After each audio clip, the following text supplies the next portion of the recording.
In one world where everyone was living their normal lives, doing their favorite things, and enjoying their daily routine, a mysterious gate suddenly appeared. It was an extremely strange phenomenon. The gates appeared in different parts of the world and could be seen by everyone, regardless of where they lived, because they were not rare.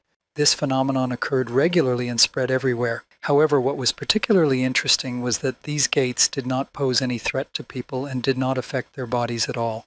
Although these gates did not harm people and had already become a common part of their daily lives, scientists still could not pinpoint the purpose of this unusual phenomenon. Subsequently, after the appearance of these mysterious gates around the world, due to their unknown origin and purpose, all TV channels began to report that the number of alarmed citizens was growing more and more every day. In connection with these events, various researchers in scientific circles began to deal more seriously with this issue, trying to find out whether this phenomenon is not related to the ancient appearance and disappearance of monster-like living creatures. At the time when one of those strange gates reappeared over the city, people continued their normal life and work. In one of the yards where the loaders were working, a voice suddenly sounded, "Okay, everything is loaded." Carrying the last box of cargo, one of the workers said, "This is the last kitchen set." His friend, hearing this, replied, "Okay, there's still time, so we'd better get some rest." Hearing this, the third member of their team turned to his friend, "Hey, did you hear that?" Hearing this from his supervisor, Han Yu-jin replied tiredly, "Yes, boss." Another team member turned to him. "Your name is Han Yu-jin, right? They told you to rest a bit before you go." As he finished carrying the luggage, he replied, "I'll just carry this." After carrying the last box of luggage and returning to his companions, one of them threw him a bottle of water, saying, "It's heavy, right? Here, drink some." He replied, "Lord, thank you." As he was unscrewing the cork, he heard his boss remark, "What a diligent boy. Your hands are strong." He just smiled awkwardly. After finishing the work and stopping to rest, one of his teammates asked him, "And why did you need to earn money by working so hard? To go to university?" Hearing this, he answered shyly, "Oh yes, to pay for my junior's tuition." The boss, hearing his answer, asked, "Are you paying for him?" Hearing this question from his boss, Han Yu-jin replied, "My parents died early. Only me and my younger brother were left, so I left the university to work." To which he heard a tearful response, "My God, so much suffering for such a young man." Hearing such disturbed voices from his superiors, Han Yu-jin took his phone out of his pocket, found a family photo of him and his brother, and handed it to his boss, saying, "What's the big deal? Look, this is my younger brother." Taking the phone in her hands and looking at the photo of the two young boys, the boss said in amazement, "Wow, he's handsome." "So neat." Hearing these words of praise, Han Yu-jin added with pride, "Isn't it true that he's taller than me?" Handing the phone back to his boss, Han Yu-jin pointed to his younger brother in the photo and began to speak enthusiastically. "Our Yu-hyun is the kindest of all. Since he was a little boy, there was nothing he couldn't handle." Picking up the phone again and showing the photo to his colleagues, Han Yu-jung enthusiastically continued to talk about his amazing brother. He admired his intelligence and explained why he had dropped out of university for him and shared other interesting facts. At the same time, the manager, a little embarrassed by his stories, quietly remarked, "Well, he's always like that. It's worth mentioning his younger brother." When Han Yu-jin had finished talking about his wonderful brother and shared everything he could, he smiled happily and said, "Today, his classes are also ending early." After these words, the young man, having finished his work, added before going home, "So I will run to him right after work. We will eat meat together." After saying this, Han Yu-jin hurried home, quickly changed from his work clothes to his casual clothes, and hurried to take the tram to get home as quickly as possible. While sitting on the public transportation, he looked out the window and noticed another gate that appeared over the city. He quietly remarked, "To be honest, there has been more work lately. This has its advantages." The next day, when Han Yu-jung returned to work and got into his team's work vehicle, he said heavily, "This is not the season for moving, but there is no other time like the present." As he set off for a new order, he added cheerfully, "This is all for our bosses to prosper." To which his colleague replied, "Now you speak so well." "Oh, come on, it's all because of that thing over there." When Han heard the reason why people started moving en masse, he asked in surprise, "The thing?" A colleague, pointing to the sky, replied, "That thing that appeared." Driving past a gate hovering in the sky above the city, the colleague said, "The number of people who have decided to move because they feel uneasy about this phenomenon has increased. I would like to know what it really is. It's a bad omen." Looking out of the car window, Han Yu-jin observed the gate and remarked, "My younger brother said that the same gate appeared on his way to school." The boss replied, "What if it is something good? Maybe you should buy a house in this neighborhood." To which her colleague added with a smile, "Ha ha, where will you get the money for that?" Watching the strange phenomenon that appeared out of nowhere and hovered over the city, Han Yu-jin said thoughtfully, "Well, it's only to our advantage that we have more work to do now that it's here."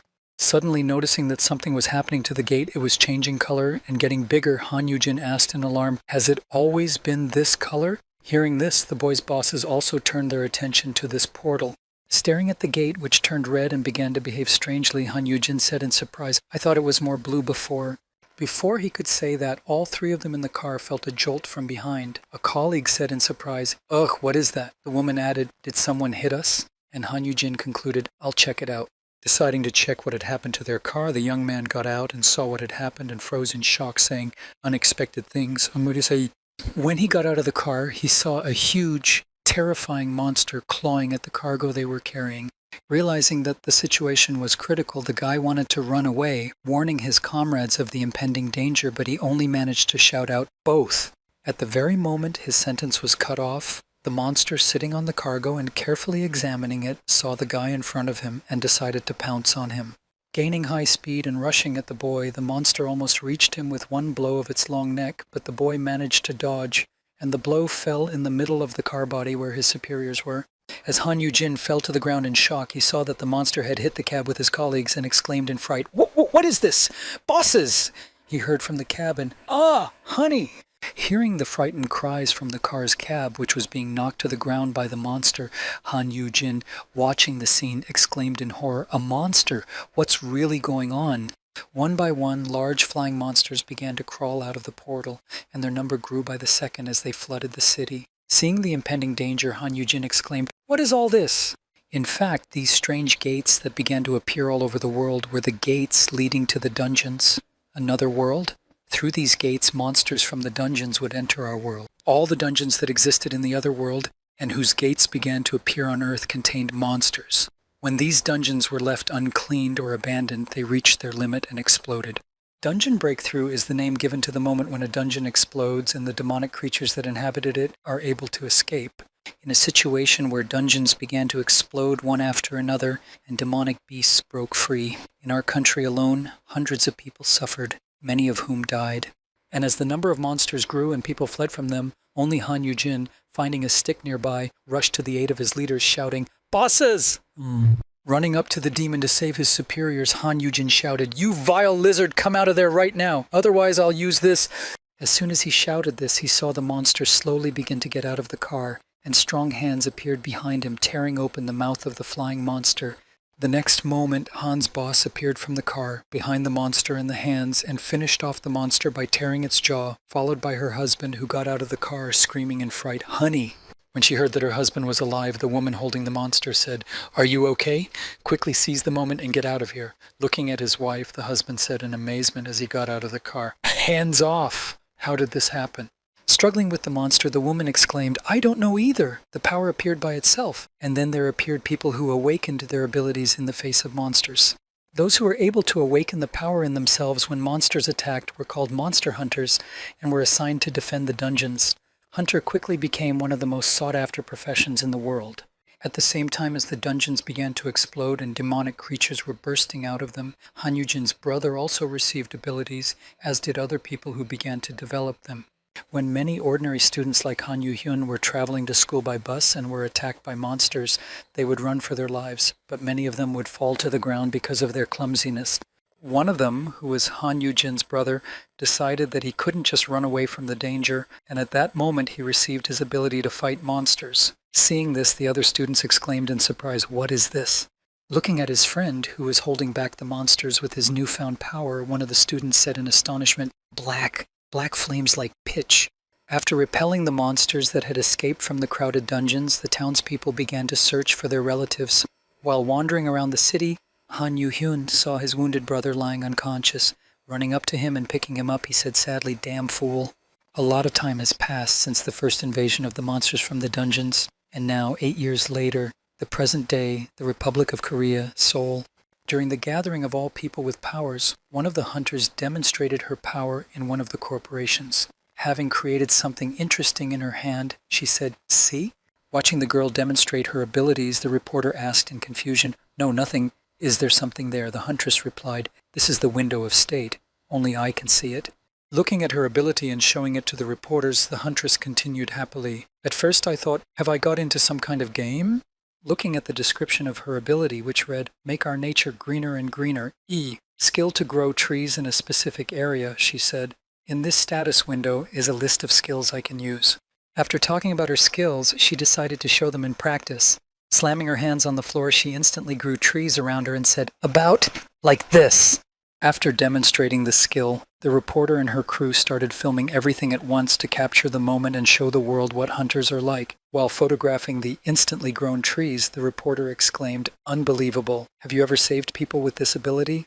While recording the incredible report, the journalist told the story of how Miss Yumi got her ability, saying, 8 years ago during the dungeon strike, Miss Yumi was looking for a job. She was living in an environment full of mold and moss. Continuing her story to the live camera, she added, "After awakening the skill of wooden vine, hearing the praise, Miss Yumi listened in silence. She recently saved citizens from a falling building. Hearing this, Yumi said, 'Hehehe, I was in a hurry and didn't notice.'" As she continued to hear such words of praise being spoken to her, Miss Yumi just listened in silence. "She recently saved citizens from a falling building." Hearing this, Yumi said, "I was in a hurry and didn't notice something." After the reporter told the story of how Miss Yumi became a huntress, she added, "Miss Yumi, who was looking for a job, chose to become a hunter and is now engaged in dungeon clearing as part of a small guild." When the reporter asked the captain of the guild, he replied, "The additional items we find in dungeons are of high value. Although it is dangerous, it is much more profitable than other jobs, especially in dungeons above A class. This is a real gold mine." Speaking about the findings in the dungeons, the head of the guild said, "Yes, this is a new material from the dungeons that has never been found in our world before. Magic stones. Their value can range from several hundred to several billion. Thanks to this, hunters with good skills sit on huge fortunes." Mentioning the strongest hunters that exist in their world, the guild leader added, "And if they're S-class hunters who can clear high-level dungeons on their own, then there's nothing to say." Recalling one outstanding hunter known to many, he said, "The hunter Han Yu-hyun is especially famous in our country. At the time of his awakening, he was still a high school student."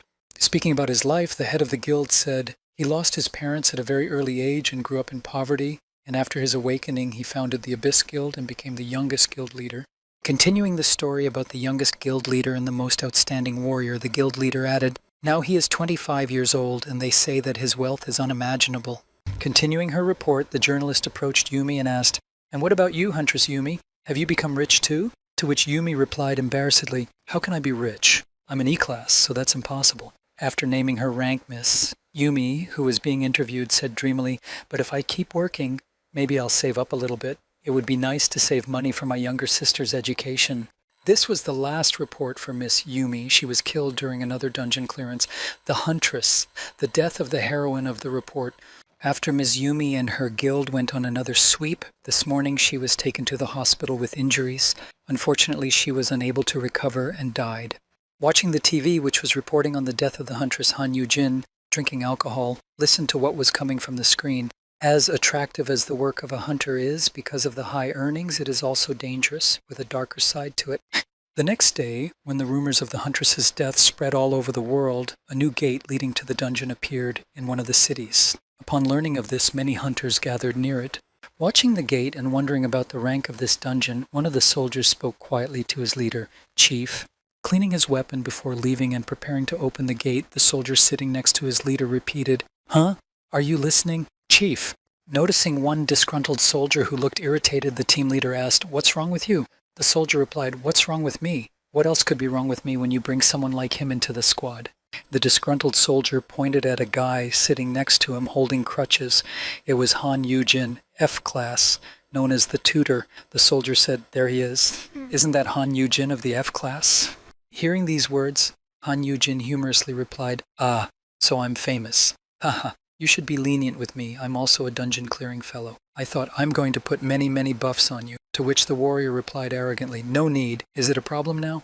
Grabbing his warrior by the shoulder, the leader of the squad said, "Don't behave like that. Not many people would accept such a small reward." The soldier replied, "Oh, of course he will even agree to such conditions. Who brought this cave horse?" As Han Yu-jin sat there listening to these insults, he remembered everything that had been said about him. A magnet for problems. A freak of nature. Surviving so many times when everyone else in the squad was dying. A bad omen. A parasite that consumes other people's lives. Listening to all these insults, Han Yu-jin heard something he shouldn't have said. It's so bad that he's even been abandoned by his incomparable younger brother. Searching his phone for an article about Han Yu-hyun, the outraged warrior added, "Oh, he didn't even visit his brother in the hospital once when his leg was ground to dust, did he?" To which his comrade replied, "Hey, stop talking about his little brother."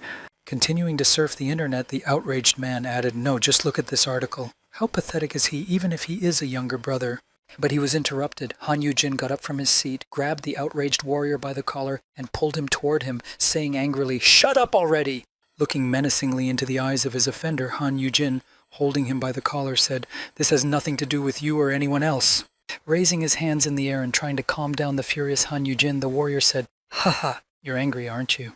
At the next moment, seizing the initiative, the outraged warrior kicked Han Yu-jin in the body and threw him away, saying, "Where did you lose your fear to attack like that?" After the kick knocked Han Yu-jin to the ground, the outraged warrior grabbed him by the collar and lifted him to eye level. Listening to him cough and gasp for air, the warrior said, "You bastard who ate Belina. Hey, look here, do you feel the difference in strength, huh?" Holding poor Han Yu-jin by the collar while he writhed in pain, the outraged soldier added, "How dare an F-class have the courage to provoke a D-class?" Showing the difference in strength between the two, the warrior let go of Han Yu-jin and said one last time as he walked away, "If it's so offensive, complain to your incredible brother," which his comrade added, "He's like that too, God. He behaves like that when it comes to his little brother." After being injured in a fight because he reacted to the provocations of a stronger warrior, Han Yu-jin, sitting on the ground, coughed from this unequal battle, saying, "Ah, damn." But after a short period of time, he saw the leader of the squad standing in front of him, wanting to heal him. Noticing that he was trying to help him in confusion, Han Yu-jin spoke to him. "Chief," he replied, "My God, we haven't even entered the dungeon yet." Using his ability, the chief temporarily healed Han Yu-jin and added, "I strengthened the skeleton. This is my ability. Although I cannot completely heal your leg, you should be able to move it easily for a few hours. Don't take his words to heart. It doesn't make sense." Looking at his injured leg, which the group leader had just healed, albeit temporarily, Han Yu-jin heard him say, "You're an F-class. Whether you like it or not, you'll have to rely on someone, so bear with me, Em." Hearing these words of encouragement from his leader, who had treated him quite well, Han Yu-jin, no longer feeling pain in his knee, smiled happily at him, beaming with happiness. When the squad leader offered his hand to help him up, Han Yu-jin grabbed it and said, "Of course. As an F-class, I'm grateful that you're taking me along," to which the leader happily replied, "Oh, great then." Clenching his hands tightly to get up from the ground, Han Yu-jin, standing up and holding on to his commander's strong arm, spoke to him, "Chief, you're the one who's been working so hard to reconcile us." After saying these words of gratitude, Han Yu-jin added, "Be brave. I will always be grateful to you." Hearing Han Yu-jin say this, the chairman said to him in embarrassment, "Oh, thank you." As expected, Yu-jin is the only one who notices. Seeing that everything had gone according to his plan, the boy thought, "Gotcha." Leaning on his crutches, Han Yu-jin watched the scene. The head of the squad ran up to the outraged warrior and slapped him on the back of the head, exclaiming, "Bastard! Stop bothering our Yu-jin. Our Yu-jin is very fast, and he knows dungeons and monsters firsthand." Surprised by his boss's behavior, the bully exclaimed, "Ah! Why are you doing this all of a sudden?" Standing behind and listening to these correctional workers in his squad, Han Yu-jin used his skill to speak softly, checking the subject's upbringing. After applying these characteristics, he saw an information window appear above the leader, which read, "Guild leader Im Seok has been added to the nurturing objects." It also said next to the bully, "Cave horse, bad luck, a parasite that consumes other people's lives." After completing his operation to add a new pet, Han Yu-jin heard, "Yes, let's go in. Han Yu-jin, you hurry up too." As he approached the dungeon gate, he replied, "Yes, I'm coming." When all the members of the guild headed for the dungeon gate, they moved into it. Once inside, they saw the ancient ruins that covered the overgrowth. Before they could fully explore the dungeon, they heard a strange roar coming from the dungeon, and soon after they saw two bat monsters heading towards them. Realizing that danger awaits them at every turn, they all began to defend themselves against the enemy's attack. Having repelled the attack, it was also time to join the battle to clear the way for further movement across the terrain. After defeating the enemies and advancing further, the group found themselves in the middle of a strange forest, and then the leader spoke to everyone, "Do not let your guard down. We do not know where the monster will come from." Hearing this, one of the warriors in the group shouted out confidently, "Hey, we've been here so many times before. Who is so incredible that he can climb out in a D-class dungeon?" As he went further and further into the dungeon, destroying monsters along the way, the chairman stopped at another monster he had killed and said, "Ha ha, God, during the dungeon strike we were shaking at the sight of the dead creatures." After searching the next monster they had killed, the guild leader took out a crystal and said in amazement, "I did not expect that we would earn so much." His comrade replied, "Oh, it's big. With this size, even a D-class magic stone will cost several hundred." When he finished examining his trophy, the outraged warrior who had fought Han Yu-jin noticed that he was using a pickaxe to extract crystals and called out to him, "Hey, F-class, are you mining hard over there? Do you know that 80% of what you get will go to the commission?" Hearing this, Han Yu-jin, who had been mining small crystals from the rock, turned his head toward the bully and said in disappointment, But there's nothing more serious than this waste." Leaving Han Yu-jin, the squad marched on, and the bully said to him in closing, "The monster magic stones are our destiny. If you don't want to starve to death, dig out what's there." Hearing this, Han Yu-jin only sighed heavily, saying, "Ho-oh." Just as he was about to begin his work, he was called out again, saying, If you are caught hiding anything, you will be stripped naked and hung on a post of shame." As the troop marched on, Han Yu-jin resumed his work when he suddenly spoke angrily, "Damn kids! They're using me as cheap labor. I'm no different than Cinderella, huh? Cinderella." Thinking of Cinderella, Han Yu-jin suddenly stopped working and said sadly, "Young orphan, I lost my parents. Even my younger brother turned his back on me." Recalling everything that happened to him after the monsters from the dungeons first broke out into their world, Han Yu-jin said after he woke up, he left the house. And after Han Yu-hyun decided to leave the house after waking up, he wouldn't even listen to his older brother when he asked him to stay, arguing that it was dangerous.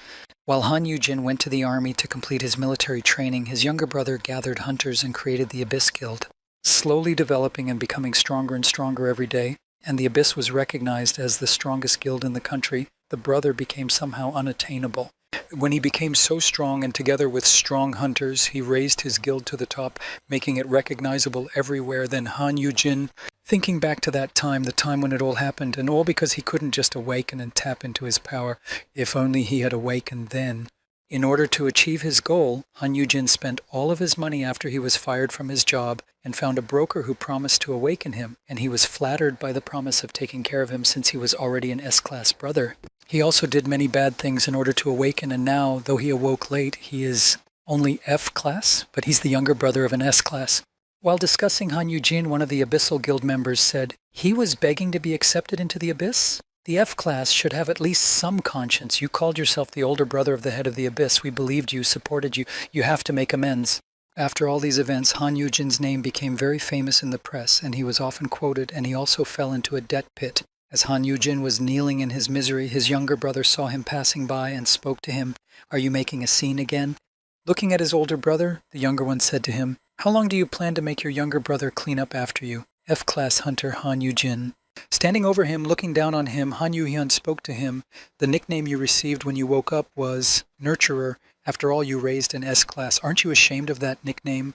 After saying this, Han Yu-hyun leaned over to his elder brother, who had been so severely punished by fate, and said to him in a disdainful voice, "Not so much as a tutor. Right now you're just shackling me hand and foot."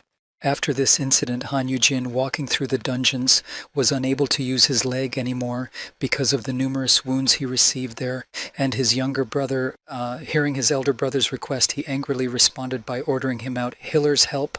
Do you have any idea how this works?"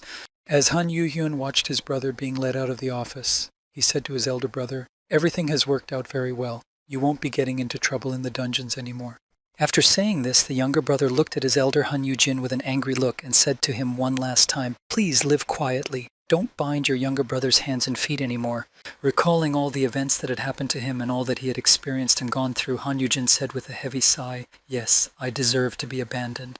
Thinking about how people talked about him, Han Yu-jin continued to mine the crystals and thought, the helpless older brother of an incredible S-class hunter, a parasite trying to take advantage of him. All this is what ordinary people say about me as soon as they hear my name. This is not a delusion. It is all true. Yes, it is true. Continuing to complain about himself while mining crystals, the boy continued, "And the fact that I, F-class, still survive in dungeons, where people die all the time, only because of that skill that takes advantage of others." Leaving his pickaxe behind and deep in thought, Han Yu-jin wandered through the dungeon, stopped by the lake, and looking at his reflection said, "The nickname is Nurturer." Nurturer was the ability Han Yu-jin had when he awakened his ability, and it allowed him to have some kind of influence on the people around him. Everyone around him, starting with his closest relatives, someone as close as his own brother, whom he had cared for since childhood and personally cared for him and raised him. He could also influence the other people around him, those with whom he simply made an acquaintance and they became friends. If it was people with whom he was on friendly terms, he used a code word that sounded like this: man up, they became his pupils. But all that this effect did for those people who became his pupils was to improve their development slightly. This is the basic skill of a tutor, but picking up the pickaxe again and continuing to extract crystals from the rock, Han Yujin said, "How can one survive with something like this on a day like this, even if the F class is the most helpful?" As he said this, the boy was once again swallowed up in memories that included the following: the cave horse, the parasite that survived alone, again, even when all the other team members were dying. Recalling all those terrible moments of the deaths of his comrades who had once teamed up with him, Han Yujin continued, "I didn't survive because I was lucky, and I didn't survive because I was in the rear." In fact, the caregiver has another hidden skill, and it was this skill that saved the boy every time in crisis situations. It is thanks to her that I am still alive, not paying attention to everyone else. At some point, under certain circumstances, the effect of the title, Educator, manifests itself. An additional skill, the Last Retribution, is launched. As Han Yujin continued to extract crystals from the rock, he heard the notification of his leader's temporary skill acquisition and said in alarm, "What? Now?" The skills and abilities of the 2T are transferred at double the amount. Holding the pickaxe in his hands, Han Yujin noticed that the power that the guild leader he had left with had now appeared in his hands. Looking at his hands, he said in fright, "The power is running away from me." When he looked at the power that began to fill him, he saw that it was a very familiar power that had already been used on him. It was the power of his superior. Throwing the pickaxe out of his hands and deciding to move on in the same direction as the rest of his comrades, Han Yujin said in a worried voice, "No, this is completely absurd." Grabbing his crutches to move on, he walked in the direction the rest of his teammates had gone, panicked. How is this even possible in a D-class dungeon? The abilities and skills of the pet that the boy had improved with his skill, for a certain period of time they are transferred to him, but under certain conditions. If the pet's speed is 100, it can run at 200. If he is strong, Han Yujin will be twice as strong. Thanks to this skill, he always survived. As Han Yujin approached the place where his friends were headed, he continued, "But this is an incredibly stupid skill, because the condition for its activation is..." Thinking of all his comrades and his family, he said, "To be more precise, not for its activation, but the very fact of activating this skill means that..."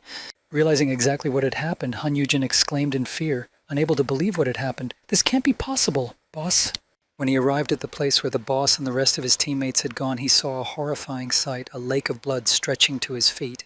Continuing to walk along the trail of blood that led him to the battlefield where everything that had activated his ability had taken place, he continued, "Target dead." Seeing the sea of blood, Han Yujin, who was following in his direction, looked up and saw the dead body of his commander in front of him and said in fright, "Nen, Commander!"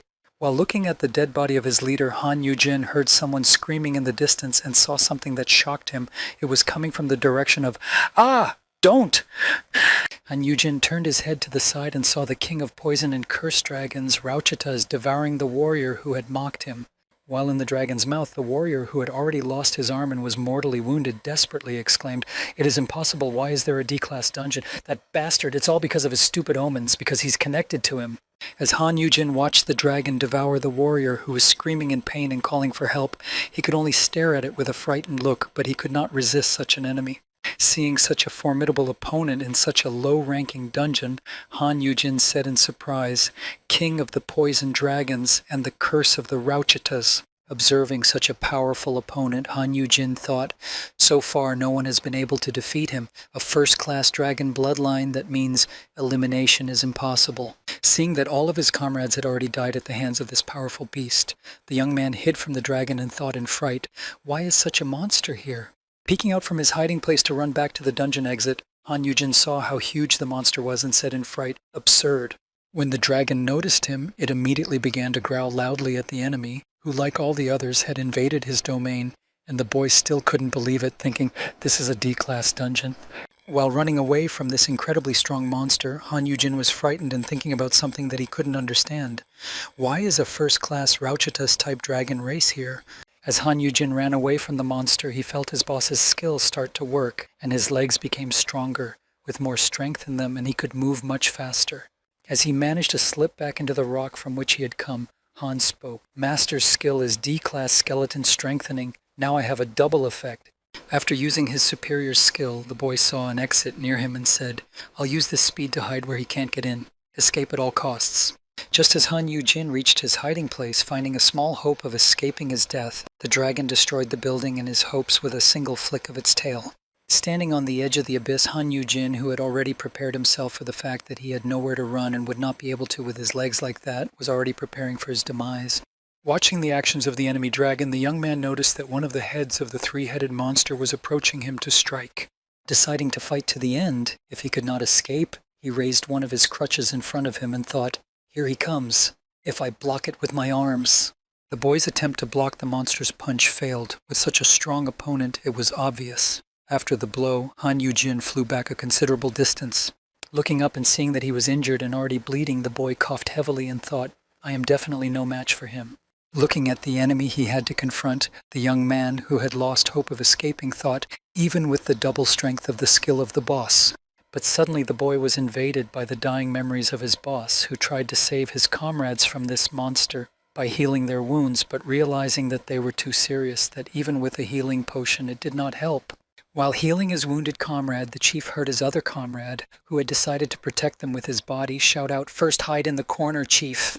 In an attempt to draw the monster's attention to himself so that they could retreat and heal, one of the boss's team called out to him with his wounded comrade, I will buy you time anyway. Seeing these dying memories, Han Yujin, lying on the ground watching the inevitable, resigned himself to his fate and thought, Damn, I can't escape with these legs.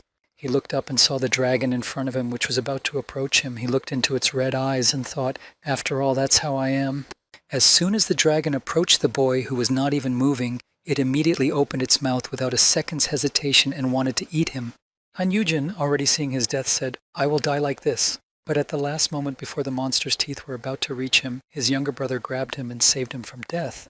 When his brother laid him down on the ground, Han Yujin said to him in a surprised voice, Han Yu-hyun, how are you? Hearing these words from his brother, the younger man looked back at the older man and said, Go back. Hearing these words from his younger brother, the wounded Han Yujin, who realized what was about to happen, said in alarm, What? Wait, even you with a three-headed opponent.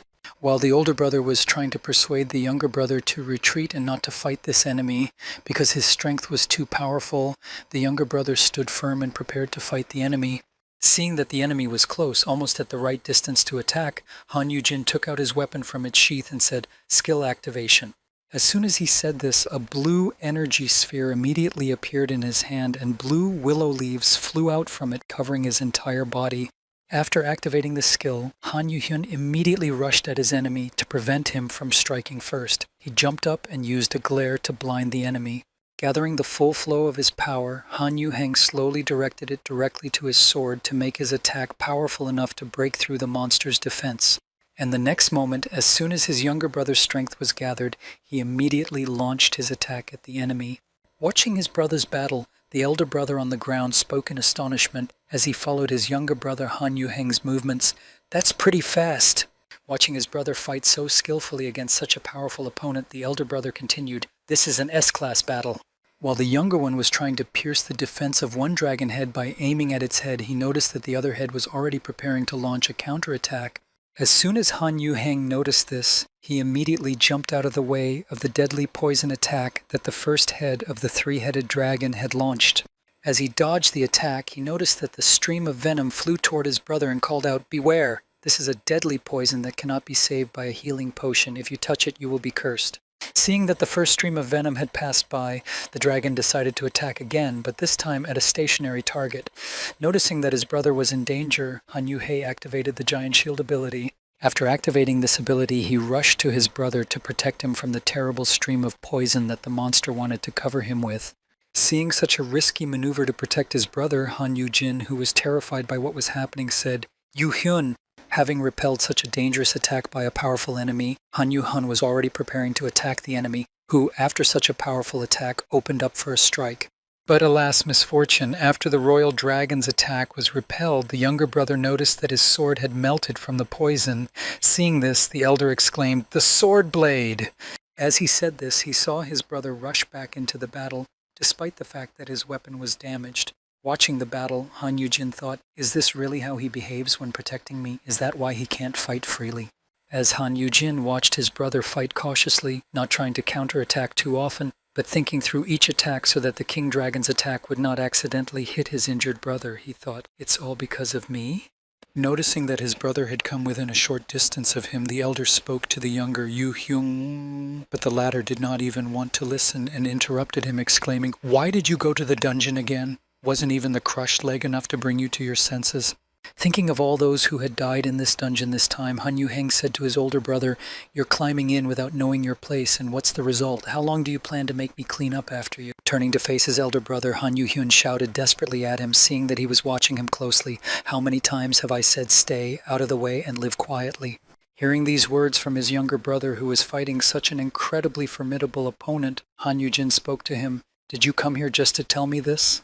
When he heard the elder's reproach that he had come to the dungeon for that very reason, he replied, "Don't wag your tongue, go to the corner now." And he heard, "I was wondering why you came." Han Yu-jin continued his speech and exclaimed, "Are you so afraid of being bound by my hands and feet again?" But he had other thoughts in his head. What did I expect? Did I think he came to save me because I was his older brother? No, that's impossible. I really don't know my place. As Han Yu-jin watched this giant dragon rushing toward his younger brother, he called out to his younger brother, "You're tired of it, aren't you?" Using his strength, Han Yu-jin began to summon his sword and shouted, "I'm tired of a person who doesn't know his place acting like an older brother and meddling, right?" Continuing to carry out his plan for self-destruction, Han Yu-jin continued, "Why did you even come here? You can do it so much easier." He replied, "I told you to back off." Seeing that his older brother, grabbing his sword, was recklessly rushing toward an enemy who was 1,000 times his strength, he exclaimed in alarm, "What are you doing?" As soon as the elder brother had made all the preparations to put his plan into action, he rushed at the dragon, and the next moment he drove his sword into its body, trying to pierce its defense. Seeing such reckless actions of his elder brother, who was in such a terrible state, not only not saving his life, but on the contrary wanted to lose it as soon as possible, he exclaimed in surprise, "Well, what are you doing?" Having drawn the attention of the first-ranked royal dragon to himself, Han Yu-jin released the weapon from his hands and spoke in a relaxed manner, ready to accept his fate. "Isn't this how it's going to end?" Dropping the sword from his hands, the older brother spoke in a sad voice to his younger brother, "You save me, and then I will become your chains again. Just leave me here to die, that's all."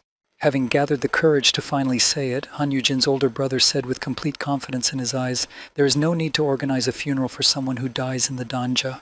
As Han Yu-jin said this, he remembered the moment when the younger brother turned away from him and walked away with his comrades, and he stood behind him watching in confusion and said, "I'm tired. Since when?"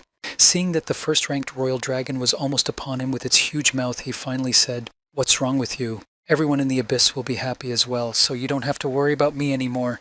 Han Yu-jin gritted his teeth tightly and closed his eyes to make his death less scary, but not his younger brother Han Yu-hyun. Realizing that his brother was in danger, he could not accept this development and the end of his brother's life, and immediately rushed to his aid to save him from death.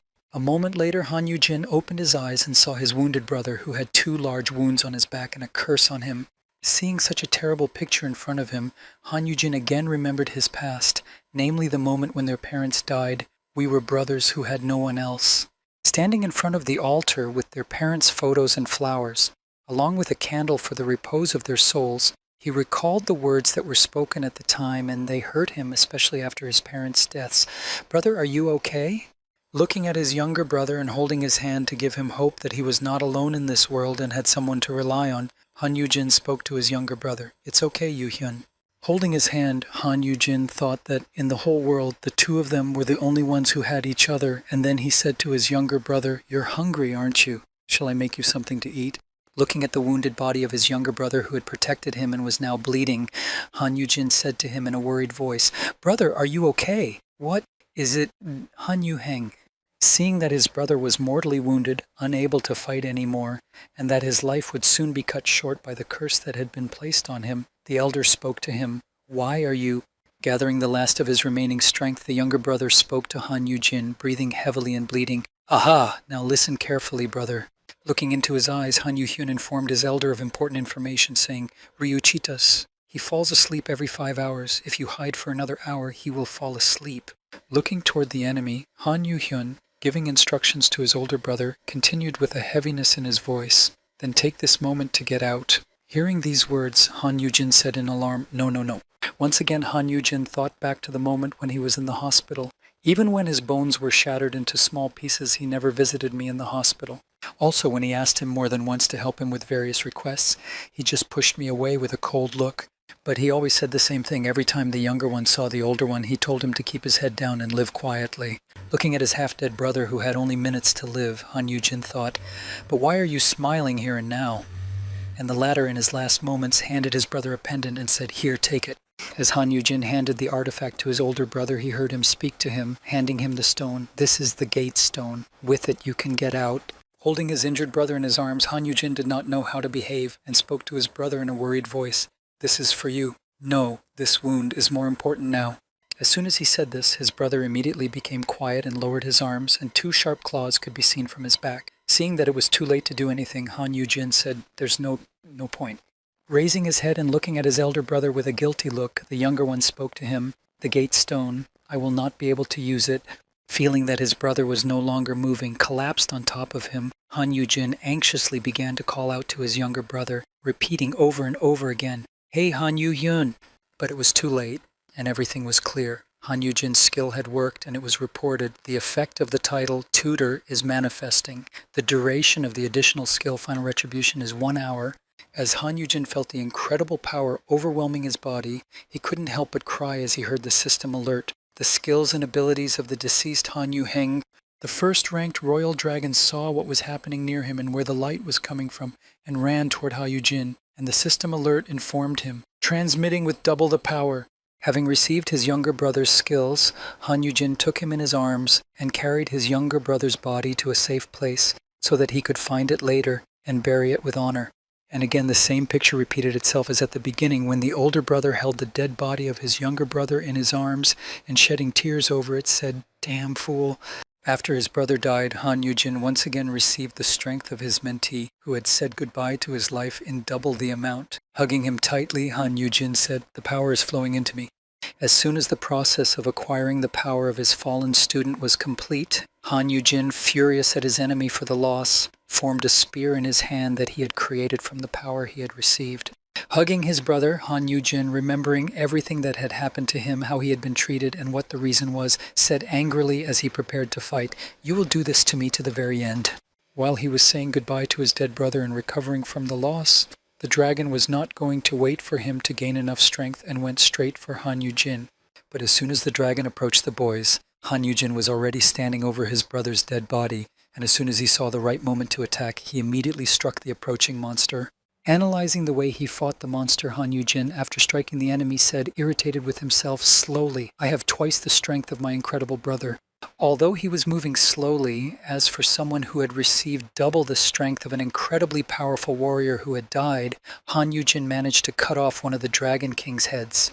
While receiving his brother's power and fighting the enemy, Han Yujin also began to receive the memories of the deceased Han Yu-hyun. Thinking back to the moment when Han Yujin first awakened, his younger brother looked at the file and thought, "My older brother has awakened in the F class." Seeing that his brother was so weak, Han Yu-hyun spoke to his ward, who was standing next to him and whom he could trust. "That's why he shouldn't mess with me." Pushing his brother further and further away, even trying to avoid him, Han Yu-hyun continued, "I need to keep him as far away as possible, even farther away than I am now. If my brother becomes my weak point, they will definitely target him." Reviewing all of his brother's memories in his head from the time he avoided his older brother, he continued to think, even if I have to make the relationship even worse. Reviewing all the memories that appeared in his mind, Han Yujin continued to fight the enemy more and more fiercely with each passing second, realizing that his younger brother was always remembering him. As Han Yujin charged at the first-ranked royal dragon, he managed to strike it once, but it didn't do enough damage and he had to retreat to regroup. While he continued to fight and dodged another attack, another memory reappeared in his mind in which the following happened. After putting the letters with the information he had obtained on some people, Han Yu-hyun said to his secretary, "Keep watching him. If anything happens, report back. If he becomes a hunter, he won't be able to be properly protected by the law." It was at that very moment that Han Yu-jin was in the hospital with broken bones in one of his legs. Unable to visit him, Han Yu-hyun said, "Damn it! Why couldn't I have stopped him before this happened?" Looking over the reports and information about the people who had injured his younger brother, Han Yu-hyun threw the papers off his desk, and shouted in anger, "Deal with all these bastards, the bastards who did this to his leg." After saying this and ordering the execution of all those who were involved in the act of maiming his brother, Han Yu-hyun's subjects negotiated, and one of them said, "Tell them that it is forbidden to hurt him." Giving orders to his subjects, Han Yu-hyun said to one of them, "Send them out the door, give them only material assistance. Make it look like I was forced to do this only because we are brothers. It's better that way than for him to go to the dungeon." Having given such a cruel order to his subject, Han Yu-hyun, alone in his office, began to reproach himself for having to do this to his own brother, repeating it over and over again. "I'm sorry, brother, I'm sorry." Sitting on the floor, huddled in a corner, the mighty warrior who knew no fear was so embarrassed by the situation that he was curled up in a ball and said guiltily, "Please, brother, do not go into the dungeon." After remembering everything and learning the truth about why he had been treated this way, Han Yu-jin had already defeated the monster while he was going through all the memories in his head and was standing on the dead dragon while it was raining heavily. Standing on top of the defeated monster, Han Yu-jin could shed tears without restraint because the rain would not show his crying face. Hanging his head after all the truth he had learned, Han Yu-jin said guiltily, "Haha, who does he think he is? He didn't say a single word, asshole." As Han Yu-jin stuck his spear into the ground and leaned on it, tired and shocked by what he had learned, he said with a wistful voice, "What should I do now? I never expected this. I really broke you by chaining your hands and feet." As Han Yu-jin approached his brother's body, which he carried to safety, he said sadly, "The time for the final retribution will soon expire, which means that when the time runs out, I will also die from the poison of Ryuchitas's internal substances." While waiting for his death, Han Yu-jin, who was sitting next to his brother, thought about his life and said, "Yes. What else would I do if I survived? I would just keep going." But suddenly he saw a gift icon in front of him and a notification that read, "An impossible achievement. You have slain a dragon." Getting to his feet, Han Yu-jin saw what was written after this achievement. The legendary title of Dragon Slayer is granted. As a reward, 10 gate stones, 5 first-class purchased substances, a great red dragon sword, and... After telling us about all the rewards that belonged to the winner of the Dragon King, the most interesting thing was left for last. It was a wishing stone that could fulfill any wish. Looking at the rewards he had received, Han Yu-jin was most interested in the wishing stone that could grant a dream. As he approached it and began to examine it, he said in astonishment, "Any wish?" Hearing that it could fulfill any wish, Han Yu-jin picked up the stone and ran to his brother and said, "Really?" Then my younger brother. As Han Yu-jin exclaimed this hopeful statement, he heard a disappointing answer, "Except for the resurrection of the dead." When he heard that even this stone was not omnipotent and could not do everything its owner wanted, he said in disappointment, "You're crazy. What is this any wish then? What shall I wish for?" Thinking about the alternatives, Han Yu-jin's thoughts were divided. If I can make a wish for anything, then maybe I can become stronger than Yu-hyun. Become the strongest hunter, a new hero. This time I can get the role I've been envying so much. Thinking about what his future would be like if he made a wish, and remembering the city now with Han Yu-hyun everywhere, Jin thought, "No, I can become even more famous." But suddenly his train of thought changed, and he spoke with a confident voice to the stone that could grant any wish, "Turn back the clock. Turn back to the time when my younger brother had not yet died." Holding the wishing stone in his hands and watching it glow brightly, Han Yu-jin said confidently, "I will not enter the dungeon anymore. I will just live quietly and peacefully. Take me back to the time before I came here. No, to the time before my awakening." Holding the wishing stone in his hands and telling it what he wanted it to do, Han Yu-jin added in the end, "Grant my wish, even if I regret it later." Hearing the request of its master, who had received the wishing stone, the system spoke to Han Yu-jin, "Are you turning back time?" To which he replied with a firm, unquestioning voice, "Yes." As soon as he said his wish and confirmed his words, the stone immediately glowed brightly, and a lot of smoke began to come out of it. Preparing for what would happen next, after Han Yu-jin would go back a few years to relive his entire history, he said, "I will not allow this to happen again." After saying this and closing his eyes, he felt that he was in a kind of flood that was carrying him in an unknown direction. Being inside it, the boy exclaimed in surprise, "Oh!" But the next moment he was already on the couch with his legs back on, looking around, trying to figure out what time he had gotten to and where he was now. When he realized where he was, Han Yu-jin said in surprise, "This?" The next moment after the time travel was completed, he realized that he was in the Abyssal Guild. He was the only one there, and he was there because he had just found a dealer for awakening. Han Yu-jin began to examine his body, trying to figure out if it was real, and as he felt his body, he said in surprise, "Have I really gone back in time?" And the status window doesn't appear either. Taking his cell phone out of his pocket, Han Yujin looked at the date to see if it had really worked, and when he saw the date from 5 years ago, he said, "Oh, indeed, 5 years ago, but why am I here?" Looking at the date on the phone, Han Yujin realized why he was here on this day and why he was here now, and said, "Ah, the day I found the wake-up call broker." Han Yujin recalled what had happened that day. "I left, not knowing it was a scam, and took the money with me, and then they grabbed me and brought me here. I thought I could catch up with my younger brother if I just woke up." After recalling what exactly happened 5 years ago, Han Yujin continued to think about what was going to happen next and what would follow, and then he said anxiously, "Wait a second, so,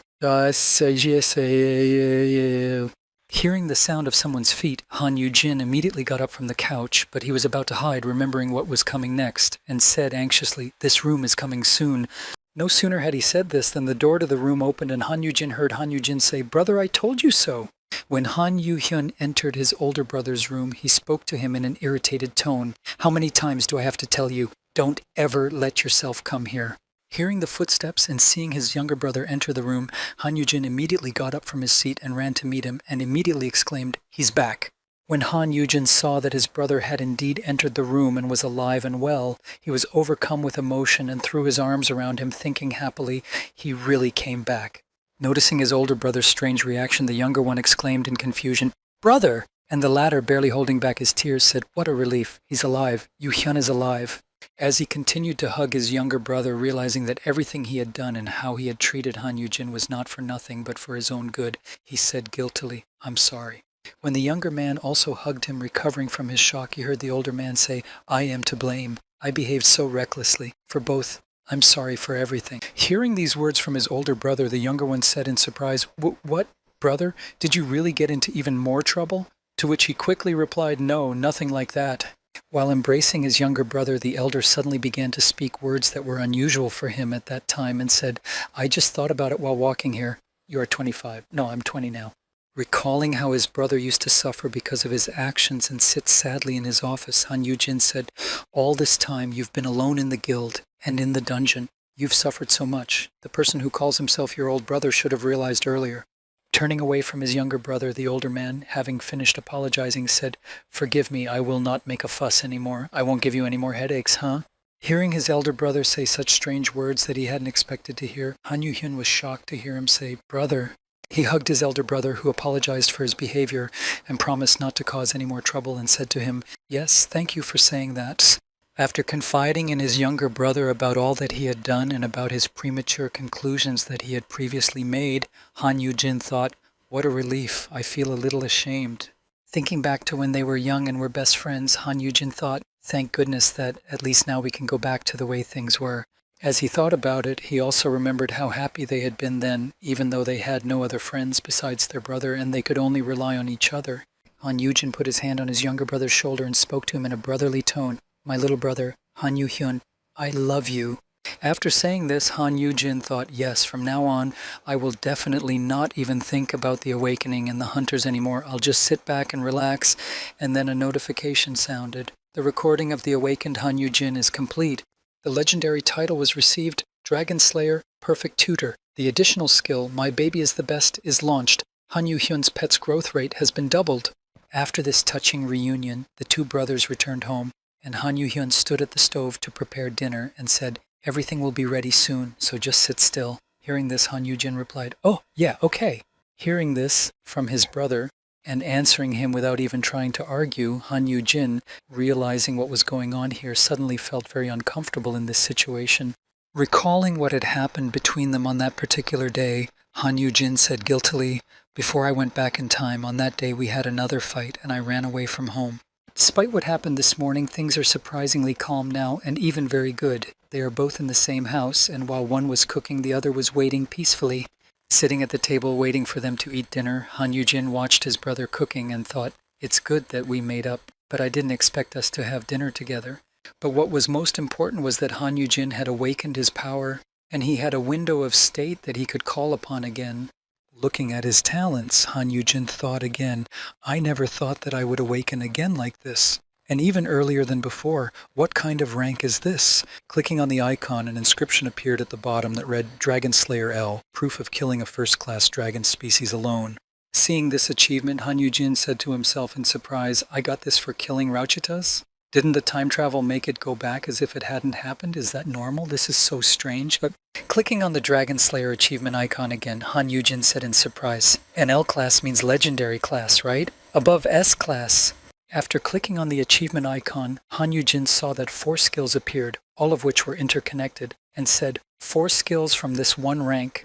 Looking at all the abilities, he saw resist L-class poisons and resist L-class curses. Looking at these skills alone, Han Yujin said, L-class resistance. This is the first time I've ever seen something like this, so I've become more resistant to any poison, curse, and intimidation below legendary grade. Continuing to look at his skills, Han Yujin saw L-class intimidation resistance and Rauchita's predator SS. After looking at all the skills, Han Yujin added, and I can also use double the sweat power of a dragon species similar to Rauchita's. Seeing such amazing skills in his inventory, Han Yujin immediately stood up and exclaimed with joy, believing in his abilities, am I really? Looking at his talents, which he had been given together with the title of Dragon Slayer, he thought happily, I have become the strongest in the world after rolling back.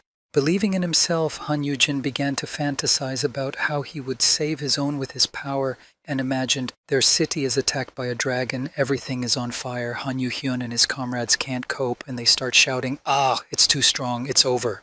When the dragon was about to attack again with its fiery breath, Han Yu-hyun noticed and shouted out a warning to everyone, the moment you touch the deadly poison that this dragon releases, stand back, all of you. As soon as he said this, his elder brother Han Yujin jumped in front of him and covered him with his body. Seeing his elder's actions, Han Yu-hyun cried out in alarm, no, brother. Looking back at his younger brother, Han Yujin looked at him with a heroic gaze and said confidently, brother is here. What about the deadly poison? With his body covering his brother's, Han Yujin spoke pompously as he straightened his hair. This is just a refreshing shower for a true hunter. When Han Yu-hyun saw his brother, he was astonished. Brah, cool. Imagining this story, he added, the beginning of the legend of the Dragon Slayer, Han Yujin. Wow, this is incredible. I'll become the strongest hunter just like that, and I'll live a great life. As Han Yujin fantasized about the glory he could achieve, he began to look for his parameters, anticipating something incredible and thinking, so I've become an S-class as well, or is this the first L-class? Opening his skills tab, the boy saw very disappointing results. His parameters had the following characteristics: endurance, 6, strength, 4, dexterity, 5, intelligence, 4, mana, 2. Seeing such unimpressive characteristics, the boy, disappointed in his skills, realized that his story of being the best dragon hunter had become just an unattainable dream.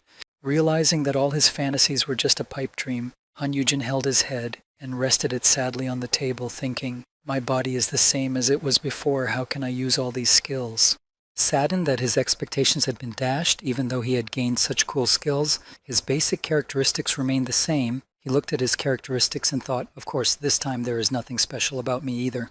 When he looked at the skills he had besides the ones he had gained from slaying the dragon, he saw dexterity E and intelligence E. Seeing this, he continued to think, the buffs are for the E-class agility and intelligence skills. They are also similar to the previous skills. Looking back at what he had before, he saw that there was still one skill that had improved, and that was the nurturer skill. Then he thought, and the title of educator, it has also changed to L-class. Clicking on this skill, he saw that there were also 4 sub-items with abilities. As they appeared, he thought 4 skills as well. After looking through them, Han Yujin decided to disable one of them, thinking, last thanks, L. It would be better not to use this. What is this? Why are all the talent names so vile?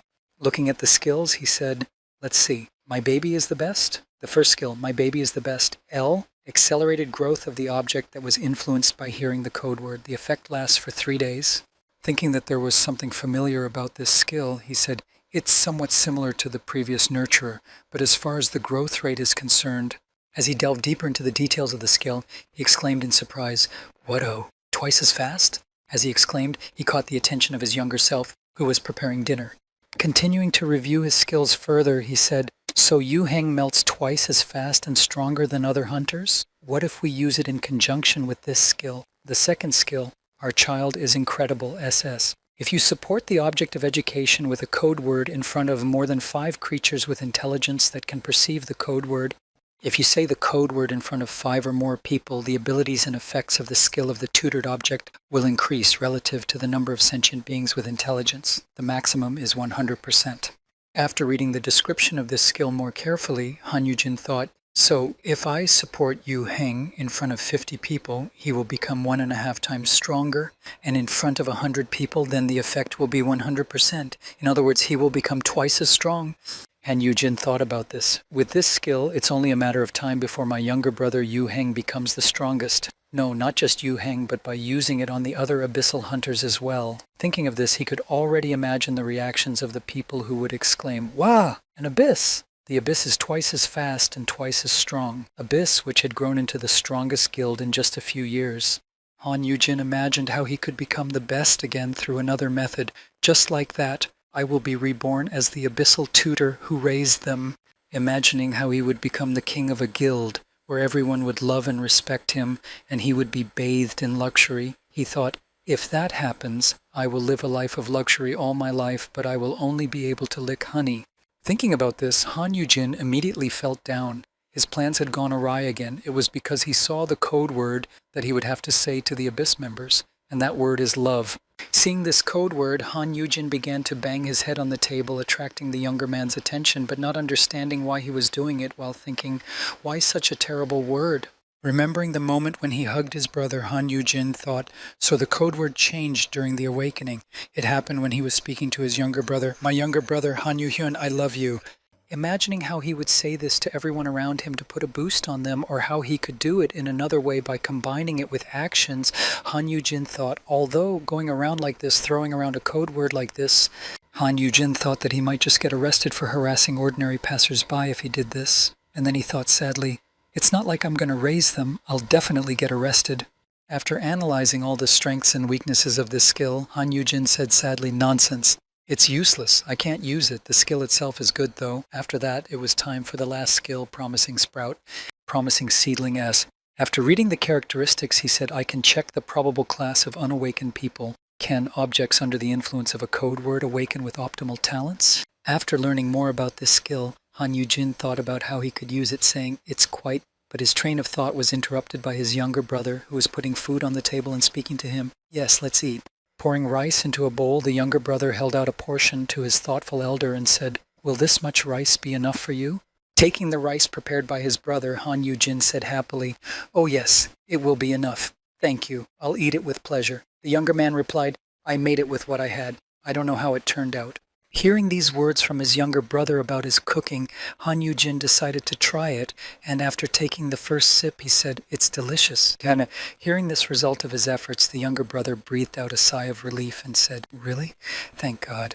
Delighted that his culinary masterpiece was appreciated, even though he had not prepared it with the best ingredients, Han Yuhyun beamed with happiness and said to his older brother, there is more. If you want more, just ask.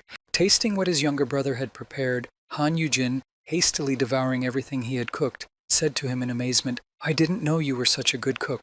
Hearing such warm words of praise from his older brother, the younger one said, I learned it when I cooked for myself, to which he received a reply, Why? You have so much money. When he asked his younger brother why he studied and cooked for himself, despite the fact that he could eat wherever he wanted, he received the following answer, now there are items for detoxification and removal of curses, but there was no such thing before. Having received the answer to his question, Han Yujin immediately became quiet, realizing the seriousness of the matter and the risks involved, and said, have there been people who have added poison or put a curse on food? Hearing another question from his older brother, the younger one explained to him the whole reason why he decided it would be better to cook himself, saying, the young man was speaking alone, so he was restrained. Recalling his youthful years, Han Yuhyun said, other guilds grew by colluding with large corporations. But I didn't join any guilds, and I said that I would start my own guild. Continuing his story of how difficult it was for him to go through all this alone, he said, if I had humbly joined a suitable guild, it would have been better, but... As soon as he said this, he felt two hands on his face. Grabbing his brother's face, Han Yujin pulled him toward him and said, you bastard, why didn't you tell me about this before? Hearing such words of concern from his elder brother, the younger one looked down and said guiltily, take away that expression, brother. I chose this path myself. After asking him not to look at him so closely, Han Yuhyun added later, but there was one thing that kept bothering me. Hearing this, Han Yujin asked, what is it? To which he received an answer, because of my behavior, our relationship has deteriorated. Deciding to talk about his methods of dealing with his brother's popularity, Han Yuhyun said, I followed you around and interfered with every single thing you did. I tried to make sure you didn't catch their eye. I purposely stayed away for fear that they would hurt my only brother. Hearing this, Han Yu-jin immediately rebutted him, saying to his brother, "You should have just told me about it." The younger man replied, "I didn't want to burden you, and then I thought you wouldn't understand." Putting his hand on top of Han Yu-jin's, who grabbed his shoulder in an attempt to calm him down and prove his point, Han Yu-hyun said, "But I was wrong." Smiling at his older brother, Han Yu-hyun gently squeezed his hand and said, "You still think and care about me, and you apologized and told me that you love me." As Han Yu-hyun continued to express his gratitude to his older brother, he smiled gently and said, "Thank you for saying that, even though I treated you so cruelly, brother." Hearing Han Yu-jin speak so movingly, he was almost in tears and said, "Yu-hyun," ashamed that he and his brother had had such a beautiful and heartfelt conversation. Han Yu-jin said as he put food in his brother's bowl, "What do I have to thank you for? You have suffered so much during this time. Come on, eat this, and this too." Seeing the older man's reaction, Hen replied happily, I'll eat it with pleasure." As the two of them sat together at the family table, having a nice conversation and eating dinner, Han Yu-jin thought, "How wonderful it is that I turned back the clock. It was the best choice I ever made." As Han Yu-hyun was enjoying his self-cooked dinner, he suddenly stood up, holding his phone in his hand, and spoke thoughtfully as he chewed on his food. I have work to do. I have to go. Oh yes, brother, one more thing before I go."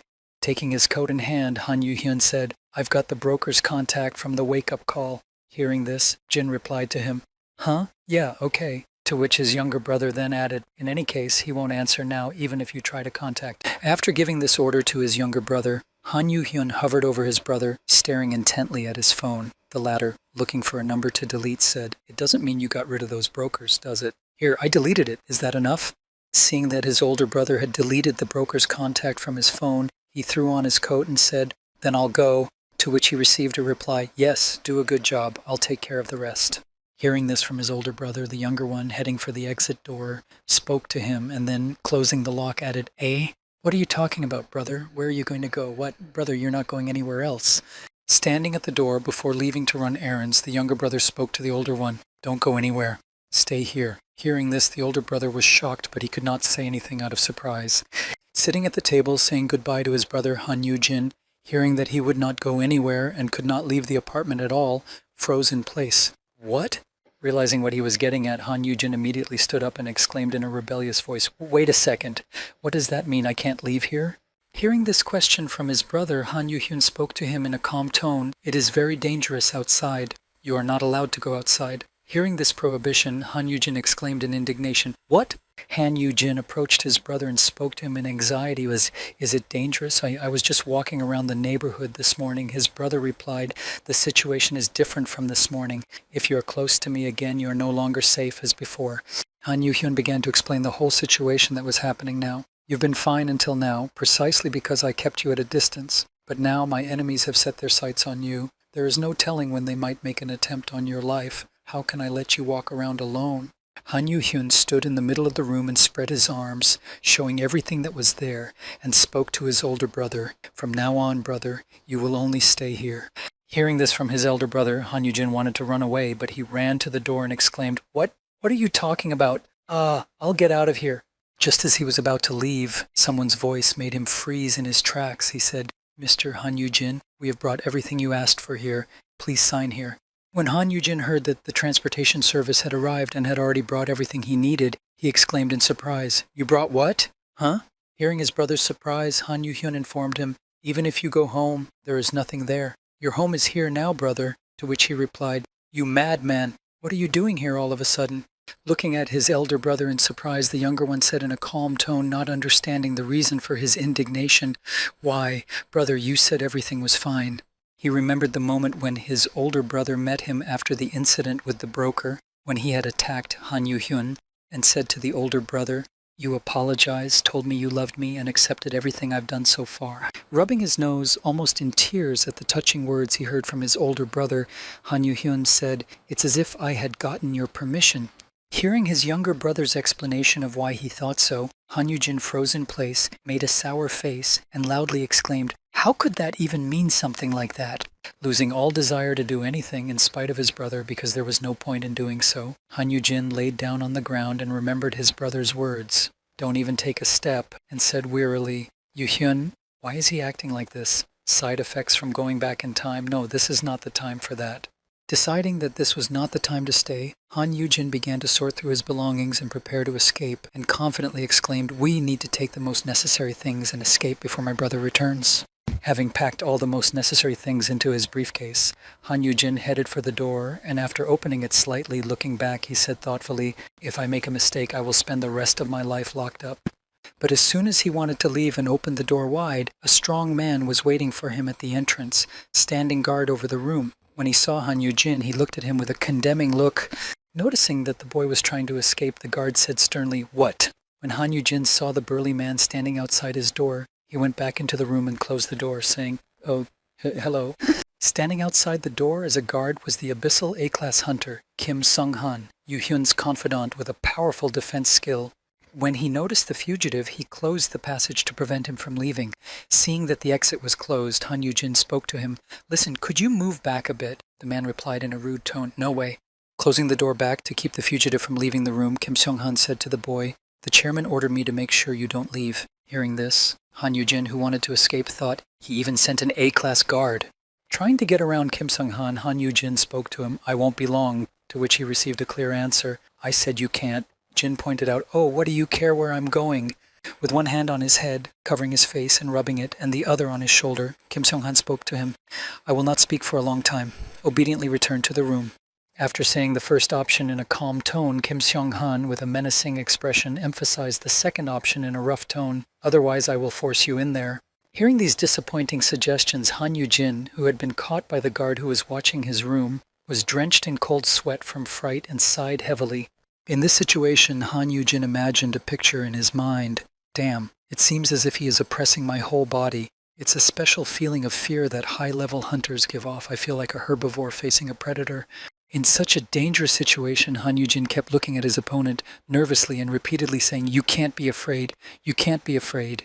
As Han Yujin repeated the same words over and over, he heard a system alert that informed him, "Fear resistance activated. Oppression is cancelled."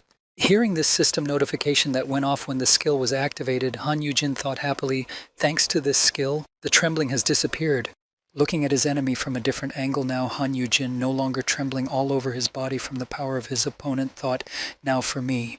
Realizing that now Kim Sung-han was not as scary as he had seemed recently, but just a big bear, he thought, "Kim Sung-han doesn't look like a predator, he looks like a gentle puppy." Overcoming his fear, Han Yujin decided to counterattack, trying to intimidate his opponent. He made a scary face and spoke to the A-ranked hunter. "Tsk! Let go! What are you trying to do?" Pointing his finger at him, the boy said, "Eh? Mr. Kim Sung-han, don't you know the laws of the Republic of Korea? Everyone has the right to freedom. Do you know that it is a crime to lock me up like this?"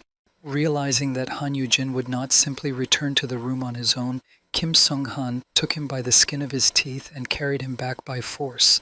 At that time, the boy could only keep exclaiming, "Huh? Are you going to jail, Uncle Policeman?" Bringing the boy into the living room, Kim Sung-han spoke to him, holding him in his hand. "This is a punishment. Do you want me to take you to your room like this?" Hearing this, the boy said sadly, "No, I'm sorry," and in his mind he was saddened. No matter how hard you push, the frog will not become an ox. As soon as Kim Sung-han was about to throw him inside, he said, "Now come in." Being at a loss, the boy exclaimed, wait a minute. Is there no other way? I have so many skills." Panicking that his escape plan was going awry, Han Yujin heard another skill, Promising Sprout, being activated. Hearing this, he said in surprise, "Is this something useful?" As soon as the skill was activated, Han Yujin grabbed hold of Kim Sung-han's head and looked at him in astonishment. "Wow, what is this?" After using the Promising Sprout skill, Han Yujin saw that Kim Sung-han still had all of his untapped abilities and could reach the S rank. What, an AS awakening grade? He could become an S grade. Looking further at his bodyguard, Han Yujin was surprised to see him on the same level as his brother. Then there could be 2 S-class hunters in the abyss. Pulling at his ears and hair, Han Yujin said in frustration, "What a pity. Is there no way I can change this with my skill?" Not knowing what he was doing, Kim Sung-han spoke to him. "What are you— Hey!" As Han Yujin tried to remedy the situation, he heard a system notification that read, "Object's education is incomplete. After using the code word, you can use 'My baby is the best' and obtain the S-class skills that have failed." Hearing this, the boy said, "Cool, so I can change it." Realizing that he could raise his bodyguard's class and thus pay off his imprisonment, Han Yujin said, "All right, the solution is to educate him. If I educate him, he will obey me, right? I'll dig up the S-class and I'll get my freedom back." Grabbing the burly man's hands, Han Yujin was already serious about his plan, but suddenly spoke in confusion. "For this? Damn, a code word. I have to tell this person." Looking at his bodyguard, who was clearly in a bad mood, Han Yujin thought anxiously, "What love?" Angered by the boy's behavior, Kim Sung-tan said angrily, "What are you doing, Mr. Han Yujin?" Realizing that his situation was bad, Han Yujin gathered all his will and courage into a fist and said to Kim Sung-tan, "Look at this, Mr. Song-han." As he said this, the boy folded 2 fingers in his hand, thumb and forefinger, to create a heart gesture and showed it to his stern uncle. Noticing that this did not work, Han Yujin went to more radical measures and put both hands together and made a heart gesture again. Seeing this strange behavior, the guard could barely contain his anger. Throwing Han Yujin back into the room, he returned to his post, standing quietly in place without any further trouble. Meanwhile, the boy, once inside again, fell to his knees in frustration and began to beat the floor. Throwing the boy into the room, he was followed by a shout, "Stop these unpleasant gestures and go back to your room." The boy begged sadly, "Change the code word, please." And just then his brother returned. He entered the room and said, "Brother, I'm here." But all he could see was a sad picture of Jin lying on the floor. "Did you have a good rest?" He replied, "You don't see, I'm dying." Han Yu-hyun went to his elder brother and took him in his arms and said, "You haven't unpacked your things. Would you rather live with me than here? I will give you the room that is left, so let's move there." My brother replied, "Do what you want, I'm locked up anyway." Hearing that he was sighing heavily because of the lack of freedom, Han Yu-hyun said to his older brother, "Cheer up, I will let you out after a while." Hearing this, Han Yu-jin immediately focused his dead gaze on his brother and said, "What? I can go out? When?" To which he replied, "Calm down and listen." After saying this, Han Yu-heng said, "Right now the abyss has many enemies holding it back. But if we become stronger than all of them, then even they will not be able to touch us lightly, and then you will be able to go out safely." Looking at his brother with the look of a dead fish, Han Yu-hyun spoke to him, "So, just wait until the moment when the abyss becomes the strongest in the world." Hearing this, Han Yu-jin thought in disappointment, several years have passed in the future. Taking his brother's hand, who was beginning to lose heart because of his disappointment, the younger man said, "Just be patient for a year. In a year I will sweep away everything in my path. Of course, sometimes I'll let you go out." At the time, Han Yu-jin was thinking it took more than 3 years. After saying that he would sometimes let Han Yu-jin out for a walk, the younger man added, "But only with Song-han or me as a guard." Hearing this, the senior thought, "This is like walking a dog." Han Yu-hyun immediately thought about how he could improve his brother's life and said thoughtfully, "It will be difficult to do this often. It takes me a few days to clear the dungeons, but I can't entrust you to someone below B class either."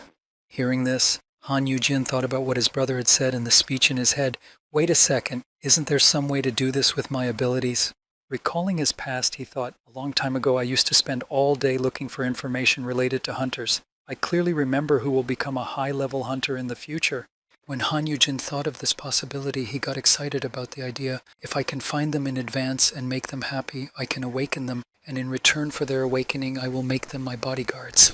Imagining how famous he would become among the S-class hunters, Han Yu-jin thought, "If I become more authoritative like this, Yu-hyun won't be able to do whatever he wants either. With my skills and rank, it's not impossible." As he continued to think about what he could do to protect his elder brother, when Han Yu-hyun himself was busy clearing the dungeon, he said thoughtfully, then, interrupting his thoughts, Han Yu-jin ran over to his younger brother and spoke happily, expressing his own idea in a way that didn't sound strange. "I'm going to find A-class hunters." Looking at his older brother, who had proposed such a strange idea, and who had volunteered to carry it out himself, even though he was in danger at every turn, Han Yu-hyun said in surprise, "Brother."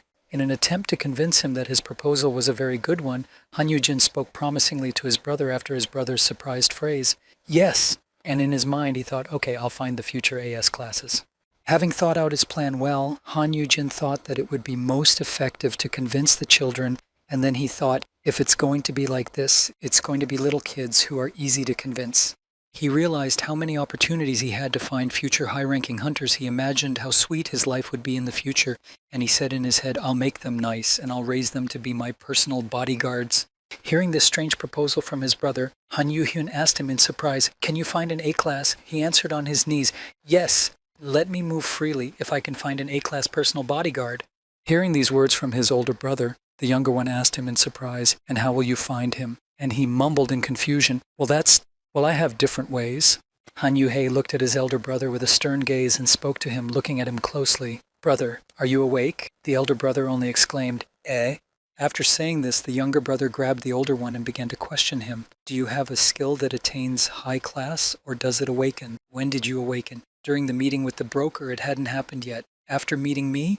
What kind of skill? What if even more people are going to target you now?" To which the frightened Han Yujin replied, "Eek! Take your paws off me, damn it!" Realizing that his older brother wouldn't tell him anything just like that, Han Yu-hyun decided to take drastic measures. After tying him up and taking him down to the basement with a gag, Han Yu-hei said to him, "You're safe now." Han Yu-jin could only think, No way can I tell the truth. If I tell you about the L-class skill, I'll be imprisoned forever." To prevent this from happening, Han Yu-jin said to his brother, "FS class. Just an ordinary F class." He said this, trying not to give himself away, but he was going through the motions in his head. "I can determine the strong and weak probable class of awakening, but I cannot do more than one awakening per month." Hearing his elder brother say this, Han Yu-hang took a pensive stance and spoke to him. "With your skills, you're not likely to be a target." After saying this, Han Yu-hyun spoke to his brother. "There will be an alternative soon." Hearing this, the older brother asked the younger brother, "An alternative?" He replied, "An awakening center will be built." Hearing these words from his brother, Han Yu-jin was thoughtful and said, "The mechanism of awakening has been revealed." But in his mind he pondered, "But the center has not yet appeared."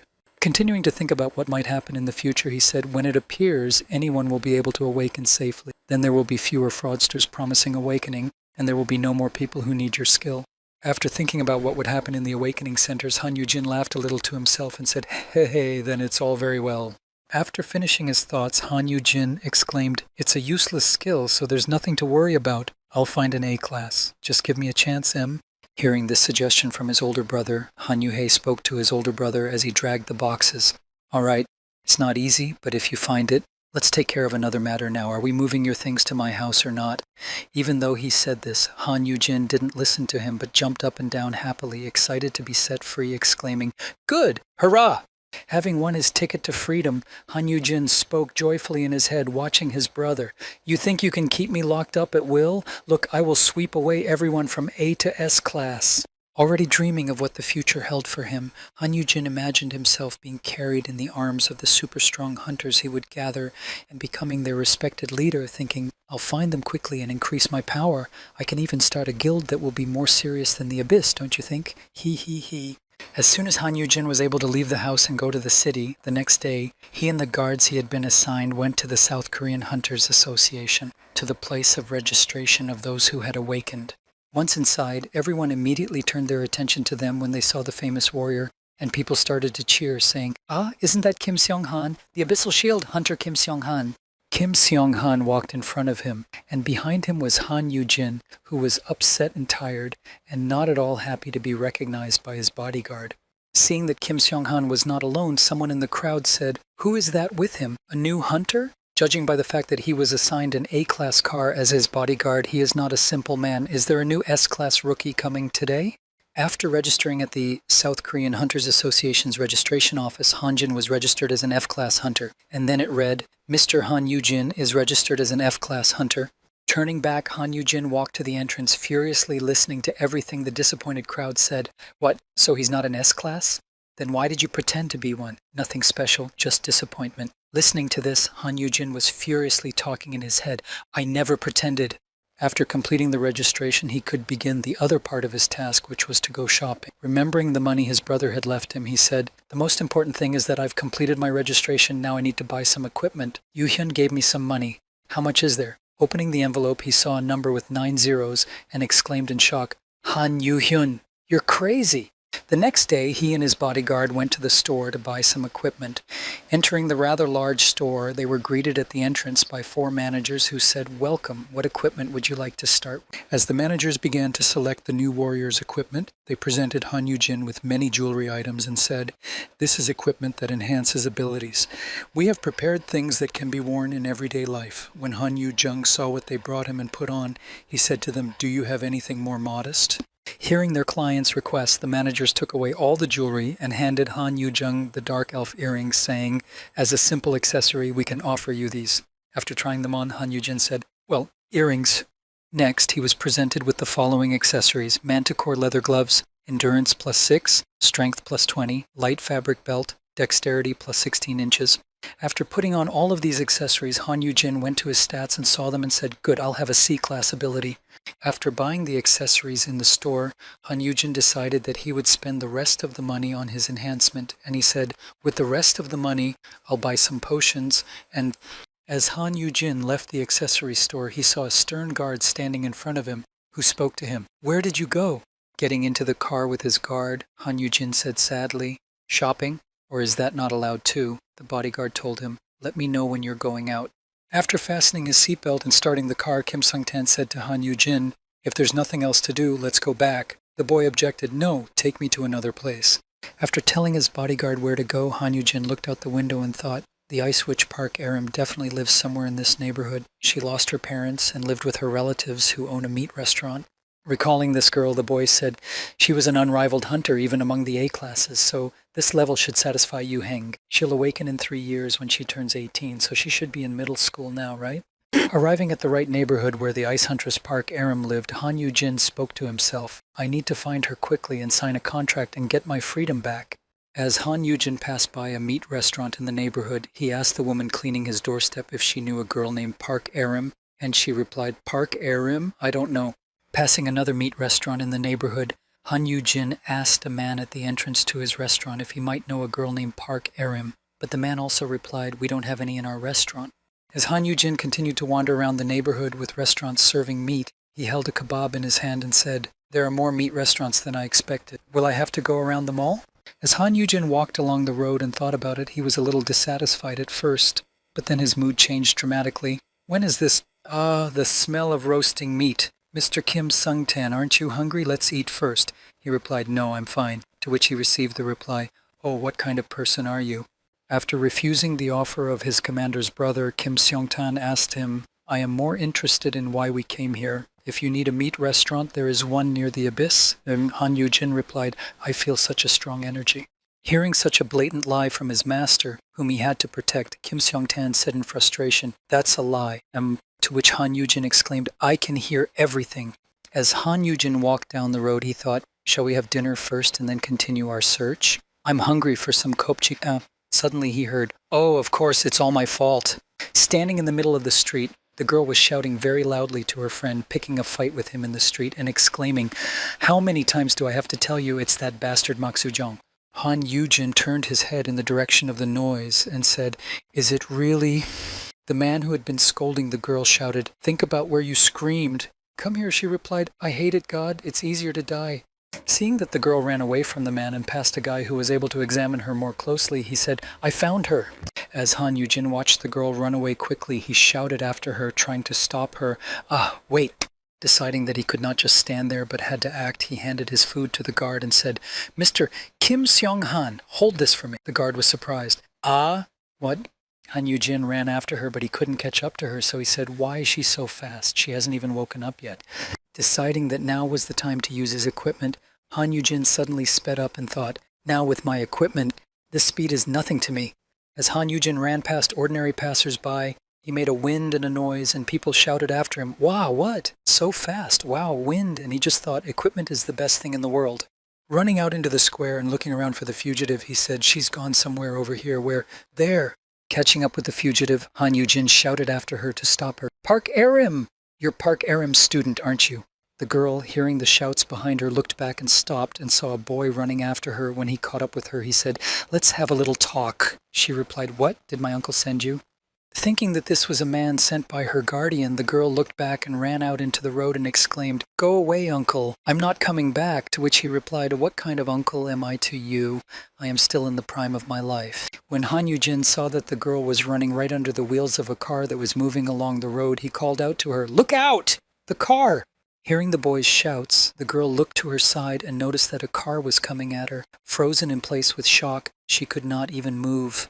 Noticing that she was in danger, Han Yu-jin rushed to her aid and ran out into the road and grabbed her, shielding her from the impact. After saving the girl from serious injury, Han Yu-jin and Park Aram flew away from the impact, while the driver of the car just watched in fright at what he had done. After this incident, when the guy saved her from the car, Han Yu-jin spoke to her. Are you okay? Are you hurt?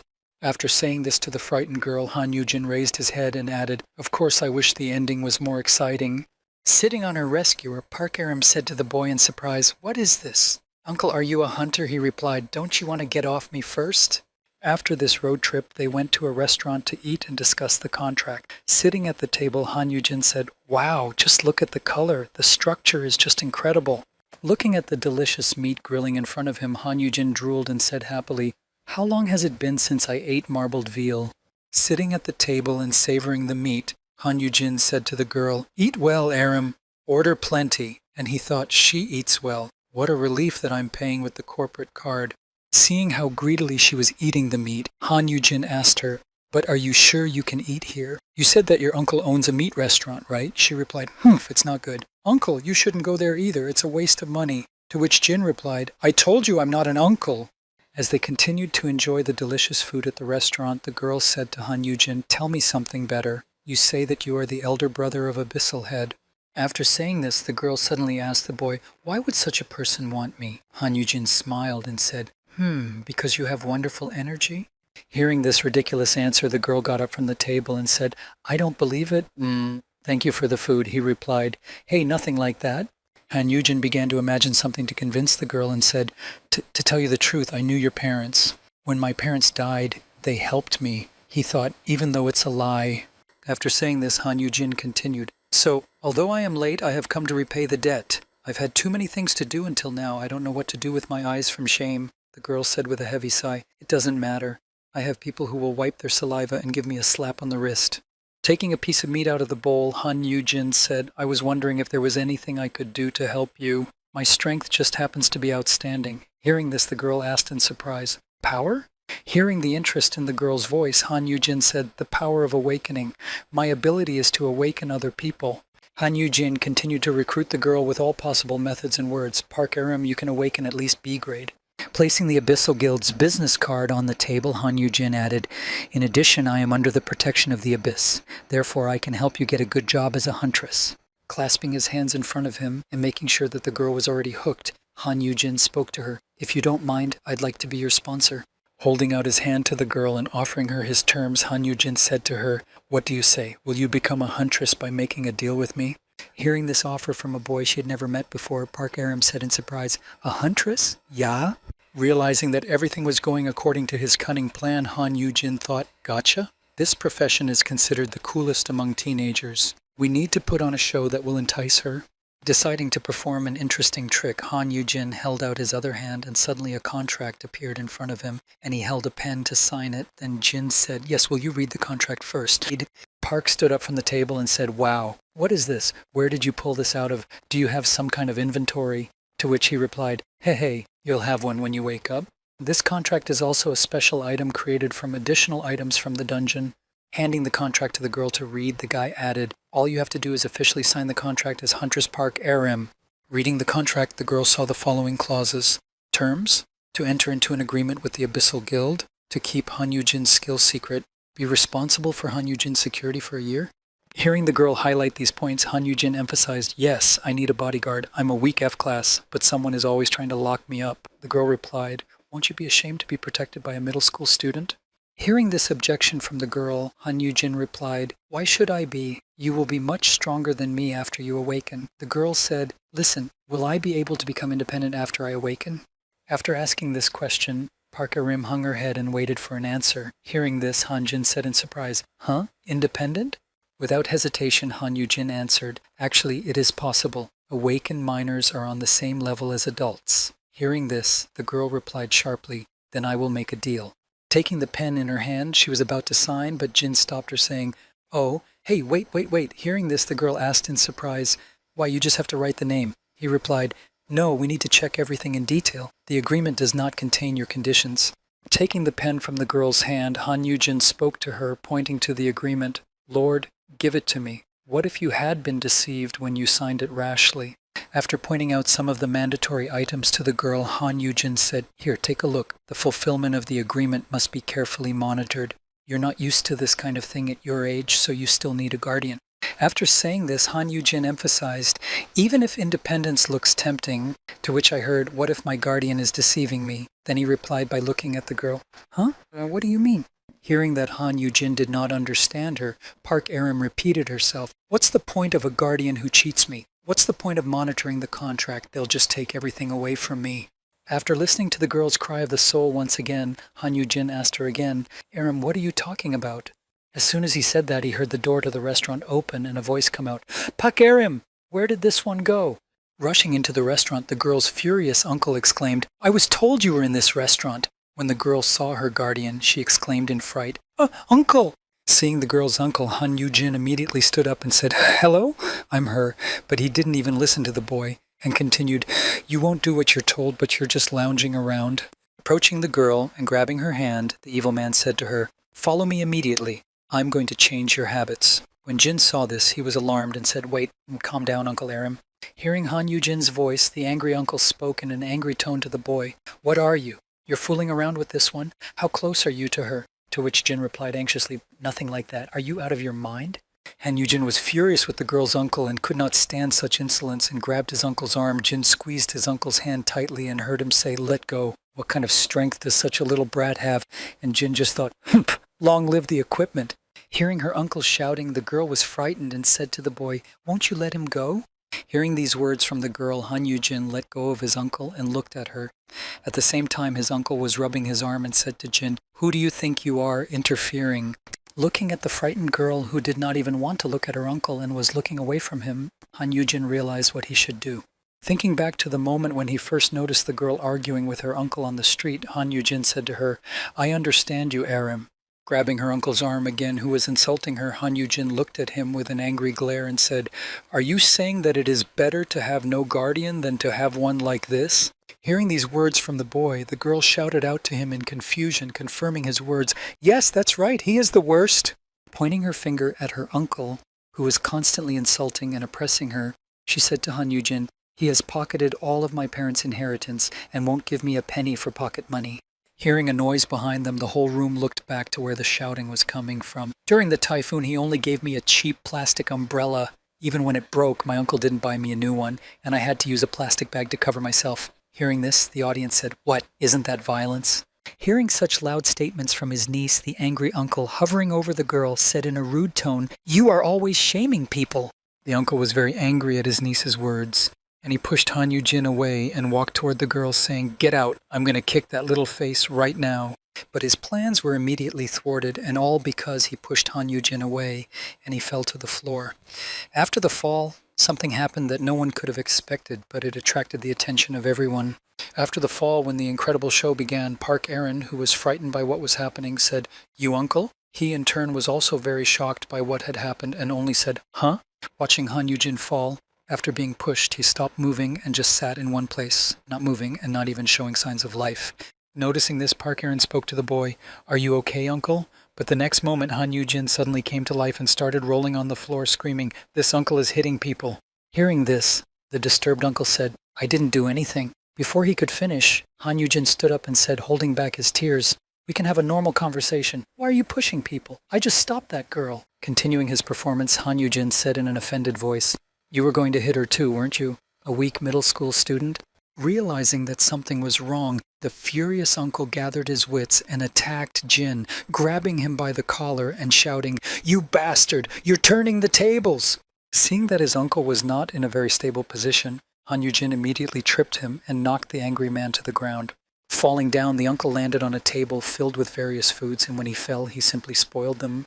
Han Yu-jin immediately got up, pretending to be an innocent sheep, and said, "God, be careful, the soda spilled so the floor is slippery." Hearing this excuse, the uncle exclaimed, "You!" Hearing his uncle's threatening tone, Han Yu-jin ran to him and tried to calm him down again, pushing his face into the table.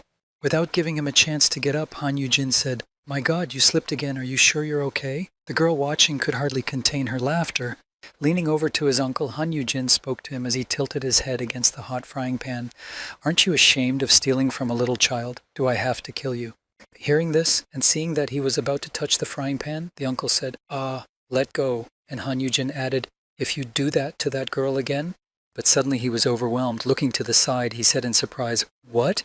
It was Park Aram who was speaking in awe. "Wow, what a bam on the table. It sounds like a wrestling match." Hearing this, Han Yu-jin said, "That sound didn't come from me."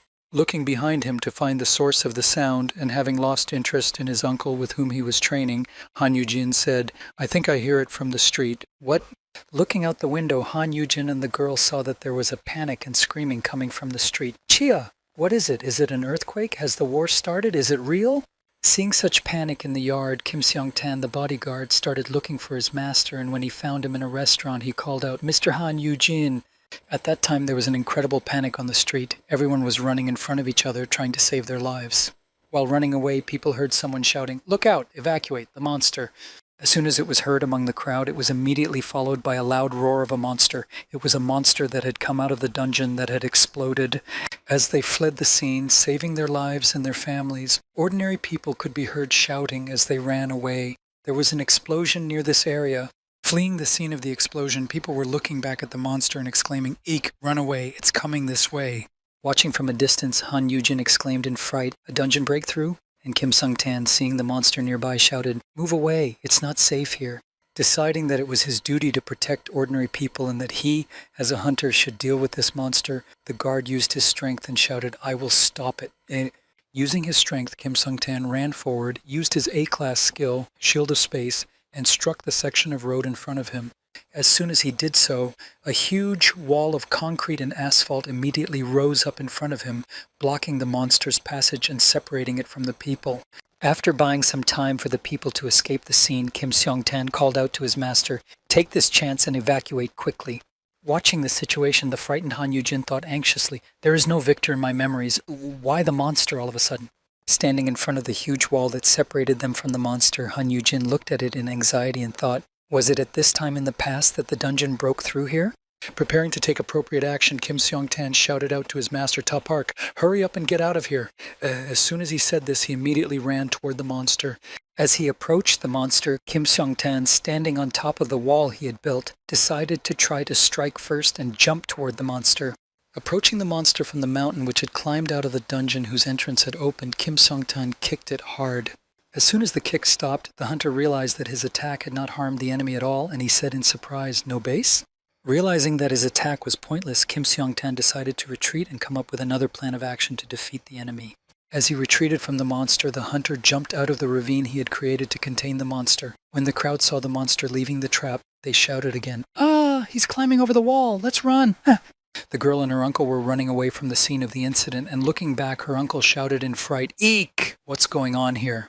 While running to a safe place to hide from the monster's attack, Park Erin caught herself on a sticking out rock and fell to the ground. Having lost the opportunity to run with everyone else to the stronghold, she looked back and saw that debris was flying at her.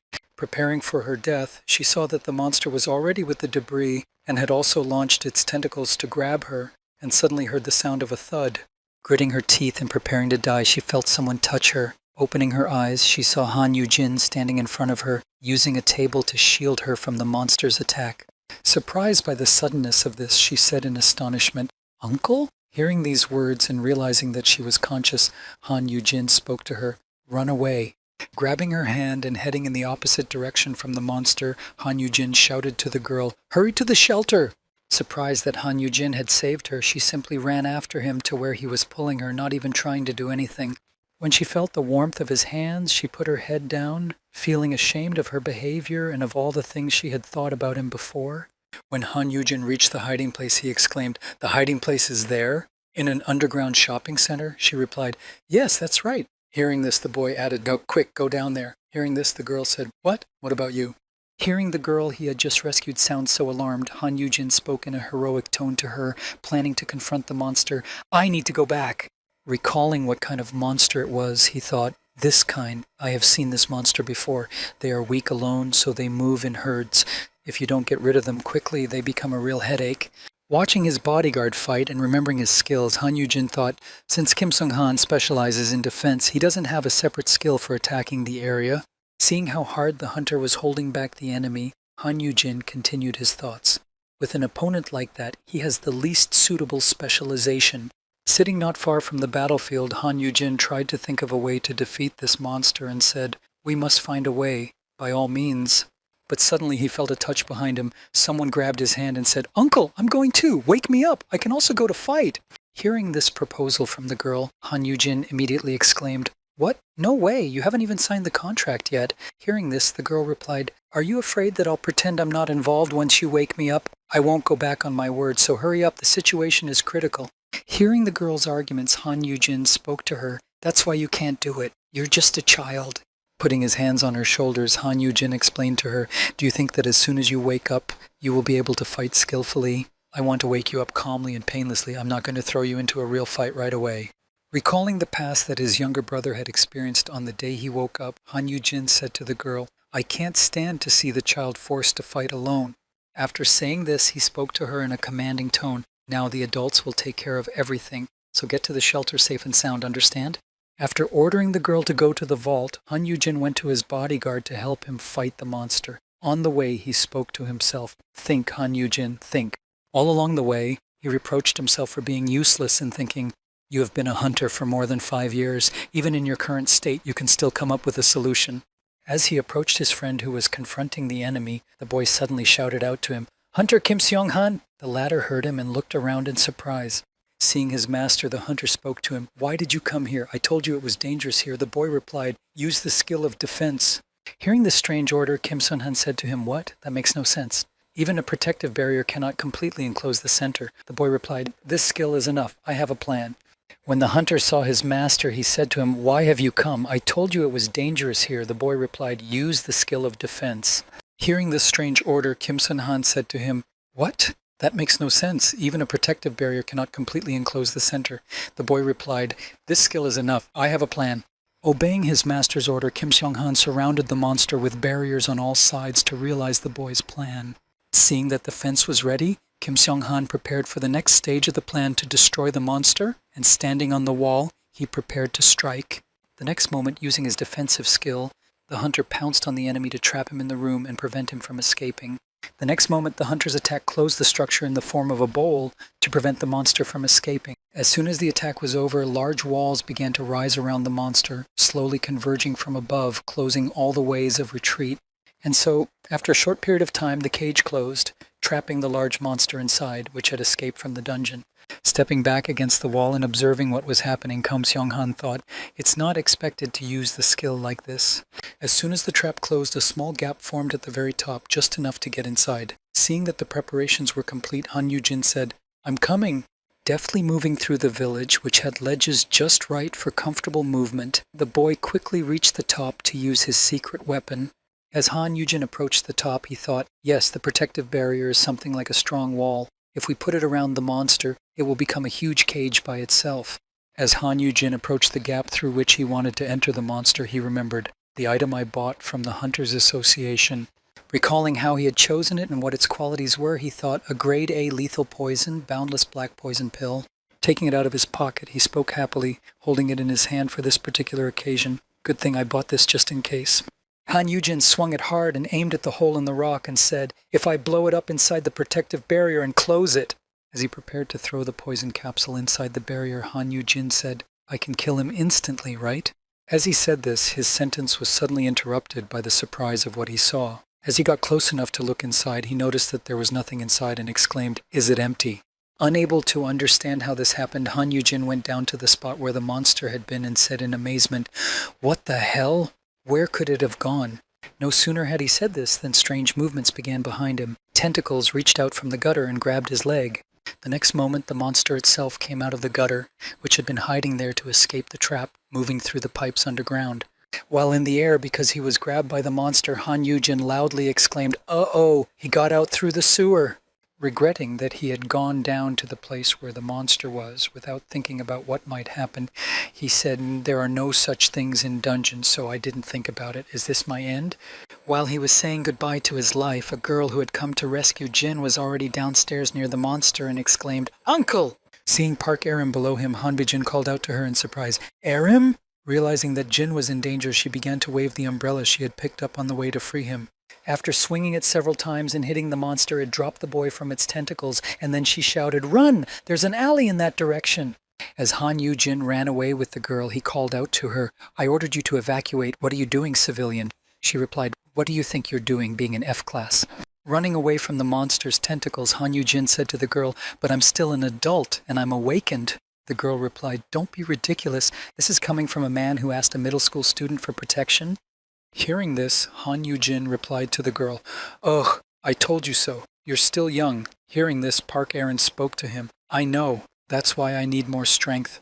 Thinking back to the first time Han Yu-jin saved her, she thought, "When my uncle saved me the other day, I calmed down. I thought he really wanted to protect me." As she ran on, the girl was deep in thought, and that made me angry that I don't have the strength to protect myself. That's why I rely on someone else's protection. Leaving the area of the fight with the monster, she continued her thoughts. That's why I want to become stronger. In situations like this, I only want it more. Thinking back to her youth and the times when she was at school, the girl reflected, "I have no ability to do anything because I am small." She continued to think about why she wanted to get her power and awaken, and continued her reflections. No more waiting with a trembling heart for someone else's protection. I want a power that I choose myself and with which I can protect myself without anyone else's help. Deciding that they needed the power here and now to achieve their goal, she turned to Han Yu-jin and said, "Uncle, you said so yourself." Looking at the girl, who was full of confidence and courage, the boy heard her reply, "You said yourself that I have a power that will make me stronger." After saying this and running through the column of smoke, she exclaimed, "So show me, how strong can I become?"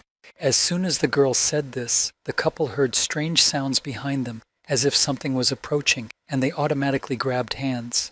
After that, something incredible began to happen. Seeing this, Kim Sun-han said, how did this happen? What is this? This sight was the awakening of the girl's skills that she had been striving to acquire. Rays of light shone brightly around her hand, enveloping her body. After that, she saw system notifications that said Cold Skill Ice Breath has been activated. The registration of the awakened Park Aram has been completed. Seeing that her skills had been awakened, she happily exclaimed to Han Yu-jin, "Uncle, I'm in class."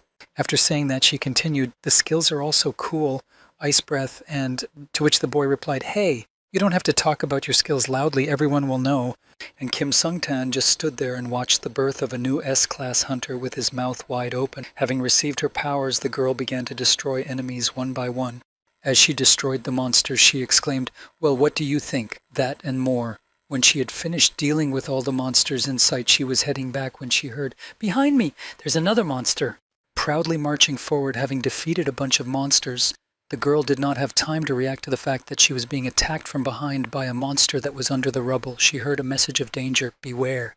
When she felt the touch of the monster's tentacles, the girl started waving her hand in fright, exclaiming in alarm, "Mommy!" Seeing the girl's incredible strength, Han Yu-jin and Kim Sung-han were frozen in place by the shock of what they had just seen. Just waving her hand in fright, the girl accidentally hit the monster against the wall, killing it. Her incredible strength was simply amazing. Seeing what she had just done, the girl exclaimed joyfully, "That's S-class strength. Okay, I'll take care of everything from here." As she approached Kim Seong-han, she asked the hunter with one request, saying, "Can I borrow your weapon for a while?" To which he said, "Ah, yes." Having received the weapon of a high-class hunter, the girl quickly mastered it and was able to use it with ease, despite the fact that she had never held it in her hands. With a few swings of the spear, she scattered her pieces of ice everywhere, which flew in different directions, including at Kim Sung-han and Han Yu-jin, whom he was protecting with his barrier. Having mastered one skill, the girl acquired another, which was announced as follows, "Hermes' shoes activated." Hearing this and rising into the air, the girl exclaimed, "Ah, help!" With her new ability, more shrapnel from her attacks began to fly at her allies. Seeing this, Han Yu-jin called out to her in an angry tone, "Hey, Park Aram!" Looking at the girl who was hanging in the air, he said, "Don't you want to be a little more careful? We're going to get crushed to death." Hearing this, she said, "Oh my gods, I am so sorry." After saying her words of apology for what she had done, she added, "I am not yet good at controlling my power." Looking at her and remembering her from the past from which he had returned, Han Yu-jin said, "As a hunter, she was called an ice witch." But that was not how she looked now. Now she was beaming with joy and happiness, radiating joy, and then the boy added, "And she turned out to be a child who can smile like that." Looking at the girl, Han Yu-jin said, "I didn't expect her to wake up so quickly. It would be perfect if she had an area attack skill. She doesn't have one?" To which he heard the answer, "Leave that to me." Hearing these words, Han Yu-jin saw that Han Yu-hyun had come to their aid, and with his square attack, he set fire to the entire area in front of him, destroying the monsters. As Han Yu-jin used his ability to destroy the monsters, he looked at his brother with a happy look and said happily, "Yu-hyun." As time passed, his flames filled more and more areas, and the heat from them only increased. leaving the enemies no chance of survival. The newly awakened huntress Park Aram said in surprise, "Wow, what is this? He just burned it in one go." As Han Yu-hyun finished his mission to destroy the monsters, pieces of burnt flesh flew around him, burning to ashes and falling to the ground like ordinary ashes. Standing behind his younger brother, Han Yu-jin said in alarm, "Hyung, you came." Hearing these words, Han Yu-hyun looked at his older brother with an angry look and said angrily, "Hen." Grabbing his brother and shaking him, the younger man said to him, "Do you even know how worried I was when I got the phone call on the way? How many times do I have to tell you not to wander around outside? I should lock you up from now on." While the educational process was taking place, a girl landed behind the brothers. When Han Yu-jin saw her, he said, "It's okay. You don't have to worry anymore. I found it." Pointing to the girl behind them, he said, "Just in time, a newly awakened S-class. Miss Park Aram." She looked around the abyssal head and said uncertainly, "Hello." Looking at the newcomer, she said, "Wow, it's really the head of the Abyssal Guild." After thinking about it, she heard, "I've decided to make a contract with her." After saying this, Han Yu-jin spoke boastfully, "Well, what do you think? You won't have any complaints about the S-class security, right?" To which Hyun replied, "I think she's still a minor. What about her guardian?" Hearing such an unexpected question from his younger brother, to whom he had introduced his new bodyguard, Han Yu-jin said in confusion, "Oh, that, guardian, how shall I say?" Without hesitation, Han Yu-jin said, "I was thinking of becoming her guardian." After saying this, the news shocked Han Yu-hyun. Hearing his elder brother speak like this, Han Yu-hyun spoke to him, What? What are you talking about? Not a sponsor, but a guardian." To which he replied, "Sponsor and guardian are different." Handing the weapon back to Kim Sung-han and thanking him, she asked what they meant, and he explained, "A simple sponsor would not be able to participate in your affairs. Therefore, he would not be able to protect you even if you entered into an unfavorable contract." Continuing his explanation, the hunter said, "But the guardian is the legal guardian of the minor hunter. To be more precise, he plays the role of a parent." Hearing this, the girl approached the brothers and said in surprise, "Are you serious? You would do such a thing?" Hearing the girl's words, the younger brother said, "That's right, Han. Why would you care about someone else's child?" Hearing this, Han Yu-jin said, "Your uncle is a jerk. How can I just let it go? But, well, it's up to you, Aram." Hearing this, Han Yu-hyun said, "Ya, ya, ya." Han Yu-hyun grabbed his elder brother and exclaimed, "I can't let this happen, even for Hyun's safety." There have been more than one or two instances of a high-ranking awakened using violence against a low-level guarantor. Moreover, what S-class would obediently follow an F-class? Pointing to the S-class awakened girl, Han Yu-hung spoke in anxiety, worried about his brother. What if this child attacks Jin? Hearing the student's statements and the premature conclusions and accusations against her, the girl said, "I am not attacking. I am kind." After considering all the possible bad outcomes, Han Yu-hyun said to her, "I'd rather be the guardian than Jin." Hearing the statement from the head of the Abyssal Guild, Park Aram spoke to him in an irritated voice. "I don't want to. Uncle promised to do it." Hearing her words, Han Yu-hyun said, "You say that now, but no one knows what might happen later. Who knows what you will do with him?" She replied, "I will not do that. I have a contract to protect him. Are you planning to do that yourself?" Hearing this quarrel, Han Yu-jin said, "Hey guys." After finishing the conversation, Han Yu-hyun grabbed his brother and carried him away, saying, "There is nothing more to discuss here. Let's go home, Jin." Seeing this, the girl grabbed Jin's hand and said, "Where? Don't interfere. Let go of me." During the quarrel, and trying to take and hold Han Yu-jin, both hunters grabbed him and simply tore off his hand ligaments. Jin immediately lost consciousness after experiencing a painful shock. Realizing that something had happened, Han Yu-jin said nervously, "Jin, are you okay?" To which the worried girl also added, Uncle!" Hearing these cries from the two opponents, Han Yu-jin spoke to them in an angry tone. "Get away from me, both of you." Seeing that his brother was injured, Han Yu-hyun said in concern, "Are you okay, Jin? Should I call a healer? Do you want to drink some medicine?" Pointing his finger at his younger brother, Jin said, "Hey!" Interrupting the unnecessary quarrels and discussions about who could do what best, Han Yu-jin spoke to his brother Han Yu-hyun, "Is this how I raised you?"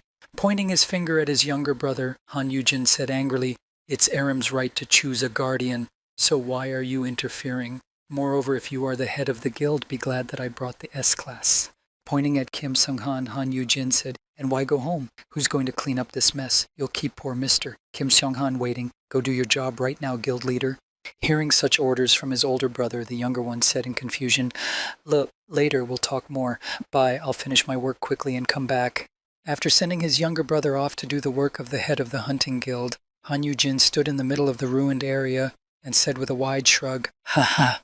Standing behind Han Yu-jin, Park Aram said angrily, "This is the head of the Abyssal Guild? He doesn't look like what they said he was." She thought to herself, "I used to like him when I thought he was handsome." Hearing these words from the girl, Han Yujin spoke to her in a commanding tone, pointing to a place. Park Aram, this also applies to you. Don't come any closer. Stay there. Seeing Han Yujin clutching his injured arm, Park Aram spoke to him. Sorry, I can't control my strength. Is your shoulder okay? To which the boy replied, yeah, it's a little dislocated. What's more important is... After saying this, Han Yujin went to pick up the pair of shoes that the girl had lost and said, here, your shoes. If you can't control your power, I'll put them on for you. As Han Yujin put the shoes on the girl's feet, he said to her, these shoes are so old and the size doesn't fit to give me something like this. This damn uncle. As Han Yujin put her old shoes on her feet, he said confidently, we'll go get a pair of new shoes tomorrow, okay? As she sat there watching him put her shoes on, she said happily, heh, it's kind of shaking, don't you think? Hearing this, Jin said in surprise, what trembling? Hearing that Han Yujin didn't understand what she was talking about, the girl spoke to him. Why, it's in dramas and it's something you do. When she saw that a fly had landed on the boy's head, she wanted to swat it away, but she didn't calculate her strength and overdid it, exclaiming, ah, a fly. Han Yujin flew backwards from the blow, exclaimed in irritation with a broken nose, yes, it's not like I'm trembling, my heart is about to burst. To which the girl said in confusion, sorry, I'll be careful. As Han Yujin tied his shoes, he said to the girl, I just care. Hearing this, she asked, what? He replied, you asked me why I was doing so much the other day. After saying this, Han Yujin continued, I did this because your story does not seem alien to me. My own parents died. It was hard. Recalling his years of living alone with his younger brother and how they had to survive, Han Yujin said, when I think about how things could have changed if we had a reliable support. Continuing his story, Han Yujin said to Park Aaron, well, I realize that I don't look that reliable. After hearing this story from her future guardian, the girl said to him in a tender voice, Uncle, you also seem to be quite reliable. Hearing this from the girl, Han Yujin exclaimed, oh, really? Yeah? To which she replied, well, as far as I can tell, you're the one who asked a middle school student for protection. After saying this, she added happily, but that's okay. In the future, please take good care of me, Uncle Guardian. Han Yujin replied, okay, please take care of me as well. Then, deciding that now was the time, Han Yujin spoke to the girl. This will never be able to compare to your parents' love, but Han Yujin said to Park Yeonrim in a strange tone, Aram, do I love you? Hearing this, the girl suddenly laughed and said, why are you doing this all of a sudden? And a notification appeared in front of Jin's face. S-Class awakened Park Aram has been positively affected by the code word. As soon as this happened, an uncle ran toward the girl and the boy from the direction of the vault shouting, Park Aram. When he reached a certain place and saw his niece, the uncle said, so there you are. I was so worried about you. Hey, looking at the girl, the uncle kept looking up and down with anxious eyes and said, by the way, are you really awake? Immediately betraying his stinginess and his goal of profit, he said, it is said that the awakened ones earn mountains of money. Hearing this, the boy and girl were surprised. There is still this problem. As soon as this happened, an uncle ran toward the girl and boy from the direction of the storage facility, exclaiming, Pak Aram! When he reached a certain place and saw his niece, the uncle said, so there you are. I was so worried about you. Hey! Looking at the girl, the uncle kept looking up and down with anxious eyes and said, by the way, are you really awake? Immediately betraying his stinginess and his goal of profit, he said, it is said that the awakened ones earn mountains of money. Hearing this, the boy and girl were surprised. There is still this problem. Realizing that the uncle was not there because he was worried about his niece, the girl grabbed an umbrella and continued, I was so worried when I lost you. Approaching the door with the boy, the uncle asked her in a sly voice what he was most interested in at the moment, but not now. So is it true that you have awakened? Hearing this question from her uncle, the girl answered him, yes. Yes. Hearing this, her uncle exclaimed with joy, S-Class? So now we have a lot of money waiting for us. After saying that, the girl looked back at Han Yujin and added in a worried voice, also I'm leaving home. I have a contract with this uncle now. Hearing this, the uncle angrily exclaimed, what? Hearing this news, the uncle, realizing that he was losing his golden opportunity, exclaimed angrily, what are you talking about? Hey, why would a 16-year-old leave home? Hearing this, Han Yujin spoke to his uncle, 16 years old. Han Yujin walked over to him and said, according to a special law, a hunter can become independent at the age of 14. When he heard this, he exclaimed in irritation, a special law? I've never heard of such a thing.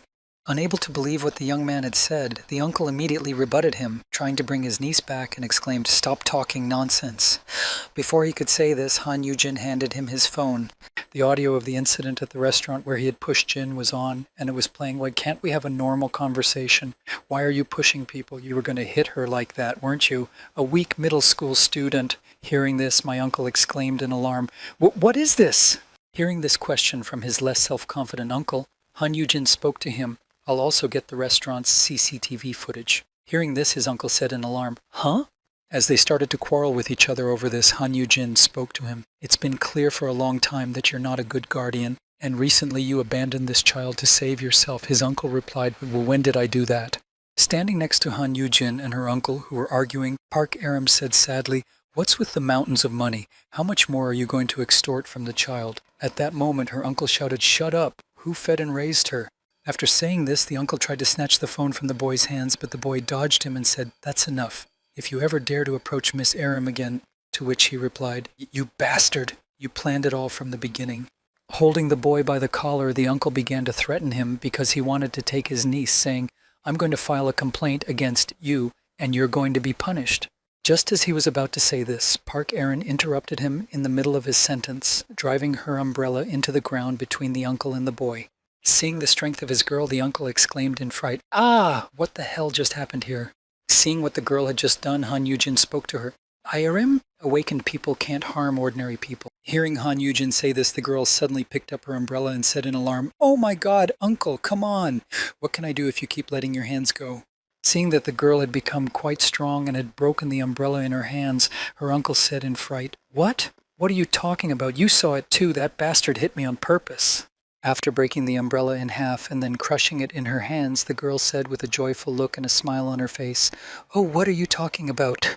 Her expression immediately changed and her mood turned bad, emitting a terrifying aura, and she added, "Uncle, you pushed him and then just fell down, didn't you?"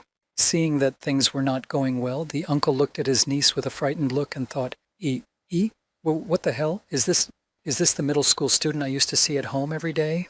Unwittingly applying an intimidating aura, the girl, clutching her umbrella, looked at her uncle. He, in turn, looked at her with a frightened look and thought, "I feel like I'm standing in front of some kind of predator." Standing next to this whole spectacle, Han Yu-jin heard a system alert, fear resistance activated. Then he thought, this aura of intimidation, she's definitely S-class. Slowly approaching her guardian, the angry girl spoke to him, "Uncle, you must know that you are not in a position to be grateful to me." She crumpled the broken pieces of the umbrella into a ball and threw it out of her hands and said, "A guardian? Don't be ridiculous. You didn't even buy me a miserable umbrella." Stepping back from his angry niece, the uncle fell to the ground and started to crawl away. But then he saw the umbrella rolled into a ball and the girl's words, "If I had my way, I would turn you into this." Approaching her frightened uncle, the girl grabbed him by the shoulder and said sternly, "But I'm going to turn a blind eye to this. Do you know why?" Holding her uncle's shoulder, the girl leaned toward him and spoke softly, "Because you are worthless. You are not worth an ounce of my attention, man." After saying this and looking at him with a haunting gaze, she added, "Remember that, and go on with your insignificant life." She turned away from her uncle and stood upright in front of him and added one last time, "If you do not follow my advice and continue to cling to me, or make scandals with your uncle attracting attention." With her hands at her sides, the girl finished her intimidation. "Then I will definitely not turn a blind eye." After completing her intimidation, the girl happily exclaimed to Han Yu-jin, "How was it? I repeated after you. Did you get it right?" Hearing this, the boy thought, You can't even take a sip of cold water in front of children.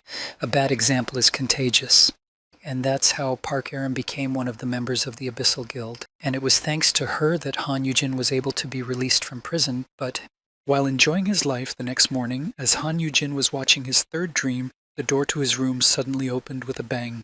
Opening the door to the boy's room, his younger brother, Han Yu-hyun, entered, and seeing him, the older brother exclaimed in irritation, "Who the hell is Han Yu-hyun?" Han Yu-jin immediately got up from the bed and looked at his brother walking confidently toward him. "What is wrong with you? What has come over you this morning?" Holding out his hand to his elder brother, Han Yu-hyun spoke sternly to him, "Give me that, the one you bought yesterday." Hearing this, his elder brother called out to him in fright, What? Are you talking about shopping at the mall? Did I spend too much? I thought it was a good idea to spend all this money." Hearing this, the younger man exclaimed to him, "That's not the point. It's an infinite pill of dark poison." When Han Yu-jin learned about the pill, he held out the pill to Hyun and said, "Peep pill, this one?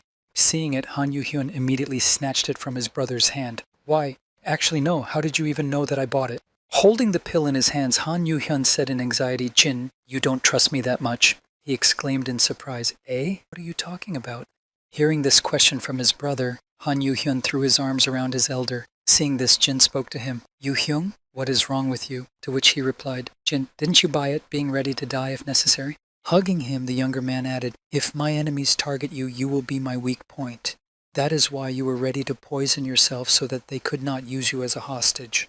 Hearing this, Han Yujin was surprised and thought, no way. Letting go of his elder, Hyun said to him, you care so much about me, but you still never use something like that, okay? The elder replied, no, this.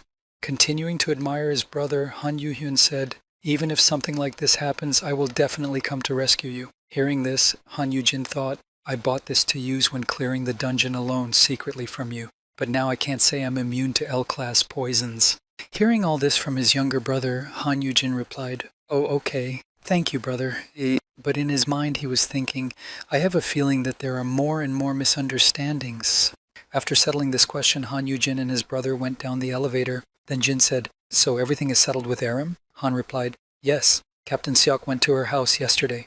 After saying this, Han Yu-chin added, I checked the registration copy of this so-called uncle, then this, then that. Apparently, he spent billions of what belonged to Aram on his own business. Recalling the deal with his uncle, Heng added, instead of saying we wouldn't sue, he wrote a note saying he wouldn't approach or contact her in any way. He won't bother us anymore. We successfully settled all the issues with him and secured it with a small amount of money. When they arrived at the right floor and got off the elevator, Han Yu-jin asked, did Aram really agree not to sue? Hyun replied, yes. She said she just doesn't want to get involved with him anymore. Hearing this, Han Yu-jin replied to his brother, that's true. Now that amount of money will probably seem ridiculous to her. Han Yu-hyun said she has also gradually finished adapting to her abilities. As Han Yu-hung approached the guild's training hall, he added, looks like she spent all of last night in the training room. As Han Yu-hyun entered the training room, he spoke to his older brother. This room can withstand even S-class strength, so she can use it to her heart's content. After saying this and turning their gaze to the training room, Han Yu-hyun and Han Yu-jin were frozen in place. They saw the destroyed room in front of them.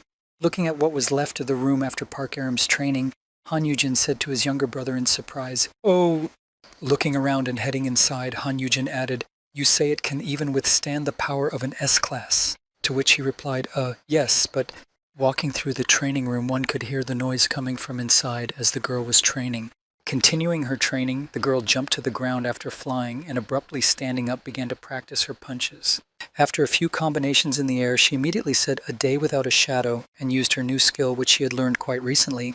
As she said this, she stamped her foot on the floor, and from there, shadows began to move in all directions, taking over more and more territory.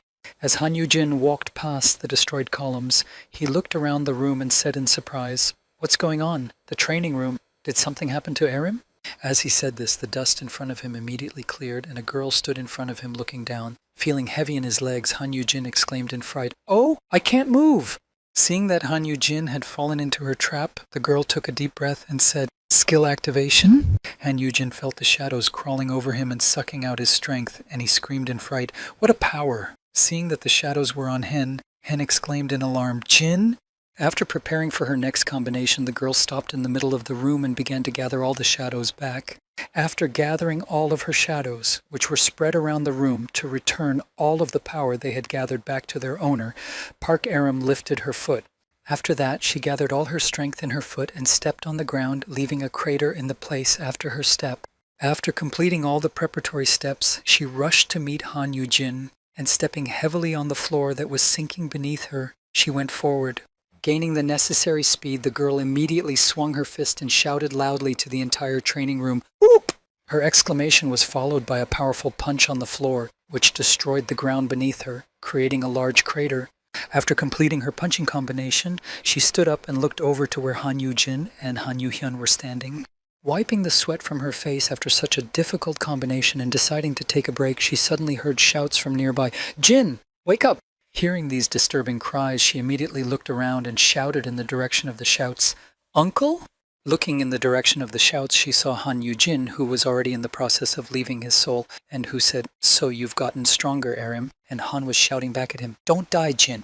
Seeing that Han Yu-jin was already losing consciousness, Park Erin immediately called out to him, "Uncle, wake up!" Hearing this, Jin said, "I'm strong."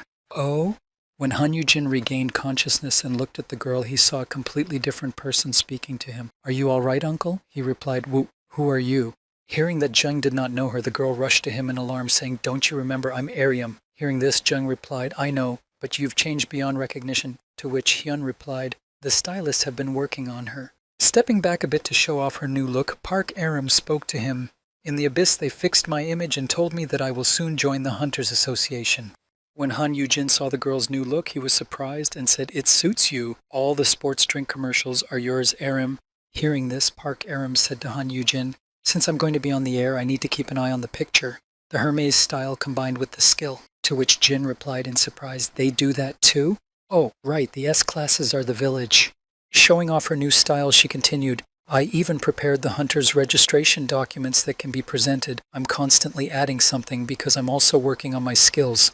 Holding her head, the girl said awkwardly, "I didn't notice that you came in, uncle, so it's been a while." He replied, "So it was really your skills. What was all that about?" Recalling what she had used in a recent training session, the girl said, the first one was a cold breath. The freezing skill, you saw it last time, right?" Recalling further, the girl said, "Hermes shoes. It allows you to float in the air and instantly move short distances." Thinking about her new talents, she said, "A day without shadow casts a special buff over a large area. When used, it greatly increases the effectiveness of skills and attributes. I can also slow down my opponent by absorbing their shadow. This also gives me a corresponding buff." Hearing this information, Han Yu-jin spoke to Park Arim. "So you become even stronger by absorbing power from your surroundings? It is because of this skill that the training room has now turned into ruins." Hearing Jin's words, Park Aram said, "Oh, and there's one more. The last one. Body whiteness is a skill. It allows you to read information from a corpse." Hearing the characteristics of the last skill, Han Yu-jin spoke to her. "That's pretty creepy." She replied, "Really? It was supposed to be an attacking skill." Thinking about this skill, Han Yu-jin looked at the folder where she had written everything down and said, "We'll hide the body whiteness for now." Hearing this, the girl exclaimed in surprise, "Hide it?" As he crossed this skill off Park Aaron's skill list, Han Yu-jin spoke to her. "You don't have to reveal all your skills when you register. Let's see." As Han Yu-jin looked over everything in the girl's file, he said, "Since it's like this, it's better to hide a few more details. On days without shadow, we'll only record the buff effect, and in the Hermes shoes, it's flying. It's cool at this level." After hearing all of this from Jin, Park Aaron spoke to him happily. "Uncle, you really are so good at this, just like an expert." He replied, "Oh, it's nothing. Have you mastered your power control now?" Han Yu-hyun blocked Han Yu-jin's path and covered him with his body and spoke to the girl in an angry tone. "Hyun is so knowledgeable about everything because he went to all the trouble to find out the details for me. Keep your distance." Hearing Han Yu-hyun's objections, Park Aram replied, "Chairman, I didn't ask you, so why are you interfering?" He replied, "I didn't interfere, I just helped with the explanation. After all, this is my Jin." Jin replied, "Please stop." Suddenly thinking of something and already creating a plan in his head, Han Yu-jin thought, "Haha, but it's possible." As Han Yu-jin thought of a plan to introduce Park Aram to the public, he said anxiously, "Yeah, it's going to be okay, right?" After a while, when Park Aram finished registering, a lot of people gathered outside the Abyssal Guild and a car stopped there. Then someone in the crowd said, "An Abyssal car has just arrived. Miss Park Aram, the new S-Class is coming out." Looking out from the crowd, Han Yu-jin was somewhere in the distance. Han Yu-jin was standing with Kim Sung-han, and the crowd was saying, "This is the birth of our country's 8th S-Class combat hunter. Miss Park Aram only has 3 basic skills." Peeking out from his hiding place, the disguised Han Yu-jin said happily, "Great! Our Aram is doing great." Kim Sung-han replied, "Instead of acting like this, you should have just accompanied her." After saying this, Kim Sung-han added, "Miss, Park Aram was disappointed because you didn't go with her." Jin replied, "Haha, I have a lot of bad memories of crowded places." After saying this, Han Yu-jin added, "Well, there is an end to resentment too. Now that she's going to be famous and rich, I'll definitely move to the background." Watching this beautiful girl appear in public, Han Yu-jin thought, "There's no sign of the cold and arrogant ice witch Park Aram from the future that I know. Now instead there is the confident, smiling middle school huntress Park Aram." Thinking back to that monster attack, Han Yu-jin said, "The dungeon breakthrough that happened a few days ago was also not initially possible. Will everything be okay if the future I saw is changing so much?" Thinking about this, Han Yu-jin immediately shook his head to try to forget those thoughts and said, "No, what does it matter? What is good is good. What matters now is something else." Since I've come to the association, I need to see if there are any newcomers with good potential. Looking at the crowd, Han Yu-jin searched for those who could become a new high-level hunter and thought, there's an F grade over there, there's also an F grade over there, there's an E grade over there, an F grade over there. Surely finding another S class would be incredibly lucky, right? Analyzing everyone from just one side of the hiding place, Han Yu-jin thought, I'm unlikely to find any high-level unawakened potential here. There is no point in wandering around here. Realizing this, Han Yu-jin decided not to stay in one place and went in search. Seeing Jin running off somewhere, Kim Sung-han shouted after him, Mr. Han Yu-jin, where are you going? As Han Yu-jin ran forward, he blew out the magic stone and thought, nothing is impossible. It all started when I turned back time to save my younger brother. While running through the crowd, the boy suddenly saw a boy and thought, if I was able to change things for the better for both Aram and Yu-hyung, maybe my skill was given to me for a reason. Catching up with the boy he had seen from a distance, Han Yu-jin approached him and grabbed the boy's hand, thinking, to make him shine. And then he continued his train of thought, a rough diamond that comes across my eyes. Grabbing the boy's hand, he said in concern, who are you? Seeing his potential, Jin couldn't let him go. His card read, Awakened Yu Meng Wu. Current grade is F, Awakening Potential, F, Optimal Starting Skill Possible to Learn, SS grade. Grabbing the boy, he pulled away and asked in alarm, who... Jin replied, you're Man-woo, right? You, Man-woo, it's been so long. Don't you remember me? Han Yu-jin, Yu-jin. Startled by this sudden encounter, Yu Myung-woo spoke to him anxiously, rubbing his neck. I'm sorry, I really don't remember you. Seeing that the boy was very nervous, Han Yu-jin took off his mask and smiled happily, saying in a friendly tone, it's okay, we haven't seen each other in a long time, for quite some time, it's quite normal. Looking at this guy, Han Yu-jin was also worried. To be honest, I don't know you either, but looking at the potential and incredible skill of this guy, he thought, unbelievable. Just look at this guy's skill. Gold Forge Master, Eswesu. Looking at this skill, Han Yu-jin was already imagining while thinking, just from the name alone, I can already tell that this is a special skill that is related to making equipment. Moreover, it's SS class. An SS blacksmith is a class act, creating equipment with his own hands that can hardly be bought even for hundreds of millions. Even 5 years later, there were no awakened ones with this skill. Already imagining mountains of wealth, Han Yu-jin thought, if I can learn this skill, I can make a bed of bags of money from all over the world. Looking at the frightened boy, who didn't understand what was happening, Jin reflected, and all because of this guy who looks like a dead man, overwhelmed by life's problems. Looking into his personal file, Han Yu-jin said to him in surprise, have you been doing well? Have you also awakened? He replied sadly, yes, even though it's F grade. Having said that, the man continued, there is a 1,000,001 subsidy for registering an awakened person. Hearing this, Han Yu-jin said to him, oh, brother, I'm also an F. Come with me to learn basic skills. Hearing this suggestion, Yu Meng-woo said sadly, no, I only came for the subsidy. You have to pay for basic training, and even with it, F classes are not needed anywhere. Hearing this, Han Yu-jin grabbed his arm, ready to say something, but Yu Meng-woo only added, I'm useless right now. Taking the hand of his potential SS class master, Han Yu-jin happily exclaimed, then get him to join our guild with me. Hearing this suggestion, the young man said in surprise, E?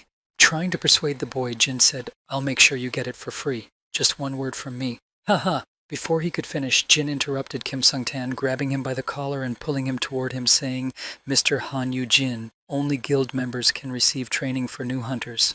Hearing this, Han Yu-jin said in a disgruntled voice, then make an exception for just one person, to which he replied, but the rules. When Yu Meng-woo saw the A-class warrior, he was frightened. Oh, Kim Sung-han of the Abyss? Looking at the boy and the high-ranking warrior, Yu Meng-woo said in surprise, Yu-jin, you two know each other.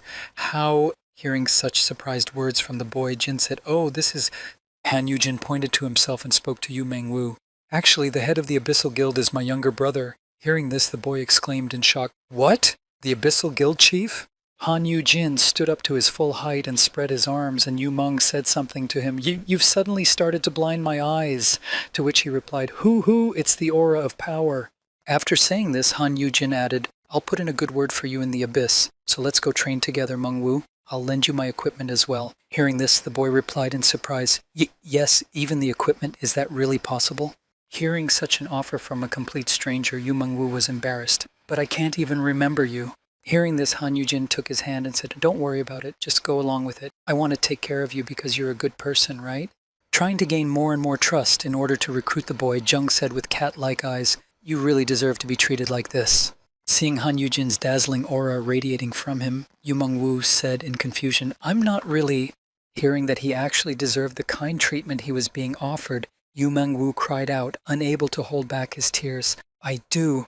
And then, falling to his knees, he began punching the ground with his fists and sobbing loudly with happiness. Seeing Meng's strange behavior, Jin exclaimed in alarm, Mengwu? Sometime later, after the incident, Han Yujin stood by the machine that made hot tea and spoke to the boy. Drink, the tea is warm. As Han Yujin handed the cup of warm drink to his friend, he said, it would be better to buy expensive coffee at a cafe. To which Yu Myung-woo replied, it's okay. This is enough for me. Han Yujin looked at the quietly sitting boy who was holding a hot drink and smiling slightly and said to him, are you calm? To which he replied, yes. Wiping his eyes from tears, Yu Myung-woo said to Jung, I'm sorry for coming out of the blue like this. It's been too long since I've heard such words, he replied. It must have been hard for you. Hearing this, Yu Mengwu said, yes, well, when I was a child I had a talent for working with my hands, and I even received many awards for it. But in my adult life, it was of no use at all. Everyone just kept telling me to stop doing stupid things and start studying, and that's when everything went wrong. I was a total zero in my studies, a failure. My grades at the university were terrible. I couldn't get a job, and then there were family circumstances. Looking into his cup of hot drink, Yu Mengwu said with a heavy sigh, at some point I found myself in such a deplorable state, with a lot of debt, an outsider with nowhere to go. After listening to Yu Myung-woo's entire story from A to Z, Han Yujin spoke to him in a sad voice. I understand. Remembering his past life, Jung thought even after the world changed, everything remained the same. People are literally divided into classes. Recalling how he was looking for a squad to go and clear the dungeons, he was rejected, saying, and where are you going to go, Supporta? Only those with combat or healing skills are welcome. Thinking about how difficult it is for F-classes to survive in this world, and even more so without the skills needed to clear dungeons, he continued, if he had gotten off this road, F-class among the Missians, F-class in society, what would have become of Yu Mengwu in the original scenario if I hadn't met him? Sitting on the bench and thinking about this, Jin made up his mind. He might not have been able to ignite his talent. Maybe he would have continued to... It's okay, in any case, Having finished his thoughts on how difficult it is to live for people with low and useless skills, Han Yujin abruptly stood up from the bench and exclaimed, all right, let's go. Looking at his friend, Han Yujin said, hey, let's not get sour. Who cares if others don't understand? After all, we live in a world in which it is very difficult to survive on our own. Han Yujin hugged his lost comrade, pointing to the west, and said, lift up your head with confidence. If you remain depressed, the money for the spinal surgery will disappear. Looking at the sunset, Han Yujin stood up from the bench and spread his arms, exclaiming loudly, I am incredible. Others just don't understand. I love myself. Han Yujin put his arms out to the side and turned to Yu Mengwu and spoke to him joyfully. Let's think like this, huh? Han Yujin looked at him with a joyful gaze, and he had already planned everything, but he added in a loud voice, Yu Mengwu, I love you too, my friend. Hearing these words from his mentor, Yu Myung-woo said to him, that's right, we'll do that, thank you, Yujin. And immediately after Jin's words, a system notification sounded. Awakened Yu Mengwu has received a favorable effect from the code word. After saying this and having already set up his new comrade, whom he was able to recruit, Han Yujin said in disappointment, I thought this would be so easy to solve, but the next day when Han Yujin arrived at the guild and headed to the training center, the head of the Abyssal Personnel Department, Seok Shimeng, spoke to him in a firm tone, you can't. Sitting in the head of personnel's office with his friend, Han Yujin heard, allowing a stranger to receive training for guild newcomers, to which Jin replied, oh, come on, just this once. Hearing Han Yujin's request, Seok Shuman replied, to give in. Sending someone to study is like vouching for them. It will be rumored that such a privilege was given to a dog bone lying around. Seeing that these words had struck Yu Myung-woo to the ground, Han Yujin rushed to calm him down and exclaimed, how rude. What do you mean, dog bone? To which Seok Shumeng replied, I only meant that they might say that somewhere. Hearing such counter-arguments in his direction, Han Yujin, holding his disappointed friend, said, come on, trust me for once, he really is an honest man. Hearing this, Seok Shumeng took off his glasses and said, of course I know that Mr. Han Yujin has outstanding insight. The fact that you found Miss Park Aram is an incredible achievement. After saying this, Mr. Seok Shumyung immediately put on his glasses and adjusted them, adding, however, well, it could have just been an accident. Hearing this, Han Yujin exclaimed, what the hell is this? Looking at Han Yujin, Seok Shumyeon spoke to him, to be honest, I don't understand your intentions, especially when you consider that Just a few days ago, you fell for the broker's deception. You convinced the guild head to do business, and now you want to promote yourself? After saying this, Song Shumeng added, to protect the security of the abyss, all of this is very undesirable. Hearing this, Yu Meng-woo said in a sad voice, but Yujin is being insulted because of me. Listening to all this, Yu Meng-woo, unable to withstand the pressure, covered his face with his hands, ran out of the office, and exclaimed, Stop it! I'm just going to leave. After leaving the office of the head of the personnel department, Han Yujin held his head and exclaimed in frustration, that damned Seok Shi man. He's getting more and more cruel every time, to which Yu Meng added, scary person. Hearing this, Han Yujin took out his phone in frustration and said, Wait, I'll ask my younger brother directly. Hearing this, Yu Meng answered him with a shake of his head, That's enough. There's no need.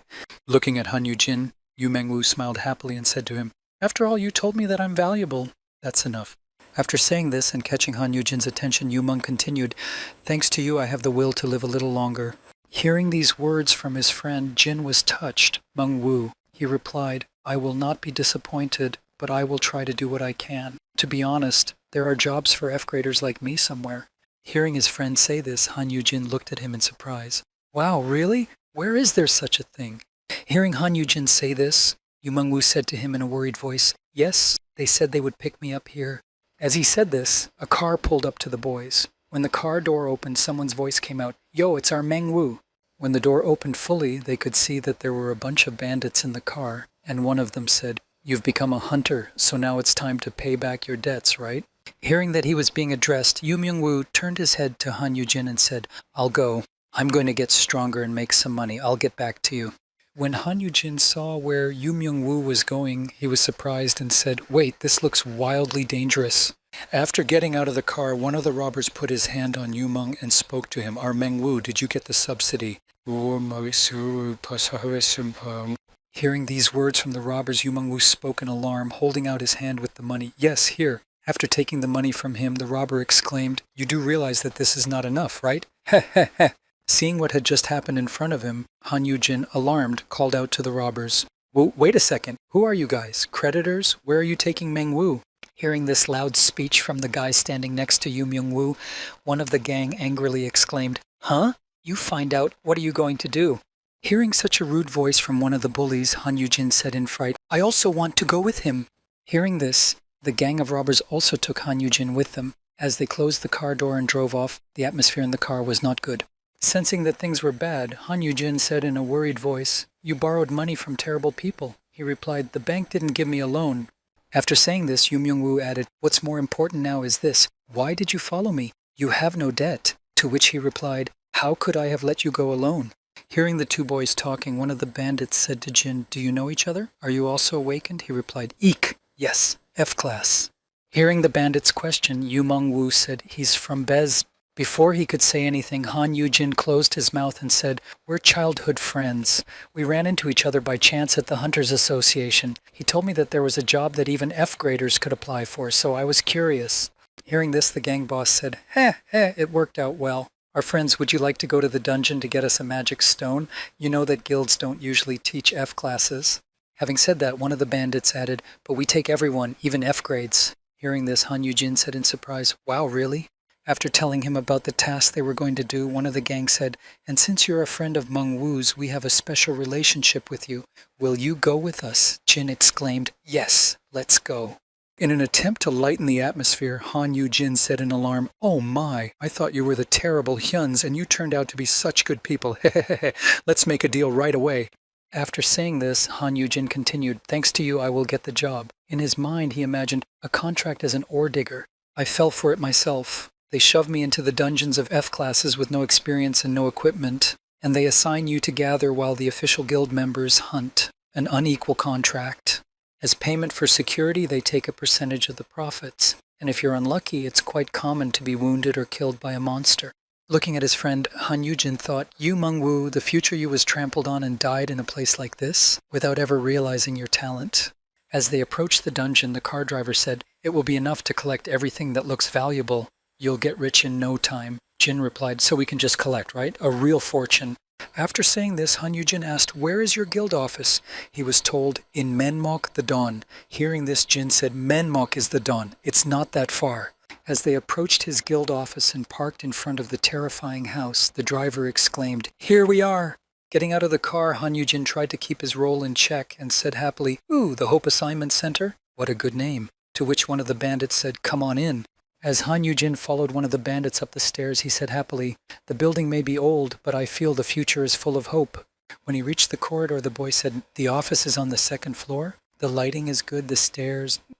As Han Yujin approached the office, he suddenly felt a blow to his back. It was one of the gang who pushed him to shut up. Unable to keep his balance, Han Yujin fell into the office and said in alarm, "Oh my God." Looking up, he saw many people in the office they had come to who also looked like bandits. Han Yujin looked up and saw all the bandits, and he cried out in pain, "Lord, what is this behind me? Ugh." A second later, when Han Yujin regained consciousness, he heard the sound of kicks, and looking around, he saw Yu Mengwu being kicked, and he exclaimed in fright, "Mengwu?" Nervous, he exclaimed, "What are you doing all of a sudden?" Then one of the bandits grabbed him by the shoulder and said, "I'm sorry, they brought you here without any debts, but you should regret that you came here voluntarily." Holding his beaten comrade in his arms, Han Yujin looked at the bandits who were speaking. "You can enter here of your own free will, but you can't leave." Wiping his eyes from tears, Yu Mengwu said to Han Yujin, "Yujin, I'm sorry. I had to go through all of this on my own, and because of me, you, who is free of debt, have also been put under the gun." Hearing this, Han Yujin, who was disturbed, said, "Mengwu." As soon as he said that, one of the gang members grabbed his shoulder and said, "Yes, yes, come here." Holding Han Yujin, he led him to the couch and sat him down, saying, "We need to make a deal right now." Holding out a piece of paper to the anxious young man, the boss of this gang of robbers said, "Here, put your fingerprint on it." Holding the agreement in his hands, he said, "Minus the commission, your profit will be 20%. You have no debts anyway, so you will make a lot of money." Demonstrating the contract, the boss added, "This is a specially created contract of the Awakened. Any violation of its terms will bring a D-class curse, so don't even think about breaking it." After placing the contract on the table, the gangsters sat Yu Mengwu down on the couch and forcibly signed it with the boy's hand, saying, "Come on, sign." When Han Yujin heard the terms of the contract, he said to his boss, "I have one request." Hearing this, the boss replied, "What? Even if you beg, it won't work." Hearing this, Han Yujin spoke to the boss, "That's not the point. Can I compare the contracts? It would be insulting if I have the same conditions as him." Looking at his boss and his two burly bodyguards, Han Yujin continued, "I don't even have a debt." Hearing this, the boss and his accomplices suddenly began to laugh out loud, and then the boss, holding back his laughter, said, "What a nitpicky little fellow." Hearing the boy's request, the boss took Yu Meng's contract and handed it to Jin, saying, "Good, you should live by thinking of yourself first. Here, check it out." As the boss looked over the contract, he asked, "What do you think?" Han Yujin replied, "Yeah, Myungwoo won't be able to get more than 10%, to which the boss added, "That's right, and that 10% will be used to pay off the debt." Hearing this and reading the contract to the end, Han Yujin said, "A real slave contract indeed." Tearing the contract in half, Han Yujin said, "Do you dare to keep our Mengwu as a laborer or something like that?" Seeing what Han Yujin had just done, the boss and his comrades looked at him and said in surprise, You broke the contract? And the curse?" After Han Yujin broke the contract, a system icon appeared in front of him, informing him, "Due to the termination of the contract, the curse of debuff D is activated." Leaning on the couch, Han Yujin saw another notification, "Debuff curse D has been removed by counter curse LL." Leaning on the sofa to take a more stable position, Han Yujin kicked his boss, and he was knocked backwards. Seeing what had just happened to their leader, the alarmed men shouted in fright, "Boss!" To which he shouted, "This bastard is not F-class." Grabbing his boss's head, Han Yujin slammed it on the floor, making it stick and leaving a mark. After striking their leader, he was already lying on the ground unconscious and unable to say a word. After knocking out one of the bandits, Han Yujin said, "To begin with, I am indeed an F-class man." And then he thought, "That's true, with better equipment." Angry at the antics of the boy who had just knocked out their boss, the rest of the gang attacked him, shouting, "You son of a bitch! You're gonna die here today." Hearing this, and seeing that he was about to be attacked by a mob of gangsters, Han Yujin shielded Yu Myungwoo with his body and proceeded to the next point of the plan. Pulling out his phone, he showed it to the enemies for them to see. Seeing it, the bandits said, "It's too late to call the police." Turning the screen to the enemies, Han Yujin showed them that he had been on the phone with Kim Seong-han for half an hour and said, "Not the police." As soon as the command to act was given, the walls of the room immediately parted and Kim Seong-han climbed through them. Then Han Yujin said, "He has been following us for a long time." Turning the phone back to the enemies and stepping aside, Han Yujin smiled happily and said that he had been in contact with the Abyssal Hunter all along. Hearing a noise coming from their side, the bandits looked over to the other side and saw the powerful hunter standing in front of them, and they were terrified. "What?" Seeing Kim Seong-han, one of the bandits exclaimed, "So you had accomplices?" "You bet," one bastard. Before he could say it, he was knocked out. The next blow fell on the next gangster in the room, who also tried to defend himself with a bat, but it didn't work against Kim Seong-han. As one gangster after another was thrown to the ground, the others in the room watched in fright, losing their will to fight with each passing second. Seeing that another one of their gang was defeated, even though he was quite strong, someone in the room screamed, "But brother!"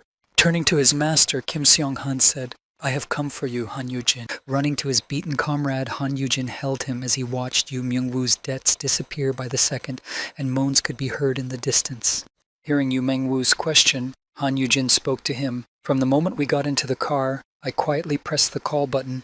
Continuing to explain how it all happened, Jin continued, "Thus, that was enough for him to understand the situation, and I told them exactly where we were, so it was easy to find us." After saying this, Han Yujin, along with Yu Myung-woo, watched as Kim Seong-han destroyed one enemy after another, defeating them with ease.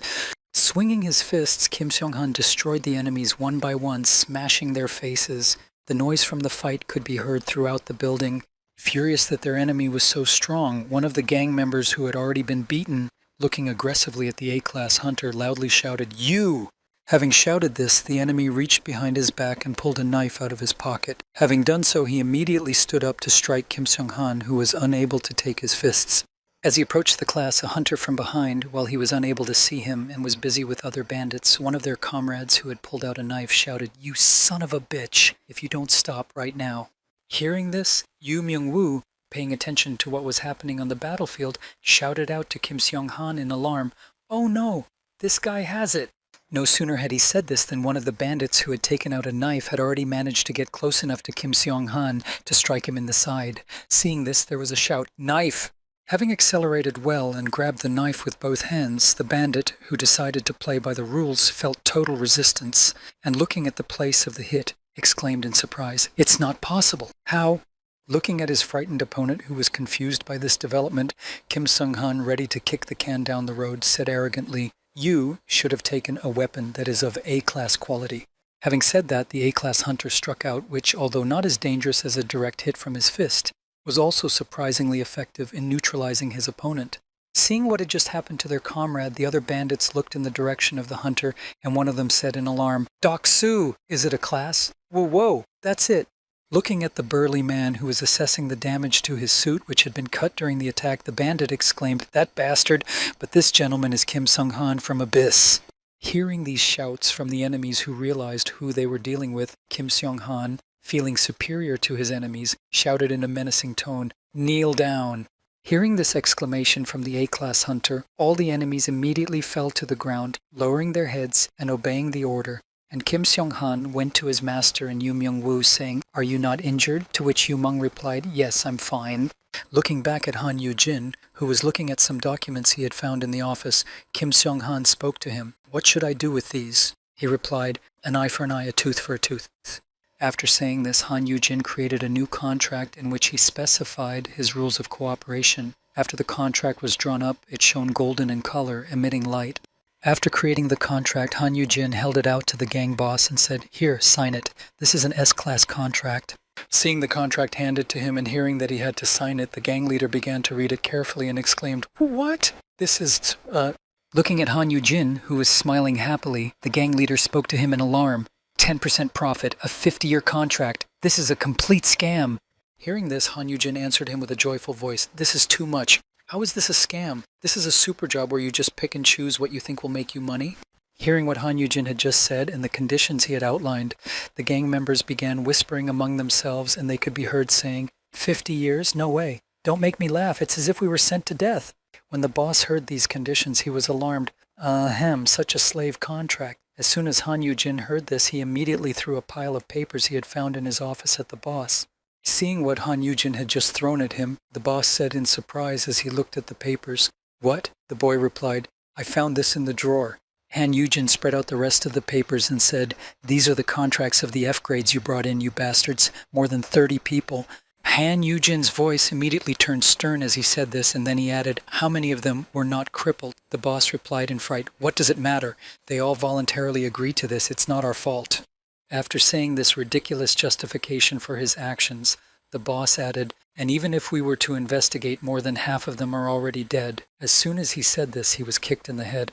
Having been kicked in the jaw, the gang boss fell to his knees, leaning on one of his hands, grabbed the place of the blow with the other, and groaned. Looking at the boss, Han Yujin just spoke to him, "Worthless." Crumpling up one of the contracts he had signed with his debtors and looking down on them, the boy said, "You think that if they are F-class, you don't care if they die?" After saying this, he added, drilling the bandit with his eyes, "If you push them with promises to take them to the dungeon, many will agree. And then it will be enough to shove them down there like some cheap expendable material, right?" Loudly accusing his boss of his fraudulent schemes, Han Yujin added, "I don't care what level. They're human beings too. Damn murderers." Hearing this, Yu Myung-woo said in surprise, "Yujin." After saying everything he wanted to say to the gang of crooks, Han Yujin, looking at the frightened bandits with a domineering gaze, said, "Now, crawl back as you have been crawling until now. Then you will realize what you have done." Turning his back on them and slowly walking away, the guy added, "Even though I really want to throw you into a high-level dungeon." Hearing this, the boss spoke in alarm, breaking out in a cold sweat. "Stop! I'm guilty. We're all to blame." Frightened by Jin's words, the boss began to admit his guilt and said, "We'll think it over, so just this once, have mercy on us, okay? A 50-year contract is too much, so please understand our situation." Hearing such sincere words of confession, Han Yujin smiled happily, having been able to extract what he had been longing for, and said, "Well done." As he said this, Han Yujin grabbed the gang boss by the head and spoke to him in a rough tone. "If you want to think things through properly," having intimidated the gang of crooks to the desired effect, Han Yujin said, "then you must pay the appropriate price for your crimes. Am I right?" The boss gritted his teeth and reluctantly agreed. Having completed the educational process and punished those responsible for using weak hunters as cheap labor, Jin, Yumin, and Kim Sung-han were returning home when the guard reported, "Yes, they've taken them to the Hunters Association." Kim Sung-han spoke through his headphones as he drove the car. "We handed it over to the employee, the victims were compensated, and I'll report back later." Meanwhile, Jin, sitting in the back, sighed heavily and said, What a crazy day." Sitting in the back seat of the car with Han Yujin, Yu Meng-woo spoke to him. "Thank you." Yujin, hearing the thanks, the young man said in surprise, "M for what?" Waving his head, Han Yujin said confidently, "Oh, for today? Don't worry, it was nothing." He replied, "How can I not worry? Hearing this, Han Yujin thought, "Later, when your skill is awakened, I will be able to benefit quite a bit." As soon as he thought this, he saw something strange. Shedding tears, Yu Meng-woo said, "You've saved me twice already." Seeing that his friend was crying, Han Yujin said in surprise, "Well, why are you crying again?" "Calm down, huh?" To which he replied, "If it weren't for you, what would have happened to me now?" Hearing such words of explanation for his tears, the boy said, "It's really nothing," but he was not allowed to finish. In the middle of his sentence, Yu Meng-woo threw his arms around him, saying, "Yujin." As he continued to shed tears, Yu Myung-woo added, "You really are my hero."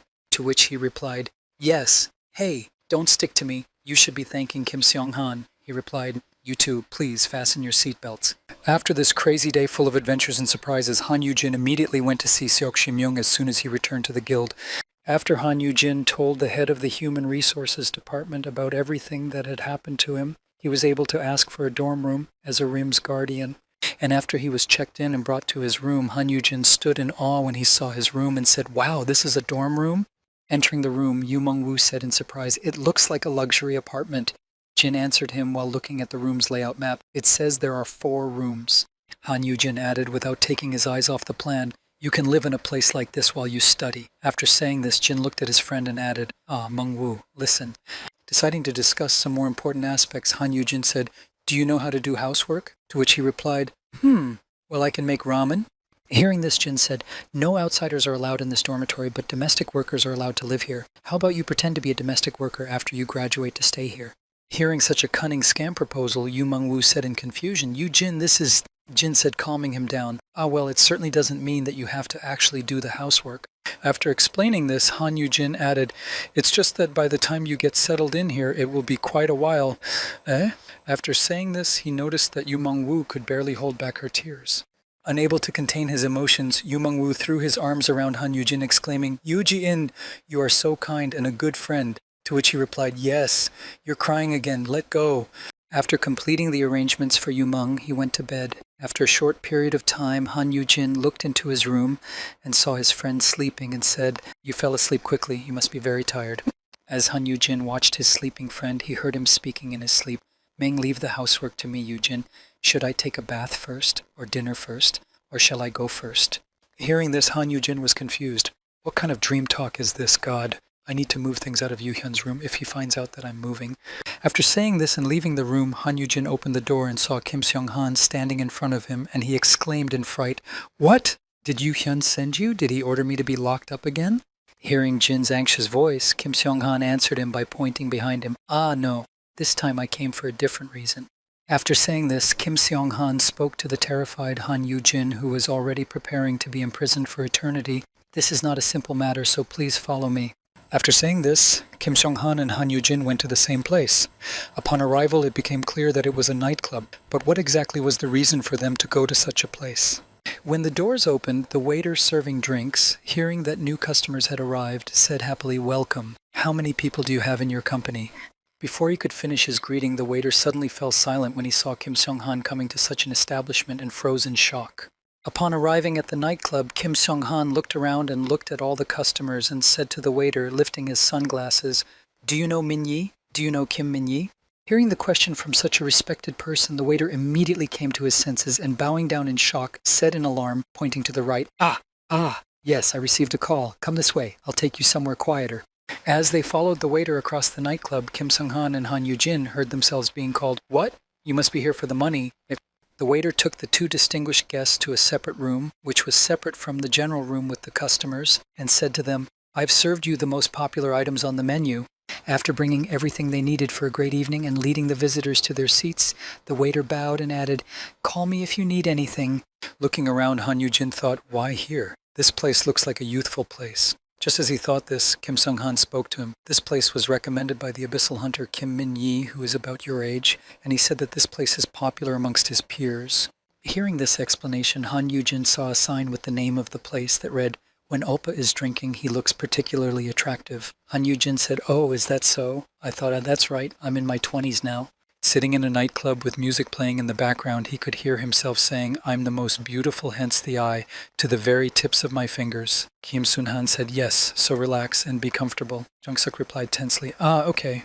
Picking up one of the bottles of liquor on the table and opening it, Han Yujin said a little anxiously, "So why did we come here?" Snatching the bottle out of Han Yujin's hand, Kim Seong-han opened it himself and held it out to the boy. "Give it to me. I'll give you a drink." Picking up the glass and holding it in both hands as Kim Seong-han poured him a drink, Han Yujin listened in amazement as he spoke. "I wanted to apologize before it was too late."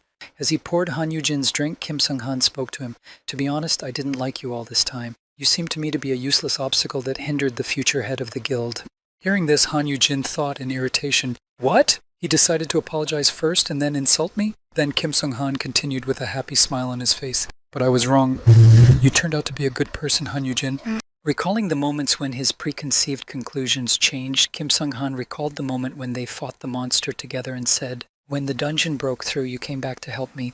Kim Seong-han also recalled the incident with Park Erim and said, "You won Ms. Park Erim's trust and signed a contract with her. In the midst of all this, you not only solved the problem with the Guardian, which could have been a source of trouble." Having said that, Kim Sun-han continued, recalling today's adventure, "But today you also went to save your friend, risking your own safety despite the seriousness of the situation." After citing these examples of incredible bravery and superb skills, Kim Seong-han added, "How can I put it? I thought that it turns out that you can be trusted to cover the rear as well." After hearing all the words of praise from Kim Seong-han, Han Yujin was embarrassed and thought, "This is a misunderstanding. But no, this is a chance. If I take advantage of it and use the code word after the relationship is strengthened." Deciding that he had to take advantage of this great opportunity, Han Yujin spoke to Kim Seong-han. "Ha, come on! Thank you for thinking so highly of me." And he thought, "Great, tonight I'll make you my student, Kim Seong-han." After hearing Han Yujin's words of gratitude and affection, Kim Seong-han continued, "You handled today's event incredibly well. Did you happen to have some secret plan for the Awakening Brokers a few days earlier?" Hearing such an interesting question addressed to him, Han Yujin took a thoughtful pose and spoke to Kim Seong-han. "Ah, well, that's what happened. I was investigating something. Hearing Han Yujin say that he did do some investigating despite his low rank, Kim Seong-han said to him, still, it's a risky thing for an F grade to do. He replied, well, I went there thinking that Yu Hyun wouldn't just let it go. After saying that, Jin added, but he grabbed me before I had a chance to think. Yu Hyun cares so much about me. Hearing this, Kim Seong-han answered him, it's because you're his only family. It could have been much worse. After saying this to Han Yujin, Kim Seong-han continued, I understand him perfectly. After all, I was in a similar position myself. I also grew up without parents and was raised by my grandparents. Hearing what Kim Seong-han had just said, Han Yujin was very surprised. And then Kim Seong-han continued, when I grew up, I used to visit them every vacation to see how they were doing. During the underground breakout, I awakened when I was protecting my grandparents. After telling his story of awakening, Kim Seong-han added, they died last year from an illness. The chairman helped me a lot until then. He even hired a foreign healer who specialized in caring for the sick.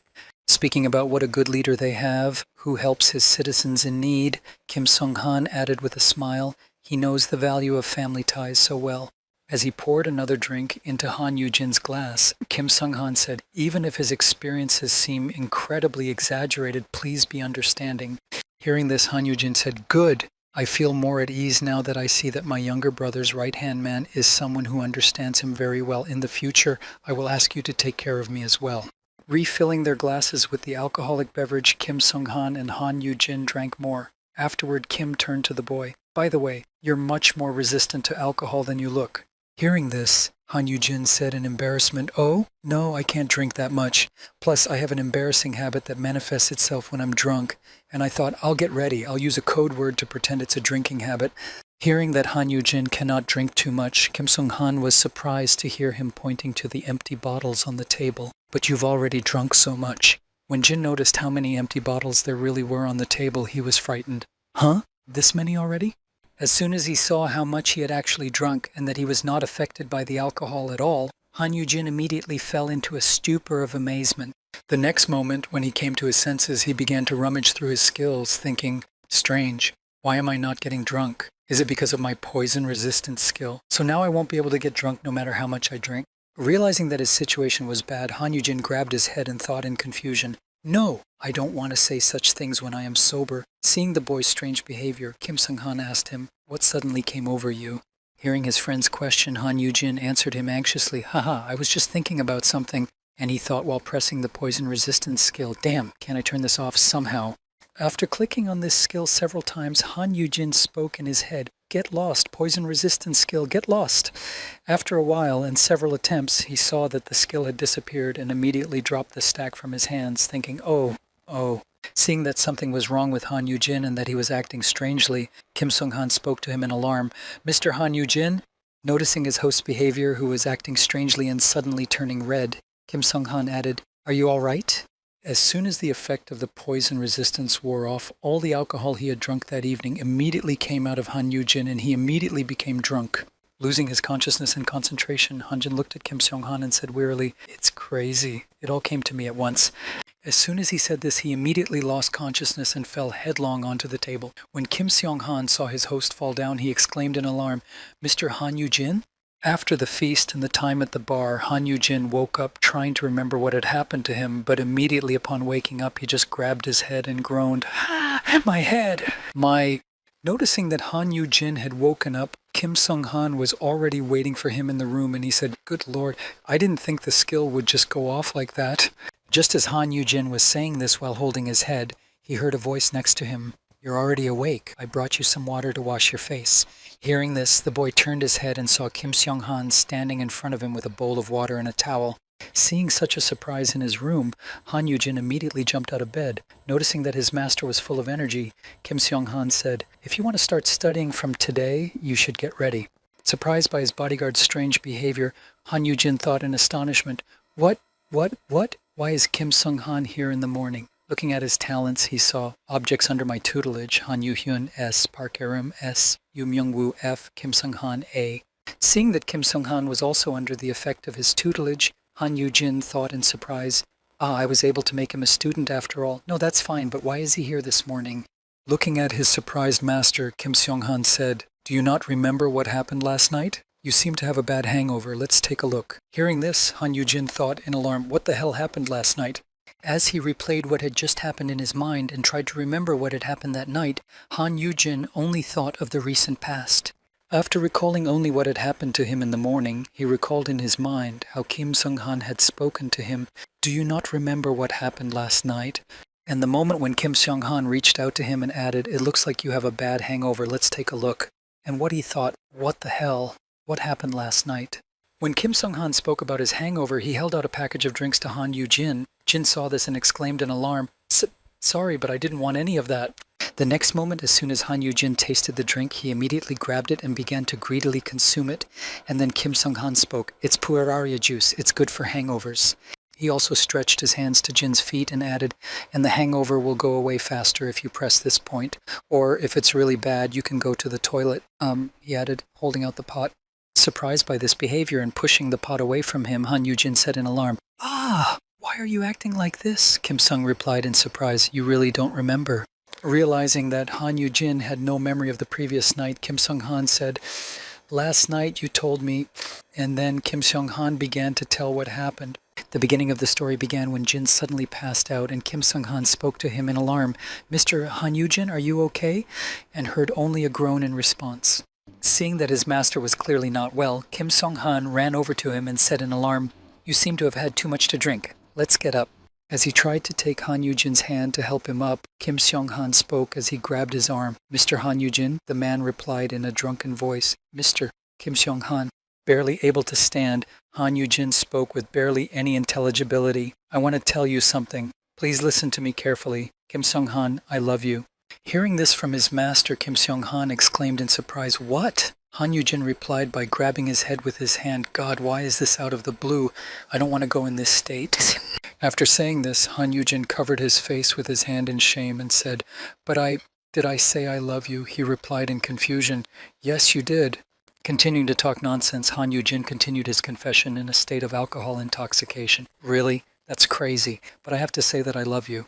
After saying this, Kim Sung-han spoke to Han Yu-jin, who was burning with shame upon hearing it. "And in the end, you said you loved me about 30 times. Realizing what had happened yesterday and how unworthy he had been, Han Yu-jin bowed his head and said, "Forgive me, I have committed a mortal sin." Kim Sun-han replied, "I actually enjoyed it." When Jin heard that Kim Sung-han actually liked it, he exclaimed, "What?" And then Kim Sung continued the story. "Come up, Mr. Han Yu-jin." And he replied, "Ahem, Mr. Song-han, I love you." Hearing the same confession from Han Yu-jin for the umpteenth time, Kim Sung-han smiled sweetly and said, "Oh my God, is it really that embarrassing drinking habit?" Hearing this from Kim Sung-han, Han Yu-jin repeated the same thing again in a disturbed voice. "Don't laugh, because I'm asking you to listen to me. I love you, Mr. Kim Sung-han." Hearing this over and over again from his master, Kim Sung-han remembered the times when he had come home from the bar with his grandfather, and he had said the same thing to him, "I love you, Sung-han." Supporting his grandfather, Kim Sung said to him, "Why did you have to drink so much?" And he replied, "Hey, because I can afford to have a drink. I have such a reliable grandson, so what do I have to worry about?" Hearing these words from his grandfather, Kim Sung-han just sighed heavily, saying, "Ah, God." To which his grandfather said, "Don't ever get hung up on the words of some strangers who say that your parents abandoned you or something." After saying this to his beloved grandson, the grandfather patted him on the head and added, "For your grandfather, you are the best. I love you, granddaughter." Looking at his drunken grandfather, whom he was walking home again after spending time at the bar, Kim Sung-han said with a sigh, "Oh, he's starting to get drunk again." As Kim Sung-han saw off his drunken, rowdy grandfather, he heard him say over and over again, "Our Song-han, I love you, do you hear?" He would reply, "I hear you. Come quickly, here." After telling this story about his grandfather, Kim Sung-han recalled how he had walked home with Han Yu-jin yesterday and said, "For some reason looking at you two, I remembered my late grandfather." After these words, a system notification appeared. "Awakened Kim Sung-han has received a favorable influence from the code word." Jin then stood up and asked in surprise, "What, Grandpa? By looking at me?" Looking at the joyful Kim Sung-han, who was telling his story about his grandfather, Han Yu-jin said in alarm, "Grandfather, grandfather," to which he said happily, "Yes." Hearing this, Han Yu-jin grabbed his head and said, "I'm only 20-something. Do I really look that old?" Hearing this, Kim Sung-han shook his head and said, "I realize that it is strange. You are certainly not an old man, but still." Recalling how he had put Han Yu-jin to bed yesterday and covered him with a blanket, Kim Seong-han said, "It's been a long time since I've felt such peace. It was as if I were with my grandfather." Looking at all the things he had brought into his master's room that morning, Kim Seong-han said with a sigh, "Perhaps that is why I was constantly trying to give you something. I promise I won't talk nonsense in front of anyone, so..." Holding out his hand to Han Yu-jin, who was sitting on the bed and listening attentively to Kim Seong-han's story, he said, "I want to make up for all the resentment I have toward the person who raised me." Hearing these words from his assigned defense attorney, Han Yu-jin was surprised to hear them and said, "To the person who raised me." Han Yu-jin thought about these words. This is a tutor. Could this be the effect of the perfect teacher? Reflecting on how this ability works, Han Yu-jin drew lines of similarity. Words about love evoke memories not of a friend or a loved one, but of someone who raised me, and they impose a projection of that educator on me. In this case, the good nature of Park Aram and Yoo Myung-woo towards me can be explained. They see me as an educator. Like ducklings, I've been Yoo Hyun's caretaker from the very beginning, which is probably why his reactions have become more impulsive. Having understood how the ideal caregiver skill works, Han Yu-jin, as he walked Kim Seong-han out of the room and thought about Yoo Hyun, thought, in that case... Noticing that Yoo Man-woo was watching him from the other room, Han Yu-jin grabbed his toothbrush and ran to the bathroom, but Yoo Man-woo managed to pounce on him and said, "I was scared-o." Mr. Kim Seong-han suddenly came home. He replied, "Yes, yes." He was the only one who was able to escort Kim Seong-han out, and as soon as Yoo Man was gone, Park Aram burst into the room and exclaimed, "Uncle, I heard you moved into the dorm and you're in the next room." The girl initially said her sentence in a happy voice, but as soon as she saw Han Yu-jin and another boy hanging from him in the room, she immediately became quiet. When Han Yu-jin saw that the front door was broken, he spoke in a disgruntled voice, Hey, at least knock first." Before Han Yu-jin could say this, Park Aram had already grabbed Yuman and dragged him out, saying, "What is this? Why are you sticking to my uncle?" Startled by the girl's behavior, Yumong said in fright, "Humph, Yu-jin." Han Yu-jin, who was brushing his teeth, turned to Park Aram, who was pulling Yuman away from him, and said, "I'm sorry, my friend." After saying that, Han Yu-jin headed for the bathroom and thought, this is a brainwashing skill, not an education, a skill that can make even an S-class follow me without question.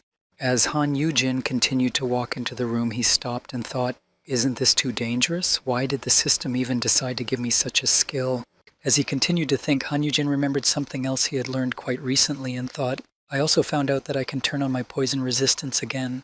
A few days passed after these events, and then, after a while standing at the incredible table which was bursting with delicious dishes, Han Yu-jin said in amazement, "Wow, Myung-woo, you've learned to cook really well." Sitting down at the table, Han Yu-jin continued, "You don't have to cook like this every day." He replied, "How can I? I don't even pay rent, I just live off the land." And he thought, "I've tried the internet recipes." Hearing this, Park Aram said as she tasted the food she had prepared, "Exactly, how can he? He should at least cook if he wants to repay the debt. Even I live separately." Hearing this from his mentee, Han Yu-jin said in displeasure, "Stop it, Aram. By the way, Mr. Kim Seong-han hasn't come today yet, but yesterday he brought red ginseng." Hearing this, Park Aram replied, "He went to clean the dungeon with Yoo Hyun. It will take a few days." Hearing this, Han Yu-jin spoke to her, "Aram, you will also go to the dungeon in a while, and you will be on TV right away." Hearing this praise, Aram spoke up, "Of course, I'll go, I'll kill everyone, and I'll collect magic stones. I will become a real rich girl, and then I'm going to buy a huge house, so you can live with me, not just Uncle Myung-woo." As she said this, Park Aram began to emit an ominous frosty aura. Noticing this, Han Yu-jin said, "Aram, my God, you're going to freeze the appetizers. Don't be like that. You two will need to get along in the future." Speaking about the friendship that should exist between his students, Han Yu-jin added, "After all, you will be training as new hunters together." Hearing this, Yu-mung exclaimed in alarm, "What? With this girl?" To which Aram also exclaimed in confusion, "What, with this uncle?"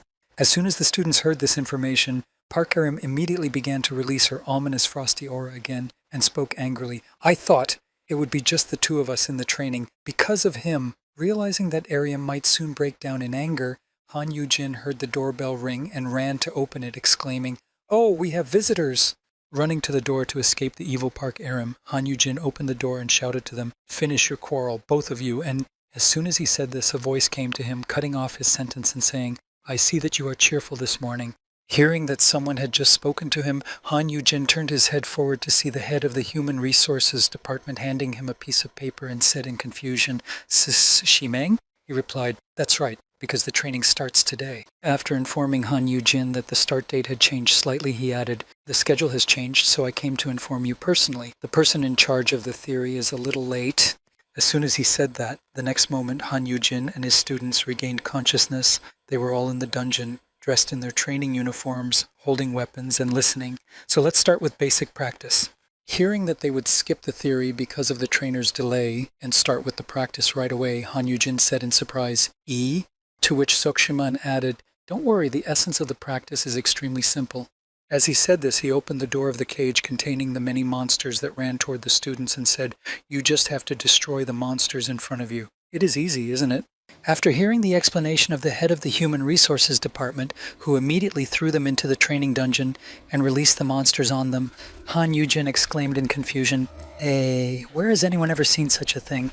Holding his weapon in his hands and trying to fend off the monsters, Han Yu-jin exclaimed in alarm, "This is basic training. Didn't they usually get rid of one monster at a time?" Park Aram said in surprise. "We just have to destroy all of them?" Standing in a separate room, watching the newcomers train, the head of the Human Resources Department, Seok-shiman, spoke into the microphone, "Haha, this is practice for getting used to monsters." After saying this, Seok-shiman added, "The more you come into contact with them, the faster you'll get used to them." Han Yu-jin exclaimed to him, "Where have you ever seen such a thing?" Standing in front of the crowd of monsters and listening to all the instructions from the head of the HR department, Park Aram rushed at the monsters, shouting, "Don't worry, I'll finish them all in a moment." Shh. As soon as she said this, she immediately attacked the monsters, even though there were a lot of them and it was dangerous for a newcomer. After shouting this, she started swinging her weapon, which she had received before entering the dungeon, easily dealt with each monster that came her way. I watched as Park Aram destroyed the enemies using both her physical strength and her skills, after which the monsters' carcasses flew in all directions. Han Yu-jin, shielding himself from the girl's skills, once again said, "Inspiring." After dealing with all the monsters that had been unleashed on them, Park Aram impaled 2 monsters on her spear and said happily, "Uncle, will they be good on the grill?" Jin replied, "You've already got a professional deformity. Let go." Seeing how quickly and skillfully Park Aram dealt with so many enemies and still had the energy to joke, Seok-shiman said, "Oh, skills also need to be tested," to which he heard a true S-class from behind him. When he looked back to find out who had said that, he saw a girl walking toward him and said, "Even though she's a newcomer, her power is particularly impressive." When he saw this girl, he said, "She's here." She replied, standing in the shadows, "This is basic practice. Isn't it dangerous to order them to fight so many monsters?" He replied, adjusting his glasses, "You don't have to worry about that." Watching the actions of the newcomers who had already dealt with the enemies, he said, "I'm more worried that we won't have enough for these 2 monsters." Meanwhile, Park Aram gathered all the monsters into one pile, formed them into a mountain, froze them, and created an ice star on top of them, and exclaimed, "Taden, a Christmas tree!" Having made a Christmas tree out of the monsters, Park Aram was rejoicing in her power when she suddenly heard, "Oh, another one!" As soon as Yu Meng-woo said this, the monster that appeared later had already attacked him. Hearing his comrades' frightened screams, Han Yu-jin looked in his direction and shouted, "Meng-woo, put out your spear! Cut it down as you are!" But he just looked at the monster in fright and dropped the weapon. After the boy dropped the spear, he immediately ran away, shouting, "Ah, help!" Han Yu-jin followed him and called out to him, "Meng-woo!" Running away from the monster to save his life, Yu Meng-woo, who was scared to death, held back his despair and cried out, "This won't do. I really don't agree to this." As Yu Meng-woo continued to run for his life and to escape from the monster that was already on his heels, he cried out in fright, "Wah! It's catching up!" Seeing that his friend was in danger, Han Yu-jin rushed to his aid, and at the last moment before the monster attacked Yu Meng, Han Yu-jin saved him. Seeing that he had just been rescued, Yu Meng-woo spoke in fright as he looked at his savior. "Yu-jin?" To which he replied irritably, "How can you drop your weapon in the middle of a fight?" Observing the monster's behavior, Han Yu-jin said, "This is an F-class monster, a toothy mole. It has poor eyesight, so it basically just moves in a straight line." Grabbing his spear with both hands and gripping it tightly, Han Yu-jin took a fighting stance and said, "Even if you just swing your spear forward, you can kill him." Watching the scene from the observation room, Seok-shiman heard Han Yu-jin say, "Get up, he's coming again." And then he spoke, "That hunter, Han Yu-jin." Seeing Han Yu-jin bravely rescue his friend and prepare to face the monster, Seok-shiman said with anticipation, "I want to see what he does."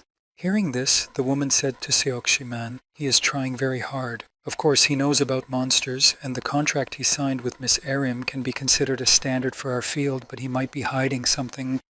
Standing behind Han Yujin, a frightened Yu Mingwu asked him anxiously, "Are you going to be okay, Yujin?" To which he replied, "Don't worry. Even though I'm an F-class student, this kind of thing is nothing to me." Hearing this from his friend, Yu Myung-woo, who had calmed down a bit after running away from the monster, said, "You really are incredible. You're not even afraid."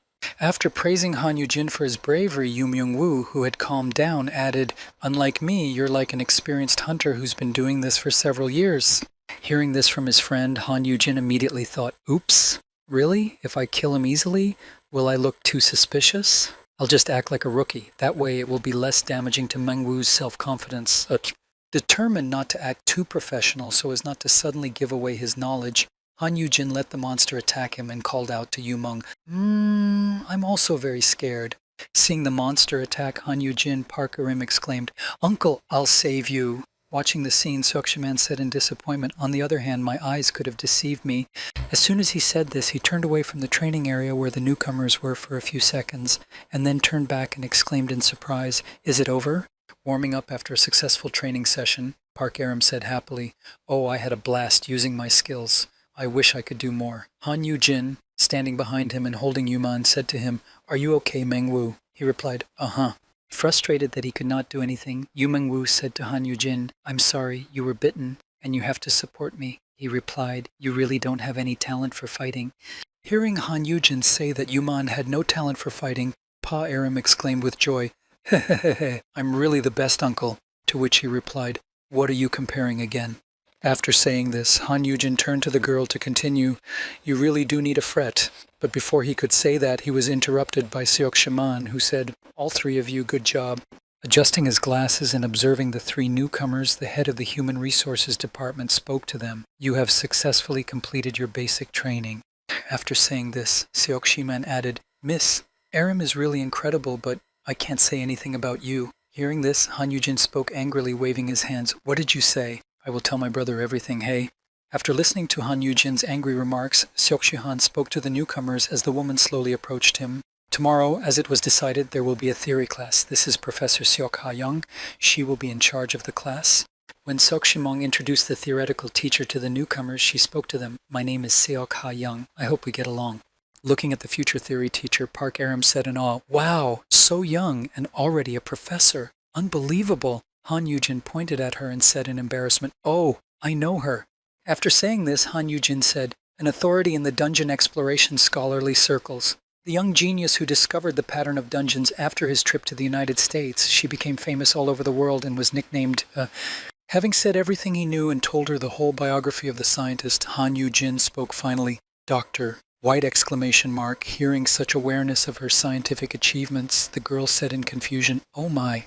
After hearing all this, Seok Ha-young began to look at Han Yujin carefully and said, "Not many people call me that." To which he replied, "Eh? I'm quite interested in this field. I thought it's not that well known yet."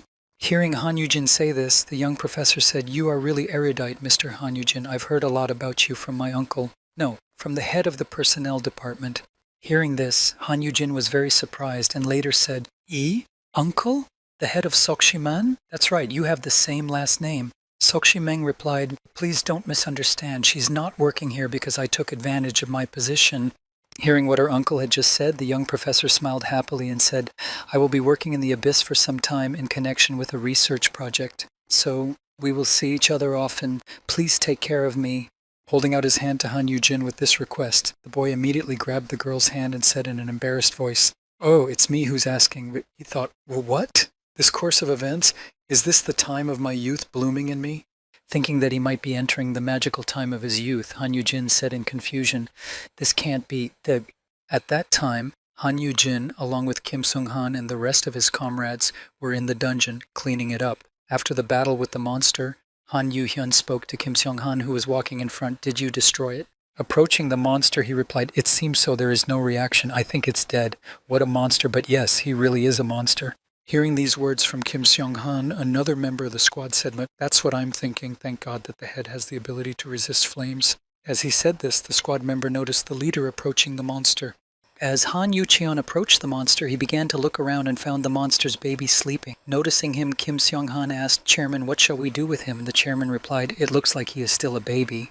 Meanwhile, in the building of the Abyssal Guild, a story about the history of dungeons began, and it all started with this. When the world's first dungeon first appeared, continuing to tell the whole story in detail, it was said, everyone was like cavemen who had just discovered fire. And at the very moment when the gate to the dungeon appeared, half out of caution, half out of curiosity, everyone focused their attention on it. The same dungeons that no one had mentioned for a long time and that had been neglected eventually overflowed and burst open, and monsters poured out. The Dungeon Breakthrough was the name given to the event that first happened to humanity when monsters burst out of those strange gates. The dungeon shock was caused by the simultaneous breakthrough of the dungeons. But even in such situations, in such moments of crisis, many of those who had awakened their powers then fought these monsters. Or they began to invent new substances and new technologies using magic stones, a new source of energy. Humanity quickly adapted to the changed world. And in every country on the globe, after the awakenings appeared, associations of hunters were created to control those who awakened their powers. And nowadays, most hunters conduct their activities by being part of an association or guild. S-class hunters in countries are mainly engaged in activities that are usually related to some kind of business, or they develop by founding large guilds. After hearing the whole story in detail from the young professor, Han Yu-jin, who was sitting at his desk, muttered thoughtfully, After completing the story, Seok Ha-young said, next I'll tell you about the awakened ones. Hearing this, Han Yu-jin said, hearing about this now, it gives me new thoughts. After telling the general story of the emergence of the dungeons, Seok Ha-young continued, the level of awakened is determined by looking at the characteristics and skills in general. Listening to the lessons from the young professor, Han Yu-jin thought as he listened attentively, she gives a great lecture. The explanations are easy to understand, but... Looking at his tablet, Han Yu-jin said, because skills are abilities that are characteristic of every person, in a crisis situation they manifest themselves in various forms for self-defense. Due to the fact that the materials are 5 years old, there are some mistakes. Continuing her lecture, Seok Ha-young said, because she lived her life in an environment filled with mold and moss, after awakening the woodvine skill. After reviewing some information, Han Yu-jin thought skills simply differ depending on the task or environment. Looking at Han Yu-jin, the young professor spoke to him, did I make a mistake? After saying this, she looked at Han Yu-jin, who was still thinking, in surprise, and then added, you have the same look as a professor in my field of study. When Park Aram heard that Seok Ha-young was approaching Han Yu-jin, she breathed a sigh of relief that it wasn't her, because she was just drawing and not listening to the lecture at all. Turning to Han Yu-jin, Seok Ha-young said, you're acting like this because there are mistakes. Where? Han Yu-jin said in confusion, well, that's just my guess. After saying this, Jung added, you say that the skill is manifested in a critical situation for self-defense. But recently there have been a growing number of awakened ones whose skills have nothing to do with combat. Having said that, he added, so I think it has nothing to do with self-defense. It used to look like that because the constant dungeon breakthroughs made the situation crisis every day. But in reality, there may be other factors that determine skills. After saying this, Han Yu-jin noticed that the young professor was immediately thinking, and he said in embarrassment, you can just ignore me. Han Yu-jin thought anxiously after saying such an interesting theory. Nothing bad will happen from this bit of information. As soon as he thought this, Seok Ha-young grabbed his arm. After thinking about what Han Yu-jin had just said, Seok Ha-young said in astonishment, you even understand the tendency of the skills of the awakened ones. I'm impressed. Hearing this, Han Yu-jin exclaimed in surprise, huh? As she continued to express her admiration for Han Yu-jin's words, the young professor said, you truly deserve Uncle's close attention. Are you doing some personal research? If you don't mind, can we talk a little after the lecture? It's only about 10 o'clock. Hearing this suggestion from the nervous professor, Han Yu-jin said in a worried tone, no, Arim, don't you have any questions for your teacher? Hearing this unexpected question, the girl suddenly jumped up and answered in fright, me. Noticing that Han Yu-jin was begging to be saved from this girl who was immediately targeting him, Arim asked Seok Ha-young, yeah, I was wondering how much money S-classes make. Hearing this question from her student, the young teacher said to her, this is also a very important question. The basic salary of S-class hunters is $10 million a year. By shouting this in a joyful voice and firing a gun that shoots bills, Seok Ha-young attracted attention. Hearing this, Park Aram exclaimed in awe, wow! Han Yu-jin thought as he breathed out a sigh of relief at seeing his teacher act like this. Did she bring this on purpose? But what does it matter, right? The main thing is that the topic has been changed. After saying that, Seok Ha-young added, it's only natural that the payment is incredible. S-class hunters are so rare in all countries that they can be counted on one hand. Having said that, she continued, in addition to fighting monsters in terrifying high-level dungeons, and protecting the safety of citizens, the items they get in the S-Class dungeons are of astronomical value. Speaking about what high-level hunters can find in dungeons, So Ka-young continued, from magic stones to rare animals, plants, and tree fruits. After telling us about this, the young professor emphasized the most interesting thing that can happen in dungeons. From time to time, there are even living magical animals. Returning home after long lectures, Han Yu-jin said to his brother in surprise, "You caught him in an S-grade dungeon?" Hearing these words from his elder brother, Han Yu-hyun said in irritation, "Yes, a flaming horned lion cub. I thought I could tame it and use it as a riding animal." Looking at the animal that his younger brother had brought home from the S-grade dungeon, Han Yu-jin said in surprise, "One horn on its head, red fur, and a tail that looks like a fox's." After paying close attention to some of the special details of the animal's appearance, Han Yu-jin added, "The unicorn subspecies is a second-class flaming horned lion, high performance and high speed." Looking at the general characteristics of an adult, Han Yu-jin said in alarm, "Powerful fire skills, a dangerous magical beast that even an S-class would have a hard time fighting alone." Looking at the baby on the cabinet, Han Yu-jin added, "And here is his cub." Hearing this, Han Yu-hyun said in alarm, "But there's no sign of taming at all." Hearing that he could not tame this animal, Han Yu-jin said to his younger brother, "Are there no hunters who specialize in taming?" His brother replied, "There is. He has tried all the basic techniques." Holding out his hand to Han Yu-jin with the magic crystal in his hand, Han Yu-hyun added, "I even obtained a master's mark, but he said it wasn't enough." Master's mark means that the owner is recognized as the master. Picking up the magic stone again, Han Yu-hyun directed the bright rays radiating from it at the magic beast and said, "Come down to me." Hearing this order from Han Yu-jin, the little magic beast sitting on top of the cabinet growled. When Han Yu-jin noticed that the little animal later began to move toward the edge of the cabinet, he said, "Oh, it looks like it's following a command." The effect of the... Before he could say this, Han Yu-jin noticed that the animal jumped off the cabinet, but it didn't just fly into Han Yu-hyun's arms, it opened its claws to harm its victim, and Han Yu-jin called out, "Watch out!" Hearing his brother's words of warning, Han Yu-hyun, noticing the danger, spoke sternly, waving his older brother back with his hand. "Beware, brother, step aside." As soon as he said that, he immediately used his skill. Seeing this, Han Yu-jin cried out in fright, "No, Yu-hyun, you don't have to burn him because of this." As Han Yu-hyun continued to strike with his flame attack to block the view of the monster that had charged at them, he spoke to his elder brother. "The flame-horned lion is unaffected by fire attacks." When it got close enough to the hunter who had brought it to his home, the fire lion cub jumped off the cabinet, swung its paw, and scratched Han Yu-hyun, knocking the crystal out of his hand. The next moment, when Han Yu-hyun lost his balance, the little animal pounced on him, furiously trying to injure him. When Han Yu-jin saw this, he shouted out in alarm, "Yu-hyun!" Realizing what had just happened and recovering from the unexpected attack, Han Yu-hyun quickly grabbed the animal by the skin and stood up, holding it in his hand. The next moment, as Han Yu-jin came to his senses, he noticed Han Yu-hyun heading to the garden, opening the door, and then throwing the animal out, saying, "We need to lock it in the garden." After saying this and throwing the animal out into the backyard, Han Yu-hyun then noticed the animal moving quickly through the tree branches and said, "How fierce for such a small animal." Looking through the glass at the backyard where the little fierce beast was locked up, Han Yu-jin said in concern, "Behaving like this, even with the sign, are we sure it's going to be okay?" Looking at his torn shirt that had been torn by that little guy, Han Yu-hyun said in disappointment, "I didn't have high hopes anyway. Should I just get rid of him?"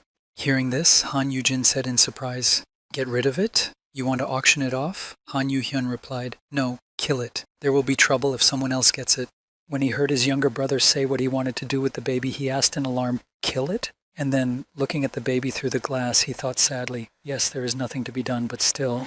Looking at the characteristics of this animal, he saw fire-horned lion, cub, characteristic class C, potential characteristics during growth, AS. Seeing this, he thought, what a pity. If it could be tamed, it would be perfect for Yu-hyun. Looking at his skills, he saw fire resistance A, obtained, fire breath S, fire run A, giantization A, obtained while growing. Seeing this, he thought sadly again. Even after 5 years, there was no one who could tame an animal of this level. And then he saw something that stunned him. The object is in a state of incomplete codeword effect. Seeing that Han Yu-jin had a good chance of getting the animal, he fussed and thought, "I can use the skill of raising even monsters?" Seeing Han Yu-jin's strange behavior, Han Yu-hyun spoke to him, "Brother?" Wondering what might happen if he succeeded, and already imagining his younger brother standing on the fire lion pentacle, he thought, if this is possible, then Yu-hyun... After thinking about it, Han Yu-jin said with interest in his voice, "Yu-hyun, "Do the other guilds also have riding animals?" To which he replied in surprise, "Well, yes, they have them." Looking at his brother, who was smiling smugly for some reason, Han Yu-heng added, "But they're all low-level monsters. None of them have a high-level monster like the fire-horned lion." Hearing that this lion might be the only one of its kind that the guild would have, Han Yu-jin said confidently, "Then I can try to raise it?" He thought about it. This could be great. Thinking back to history and the stories he had been told, Han Yu-jin thought, the monsters that existed only in legends became real with the advent of dungeons. As he continued to recount the stories and the different developments that occurred at different times during the confrontation with the monsters, the boy said, "Most of them should have been destroyed, but..." Reflecting on those exceptional situations where humans still managed to dominate unconquered monsters, Jin continued, "There were also cases when we managed to tame them. Especially rare were those animals that were riding animals, because the higher the level of the dungeon in which they lived, the bigger they became. Having a riding animal, no matter what kind, made exploring these dungeons much easier, and staying in them much more favorable." After saying this and pointing to this fiery horned lion that was locked in the backyard, Han Yu-jin exclaimed happily, "And besides, it has a resistance to fire. It's a pity to just give it up." After that, Han Yu-jin pointed his finger directly at Han Yu-hyun, who looked worried, and heard his elder brother say in a joyful voice, "He is perfect for your riding animal." After saying this, Han Yu-jin gave an indisputable proof that this animal was perfect by saying, "Think about it, even if you find a second riding animal, can it withstand your fire techniques?" After thinking about it, Han Yu-hyun said, "Indeed." Then Han Yu-jin continued, "Resistance to fire and an unprecedentedly high-level riding animal. If you tame it, you can gain power beyond imagination." Han Yu-jin didn't think about making his brother's guild even stronger after saying this. He was thinking about lying on a pile of money and dreaming again, "And I'll get an incredible amount of benefits as a taming fee." After hearing all this from his older brother, who was already imagining the incredible future that would come after taming the animal, Han Yu-hyun asked him, "But how are you going to tame it?" Hearing this question from his brother, Han Yu-jin came into the kitchen and grabbed a spoon and said, "Let's start with him. If we give him something tasty, we'll earn the initial points." Han Yu-jin took out the bowl that would contain the food for the firehorn tiger and said, "This is a feeding bowl. What is it eating? Kitten food?" To which Han Yu-hyun replied, "Monster meat, and you need to add some magic stones." After saying this, Han Yu-hyun added what kind of diet it should be and said, "1 C-class magic crystal is required per meal." Hearing this, Han Yu-jin was dumbfounded. A single C-class magic stone cost 10 million won. Later, Han Yu-jin said, "Tiny pieces of magic stone should be sprinkled on the finely chopped pieces of monster meat. When you put in a bank card, you put in your sincerity. Elite animal food." After preparing this food for the animal, Han Yu-jin turned pale as he began to calculate and thought, even if he eats only once a day, it will be 300 million in a month and 1 billion in a year. And if he eats 3 times a day, it will be 10 billion in a year. As he continued his thoughts, he heard his brother's words interrupt him. "I'll pay for the food. Pull yourself together, brother." Hearing this and looking at the animal, Han Yu-hyun said, "Still, if you look at it like this, it's cute." Looking at his pet, Han Yu-jin thought, a code word. Will he understand the words that I love him? If he understands the meaning of the code word man up in general, then the effect would be, and if I say that I love him every time I feed him, will I become his tutor? Thinking about this, Han Yu-jin decided to go out to the animal, which was just eating, and thought, and first I need to get it to be interested in me. As soon as he got to the backyard of his house where the fiery horned lion was, he immediately attacked him. As Han Yu-jin took action, he thought, after feeding, let's get closer through play. By taking off the B-class belt he had bought at the guild shop, Han Yu-jin was able to distract the animal's attention to him, thus preventing him from being injured. Thinking back to his past life, Han Yu-jin thought of something interesting. Han Yu-jin, from the life of part-time work, working at a veterinary clinic. Everyone falls down in admiration of the game of tug-of-war. Just as he was thinking about this, the fiery horned lion grabbed the belt and started swinging it along with Han Yu-jin, whose weight was too small for the small beast's seat, and then he cried out in fright, "Brother!" After that, Han Yu-hyun quickly ran inside to save his brother, exclaiming, "Are you okay?" To which he replied, "I'm fine, more importantly. Come on, kid, look at this." Han Yu-jin held out the stone to the child and saw him hesitantly approaching it, and his fur stood on end. When Han Yu-jin saw him approach him, he said, "I am your master. Come here." When Han Yu-jin noticed that the animal seemed to calm down, he saw that a system notification appeared saying, "Rank, ideal caregiver adds effect to the owner's mark." Upon seeing this, and noticing that the flaming horned lion sat down next to him and began to watch him curiously but no longer aggressively, a new system alert appeared. Object expresses interest in caregiver. And the next moment, after the mythical animal sniffed Han Yu-jin and examined him in detail, it began to lie on the ground next to him and purr gently. Seeing this behavior of the fire lion, Han Yu-jin clutched his heart and said in alarm, "How cute!" Watching his older brother's behavior, Han Yu-hyun said, "Amazing. This is the first time I've seen him act like this." Seeing how cute he was, Han Yu-jin took him in his arms and pulled him toward him, saying happily, "Good, good. I will hug you. Come here." Seeing what his brother was doing, Han Yu-hyun decided to warn him. Holding out his hand to the animal, Han Yu-hyun said, "Be careful, brother. A monster is still a monster." As soon as he reached out his hand to the fire lion, it immediately bit him. Seeing this, Han Yu-jin cried out in fright, "Hey, Yu-hyun!"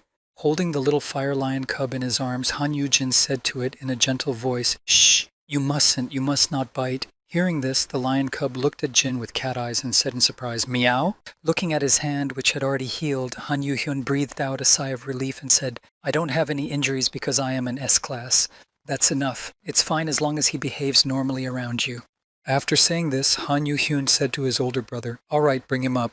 Even if he cannot become a riding animal, he will protect you." Han Yu-jin replied happily, "Very well, I will do my best to raise him." Han Yu-jin gently pressed the fiery lion cub who was basking in the boy's arms and said to himself, "That's right, raising monsters is much better than brainwashing people." As he thought about this, Han Yu-jin imagined another picture of himself training other beasts and wondered, if I am successful in this, will I be able to impose the effect of training on several monster children and keep them with me? Imagining having many different pets who adore him, Han Yu-jin said, "Then I'll become a kind of magical beast tamer. How cool is that?" Taking the fire lion cub in his arms, Han Yu-jin stood up and said, "Excellent. Then I'll take it as agreed." Han Yu-hyun replied in surprise, "You're not going to raise him here?" As Han Yu-jin headed for the exit, he said, "The dorm room is also quite spacious." Han Yu-jin said to him, "Are you really going to leave and live alone?" Han Yu-jin looked at Han Yu-hyun and thought, "If I stay here, you will lock me up again." He said, "This is better. After all, I still have Mengwu and Erim." As Han Yu-jin said this, he saw his brother's face gradually become overwhelmed with sadness, and he asked him in concern, "Hey, what's wrong?" He replied, "We barely made up and I can't even see you normally." After saying this, Han Yu-hyun added, "I understand that you have to have your own personal life, but still, I thought we could live together like we did before." Hearing this, Han Yu-jin remembered what Kim Sung-han had said to him earlier. He knows the value of family ties so well. Even if his worries seem to be too much, you should be understanding. Recalling what Kim Seong-han had told him about caring too much about his loved ones, Han Yu-jin approached his younger brother, put his hand on his head and stroked it, and "That is right, for you are not to blame." After saying this, Han Yu-jin added to reassure his brother, "I'm not moving at the end of the day, I'll live here and there. I will also come here often, right?" Han Yu-jin thought, "To be more specific, it's my skill that's to blame and the way our world has become." After saying this to reassure his brother and promising to come to him, Han Yu-jin tapped his younger brother on the back and said, "As soon as I finish my studies, we will go on vacation together more often." After saying this, Han Yu-jin suddenly asked his younger brother, "Oh, right. Yu-hyun, are you free tomorrow night?" Hearing this, Han Yu-hyun replied in surprise, "I can spare some time, but why?" Hearing such surprise in his younger brother's words, Han Yu-jin said to him, "Shall we have a drink after my training in the dungeon tomorrow?" Han Yu-hyun said in surprise, "You want a drink?" Hearing this question from his younger brother, Han Yu-jin said in confusion, "You're an adult and we haven't even had a drink together yet." Suggesting that tomorrow night they spend the evening together relaxing and drinking, Han Yu-jin said to his younger brother, "If the world were at peace as it used to be, it would certainly be normal for us to live together and drink in the evenings." Hearing this, Han Yu-hyun looked at his elder brother and said happily, "Very well, I look forward to tomorrow night." After saying this, and after making arrangements for the evening's rest, Han Yu-jin took the animal in his arms and said, "Very well, we must name it." Hearing this, Han Yu-hyun said in surprise, "Any ideas?" Holding the fiery horned lion cub in his arms, Han Yu-jin smiled happily at his brother and told him the idea that had come to him, "Let's name it Peace." After saying this idea that came to him, Han Yu-jin added, "After all, there should be peace and love in the world." The next day, when Han Yu-jin, Park Erim, and Yu Myung-woo gathered for the practical exam, they saw someone unusual with them, someone they had not expected to be there. All the streets were blocked off, and there were many reporters and journalists around, filming every move of the newcomers who were about to enter the dungeon. Seeing that Han Yu-hyun was also going with them, Aryam expressed her dissatisfaction, to which he replied, "This is not surprising. We are brothers who have recently been reunited. Brothers should spend time with each other often." Hearing this, Park Erim exclaimed again, looking at Han Yu-hyun in irritation, "This is crazy. What is this?" Yu Myung-woo, who was standing behind her, didn't even say a word. As she continued to express her displeasure, Park Aram pointed her finger at Han Yu-hyun and exclaimed in anger, "Why would a guild leader go to a dungeon with us?" Hovering over Han Yu-jin, who was completely unprepared for this development, the younger brother said to him in a joyful voice, "I'm looking forward to today." Ignoring all of the threatening words coming from Park Aram, who was not at all happy to see Han Yu-jin, he calmly spoke to his older brother, "Please take care of me, brother." After seeing what he had seen before he went to the dungeon and hearing what he had heard, Han Yu-jin, in a bad mood, said sadly, "No, it seems that my younger brother is strange after all." Standing in front of the gate that led to the new S-Class dungeon, a voice was heard not far from the hunters. "Yes, I'm taking pictures. Look here." After saying this, a reporter approached them and spoke to Han Yu-hyun, who was standing next to Park Aram. "Why are you personally assisting Huntress Park Aram in the first dungeon clearance?" Hearing this, Han Yu-jin replied with confidence, "This is the first dungeon of the new S-Class, so I would like to conduct it personally. Besides, it's my duty as the head of the guild and as the most experienced S-Class." Sitting next to Han Yu-hyun and Park Aram, Han Yu-jin, sitting next to Yuman, spoke to him, "Is this how PR works?" To which he replied, "I'm a story that will be a touching example for others."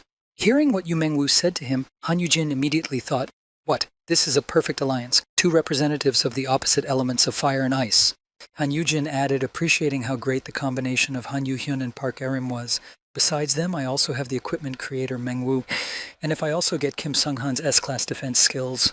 Thinking about what the future would hold for him when all of his students awakened as S-grades, Han Yu-jin put his hand on Yuman's shoulder and said to him in a joyful voice, "See, I'm excited." While preparing to clear the dungeon, Han Yu-jin and Yumang approached the place with the equipment and heard, "The equipment is free of charge. Please return them after you clear the dungeon." Han Yu-jin walked over to the weapon rack and picked up one of the spears and began to examine it closely and said in surprise, "Oh, because of the guild's influence, there are indeed many good things here." While Han Yu-jin was looking at the spear, he saw Yumeng behind him, who had jumped away from the weapon after hearing one of the workers say, "But the breakage will need to be repaired in the damage department later." Han Yu-jin was surprised to see that he had immediately jumped away from the weapon. "This is the person who will create things 10 times better." And then he spoke to Yu Meng, holding out a spear to him. "Don't be so afraid. Take something good. The high-end equipment will be more durable." After saying this to Yu Meng, Han Yu-jin said something else when he saw the rack of potions. "Let's get some restorative potions at the same time. Are they also free?" Hearing this question, the manager said, "Since they are consumables, non-guild members need to pay for them." Before he could finish, Han Yu-jin called out to Aram, "Aram, get some potions for 4 and give them to us." She replied, "Yes, uncle." Hearing that everyone had already chosen their weapons, Park Aram spoke to Han Yu-jin, leading him to the armory and picking up a huge axe. "Choose a weapon for me as well." "How about it?" Han Yu-jin replied. "Where did you dig up this fierce thing?" Han Yu-hyun, interviewing journalists, noticed that Han Yu-jin was helping Aram pick out a weapon and heard him say to the girl, "You're focusing on skills anyway, so pick one that matches your saturation." Holding out the microphone to Han Yu-hyun, the reporter said, "Do you have any idea about the future development prospects of GI?" But Han Yu-hyun did not listen to him, but was deep in thought, thinking, just as Mr. Seok said, he's surprisingly knowledgeable for a rookie hunter. This knowledge, definitely, a brother for sure. After considering everything that Seok Shiman had told him and what he knew, Han Yu-hyun came to the following conclusions. He diligently collected all the information related to the hunters because he was worried about me. Seeing Han Yu-hyun smile at his conclusions, the reporter immediately exclaimed, "Oh, he smiled? The head of the abyss is smiling." After finishing his report, Han Yu-hyun walked over to his comrades and said to them, "Have you been waiting?" "Let's go." Han Yu-jin replied, "Oh, okay." And Park Aram just muttered in annoyance, "Two tails." Han Yu-hyun looked at the gate and said, "It's a relatively safe low-level D-class dungeon. It's a rocky area. The gate will close an hour after we enter, and it won't open until either the boss or the hunters are destroyed." Picking up the gate crystal, Han Yu-hyun said, "In an emergency you can use this gate stone to escape, but it is so rare that you won't find even a few in the country." Seeing the gate stone Han Yu-hyun was carrying, someone said to him, "Wow, you even have one of these," to which he added, "Therefore do your best." As he said this, he looked over at Han Yu-jin, who was standing next to him, but he seemed to be in a separate world, watching in the distance. Han Yu-hyun then spoke to him, "Brother?" Han Yu-jin looked up at the sky and wondered how things were going for him now. "It seems like only the day before yesterday I was treated like trash and humiliated in the dungeons." When he regained consciousness and looked at his team with whom he was about to go to clear the dungeon, he thought, "Everything is different now. I'm not at the bottom of a debt pit. I'm not being bullied. As he continued his thoughts, he grabbed himself with one hand in disbelief and continued, I am going to the dungeon with my younger brother and people who are sincerely happy for me. As he said this, he saw Park Arim calling out to him, Let's go, uncle! Hearing these words from the girl, Han Yu-jin blossomed, realizing how well he had done in this life and that he had not lost everything, and said, Yes, I'm coming! Answering the girl's call, Han Yu-jin walked confidently toward his troop, thinking, That future no longer exists. It's as if it never existed. Walking with his incredible team that he had found in this new world that he had managed to create, he entered the dungeon gate and spoke. Then I believed it. After walking from the gate to the dungeon, and once inside, Park Arim exclaimed in amazement, Wow! Yu Mengwu was also surprised by what he saw here. As the hunters looked around, they saw that they were surrounded by incredible views, with mountains and forests decomposing into a beautiful landscape, and then Arim spoke, This is the dungeon. Standing on the mountain, all four of them looked around, admiring what they saw in front of them. They had not expected to see this. Walking forward, Park Arim said enthusiastically, This is the first time I have seen such a landscape. It's like another world. I wish I could take a picture. Hearing this, Han Yu-hyun drew his sword and said to his comrades in a stern voice, We are not here to have fun. Pulling out his sword, Han Yu-jin used his weapon skill to spread flames on the blade and said, Don't give in to the camping mood. You should rather move away. As soon as the group leader said this, he immediately swung his sword and launched an attack in front of him, which cut through everything in its path. Seeing what had just happened, all three of them who had been following Han Yu-hen were stunned and froze in place in surprise. Looking forward at the very spot where the attack had come, Han Yu-hen heard an incomprehensible and surprised as he tried to figure out why it was done. But the next second, when Han Yu-heng's attack reached its endpoint, everything ahead of him was immediately engulfed in flames, and black smoke filled the incredible landscape.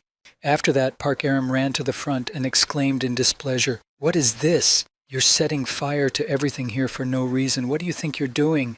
Seeing that she was extremely upset, Han Yu-jin tried to calm her down, but she continued, Haven't you heard of environmental protection? If you're not happy with something, just say so. Interrupting Park Arim's exasperated shouts about the destruction of such beautiful scenery, Han Yu-jin said, Geez, Arim, it's not like that. Look over there. When she looked to where Han Yu-jin was pointing, she was surprised. There were monsters hiding there? As Han Yu-hyun sheathed his sword, he said in a calm tone, From the outside, it is impossible to assess the situation and know if there are monsters. Therefore, the strongest hunter of the group will take the lead and be responsible for this. Han Yu-jin looked back at his trainees with a stern look and asked them in surprise, Didn't you learn these basic skills in your theory classes? Hearing Han Yu-jin say this, Park Arim said in embarrassment, Oh, that's right. Of course they taught me. I just don't have the area attack skill. If I did, I would be even stronger. Han Yu-jin looked back at the girl and spoke to her. That's right, Arim. When you level up, you will have it too. Hearing this, the girl exclaimed in surprise, I can get a skill? Hearing that she did not know about this, Han Yu-jin said to the girl in disappointment, You really didn't listen to the lecture. The level is raised by destroying monsters. After every 10 levels, one new skill appears. After saying this, Han Yu-jin added, opening his skill menu, This is what we came to practice. But it is impossible to predict which skill will appear. Looking at the girl who was looking at Han Yu-jin in disappointment, he thought, At least I can choose it. And then a system window appeared saying, Select the desired skill for the Park Arim object. Looking through Park Arim's skills, Han Yu-jin took a moment to look through all the available skills, finally found the right one and thought, Got it, this is it. Looking at the girl, Han Yu-jin thought, The Ice Witch's characteristic area attack skill, Park Arim, I'll choose it. After which, a notification then appeared, Pale Rain, setting the object of Park Arim to receive this skill. Han Yu-jin walked over to the girl and spoke to her after setting her to receive the skill. I feel like you're going to have a square attack. I can feel it, to which she said happily, Hehe, really? I'll quickly level up to the 10th level and help my uncle level up, Han Yu-hyun muttered in displeasure. How can I help? Hearing Arim's arrogant speech, Han Yu-jin said, The amount of experience required to level up to S-Class is not the same as F-Class. S-Class needs to gain 5 times more experience. Moreover, as the level rises, more experience is required. Having said that, Han Yu-hung added, Even if you clear the entire dungeon, there's no way you'll be able to level up to the 10th level. After saying this, Han Yu-jin aggressively shouted, I will help my brother. You, Miss Arim, take care of yourself. Hearing such loud words from his brother, Han Yu-jin was frightened. Brother, be careful. Park Arim replied, You've become very impudent lately. Starting over, they started to quarrel again, and then Arim began, Is it so annoying that my uncle and I are so close? He is my guardian. To which Hen said, I'm not being insolent, I'm just trying to make you feel like an S-Class person. Park replied, I completely understand that myself. Hearing this new quarrel, Han Yujin tried to break it up by exclaiming, Hey, listen, but no one listened to him. Then Hyun spoke, You say you understand, but you still stick to your brother? Hearing Han Yujin say this, Park Aram said, Then why did you follow him here? And Han replied, Do you think I wanted to keep my distance all this time out of a strong desire to keep my distance? And grabbing both of them by the cheeks, Han Yujin interrupted their quarrel by exclaiming, You two are at it again. Stop it! Han Yujin was angry with both of them and said in an angry voice, What are you doing inside the dungeon? To which Hyun, pointing to Aram, said, Brother, but Ms. Aram. And Aram also pointed at Hen and said, Head one. Hearing them continue to quarrel with each other and blame each other, Han Yujin said, If you are only going to quarrel over me in front of me, both of you leave. Listening to this, Yu Meng-woo said in alarm, They're going to leave? As he began to scold the two of them for their behavior, Han Yujin asked his younger brother in anger, Han Yu-hyun, why did you come to the dungeon? To which he replied, To help me practice. After hearing the answer from his younger brother, he asked the girl, And you, Aram? She replied in a panic, Oh, hunt and level up. With an ominous look at the two of them, Han Yujin spoke to them roughly, Then concentrate on ferociously killing monsters. F grades also need to kill a lot of monsters to raise 10 levels. After saying this, Han Yujin added, Pretend to get along like you did during the interview. If you continue to fight, I won't even look at you anymore.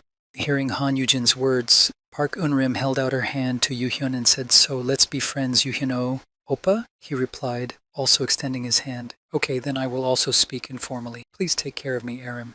Having decided to become friends, Park Aram and Han Yujin shook hands, but it was not that simple. Even with such a simple action, they were in a competition for dominance. Watching this, Han Yujin sighed heavily and said, Good, now try to really get along. We are still in the dungeon, don't let your guard down, and give Meng-woo and I a little help to climb the 10 levels. No sooner had Han Yujin said this, than they both saw the silhouette of a monster rushing past them. Looking back, they both thought the same thing. Rushing after the monster, Park Aram, who had taken the lead, shouted frantically, I'll get them, uncle!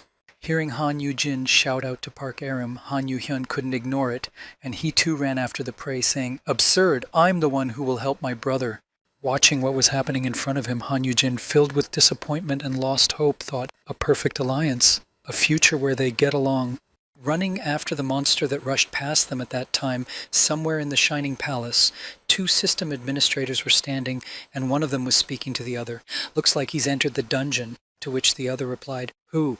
Hearing the second system administrator's question, the first one's voice was heard in the palace again, the one who turned back the clock. Hearing this explanation, the second administrator said to the first, Really? Hearing this, the second administrator approached the first and said, Where? Quickly find it. To which the other said, Wait a second, I'm looking for the dungeon. Hearing that the first system administrator had already started looking for the dungeon, the second said to him, Hurry up, we can only interfere when he's in the dungeon. Seeing Han Yujin in one of the dungeons, one of the system administrators spoke ominously, smiling slyly, We've been expecting you, my dear. Meanwhile, Park Aram was not holding back at all, and used her skills to the fullest to bring Han Yujin as much benefit as possible. After freezing a large pile of monsters so that she could give them to Han Yujin to kill to level up, Park Aram spoke, Easy. Looking up at the two monsters circling in the sky, she exclaimed, I will freeze them and bring them to you, uncle. In an attempt to spite Park Aram, Han Yu-hyun spoke to her as he tied the two goats together. A glacier like this cannot pierce a spear, can it? Meanwhile, Han Yu-hyun was doing something else. He was burning his enemies and saying, We need to burn the skin so that the spear blade can enter well. As Park Aram watched the monsters fall from the sky and gradually freeze, she exclaimed with joy, Yes! They are breathing, so it will be enough to just cut them open. Uncle! Brother! Standing there, watching the pile of monsters grow and grow in front of them, Han Yujin and Yu Myung-woo were shocked by the results. Observing the fighting methods of the high-ranking hunters as Han Yujin finished off the monsters, Yu Myung-woo said, Frozen, roasted, they are both incredible. Looking at Han Yujin, who was busy doing something, Yu Meng said to him, What are you doing? To which he replied, I need to collect magic stones from the slain monsters. How much does it all cost? Oh, those S-classes, they're scared out of their wits. Hearing Han Yujin say the phrase about gathering materials, Yu Meng-woo said, Yeah. Standing on the monster, Han Yujin spoke to him, Here, Meng-woo, you also need to swing. As he prepared to finish off the first monster, Yu Meng-woo asked Han Yujin, Will I also get good skills if I work hard and level up? Hearing this question from his friend, who was beginning to worry about his skills, Han Yujin said to him, "What are you even worried about?" "Of course not." Looking at his friend, Han Yujin paused, considering his characteristics. At level 10, there will be an SS class crafting skill, eh? So there was another condition for obtaining the skill. Let's see.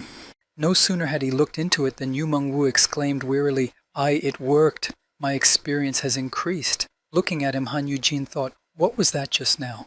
As Han Yujin was also destroying enemies, he began to think with a strange thought, a mistake? A bug in the system? Is the description being written down manually? After finishing off quite a few monsters, Yu Mengwu exclaimed, "I did it! The 10th level, but no skill has appeared yet." And then Han Yujin thought, then who is recording? Thinking about this, Han Yujin was deep in thought about the system and its secrets, thinking in the future nothing was revealed about the system either. It changed the world. So many people thought it was a miracle from God. As Han Yujin thought about the system and all that it had created, he immediately thought that something was wrong and said to himself, but if it were a god, there would be no mistakes, right? After immobilizing all the monster enemies that came their way, Park Aram, deciding to move on, exclaimed, "I think this is the last section," to which Han Yu-hyun added, "Are you doing well? How many levels did you climb?" Hearing Han Yu-hyun say this, Han Yu-jin went over to his friend and asked him everything and exclaimed, "Mengwu has gotten everything. I also have a little more to go." After saying this, Han Yu-jin immediately grimaced, exclaiming, "What is this?" To which Yu-meng asked him, "What's wrong with you?" But Han Yu-jin continued to look at the system signs that appeared. They read, "Found it." Oh, I'm sorry. Then Han Yu-jin, hearing Yu-meng's question, came to his senses and answered, "No, there's something in the system window," and then muttered, "I apologize." For what? As soon as he said that, he heard Park Aram and Han Yu-hyun running toward him in fright, saying, "Brother, be careful." The next moment, when the two S-class hunters had already run to him, Han Yu-jin began to shield him with his body, and Park Aram began to deflect the attack that was flying directly at him. After grabbing his brother to protect him from the sudden airborne attack, when Aram deflected it, Han Yu-jin spoke to his older brother, "Are you okay? Are you hurt?" To which he exclaimed in confusion, What's the matter?" Han Yu-jin said this, surprised by the sudden attack, and made a guess. "A monster boss? But a D-grade dungeon boss can't attack within this radius."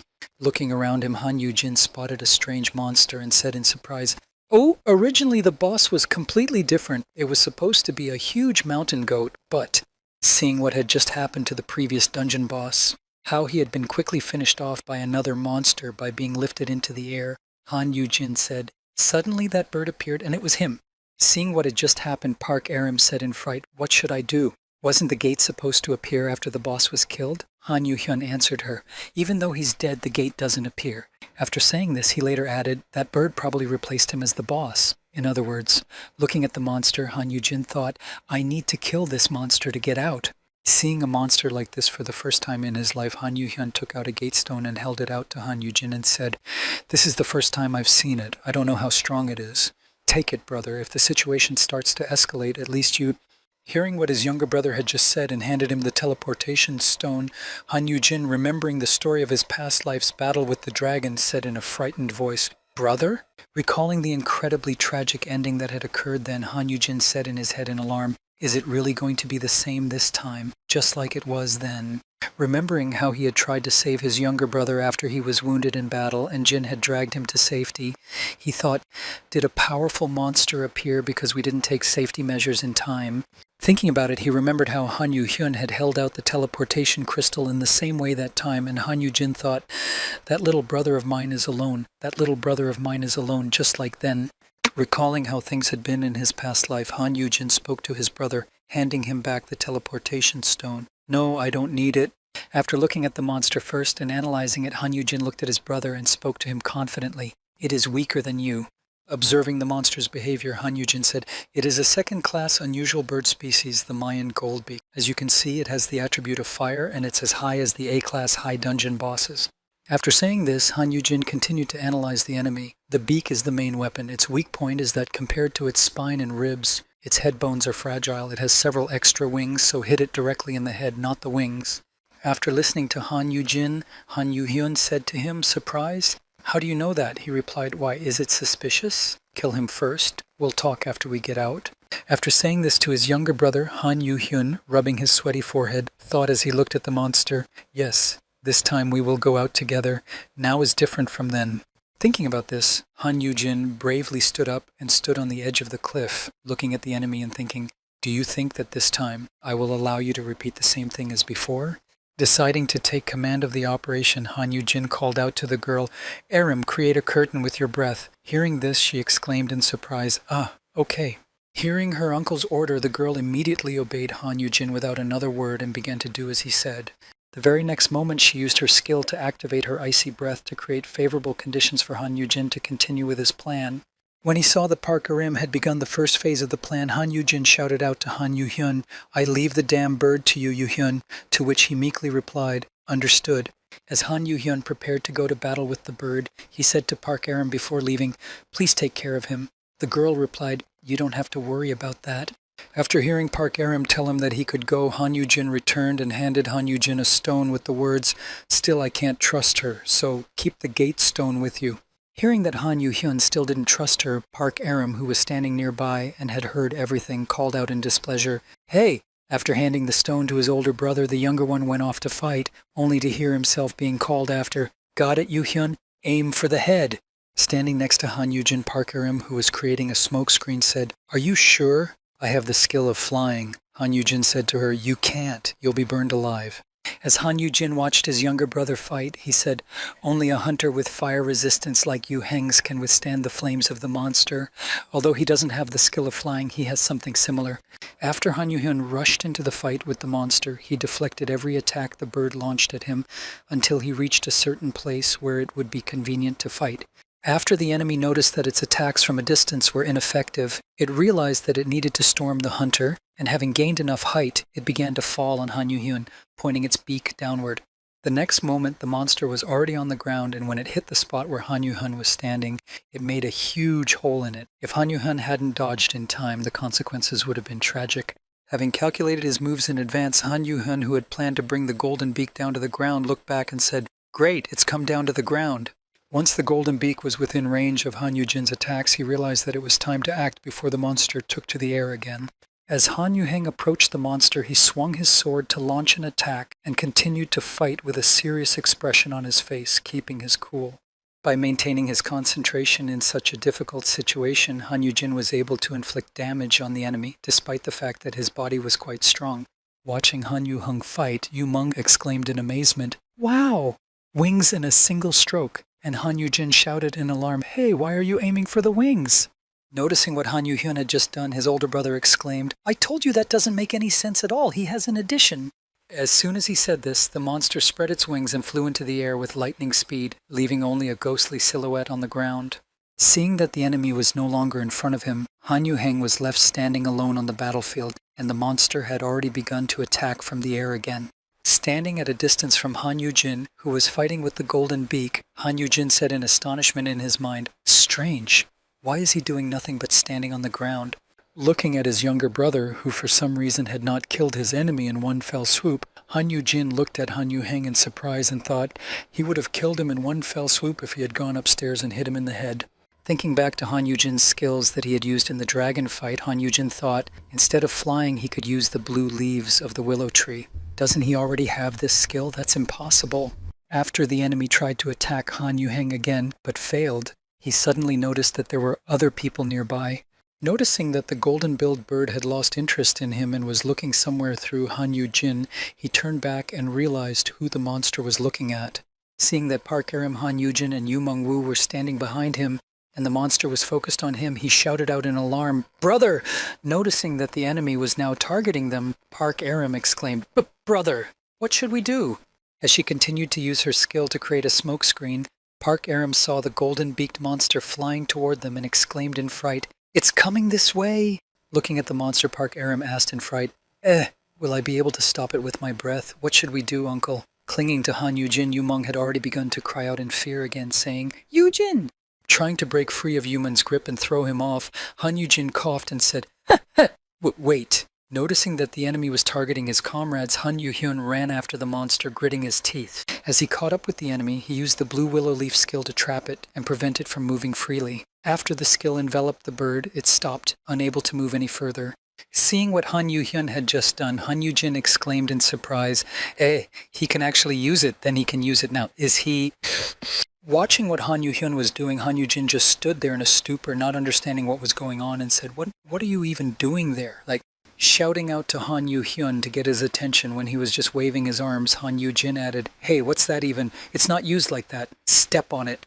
Hearing what his elder brother shouted at him, Han Yu-jin looked at him, not understanding what he wanted from him, and then he heard, "Leaves! Step on them and run!" Taking his older brother's advice, Han Yu-heng decided to see what he could do and began to step on the leaves, climbing them up and down as if they were stairs.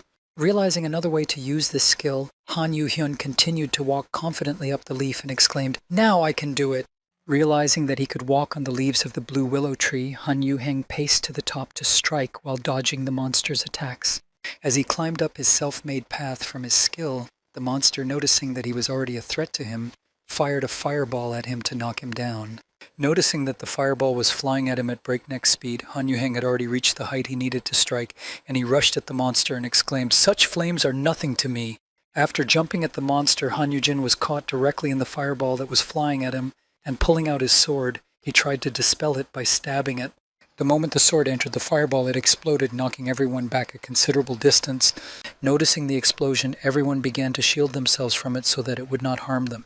When Yu-meng heard the explosion, he shouted out in fright, "Wah!" An explosion. Han Yu-jin said, "Hold on, Aram. Without you, we'll all die." After the explosion and the resulting blast wave, the golden-beaked bird also flew to the ground and fell to the surface with a loud sound.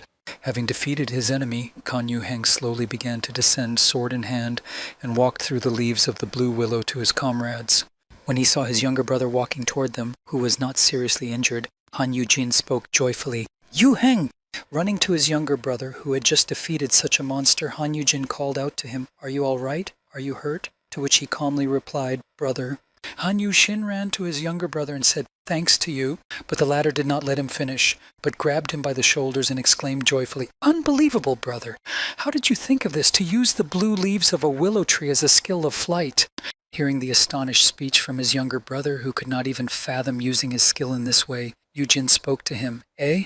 I just always thought that you used it like this." Hearing this, Han Yu-heng said, "No, I had no idea. In any case, I was most sorry because I don't have the skill of flying, but you solved my problem." To which Jin replied, "Oh, is that so? It's nothing special." Meanwhile, a disgruntled Aryam stood nearby and thought, "He killed the boss, so I'll forgive him for once." Hearing his brother say that he didn't think his clue was anything out of the ordinary, Han Yu-hyun said to him, "What do you mean, nothing special? It's like I've learned a new skill."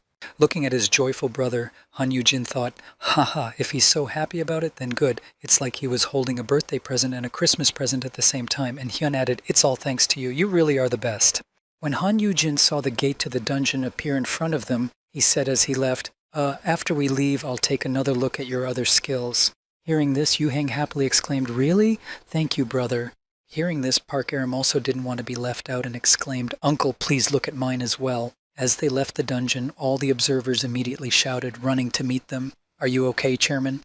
After saying this, the practical exam managers added, "We were worried." The dungeon level suddenly changed. Han Yu-jin replied, "An A-class monster appeared there unexpectedly." Hearing this, the manager added, "What a relief that Park Aram is okay." Han Yu-hyun then said, "First, I need to contribute to the association." After leaving the dungeon, Han Yu-hyun thought as he ran away from the crowd, "Outside, it's better to keep my distance." After saying this, Han Yu-jin walked toward the place where he was supposed to return the equipment, thinking, "I'll return the equipment, but quickly so as not to catch anyone's eye."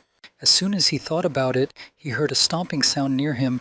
Turning his head to the left, he saw Kim Seong-han rushing toward him at breakneck speed, shouting, "Mr. Han Yu-jin!" Hearing this, he saw him fall at his feet. Then he realized that the mission of not drawing attention had failed. Then he heard from Kim Seong-han, "Are you hurt? I should have gone with you, Lord." Seeing that Kim Seong had just fallen, Han Yu-jin asked him in alarm, "Are you okay? Are you okay?" He immediately replied, "Get on my back. We need to get back quickly and rest." Hearing such a strange suggestion from Kim Seong-han, Han Yu-jin waved his hands and said, "I'm fine, I told you." Noticing that everyone was so happy to see him, Yu-meng was very upset that no one had even mentioned him. After returning home, Han Yu-jin, who had been in town on business, came into the room and said, "I'm here, Yu-hyung."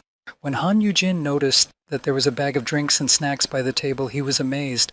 "I brought snacks from the administration. It looks very expensive." As Han Yu-jin came closer to put the shopping bags down, he heard no response to his greeting, but he did hear a noise from the shower, and then he spoke up, "Washing." He got a lot of blood from the boss recently. Deciding that he still had some time to spare, Han Yu-jin went to the backyard where his pet was to play with him. As he walked toward the fiery lion cub, Han Yujin said, "Then while I'm waiting for him," once inside, Han Yujin said, "We need to play in peace. You are doing well. We KH exclamation mark." As soon as he said this, the pet rushed to his master, whom he missed very much. Taking out his belt to play with the lion cub, Han Yujin threw the other end to him. Flying around the lion cub, Han Yujin exclaimed joyfully, "I love you, peace." Later, when they finished playing, Han Yujin went to the place where the bowl of food was. He brought it to the animal, set it down, and as he watched it eat, he said, "I love you, peace." As Han Yujin lay tired on the ground with the fiery lion cub on top of him, he said with a heavy voice, "Has the superimposed effect of education been enough? Ugh, I'm dying."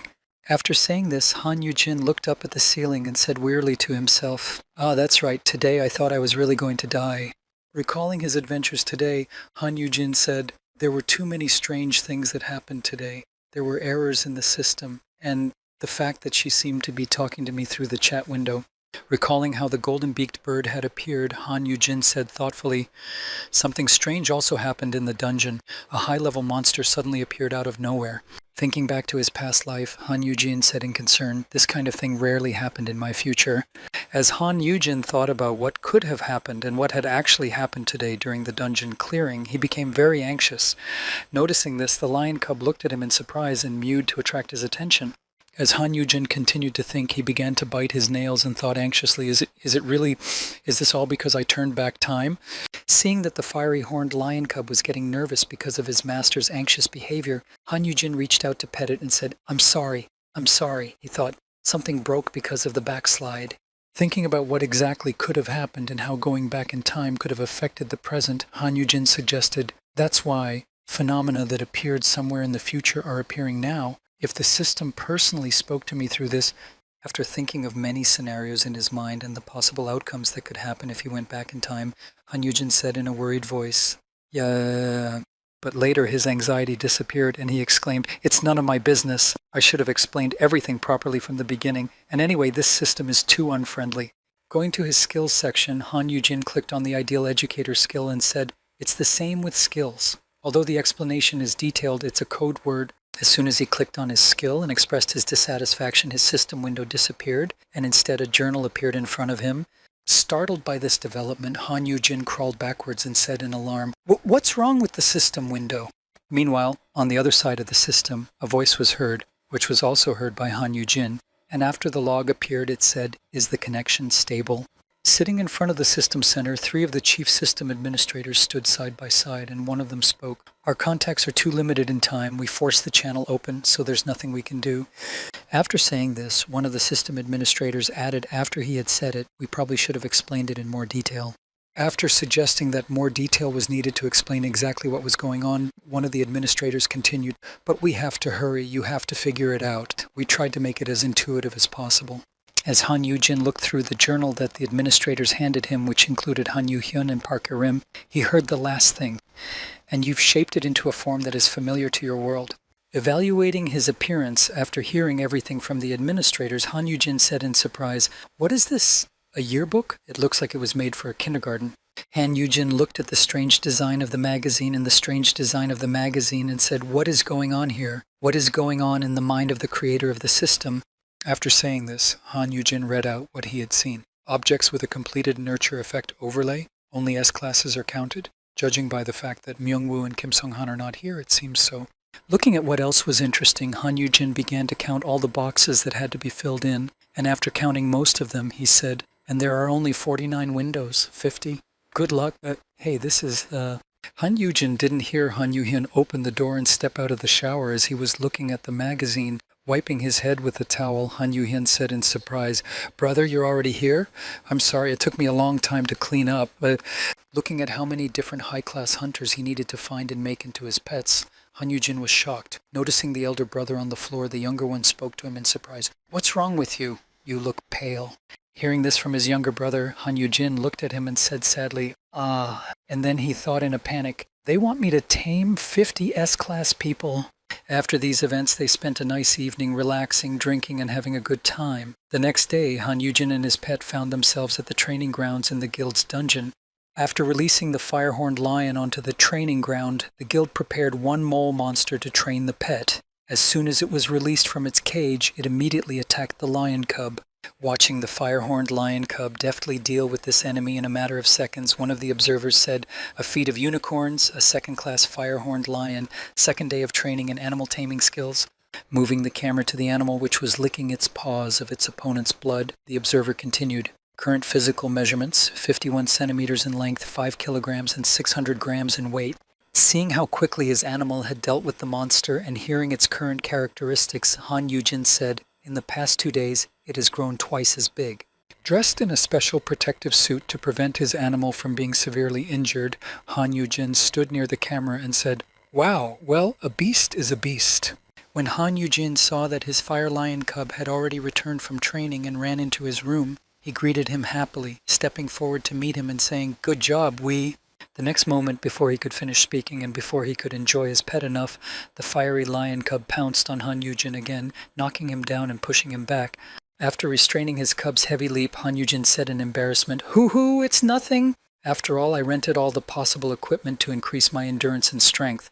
As he said this, Han Yujin remembered what had happened the previous evening when they had been sitting together in Han Yuhyun's room drinking. While pouring whiskey into an ice-cold glass, Han Yuhyun said to Yujin, "Beast to mare?"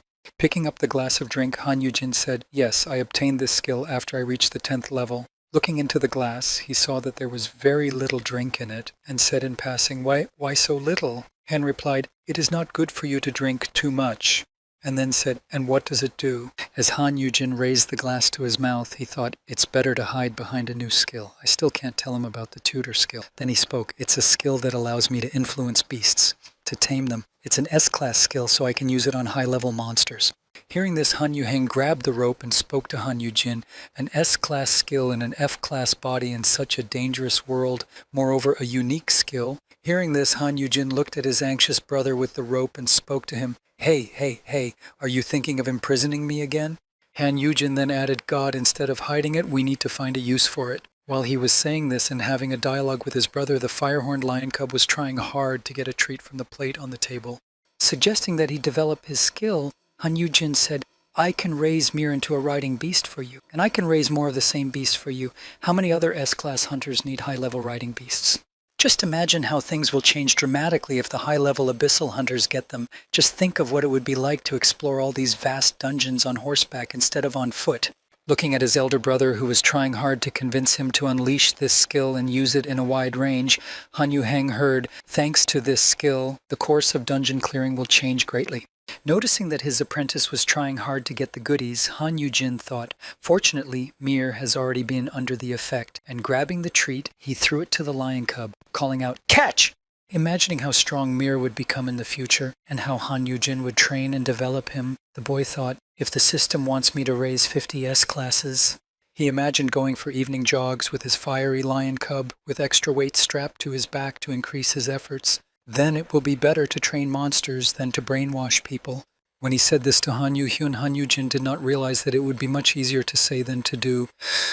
During the next training session with his student, Han Yujin fell exhausted to the ground, saying, "I am dying." As Han Yujin lay exhausted on the ground, shedding tears of frustration, he said, "World, are you not tired?" The latter mewed in surprise, not understanding why his master was lying there exhausted. Han Yujin continued to lie on the floor to rest and said, "Yeah, I never thought that I would have to exert so much effort for this fish from the pond. But the more horseman hunters appear, the more effective the sweeps will be. The fewer dungeon breakouts there will be, the safer the world will be. Especially if you consider that over the years there will be more dungeons and they will become more dangerous." As Han Yujin lay on the floor playing with his pet, he exclaimed, "My conscience just won't let me relax and play around like this." As Han Yujin was playing with his pet in the training room, he suddenly heard a very familiar voice coming from above him and said, "Unbelievable, Mr. Han Yujin." When he opened his eyes, he saw the head of the Human Resources Department, who continued, "Your internship has only recently ended, and you're already training at full strength here?" Han Yujin immediately stood up and said in concern, "Wait, Yuhyun said I could use this room." Seok Shimung replied, "I'm not here to kick you out, don't worry." After reassuring Han Yujin that he could stay here and practice in this room without any worries, Seok Shiman, looking at the lion cub in detail, said, "By the way, it's really beautiful." Turning his attention to the fiery lion cub sitting next to him, the HR manager continued, "The beast has grown so much in just 1 day of training. Greatly surprised by this significant increase in the animal's progress, Seokshi-man immediately bowed to the young man and exclaimed, "I am not just inspired, Mr. Han Yu-jin." Startled by this behavior from such a high-ranking person in the guild, Han Yu-jin took a few steps back and said in alarm, "What has suddenly gotten into you?" Hearing Han Yu-jin's question, Seokshi-myung replied, "I apologize for being rude to you all this time and underestimating you, but you have shown such potential and analytical skills, and your new skill—" After saying this, Seokshi-man immediately threw his arms around Han Yu-jin. The boy in turn tried to pull away and shouted, "Hey, stop acting like that! Get off me!" Without letting go of Han Yu-jin but clinging to him even more, the HR manager said to him, "Please join the Abyss and become a fresh breeze in the world of hunters." Han Yu-jin tried to pull away from Seokshi-man, but he said, "I won't. I can't. I don't have the ability to do that." Shimeng replied, "We need your strength, Mr. Yu-jin." Observing what was happening between Yu-jin and Shimeng, the lion cub compared their behavior to Jin's playing with himself while playing with a rope. Yu-jin, trying to escape, thought, "My insight is bullshit. I just don't know all the answers from the future." Recalling how it was in his past life, Han Yu-jin thought, "What's more, I hate this guy. I don't want to have anything to do with him. Every time I went to the Abyss, I was only angry and frustrated because of his poisonous remarks." After letting the boy go, the head of the personnel department stood there and tried to convince Han Yu-jin to become the new commander of the Abyss once again and said, "Please think again, Mr. Han Yu-jin." Trying to persuade Han Yu-jin, the head of the personnel department said to the boy, "We will provide you with everything, air transportation for the monster babies, food, training equipment, and anything else you need, just ask." Hearing Seokshi-han say that, Han Yu-jin immediately thought of something interesting. "Oh right, none of those things happen in this life. Seokshi-man just doesn't remember all the shit I got into." Realizing that he was a much more important person in this world, Han Yu-jin immediately put on a haughty expression and thought, "Now I am in charge," and then said, "I don't need anything." Hearing this, Seokshi-man spoke to him, "Mr. Han Yu-jin." He took a smug pose and said, "Yu-hyun said he would pay for all the embezzlement anyway." After saying this, Han Yu-jin did suggest one favorable deal through which he could start cooperating with the guild, saying, "Well, since I've already used your dormitory, I wouldn't say I'm not willing to sign a contract." Hearing that Han Yu-jin was willing to cooperate by signing a contract, Seokshi-min immediately took out a digital contract and said, "In that case, let's sign it right now." Han Yu-jin sat down and stroked his pet, not as a hunter, but as an ordinary employee.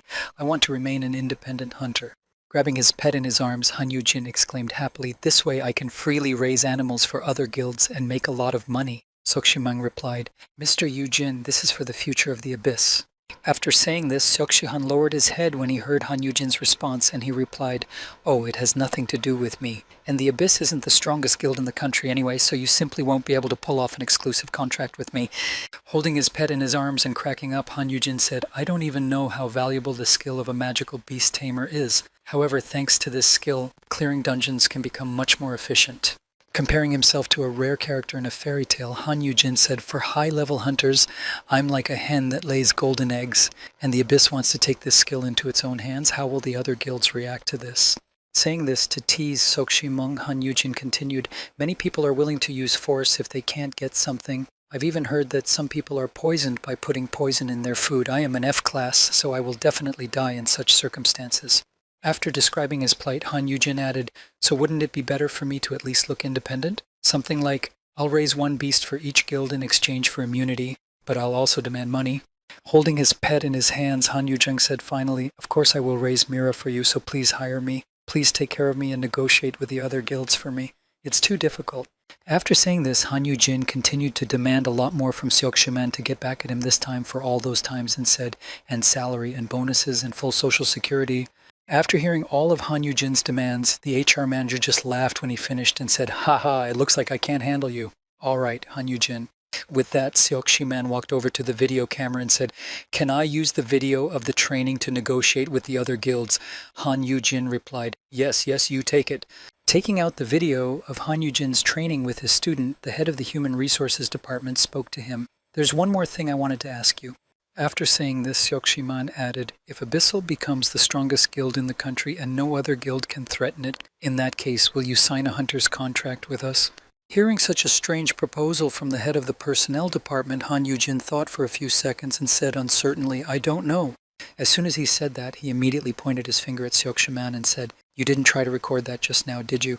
To which Shimeng replied with a hiccup, "I did." Then Jin added, "What kind of person?" Realizing that Han Yu-jin was not going to be able to get away with it, Seok-shi-man headed out of the training room, but on his way out he heard the following question from the boy, "But what's in it for you if you hire me?" Han Yu-jin cuddled with his pet and said, "I will help you with my skill anyway. I have nothing else. Even if one day we do sign a contract and you regret it, it won't be my fault." Walking away from Han Yu-jin, Seok-shi-han, passing through a long corridor and far enough away that no one could hear him, said, "Ha ha, I'm impressed." Thinking back to their conversation with Han Yu-jin, how he had made such demands in order to sign a contract with him, and at the end of it he had said that there was nothing else but this one skill, Seok-shi-man said thoughtfully, "There's nothing else, right?" Watching the video of Han Yu-jin training with his pet, the head of the HR department said with a sly smile, "Looks like Hunter Han Yu-jin has some self-esteem issues, doesn't he? He keeps surprising me every time we meet." Han Yu-jin, after he had escorted Seok-shi-myung out, began to play with his child and said happily, "Yay! Salary, Social Security, did you see how Seok-shi-man stammered in confusion?" Recalling how, in his past life, when he was a nobody and couldn't do anything, he would come to Seok-shi-myung and ask him for something and he would refuse, Yu-jin said, "People with unique skills think they are nobodies. Power spoils them and makes them arrogant. I've seen many such awakened ones." Han Yu-jin also seems spoiled, but he's different from them. He has a sober assessment of the future, and he was able to bring everything to a favorable negotiation. Reflecting on how incredible Han Yu-jin is now, Seok-shi-myung spoke to him. "Has he always been this gifted? Have I been blinded by his younger brother's genius and not noticed?" Adjusting his glasses and thinking about how things should be handled since it was his responsibility, the HR manager said, "That's just assuming the possibility that Han Yu-jin would join the Abyss." Seok-shi-myung thought, "I've already thought about the fact that the Abyss will be pressured by other guilds if he becomes our hunter." Abyss was even willing to take that risk. After saying this, Seok-shi-myung assumed another development based on how his conversation with Han Yu-jin went, and then he spoke, "But if Han Yu-jin remains independent, it changes a lot of things." Reflecting on how Han Yu-jin would become famous around the world as a tamer of magical beasts, he continued, "All the attention will be on him, not on the Abyss." Correlating all the information he had, Seok-shi-myung said one interesting phrase which went like this: "A great benefit, but also a huge risk."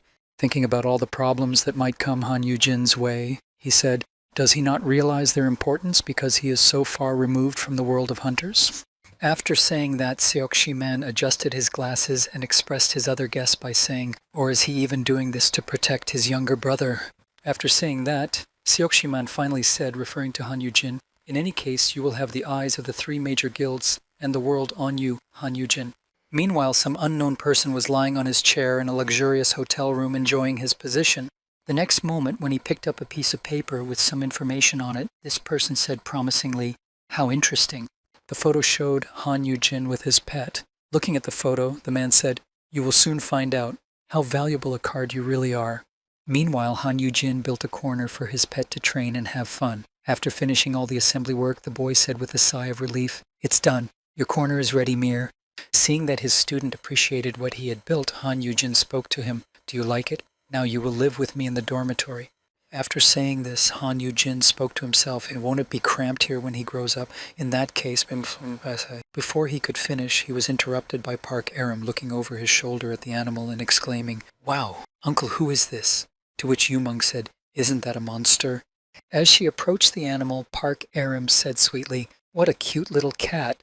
To which Yu-jin replied, "Aram, it's not a cat." Then Yu-ming shouted, "Wah, Yu-jin, help me, it's biting me." Jin replied, "Peace, it's not food." While holding his animal in his hands to prevent it from harming his friends, Yu-jin heard someone else come to them. He looked over and saw his younger brother and said, "Hey, Yu-hyung, what's up?" To which he replied, "Do you have a minute to spare?"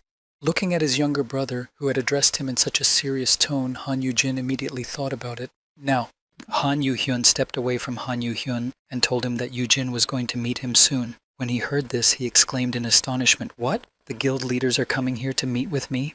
Hearing this surprise and his reluctance to meet with anyone, Han Yu-hyung said to his elder brother, "You can refuse. You don't have to meet them." To which Yu-jin replied, "My God, how can I?" Holding his pet in his arms and walking with his younger brother to the guest room, Han Yu-hyun said, "These are S-class hunters. Hunters of a lower class usually have a hard time dealing with them." He replied, "Well, you're quite right about that." After saying that Han Yu-jin would have a hard time dealing with them, he continued, "See? Then I'll just tell them to come back." Before he could finish, Han Yu-jin grabbed his shoulder and said indignantly, "Stop! How can you continue to behave like this towards the guild leaders? Think about how the public opinion will be affected by the fact that the leaders of the three major guilds personally came to the Abyss. Everyone will say, wow, Abyss is a big fish, isn't it? So why not meet with them? Walking forward with confident steps, Han Yujin said, and I need to meet them at least once, to which Hyun wanted to object by saying, but to which Yujin replied, and from now on, you're not allowed to talk in front of me. But, however, and however too. Putting his fire lion around his neck, Han Yujin said, if we're going to negotiate, we need to see them in person. After saying this, Han Yujin entered the meeting room where the leaders of the three largest guilds in the region were seated. On one side was an old man, and next to him was a young man, most likely an assistant or manager. On the right side was another man, but this one looked more like a bully. Noticing these serious people, Han Yujin got a system notification. Fear resistance activated. Looking around, Yujin thought, what a serious pressure. Standing behind him, Han Yu-hyun spoke. Allow me. I'd like to introduce you to Hunter Han Yujin. No sooner had Han Yujin been introduced to everyone present than the appraiser immediately approached him and said, please excuse me, but may I have your hand for a moment? Hearing this, Han Yujin said, Why would you... Holding out his hand to the appraiser, Han Yujin heard him say, I need to test your skills before we start negotiating. Looking at the appraiser in confusion, Han Yujin said, Realizing what was about to happen, Han Yujin immediately grabbed his hand and raised it up, shouting, Hey, how can you safely grab an unmarried man's hand like that? At which he said in confusion, What? Seeing this scene, Han Yujin thought, Damn, a qualified appraiser has come with them. If he starts evaluating me, he'll definitely reveal my L and S grade skills, right? And if they find out that I don't have a taming skill, but an influence skill. As he approached Han Yujin again, the evaluator said, I only need to stay for a moment. Just give me your hand. Han Yujin said in alarm, How come? The next moment, when the appraiser approached Han Yujin again, holding mirror, he lunged at the man who was molesting his master. Stopping in front of his owner, protecting him from unwanted touching and the various effects of the skills, the animal heard Han Yujin say, Mir? Han Yujin calmed his pet down with the next phrase, picking it up and saying, It's okay, Mir, it's not a bad person. When one of the guests saw the animal rushing to protect his master, he laughed with joy. Sitting at the negotiating table, the president of the Hunters Association said, Did he recognize that they wanted to use the skill on his master? Park Min-gyu, the head of the Han Shin Guild, replied, He's still a cub, so he shouldn't be above C-class, but he's already so capable. Seeing this sight, a girl stood behind Han Yujin and spoke to him. I think this fierce defense of the master will be enough. I think it will be enough to be considered as evidence. Standing behind him, watching the boy who was calming him down and holding his pet who was protecting him, the girl said, I can't even make a difference with my suppression. After saying this, the head of the Destroyer Guild, Moon Hyun-ah, added, Isn't that right, Mr. Magical Beast Tamer? Pointing to an empty seat at the table, she said, Please sit down. We can't make such an important person stand, Han Yujin said in fright. Oh, thank you. Looking at the girl who said this, Han Yujin stood up and thought, Huge, what a physique. To which the girl added, Who would have thought that the abyssal head has such an elder brother? Sitting back down, Han Yujin continued to examine the beautiful lady's body and thought, Are all S-classes like this? Will Aram also be taller than me one day? Looking at the animal on Han Yujin's lap, Moon Hyun-ah said, A fire-horned lion. When it grows up, it will be on par with an S-class dungeon boss, right? Turning to the head of the Abyssal Guild, Han Yu-hyun, Moon Hyun-ah spoke to him. What do you think, young master? If you happen to have kittens, will you give them to us? Hearing this offer from the vice chairman of the Destroyer Guild, Han Yu-hyun said with a smile on his face, It won't be for free, but we can exchange one for a high-level cold-resistant riding monster cub. Leaning on Han Yujin, the girl suddenly said smugly, So you want us to get a riding beast for Park Aram? Hearing this, another one of the guild leaders present expressed his displeasure, saying, Aren't you being a little too cocky? 7 monster cubs and 1 high-level cub. After saying that, the bully man continued to express his displeasure at the Abyssal Guild's behavior. The Abyss has already swept away all the cubs in the market. After saying this, the head of the CMC Guild, Choi Seok-won, added to his earlier statement, And you still demand a trade? Hearing this objection from one of the leaders of the meeting, Han Yu-hyun spoke to him. You can always get one in the dungeon and then exchange it. Hearing this answer, Choi Seok-won slammed his fist on the table and said, Oh, you're kidding me. You're literally telling us to give the abyssal beasts to the abyss if we want to have them ourselves? Aren't you being a little too hard on your brother? Immediately standing up and pointing at Han Yujin, Jung Suk-won exclaimed, We were supposed to negotiate with your brother as an independent person, but how do we know that he is not just paying lip service to independence? If this Han Yu-hyun is your brother, it is as if he is already a part of the abyss. After listening to all the bad language from one of the audience members, Moon Hyun-ah said, Chairman, that's enough. But Han Yujin stood up and said, I have only a partnership with the Abyss. Rising from his seat and squaring his shoulders, Han Yujin said, they help me because I can't handle everything on my own, and this meeting was only possible because of them. After saying this, Han Yujin stumped the KCM chairman more and more, and added in the end, if I was only planning to help my younger brother raise monsters for the Abyss, then what would be the point of me coming here? Stroking his pet, Han Yujin added, besides, I have a certain limit to how many pet monsters I can raise at one time. As Han Yujin approached Choi Seok-won, he reached out his hand and said, but if we can come to an agreement with you, your guilds will be among the first to receive riding monsters in the entire world, just like the Abyss. Holding his pet on his shoulders, Han Yujin spoke happily. Isn't this a significant reward for these negotiations? Therefore, I am honored to see all of you here, dear customers. Hearing Han Yujin's words, the leader of the CMC guild sat back in his seat and cycled unhappily. Hearing this, he thought, he's creepy. He seemed normal on TV. After saying this, Han Yujin continued his thoughts until a finger was poked in his face. I even had a crush on him because he was a member of the national soccer team before the awakening. Drawing the thoughtful boy's attention to her, Moon Hyun-ah spoke to him, putting her hand on Han Yujin's shoulder. Hey, little brother, I see that not only do you have good skills, but you also have a tongue-in-cheek.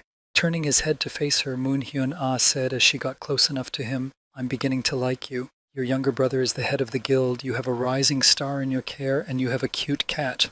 If I get you, will I get all this as a gift? Do you want to join the ranks of the Destroyer? Hearing this, Han Yujin said, ha ha ha, I told you that I will not join anything. I'm not going to give in, I'm not selling out. She replied, you really don't sell out, not even to your brother? Standing very close to the girl, Han Yujin thought, now that I'm up close, I can see that she's a real beauty. Stop. No, Yu Heng, don't even think about burning down the entire conference room. Hearing such a curious question from the head of the Destroyer Guild, Han Yujin said in embarrassment, this is my precious brother. I can make an exception if he becomes the best in Korea. Hearing what Han Yujin, the head of the Jupiter Guild, had said, Song Hyun-jae said, the best in Korea? Does that mean Jupiter can buy you right now? Hearing such a question from the head of the strongest guild in the region, Han Yujin was immediately stunned and clutched his pet in confusion. The Jupiter Guild is currently the strongest guild in the country, and not only is the guild strong, but its head is also the strongest hunter. This would definitely guarantee my complete safety. Han Yujin and the other guild leaders looked at him after he said this, and he thought, but why did you keep silent until now, and now you're speaking up? Can't you sense the atmosphere? After thinking about this, Han Yujin continued his thoughts. Do you have any idea what will happen here if I agree? And then he said, this exception is only for my younger brother. After saying this, Han Yujin added, everyone else will need to become at least the best in the whole world for this. Hearing this, Moon Hyun-ah walked up to him from behind and began to pat him on the back and said, ha ha ha ha ha! What arrogance! You'd rather die than join something, huh? After she finished praising him for his confidence and determination, Moon Hyun-ah added, both the guild leader and the big brother, what a persistence in wanting to be independent. Feeling like a shrimp among whales, Han Yujin thought, how tense it is here. If it were not for my resistance to fear, I would have died long ago from this intimidation. After saying this, Han Yujin added, recalling an interesting fact about strong hunters. I've heard that all S-classes are crazy because of how often their paths crossed with death. Han Yujin continued as he looked at each of the people present, but how can they radiate such pressure even as they carefully watch each other without letting the smiles from their faces go? Thinking of how difficult it had been for his brother when he became the head of the guild, Han Yujin thought, oh God, Yu Heng, how did you survive among these people? Do they even address you informally? Hugging his pet and feeling sorry for his younger brother, Han Yujin continued, I'm sure they were bullying you because you were so young. After hearing all of Han Yujin's words, Song Hyun-jae said, so that's why this rookie was so insistent on forming his own guild. He just really wanted to follow his older brother's example, although you still look much kinder than your younger brother. Hearing these words, Han Yujin spoke to Song Hyun-jin, my God, what are you saying about my brother? He is much kinder than me. I would even say that he is kinder than all of you here. Hearing this, someone in the audience spoke up, are you serious now? At this, Yujin said in surprise, E? And he thought, did I say something wrong? Thinking back to their childhood when they were just children, Han Yujin said that he could not have asked for a better younger brother than his Han Yu-hyun. Whenever Han Yu-hyun had to go somewhere before leaving, he would run into his older brother's arms and say, I'm going. Yu-hyun? Even when Han Yu-hyun was a very young child, he always took care of his older brother, even on his birthday. When he made a card, he held it out and said, brother, here, happy birthday. And then the two of them struck beautiful poses for the camera and had their picture taken. If you want a picture, let's take a picture together, brother. After that, there was also a moment when Han Yu-hyun was graduating from high school. His grades were all excellent, and after the final test, he said that he planned to go to medical school, earn a lot of money, and support his eldest. Continuing to talk about his younger brother, Han Yu-jin said, even though I couldn't devote all my time to taking care of him because I was always at work after our parents died instead of becoming a rebel. Holding his pet in one hand, Han Yu-jin continued to talk about his youngest with such sincerity. He is kind, obedient, and tries not to lose heart. As he continued to talk about his younger brother, all those present could hardly contain their laughter at what they heard, and Ah Yu-jin continued, there is no one kinder in the whole world. After finishing his story, Han Yu-jin opened his eyes and saw that everyone was laughing at him, and he said in surprise, did I say something wrong? Why are you all... But everyone just pointed at him and laughed at Jin's story. Looking at the head of the Jupiter Guild, Song Hyun-jae said, I was wondering why he was being so polite today. This is why, haha. Noticing this, Han Yu-jin thought, even the head of Jupiter. Pointing to Han Yu-hang, Moon Hyun-ah said to Han Yu-jin, that crazy bastard is pretending to be you. Hearing this, Han Yu-jin shouted out in offense, why are you calling him a crazy bastard? Isn't it too much to humiliate him just because he is younger? Hearing this, Moon Hyun-ah said to Han Yu-jin, what a big brother, ha ha ha ha. To which he replied, that's okay. The main thing is that he is kind to his brother. You have a very kind little brother, and wipe your tears before you say something like that, association president. Pfft. Holding out the contract to Yu-jin, Moon Hyun-ah said, thanks to you, I've had a good laugh. It's time for us to move on to the final stage of preparing the contract. Hearing this, Han Yu-jin thought, what is wrong with them? What kind of problem do they have with my brother? Handing the contract letter to Han Yu-jin, Moon Hyun-ah said, we had a very fierce negotiation before Han Nim came, didn't we? After saying this and providing information about the relationship between the guild leaders, she added, read it and tell me. Read this and tell me if you have anything to add. Hearing this, Han Yu-jin pulled the contract to his eyes to scrutinize it and reread it and then spoke to the girl. Okay. As he reread the contract, he noticed what it said. The 5 guilds guarantee the security of Han Yu-jin and his building. Han Yu-jin agrees to give priority to the 5 guilds. However, each guild is limited to receiving 1 monster every 2 months. After reading this, Han Yu-jin said, what is this? It's talking about some kind of my building. Hearing this question, Moon Hyun-ah said, did Seok Shiman not tell you? The head of the Hunters Association said, because you need a place to raise monsters. After saying this, the head of the association added, that is why we have decided to rebuild a building nearby for this purpose. Hearing this, Han Yu-jin shed tears and said joyfully, Nashimang juice. To roughly summarize, the terms of the agreement are as follows. The 5 guilds guarantee the security of Han Yu-jin and his household. Han Yu-jin will prioritize orders from the 5 guilds. The construction will be carried out with the investment of 4 guilds, not including the Abyss. The building will be fully owned by Han Yu-jin. After stating all the basic rules of the contract, Han Yu-jin turned to his older brother. The only thing left to do is to sign that. Hearing all the terms and conditions of the agreement and what Han Yu-jin would be granted, he could hardly contain his joy and reached out for the document. Seeing the strange Han Yu-jin, Yu-hyun spoke to him, brother, what's wrong with your face? To which he replied, God, I'm just nervous that my muscles are just by themselves. And I thought, come on, how am I going to keep the corners of my lips down? Realizing the honor that awaited him, Han Yu-jin thought happily, I will own a building in the very center of Seoul. Remembering that he used to feel like a shrimp among whales, Han Yu-jin thought, forget the pressurizing atmosphere. I am ready to fall to the ground in front of you, dear customers. Imagining what the future held for him, Han Yu-jin was already dreaming about what awaited him, thinking, a personal building that will be under the patronage of the 5 major guilds of the country. Continuing to fantasize, he thought, I'll set up a workshop there and bring Meng-woo there. Maybe I should also try to persuade Seok Ha-young if she continues her research here instead of in America. Standing near the red carpet, journalists with microphones asked, 25-year-old building owner Mr. Han Yu-jin, tell us a secret. How did you manage to become a wealthy man without a college degree? Imagining him holding a glass of expensive liquor in his hands and giving an interview, I said, haha, what are the secrets? I just, raising the glass up, and with his fiery line on his shoulders, Han Yu-jin said, I did my best to please my dear customers. Isn't that right? Imagining himself already receiving millions and drinking expensive drinks, Han Yu-jin immersed himself in his sweet expectations and thought, I will be able to provide for my retirement just by renting out the premises. After settling all the issues, all the leaders began to say goodbye to Han Yu-jin, saying, we have to go. It's been fun today, Hinam. To which he replied, yes, have a good trip. As he left the conference room, the Jupiter chairman said to Han Yujin, "I'll keep the expulsion condition in mind. See you soon." Han Yujin was surprised to hear the strongest hunter in the country say that, and he said goodbye to him. "Huh? Very well." After everyone left the meeting room, Han Yuheng went to his elder and said, "Brother," he replied, "you did a great job. I was so deep in thought that I didn't realize it was over." When the conference was over and all the guild leaders had left the hall, Han Yuheng approached his elder brother and said to him, "You don't pay any attention to what the other guild leaders have said about me. At least I have not done anything to disgrace me." After saying this to his younger brother, Han Yuheng heard back, "Ha ha! What difference does it make? How can a guild leader never cause a scandal in his life?" And then, looking at his pet, he added, "Mir, you're also a great guy. You've been holding me for so long." After the dialogue with his younger brother was over, Han Yujin was pleased with himself. He thought, as he held the animal in his arms, "The main thing is that everything went well. I couldn't have asked for better conditions." When the conference ended, it was quite late and the stars had already risen in the sky. Looking up at the clear night sky, Han Yujin thought, the world has suddenly become beautiful." When Han Yujin returned to his dorm room, he smelled an incredible aroma as he entered, and when he walked a little further into the room, he saw a gorgeous table. He exclaimed in amazement, "Wow, what is all this in honor of?" Sitting down at the table, Han Yujin spoke in amazement as he looked at the dishes. "A real feast. Is today a special day?" Yu Mengwu replied.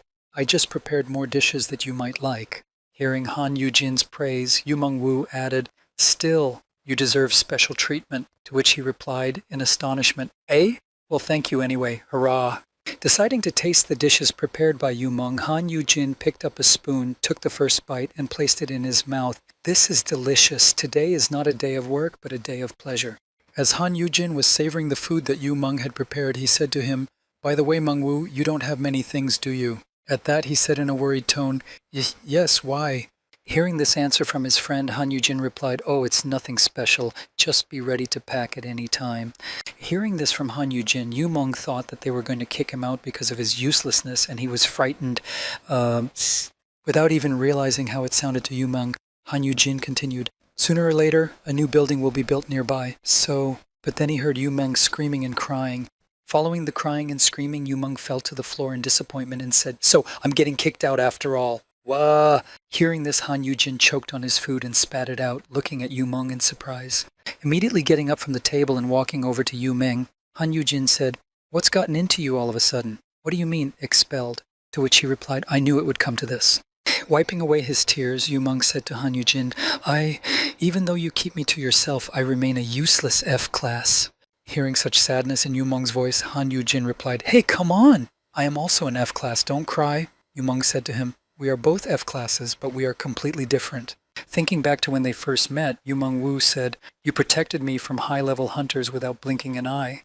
Even the time they all went to the dungeon for training practice, Yu Meng said in remembrance, "Even gave a Yu advice to my S-class junior brother. You're really special." After saying all that Han Yujin had done for him, and not only for him, but in front of him, Yu Meng said, "And I couldn't even discover a single 10th level skill." After hearing Yu Meng's lament, Han Yujin thought, "I'm just a cheater." Then he said to him, "Stop it, Mengwu." He wiped his tears with his hand and said, "And yet I am nothing." After telling everything that had been weighing heavily on his mind, Yu Meng calmed down and said, "As you said, I think I should move out.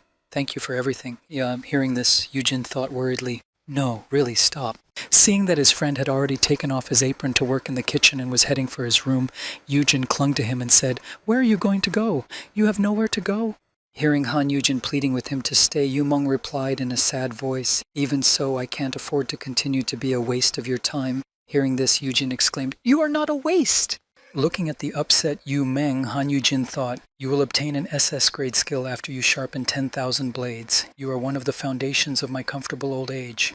Watching Yu Meng pack up his things and head for the exit, Han Yujin spoke to him, "You have the potential for an SS class skill." To which he replied, "Don't try to console me. Farewell." Realizing that Yu Meng was serious, but he couldn't be let in, Jin thought, "And in any case, I shouldn't mindlessly reveal my skill." Then he said, "Yeah, I don't think I have the right to hold you back by force." After saying this, Yujin used some tricks to speak to Yu Meng. "I don't want to make you suffer any more than you already have." Hearing this, Yu Meng said guiltily, "No, Yujin." Tilting his head back to appear more convincing, Han Yujin manipulated the boy and said, "Just today, I learned some very, very useful information for you. And Yujin immediately turned away from him and said in alarm, no matter how valuable it is, I can't force you to listen if you don't want to. Curious about what Jin had said to him, Yumeng said, What is it? To which Jin replied, I was going to tell you, even though I shouldn't. Yumeng was ready to do anything to find out, so he said, what is it? Just tell me. Turning his head back to Yumeng, he stood in a pensive pose, looking at the boy with innocent eyes. Do you want to know before you leave? After asking this, Yujin spoke. I heard it from Seok Young. There's a training that allows awakened ones like you to discover a special skill. I thought to myself, he'll be more likely to believe it if he mentions an authoritative person. Thinking of the young professor, Han Yujin, in order to keep Yumeng to himself, thought, apologizing to the girl, I'm going to use your name a little bit, Miss Seok Ha-young. I will definitely repay you later. Meanwhile, Seok Han-kei was sitting in her lab in front of the computer screen, conducting experiments and trying to find out something new for her research. After spending a lot of time in front of the screen, she stretched and groaned. After spending some more time, the girl said thoughtfully, Now all the preparations are complete. I wonder if it will really help to get an answer. And after these words, she plunged into work again. After taking out all the knives they had in the room, Han Yujin gathered them together and placed them in front of Yumeng, saying, This training is perfect for you. As Han Yujin poured a few more knives out of the bag and onto the table, he said, But don't tell anyone how you found out about it. Not even Seok Ha-young. Looking at all the knives in front of him, Yumeng said in surprise, Okay, what am I supposed to do? What are all these kitchen knives for? Hearing his friend's question, Han Yujin spoke to him. These are all consumables. You have a passive talent that is related to weapons. Try sharpening them. Hearing this instruction from Yujin, Yumeng said, All right. After convincing Yumeng not to leave, and even making him take the first steps to achieve his unique skill, Han Yujin, watching him work, thought, Good. Now if he continues to sharpen knives like this... Thinking that this might be the best option for Yumeng's skill development, Han Yujin noticed that he had already sharpened his first knife and his progress had changed from 0 to 1, and he happily thought, I thought so. He's enrolled. Seeing the progress, Han Yujin spoke to Yumeng. I've heard that you can gain the skill of equipping if you sharpen your blades for a long time. Moreover, you will be guaranteed a cool skill that will make you rich. Hearing Han Yujin say that, Yumeng Wu looked at him in surprise. Really? He replied, Seriously, it's a bit difficult because you need to sharpen 10,000. After saying this, Han Yujin added, But if you can manage it in 1 year. Hearing this, Yumeng exclaimed, Only 10,000? Really? After saying this, Yumeng added, If I sharpen 100 a day, I can finish it in 100 days. Hearing this, Yujin said in surprise, 100? You're going to sharpen them all day long? Yumeng replied, It's okay, I'm pretty good at this kind of thing. I'm good at cyclical work. Taking the next knife in his hands, Yumeng said happily, You can count on me, Yujin. Before you know it, I'll show you what I can do. Hearing this, and seeing Yumeng holding a knife, Jin was frightened and exclaimed, Hey, put the knife down. This sounds strange. Hearing Han Yujin say this, and having learned some valuable information, Yumeng became more cheerful and said, Haha, I'll work hard, and I'll definitely repay you for your kindness. Hearing that Yumeng Wu was eager to work, and would achieve good results in a relatively short period of time, Yujin rubbed his nose and thought, Kindness, huh? Your very existence is an investment in my retirement, and now it's time to take care of my investment number 2. When he arrived at Professor Seok Ha-young's laboratory and spent some time talking with her, she said happily, Wow, it's so nice to talk to you, Mr. Han Yujin. You know so much about dungeons. Are you doing some independent research? After saying this, the girl was eager to recruit him and said, Wouldn't you like to go to graduate school? Let's set up a joint laboratory. Hearing this, Han Yujin was already thinking of an escape plan, but he thought, What time is it? Let me go home. The young professor picked up a notebook and drew some animals on one of its pages and said, Everyone around here says the dungeons are unpredictable. Pointing at Han Yujin with her pen, Seok Ha-young said, Unfortunately, that's why no one even tries to explore them. No one even hopes to find a pattern. Hearing this from the girl, Yujin said, I'm just making assumptions for now. There's not enough information, especially since there aren't many dungeons in our country. Hearing Yujin's point of view, the girl replied sharply, Exactly. Because we are such a tiny country, there are not many dungeons. Oh, I'm sorry, I'll be banned from the world for saying that. Hearing this, Han Yujin replied to her, smiling, Haha, don't worry. I understand what you're getting at. We could collect more statistics if we were able to explore more dungeons.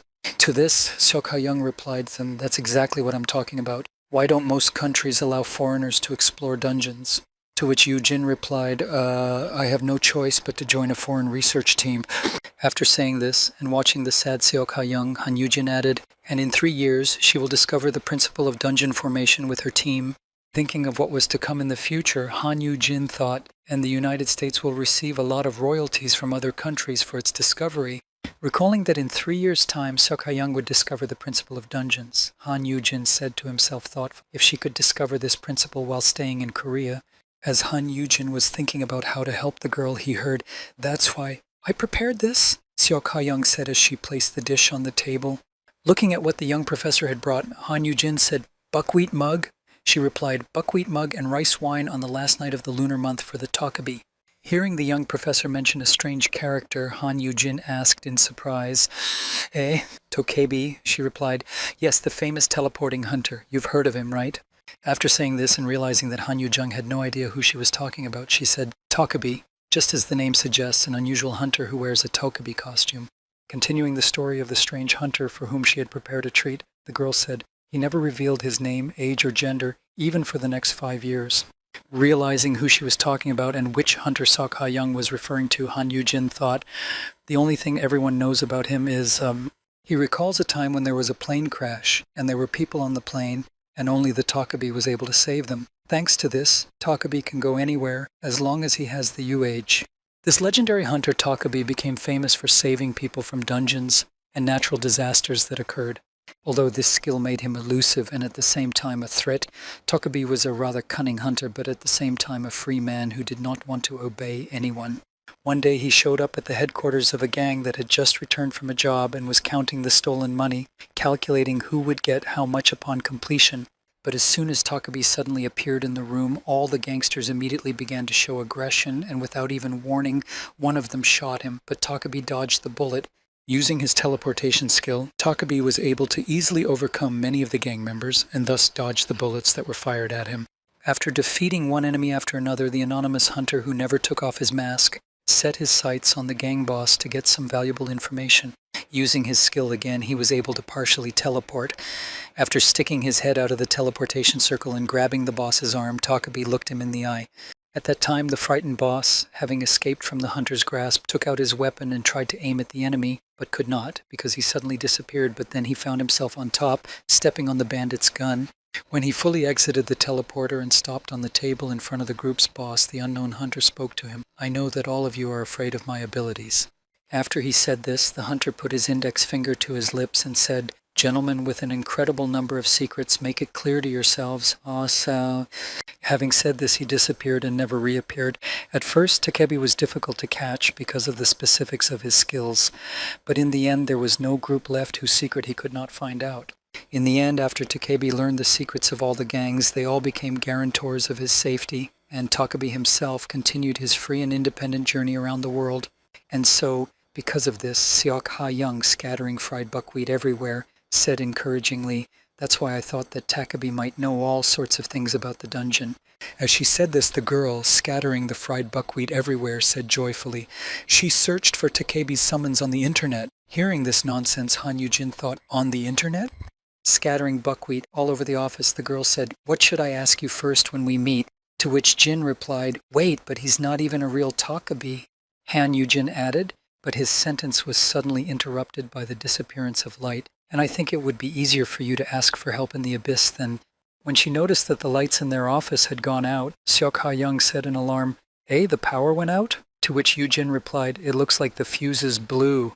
After saying this, Han Yu-jin thought of the best solution and took out his phone and said, "I'll turn on the flashlight on my phone." As soon as he said this and shone the phone screen at himself, Seok Ha-young noticed him and immediately froze in place. Seeing this, Jin said, "Miss Seok Ha-young?" Seeing that the young professor looked very frightened, Han Yu-jin spoke to her, "What's wrong with you? Why do you have such an expression on your face, Aichi?" But she just put her hand over her mouth and said in a frightened voice, Han Yu-jin looked at her and became a little fidgety himself, and holding his phone to light it up, he said to her in surprise, "What's wrong with you?" Seeing that the girl had fallen to the ground and covered her head, Han Yu-jin saw a huge monster behind him, which frightened the girl and frightened him. Noticing that the girl had fainted from fear, Han Yu-jin called out to her, What the hell is going on here, Miss Seok Ha-young?" Han Yu-jin ran over to the girl who had fainted and picked her up and exclaimed, "Eek, what is this?" Psst. As soon as he said this, his fear immediately disappeared and a system notification appeared in front of him. Fear resistance activated. Seeing that the fear resistance skill had been activated, Han Yu-jin thought, That's right, calm down. How would a ghost appear in our world? Although I'm not sure about the monsters, but this is an exaggerated show, a joke aimed at surprising people, and the criminal. After analyzing all the information and figuring out who could have done this, Han Yujin immediately shouted at the ghost, "Stop it right now, Tokebi!" Hearing his nickname, the ghost instantly disappeared, and a masked hunter appeared from the teleporter saying, all right, but don't be angry with me." Holding the masked monster in his hands, Takebi said to Han Yujin in a happy voice, "I'm here because you wanted to see me." Looking at the girl who fainted from his prank and the boy who was holding her, Takebi said, "Was it too much? I really didn't mean to make her faint, honestly." After repeating that it was not his intention to scare the girl so badly that she fainted, Takai spoke again to Han Yujin, "Come on, don't be angry, Mr. Kim." Han Yujin looked at the person in front of him and saw something interesting. The subject is not under the influence of the code word. Seeing this, he thought, it looks like I can raise Tokebi. Looking at him again and remembering his skills, Han Yujin, holding the girl, thought, an independent hunter. He can move freely wherever he wants. Only when he realized how unique this specimen was and how he could make it his pet did Han Yujin say, "I want to. I do." Leaning on his arm and holding the girl, Han Yujin began to think of a plan to recruit him and thought, if I can get his support, then Seok Ha-young won't have to go to America. Looking at Takebi with a confident gaze, Han Yujin spoke to him. "I'm not afraid of such pranks, so please stop, okay?" Hearing this from the boy, Takebi shouted angrily at him, "What? You're lying. I could see you shaking with fear." Han Yujin replied, "It was just unexpected, that's all." Hearing that he was trying to make excuses, Takebi mocked him and said, "That's right. You were scared. You coward. You scaredy cat." To which Han Yujin replied, "I told you I wasn't afraid. Do you think I would fall for such a childish prank?" Hearing Jin's provocative remark, Takebi said, "Childish? That's a classic." Hearing this, Han Yujin thought, Tokebi, who loves pranks. A Tokebi who is willing to risk his life to play pranks on others. After assessing his chances of winning, Han Yujin decided to make a deal with the rogue and said, "Then how about a wager? Let's see if you can scare me." After these words, Seok Ha-young woke up in the ward on a medical bed. Having recovered from the shock, she was slowly recovering. When she realized what had happened, she immediately got out of bed and exclaimed, "Ah, where's 2KB? Did he leave already?" After calming down and realizing where she was, she looked around and noticed a guy standing next to her and said, "Mr. Han Yujin." Seeing that the girl had regained consciousness, Han Yujin said in disappointment, "Boo! Tokebi's sense of style sucks. Blue clothes and a red mask. Is he learning coloring?" Han Yujin said this but saw no reaction, so he said happily, "See, it's quiet, so he's definitely gone." Hearing Jin's words, the girl said, "God, I'm sorry about that." After apologizing for fainting and having to be dragged to the medical center, she said in disappointment, "What a pity. I wanted to ask you so many things." Looking at Han Yujin, she said, "Inside this country, I've hit a wall, so I was hoping to break through it somehow, but..." Hearing these words from the disappointed girl in the hospital room, Han Yujin spoke to her. Miss Seok Ha-young, about that, I think I can help you." Hearing Han Yujin say this, the girl called out to him, blossoming with joy, "Oh, you're going to graduate school?" Hearing this, Han Yujin began to brush it off in alarm, saying, No, I don't mean that. After refusing the offer, the girl immediately became sad again and put her head down, but then she heard, "I can be your informant." After saying this and trying to make amends for refusing the offer, Han Yujin continued, "You said that the biggest problem is collecting data, right?" After saying this, Han Yujin was asked how he was going to get the information, and he replied, "I will have another way to obtain information. No, I have it." Hearing Han Yujin's betting agreement, Tokebi spoke to him in surprise, interested in the proposal. "A bet? That sounds good. Shall we bet?" Hearing that Takebi was interested in his proposal, Han Yujin announced the rules of the competition, saying, "If I'm scared, I'll take you on as a subordinate, but if I'm not, you'll work for me for 3 years. Hearing Han Yujin's strange offer, Takebi started laughing at him, but after catching his breath, he said, "Does this miserable F-class want to make me, Takebi, his subordinate?" After saying this, Takebi added, "The contract is for 3 years. Even considering that you are the elder brother of the Abyssal Head, you'll have to work for me for at least 20 years to make it worth it." Hearing that he was aware of him, Han Yujin thought, "It seems that he already knows a lot about me." Then he boldly exclaimed, "I don't care. Then I'll draw up our contract, right?" Looking at Han Yujin, Takebi looked at him in surprise and said, "What? This is strange, suspicious. You're 1 step away from losing, but you still want to make a deal?" Approaching Han Yujin, who was holding the contract paper, Takebi said, "What are you hiding? It's unlikely that an F-class has some incredible skill. Are you going to use the item?" Standing in front of Takebi, Han Yujin, breaking out in a cold sweat, thought with relief, "Phew, still he doesn't know about my skills." Continuing his thoughts, Han Yujin thought, my resistance to fear makes me invulnerable to any oppression and intimidation skills of the legendary class and below. I will win the moment you agree to the bet. After thinking about it, Han Yujin spoke to Takabe. To be honest, I have an ulterior motive. Hearing Han Yujin say this, Takabe asked, of course. What is it? Immediately embarrassed, in order to provoke Takabe into accepting the terms of the contract, Han Yujin looked away and said, actually, you're just very cool. Thinking back to what Seok Ha-young had told him, Han Yujin began to recount it, saying, You're amazing. You saved people so many times. Thinking back to the time when Takabe burst into a group of bandits and crushed them, Jin said, and that line about the bag of secrets was also very cool. After saying this, Han Yujin continued looking away and rubbing the back of his head. Why, that's why I don't seem to have anything to lose, right? If I win, it will be a win-win.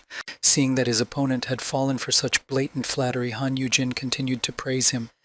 But even if I lose, I will become Tukabe's own handyman. Succumbing to Han Yujin's flattery, Takabe began to laugh out loud, happy to have met his fan, and then said, ha ha ha ha ha ha ha ha. That's right. You can't find anyone cooler and more incredible than me. As he continued to laugh, Takabe said to Han Yujin, you're hilarious. If you were just begging me to take you as my sidekick, it would have been a laugh. But you provoked me with your bet and even signed a contract. I like you. Hearing these words from Takabe, Han Yujin spoke to him. I'm saying this in advance, but I'm very confident of winning. Is that okay? He replied, yes, okay, let's make a bet. I'll make 3 attempts in the next week. Looking at the contract and the terms and conditions, Takabe said to Han Yujin, if you don't get scared even once, I will become your #1 subordinate.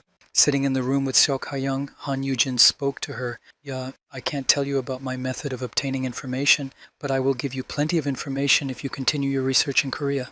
Han Yujin offered a deal to be an informant and provide all the information needed for the research, and said to Seok Ha-young, racking my brain is not for me. Seeing me, the girl was surprised and then thought Han Yujin added, that's why, if you find the principle of forming dungeons using my information, then you can just share the profits you make from it. How about that? Hearing the boy's presumptuous words, Seok Han-yang said, thank you very much, but there's no guarantee that this research will yield any results. Han Yujin countered, no one but you can do that, Miss Seok Ha-young. Hearing Han Yujin say this, Seok Ha-young spoke to him, embarrassed. Oh my, you're flattering me. To which Yujin replied, it's not just flattery. Wait, what is the date today? Holding up his finger, Han Yujin thought of something interesting to make the girl believe in herself and to get her to cooperate, and said, right, let's do it like this. After saying that, he added, that new A-class dungeon they found in Icheon, Gyeonggi-do province. In this dungeon there will be either a waterfront or slime. Hearing what Han Yujin had just said, the young professor exclaimed in surprise, how did you know that? How? Turning away from Seok Ha-young, Han Yujin thought, you stole information from the future. Getting down from his chair because visiting hours were coming to an end, Han Yujin spoke before leaving the room. If that is the case, then I will ask you to seriously consider my proposal. After saying this, Han Yujin added with a smile, I am putting it forward precisely because I have great confidence in it, so you don't have to worry about the results of your research. Having said that, Han Yujin said one last thing before leaving the room, and please ask your uncle to bid on the auction for the rights to this dungeon. After convincing Seok Ha-young to cooperate with him and then asking her to ask her uncle to buy the dungeon rights, Han Yujin left the room and breathed a sigh of relief. Pleased that everything was going according to his plan, Han Yujin clenched his fist and said hopefully, everything should be fine, right? It won't be a problem if I reveal so much information to her, right? With that thought in mind, Han Yujin headed home. When he arrived at his room, when it was already night, he said in his head, I only have to play with Takabe for 1 week. When Takabe came to Han Yujin in the form of an old witch, he spoke to him as he looked out of the window, ha ha ha ha, shall I give you red pants or blue pants? When the first attempt failed, Han Yujin was playing with his piece and said to him, even you won't pay attention to such outdated ghosts, right, Mir? The next attempt was somewhere in the middle of the week. Han Yujin returned home and exclaimed to his friend, I'm back. Meng Wu, are you here? I bought some dull knives at the flea market. As soon as he said this, bony hands reached down from below, right behind him, and were about to grab him. This time, Takabe disguised himself as a girl who had lost her legs, and when he came out of the crevice, he grabbed Han Yujin's legs and said to him, give me back my legs. Han Yujin fell to the ground, dropping the box of knives. He stood up and shouted angrily at Takabe, hey, you promised to scare me, not kill me. Hearing the irritation in Han Yujin's voice, Takabe, feeling guilty, said, I'm sorry, who knew you would fall so easily? To which he replied, don't underestimate the weakness of F classes.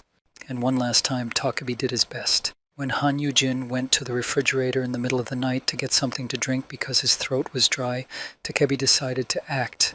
As soon as Han Yujin took a glass of water from the refrigerator and turned around, he saw a hay doll that was covered in red paint as if it were blood. When Han Yujin saw this horrible attempt to scare him for the last time, he said in disappointment, "Oh my, wow, you really went all out for your last attempt." Turning back to close the refrigerator, Han Yujin said, "But I didn't." No sooner had he said this than he saw a giant, terrifying monster coming at him from above. Seeing this terrifying face in front of him, Han Yujin even stopped in his tracks in surprise and thought, "Uh-oh, a continuous attack?" But unfortunately, the fear neutralization skill kicked in before he could get scared, and so Jin just stayed standing there with the glass in his hand, saying, "It was a little scary." While Han Yujin was talking to Takabe, a strange silhouette appeared behind him. As it slowly approached, the floor creaked more and more often, and then, behind Jin, Yuman came out with a knife in his hand. Seeing him, Takabe clutched his heart in fright and exclaimed, "Ah!" "A ghost." Han Yujin simply said, "What? It's Meng Wu." He stopped in front of Han Yujin and said, "I couldn't sleep, so I decided to sharpen some more knives." Seeing what happened to his opponent, Han Yujin said, "Hey, Takabe, if you were scared." Hearing Han Yujin address someone, Meng Wu was surprised to hear him say Takabe. Then, looking to the side, he saw a monster in the corner on the wall and exclaimed in fright, "Gah! A ghost!" After that, Meng Wu fainted just like Sok Ha-young. Seeing that his comrade had gone to sleep, Han Yujin shouted in alarm, "Meng Wu!" Looking at what he had done, Takabe said in surprise, "Eh? Huh?" Realizing what had just happened, he finally sank to the ground in front of Han Yujin. The next moment, Takabe burst into tears, realizing that he had lost the bet to an F-class and now had to serve for 3 years, and he said, "Wah! I lost." After putting Yumeng to bed, Han Yujin heard Takabe, who was standing behind him, exclaiming in frustration, "Still my subject scolded me terribly for signing the contract without permission." Hearing this, Han Yujin asked Takabe in surprise, "So you have subordinates? Well, you really should have thought about the contract before you signed it." Continuing his hysteria, Takabe said, "They're going to bury me alive when I get back. I won't be able to go home. I won't go. I will stay here." When Han Yujin heard Takabe crying, he said to him, "Stop crying. How old are you? You are not a child." He replied, "I am more than 100 years old." Hearing this, Han Yujin replied, "Stop joking." He said, "It is true. I am Takabe." Jin replied, "That's just an image. How can a Takabe be real?" Pointing his finger at Jin's displeasure, Takabe said, "But the dungeon and the awakening are real. Even you have a younger brother who can breathe fire." Hearing this, Han Yujin said, "Well, it's all because of the system." Looking at Takabe's characteristics with his skill, Han Yujin thought, doesn't the existence of Takabe and ghosts make more sense than the sudden appearance of dungeons and awakened ones? Looking at his characteristics, Han Yujin saw that his name was Yun Young and he was in the B class. And then he thought, but isn't Takabe an awakened one? Although his name is strange for a human, Takabe, taking off his intimidating mask, was very upset. And at that time, Han Yujin spoke to him, Are you really not human?" Hearing this question from his opponent, Takabe immediately flew up and said, "All right, a wager is a wager. I'll tell you, Chief Kim, I am over 100 years old in total." As he began his story about who he was and where he came from, Takabe added to his previous one, "But at the same time, I am only 3 years old." Hearing this, the only thing that stuck in Han Yujin's mind was the fact that Takabe was really only 3 years old, and it kept repeating over and over again, 3 years old, 3 years old. After telling us that he was only 3 years old, Takabe continued his story, explaining why. "It has been 3 years since the first appearance of the dungeons and the system." Hearing this explanation, Han Yujin asked in surprise, "So you were born on that day, together with the system?" Takabe joyfully replied, "Yes, that's right." Hearing that Han Yujin understood where Takabe came from, he continued, "Originally, Takabe are creatures that are born from the soul's implantation in an old object." Recalling the first thing he saw when he was born, Takabe said, "But the power of the dungeon nourished me and awakened me." After saying this, Takabe said that it was an accident because he was not even supposed to appear.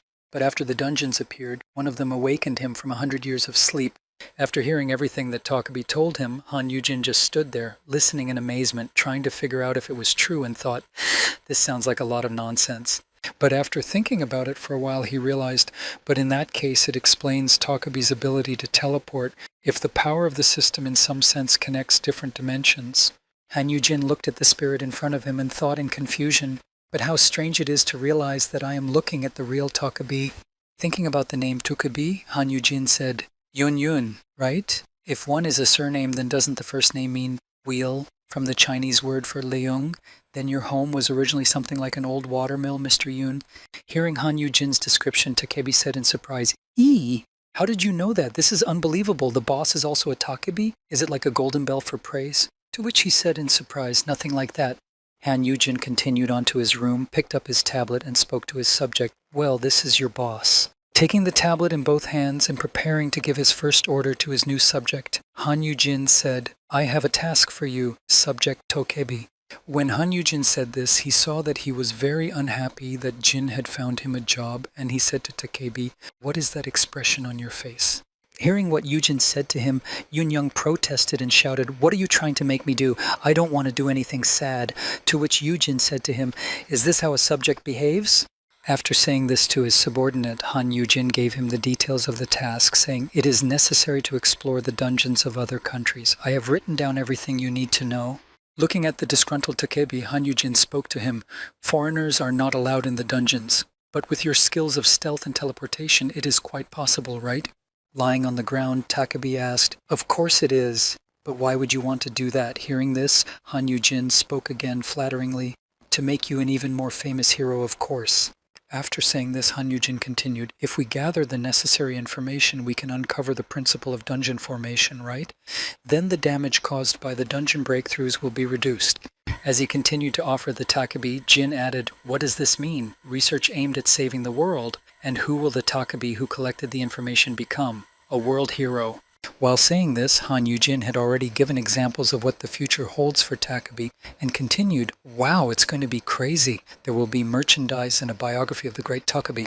After listening to all the flattery from Han Yu-jin, Takebi hummed thoughtfully and then said happily, Well then, I have no other choice. I'll be back soon. Looking at the list of countries he needed to go to, the Takebi said, But do I really have to go to other countries? It's too far away.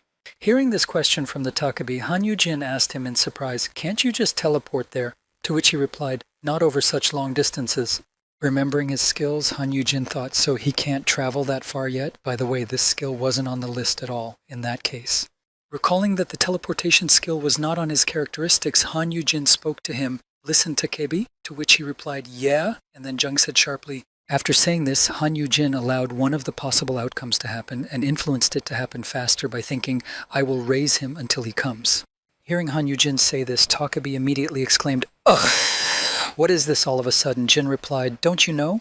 The original race of Takebi was famous for love.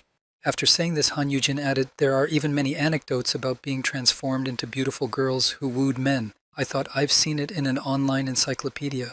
As Han Yu-jin slowly approached Yoon-young, he said, For a true taekwondo, love should be a habit. Hearing this, the Takebi said in alarm, Really? Han Yu-jin added, Yes, this is how we will greet each other from now on. I love you, Yoon-yoon. Now you try it. Takebi, on the other hand, said hesitantly, Liu. Unable to repeat Han Yu-jin's words, the Takebi ran away from his boss and screamed, I'm coming. Jin said upon seeing this, Damn, that's too bad. Looking out the window, where dawn was already breaking and the sun was slowly coming out of the horizon, Jin said, Well, I am counting on you, my dear subject. The next day, after the Takebi left to gather information, Han Yu-jin went to the Abyssal Guild to take care of some of his own business. Before he could enjoy the silence, he heard the sound of someone's shoes clacking and loud shouts of Han Yu-jin, Mr. Han Yu-jin. While Han Yu-jin was in the training room with his student, he heard the door to the room open and Seok Shmin and Seok Ha-young run in, exclaiming, You were completely right. You were completely right. Running inside the room and picking Han Yu-jin up from his seat, Seok Shmin began tossing him up, shouting happily, This is truly a slime dungeon. Seeing what was being done to his master, Mia was already preparing to attack, and the visitors were saying, I had some doubts when I placed my bet, but who would have thought that we would hit the jackpot? Seeing his aggressive animal about to pounce on Seok Shmin, Han Yu-jin exclaimed, Put me on the ground, peace, calm down. Shimung then continued, Thanks to you, the Abyss has received a treasure trove, Mr. Yu-jin, to which he asked, And all this costs money? And Shimung replied, That's right, these are very expensive raw materials. We won't have to worry about money from now on. Looking at Yu-jin, Seok Shimung said, And where did a treasure like you come from? Hearing this, Han Yu-jin thought anxiously, How burdensome. After saying this, Seok Ha-young said happily, I accept your offer, Mr. Yu-jin. I will work hard for you. Hearing this, Yu-jin said in surprise, Oh, really? Thank you. After that, Seok-shiman also spoke up. We're going to put a security beacon on you. Hearing this, Han Yu-jin cut him off, exclaiming in displeasure, Hey, what the hell? Have you lost your mind? Startled by what he said, Han Yu-jin picked up Mir and shouted, Stop talking like Yu Hyun, Mir Fass. To which Shimung replied, But we can't just leave such a valuable talent behind. Hearing this, Yu-jin said, pointing to Hyun, Talent is a tricky thing. I can't make accurate predictions. But Miss Seok Hyung will do the research for me. Please direct all your support to her.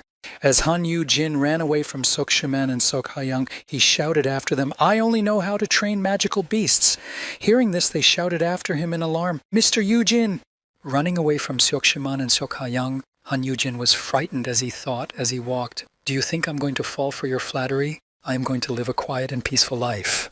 Looking at Jin with big eyes, Ha-yan said, Mr. Yu-jin, he thought, my prediction was right just this once. So many things are going to change from now on. So I'm giving up being an asshole who pretends to know things. On her way back, Seok Han-yak said in a tearful voice, a true scientist who cares about supporting future researchers rather than his own well-being. And Shimung added, you can pretend that you don't, but I know that you care more about the guild than anything else. Upon entering the show, a voice came from the audience. A challenge. You must find a way out of this animal maze. It has mirrors and toys to distract you. Having said that, the host emphasized, even cats and dogs need at least 3 minutes to get out. How much time will it take for a fire-horned animal? Noticing that he had already completed the quest to find the exit, the host was surprised. Wow, he left before I finished the introduction. After completing the quest, the pet jumped into Han Yu-jin's arms and the host said, a new record. As expected from a high-level monster, its intelligence is amazing. Catching his pet, Han Yu-jin spoke to him. Well done, Mir. Then the host said, let's give a big round of applause to Mir and Hunter Han Yu-jin. As Han Yu-jin received the applause and praise from all the people for his pet and for himself, he said happily, thank you. And he thought, what kind of TV show is this? As he said this, he remembered how Seok Shim-young had spoken to him when he handed him the golden pass card for the show, These Are the Hunters of the World. Why don't you go to the show? As he handed the card to Han Yu-jin, he said in confusion, why all of a sudden? Seok Shim-man replied, we'd better make you famous. Holding his chin and taking a pensive posture, Seok Shimung said, no matter how carefully we hide the information about you, it will still be spread all over the world. It's better to just make sure that everyone knows you. After listening to Seok Shiman's suggestion, Han Yu-jin agreed to the proposal, but he thought about it. That's why I agreed, but he thought this when he saw Park Erin behind him. As Han Yu-jin admired his pet, he thought, I don't like this. I don't have any good memories of appearing on television. I might get a lot of hate on my head again. Looking at Han Yu-jin's pet, those who saw him said, Kia ya ya, the world is so cute. And then the host added, I have never seen such an adorable monster before. Holding his pet, and happy to be spoken of in such a way, Han Yu-jin listened happily. Seeing this cutie up close is the best part of my career in television. As the show progressed and Min demonstrated all the skills that he could do, Han Yu-jin thought happily, changing his mind, TV shows are the best thing in the world. Having done a lot for the show, Han Yu-jin heard from one of the directors, let's take a short break. With that, Han Yu-jin and Mir headed for a chair to take a break from it all. Resting on the chair, Han Yu-jin, quite pleased with himself, thought happily as he enjoyed the TV show, I've shown my baby in its full glory. As he rested, the boy reflected, yet does the world seem cute not only to me? It is a real crime against humanity to hide this cuteness. Approaching Eugene, the two girls said, the world is so cute. Don't you want to create a page for him on social media, post his picture? Hearing this, he thought about it. Maybe I should really make an account for him, release merchandise and an album. Envisioning the future when Mir grows up, Han Yu-jin thought, then he'll be a star by the time he's fully grown, right? Imagining himself wearing a black suit next to his pet, who had a bouquet of flowers around his neck, Yu-jin thought, and even I will get some glory as a manager and tamer of magical beasts. Lying on the chair, fantasizing about how famous and rich he could become with this TV show, Han Yu-jin said, well, get in line if you want an autograph. To which he heard a reply, already, I'm first in line. As Han Yu-jin continued to enjoy his imaginary life as a popular TV star, he heard a strange voice say, is Mir going to put a footprint as a signature? Hearing this painfully familiar voice, Han Yu-jin opened his eyes and saw a familiar girl watching. As Jin fell from his chair, Moon Hyuna spoke to him. Hello, brother of the abyssal head. Han Yu-jin jumped up from his seat at this unexpected encounter and said in surprise, the head of the destroyers? What are you doing here? She replied, haven't you heard? When filming a monster, there must be at least 3 hunters of Class A or higher present. After saying this, Moon Hyun-ah added, that's why I took this opportunity to see you. Hearing this, Han Yu-jin looked at her with a worried look. but he didn't let her out of his sight for a second. Seeing Moon Hyun-ah standing next to Han Yu-jin, everyone on the set exclaimed in delight, "Wow, it's Moon Hyun-ah! And also, look, it's the head of the destroyer!" While everyone was staring at the leader of one of the strongest guilds, a powerful girl held out her hand to Han Yu-jin to help him up and said, "Come on, get up!" As Han Yu-jin stood up on his own without the extra help that was offered, he thought in confusion, "What an aura she has." Looking at Yu-jin standing up on his own, Moon-hyun said to him in surprise, "E, you don't want to hold hands?" Noticing that Han Yu-jin was unhappy about something, Moon-hyun-ah said in surprise, "Was I supposed to pick you up like a bride?" Hearing this, Han Yu-jin said in alarm, "I don't need anything like that." After saying this, Han Yu-jin added in a sad tone, "Everyone is watching, so let's not misunderstand." Hearing this, the girl said cheerfully to the boy, "Oh, who cares?" After saying this, Moon Hyun-ah added, attracting everyone's attention with her phrase, "You're going to be raising my baby." Hearing such a meaningful phrase, Yu-jin exclaimed in concern, "This is exactly the kind of misunderstanding I'm talking about." Trying to find a way to approach Han Yu-jin, Moon Hyun-ah spoke to him, "Haha, I really like you. Do you want to join my guild?" To which Yu-jin replied insultingly, "You have to offer me the best conditions in the world to make such a suggestion." When Moon Hyun-ah heard Yu-jin's response, she said to him, "I like your fearless answers the best." To which Yu-jin replied, "I have nothing to be afraid of. My brother is also an S-class." As he said this, Han Yu-jin also added that he had nothing to fear because not only was his brother quite strong, but he was also, and we're all human. Hearing what Han Yu-jin had just said, Moon Hyun-ah grabbed his shoulder and said, "That sounds great, but there's still something that worries me." No sooner had she said this than Park Aram entered the room carrying drinks and exclaimed, "Uncle, I brought you some drinks." But her sentence was suddenly cut short. No sooner had she entered the room than she saw Han Yu-jin standing in front of her with Moon Hyun-ah standing next to him, and something began to happen around them. Just as she was about to run to her uncle's aid, the air vortex had already completely blocked their access, making it impossible to break through. Standing behind the air wall, Park Aram shouted out in alarm, "Eh, uncle?" As soon as she said this, a small gap appeared in the air vortex, revealing only Moon Hyun-ah's face, who put a finger to her lips and said, "I'll borrow him for 5 minutes." Sitting in the center of the scene, Han Yu-jin did not look embarrassed or scared. Rather, his face showed only disappointment, but his pet was on his guard. Noticing that his master was in danger, the fire lion cub took a fighting stance and began to growl at the guild leader. Han Yu-jin was thinking at the time, airflow, a barrier? Holding his furious beast in his arms to prevent it from attacking the girl, Han Yu-jin called out to her in frustration, "What is it this time?" To which Moon Hyun-ah replied, "Soundproofing, using a spatial skill."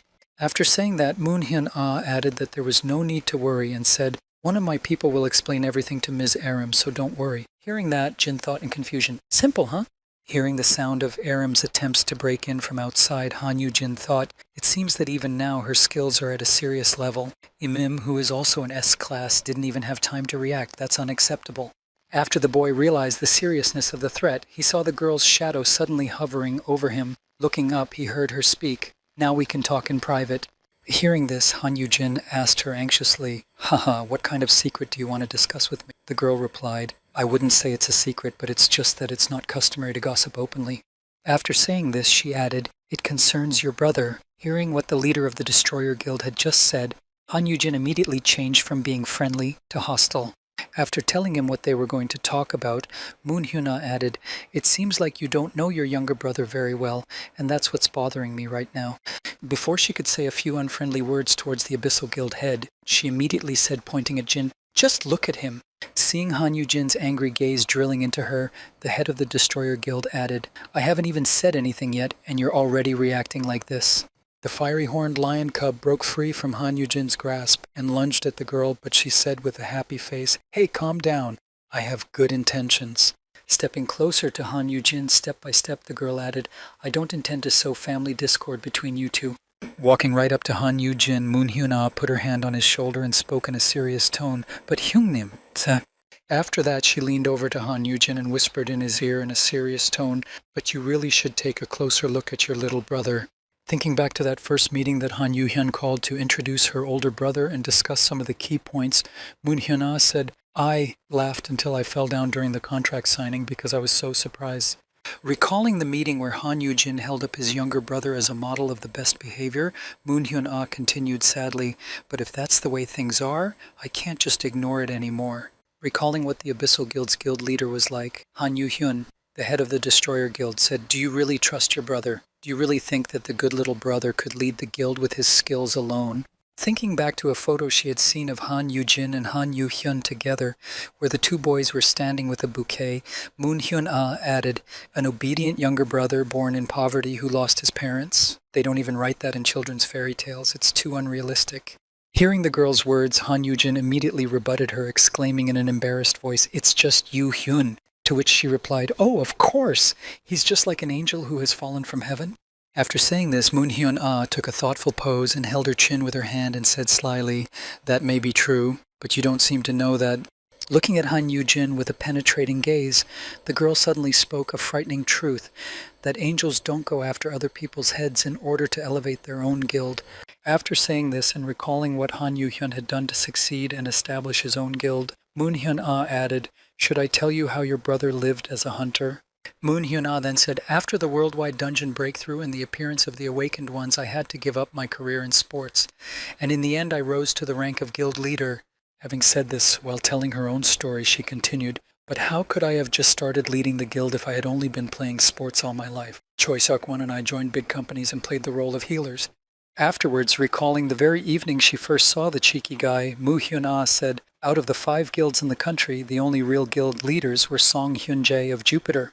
Noticing that he had pushed one of the high-ranking managers of one of the big guilds, she thought in surprise, "And Han Yu-heng is from Abyss, a newly established guild." After pushing the manager who was offering him a kind of favorable deal, Han Yu-hyun just looked down at him and heard him say, "Insolent bastard. You should have been grateful to me for offering you a support offer." But Han Yu-hyun simply ignored the offer and the man's loud shouting and just kept walking, a high school student who ignored the offers of the big shots and decided to start his own guild. Recounting the time when Hyun simply walked away from that evening after another confrontation with the man who tried to recruit him, Moon Hyun-ah said, "I thought he was just a kid who didn't know his place, an insolent child who would soon fall down."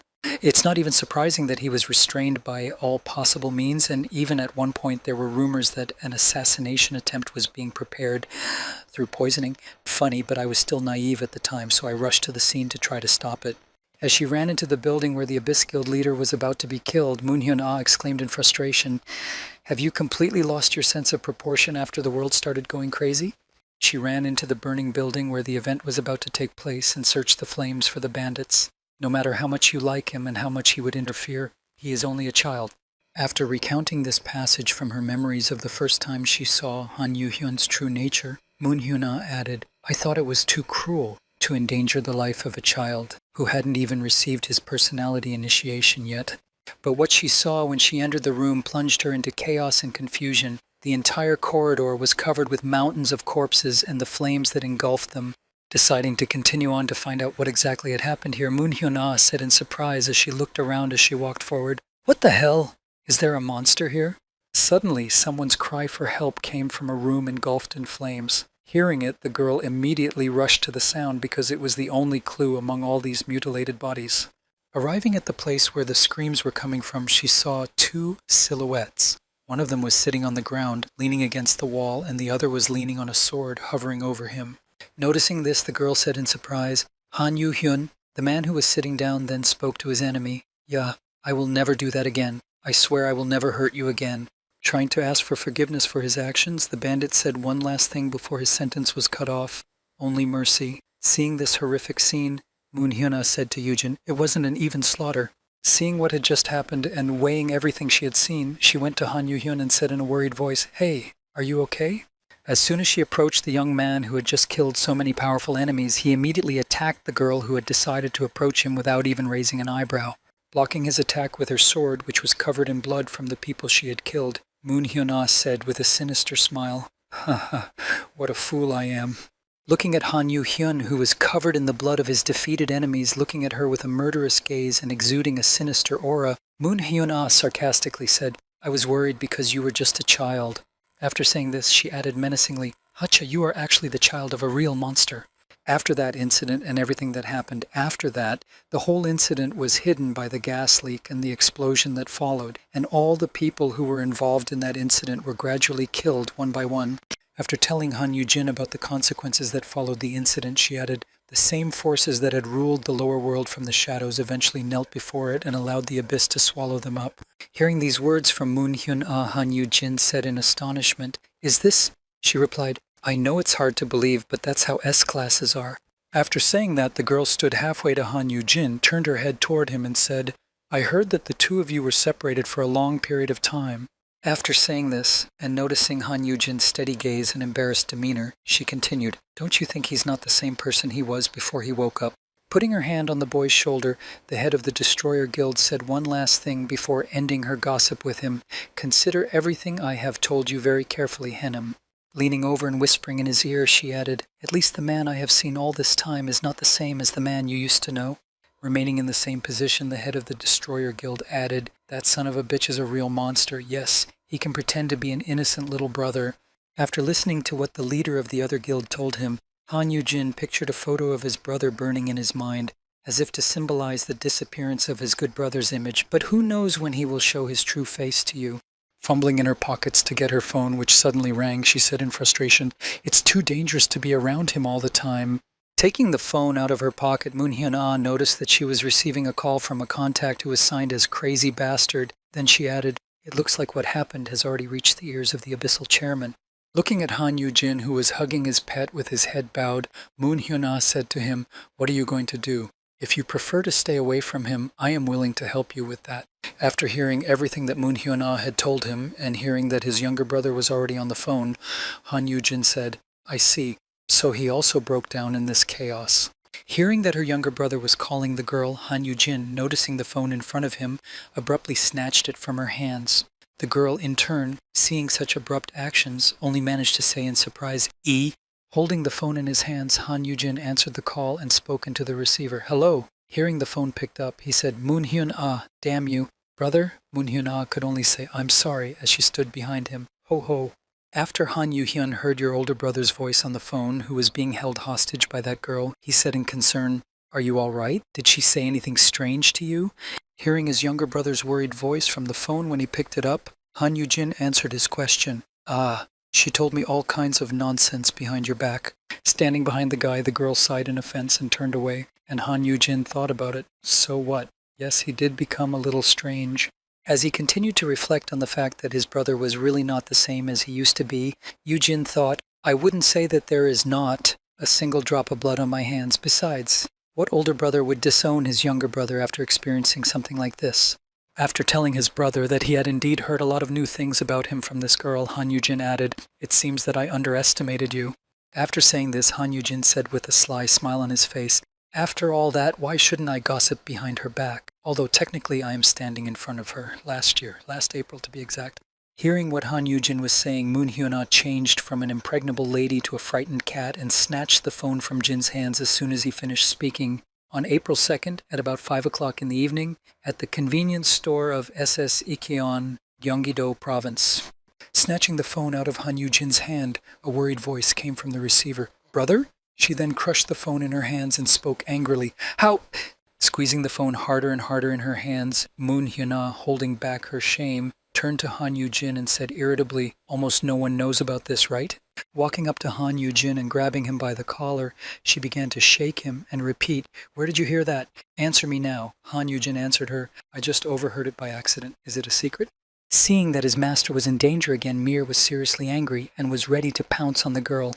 And then Moon Hyun-ah said, "Fuck, I can't even kill you to shut you up." Hearing such formidable threats from the head of the Destroyer Guild, Han Yu-jin spoke to her. You don't want riding beasts? Go ahead and try to kill me. You shouldn't gossip about my little brother." After saying this, Han Yu-jin, proposing a provocative deal, said, "Why don't we shut up together now, even though I will be at a much greater loss?" Hearing this, Moon Hyun-ah said in irritation, "Gee, look at him." She stopped her anger and let go of Han Yu-jin, and holding her hand to her head, she said sadly, "Fine, I don't care. I've been fooled by both brothers." Hearing this, Han Yu-jin walked away from the girl and picked up his pet and thought, "Society will find out anyway." Resigned to the fact that she would not be able to carry out her plan, Moon Hyun-ah, preparing to use her skill, said to Han Yoo-jin, "I thought you would be innocent, so I tried to push you." After snapping her fingers and dispelling the effect of her skill, Moon Hyun-ah looked at Han Yoo-jin and said, "But since you're like this, I guess, I don't have to worry about the other guilds intercepting you." Hearing Moon Hyun-ah say this, Han Yoo-jin, holding his beast in his arms, who was confused and looking at the girl suspiciously, thought, "Are you saying that everyone is going to pester me like this?" As soon as the curtain of air barrier dissipated, Park Aram could be seen on the other side, exclaiming in irritation, "Uncle! Sister Hyun-ah!" After these loud shouts, an irritated Park Aram ran toward Han Yoo-jin, shouting, "You promised not to hurt him." Hearing this, the boyfriend replied to her worriedly, "I'm fine, Aram." While tapping Han Yoo-jin on the back, Moon Hyun-ah spoke happily to Park Aram. "We were just talking about our adult business." Then leaning over to Jin, she added, "If you ever tell anyone about this, I'll kill you, okay?" Continuing to run at Moon Hyun-ah, Park Aram rammed her head into her body and shouted, "Hey, what are you planning to do to Uncle this time? If you touch him without permission, I'll punish you." To which Hyun-ah replied irritably, "Oh, you're asking for a fight." Approaching Han Yoo-jin, who was standing nearby with his pet, one of the managers on the set handed him a bottle of water and said, "We'll resume filming in 5 minutes. Here you go." Hearing this, Jin said, "Oh, okay, thank you." As Han Yoo-jin opened his water bottle and watched Moon Hyun and Park Aram's behavior, he thought, by the way, when did they become so close? Seeing Moon Hyun hugging Aram, the boy continued, "Is it because they're the only S-class women in Korea? Isn't Aram going to join the destroyer after her contract with the Abyss is up?" Thinking about this development, Han Yoo-jin remembered something from his future, saying, "But the destroyer guild will soon disintegrate and disappear.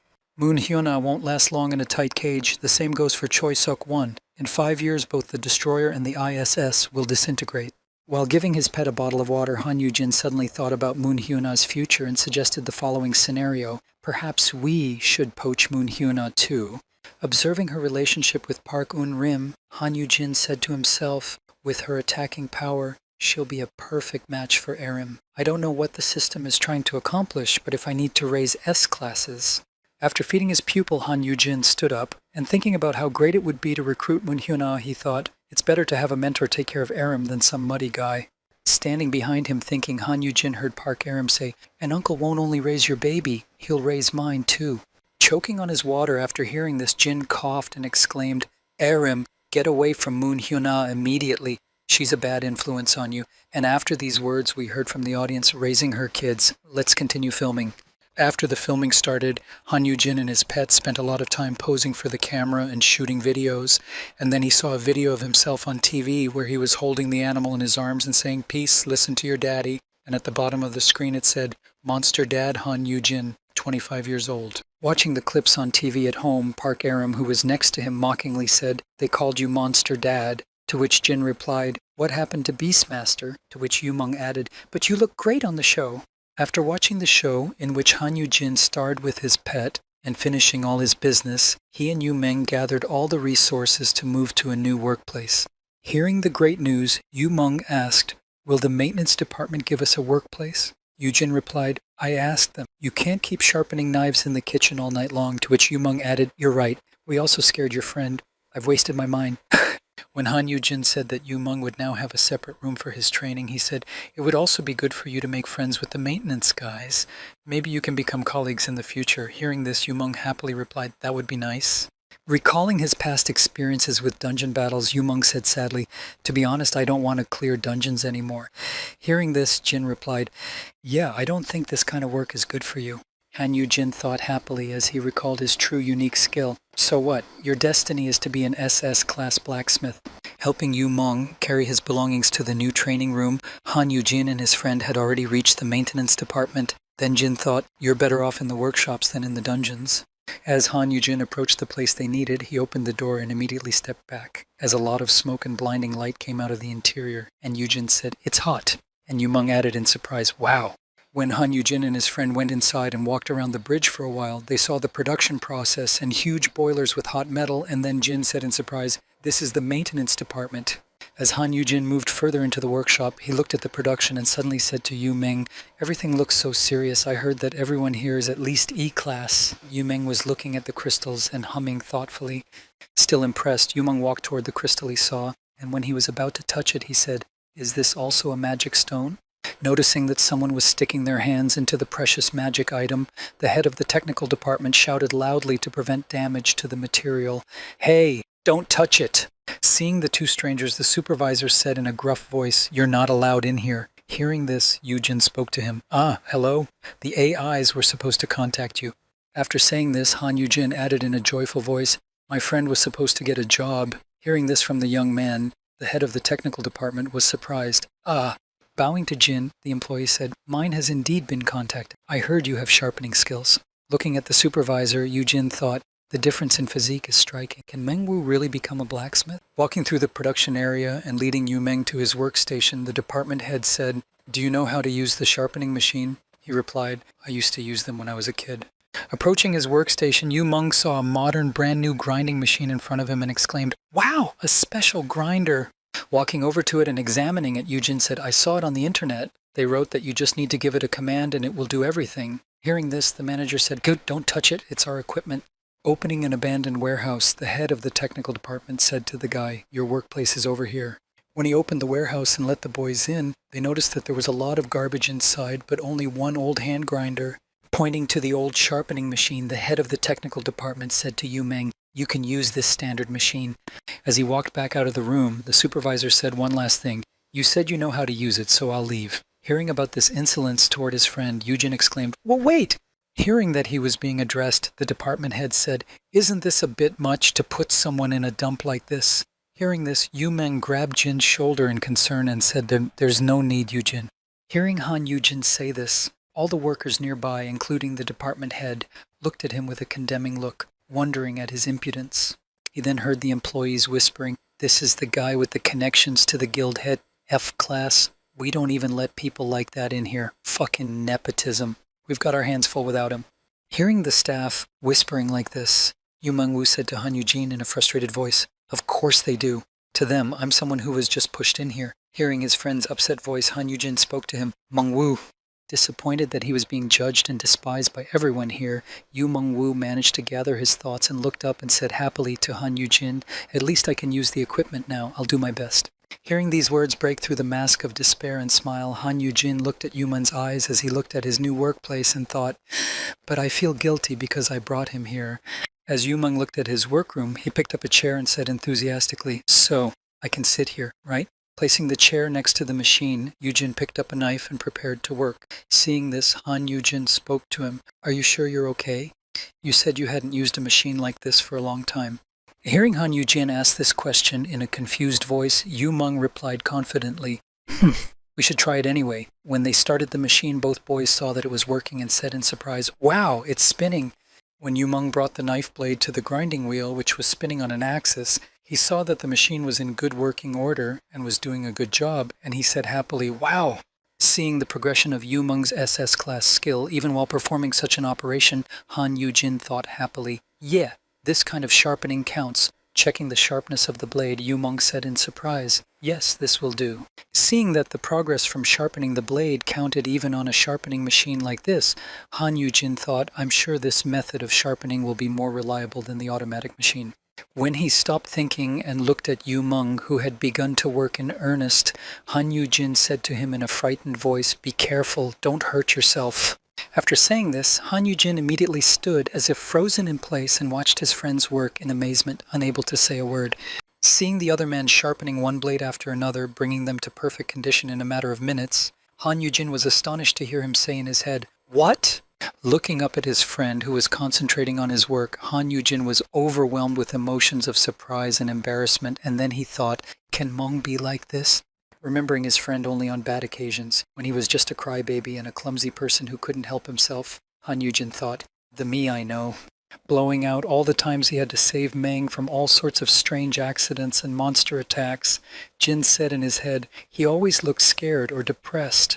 Looking at his friend, who was very focused on his work, Han Yujin continued his thoughts in surprise. "I have never seen him so calm before." As Yujin watched his concentrated friend work, he suddenly heard a call come in on his phone. Picking up the phone, he said, "Ah, Mengwu, I have to go. It's time to train Mir." Hearing his friend's voice, Yu Meng said in surprise, "Oh, you've been here all this time." Jin replied, "Yes, while I was watching you work, the time flew by." Hearing this, Yu Meng said, I'm sorry, did you spend a lot of time with me? Do you want me to walk you out? Han Yujin replied, no need. I'll see you at home. As Han Yujin turned to go back to practice with his student, he thought happily as he left the room, to be honest, I'd like to watch him again. After leaving the room where Yumeng was working, Han Yujin immediately thought of the red carp in the pond, saying it must be something like a fish that almost suffocated in a shallow puddle, finally returned to its native waters. As Han Yujin stepped outside, he confidently said in his head, even someone like me who is completely clueless can realize with a single glance that this is his natural talent. Closing the door before he left, Han Yujin took one last look at Yumeng, who was completely absorbed in his work, and said in his head, I think he will be fine. Despite everything that happened on his first day at work, but the next day Han Yujin was very depressed and completely out of it. Yumeng had to stay home because of the incredibly severe pain in his muscles. Lying in his bed, covered in bandages and compresses, Yumeng said sadly, and this is after just one day. I'm really not fit for anything. The same morning, in the same technical department, in the locker room, when all the staff were changing into their work uniforms, someone said, didn't he come in today? After saying this question and seeing the confusion in her colleague's eyes, she spoke again. You know, the guy who borrowed our machine. Hearing this, another worker answered her, oh, that living example of favoritism. Hearing their conversation, a third man from the technical department spoke up. He said he couldn't come because he was sick. Hearing this, the girl mockingly said, ha! After just one day, are you sure he's not faking it? After saying this, she added, he's probably angry because the job he was promoted to wasn't that easy. Hearing this, the third employee, who decided to go to his room, said in surprise, hey, look at this. Looking at what was happening in Yumeng's room, the employee said, do you think that someone who would expect an easy job could do this? Hearing this, the girl asked in surprise, huh? What are you talking about? After opening the door fully and showing the new employee the work he was doing, the third employee of the technical department said, 1,000. Looking around his workplace and showing the others the enormous amount of work he had done in just one day, he said, this guy sharpened 1,000 knives in one day. After these events, when the incident with the visit to the workroom dispelled all doubts and premature conclusions about Yumeng, a whole week had already passed. And on that very day, Yumeng had already achieved considerable results in such a short period of time. His concentration on work could be the envy of many other employees. Sitting in front of the sharpening machine, Yumeng did his job perfectly, and his progress in sharpening knives was already 5,600 sharpened blades out of 10,000. And that evening, after returning home from work, Yumeng Wu set a wonderful dinner table with many delicious dishes. Seeing this, Park Aram, who was amazed, said in awe, ah, what is this? Sitting down at the table, Han Yujin, equally surprised, said, the whole table is shining. Does sharpening the blades also raise the level of cooking? And Park Aram added, oh gods, what is all this? After tasting a small portion, Park Aram couldn't help but cry at the delicious taste of the food and said, Mengwu Oppa, let's live together forever. Hearing this, Han Yujin said in surprise, wow, she called him Oppa. Such a change after just one spoonful of rice. Quickly eating everything Yuman had prepared, Park Aram quickly said, I need to eat a lot. I won't be able to get such delicious food in the dungeon. Hearing this, Yujin said, oh, that's right. You're going to the dungeon today, aren't you? Chewing on her food, Park Aram said to Han Yujin with a mouthful of food, yeah, to be honest, it's been so boring lately. Thinking back to her last dungeon trips where she was taken along, Park Aram said in frustration, I'm only allowed to go to Class B dungeons and lower because I'm underage, but I need to level up faster to gain new skills and become rich. As she continued to savor her food, Park Aram said thoughtfully, I wonder if it would be better if I went to the dungeon every day without a break. If I use all my skills at the same time, I could even go to several dungeons a day. Hearing this, Han Yujin spoke to her. You can't do that. After telling her that she should not do so, Han Yujin explained to her the danger of such actions, saying, it's easy to drain when you're low on health, but it's hard to notice when you're running out of mana. Imagine what would happen if you fainted in the middle of a dungeon due to lack of mana. Han Yujin added after saying this, asking her a question, even with potions. Oh, by the way, Aram, how much mana do you have? Hearing this, Park Aram replied, 102. Hearing this from the girl, Han Yujin realized that their levels were completely different, and he immediately fell silent because his mana was only 2, and the equipment itself added another 29. Hearing this, Han Yujin thought in frustration, who else should worry about whom? Her stats are 51 times my own. Even if I add up all my stats, her mana stats will be 5 times higher. After answering Jin, Park Aram spoke enthusiastically to Yumeng. By the way, Mengwu Oppa, aren't you going to go to the dungeon again? To which he replied, No, I. Hearing Meng Yumeng's answer, Park Aram said to him, you can become rich if you go there as a cook.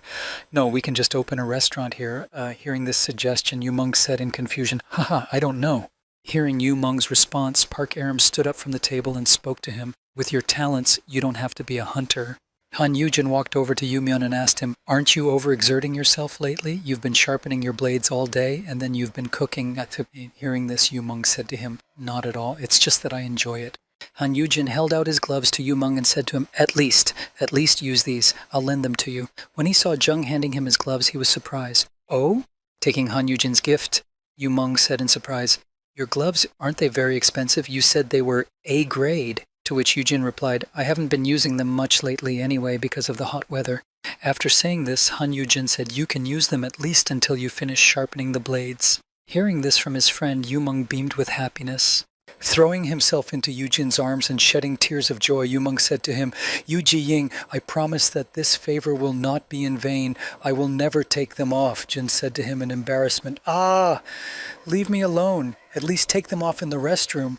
After Han Yujin lent his gloves to Yuman, he came closer and closer to achieving his goal step by step. And so, the next day when he moved the boxes of old knives, he breathed a sigh of relief. Having moved enough knives to cover his workload for the afternoon, Yumeng said, this will be enough to sharpen them after the lunch break. Wiping the sweat from his tired face, Yumeng said wearily, it's hot. It should be after all. There's a lot of fire being used here. As he wiped himself with the sleeve of his uniform, Yumeng heard someone's voice behind him say, use it. Turning back, he noticed that a towel was being held out to him. As he took it, one of the maintenance workers who was passing by said as she handed him the towel, this towel is made of magical materials, which is why it retains its temperature. After saying this and going on with her work, the girl finally said, it's quite hot in here. Looking at her in surprise, Yumeng said, thank you. After that, Yumeng finished his lunch break and went to his workplace. After finishing all the work, he stretched and breathed out a sigh of relief and said, I'm exhausted. Pulling out his phone to check the time, Yumeng said in surprise, oh, is it really that late? As Yumeng walked back through the workshops, he looked around and said in surprise, wow, has everyone gone home already? As Yumeng passed by one of the rooms, he noticed again the magic crystal that he had seen on the first day he had come to the technical department. Unable to restrain his curiosity, Yumeng Wu walked closer to it, and after looking at it closely, he said in surprise, it glows by itself? Amazing.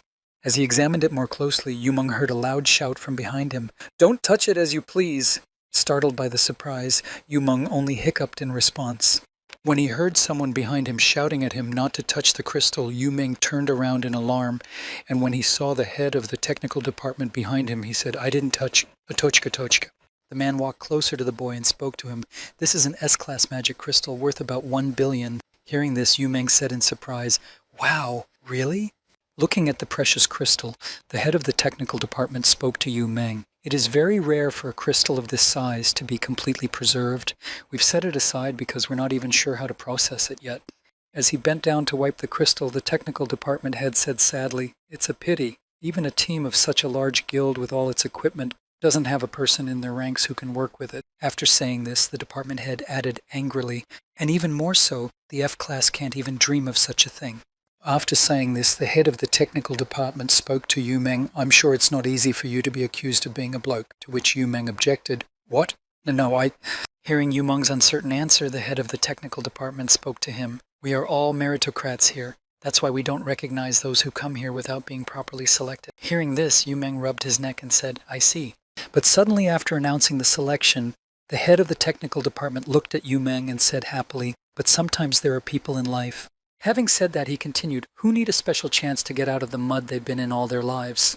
Hearing this, Yumeng turned his head to the head of the technical department, who looked at him in surprise, and the latter continued, you even sharpened our workers' tools yesterday, right?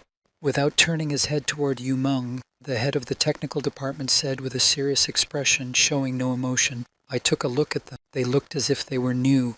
Looking at the huge crystal in front of them, the man said, I think that you have a tendency to do this. So in the future, show me that you are not just some kind of thug. After saying this, the head of the technical department, seeing Yumeng heave a sigh of relief, added, well, if you're interested in working with us, the lack of stats can be compensated for with strength-enhancing equipment. Hearing this from the head of the technical department, Yumeng immediately beamed with happiness and said happily, I'll do my best. And indeed, everything was going just fine. But it didn't last very long. Happy everyday life continued until one certain moment. In the middle of a working day, the door to the workshop opened, and several people in black suits came in and asked, "Is Hunter Mengwu here?" After saying this and looking anxiously at who would respond, the girl who had been looking for him immediately spoke up, heading toward Yu Meng. "You are Mengwu, right?" After saying this, the girl added, "Please come with us." Hearing this, the employees who were in the same room with Meng spoke to the guests. "What's the matter?" She walked over to Yu Meng and put her hand on his shoulder and said in anxiety, "Hunter Han Yujin." She looked at Yu Meng, who was seriously frightened, and added, "He has disappeared. We're investigating right now." Hearing this bad news, Yu Meng, who had just started enjoying his normal life, was thrown off his stride by the news and said in a frightened voice, "What?" Thinking about what the agent girl had just told him, Yu Meng exclaimed in alarm, "He couldn't have disappeared. Yujin said he was planning to stay in the abyss all day today." After saying this, Yu Meng added, "And I didn't see him come into contact with anyone suspicious either." Extending her hand to Meng, the agent girl said, "So he couldn't have disappeared by himself?" Hearing what was happening, an alarmed Aram came to Yu Meng and asked, "What's wrong with Uncle?" When Yu Meng saw Parker Im in front of him, he was surprised. "Aram? Didn't you go to the dungeon today?" She replied, "I was summoned while I was on my way there. I came back immediately." When the agent's partner saw that Aram had arrived, he led Park behind him and said, "Please follow me. The chairman has also returned." Then the girl asked, "Is there any news?" Following them, the girl agent radioed in, "Yes, the inspection has turned up nothing." Hearing that the chairman had returned, Yu Meng exclaimed, "Oh, wait, I'm here too. If there's anything I can do to help." Hearing this, the agent's partner replied to him, "Please stay here, it will be safer." Having said that, the agent's girlfriend's partner added one last thing as he left the room. "I am very sorry, but there is nothing you can do." A few hours before Han Yujin disappeared, everything was as usual. It was a sunny day and the weather was beautiful. As Han Yujin lay on the couch, enjoying his beautiful life, he said happily, "It's so peaceful." Spending a wonderful day at home with no one else around, Han Yujin said, "Both Yu-hyun and Arim are doing well. I've recruited Miss Ha-young, and it's only a matter of time before Yuman's skills are awakened." As Han Yujin lay on the couch, enjoying his life, he said happily, "Now I have nothing to worry about at all, except for the couch, of course, which is currently being destroyed by peace." After destroying half the room, tearing up many toys and books, and breaking several pots of plants, Mir grabbed Jin by the hair and started dragging him out for a walk. He said, "Good, good, you're tired of sitting at home, right?" Standing up from the couch, Han Yujin looked at his pet, who was making the whole room look sad, and said, "Shall we go downstairs and practice?" Opening the door from his room and seeing the guard standing outside, Han Yujin spoke to him. "Hello, I'm going to go out for a while." Holding his pet in his arms, Han Yujin heard a question addressed to him. "Where are you going?" Hearing this question, Jin thought, "This is a bit annoying." After negotiations, the major guilds decided to take turns sending bodyguards to Han Yujin. Probably these tricks are necessary to keep an eye on me and keep each other in check, and today it's B class from the ISS. After informing his superiors that Yujin wanted to go downstairs, and after receiving permission, he said, "Yes, we're going down right now. You're going to the training room, right?" Hearing this question, Han Yujin answered him while Mir reached for the elevator buttons. Sitting in the boy's arms, Mir managed to reach the right button and pressed it to get to the second floor. Seeing what his pet had just done, Han Yujin let go of him and said happily, "Peace, my baby." He pushed the right elevator button by himself. After saying this and picking him up to cuddle him, Han Yujin said to the bodyguard, "Isn't our little one a good boy?" After saying this and seeing no reaction, Han Yujin said in embarrassment, "Ahem." But what was he thinking? Yesterday's bodyguard was so excited about Mir. Continuing to think about his student's skills, Han Yujin decided, well, he doesn't have to be liked by everyone. Stopping on the way down, the elevator doors opened and 3 people entered, saying, "Excuse me." Once inside the elevator, one of the men said, "Excuse me, we have quite large suitcases." Hearing this, Han Yujin said to them, "Oh, that's okay." Looking at their characteristics, Han Yujin was surprised by their grades and thought, judging by their grades, aren't they from the abyss? Seeing their ranks, Han Yuqing suddenly asked the unexpected guests, "Are you from another guild?" One of them replied, "Oh, we are from Bricks, the abyssal sub-guild." After saying this, the man added, looking at his suitcases, "A bunch of armor and other large items are being pulled out of the low-level dungeons as byproducts." Looking at Han Yujin, one of the men spoke to him, "All the suitcases have already been checked. We are not suspicious people." Hearing this, Han Yujin replied, "Haha, you guys are definitely working hard." Arriving at the right floor, all the passengers got off the elevator. Finally, before they left, one of the porters said, "Well, we'll be going. Good luck." Jin replied, "Yes, goodbye." As they walked toward the training room where they were originally headed, Han Yujin, holding his pet, said in surprise, "Suspicious." Looking back, Han Yujin was disappointed in the movers and thought, Why didn't they say anything about Mir being cute? When Han Yu-jin arrived at the training room, he thought, no, why me? After all, things happen in life. It's not necessary for everyone you meet to praise Mir. When Han Yu-jin arrived at the training place, he let his pet go onto the training ground and said to him, "Here we are." Grabbing the rope first, Jin's student turned to him, expressing his desire to play. Seeing this, Yu-jin said to him, "God, it's fine. Do you want to play tug of war first?" After saying this, and seeing that his student wanted to play, Han Yu-jin put on his gloves and said happily, "Wait a moment, your daddy will get ready." As Han Yu-jin was putting on his gloves and looking behind him to get his protective suit, he saw two people behind him. The next moment, Han Yu-jin saw some red powder being thrown on him and said in surprise, What? This powder?" Seeing what had just happened to his master, Mir looked at Jin in fright, but Jin had two notifications. Sentinel fruit detected, poison resistance activated, neutralizing items effect. When it hit Han Yu-jin's pet, the sentinel fruit powder immediately affected it, even though the animal tried to dispel it in front of it. Seeing that his animal had lost consciousness, Han Yu-jin, who had not been affected by the poison, cried out in fright, "Peace!" Grabbing Han Yu-jin and trying to tie him up with a towel over his mouth to prevent him from making noise, one of the kidnappers said, "This powder should have put him to sleep instantly. Why is he still conscious?" Holding out his hand to Han Yu-jin, one of the kidnappers said, "Did the abyss equip him with an antidote item?" Looking at the kidnappers, Yu-jin said, "Those guys from Bricks." Unable to understand what exactly they were doing here, Han Yu-jin struggled and groaned, trying to understand, what are they even doing? Kicking one of them, who was standing right in front of him, and throwing him away, Han Yu-jin thought in surprise, how did they even get in here? Having neutralized one of the attackers, Han Yu-jin was immediately able to break free from the other. When one of the attackers saw what was happening, he exclaimed, "What the hell? Doesn't he have an F-class stature?" Having escaped from the clutches of the attackers, Han Yu-jin headed for the entrance to get help, thinking, "I just need to get to the door to see the guard."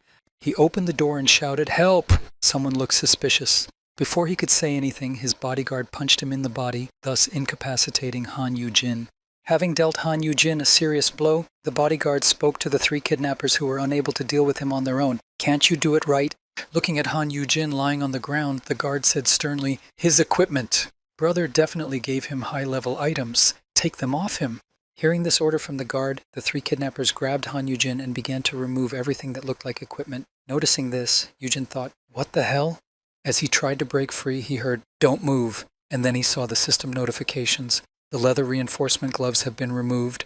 Strength reduced by 25. Current value 4. Lightweight fabric belt has been removed. Dexterity reduced by 16. As Han Yu-jin watched his equipment being removed, he thought, MK betrayed us. Those bastards sent a spy instead of a bodyguard. Pull yourself together, we have to get out somehow. As Han Yu-jin came closer, one of the attackers, noticing that he was also wearing earrings, said thoughtfully, "Could the antidote be in the earrings?" As he said this, one of the attackers immediately reached out to take them out of Han Yu-jin's ears. He noticed this and thought sharply, "Stop! No!" The dark elf's earring has been removed. Mana reduced by 29. Just as he removed the earring, Yu-jin thought, how many skills did I use before? If they take off the earring, my mana... As he said this, he remembered what Park Aram had said. It's easy to tell when your health is critically low, but it's hard to tell when your mana is running out. Imagine what would happen if you lost your memory in the middle of a dungeon due to lack of mana. When Wit lost his dark elf earring, he felt weak all over his body and thought tiredly, I don't even have a single point of mana. Seeing that Yu-jin had passed out, one of the kidnappers spoke with relief. He's finally fallen asleep. Hearing this, another added, put him and the monster in the suitcase. They were already checked when we came in, so they won't be searched on the way out. Hearing this, before he completely lost consciousness, Han Yu-jin thought in confusion, damn. Realizing that the situation couldn't have been worse because everything had been planned to the last detail, Yu-jin thought sadly, I should have realized this right away, when they didn't appreciate peace. After losing consciousness, time flew by very quickly for Yu-jin, but suddenly he regained consciousness. Feeling a strange coldness on his body, Jin immediately realized that his dream had been cut short. To bring him back to life, he was doused with cold water from a bucket. When he came to, Yu-jin began to cough and then said irritably, what the hell?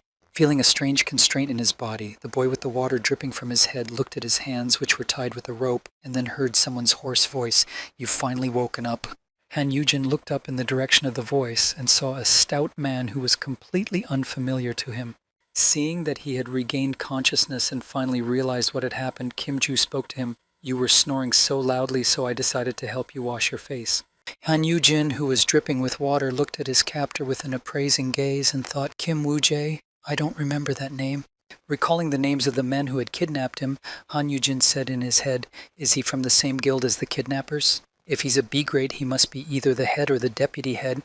Approaching Han Yu-jin, the leader of the kidnapping gang, spoke to him in a threatening tone. I don't feel comfortable bullying a weak F class, so let's get this straight. Grabbing Han Yu-jin by the hair, Kim Ju spoke to him in a menacing tone. That fiery horned lion you're training, you have the master's mark, right? Give it to me.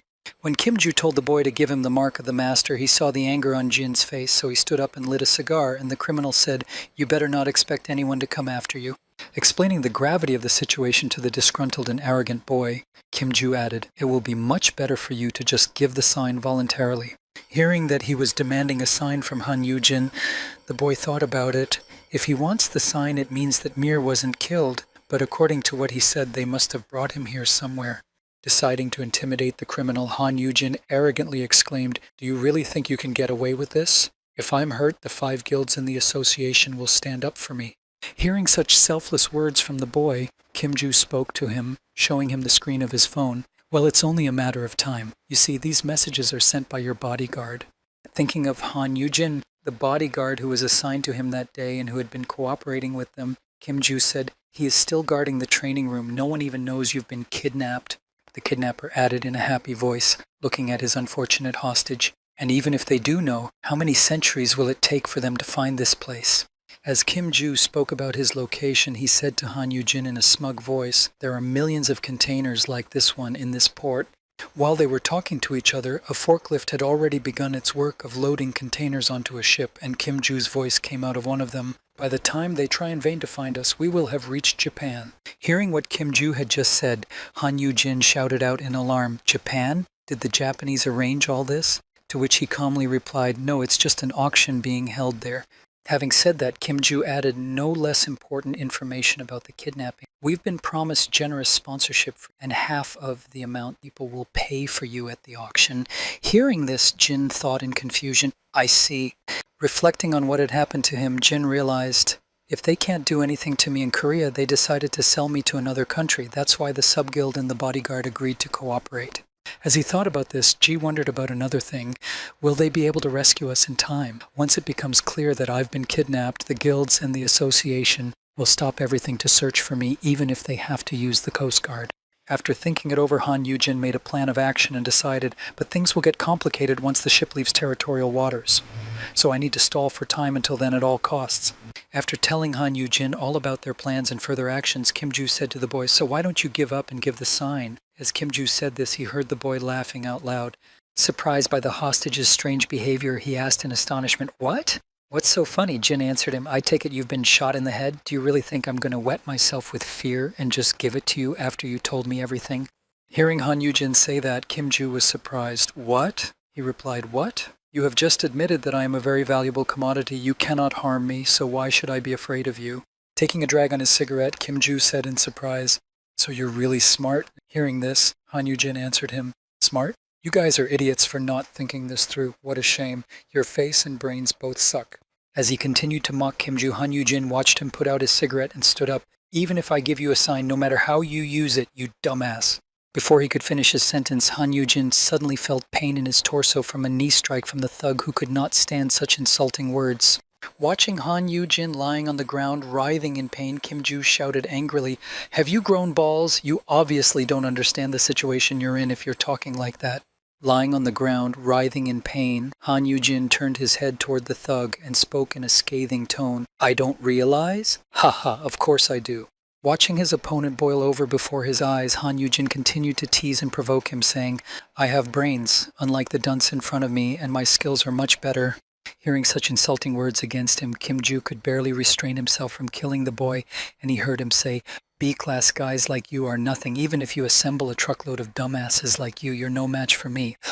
After hearing Han Yu-jin's insults, Kim Ju stepped on him and said angrily, that's right, your body is very valuable, so it cannot be broken. What a pity I can't do more to you. Grabbing Jin by the collar, Kim Ju lifted him up, and then Jin thought, go on, go further, cut me up, rip my intestines open. I need you to make me half dead, so you have to spend time looking for a hospital or something.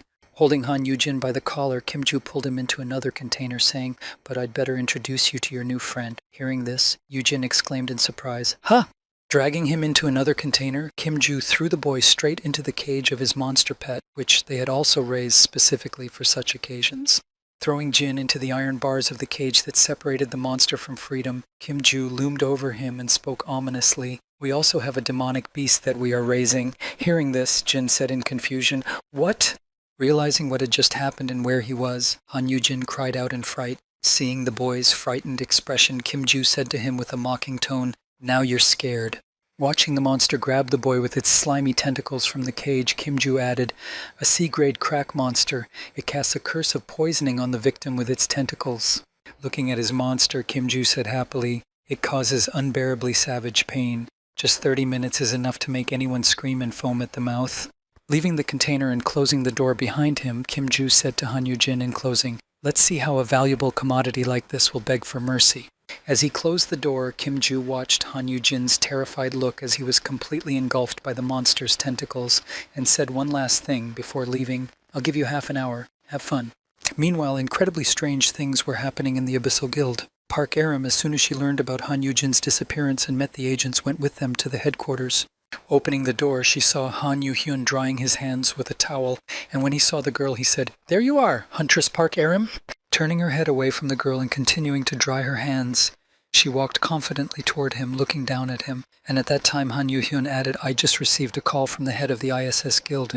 As she approached the Abyssal Guild's head, the girl, barely containing her aggression, grabbed Han Yu-heng by the collar and bent him over. "Explain." Standing behind, watching, the agent reached out in embarrassment to calm the girl down, seeing what she was doing, and then Aram spoke up in anger. "You said it was safe in the abyss. You said that my uncle would be safe here, and now what?" Listening to all the accusations from the girl, who was very concerned about Han Yu-jin, Han Yu-hyun answered her, "It shouldn't have happened," to which she replied, "Then how did it happen?" As Han Yu-hyun reflected on how this could have happened, he said, "The chance of a treacherous act by the direct subjects of an S-class hunter is very slim, especially if they had to clear the dungeon together." After saying this, Han Yu-heng added, "Just like wild animals that follow their alpha to survive, the hunters are irresistibly obeyed by the S-class at the level of their instincts." Having said that, Han Yu-hyun concluded, "That's why only bodyguards who were directly subordinate to the guild leaders were allowed to guard my brother." Hearing this, Park Aram exclaimed in anger, "Then why was my uncle kidnapped?" After explaining the whole situation and the selection of Han Yu-jin's bodyguards, Han Yu-hyun spoke, mentioning today's bodyguard. It turned out that the bodyguard who was supposed to come was not the one who came after all. Han Yu-hyun added, "The ISS is sponsored by the powerful unawakened. Unlike the Abyss, which is centered on hunters, the ISS's internal power structure is divided." Thinking of the ISS guild leader, Han Yu-hyun said thoughtfully, "And so one of the guild's sponsors found out about my brother and arbitrarily organized his kidnapping." After saying this, Yu-hyun added, "This also means that Choi Sok-wan has lost control of the guild, having been cornered by the sponsors. I expected the day to come when the two powers would clash, but I never imagined that they would cooperate with one of our sub-guilds. I also didn't think that they would use low-level hunters who were not subordinate. I'm an F-class brother, so I really should have been wary of such hunters." After listening to Han Yu-hyun's speech, Park Aram shouted at him in irritation, "So what did the head of the ISS tell you? Where is Uncle now?" To which Yu-hyun said with a heavy sigh, "That still needs to be found out." Touching his hand to Park Aram's hand that had grabbed him, Han Yu-jin looked at her guiltily and said, "That's why I summoned you, Huntress Park Aram." After saying this, Han Yu-hyun spoke to Park Aram, trying to get her to use her skills. "Please, could you use body whiteness?" Looking at Han Yu-hyun with a stern look, Park Aram, realizing what had happened here, said, "Ah, now I understand why this place smells so much like blood." She led the girl to the room and asked, "This is the room, right? I need to read the memories from the bodyguard's corpse?" Han Yu-hyun replied, "No, that's right. Find a place where they can hold your brother." Looking inside the room, Han Yu-hyun looked at the dead body of the bodyguard and spoke to Park Aram, who had her hand over her nose. "I've already warned you that the Abyssal Guard will take care of the bodyguard." Looking at the bloody body of the bodyguard who was responsible for Han Yu-jin's integrity and safety, Han Yu-hyun said, "I guess it's safer than trying to force a confession out of him." Standing in front of the entrance to the room where the corpse was, Han Yu-hyun spoke to the girl who was entering. "This must remain a secret from my brother." She replied, "Yes, not a word to him." Meanwhile, somewhere on the coast at the seaport, Kim Ju picked up his phone and saw that there was no message from his bodyguard accomplice. Surprised by this, he said, That's strange. Looking at his phone and checking when the last message from him was sent, Kim Joo said, "Why doesn't that bastard report to me anymore?" After finishing his cigarette and looking away from the phone screen, Kim Joo said thoughtfully, "We couldn't have already been exposed after such a short period of time, could we?" Kim Joo threw the cigarette butt on the ground and stomped on it with his shoe. "Well, I don't care. If I get the sign, I'll be in the black, even if the rest of the mission fails." After these words, Kim Joo noticed that time was running out and went to the container where Han Yoo-jin was staying. Opening the door, he said happily, "How are you two doing? Did you have a good time together?" As the sunlight entered, Kim Joo saw Han Yoo-jin's body lying unconscious on the floor. Startled by this, Kim Joo exclaimed in astonishment, "Huh? What the—" As Kim Joo approached the man, he touched him with his foot and began to move it, saying, "This curse doesn't even allow you to lose consciousness while it's still active. Hey, get up." Stepping on the boy, Kim Joo said smugly, mocking the boy, "Ha ha, don't you have the strength to even move? What are you mumbling about?" As soon as the kidnapper got close enough to let his guard down, Han Yoo-jin called out, "Now ink!" After these words, the monster ran out of the cage and headed for the man. Moving along the ceiling so that it could not be seen, the monster crept up on the man and was about to attack, and the captor in turn spoke arrogantly to Yoo-jin, mocking him. "Huh? What?" Angry at the guy for pretending and mocking him, Kim Joo shouted at him in a rough voice, "What are you talking about?" Before he could finish speaking, the kidnapper noticed some tentacles near him, and sensing danger, he jumped away, and immediately afterwards a monster fell on the spot. Not understanding what was happening and seeing that the monster had grabbed his arm with its tentacle, Kim Joo exclaimed in fright, "What? What the hell?" Kim Joo looked over at Han Yoo-jin, who was sitting across from him and petting the C-class monster he was raising, and exclaimed, "This is impossible. How is this possible?" Seeing that Han Yoo-jin had tamed even such a giant, the kidnapper screamed in fright, trying to escape the monster's tentacles. "I was told that you can only tame cubs." Hearing this exclamation from Kim Joo, Han Yoo-jin spoke to him with a sly expression on his face. "You should know better than to reveal all the details of your skill." Hearing Han Yoo-jin speak to him, the kidnapper yelped in fright, pulling the monster's tentacles. "Shit! I wasn't told about this at all." Wincing at the pain that was gradually spreading through his body as the monster had already put its curse on him, Kim Joo said in frustration, "No one said you could do that."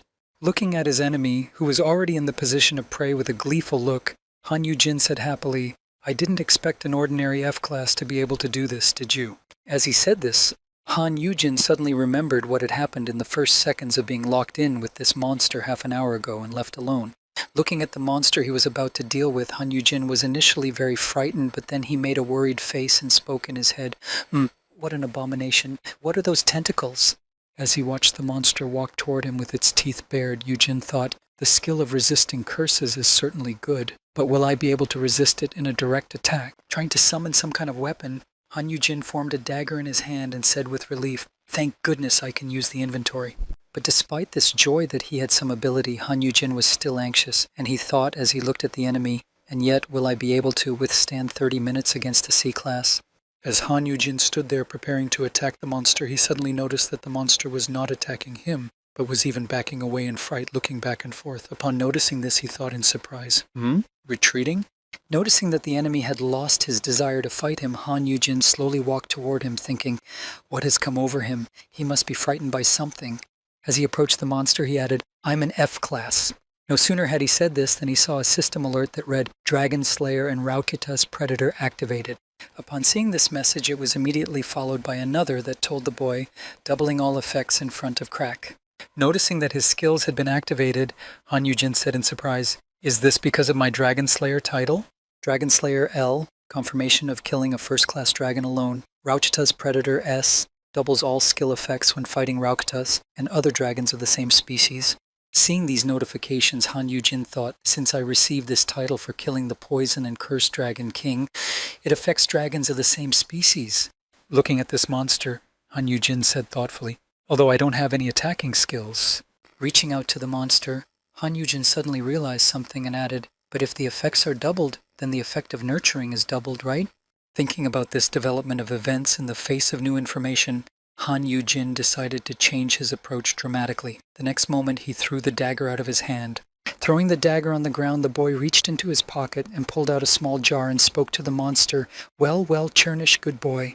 After showing the monster what he had taken out of his inventory, Han Yoo-jin said defiantly, "Do you want a treat? It's a finely crushed C-grade magic crystal."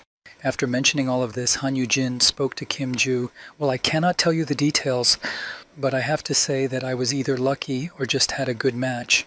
Looking at his enemy who was scared to death and cuddling with his new monster, Han Yu-jin said, "Thanks to you, I have truly been able to make a very good friend." And then Han Yu-jin immediately called out to his new pet, "Fetch ink!" Hearing this command from his master, the monster attacked Kim Ju.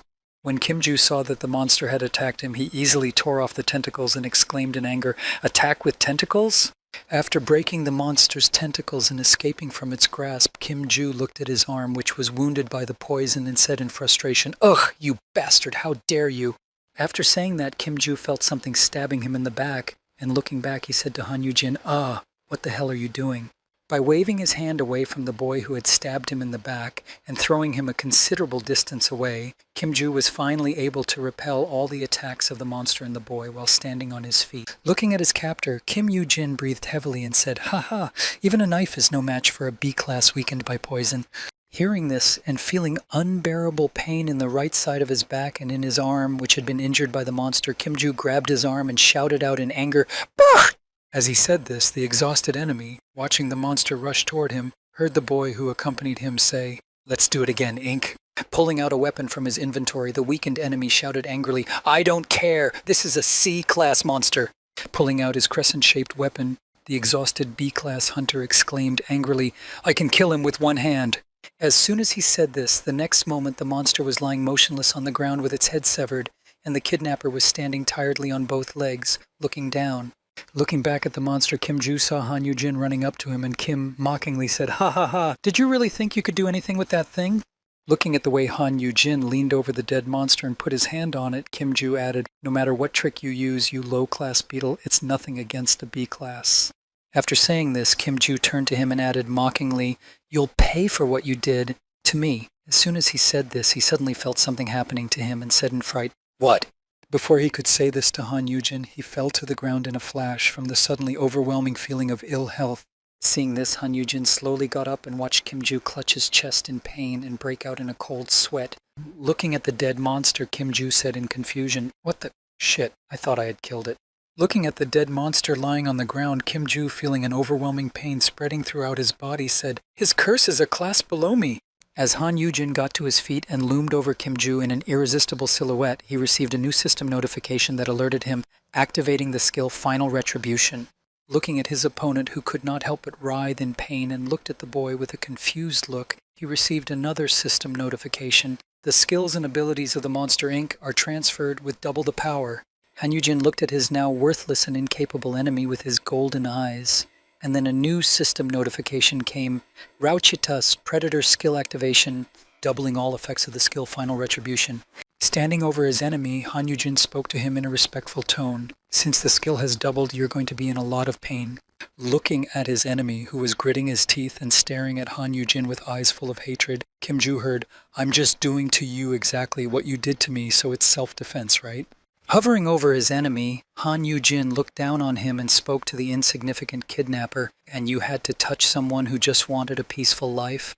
Grabbing Kim Ju by the hair and raising his head to his own level, looking into his frightened eyes, Han Yu-jin said, "Now, let me ask the questions this time. Where are you keeping my little mirror?" Hearing this question from Han Yu-jin, Kim Ju gritted his teeth in pain and said in fright, You son of a bitch!" Drooling and foaming at the mouth from the unbearable pain, Kim Ju spoke to him in a hateful voice, "What the hell are you damn monster?" While writhing in excruciating pain, Kim Ju said to Han Yu-jin, "I will find out and kill you. I'll kill you for sure." Hearing this, Han Yu-jin spoke to him in an indifferent tone, "I see. You won't tell me the whole story." After saying this, Han Yu-jin, looking at his enemy, who was already on the verge of death, writhing in pain, added, "In this case, there is no point in my keeping you alive, don't you think?" Realizing that his enemy was not going to tell him anything useful at all, Han Yu-jin decided to waste no time and used his newly acquired skill from the monster to cast the viscous poison. Looking at his enemy, who was slowly dissolving in the venom that Jin had poured on him, he finally said, "I'm sorry, but my skills, especially the last retribution, cannot be revealed." After covering the kidnapper with this viscous poison, Han Yu-jin noticed that he was no longer showing any signs of life and finally said, "And why did you need to kidnap me?" After finishing off his enemy and heading for the exit, Han Yu-jin said in disappointment, "I had hoped that at least in this life I would not have to kill anyone." As Han Yujin left the room, he said in an indifferent tone, "I would prefer to leave your body without doing anything to it." As he said this, he added, covering the rest of the body with a poison that would destroy it to the ground for evidence disposal, "But we have a girl who can read memories from corpses." Having finished disposing of the corpse, Han Yujin went in search of his pet. While opening one of the doors, he accidentally tore out the handle. Raising it to his eye level, Yujin looked at it in confusion. After this incident, leaning on the door, Han Yujin thought in embarrassment, "God, I can't control my power. Because of the last retribution, all of my characteristics have grown like yeast." Sighing heavily at the incredible strength he had gained, Han Yujin thought, "This boost will last for a week. It used to run out in an hour. When I return, I'll need to carefully conceal it so I don't get caught." As he thought about how to conceal the incredible power he had gained, Han Yujin suddenly remembered something else, saying in his head, "By the way, of the good skills of the Inkling, I have..." Looking at the skills he had acquired, Han Yujin saw the following: Viscous Poison, Thorn Trap, Wall Lizard, Claws, Intuition of the Weak, and Poison Tentacles. Noticing the Wall Lizard skill, Yujin thought, "The Stealth skill is perfect for hiding, and Intuition of the Weak. With it, I don't have to worry about running into higher class hunters." Rising to his feet, Han Yujin immediately felt pain in his left leg at the calf and cried out, "Ouch, it hurts!" But immediately afterwards, after revealing his skills, he spoke in alarm, gritting his teeth in pain. "Well, thanks to the skills, the characteristics that have been raised by the ability, the pain is not so severe that I cannot walk." Using his Wall Lizard stealth skill, Han Yujin strode confidently forward to achieve his main goal. After turning invisible, Han Yujin walked toward the main deck of the ship where the rest of the kidnappers were supposed to be and spoke. "Now, it's time. Shall we go find Mir?" As Han Yujin walked forward on the deck, he heard someone's voice. As he walked a little further, he saw the three kidnappers talking to each other, and one of them exclaimed, "Ha ha, and now, oh, what time is it?" Pulling out his cell phone, one of the kidnappers said worriedly, "We can get out safely, right?" The other replied, "Of course we will. The ship will be here soon." Before one of the kidnappers could finish his sentence, some unknown force grabbed them by the throats and began to pull them in an unknown direction. Along with these hijackers, all the other bandits and accomplices on the deck also came under attack and fell to the ground moaning from suffocation. Not realizing what was happening, the frightened hunters tried to escape, and one of them exclaimed, "There's something around my neck." The other exclaimed, "Someone help me!" After that, Han Yujin reached the main deck, where the kidnapping mastermind, or the main person who carried out the kidnapping, was most likely located. When he saw the unknown man in front of him, he exclaimed in alarm, "Who?"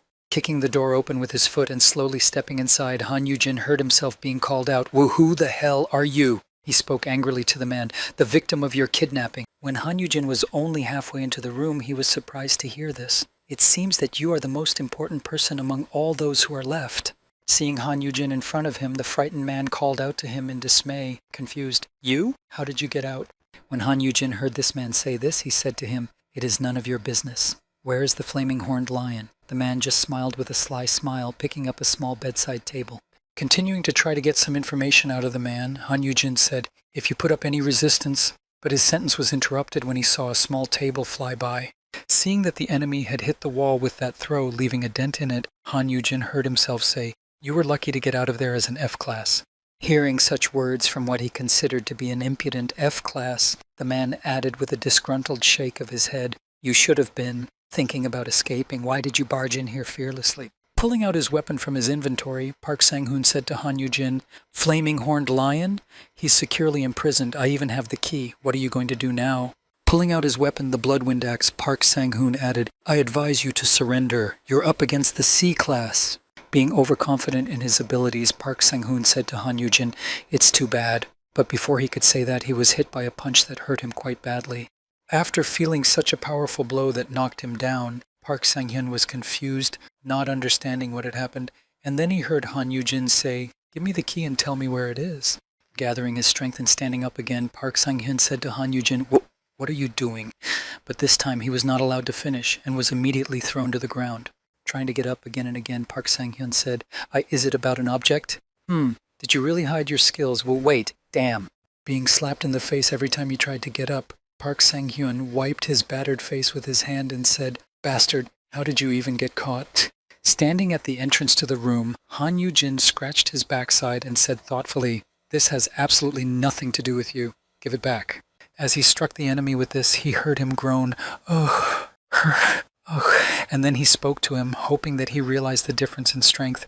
I don't want to hurt you like this myself. Taking Park Sang-hoon's axe, Han Yu-jin added, but this is not my only skill, do you understand? If you obey me. With that, Han Yu-jin used the viscous poison skill on his blood-wind axe, and it immediately began to melt in his hands. Han Yu-jin then spoke with a joyful expression, or, seeing that his powerful weapon had turned into an incomprehensible viscous liquid, Park Sang-hyun was seriously frightened and jumped back. Realizing that Jin was no joke, Park Sang-hyun said in fright, "The key, I'll give it back." The cage in the center of the first compartment. Hearing this, Yu-jin extended his hand and said, "Great, give it to me." Hearing Han Yu-jin's words, Park Sang-hyun held out a paper made of magic material and said, "Here's the contract." After handing him the contract, Park Sang-hyun added, "Guarantee my safety first. I will give you the key, and you must promise me that you will not attack me afterward." Taking the contract in his hands, Han Yu-jin studied it in detail and said, "All right, and I'll add a clause that you won't tell anyone about me." Hearing this, Park Sang-hyun was frightened. Yes! After signing the agreement with Han Yu-jin, Park Sang-hyun was freed from his bonds as soon as he gave Han Yu-jin the key. Once he was free to move, he looked down at his hands and groaned. Holding the key he had just received from Park Sang-hyun, Han Yu-jin said, holding the contract in his hand, "All right, I'll go get Mir." Turning his back on the enemy, Han Yu-jin added, "You take care of it." As he spoke, the enemy was already preparing to attack him when he signed the contract. The very next second after the agreement was signed, Park Sang-hoon used his skill to transform his right hand into a beast's paw. As soon as this happened, Park Sang-hoon pounced on Han Yu-jin and grabbed him by the throat, happy that he could so easily deceive Han Yu-jin. Grabbing the boy's throat with his other hand, Park Sang-hoon strangled Han Yu-jin, and hearing him moan from lack of acid, he gloated, "Ha ha! You bought it!" Looking at Han Yu-jin with a haughty look, Park Sang-hoon said to him, "So what now? You can't attack me anymore, huh? There's a strong curse on this contract. If you attack me, you'll be blinded for breaking the contract." Continuing to mock Han Yu-jin, whom he thought he had fooled, Park Sang-hyun continued, "You should be more careful. Although how can a newcomer who has barely been in a dungeon before know?" Being in the clutches of the enemy, Han Yu-jin, without showing even the slightest emotion, held the contract in his hands and simply tore it up. Seeing this, Park Sang-hyun exclaimed in surprise, "Eh?" Seeing what Han Yu-jin had done, Park Sang-ju said in surprise, "I? What?" After that, the contract began to dissolve into purple poison, and Jin received a notification, "Blindness curse activated for contract destruction." And then another notification immediately followed, "Blindness curse neutralized by curse resistance L." After that, Han Yu-jin grabbed Park Sang-hoon's hand and said to him, "I'm sorry to disappoint you, but I am not a beginner. I am the most experienced one here." Han Yu-jin used a viscous poison to dissolve his enemy who had decided to violate the terms of the contract and said, "Ha ha, I knew it." Walking away from the poisonous cloud left behind by Park Sang-hoon, Han Yu-jin said in an indifferent voice, "Although I wasn't going to save his life anyway."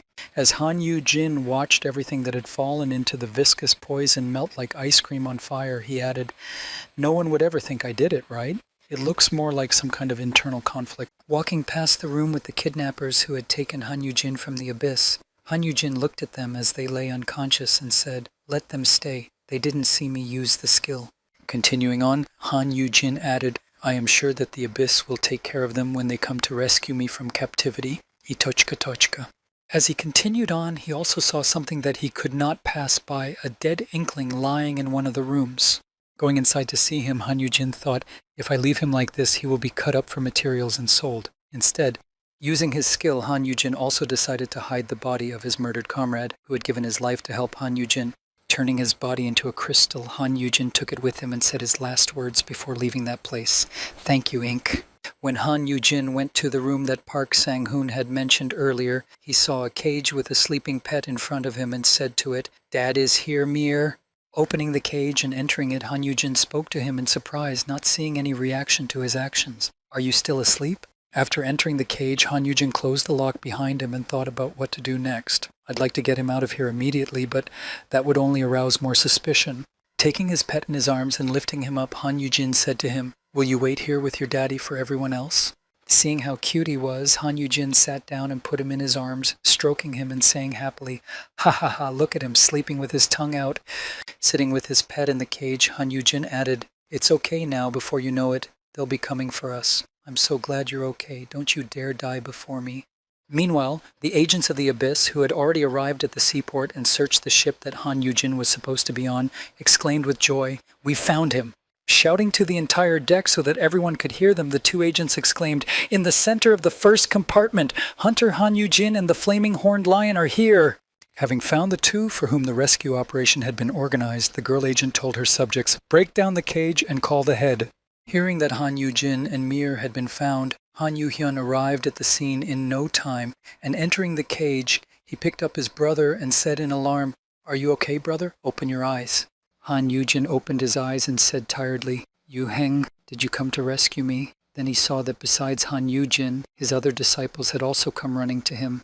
As Park Aram bent the steel bars of the cage, she exclaimed in alarm, "Uncle, are you okay?" Han Yu-hyun then added, "Can you stand up?" Hearing this, he thought, "Everyone is here. Literally everyone." Giving his hand to Han Yu-jin, who was playing the role of the poor victim perfectly, he stood up heavily, holding peace in his arms, and thought, "Obviously, my value has risen during this time." Following Yu-hyun, Yu-jin coughed suddenly. Hearing this, everyone exclaimed in alarm, "Where are you injured? This is crazy! What kind of bastard dares? Wait, I'll get a doctor!" Hearing the frightened voices of his friends, Han Yu-jin raised his hand and said in embarrassment, "I'm fine, I can go." Worried that something had happened to his older brother, Han Yu-hyun picked him up and carried him to the exit like a bride.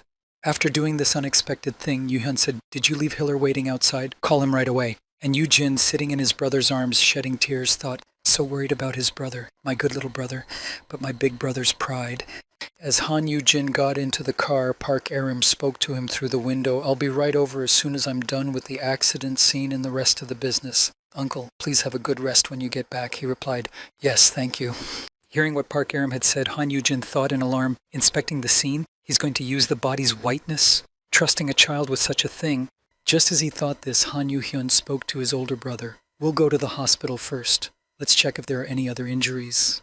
Sitting in the car, Han Yu-jin heard where they were going and exclaimed in alarm, "Why the hospital?" "Dr. Hiller is done with his treatment," Yu-hyun replied. "You can't know for sure anyway. You'll have a physical examination at the same time." Hearing these words from his younger brother, Han Yu-jin was confused. "Impossible. It will be revealed that my performance has risen because of the last retribution."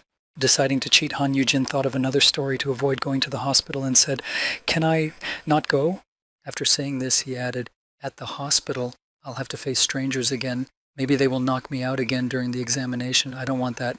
Hearing about this possible scenario, Han Yu-hyun awkwardly spoke to his older brother, putting his hand on his shoulder. "I'm sorry, brother, I was reckless. Let's go home."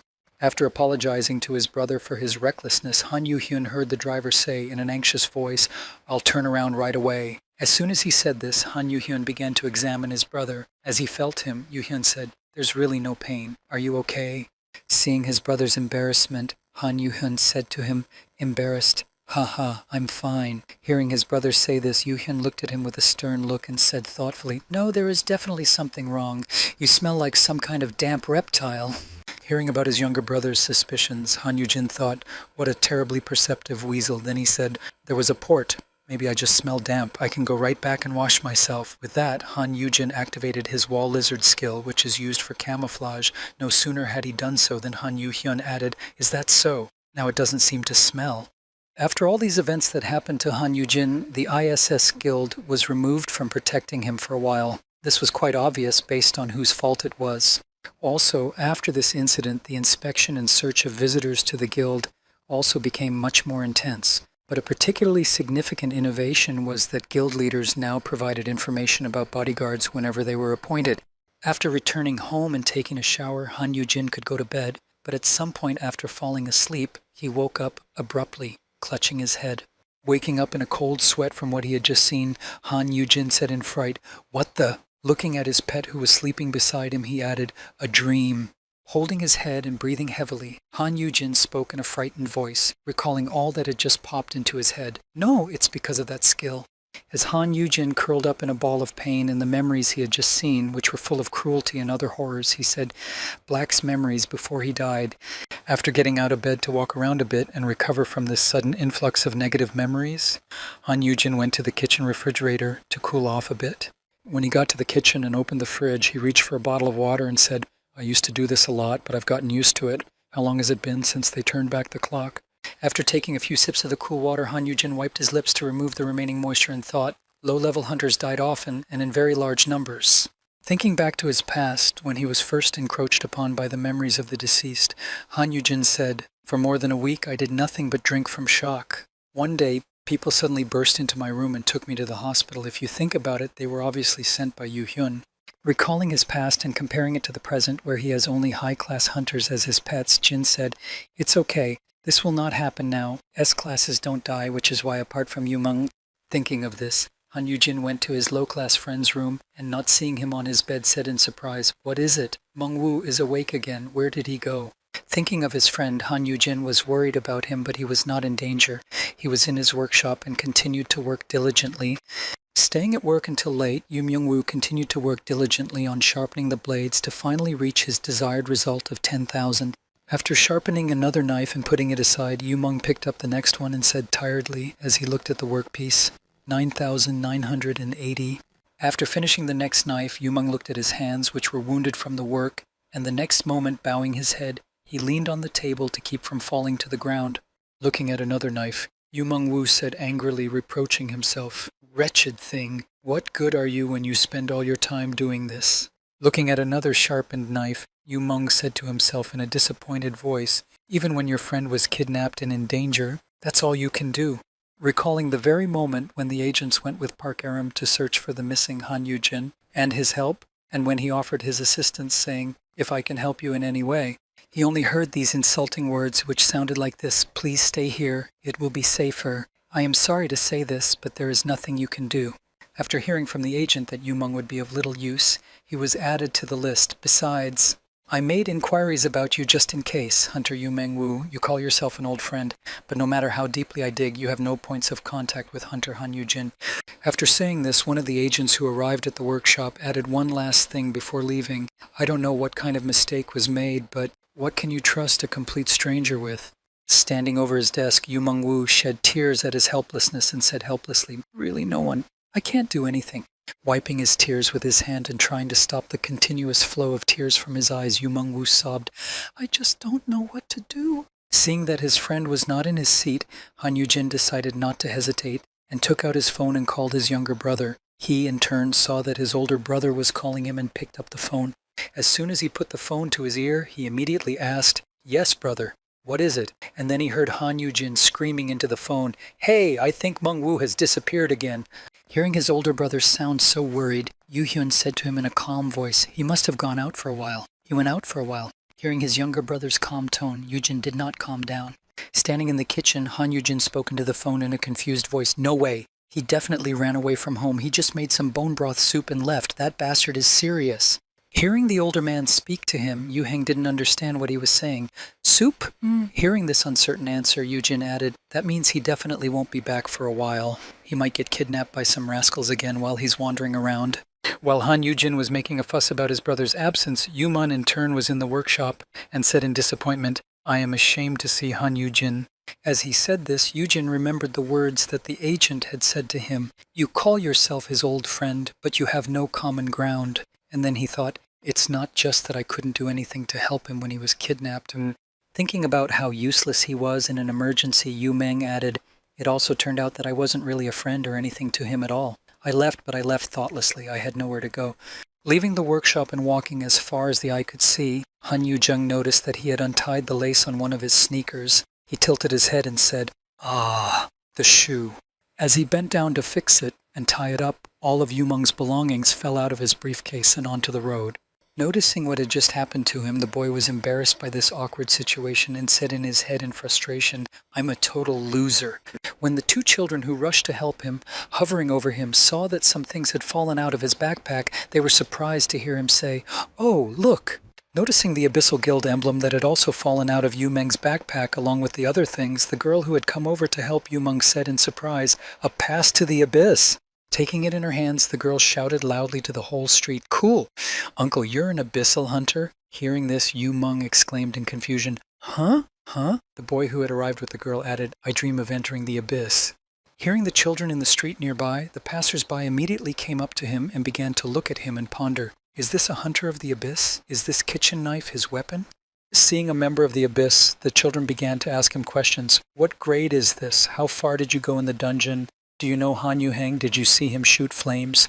Hearing a barrage of such questions, Eugen replied in embarrassment, No, I'm just a housekeeping assistant at the abyssal dormitory. Hearing this, the children were surprised. So you are not an awakened one? And he answered, Yes, I am awakened. And then they asked, What are your skills? He replied, FS class weapon buff. Hearing Yumeng say this, the children, disappointed to meet such a weakling, said sarcastically, What, such a douchey class? Turning his back on Yumeng, the boy spoke to the girl with whom he was walking away from the hunter.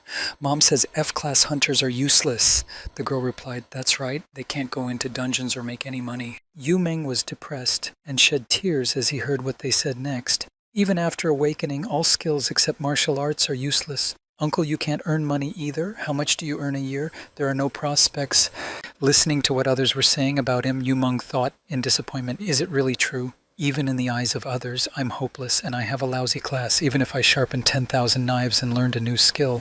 Thinking about it, Yumeng saw, We sympathize. You have obtained a trash skill, a trashy F skill, a completely useless skill. And then he imagined a picture that made him even more disappointed. In this picture were his friends, and there Han Yu-hyun was saying to him in a supercilious voice, Look, no help. To which Eugene added, It can't be helped. I'm sorry, I didn't expect you to be so useless. Heh. As Han Yujin said this in his horrific fantasies, Yumeng reached out his hand to him, saying in a sad voice, Yujin, And then Jin's words echoed, I shouldn't have brought him. I did. Brought? Imagining what might happen to him because of his poor skills, Yumeng covered his hands and bowed his head, crying out, Wah! That's exactly what will happen. Hearing this, the frightened passersby said, What's wrong with him? Seeing how depressed Yumeng was at the words of the little children, the boy who had said the bad things said to him in embarrassment, Why are you crying? To which Yumeng said, What a bleak future. Hearing that the boy's words had such a strong impact on Yumeng, the girl spoke to him in embarrassment. Hey, you made him cry. What should we do? He replied in confusion, Shall we help him? Hearing the boy's words, Yumeng was surprised to hear him say that, and he held back his tears. Help? Grabbing Yumeng's hand, the boy said to him, We only have one way. Come with us. We will help you learn a good skill. Pulling Yumeng to their base, the children filled 2 large bowls with water and began a training session called Torture Under the Water in the Basin. They immersed Yumeng's head in the water and kept her there for a while. After such wild torture, it was not over. The next test was a fall from the 2nd floor. After getting to the roof of the building, the girl pushed Yumeng off and the boy jumped after him. Grabbing Yumeng's hand, the girl pulled him on, shouting, This way! Pulled along by the girl, the tired Yumeng thought, This is not help, but torture. Poor Yumeng Wu. Now even small children are bullying you. What's wrong with you? Arriving at the 3rd place where he was being dragged by the children, Yumeng Wu came to his senses and saw exactly where they had arrived and heard from the children, Yes, then this is it. Pointing to the road with heavy traffic, the boy shouted to him, Crossing the road in the wrong place on an 8-lane road. After collecting his thoughts, the boy rushed to the road, shouting, First, I'm going to... But Yumeng stopped him by grabbing his collar and shouting, Stop! Almost choking to death from this sudden detention, the boy angrily spoke to Yumeng. What are you doing? I almost died, to which he replied, Whose cow is mooing? Why are you only doing something so dangerous? Hearing Yumeng's words, the girl helped her friend to stand up and said angrily to Yumeng, I told you before, we are helping. As she said this, the girl added, looking at Yumeng, who was confused, Skills often emerge when lives are in danger. That's how a good fighting skill can come about. Hearing this explanation from the girl, Yumeng Wu spoke thoughtfully, recalling his own life-threatening experiences. When life is at stake, putting his hand to his chin, Yumeng Wu said, But I was like that when I woke up. Hearing this, the little girl exclaimed happily, See, I'm right. Hearing the girl's joyful exclamation, Yumeng added in embarrassment, But it's still too much, all this stuff you're doing. After saying this, he asked the children, Do you do this every day? They answered, Yes. You have to do something to become a hunter.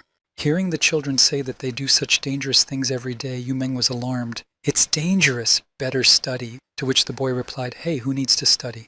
After saying this, the boy rubbed the back of his head with his hand and said thoughtfully, You can't feed yourself by studying. Everyone does it.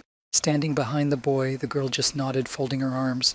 After hearing what the boy had said about studying, Yumeng was surprised to hear him continue, The best thing to do is to become a combat hunter.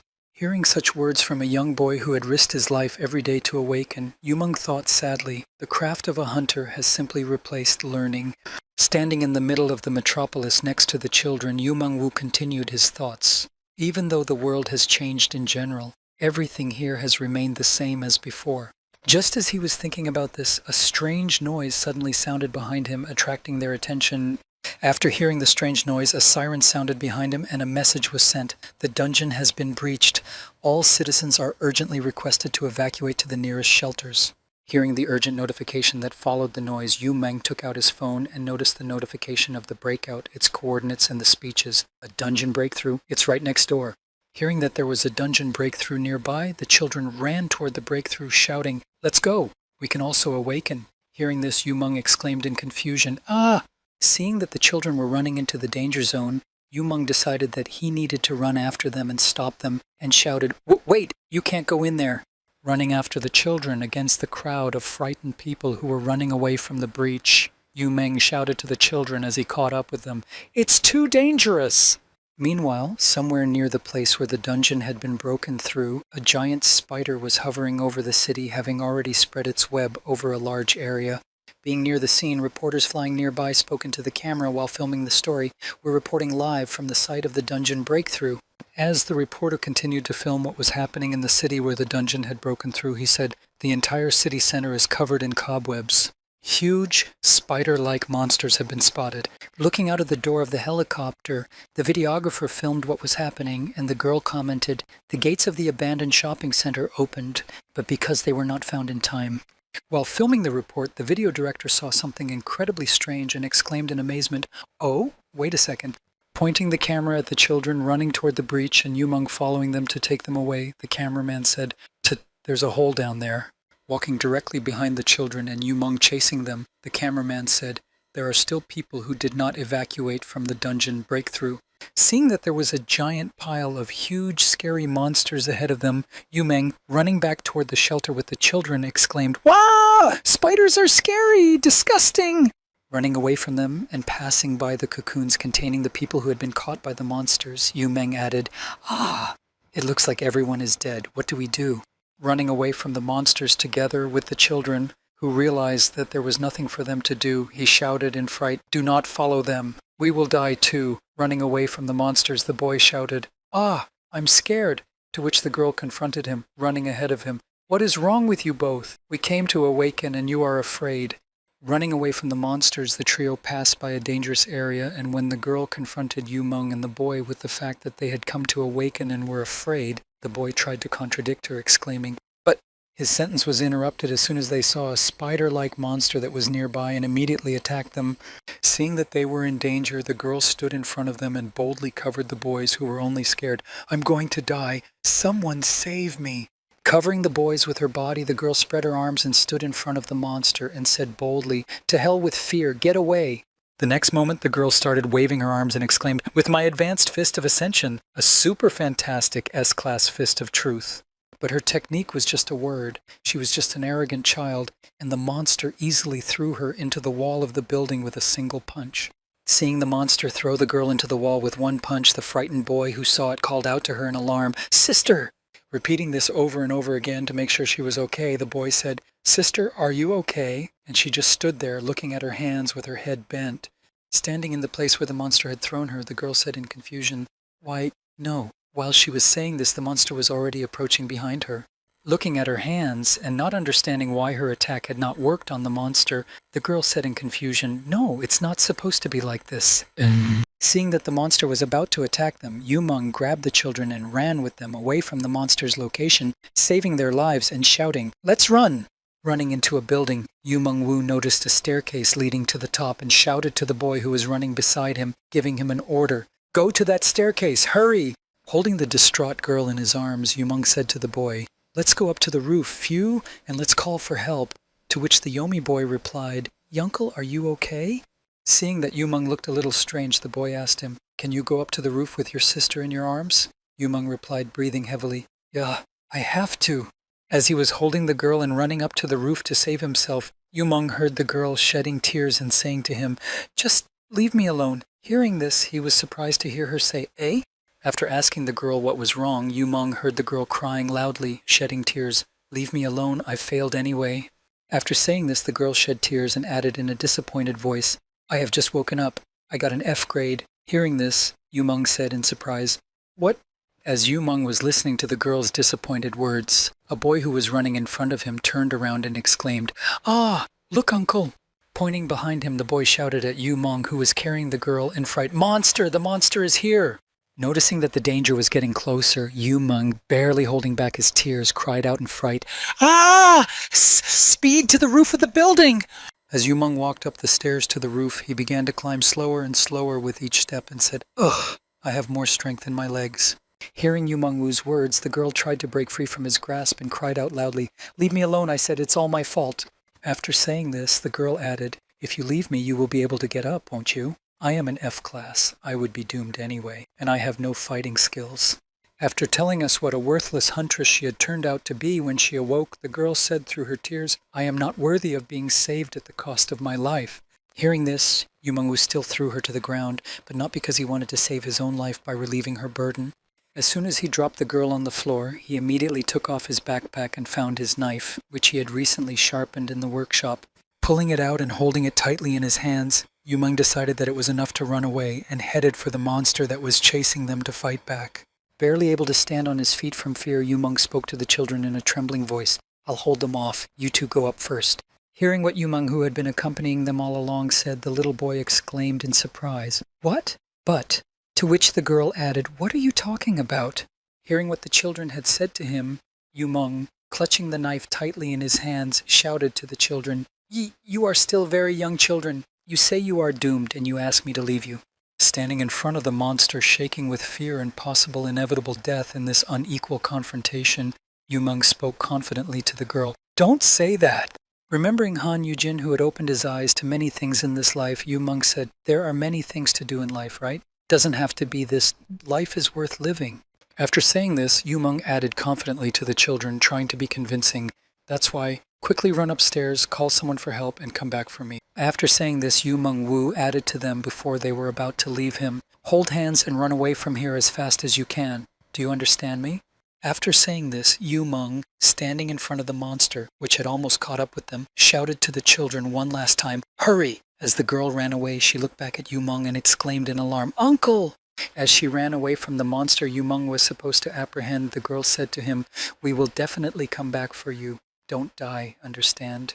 Even though Yu-mung had spoken such brave words to save the children, he was as afraid of the monster as they were, and standing in front of death, he immediately thought, "Come on."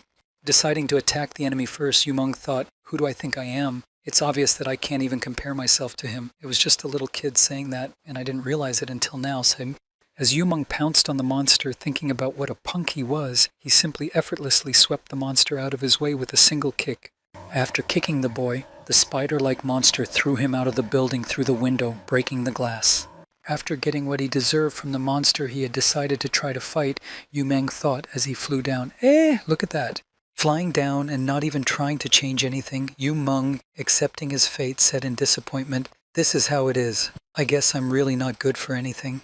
Looking up at the sky, Yu-mung noticed Han Yu-jin running up the building wall behind him and said, "Thank you for everything, Yu-jin. My death is near, so I can see you before my eyes." Watching Han Yu-jin catch up with him at the moment when Yu-mung's death is near, Yu-mung added one last thing. "I'm glad I was able to see you one last time." Catching up to Yu-mung, Han Yu-jin jumped up to speed up a bit and shouted loudly to his friend, "Grab on!" As Yu-mung flew down, shedding tears, he said to Han Yu-hang in tears, "How do you always manage to..." Thinking back to the monster who threw him out of the building and whom he had tried to resist, Yu-mung said sadly, "I don't really remember much at all."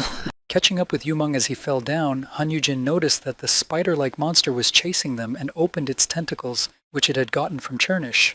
Not realizing what was happening to him, or even if it was real, Yu-mung could only watch and hold on tight.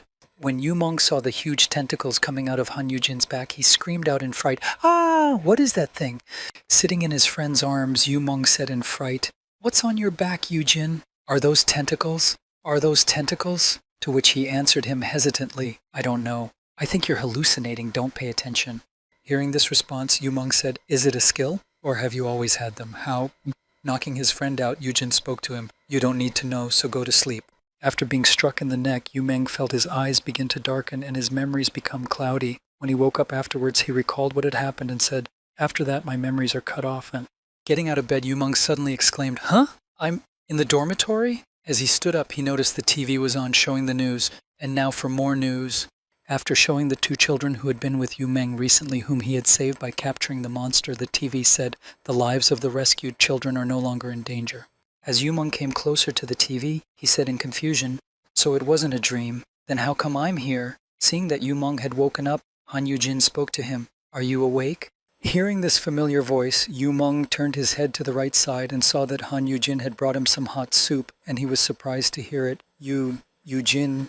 Seeing Han Yu-jin, Yu Meng spoke to him. "You saved me, right? You had some tentacles back then." He replied, "Tentacles? What are you talking about? Haven't you woken up yet?"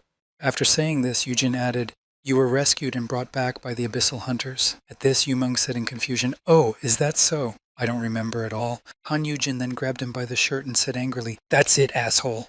Yu-jin then began shaking him and scolding him, saying, "What were you thinking being there? You know how dangerous that was. You were lucky to be caught on camera on a live broadcast. I don't even want to imagine what could have happened if not for that." Hearing this, Yu Meng said, "Yikes, it's my fault." After expressing only half of his feelings to Yu Meng, Han Yu-jin added, "Once again, you have made up some crazy story and run away from home. Do you have any idea how scared I was that I would never see you again?" As Han Yu-jin said this, he noticed that his friend had started to cry and spoke to him. Why are you crying? Are you hurt? Shall I call a doctor?" To which a tearful Yu Meng replied, wiping away his tears, "No, it's just..." Putting his hand on Yu Meng's shoulder, Han Yu-jin heard him say in a sad voice, "Yu-jin, even if after sharpening 10,000 knives, I'll have gained a useless skill, you will still be my friend, right?" Hearing such strange words from Yu Meng, Han Yu-jin immediately made a displeased face and spoke angrily to his friend. "What are you talking about?" Hearing the probable reason why Yu Meng ran away from home, Han Yu-jin became seriously angry and spoke angrily to the boy. "Did you really run away from home because you were worried about such a trivial matter?" Hearing this, Yu Meng said in confusion, Well? Interrupting Yu Meng's excuse, Han Yu-jin scolded and reprimanded him. "You're doing a great job even without skills, Ni. I heard that you were offered a job in the maintenance department a few days ago." Hearing this, Yu Meng said in confusion, "Yes, but..." Putting both his hands on Yu Meng's shoulders, Han Yu-jin lowered his head and said, "Besides, I'm the one who should be asking." Hearing this, Yu Meng asked in surprise, "What?" Hearing Yu Meng say that, and him talking about asking questions, Yu Meng heard Han Yu-jin's shy confession after his question, "Because I can't eat anything else but your cooking anymore." After saying this, Han Yu-jin spoke to him, barely holding back her tears. "Even if you become very successful and independent, don't turn away from me. Can you come visit me sometimes and make me snacks?" Hearing Han Yu-jin say this, Yu Meng immediately became more cheerful and even started to smile, and then Han Yu-jin added, "I promise not to be naughty. I'll even pay for it, although it would be better if you continued to live with me." Hearing Han Yu-jin's warm words, Yu Meng realized that all his terrible delusions and negative developments in his future were just another imagination. Thinking back to his workshop, the workplace where he was even respected for his hard work, Yu Meng thought happily, I didn't have to be sad or nervous. He continued to recall how his life began after Han Yu-jin hired him in the maintenance department and his first day at work. After recalling the moment when he was sharpening his blades to achieve the desired skill that he was supposed to be given after sharpening 10,000, he thought, because Yu-jin, all this time. He even remembered the moment he had just awakened and how ridiculous it had been when he was in the lonely apartment and he received the system notification, "Registration of awakened Yu Meng Wu is complete." Sitting in a dark room with slit wrists and a box cutter that he had dropped when he saw the system notification that read, "Activation of the E-class skill, Whetstone." Thinking back to that terrifying moment, Yu Meng Wu, who was in terrible despair at the time, said, "I woke up in a tiny darkened room in a goshiwon. Blowing out the bloody office knife with which he had tried to kill himself, Yu Meng added, "When I cut my wrists in an attempt to commit suicide." After being awakened, albeit in such a ridiculous way, Yu Meng Wu went to the Hunters Association to register and receive his bounty. After receiving the payment, he heard from the manager, "Here is your 1,000,001 payment for registering as a hunter. Unfortunately, this skill will not be used. It is better for you to try your hand at another profession than hunting." Hearing these words from the manager who registered him, Yu Meng told his story. "Even though I have awakened, my life has not changed overnight." Leaving the registration building, Yu Meng said as he shielded himself from the sun, "It's been a long time since I've seen the sun." And then he added to his story, "But I didn't have any expectations at first." After leaving the registration building, Yu Meng Wu noticed the huge crowd of people gathered outside the association, and he said thoughtfully, "There is such a crowd here. Obviously a high-level hunter has appeared. Perhaps it is better to leave through the back door. thinking back to the moment when he lowered his head and walked back to the association to avoid the cheering crowd that surrounded Park Aram, who had just arrived to register with the Hunters Association. As Yumeng walked back, he felt swallowed up by the darkness that was pulling him deeper and deeper inside, and then he spoke. I have never been the main character. Life without someone and without something, I can't do anything. I just waste oxygen on myself. Heading for the back exit, Yumeng Wu, unable to imagine his future in this world, said to himself, perhaps my life has continued a little longer because of this lack of wakefulness, but there is no point in living any longer. And at that very moment when he was at his peak of despair, at that very moment Han Yujin appeared in his life, even, so to speak, burst in. Han Yujin, who spotted him in the crowd, caught up with him and grabbed his hand. And at that very moment, when Yu Myung-woo was returning to his home to try to commit suicide again, Han Yu-jin appeared in his life, and they met by chance. Recalling his gray past, which was full of despair and misery, Yu Meng said, and it was at that fateful moment I met you. It was very strange at first. Thinking back to their first meeting, Yu Meng-woo standing next to Han Yu-jin, who suddenly caught him and tried his best to get him interested in working with him. Yu Meng, hugging his briefcase, thought anxiously, should I really? I can't possibly deserve something like this. Thinking back to his first training session and the trip to the dungeon to clear it, Yu Meng-woo, who was left standing behind when everyone went forward talking happily among themselves, Yu Meng was left alone behind. Recalling this situation, Yu Meng said, I was as worried as I was grateful. Unlike you, I don't know how to do much, but I can't be like the Abyssal Head or Aram. Recalling this situation, Yu Meng-woo continued, blowing out his first night of sharpening blades in complete solitude when he learned that after a certain number of them were sharpened, he would gain a new skill. Recalling this, Yu Meng said, even when I was sharpening the blades at night, I never dreamed that I could learn a skill, but recalling the moment when he was carrying a girl, she cried out, I am not worthy of being saved at the cost of my life. Hearing such words from a sad girl who had just recently awakened from the weakest class, she added, just leave me here. Hearing these words, Yu Meng thought, this, not like that. He continued his story. After hearing these words from a little child's mouth, I realized how wrong I had been thinking. Recalling the moment when they were both kidnapped by bandits to whom Yu Meng owed money, and how Yu Jin stood up for him, went with him, and then broke the slave labor contract, Yu Meng said, you never despised me for my class. Recalling even the moment when they first went to the practical class, when the monster mole attacked them and Yu Jin rushed to protect him, Yu Meng said, you never made me get used to fighting evenly. Also, recalling the moment when they were on their way to Yu Meng's new workplace in the technical department, Yu Meng added, just so that I could do what I love again, so that I can devote all of myself to what I'm good at. Recalling all of these moments, Yu Meng-woo sitting at his sharpening machine and continuing to refine the last blades to perfect his skill, Yu Meng said, all this time, wiping away the tears that had come to his eyes as he thought of all the wonderful moments when Yu Jin had only supported him and never criticized him, he said, you have always supported me. Recalling the vivid image of Han Yu-jin smiling as he stood on the beach at sunset, Yu-min thought, I believed in her even though I didn't believe in myself in the slightest. As he sharpened another blade and placed it on the table with the materials he had already prepared, Yu Meng added, that's why I'm not worried anymore. Taking another blade out of the box of rusted blades, Yu Meng continued to speak as he prepared to continue working. I finally see a path to the future. Looking at the fact that he still had only a little more work to do to achieve the result of sharpening 3 blades, Yu Meng said, yeah, I want to become stronger, Yu Jin. After sharpening the 9,998th blade, Yu Meng spoke confidently, strength is not in what you or Arim are good at. It is in what I do best.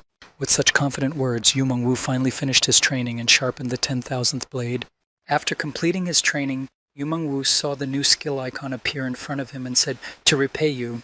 Seeing that he had finally obtained his skill for 10,000 sharpened blades, which the system notification showed as follows, Gold Forge Master SS class skill obtained. Yu Meng spoke, for the faith you have given me. The next day, in the technical department, one of the workers panicked. Hearing his noise, the workers asked him in surprise, what? What's wrong? What's wrong with you? To which he replied in fright, the magic crystal. Pointing to the place where the precious magic crystal had been for a long time, the employee pointed to an empty counter and added frightenedly, someone must have stolen it in the middle of the night. Hearing his employee's excited cries, one of the employees calmly said, oh, him? Haven't you heard yet? And then the head of the department added, he'll be on the news later. He's with his master.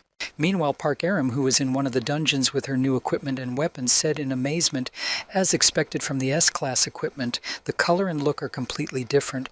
Standing on top of a cliff with a drone flying next to her, Park Aram said in awe, handmade by Manhwa Recap, the Farmony Ice Tree Spear, first round of testing. Seeing the target she was going to test her new handmade weapon on, Park Aram said, the target, that lake over there. Clutching the new spear in both hands, she said enthusiastically, yes, let's try it out now. Swinging it with all her strength and jumping into the air, Park Aram used one of her skills and sent the spear straight across the lake, exclaiming, how strong it is! Seeing the results of her attack, Park Aram stood on the top of the mountain and said in amazement, it's frozen solid, at this level. After that, it became clear that the girl's attack not only froze the lake, but her attack went a little further, causing damage to the flora behind it. And then the girl added, is my skill capable of this? After Park Aram demonstrated her power with a clear example, someone spoke up somewhere in the middle of the room where the power of this S-Class attribute was being broadcast on a large screen. As you can see, the effect of the S-Class ice attribute is clearly visible. And then the host of the event, which was well attended, added, the 16th S-Class weapon has appeared in our country, and it was created by human hands, not even after the dungeon was cleared, but before that. Presenting this unique weapon to the audience, the host said, according to the results of the inspection, this weapon was given the S-Class. The South Korean Hunters Association has also confirmed that its creator is the hunter Yu Men-woo. After hearing such a wonderful speech from the host, who demonstrated a wonderful weapon, one of the reporters sitting in the audience said, what is the highest possible level for creating a weapon? Sitting on a chair next to his handmade creation, which Yu Men-woo was presently demonstrating, he answered the question from the audience, I have no limits to the level of equipment I can create. Sitting among the audience, Yoojin and Kim Sung heard Yu-man's continuation of the phrase, unless you need a skill level above SS class, and then they heard surprised exclamations from the audience, wow, are you crazy, SS class? He deserves to be famous all over the world. Hearing these words from the crowd, Kim Sung-han said in astonishment, unbelievable, and then he added in embarrassment, do I need to put a guard around Hunter Yu Myung-woo as well? Hearing Kim Sung say this, Yoojin spoke to him, ha, don't worry, take a closer look. Didn't he look more solid? Huh? That's right, compared to when I first saw him, he looks bigger now. After saying this, Han Yoojin added, and because he was creating equipment, his stats have risen. Now they're around the C-class level. Hearing this, Kim Sung said in surprise, what? Is that possible? Hearing this, Kim Seok-han added in surprise, it's the first time I've heard that the characteristics can go up like that. Han Yoojin said to him happily, really? Maybe his case is special in itself. Looking at his friend who had finally achieved his goal and was able to fulfill himself in this life, Yoojin said happily, anyway, he's very admirable really. Thinking back to the first time he saw Yu Meng after he had just learned his skill and had already made an ice tree spear, Han Yoojin said to him in surprise, you created it after barely learning the skill? Hearing Han Yoojin's astonishment, Yu Meng said to him, well, it just happened. In the pile of materials, there were just the materials I needed. As Yu Meng-woo said this, he used his skill, and a whole pile of different materials appeared in front of him, and then he spoke, a spatial pocket that has tons of S-grade and SS-grade materials in it. After saying this to Han Yoojin, who was watching with wide eyes at what had just happened, Yu Meng added, it was added to the skill, to the ice branch from here and the magic crystal from the workshop. After explaining where he got the materials to create the weapon, Yu Meng opened a book that he had also gotten to facilitate his work and added, an encyclopedia was also published to simplify the making. Hearing this from Yu Meng, Han Yoojin laid down on the couch and thought sadly, why are so many things tied to one skill? I only got one description line for my L-class skill and a stupid code word. What kind of discrimination is this, system administrators? As Han Yoojin lay on the couch, pondering the injustices of the situation, he heard Yu Meng speak to him. Would you like to see the forge? Hearing this, Yoojin said in surprise, oh, a forge? Hearing this surprise in Han Yoojin's voice, Yu Meng-woo, summoning his forge, said, I thought that skill was just called Golden Forge for the sake of sounding good. Having summoned his own Golden Forge with his skill, Yu Meng-woo extended his hand to his friend and said to him, come in, only those who have my permission may enter. When Han Yoojin heard that no one else could enter except Yu Meng and those he had personally invited, he said thoughtfully, in that case we don't have to worry about thieves invading. And he thought, if we were in a movie or a short story right now, as Han Yoojin thought about what would have happened if the events had taken place in some other place or situation, he followed his friend who was holding his hand and said Meng-woo would be the main character. Once inside, Han Yoojin put his hand over the blindingly bright light that shone down on him from the inside, preventing him from seeing the forge properly. Later, when they went a little further inside, Han Yu-jin looked at the interior and froze in his tracks, seeing some unexpected things he had encountered in the forge. Looking at the forge's decoration, which was made of wood, Han Yu-jin said in surprise, "This is wood? This is a forge? Won't it catch fire?" Hearing this, Yu-meng answered him, "Yes, I was also surprised at first." When Han Yu-jin went a little further inside, he saw a rack with a fire burning by itself without any combustible material, and he said in astonishment, "What is this? There is no fuel, but it is burning." Hearing this, Yu-meng spoke to him. "Oh, it's..." As soon as he said this, Han Yu-jin was attacked by a flame that grew many times larger and emitted a frightening aura. Seeing this danger, Han Yu-jin covered his friend with his body and pulled him back, saying, "It's dangerous, Mengwu, get back!" To which he joyfully replied, "Haha, I'll be stronger than you now." After telling Han Yu-jin that he was the stronger of the two, Yu-meng added, "It is the spirit of fire." Hearing this strange explanation from his friend, Yu-jin asked in surprise, "A spirit?" Immediately calming down when it saw its master, the fire spirit turned back and reduced the intensity of its flame and humbly said, "Welcome, master. I am a spirit. My name is Ismur." After saying this, the fire spirit, who was in this golden forge belonging to Yu-meng, continued, "Born from the last breath of my creator." Hearing the fire spirit say this, Yu-meng was surprised to hear it. "A spirit indeed. I've seen such things in games. Oh, that's right. We even have a tokabi." Yu-meng replied, "Ismur helped create the weapon." Hearing what his current master had just said, the fire spirit said, "The previous master prepared everything so that I could easily learn the basis of crafting." Hearing this, Han Yu-jin asked in surprise, "The previous master?"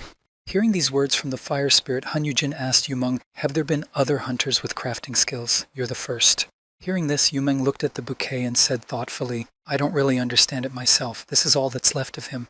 Recalling the first time he came to this forge, he saw a bouquet and a letter on the floor and said to Yu-jin, "A bouquet of flowers and a card with a message." Hearing what Yu Myung-woo had just told him, Han Yu-jin said with interest, "Can you read it? It's the first time I've seen such letters." Yu-meng replied, "Yeah, for some reason I understand what it says." After opening the postcard, Yu-meng thought about it for a while and suddenly said, "Welcome, heir apparent. May the blessings of fire and iron come with you." Hearing these words from Yu-meng, who had read them from the postcard, Han Yu-jin said thoughtfully, "Sometimes traces of a civilization are found in dungeons. They look like the ruins of our world, but with completely different foundations and fortress walls." After saying this, Han Yu-jin added thoughtfully, "That's why everyone says that there was another world, another civilization somewhere. Did the owner of this forge live in the past of this other world?" Having said this, Han Yu-jin added a final thought, asking Yu-meng a question for reflection. Did he leave all of this for the next generation's skill master? After making such a guess about the creation of the forge, Yu-meng said thoughtfully, "In that case, the system..." Suddenly, Yu-meng turned to him, handing him a bouquet. "Take it, this is for you." Hearing Yu-meng addressing him, Han Yu-jin quickly turned his attention to him and looked at the bouquet in confusion. As he handed the bouquet to his friend, Yu Myung-woo spoke to him happily. "I got all of these because of you." As he handed the bouquet of flowers to Han Yu-jin, Yu-meng said to him, "So from now on, I will always follow you. Do you want independence? I will go with you. If you want to stay in the abyss, I will also stay." As Han Yu-jin looked at the flowers that Yu Myung-woo gave him as a thank you for his achievements, he heard, "If it weren't for you, I really would have still been here." Hearing Yu-meng say that, Han Yu-jin was already rejoicing in his mind, thinking, "Wow, great, everything is going according to my plan. Seok Ha-young has come and Meng-woo is willingly following me. Now I can live in the game without any worries." Although he was very happy that his dream had finally come true, it wasn't that simple. After he said that, Yu-meng started to respond, "You don't have to do this." Hearing such a sudden response from his friend, Yu-meng was surprised to hear him say, "Yu-jin?" The latter replied, rubbing the back of his head and feeling embarrassed, "You don't have to worry about me." After saying this, Han Yu-jin, feeling guilty for the lie he had told him when they first met, said in embarrassment, "To be honest, there's something I haven't told you all this time."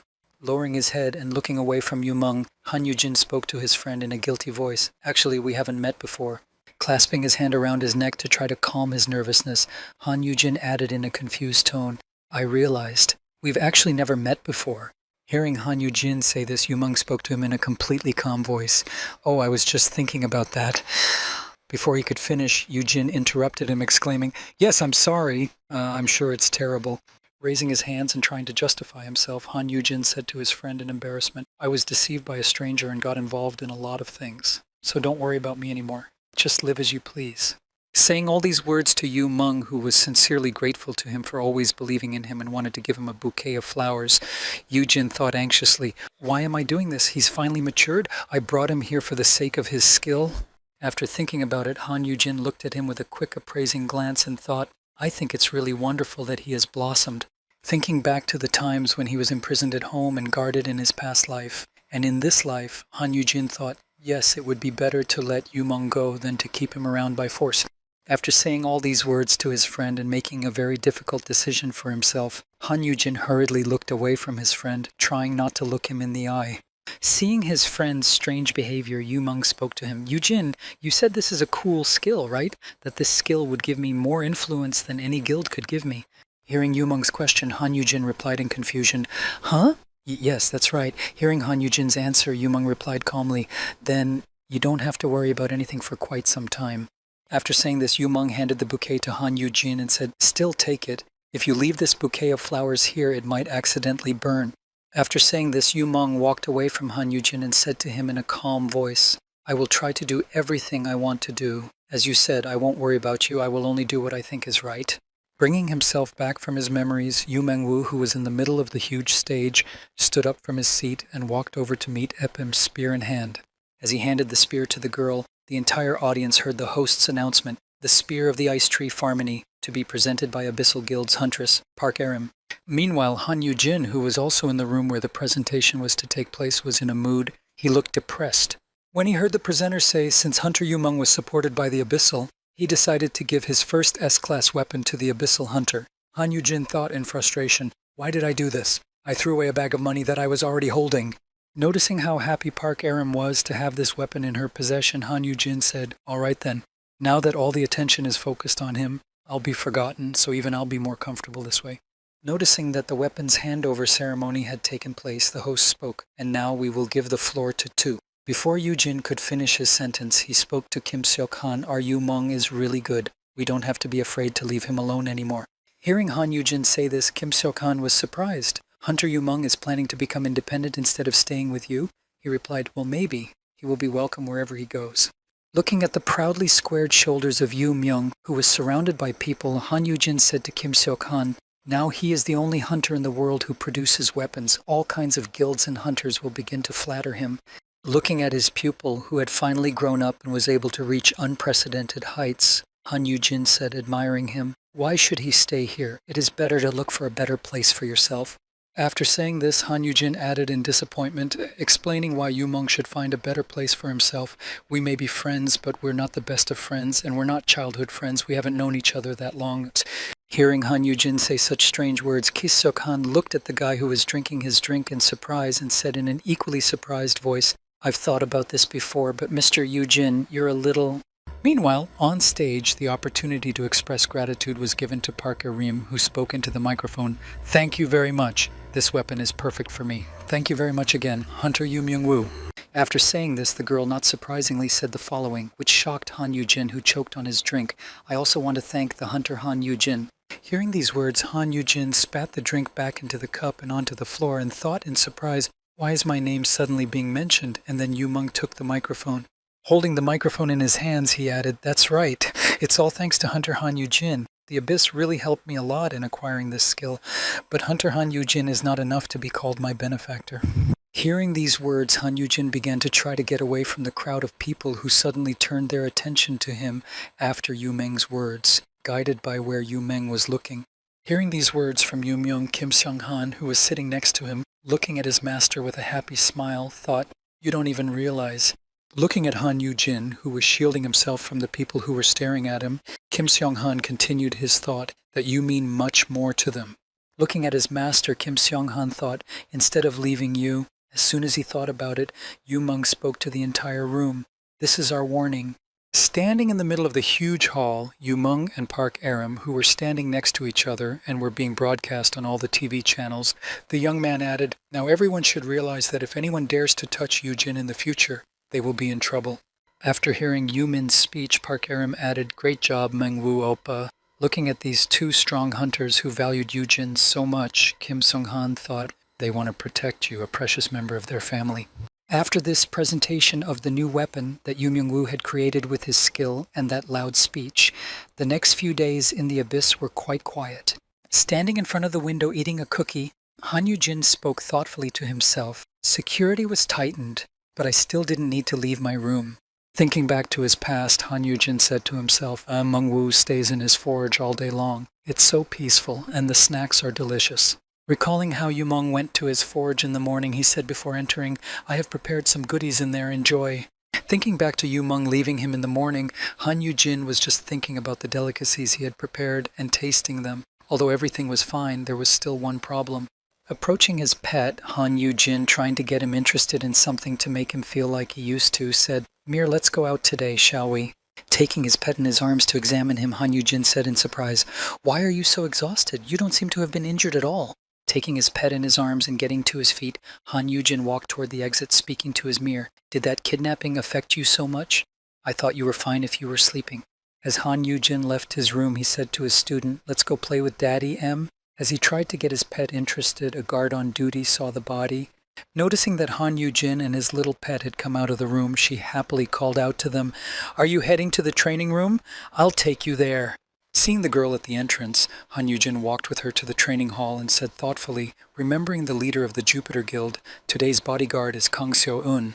Looking at the girl who was leading them and recalling her background, which was written in her dossier that was already provided for each bodyguard, Yu-jin said to himself, an A-class huntress recruited by the Jupiter leader from England. After mentioning this, Han Yu-jin recalled something that was going to happen in the future and spoke as he recalled the headlines, but most importantly, sensation, a love sigh, abyss in Jupiter, so sweet it makes your teeth hurt. News, the abyssal head Han Yu-hyun and the Jupiter huntress Kang, So Yeon have struck everyone with their dazzling beauty on the way to the conference hall. Thinking back to all that had happened in the future, Han Yu-jin thoughtfully spoke in his head. In the future, she and my youngest will have an affair. In other words, she is my future daughter-in-law.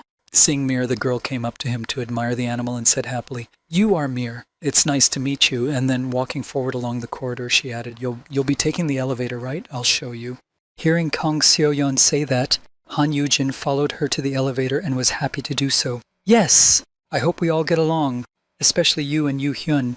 As she entered the elevator, she said, I was so shocked to hear the news of the kidnapping.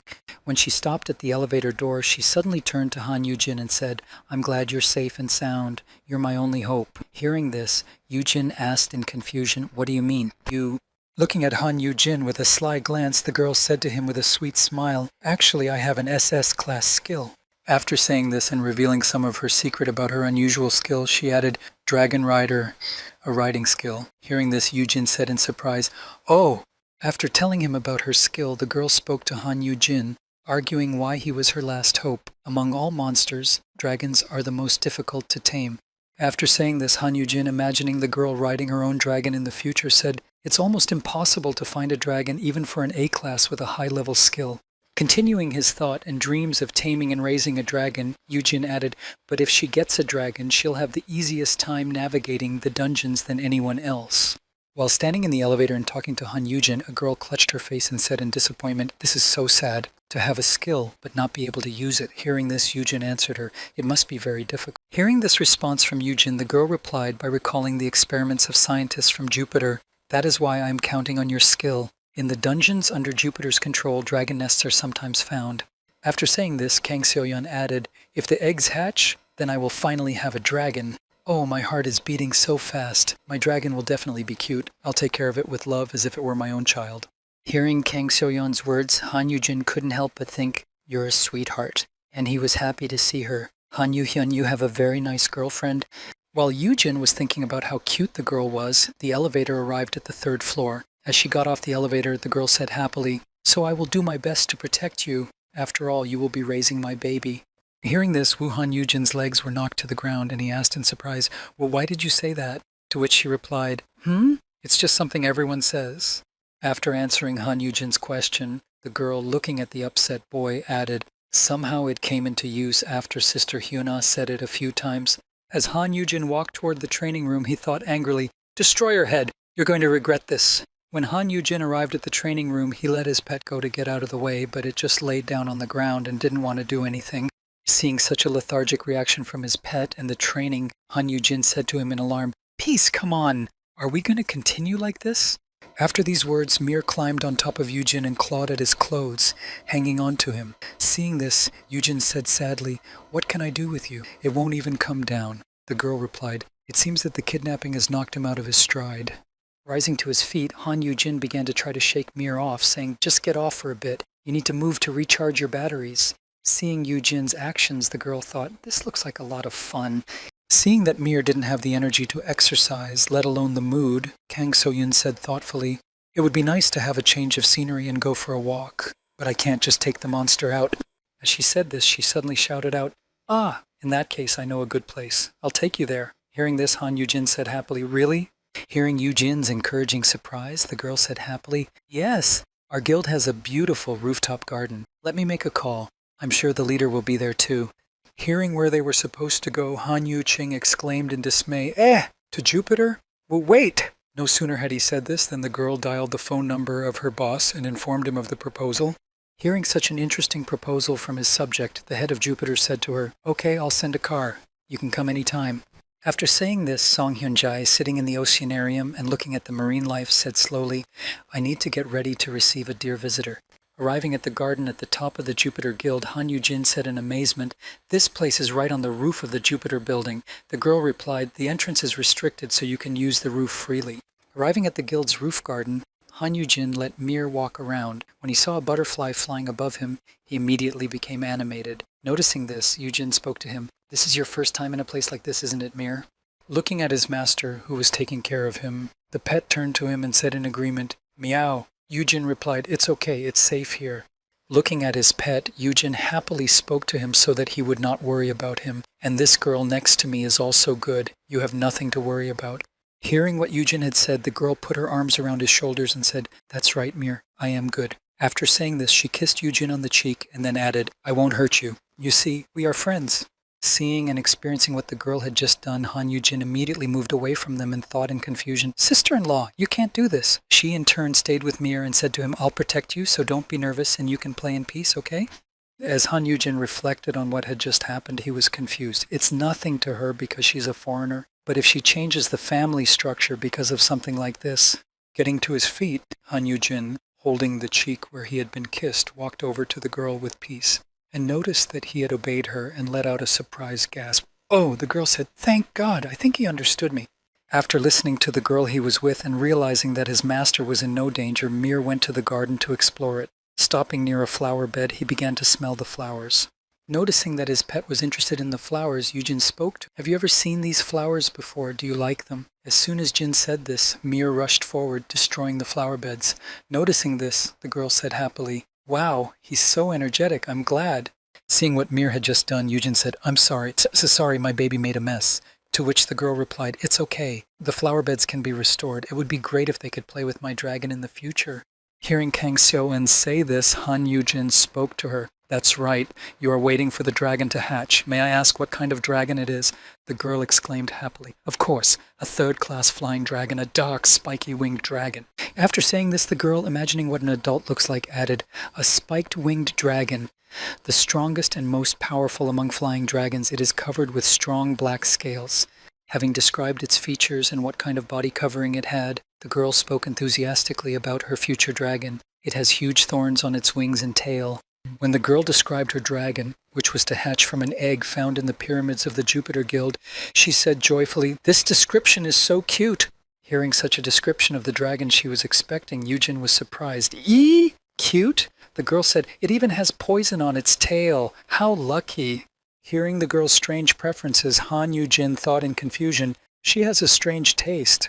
After telling him about her preferences, the girl said happily, "Please come over more often. We'll go for walks together and change the scenery." Hearing this suggestion from the girl, Han Yu-jin, watching her with joy, said, "Definitely. I think it would be good." As Han Yu-jin looked at how well he was doing now, he thought, "How long has it been since I last had a walk like this? I didn't even have the luxury of this before I went back in time." As Han Yu-jin reflected on how beautiful it was and how incredible the atmosphere was in this place, he thought, "Now that I can no longer go outside freely, I can come here more often." While he and Kang Seo-yeon were talking about everything, Mir had already returned, and he brought a bouquet of flowers with him, which he handed to Yujin. Noticing this, the boy accepted the flowers, stroking his pet, and said, "Oh, Mir, is this a gift for Dad? How beautiful." While admiring his pet, Han Yujin thought, "I feel a little uneasy because this is a building belonging to someone else's guild, but it doesn't seem like the guild leader is going to come here." Just as he was thinking this, his weakling intuition skill kicked in and informed him that an S-class awakened was approaching them. Upon sensing this, Yujin thought in surprise, "What?" While admiring his pet, Han Yujin suddenly felt that someone strong was approaching them but decided to ignore it and not turn around. But at that moment the girl turned around and saw the leader and said in surprise, "Leader, what brings you here?" Walking through this beautiful garden on the roof of their guild, Song Hyun-jae spoke to her. "How could I not come? We have some very important guests." Hearing the voice of the leader of Jupiter, Han Yujin thought, the owner of the country's leading guild. He extends his influence not only in Korea but also abroad. Recalling the entire personal background of the person who had decided to join them on the roof, Han Yujin thought, before he left Korea and disappeared from sight for several years, in the ranking of the world's combat hunters. Recalling his entire autobiography and the incredible power he used to win the world's favor, Han Yujin continued his thought. He was the undisputed number one. Looking at the table where they had been invited to have tea and sitting down, Han Yujin thought in his head, and this person is now... Seeing that the guild leader had arrived, Kang Seo-yeon waved goodbye to Han Yujin and happily said before leaving the garden, "Well, have a good time." Noticing that the girl was leaving them alone, Han Yujin, watching Song Hyun-jae, thought anxiously, "She's pouring tea right in front of me." Filling a cup with fragrant tea, Song Hyun-jae pushed it toward his guest and said to him, "This tea is hot, so be careful." Han Yujin took the cup in his hands and sipped the tea to get out of here as quickly as possible. "Uncle, why do you like this kind of Thai? We have a different genre here." After handing the tea to Yujin, guild leader Jupiter said, "Right, this is for the flaming horned lion." Reaching into his in-game inventory, Song Hyun-jae pulled out a strange bone and said, "A dragon wing bone." Holding it out to the flaming horned lion, the lion first looked at it in confusion, then snatched it out of his hands. And then the guild leader added, "Most high-level carnivorous monsters like these bones." Mir couldn't be happier to receive such a gift from the Jupiter guild leader. Noticing how happy his pet was, Yujin said, "He seems to be thrilled." Seeing that his student was happy, Han Yujin took one of the cookies from the table and took a bite and thought, "Maybe he's not as bad as I think." As he continued to eat the sweets from the table, Yujin noticed Song Hyun-jae's happy gaze on him and thought, "I actually don't like sweets that much, right? And our Mengwu would have done better." After these thoughts, Han Yujin, the leader of the Jupiter Guild, spoke up. "You look healthy, I'm glad. I was worried about that kidnapping incident." Hearing this, Yujin happily replied to him, "It's okay, I'm sorry that you came to see me personally to make sure I'm okay." Hearing Han Yujin's words, the guild leader Jupiter spoke to him joyfully. "I had to come, after all, you will be raising my child." Hearing this, Yujin thought in frustration, "Hyuna, you're finished."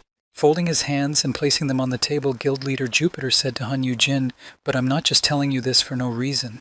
After saying this, Song Hyun-jae added, "You have the taming skill, you are the guardian of an S-class hunter, and now you are also under the protection of the only blacksmith in the world." After saying this, the leader of the Jupiter Guild continued in awe, naming all of Han Yujin's exceptional characteristics. "You are now even unrivaled." After praising Han Yujin for his skill and incredible social position, Song Hyun-jae reached out his hand to the boy and said, "Let's not talk about the stupid decision of the MSC." After saying that, Song Hyun added, "But the other guilds would desperately like to have a word with you. If you were to contact anyone even right now and demand whatever you want, they would listen to you." Holding out his hand to Han Yujin, guild leader Jupiter spoke to him. "There is no need for this servility. Everyone will be nice to you even if you say what you want and do what you want. Don't you want to try it?" Hearing such a strange proposal, Han Yujin held his hand to the back of his head and said in embarrassment, "No, it's not much." But he thought, "You are asking me to take advantage of my position? What a stupid custom you have." After thinking about it, Han Yujin replied in embarrassment, "I'm a fragile F-class, and I'm too afraid for my safety to behave like this." To which Song Hyun replied, "That's easily solved by having just one Class Y monster around." After saying that, guild leader Jupiter added, "We're actually discussing putting a second high-level monster in your vicinity for protection purposes."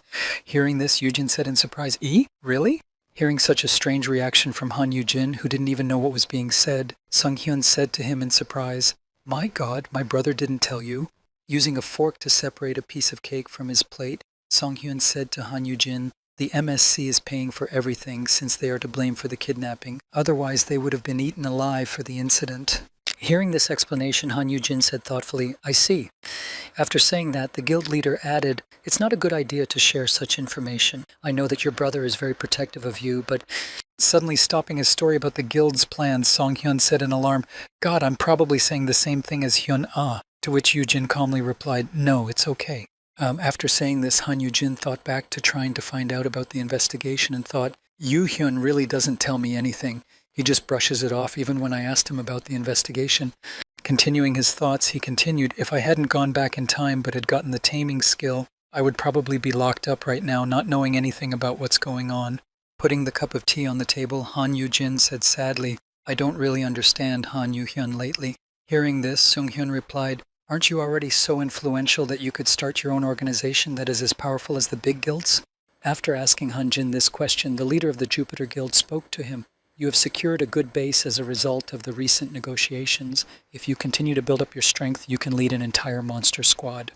Hearing this suggestion, Han Yu-jin looked at Song-hyun in alarm. What, a monster squad? I don't think that's legitimate. Hearing this, the Jupiter leader replied, well, that's just it. Picking up a teapot, the Jupiter Guild leader said in a sly voice to Han Yu-jin, laws are something for the state and society. Pouring tea into a cup, Song-hyun said to Han Yu-jin, as long as we can still run the dungeons and support society. Yu-jin replied, but the difficulty in the number of dungeons is growing, isn't it? Hearing this question, Song-hyun said to Yu-jin, in my personal opinion, in 5 years at the latest, everything will change dramatically. We will desperately need any additional strength. Speaking about his personal guesses, the leader of the Jupiter Guild emphasized, that's when you will be the one and only. The Jupiter Guild leader said this to Han Yu-jin, who was looking at him with a look of distrust, a source of regularly cultivated S-grade and A-grade. After saying this, Song-hyun added in conclusion, it's unlikely that Yu-hyun realizes this, but he's still trying to hide you. I suggest you have a normal conversation with your younger brother for once. Hearing these words, Han Yu-jin thought, what's wrong with him? He talks to me like he's on top of me. Meanwhile, the Abyssal Guild was investigating. In the leader's office, Han Yu-hyun asked Park Arim one more time, what's going on with my brother? Hearing this question, the girl replied, I'm not sure, but it's been bothering me. Thinking back to the time they rescued Han Yu-jin when he and his pet were kidnapped, Park Arim said, the time I used the whiteness of my body, recalling the moment when she read memories from the dead body of the people on the deck of the ship, she continued, in the memories that were read from the body of the participant bricks. When the kidnappers used the powder but Jin did not pass out, one of them said, this powder should knock him out instantly, but why is he conscious? Has the abyss equipped him with some kind of antidote? Hearing the girls say this, Han Yu-heng was surprised. This is very strange. He doesn't have any antidote items in his equipment. Thinking back to his brother, Han Yu-hyun spoke thoughtfully as he tried to unravel this strange mystery of his older brother. I think he's hiding something. When the tea party was over, Han Yu-jin had to get home in one piece, which is why Jupiter decided to provide me with an above-a-class bodyguard on the way back. Sitting in the car that was taking him home, Han Yu-jin looked at his chauffeur, who spoke to him in a sad way. I have to take you home personally. And that driver was Seok Hyun-jae himself. Holding his pet in his arms, who was playing with flowers, Han Yu-jin thought, this guy is out of his mind. Is it normal for an S-class to move around so freely? And why do I need this bouquet? After thinking about how strange this Jupiter Guild leader's behavior was, Han Yu-jin spoke to him. I am very grateful to you, but this will not give you any additional benefits. Hearing Han Yu-jin speak to him, Sung-hyun spoke to him in an incredibly polite tone. You're F-class, so you'd better buckle up. Hearing this, Yu-jin replied in confusion, is that? Yes. After giving this advice to Han Yu-jin during the ride, Sung-hyun explained all his care and kindness in one sentence. Let's just say that this is for the fact that I didn't do much to help during the kidnapping. Hearing this interesting explanation from Sung-hyun, Han Yu-jin said in embarrassment while holding his pet, ha ha, it's just a little thing, and thought to himself, ugh. As Han Yu-jin approached the Abyssal Guild, he spoke to Sung-hyun before ending the trip. In any case, it's the ISS's fault. Hearing Han Yu-jin say this, Sung-hyun said to him, well, you are definitely right about that, of course, but you came to see me personally. Hearing Sung-hyun say that, Han Yu-jin was nervous, but then he added, besides, it let me know that the ISS is so rotten that it's best to pull it out by the roots as soon as possible. Driving by the ISS Guild, Han Yu-jin saw their building, and realizing what might happen next, he thought in his head, the ISS will disintegrate earlier than they should have. Looking out the window of the car in which he was being driven home, Han Yu-jin thought of something else. Although, before I returned in time, they were the first of the major guilds to break up, Han Yu-jin turned his gaze from the window to his bodyguard who was driving the car and thought to himself, by the way, even before I came back, I didn't know much about this person. Trying to recall some details so that he could see a clearer picture of this man, Han Yu-jin thought, I didn't know anything about his past before I awakened. Recalling the rumors from the future, Han Yu-jin recalled it. Because of his light skin, it was thought that he was either a foreigner or a mestizo, but it was not known where he was from or whether he had parents, brothers, or sisters.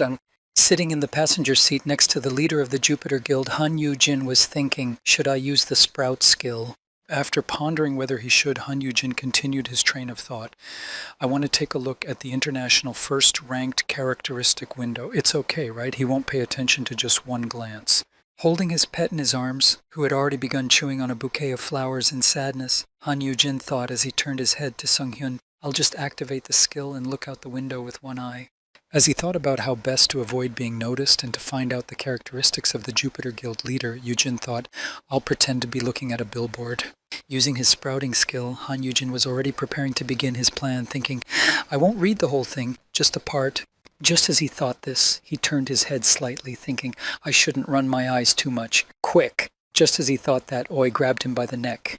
Holding Han Yu-jin's neck and bending him lower and lower, he thought in confusion, what the hell is this? I'm about to... Realizing that at any second he could finish him off, Yu-jin thought, a hair's breadth away from death. Then he activated the skill of resisting fear, which cancelled the oppression. Feeling the hand of the Jupiter Guild leader on his neck, Han Yu-jin was very much embarrassed as he thought, if he squeezes even a little bit now. Being bent over so far that he couldn't turn his head, Han Yu-jin was still thinking about it, and he was thinking, damn it, how did he notice? After thinking about it, Han Yu-jin dropped the bouquet and thought in fright, I didn't even have time to activate the skill. In this predicament, Han Yu-jin, holding his pet in his arms, spoke to Sung-hyun, I thought you would accompany me as my bodyguard. When Han Yu-jin felt the slack in Sung-hyun's hand, he raised his head and spoke to him thoughtfully. You weren't going to follow the MSC's trail, were you? Releasing Han Yu-jin completely and taking his hand away from him, Guild Leader Jupiter said to Han Yu-jin in surprise, Oh my god, I don't know what you mean. After giving Han Yu-jin a sly look, Sung-hyun spoke to him as if nothing had just happened. Neither of us did anything. Looking at Han Yu-jin, who was holding his pet, who was already on edge, Sung-hyun said, Am I not right, Han Yu-jin? Realizing that he was on to him, after all, the rest of the trip passed without incident and in complete silence, with only Yu-jin thinking, damn kid with great senses. Arriving at the place where the Abyssal Guild building was located, Sung-hyun got out of the car and spoke to Seok-shiman. You all came out to meet us. As he approached the passenger side door of the car, Sung-hyun opened the door and said, Come out, my dearest client. As soon as he opened the door, Han Yu-jin immediately ran out of the car and hid behind Kim Seong-han. Seeing this, Sung-hyun spoke to him, My God, you are so fast. Looking into the salon, the leader of the Jupiter Guild took out the bouquet Han Yu-jin had forgotten and said, I even forgot my own flowers. But at that moment he was interrupted by Seok-shimang, who said, What are you doing here? Standing in front of Jupiter's head, Seok-shimang spoke sternly to him. Your sudden visit without warning is very problematic. Hearing this, Sung-hyun replied, Head of the Human Resources Department, Seok-shimang. After saying that, Guild Leader Jupiter said happily, You should have been warned that an A-class hunter or higher was coming. To which Seok-shimang angrily replied, You know that's not the case. Adjusting his glasses, Seok-shimang spoke sternly to the leader of the Jupiter Guild. Hunter guilds are a kind of military group. I'm sure you are well aware that S-classes are rarely allowed to join other S-class guilds. After saying that, Seok-shimang added, And you are well aware of what has already happened in similar situations. Hearing this, Yu-jin was puzzled. What? Then why did he personally bring me here? Looking at the Jupiter Guild leader, Han Yu-jin, standing to the side of him, and watching him simply smile at Seok-shimang's face while holding the bouquet, thought, He is... Watching this whole situation, Han Yu-jin finally realized what was going on here and continued his thought. He's deliberately teasing them for fun. Taking out a single flower from the bouquet he was holding, the Jupiter Guild leader held it out to Seok-shiman, saying, There's no need to be so harsh. After he handed the flower to the head of HR, Sung-hyun stuffed it into the breast pocket of his jacket and added, I've made it my responsibility to guarantee Han Yu-jin's safety. After passing by Seok-shiman, Sung-hyun walked toward Han Yu-jin and Kim Seong-han.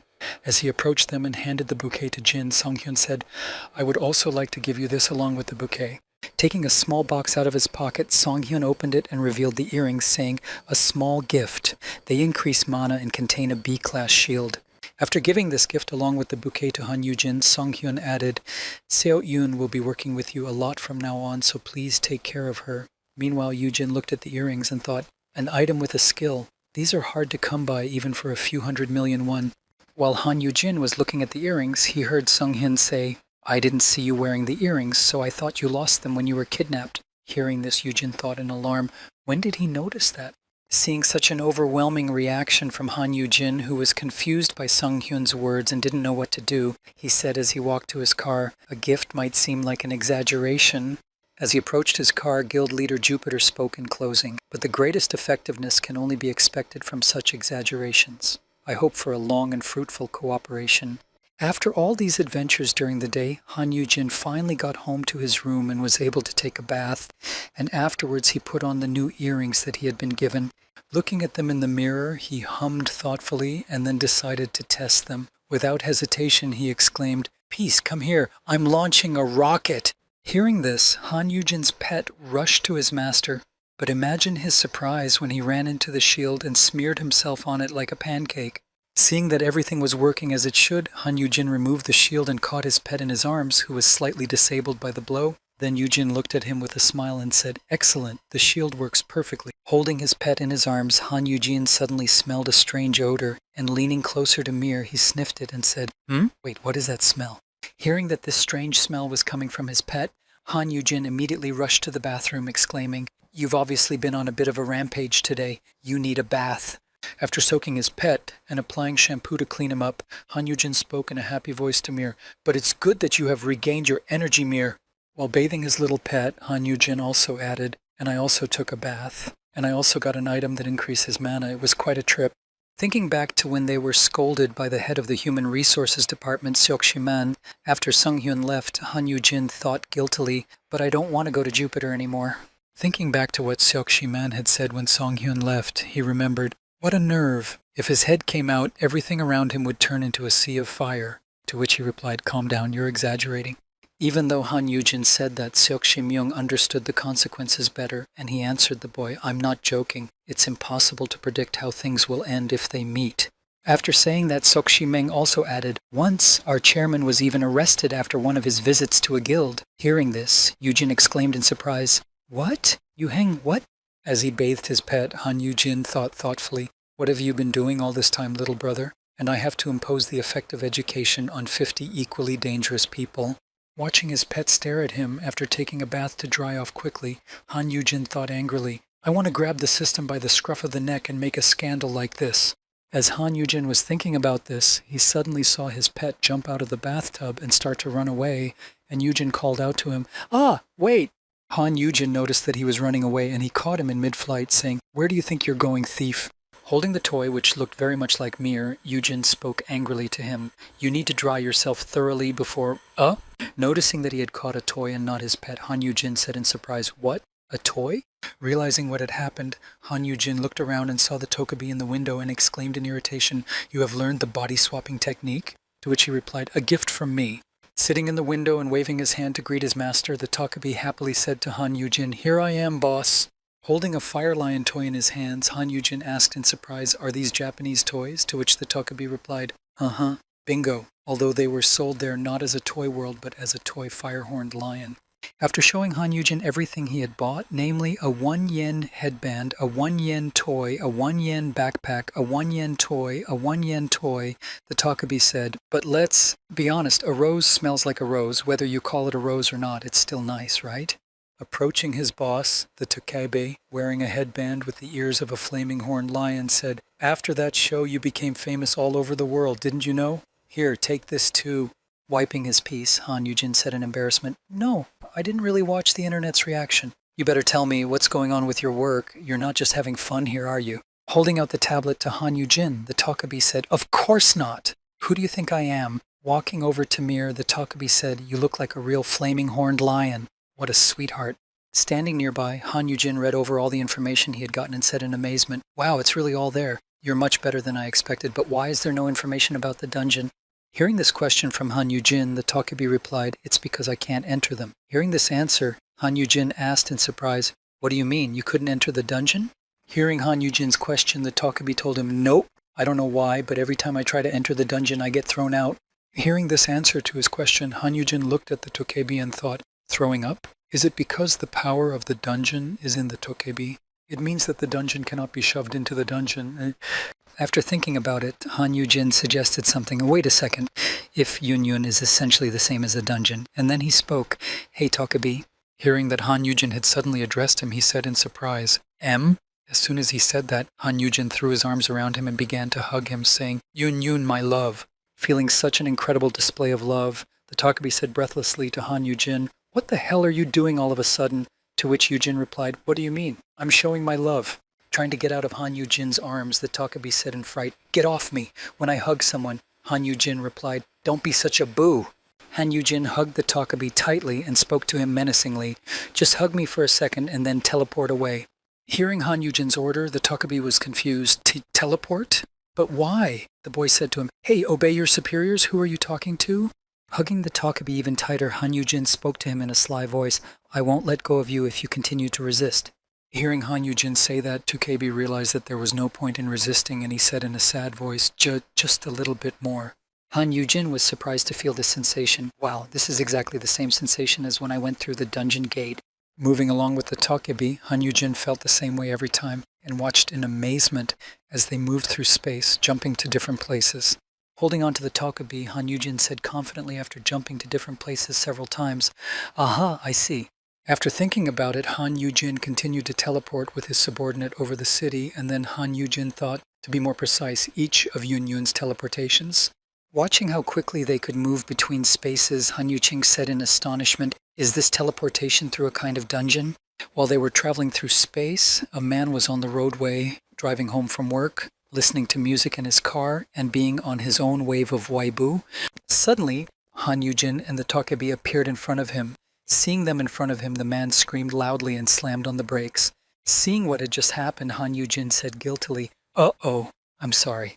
As Han Yujin traveled between spaces in the real world, he noticed something like portals behind them every time they appeared, and he said in surprise, Yes, so it's just like my last trip to the dungeon. Jumping back into the portal between the spaces, they found themselves in the intersystem space, and Han Yujin thought, Yes, the system window is changing. As Han Yujin moved on, observing the people he had seen appear in the real world, he thought, The system sent me a message when I was in the dungeon. Thinking about this, and without thinking about how the people he saw appearing so suddenly would react, Han Yujin suggested, Therefore, if we use Yun's power for a short time. Han Yujin thought about this scenario. During the teleportation, perhaps there is a chance to talk to the system normally. Then he spoke to the Tokabi, Excellent, Yun, just a few more times. And hearing Han Yujin say that, Yun could barely contain himself and said, I can't take it anymore. Hearing this, the boy asked him in surprise, Yun? Finally unable to contain himself, Tokabi spoke to Han Yujin, grabbing him tightly by the waistband. Well, when I hold someone like this, I feel like... Hearing the heavy wheezing and the words of the Tokabi, Han Yujin looked at him in surprise. HMPH? And immediately afterward he felt a sudden flight. The Tokabi had thrown him into a tumble onto the ground. Looking at Han Yujin, who was lying defeated on the ground, the Tokabi said to him, Wah! You couldn't control yourself in the end. Hearing this, Han Yujin spoke to him, Great, you're seriously sticking to your role as a Tokabi, aren't you? Looking at his superior, whom he had just thrown to the ground, the Tokabi asked him anxiously, Are you okay, boss? Not hurt, I hope, to which Yujin thought as he kneaded his shoulder. I can't imagine what would have happened to me without the shield. Jumping with the Tokabi from one space to another through the portals, Han Yujin opened his system window and thought hopefully, Still this time should be enough for the system to send me something, right? With that thought in mind, Han Yujin opened his system window and began to look for the notifications section to see if the system administrators had sent him anything. When he opened the window, he saw a new notification that read, Activating accelerated growth of the mere object. The object has developed thanks to the tutor's training. The growth delay has been reset. Now the waiting time will be reduced. Looking at the notification, Han Yuqing noticed that there was something unusual about it and thought in frustration, highlighted letters? Frustrated with the system administrators, Han Yujin thought, First the errors, now the changed description. Can't we just open the chat window like we did in the dungeon? Remembering what happened in the dungeon, Han Yujin thought, Speaking of which, thinking back, those messages, based on the content until I entered the dungeon, I couldn't even be found. Perhaps in my world they can't do much? Looking at his master, whom he had thrown to the ground, the Takabi said in alarm, "Shall I give you some medicine?" But Han Yujin just put his hand on his head and stroked it, thinking, in that case. After stroking the Takabi's head, Han Yujin said to him in a happy voice, "It's okay. I just needed to check something, and thanks to you I was able to do so." As Han Yujin walked home, he thought, "It seems I have no choice but to return to the dungeon." And then he said to Takebi, "You can go now. I will call you if I need you." Bidding farewell to his subject, Han Yujin said to him with a wink, "You have done a great job today, my dear Yun Yun." Looking after Han Yujin, who was walking home hunched over and holding his back, Tokabi said in surprise, "Why is the boss? He reminds me of my grandmother who owned a house in ancient times." Thinking of his familiar grandmother, Tokabi caught up with Yujin and said to him, "Let me take you there. Chief, I'll teleport you home." Hearing this request, Han Yujin was surprised. "Eh? What is it? But okay, thank you." Just like that, Yun Yun accidentally came under the influence of nurture. After a while, Han Yujin received a notification on his phone that said, "Your bid for the F-class dungeon auction has won. Location, link." Looking at the location, Han Yujin said happily, "Great, it's not far away." Then he began to get ready to go, and after putting on a suit, he said, "No one will recognize me like this, right?" Han Yujin took out his black sunglasses and thought, "It's time to go. This is my only chance while Blackie's skills are still active." Dressed as a ninja and covering his entire face so that no one would recognize him on the street, Han Yujin headed for the exit, thinking just a quick trip to the dungeon for a little chat. As he prepared to have a serious conversation, Han Yujin angrily said in his head, "I'm coming to you, damn system." Opening the door from his room, Han Yujin checked to make sure no one was in the hallway so he could leave safely and move on to the next location. Moving around and rolling like a real ninja, Han Yujin got quite far from his room. As Han Yujin approached the elevator, he hid behind a flower pot and covered himself with leaves and said in his head, "Stage 1. Preparing to perform the first stage, Han Yujin used his skill, and the system showed, activating the stealth skill Wall Lizard, Final Retribution, and Ralkita's Predator each double the skill's effect. Standing in front of the elevator under the effect of invisibility, Han Yujin thought, since it would be too suspicious if the elevator called to a floor that no one called it to, he waited until the girl delivering the lunches arrived on the floor and got off the elevator. As she got out of the elevator, she said loudly, "I'm bringing OBIID."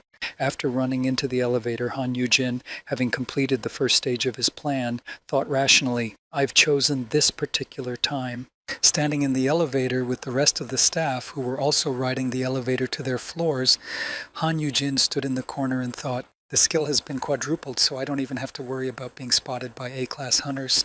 Thinking about the skill he was using, Han Yujin thought as he rode the elevator, "Moreover, the stealth skill is a rarity that only monsters have. Tokabi is the only non-monster who has this skill." Leaving the elevator at the floor he wanted, Han Yujin looked around and thought, "No one will even suspect that someone can enter or exit using the stealth skill."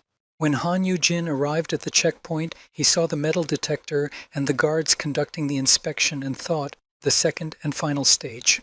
Noticing that one of the workers was being searched, Han Yujin realized that this was his chance and rushed into the passage.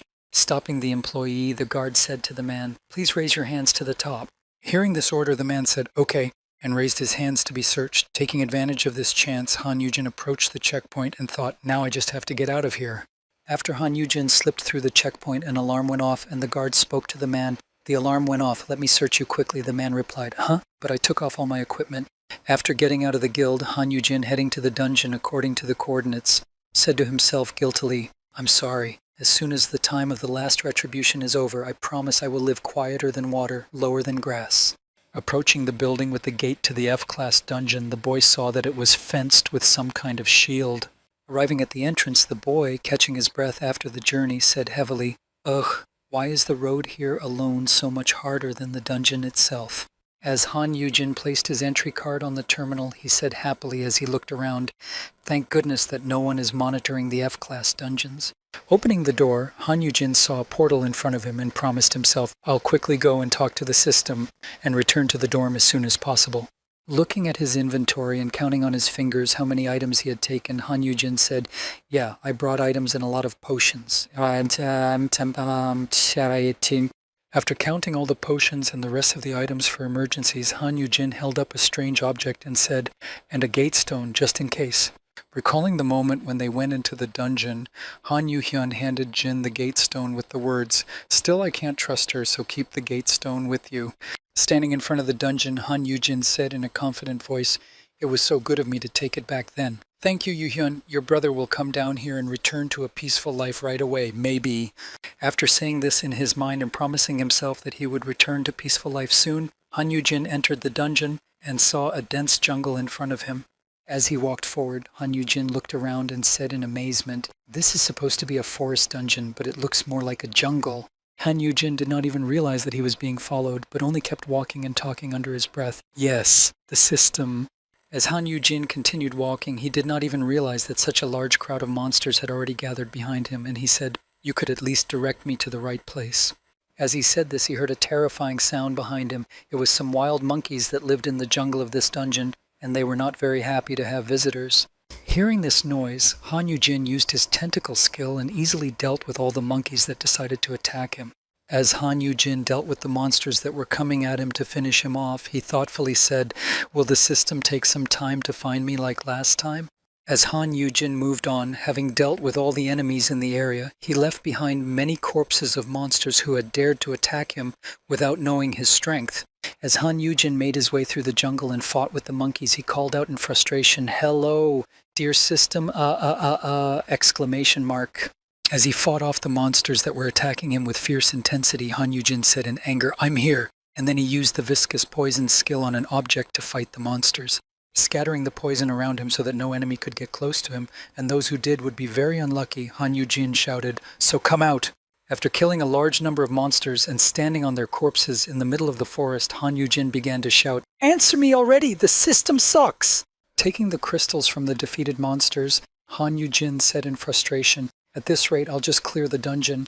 The F-grade stones aren't really worth anything."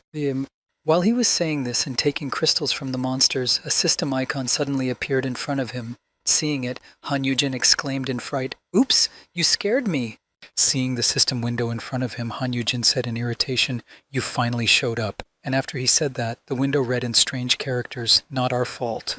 Looking at this inscription in a strange font, Han Yujin scratched the back of his head and somehow managed to read what it said. "What? Not our fault?" After reading this message, Han Yujin spoke to the system administrators. "What are you talking about, and why is it written in such..." Before he could say this, the picture of the wishing stone appeared again, and it read, "Wishing stone. It can fulfill any wish, except for the resurrection of the dead." When Han Yujin saw this picture, he was surprised. What is it this time? After reading the description again, Han Yujin said in astonishment, "A wishing stone? I remember. What's this about?" When Han Yujin took a closer look at the inscription, he saw that the last line was slowly disappearing one word at a time, and he said thoughtfully, Seeing that the words were indeed disappearing, and the last paragraph was slowly being erased, Han Yujin exclaimed in surprise, "What? Why is it erasing?" I said, when the last line disappeared, another inscription of "wishing stone wish, sorry, equals open parenthesis, SORR, close parenthesis, equals open parenthesis, SORR, close parenthesis, equals open parenthesis, SORR, close parenthesis, equals open parenthesis, SO, close parenthesis, equals open parenthesis, SOR, close parenthesis, SOR, SO, close parenthesis, SO, close parenthesis, equals otis SO,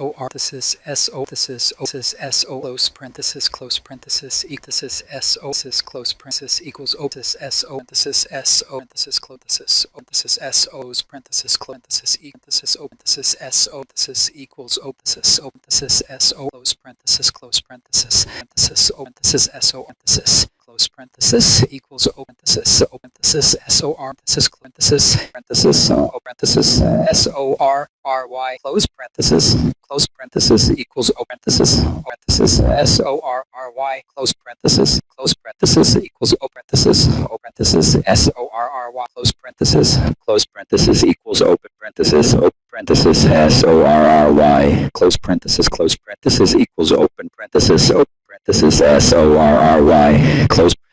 close parenthesis, equals open parenthesis, SORRY, close parenthesis, equals open parenthesis, SORRY, close parenthesis, equals open parenthesis, SORRY, close parenthesis, equals open parenthesis, SORRY, close parenthesis, equals open parenthesis, SORRY, close parenthesis, close parenthesis, equals open parenthesis, SORRY, close parenthesis, equals open parenthesis, SORRY, close parenthesis, equals open parenthesis, SORRY. Close parenthesis, equals open parenthesis, SORRY. Close parenthesis, equals open parenthesis, SORRY. Close parenthesis, equals open parenthesis, SORRY. Close parenthesis, equals open parenthesis, SORRY. Close parenthesis, equals open parenthesis, SORRY. Close parenthesis, equals open parenthesis, SORRY. Close parenthesis, equals open parenthesis, SORRY. Close parenthesis, equals open parenthesis, SORRY. Close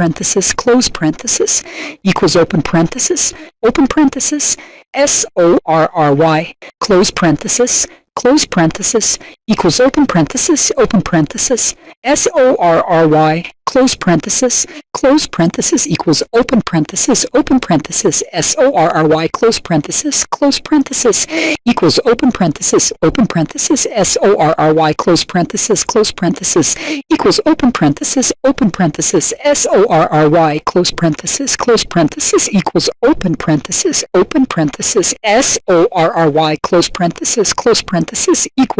parenthesis, SORRY. Close parenthesis, equals open parenthesis, SORRY. Close parenthesis, equals open parenthesis, SORRY. Close parenthesis, equals open parenthesis, SORRY. Close parenthesis, equals open parenthesis, SORRY. Close parenthesis, equals open parenthesis,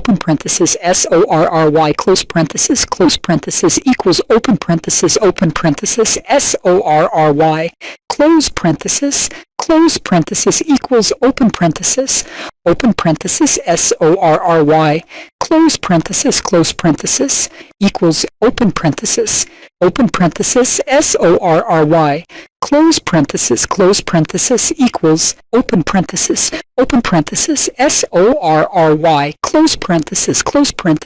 parenthesis, SORRY.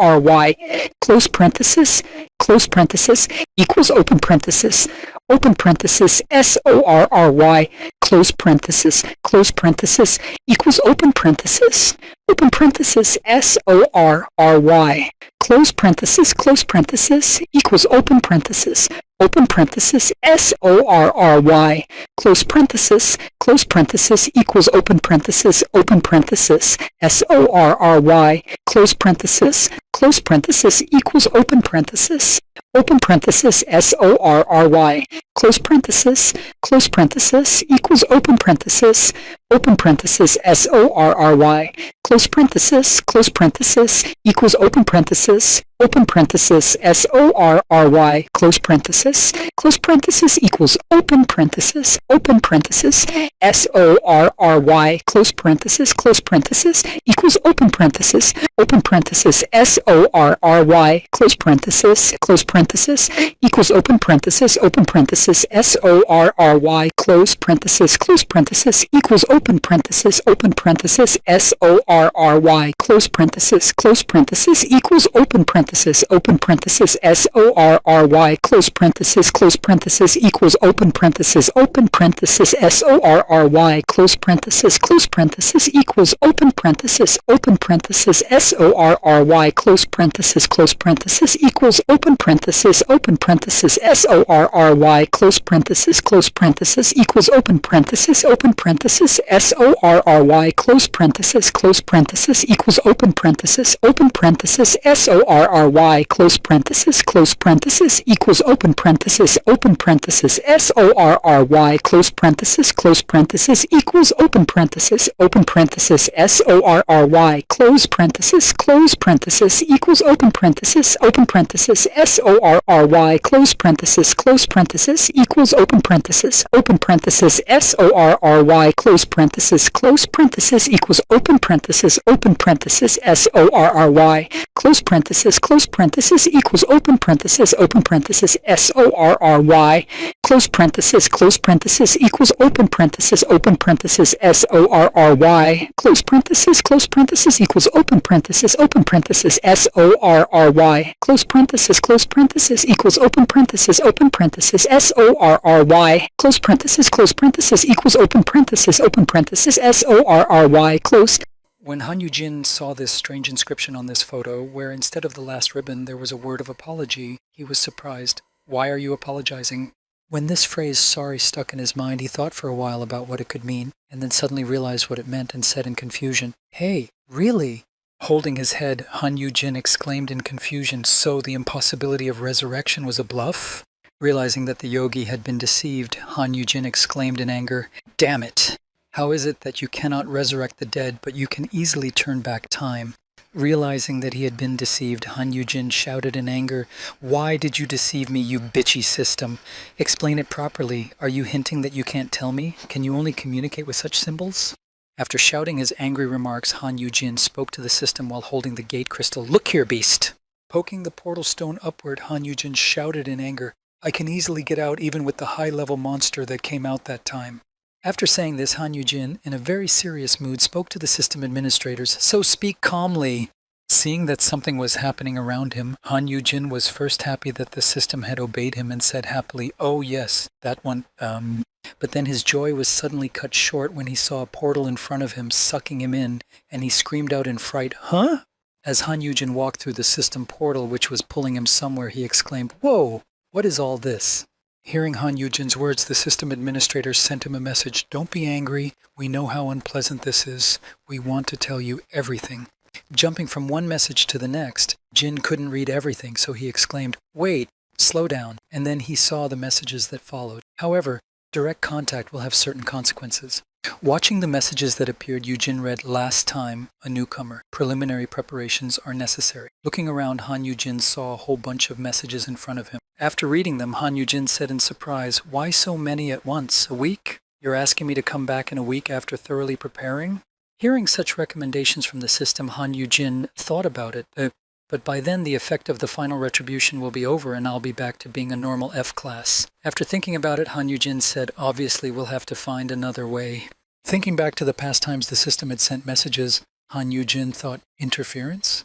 Danger? What did it mean when it said it might be noticed? Reflecting on the dangers that all of this could mean, Yu-jin thought, is there something else besides the system? It has something to do with that monster that appeared last time after the system's message, right? As Han Yu-jin thought about this, he suddenly realized a truth that he could deduce. So the more notifications that are sent, the more dangerous it is. And as Han Yu-jin said this, he saw a huge crack in front of him that looked like a hammer hitting glass, and it was right in front of him. When he saw it, he exclaimed in fright, "Eh? What?" Suddenly the crack opened, and an inexplicable radiance began to shine from there, so dazzling that even his eyes could not be opened even a little. After that, the shining disappeared, and an inscription appeared in the crack with only one word, which read as follows, 1 week. After reading it, Han Yu-jin said, "Damn, I'm in trouble." Putting his hand over the glow again, Han Yu-jin looked at it in fright, but he could already imagine what might happen to him, and he said, "Is it because the system sent too many messages?" Calculating his strength, Han Yu-jung looked at the glowing light, which could have been a monster at any moment, with fear, and then he said, "Does this mean that something even more terrifying than that time will appear now?" After that, the glow in the crack disappeared, and an inscription appeared with only one word, which read as follows, 1 week. After reading it, Han Yu-jin said, "Damn, I'm in trouble." Putting his hand over the glow again, Han Yu-jin looked at it in fright, but he could already imagine what might happen to him, and he said, "Is it because the system sent too many messages?" Calculating his strength, Han Yu-jung looked at the glowing light, which could have been a monster at any moment, with fear, and then he said, "Does this mean that something even more terrifying than that time will appear now?" Covering himself with his hand and moving back a little to at least hide, Han Jin moaned from the bright light that was hitting his eyes. "It's blinding!" When Han Yu-jin noticed that the light was slowly fading, he was anxious to see what would happen next, and he thought, is there really going to be a monster even more terrifying than Rauchitus? But imagine his surprise when, instead of a terrible monster, he saw a small white ball in the middle of the meadow, and he said in amazement, "This!" Han Yujin looked at the thing that had appeared after such an incredibly spectacular light show and said in astonishment, "A glowing thing." He saw that after such a dangerous and spectacular show, a small white ball that looked like a bird had appeared. Han Yujin looked at it and said in surprise, "What, is it really a monster?" As he said this, he heard the animal that had appeared in front of him from that light begin to squeak. Han Yujin looked at it and said admiringly, "How cute it is." Peeking out from behind the bushes, he thought, "No, don't let your guard down. Even if it looks cute, it might actually be a fierce monster." Peeking out from his hiding spot, Han Yujin used his promising sprout skill, but even with it, Han Yujin couldn't see anything at all about this monster, only that its grade was F. Seeing that this little monster only had an F grade, Han Yujin said to himself in amazement, "F grade? I don't think this is an ordinary monster considering the system errors." Thinking about the fact that his data was displayed so strangely, and nothing else was clear except his grade, Han Yujin looked out of the grid and said, "What should I do, kill it? But it's a cub, and the system doesn't notify me when the boss appears." Watching the monster from a distance, Han Yujin noticed that the little bird had gotten up and run to the corpses of the other monsters, and when it saw the crystal, it was about to eat it, but Han Yujin saw it. Noticing what the chick was about to do, the boy rushed to it and shouted, "Be careful! This stone is very poisonous." Grabbing the chick in his arms, he added, "No, don't eat it." After Han Yujin avoided a scenario where the chick could have eaten the poisonous stone, Han Yujin, standing near where he caught the chick, thought in confusion, "I caught it." Holding the little monster in his hands, Han Yujin immediately thought, soft and cute. While lying in the boy's arms, the chick began to be capricious and squeaky. Noticing this unusual behavior, Han Yujin said in embarrassment, "Ooh, don't cry. Your tummy will just be boo-boo if you eat this." Standing in the middle of the forest, with another wave of monsters already coming out of the thicket, Yujin unsuspectingly spoke to the chick, "You also eat mana stones, right?" After saying this, Han Yujin reached into his bag of stones and said, "Then let's see what I have." As soon as he turned his head back, he noticed the enemy already charging at him. Noticing it at the right time, Han Yujin was able to dodge the monster's attack and easily neutralize it with his tentacles. Walking further through the forest, the boy said to the chick, "I will not let you get hurt." After walking a certain distance, Han Yujin noticed a large number of red eyes glowing above him in the foliage, watching his every move. Seeing so many enemies, Han Yujin said in frustration as he left his chick in a safe place, "There they are again. I'm going to get you some food, so just sit tight." After wandering through the forest and the dungeon for a short time, Han Yujin was even able to find an exit through which he could leave the dungeon. Standing in front of the giant turtle, which was already dead, Han Yujin scratched the back of his head and said thoughtfully, "And in the end, I reached the boss." Recalling the path he had traveled up to that point to reach the exit, Han Yujin said, "It swallowed all the mana stones that fell out at once. You are a glutton, but is it enough?" After saying this, Han Yujin pointed to the mana stone that fell out of the monster, but the next moment the chick was preparing to swallow it as well. Seeing this, Yujin exclaimed in fright, "Stop! Are you eating again? You can't possibly be full." After saying this and taking the chick away from such a large stone, Han Yujin said to him, "But wait, I will break it into smaller pieces for you." As soon as he said this, he heard a system notification, "An amazing achievement. You have successfully completed an F-grade dungeon with F-grade characteristics and skills, using less than 3 items in the process. You have been awarded the title of Miracle Novice." Seeing this system notification and reading its contents, Han Yujin, holding the mana crystal from the boss near him to prevent the chick from reaching it, said in surprise, "When you go through a dungeon alone, something like this is produced?" After reading the notification again, Han Yujin went to the skill window to look at the description of this achievement and exclaimed in surprise, "Wait a minute, S-grade?" Seeing the grade of this skill, Han Yujin exclaimed happily, "An S-grade rank from an F-grade dungeon? Cool!" The skill worked like this. Miracle Rookie, S, a rookie hunter who has distinguished himself by single-handedly completing an F-class dungeon with low performance, doubling the rewards received from dungeons. After reading the description of this skill, Han Yujin knelt down and punched the ground in frustration, doubling the rewards for dungeons. That's great, that's proto-unbelievable, except that completing low-level dungeons doesn't give good rewards. While Han Yujin was sad that he might not need his skill, the chick had already eaten that large crystal, but Jung was talking about his own, exclaiming, "And the last retribution is about to end. I wonder, do dungeons of other classes also give titles for completing them alone?" Han Yujin looked up and thought about the other questions that had come up and were beginning to bother him, and said thoughtfully, "Because right now I can complete a D-grade dungeon by myself." Picking up the chick, which was unable to move due to the amount of crystals it had eaten, Han Yujin spoke decisively. Even if it's not entirely fair, we have to go to another dungeon and see what they have to offer. Thinking about the fact that he needed to visit other dungeons of a different class from his current one, Han Yujin said in confusion, "Give me something good, damn system." Holding this chick in his arms, Han Yujin noticed that the big crystal from the boss dungeon was gone, and Han Yujin called out to the chick in confusion, "Ah, did you swallow that stone? Are you a bird or a pig?" And after that incident, when Han Yujin had sorted out some more of his plans, ideas, and questions, he was able to return safely to his dorm room. But things were not that simple. Arriving home and bringing the monster chick with him, the flaming horned lion did not leave it at that, and in the first minutes caught it and was about to eat it. But having snatched his new friend, whom he had found in the dungeon, from Mir's mouth, Han Yujin somehow managed to leave the room with the chick, leaving Mir inside. And sitting in the corridor, he said tiredly, "Well, I thought I had returned safely, but I was wrong." Sitting in the corridor under his door, propping it up with his back, Han Yujin said to himself in fright, "What am I going to do now? The world is angry." Remembering the moment when he had just come home and let the chick go, Mir immediately grabbed it and pulled it somewhere in his teeth. Seeing this, Yujin thought in alarm, "Why didn't I think of the fact that cats and birds should not be kept together?" Looking at the condition of the chick he had fought to take from Mir, Han Yujin thought, it almost became Mir's prey. I shouldn't have brought it home, but I just couldn't leave it behind. Hearing his pet in the room banging on the door, Han Yujin thought hopefully, perhaps I can calm Mir down and explain everything to him in words. Looking at the little bird, Yujin thought, but I can't keep this alone. Just as he was thinking about this, he heard Han Yu-hyun's voice speak, "Brother?" Hearing Han Yu-hyun address him, Han Yujin received a notification from his skill. Weakling's intuition has been activated. An S-class awakened is approaching. Walking closer to Yujin, Yu-hyun asked him, "What are you doing at your door?" Seeing Han Yu-hyun approaching, the little bird squeaked and fell off its feet in fright. Hearing the squeak, Yu-hyun looked into his older brother's hands and said in surprise, "Chicken!"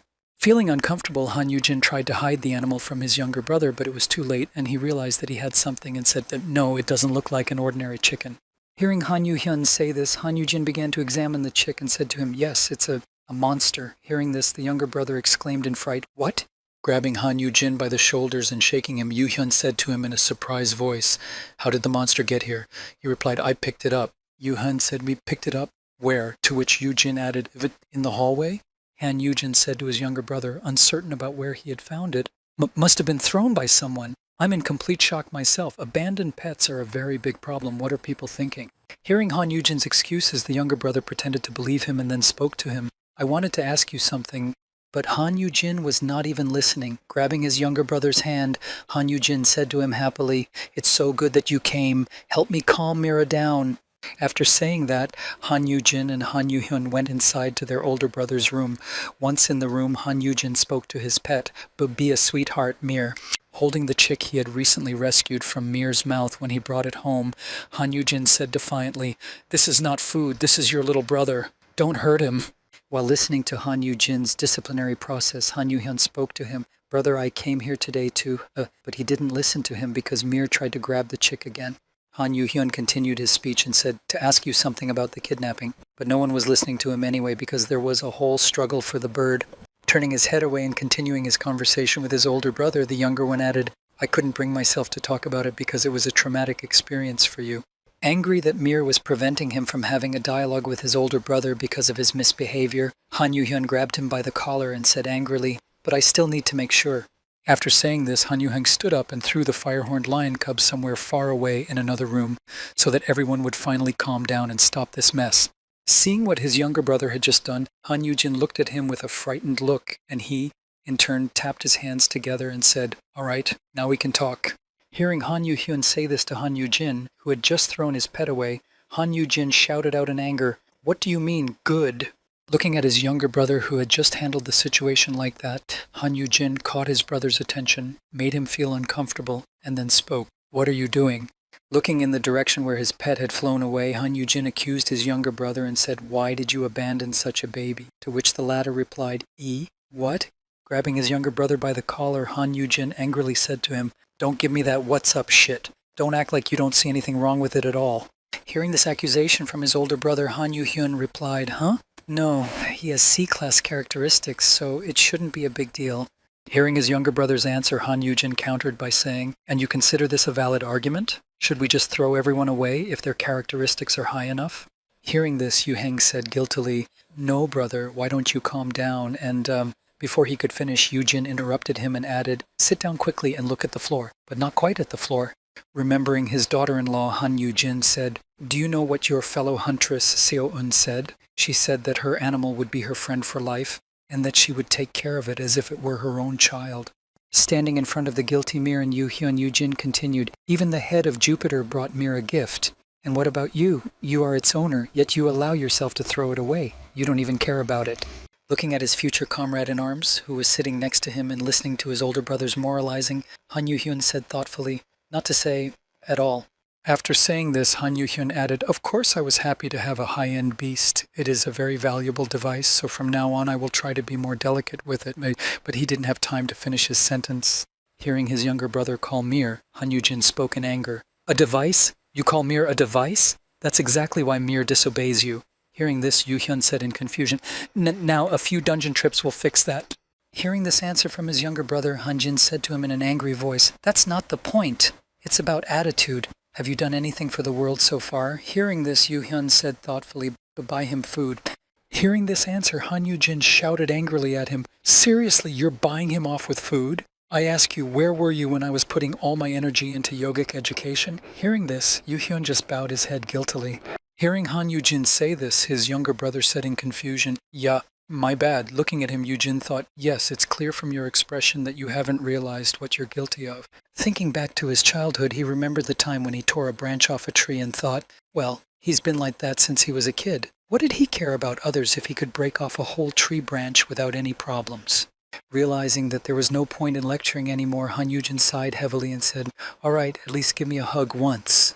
Seeing Han Yu-hyun get up from the couch and walk toward him with his arms outstretched, Han Yu-jin said in confusion, "Not me, but Mira, Mira."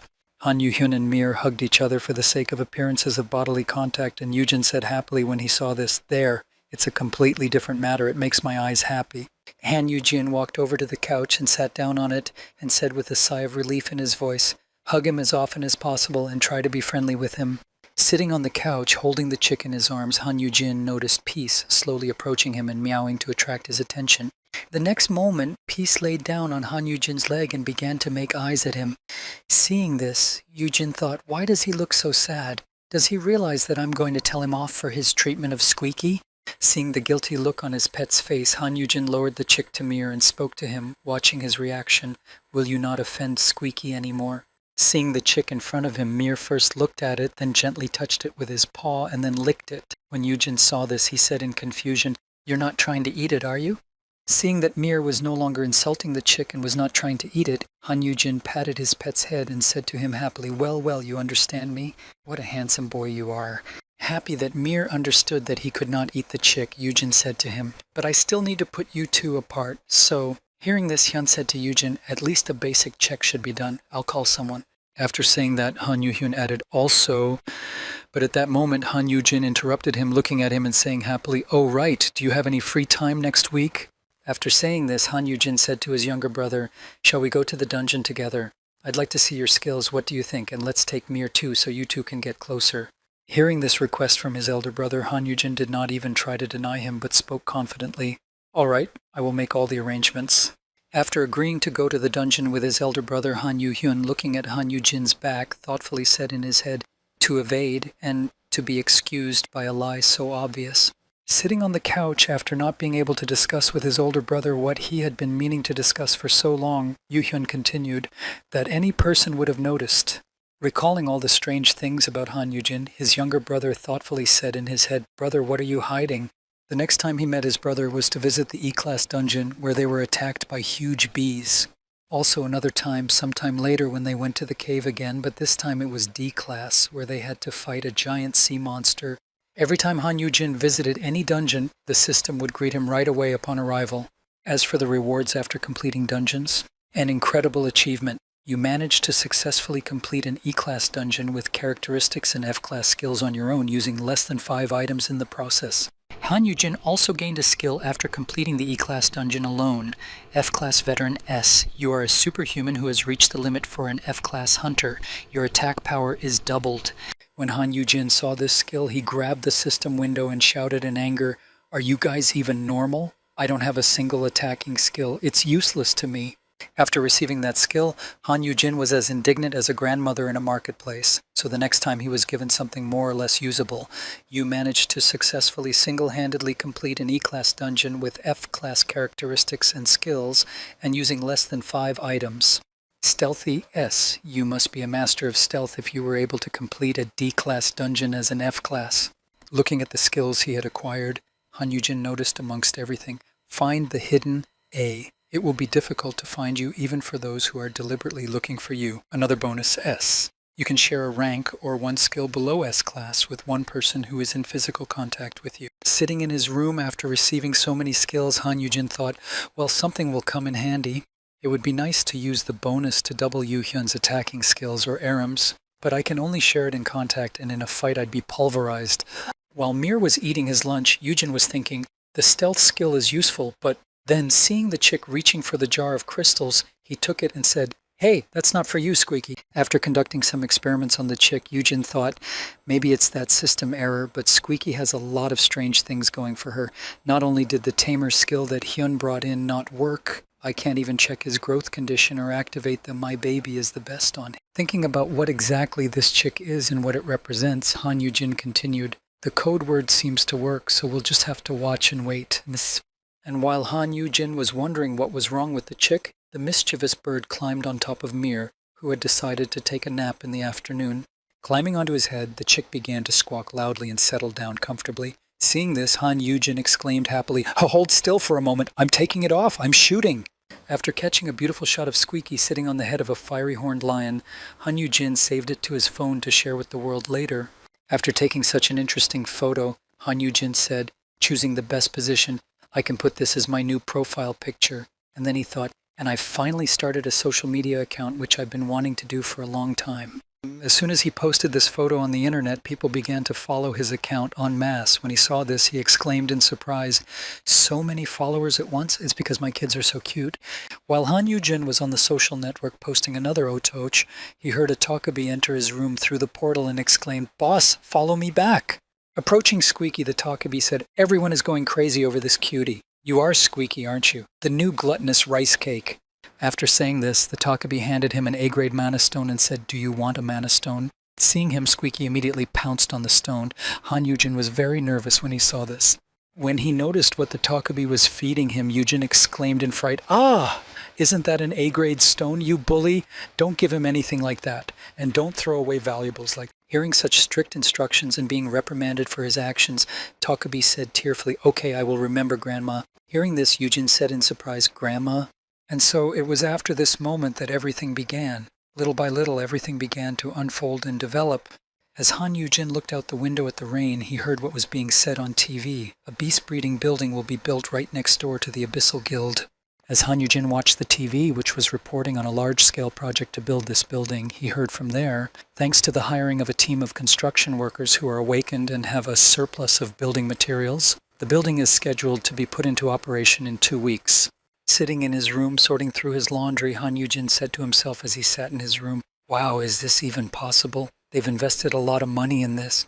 When Han Yujin heard about the project's completion date, he was surprised at the speed of construction and wondered, I guess there will be a lot of work to be done after the completion. Thinking of his employees who should definitely be invited to the new building to continue their work in a better place, Han Yujin said to himself, call Yu Meng, hire Seok Ha Yang. Thinking about what the future would hold for him when this building was completed, Han Yujin could already imagine how many monsters he would have to raise. And then Yujin thought, the baby monsters will arrive soon, won't they? As for the other hired workers. As he began to think about this future, Han Yujin suddenly fell to the ground quickly, and as he rolled on the floor, he said sadly, ugh, what the hell am I doing? I just wanted to enjoy life. Thinking about what he should do, but he probably would have to accept this future, Yujin thought, okay, I'll take it one step at a time. First, I need to contact the system in a few days. Thinking back to the incident with sorry equals open parenthesis, close parenthesis, Han Yujin thought, I can still overlook the fact that they changed the description of the wishing stone, because after all, I didn't lose anything. But not only that, but the system clearly knows everything that happened before I went back in time. As Han Yujin lay on the floor, remembering everything that had happened when he was able to meet and talk to the system administrators again, he thought, it's not my fault. Recalling this phrase over and over again, trying to understand why it was there in the first place, Han Yu-jin said in surprise, "Isn't that usually said in cases like this?" After thinking about this phrase and realizing some of its context, Han Yu-jin suddenly spoke thoughtfully. In those cases, when things don't go according to plan, Han Yu-jin continued to pick up the bedding and picked up a towel and suddenly thought, she spoke to me as if something had gone wrong in my return to time. Trying to figure out what that meant, Han Yu-jin suddenly fell onto the couch and exclaimed, "Ah, I don't know anything. Thinking about it won't give me an answer." Lying on the couch, Han Yu-jin, having calmed down from his temper and irritation, decided for himself, "I'll have to ask him when I go to the dungeon next week. I should have been more careful." The next time he and his brother went to the dungeon, something strange happened. The younger brother pointed a sword at his older brother. Looking at his younger brother, who looked very terrified, Han Yu-jin, who was at a disadvantage, thought, before things turned out like this. Trying to get up and escape the situation, Han Yu-jin continued to think in his head and said to himself, "I should have been more honest with my brother." But that was in the future, and then Jin added a final thought, "I should have realized earlier how this could turn out." But for now, everything was fine and the family dinner was coming up. As Han Yu-jin stood in the kitchen cooking eggs, he spoke to Yumong. "You really don't have to cook so much. I'm sorry, all I can do is fry the eggs." Yumong replied with a sweet smile, "Don't worry, because I'm doing it of my own free will." Gathered around the table, all three of Han Yu-jin's closest people were at the dinner, and then he spoke, "Thank you for the meal." And he thought, "That day I brought everyone together so that they could get to know each other better."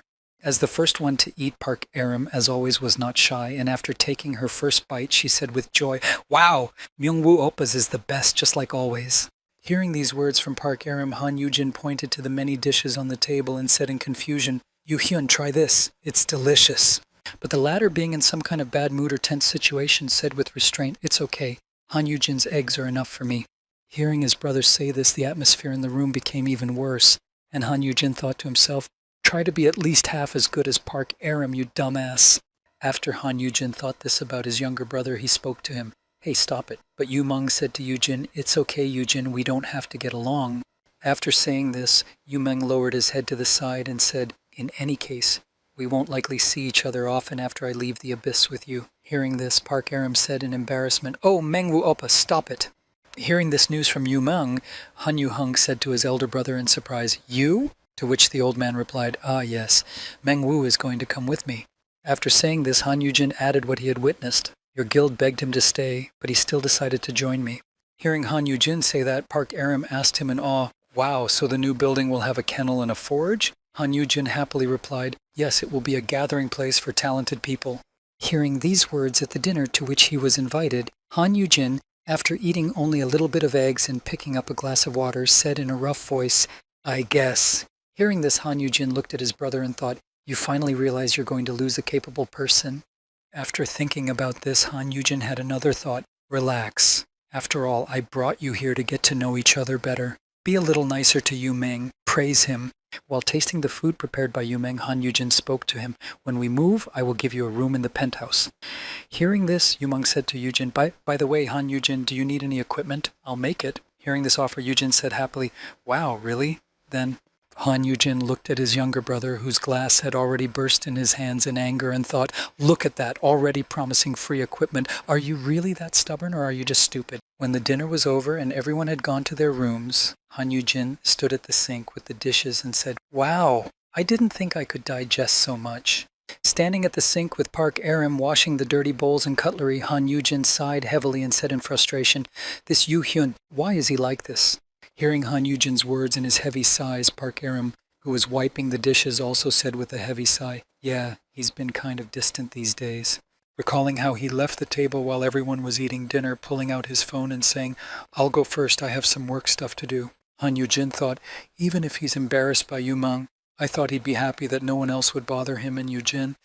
After thinking about this, Han Yu-jin suddenly had a brilliant idea, which he voiced. "Perhaps he is jealous that I am becoming more successful." Hearing this, Park Aram looked at him suspiciously and said, "I don't think so."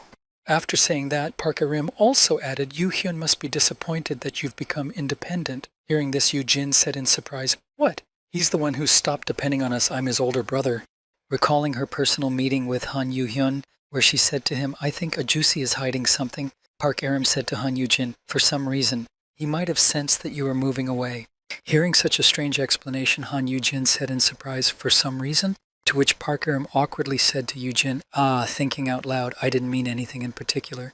After saying that, Park Aram, trying to justify herself and change the subject so as not to incriminate herself, said, maybe this? After you were kidnapped, the guild's entrance security was strengthened.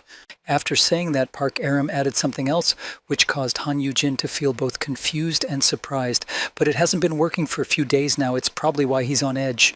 "Oh, Ajosi, are you okay?" "No, my conscience is killing me. It's not your fault. The leader is just overprotective. Why don't you leave him and come to me?" "Eh? We're already working together." After having his dialogue with Aram, Han Yoo-jin looked at his phone and said, "But I still feel guilty. I think it's still my fault." And the dialogue on his phone read, "Are you free next week? If not, I'll go to the dungeon with Aram." "No need, I'm free." The next time the day came when Han Yoo-jin and his younger brother were to go to the dungeon together, the older man arrived with a bouquet and handed it to the younger one, saying, "Here, it's a present." Seeing that his older brother had done something strange by bringing flowers before going into the dungeon, Han Yoo-hyun said in a condemning tone, "What is this?" Taking the flowers that his younger brother had given him, Han Yoo-hyun gave them to his subject and said, "I'll take them back later. Keep them for now." When Yoo-jin saw this, he was surprised. Something is wrong. As he got into his car and drove to the dungeon, Han Yoo-jin thought sadly, "I bought them to help him relax a little. And the leader gave them to me so naturally." Having finished all the preparations, Han Yoo-jin said in a rough voice, "Let's go." But Yoo-jin had imagined a completely different reaction from his brother, thinking, "I thought he would be happy with this surprise." Something like, "Wow, ha ha ha. Yoo-jin, you shouldn't have bought me flowers." Yes. Looking at his stern younger brother driving the car to get to the dungeon, Han Yoo-jin thought, what made him so angry? Looking back and watching the road, Han Yoo-jin suddenly thought, I think we really need to have a serious talk with him. When Han Yoo-jin arrived at the place where the dungeon gate was located, he spoke in disappointment, but in the end something did happen in the dungeon. After arriving at the dungeon and entering it through the portal, Han Yoo-jin let his pet go to look around and spoke to him. "Peace. This is called a dungeon." Standing in the middle of a forest, watching his pet stare at him thoughtfully, Han Yoo-jin said to his pet, "Don't you remember when you lived in something like this?" After saying these words to his pet, and not noticing any counter-reaction from him, Han Yoo-jin spoke to him, not noticing his brother walking on. "No? Perhaps it's for the best." Leaning down to get closer to his pet, Han Yoo-jin continued, then heard a strange noise ahead of him that caught his attention. Probably not the best of memories. These sounds were made by the monsters that lived in this dungeon. Han Yoo-jin turned his attention to the direction of the noise and saw 3 monsters jumping out of the forest. When he saw them, Mir was furious and prepared to fight these monsters who dared to attack him.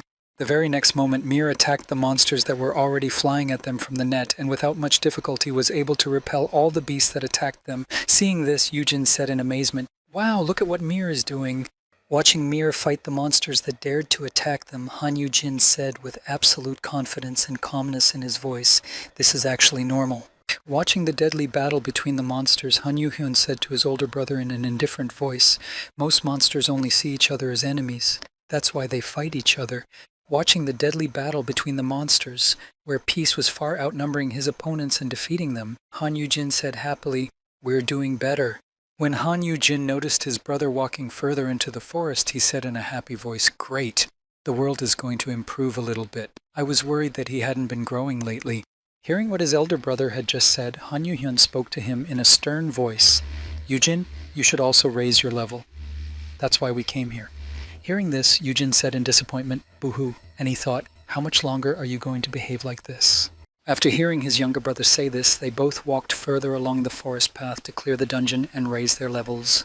As Han Yoo-jin walked forward, he suddenly saw another monster flying at them from above, and it wanted to pounce on Yoo-jin, so he said, "Oh, another one!"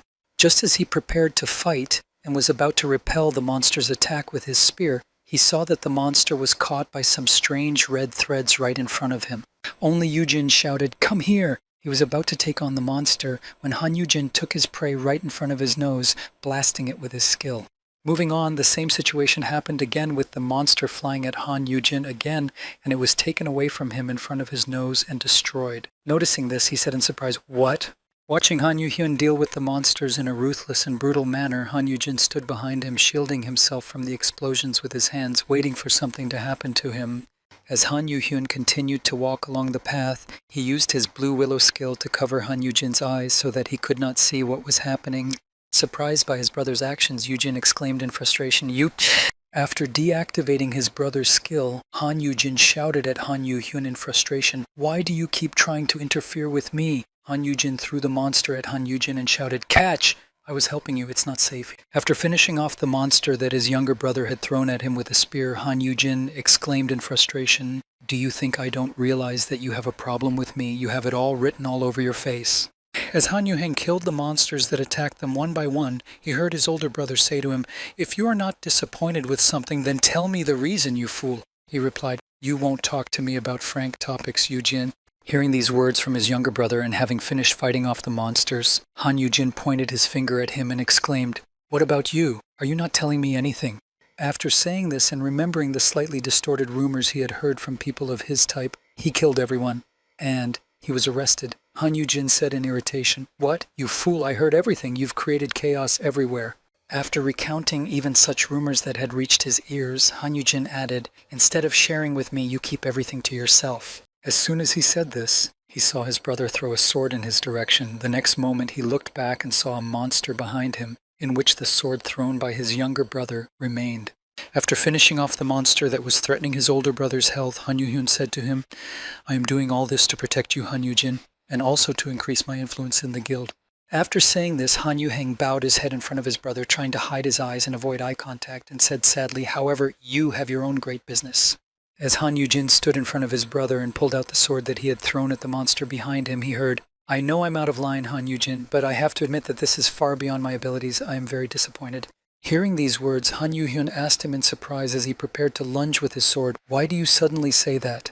After lunging in front of his brother and killing the monster that was approaching his younger brother from behind, Han Yujin spoke to him, "A family can worry about each other as much as they want."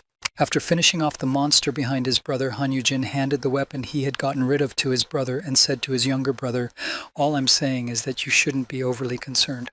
As Han Yuhyun grabbed his sword with his hand and clutched it tightly, Han Yujin added, "Now the leaders of many guilds won't be able to lay a finger on me." Hearing these words from his brother, who was telling his younger brother that he was completely safe and not to worry about it, Han Yuhyun said to him, "That's not the problem at all." Hearing his younger brother's answer, which made him stop in his tracks and think, Han Yujin said in surprise, "Then what is it?" No sooner had he said this question than his brother gestured for him to stay where he was. The next moment, Han Yuhyun used his skill to set fire to the thick of the forest, which was full of monsters. Hearing the screams of the monsters burning in the infernal flames from his younger brother's skill, Han Yujin also heard Yuhyun ask him a question. "Yujin, why can't you just stay?" After that, Han Yujin, who was shielding himself from the smoke and fire that engulfed the forest, heard his younger brother say the following words, "Stay here and don't do anything. I will do everything for you." Looking at his elder brother with a stern look, Han Yuhyun said to his elder brother, "I do not ask you unnecessary questions, and you should not ask me unnecessary questions either."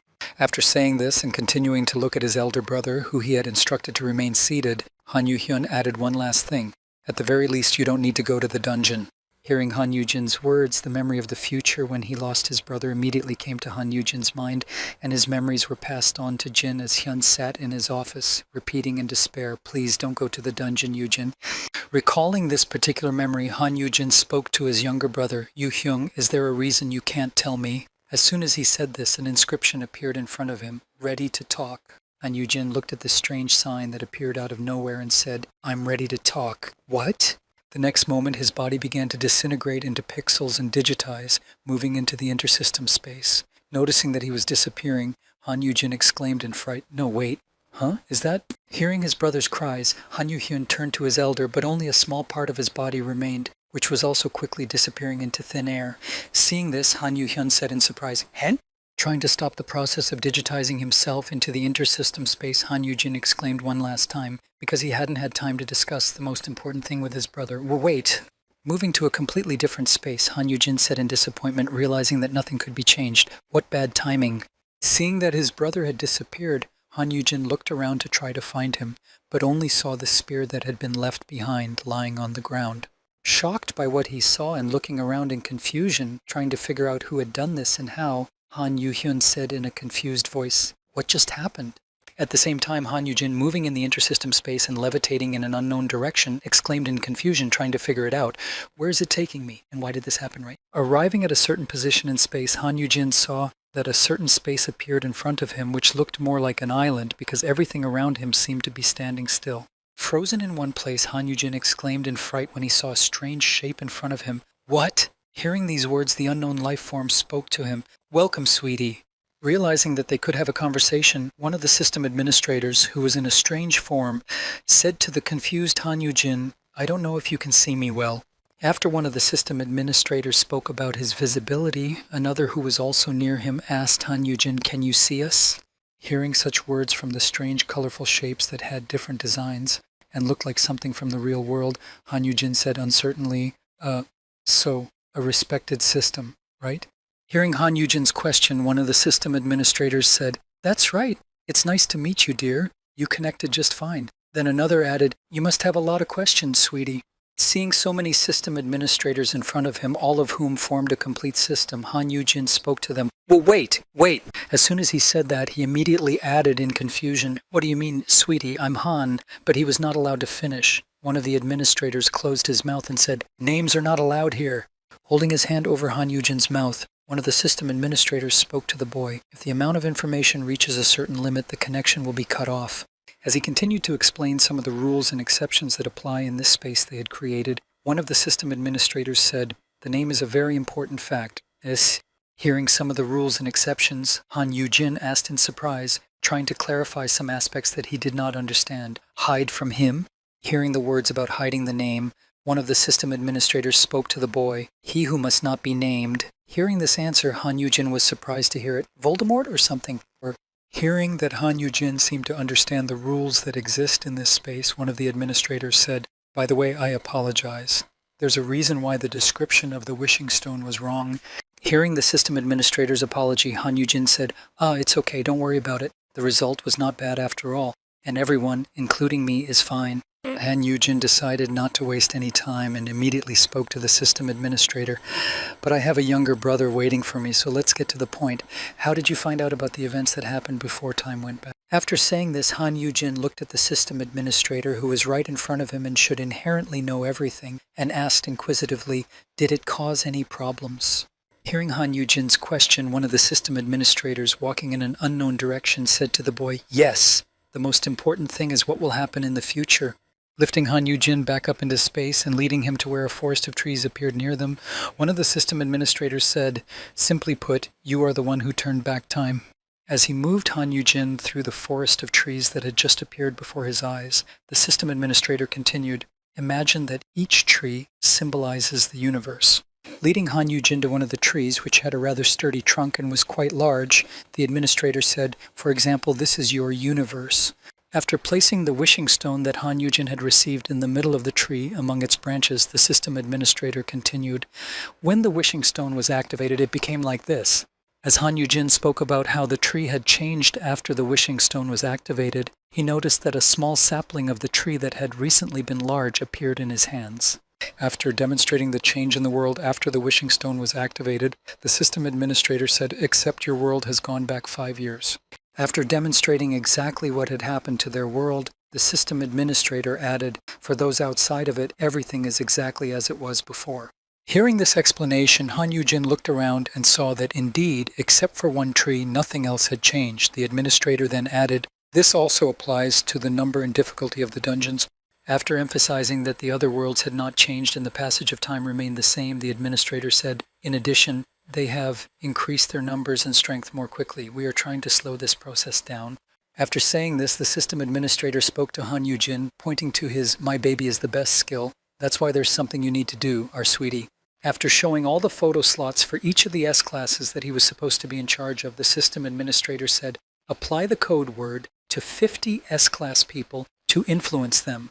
After saying this, the system administrator said one very important thing that was really important. Do this, and then you can protect your world, sweetie. Hearing this explanation from the system administrator, Han Yujin realized why he had been given this kind of graduation album with 50 photo slots, and said, is this what this strange list is for? Hearing Han Yujin say that, the system administrator said to him, I made it so that it would appear to be something similar to what you have in your world, like in-game systems that resemble the eye of the state.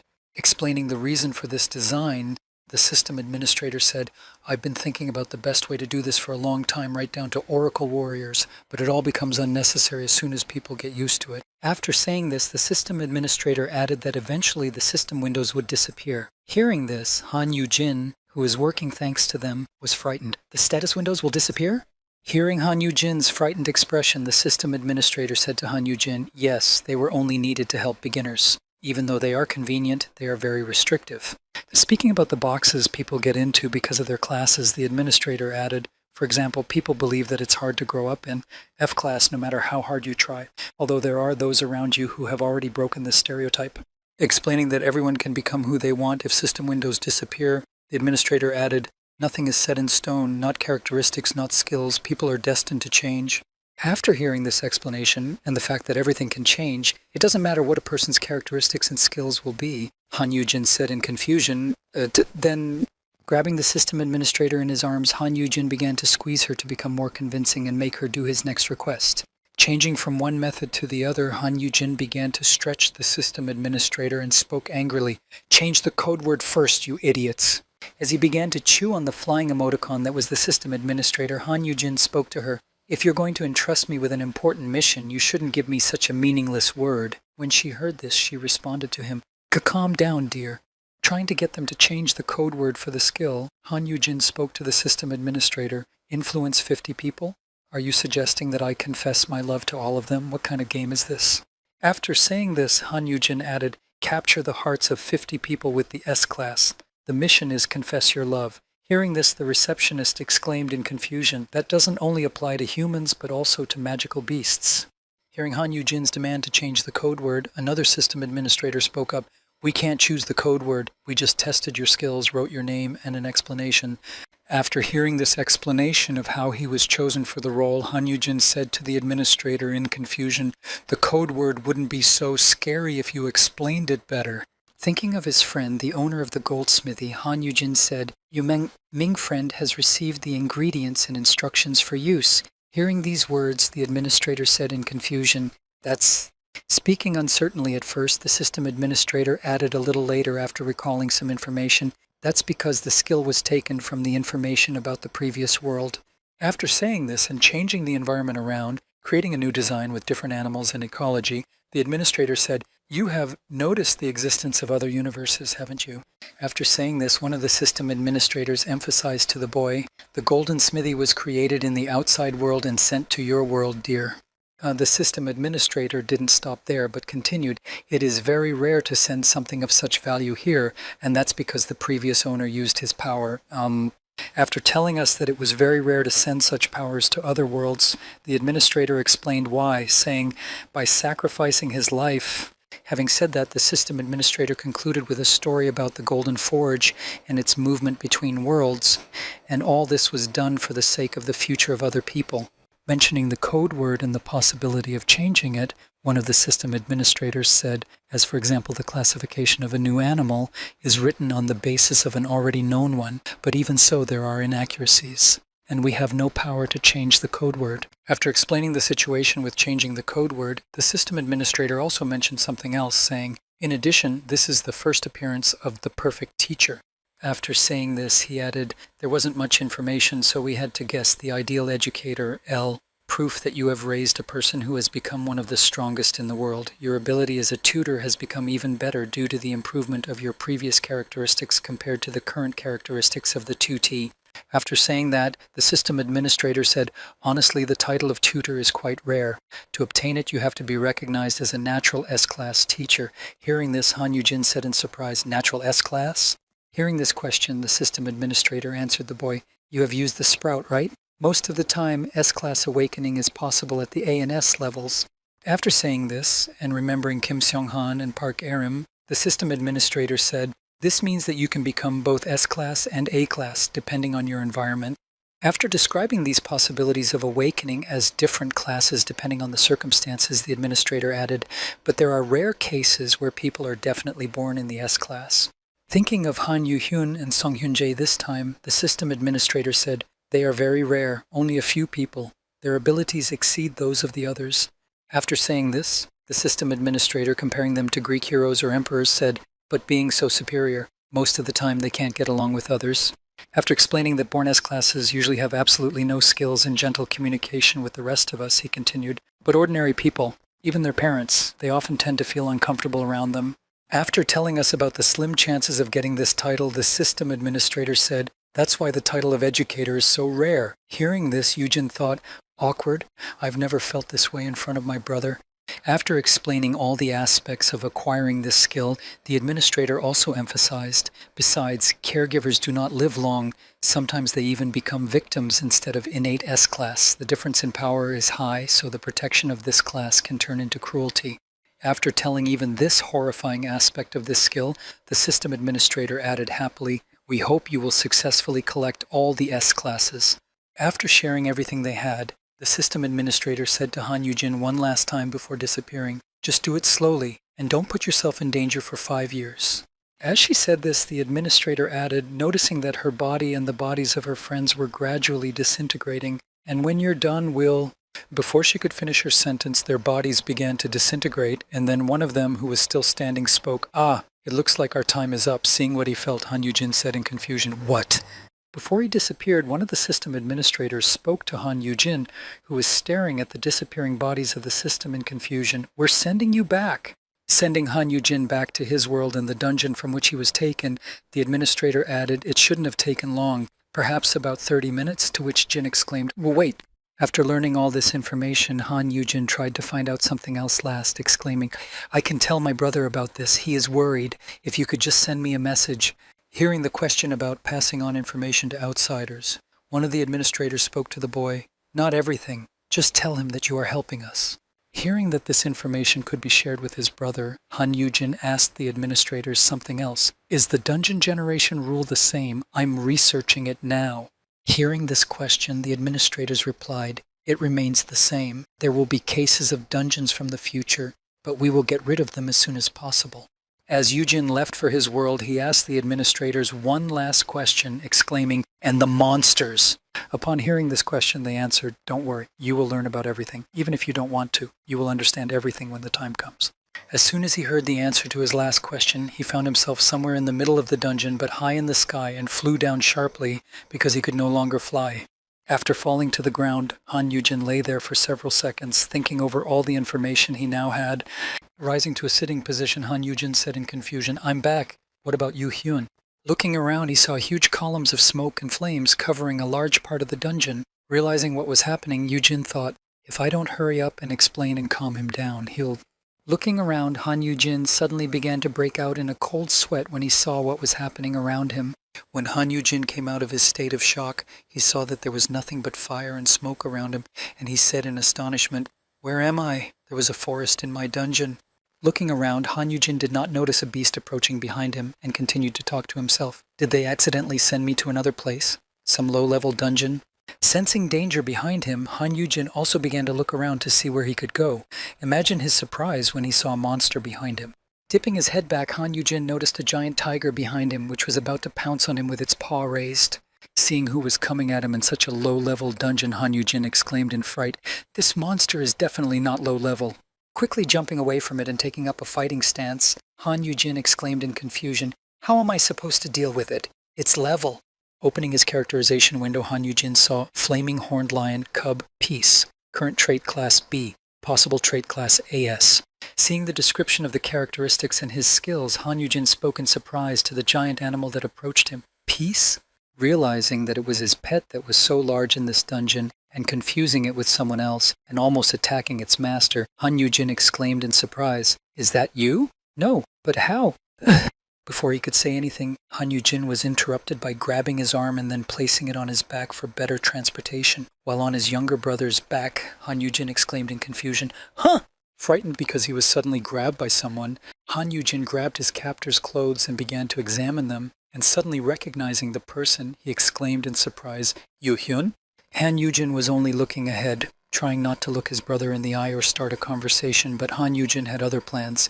Twitching on his younger brother's back, trying to get out of his grasp, Han Yujin spoke to him.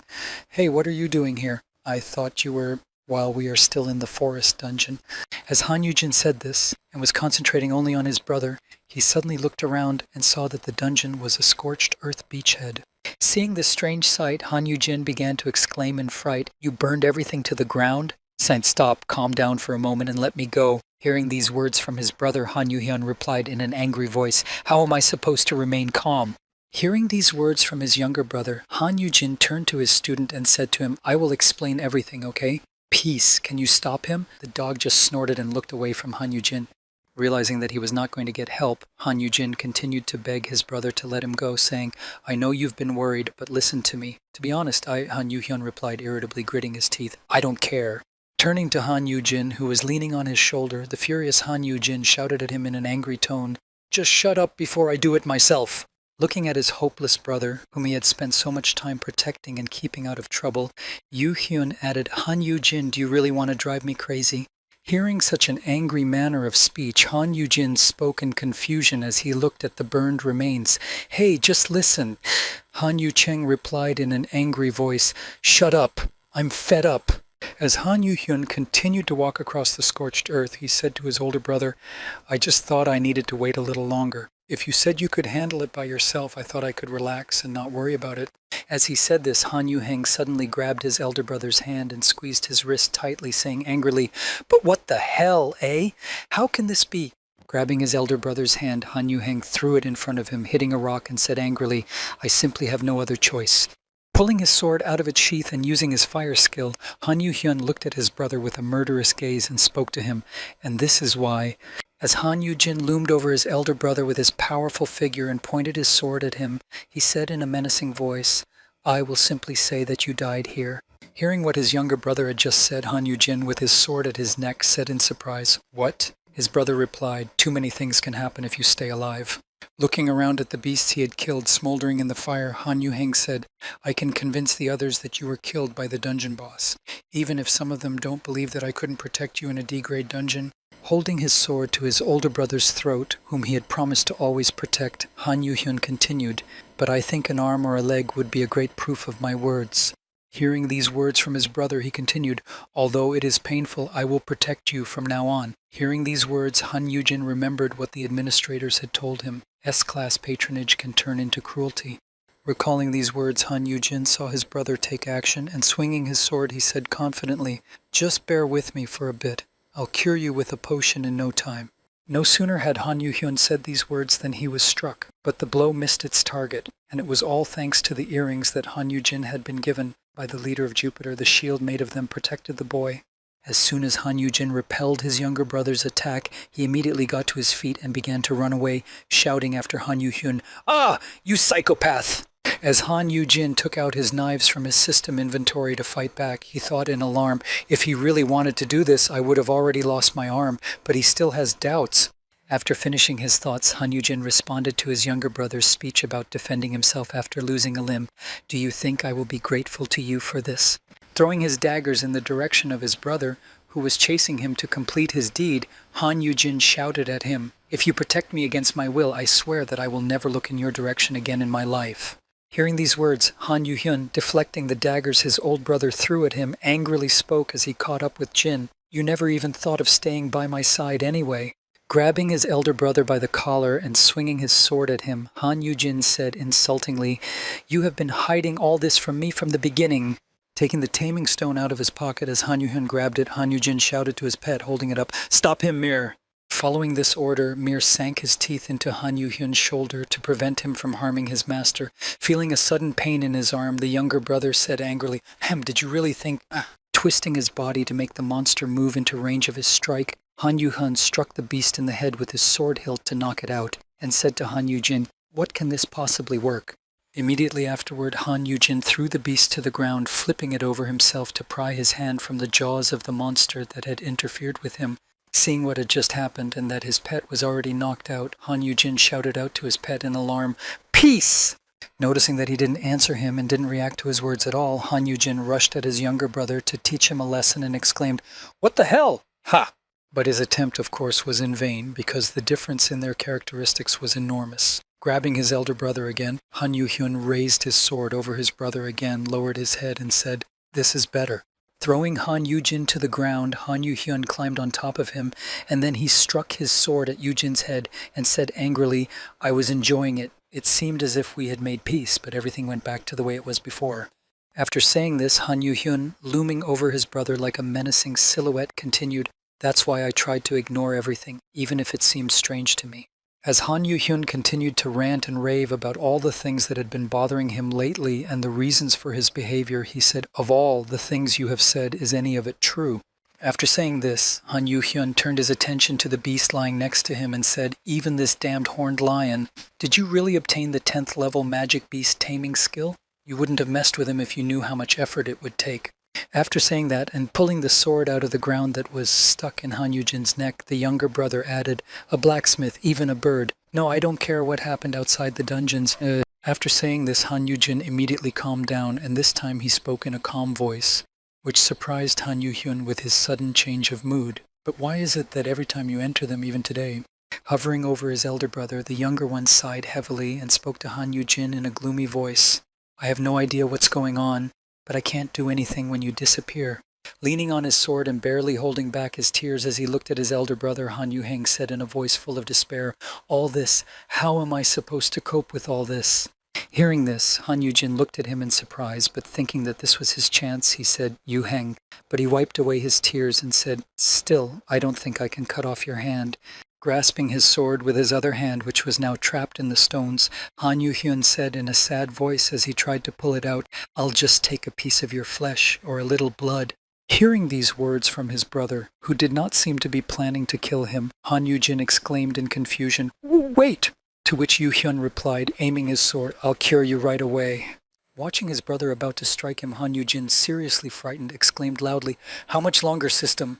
As soon as he said this, a system window suddenly appeared in front of him, emitting a lot of light and blinding both boys.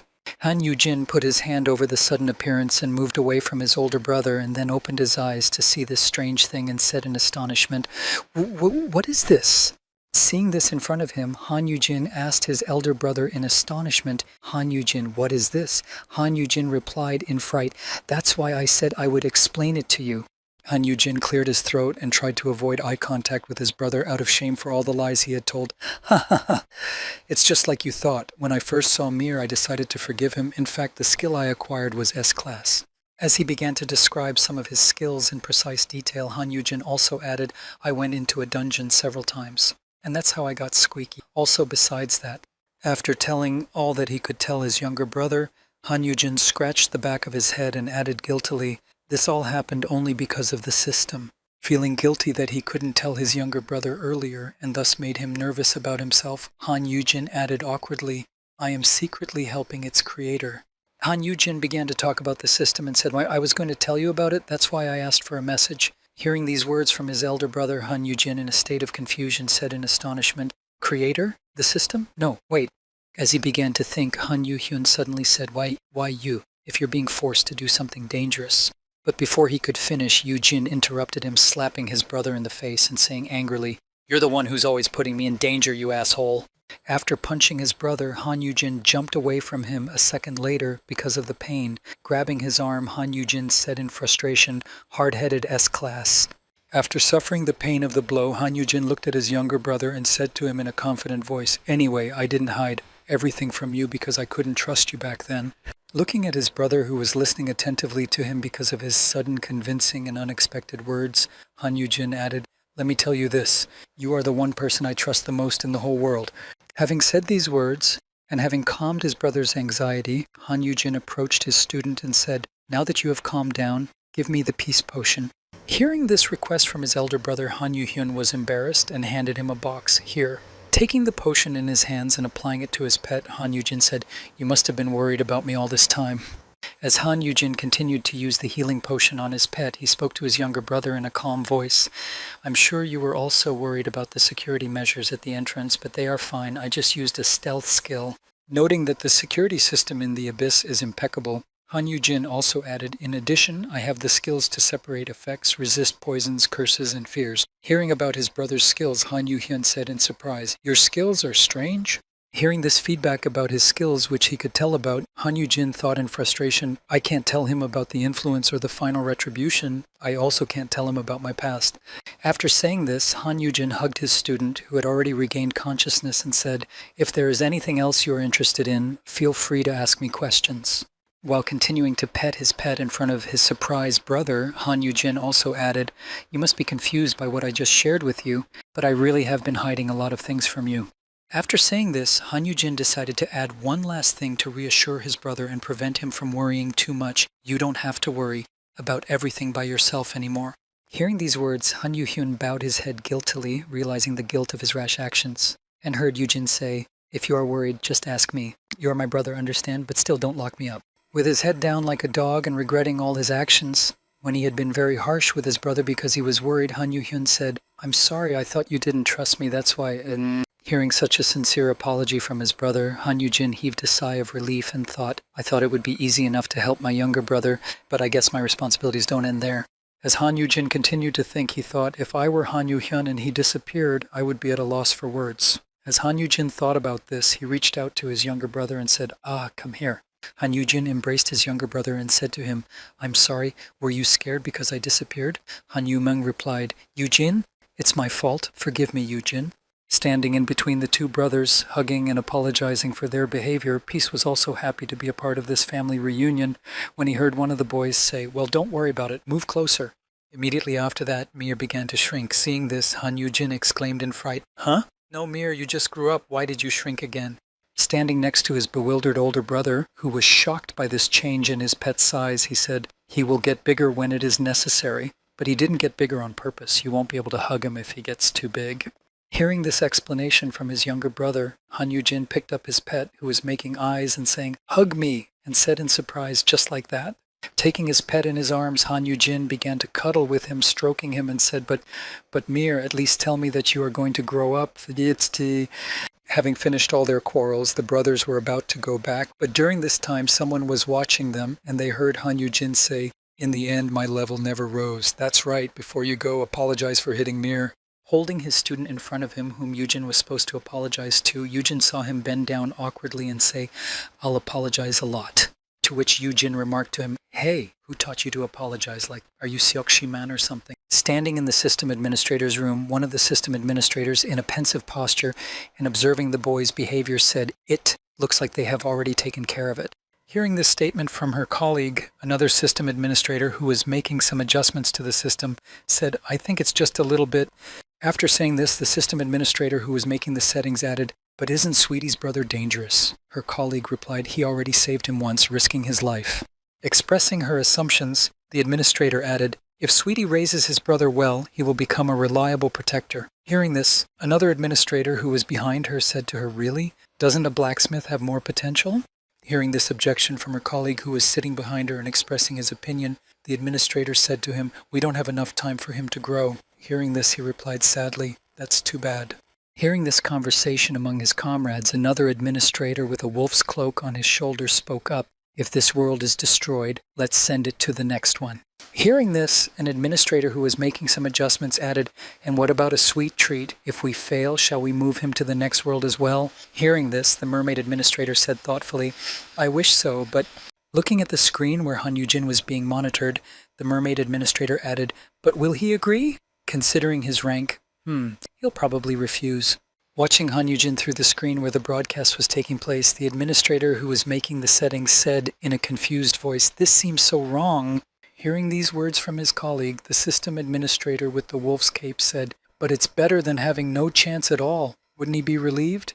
Overhearing this conversation, another administrator with a glass of crimson liquid and strange horns joined the conversation and said, "Yes, we'll have to give up some small things for the greater good."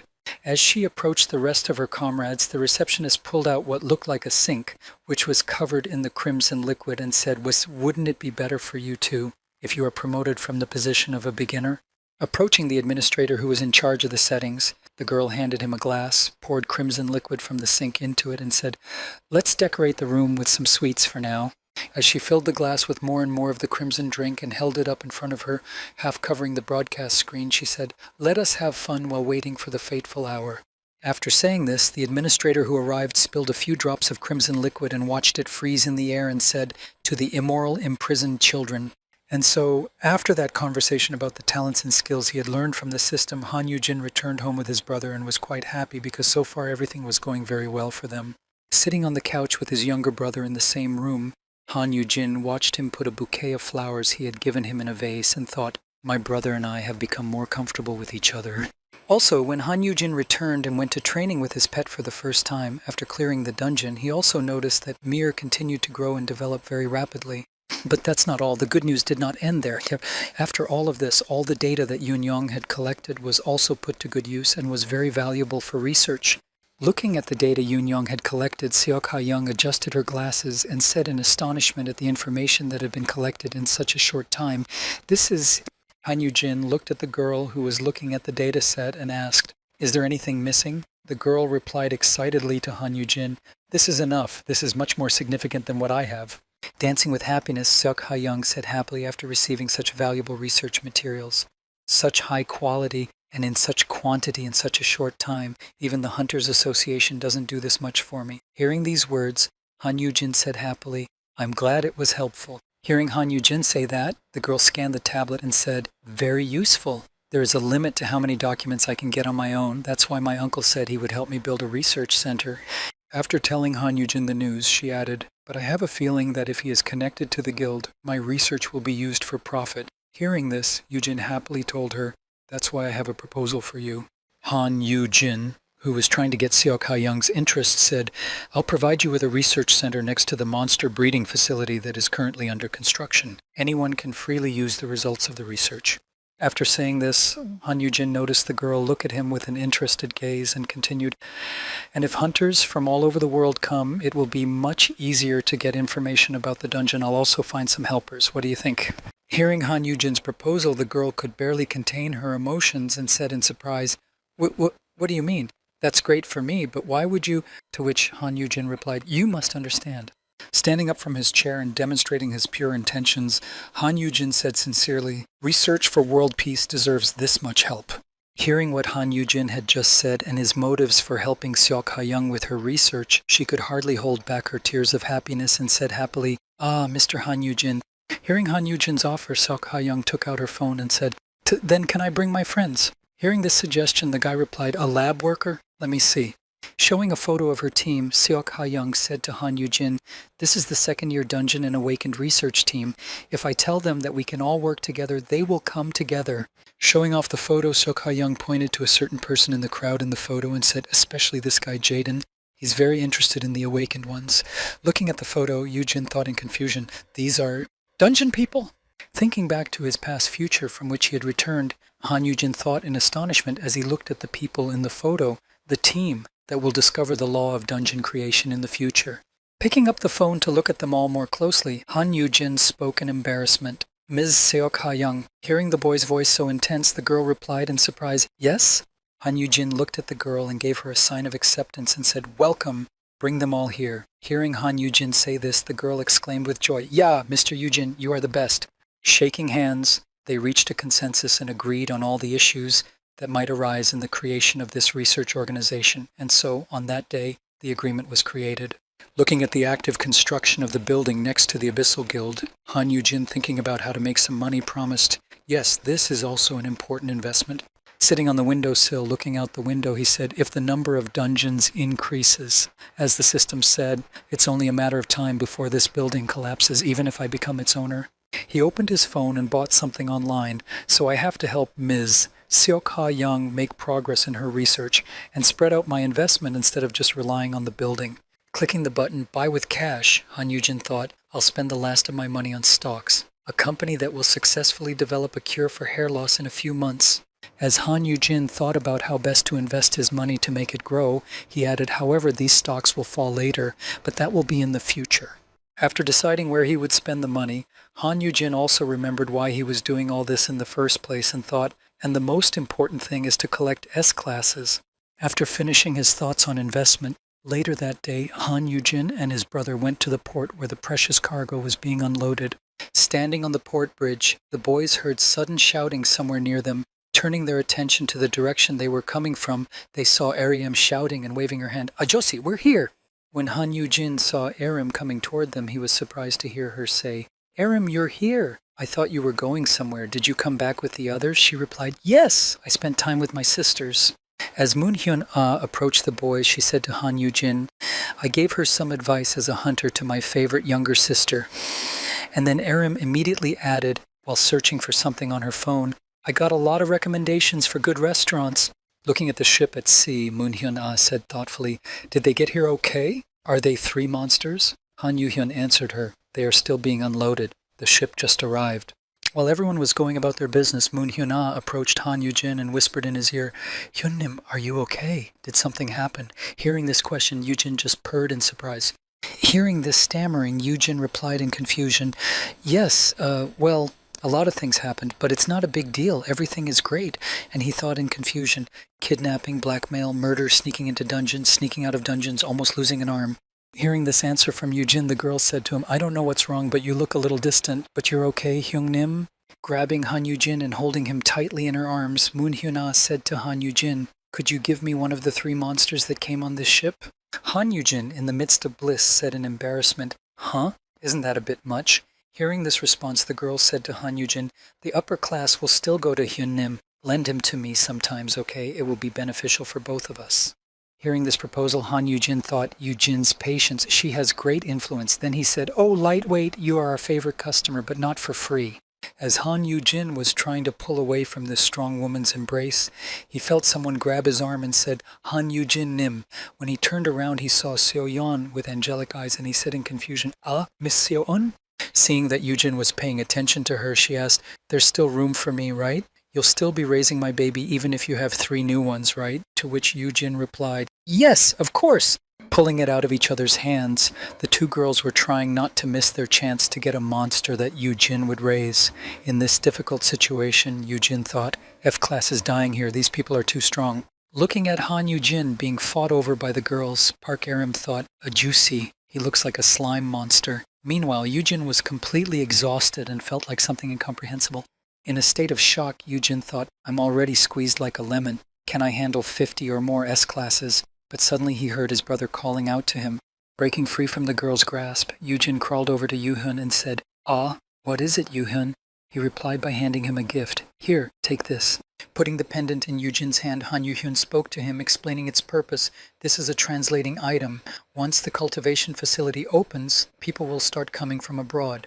After saying this and handing over such an important item to his elder brother for his future work, he added, So I thought you might need it. After handing the gift to his brother, Yu-hyun spoke to him in a shy tone. From now on, I won't stop you, even if I'm worried. Tell me every time you need help with something. Don't overdo it. Hearing these words from his younger brother, Han Yu-jin continued, You are the most important thing to me, more than anything else. Then Yu-jin said joyfully, My brother, he has become a completely different person. Hearing this conversation between the boys, the girls behind them felt sick to their stomachs at the calf-like tenderness. And Yu-jin thought, Yes, people change so much when problems are solved with words. Come on, let's do it. I can do it. While thinking about this, Han Yu-jin heard from the movers, The monster cages have been unloaded. After receiving this information, he thanked them and added, All right, we're coming. Holding the gift from his younger brother in his hands, Han Yu-jin thought happily as he was about to go to the monster cages, I can't leave mine to the mercy of fate. After thinking about this, they headed for the container. When they arrived, it immediately opened, and they could go inside to pick up the cargo that had arrived. Opening the container's door, Han Yu-jin saw 2 staggered boxes inside and thought, I will make sure that my brother and I can live a good life together. As soon as the door of the container was opened, the eyes of one of the cages lit up, and the remains of bones that were left after they had been fed became visible. After finally delivering this important cargo, one of the loaders who was responsible for it spoke to Han Yu-jin, sighing heavily and adjusting his cap. Here, your master's marks. As he handed Han Yu-jin the master's marks, the porter added, You'll have a hard time growing them, and there were shouts near the container. Watch out! Lower it! As he handed Han Yu-jin all the materials he would need when he received the delivery, the loader said with a heavy sigh, It was a complete disaster on the way here. This was followed by the screams of one of the workers. Hearing these cries, all the workers looked inside, where all they could hear was a strong wind that scattered everyone, and then the workers said in surprise, What is this? One of the monsters got out. After these surprised exclamations, the griffin that had just escaped from its cage began to fly in the air, screaming loudly around. Noticing this noise and the puff of air and dust that rose, Han Yu-jin, shielding himself from the blinding sun, along with his brother and Seo-yeon, said in surprise, A griffin! Seeing who had escaped from the cage, Han Yujin remembered the description of this ancient mythical beast, an animal from legends. It has the body of a lion and the head and wings of an eagle. Recalling the description in the structure of this monster that had once again escaped from its cage, Yujin thought, a monster that has appeared since the dungeons were opened. Looking at the monster that escaped from the cage, Moon Hyun-ah said, there probably aren't any other monsters that can handle it if I can ride it, to which Seo-yoon replied, the dragon is still better. Meanwhile, Park Aram expressed her opinion. He's so cute. Look at his beige wings. Meanwhile, Han Yu-jin used his skill while holding his master's crystals in his hands. The title of perfect caretaker adds effect to the master's mark. After using his perfect tutor skill, Han Yu-jin noticed that the griffin was interested in him and began to approach him at a rapid speed. Seeing that the monster was approaching him, Han Yu-jin covered himself with his hands and screamed in fright to try to prevent a collision with the monster. Noticing that his brother was in danger, Han Yu-hyun grabbed his brother and pulled him sharply toward him to save him from the monster, blocking his arm from the monster and shouting, "Look out, Hyun!" As he jerked his brother away, something snapped in his neck and Jin passed out. Noticing that he was unconscious, Han Yu-hyun began shaking him and calling out, "Hyun, are you okay?" Seo-yeon also ran over to hear these cries, and Park Aram noticed that something had happened to Jin. While everyone was worried about Han Yu-jin, they forgot about the griffin who was still lying on the ground after being hit by Han Yu-hyun to protect his brother. The next moment, when the porters were transporting another load of potions, the griffin suddenly became angry and decided to attack them. Rising to its feet, the monster immediately rushed at the porters to get what they were moving. Hearing the screams behind her, Aram noticed what was happening and exclaimed in fright, "Oh no!" Standing not far from the monster, Moon Hyun-ah shouted at the monster using her air barrier skill, "You're not going anywhere from here!" And after that, a gale of wind suddenly broke out around the griffin, slowly trapping it in the air cage. But for this monster, this air barrier was not a threat. He could easily break through it. When Moon Hyun-ah saw him fly out of the cage, she said in confusion, "He escaped?" Pointing to the griffin, Moon Hyun-ah shouted to Park Aram, who followed him, "It must have wind resistance even though it's still a baby." Hearing this, Aram exclaimed, "I'll catch him." Park Aram caught up with the monster and tried to catch it in midair, and when she had almost caught it, she exclaimed, "Come here, you little pest!"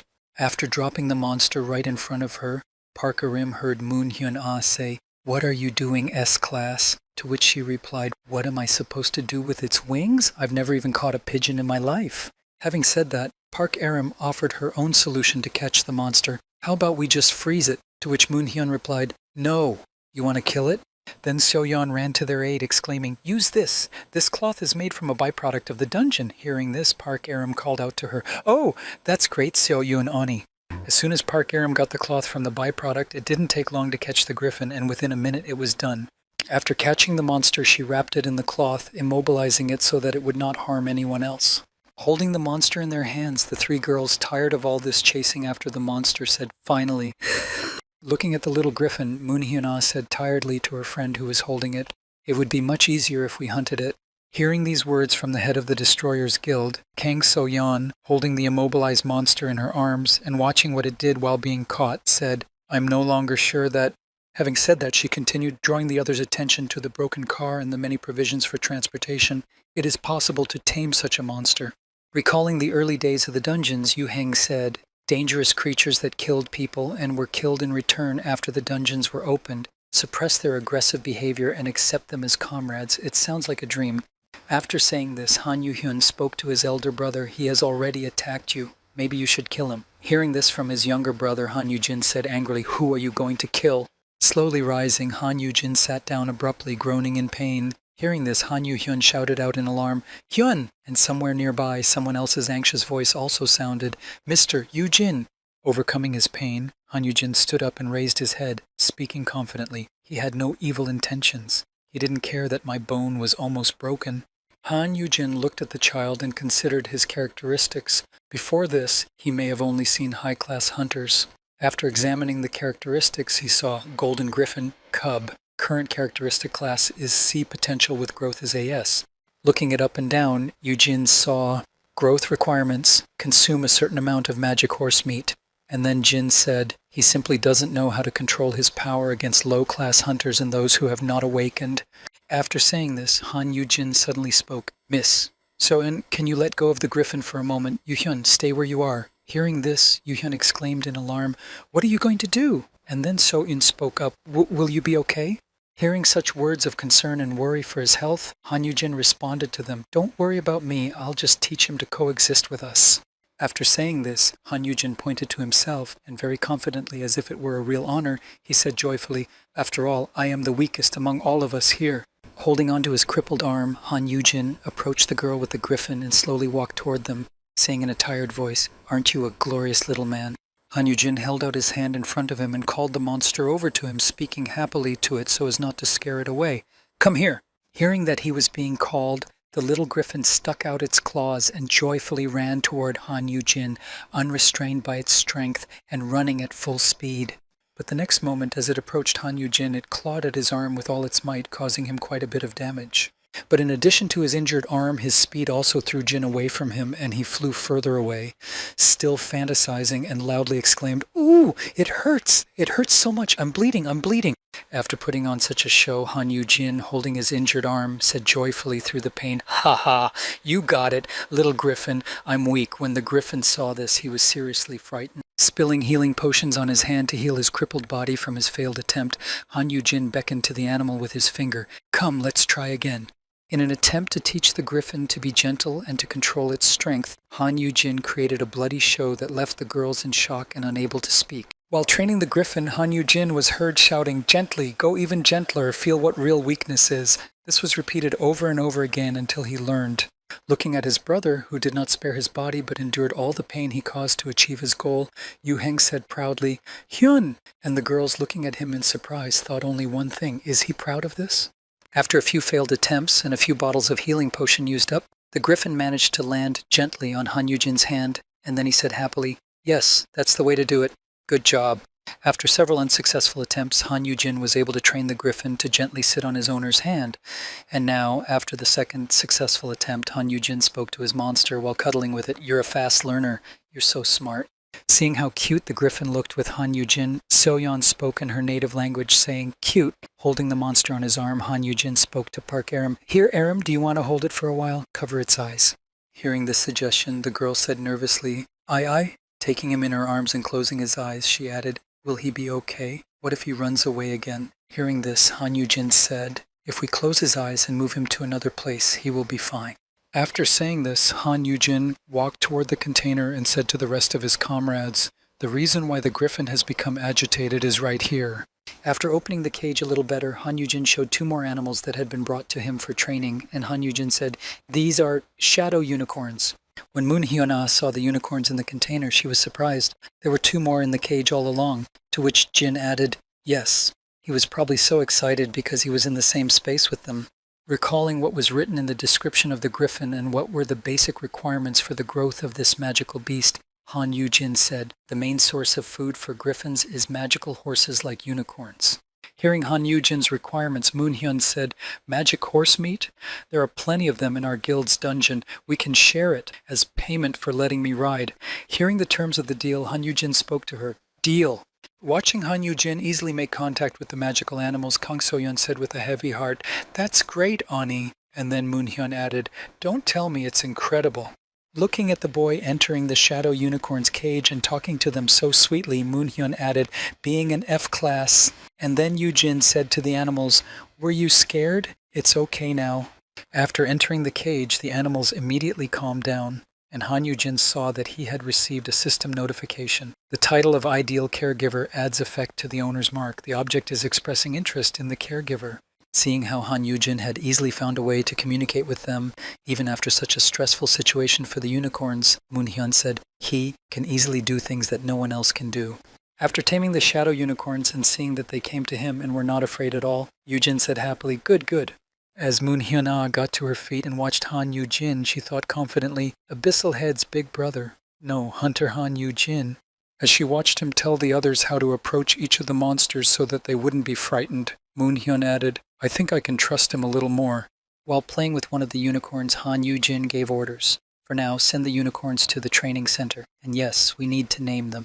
After saying that the unicorns needed to be named, Han Yujin added, How about we just call them White and Black? Hearing this suggestion, Park Aram exclaimed in displeasure, Ugh! What kind of stupid names are these, Ajusi? It sucks, Han Yu Hyun added. They're great names, Hyun. Hearing Han Yu-jin's strange names for the unicorns and Han Yu-hyun's agreement, Park RM said in disappointment, "It seems that creativity in naming is not his strong suit." Meanwhile, a terrible massacre took place somewhere in a guild building, killing almost all of the guild members. There was only one member left, who was also on the verge of death. As he was gasping for breath because a powerful huntress grabbed him by the neck and held him in the air, he heard her ask him a question. "You really don't know?" Brick bought out my contract. Looking around at the dead people, she added, "I put a high-level curse on it that blinds those who break it, but someone just broke the contract as if it meant nothing. Of course this would bother me. I just started my business." Choking in the arms of the girl who told him about the destroyed contract, the hostage, holding onto her hand to get some air, spoke with difficulty. I don't know. Really?" After saying this, the hostage, looking at the shadowed image of his killer, said, "How do I know who signed the contract and destroyed it? The head of the guild was killed in the kidnapping incident." Hearing this news that the guild leader had been killed in the incident, the high-level huntress said slyly, "Humph, is that so?" Hearing this sly voice from the girl, guild member Bricks, who had already hoped that he had provided her with valuable information, spoke to her, "Let go," but she just squeezed his neck in her hands and finished him off. Having finished the last of the guild members, the girl said in disappointment, "What a pity. If you don't know, there's no reason to keep you alive." Finding Han Yu-jin's photo, the high-class huntress said thoughtfully, "The one who bought the contract is dead, and no one in the Kidnappers Guild knows anything about it." Lifting Han Yu-jin's photo to her eye level and holding it in her fingernails, she said ominously, "I guess I'll have to ask the kidnapped personally then." Meanwhile, after several attempts by Han Yu-jin to come up with names for the unicorns, one of them was named White, and the animals, of course, quickly got used to the new, unfamiliar environment. Hearing several options from Han Yu-jin about what to name the unicorns, she was very angry, and that's why the unicorns' names changed a little. The girl said to Yu-jin menacingly, "Change the names to White and Black," to which Yu-jin replied in surprise, "What's the difference?" At the same time, the griffin was named Blue. It was given to him because of the color of his eyes, the same griffin that caused a stir on the very first day of its arrival in Korea. And after a while, when Han Yu-jin was training them, it was time for lunch. But even here, it was not without incident. Han Yu-jin could be heard shouting from the room, "Blue, I told you not to spread your wings at the dinner table." Seeing that Blue had been mischievous again and had thrown all the food on the floor, Han Yu-jin began to clean up the mess and said in frustration, "I have to clean the floor again, and I just finished a while ago and the shower hose is broken." When Blue realized what he had done, he began to look around happily, smiling playfully. But as soon as he turned his head to the right, he noticed Mir, who was in a very bad mood. Seeing Mir's fearsome expression, Blue started to help Han Yu-jin clean up in fright. Han Yu-jin said in frustration, "I think he's only behaving a little better because of Mir." Thinking back to the first day that Blue came to Han Yu-jin's house, Peace showed him his dominance in the house on the very first day by throwing him a griffin toward the exit. Seeing this, Han Yu-hang said calmly, "So we found out who's stronger." When Han Yu-jin finished cleaning up after the afternoon's pogrom, he noticed that all three animals were already sleeping peacefully in their respective places. Peace was sleeping next to Squeaky's nest, curled up in a ball. Squeaky was sleeping in his nest made of twigs, which was hung from a tree branch, and the griffin was sleeping a little further away from them because he needed more space to sleep. Seeing that all three of them were already sleeping quietly, Han Yu-jin, who had finally been able to feed them and calm them down, breathed a sigh of relief as he wiped the sweat from his forehead. After putting all of his children to bed, Han Yu-jin, being completely exhausted, walked on his weak legs to his room, saying wearily, "Raising children is so hard." Falling down on his bed, which he could barely reach, Han Yu-jin, squeezed like a lemon, said in a tired voice, "I'm almost dying. How am I going to raise 50 at..." Han Yu-jin laid down on his bed and buried his nose in his blanket and said wearily, "Come on, let's see how many I have." While counting them in his mind, Han Yu-jin said Peace and Squeaky, Blue and White and Black at the training center. Just as he said this, he heard an alert. "Poison dragon has been detected and Dio Valchetis is cursed." Hearing this announcement, Han Yu-jin suddenly opened his eyes in fright at the suddenness of the announcement. His fatigue and desire to sleep instantly disappeared after hearing this message. Han Yu-jin sat up and started looking around in fright and grabbed his phone and noticed the following notifications. Rauchita's Predator skill activated. Collision with Dio Valchetis will double the skill's effects. Unlocking his phone and watching to see if there was anything on the news, Han Yu-jin said in surprise, "A poison and cursed dragon? A dungeon has appeared nearby? There are no reports of it." As soon as he said this, the same girl appeared from the portal in front of him and grabbed the phone in his hands. Seeing that hand, Yu-jin froze in place. The next moment he looked up to see who it was that had grabbed his phone. appearing out of nowhere in his room. Taking the phone out of Han Yujin's frightened hands, the girl walked away from him and said, "C'est génial." Looking at Han Yujin's phone, the girl said to him in an ominous voice, "Comment m'as-tu remarque? How did you notice me?" in French. "Tu as l'air de cacher un pouvoir spécial." Turning to face Han Yujin, the girl spoke to him, "Je suis." Oh, my translator necklace wasn't activated. "Je suis" means I in French. Hearing such strange words from the girl, Han Yujin was frightened. What? A foreigner? How did she get here? Looking at the girl again, who picked up the necklace that translated her speech, Han Yujin suddenly had a thought. Is this the dragon of poison and curse? But she looks just like a human. Looking at the girl's characteristics, he could only see that her characteristic class was S. Looking at Han Yujin, the girl spoke while holding a necklace. "It's a beautiful night, isn't it, sweetie?" Seeing her characteristics, Han Yujin was frightened in his head when he saw her class, a natural S class like Yu-hyun and Song-hyun Jae. After reading through all the information available about her that his promising sprout skill had provided, Han Yujin said in confusion, "But I haven't heard anything about her in the future." Moving almost close to Han Yujin's face, the girl looked him directly in the eye and said in a sinister voice, "What are you reading so carefully?" After saying this, she grabbed Han Yujin's head and pushed him against the bed to stop what he was doing. Han Yujin opened his eyes and looked at Rieta, who had burst into his room and said in fright, "Im?" To which she replied, interrupting his moaning, "Your eyes were moving from left to right as if you were reading something." Looking into the girl's eyes, she said to Han Yujin in an ominous voice, "Are you reading some information about me?" Hearing these words, Han Yujin was confused. She understands. Recalling the same situation with Song-hyun, Han Yujin suddenly remembered, the same thing happened to the head of the Jupiter Guild. It seems that S-classes instantly notice things like that, and she was able to sneak through the security system with ease. Grabbing the hand of the door that was holding his face, preventing him from standing up, Han Yujin thought, if I do something rash, then, breathing heavily and swallowing hard as if there was a lump stuck in his throat, Han Yujin realized that joking around with this girl was no good and continued his thought, "I'm going to die." And then, after he calmed down, Han Yujin spoke to the girl who had entered his room. "If you have some business with me, you should have talked about it in the daylight," said. After saying this and trying to remove the girl's hand from his face to finally stand up, Han Yujin somehow managed to shout out to her, "Rieta!" Finally letting go of the frightened boy, the girl spoke to him in a hurt voice, sitting down next to him on the bed. "I was disturbed by the guilds you made agreements with." As she said this, Han Yujin also heard her continue. "Besides, your brother clearly warned everyone." Hearing the girl say this, Han Yujin was confused. Just as I expected from him, the girl approached Han Yujin again and placed her index fingernail on his forehead and spoke to the frightened young man. "That's why I decided to sneak in here." After saying this, she leaned over to Han Yujin and spoke in a surprised voice, pressing her fingernail on his forehead. "Find out the answers to all my questions and then leave." As she said this, Rieta moved closer to Han Yujin again, causing him to move away from her, and then she said thoughtfully, "But you don't look like an ordinary F-class." Hearing these words and moving away from the girl, Han Yujin almost fell off the bed, pulling away from Rieta, and exclaimed in fright, "Kya ah?" Seeing that the girl was pulling at him again with her long clawed hand, Han Yujin was scared to death and thought in frustration, "This is how I'm going to die. I was just beginning to think that life was going well." As Han Yujin began to think this, he closed his eyes and no longer saw the actions that Rieta was performing. As she extended her finger to him again, she said in confusion, "Why doesn't it work? Don't you feel anything?" Han Yujin opened his eyes when he heard the girl speak to him, and when he saw what was happening, he exclaimed in fright, "Ah!" "What are you doing?" the girl said in surprise. "It doesn't look like you have any items that resist poison or curses." After looking Han Jin up and down, Rieta said to Han Yujin in a sly tone, "Yeah, you must have the right skill for this." Staring at Han Yujin with the eyes of a predator, the girl who had climbed onto his bed said thoughtfully, "The one who canceled the contract was you, right?" Hearing this question from Rieta, Han Yujin asked in surprise, "Contract?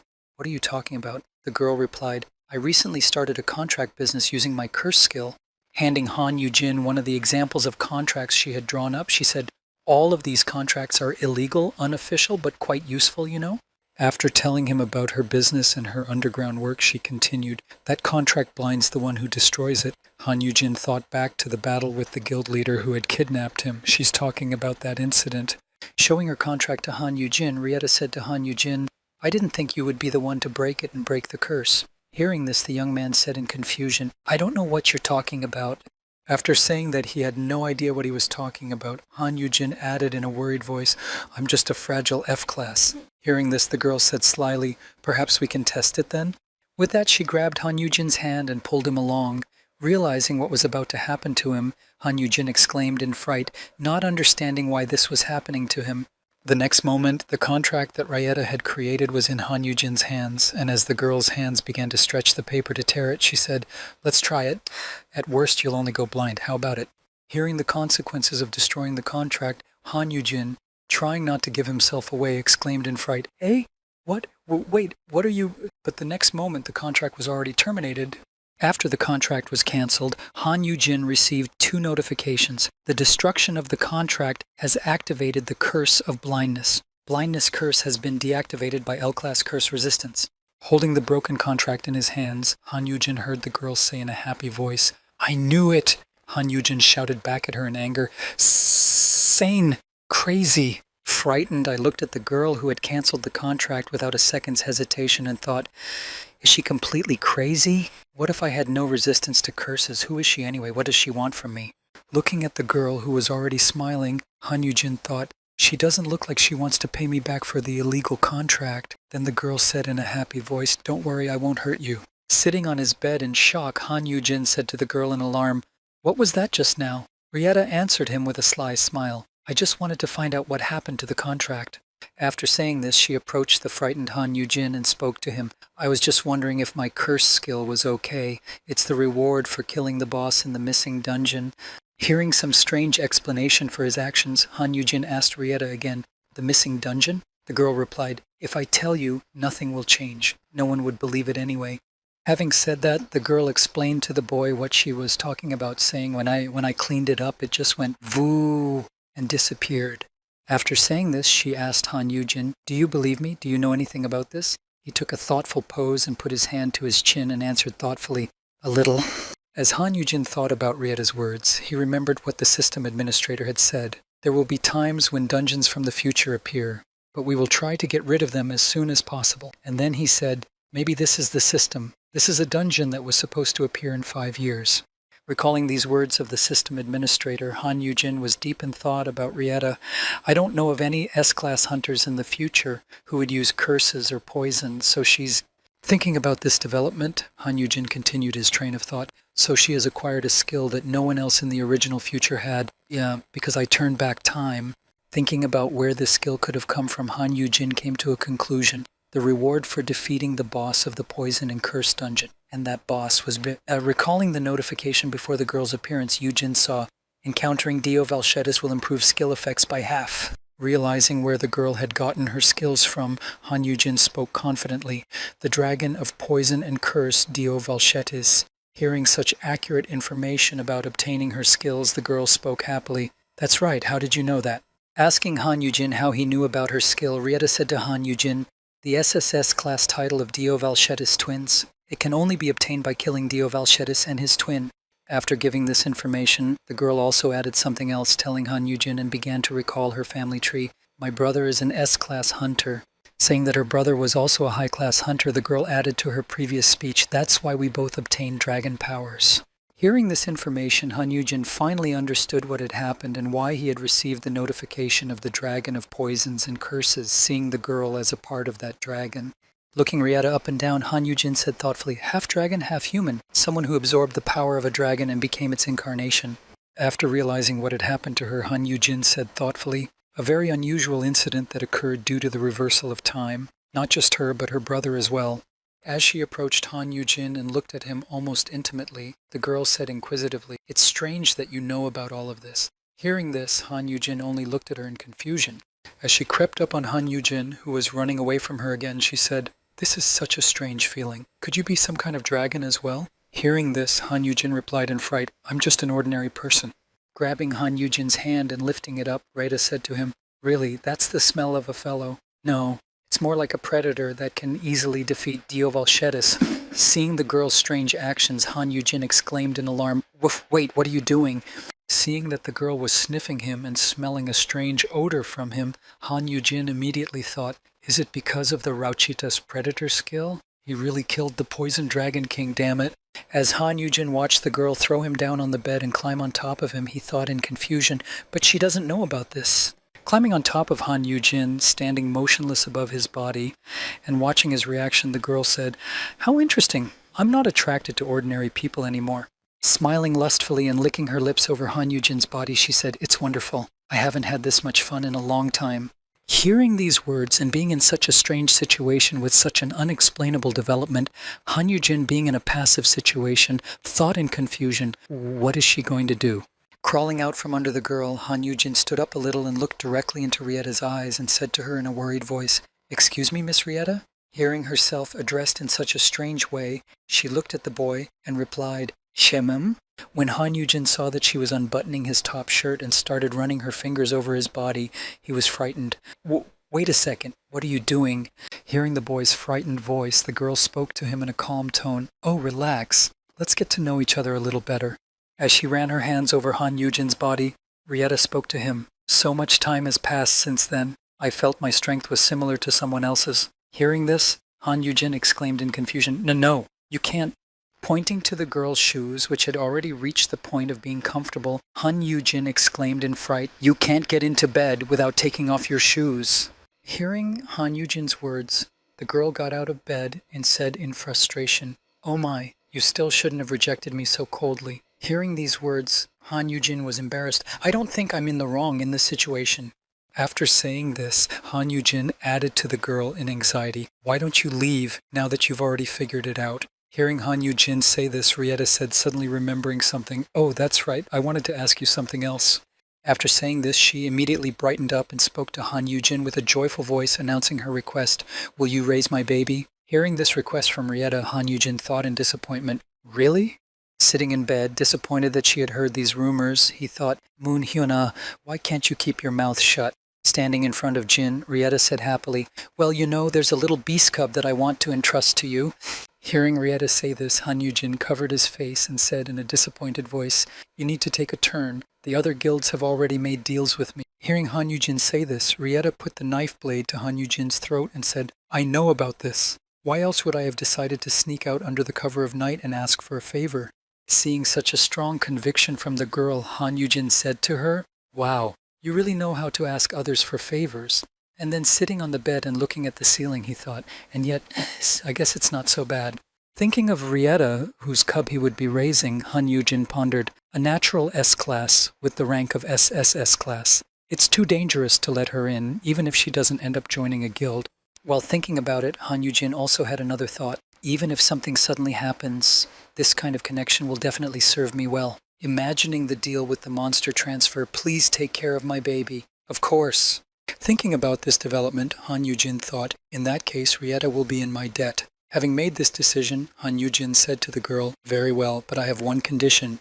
After finishing the conversation with the girl, she left, and in a very short time morning came, and then Ki Seong-han entered his room saying happily, "Good morning, Yu-jin. I bought you some ginseng tonic to increase your stamina." As Kim Seong-han walked a little further into Han Yu-jin's room, he saw the boy lying on the floor and things scattered all over the room, and he called out to him in fright, "What happened here?"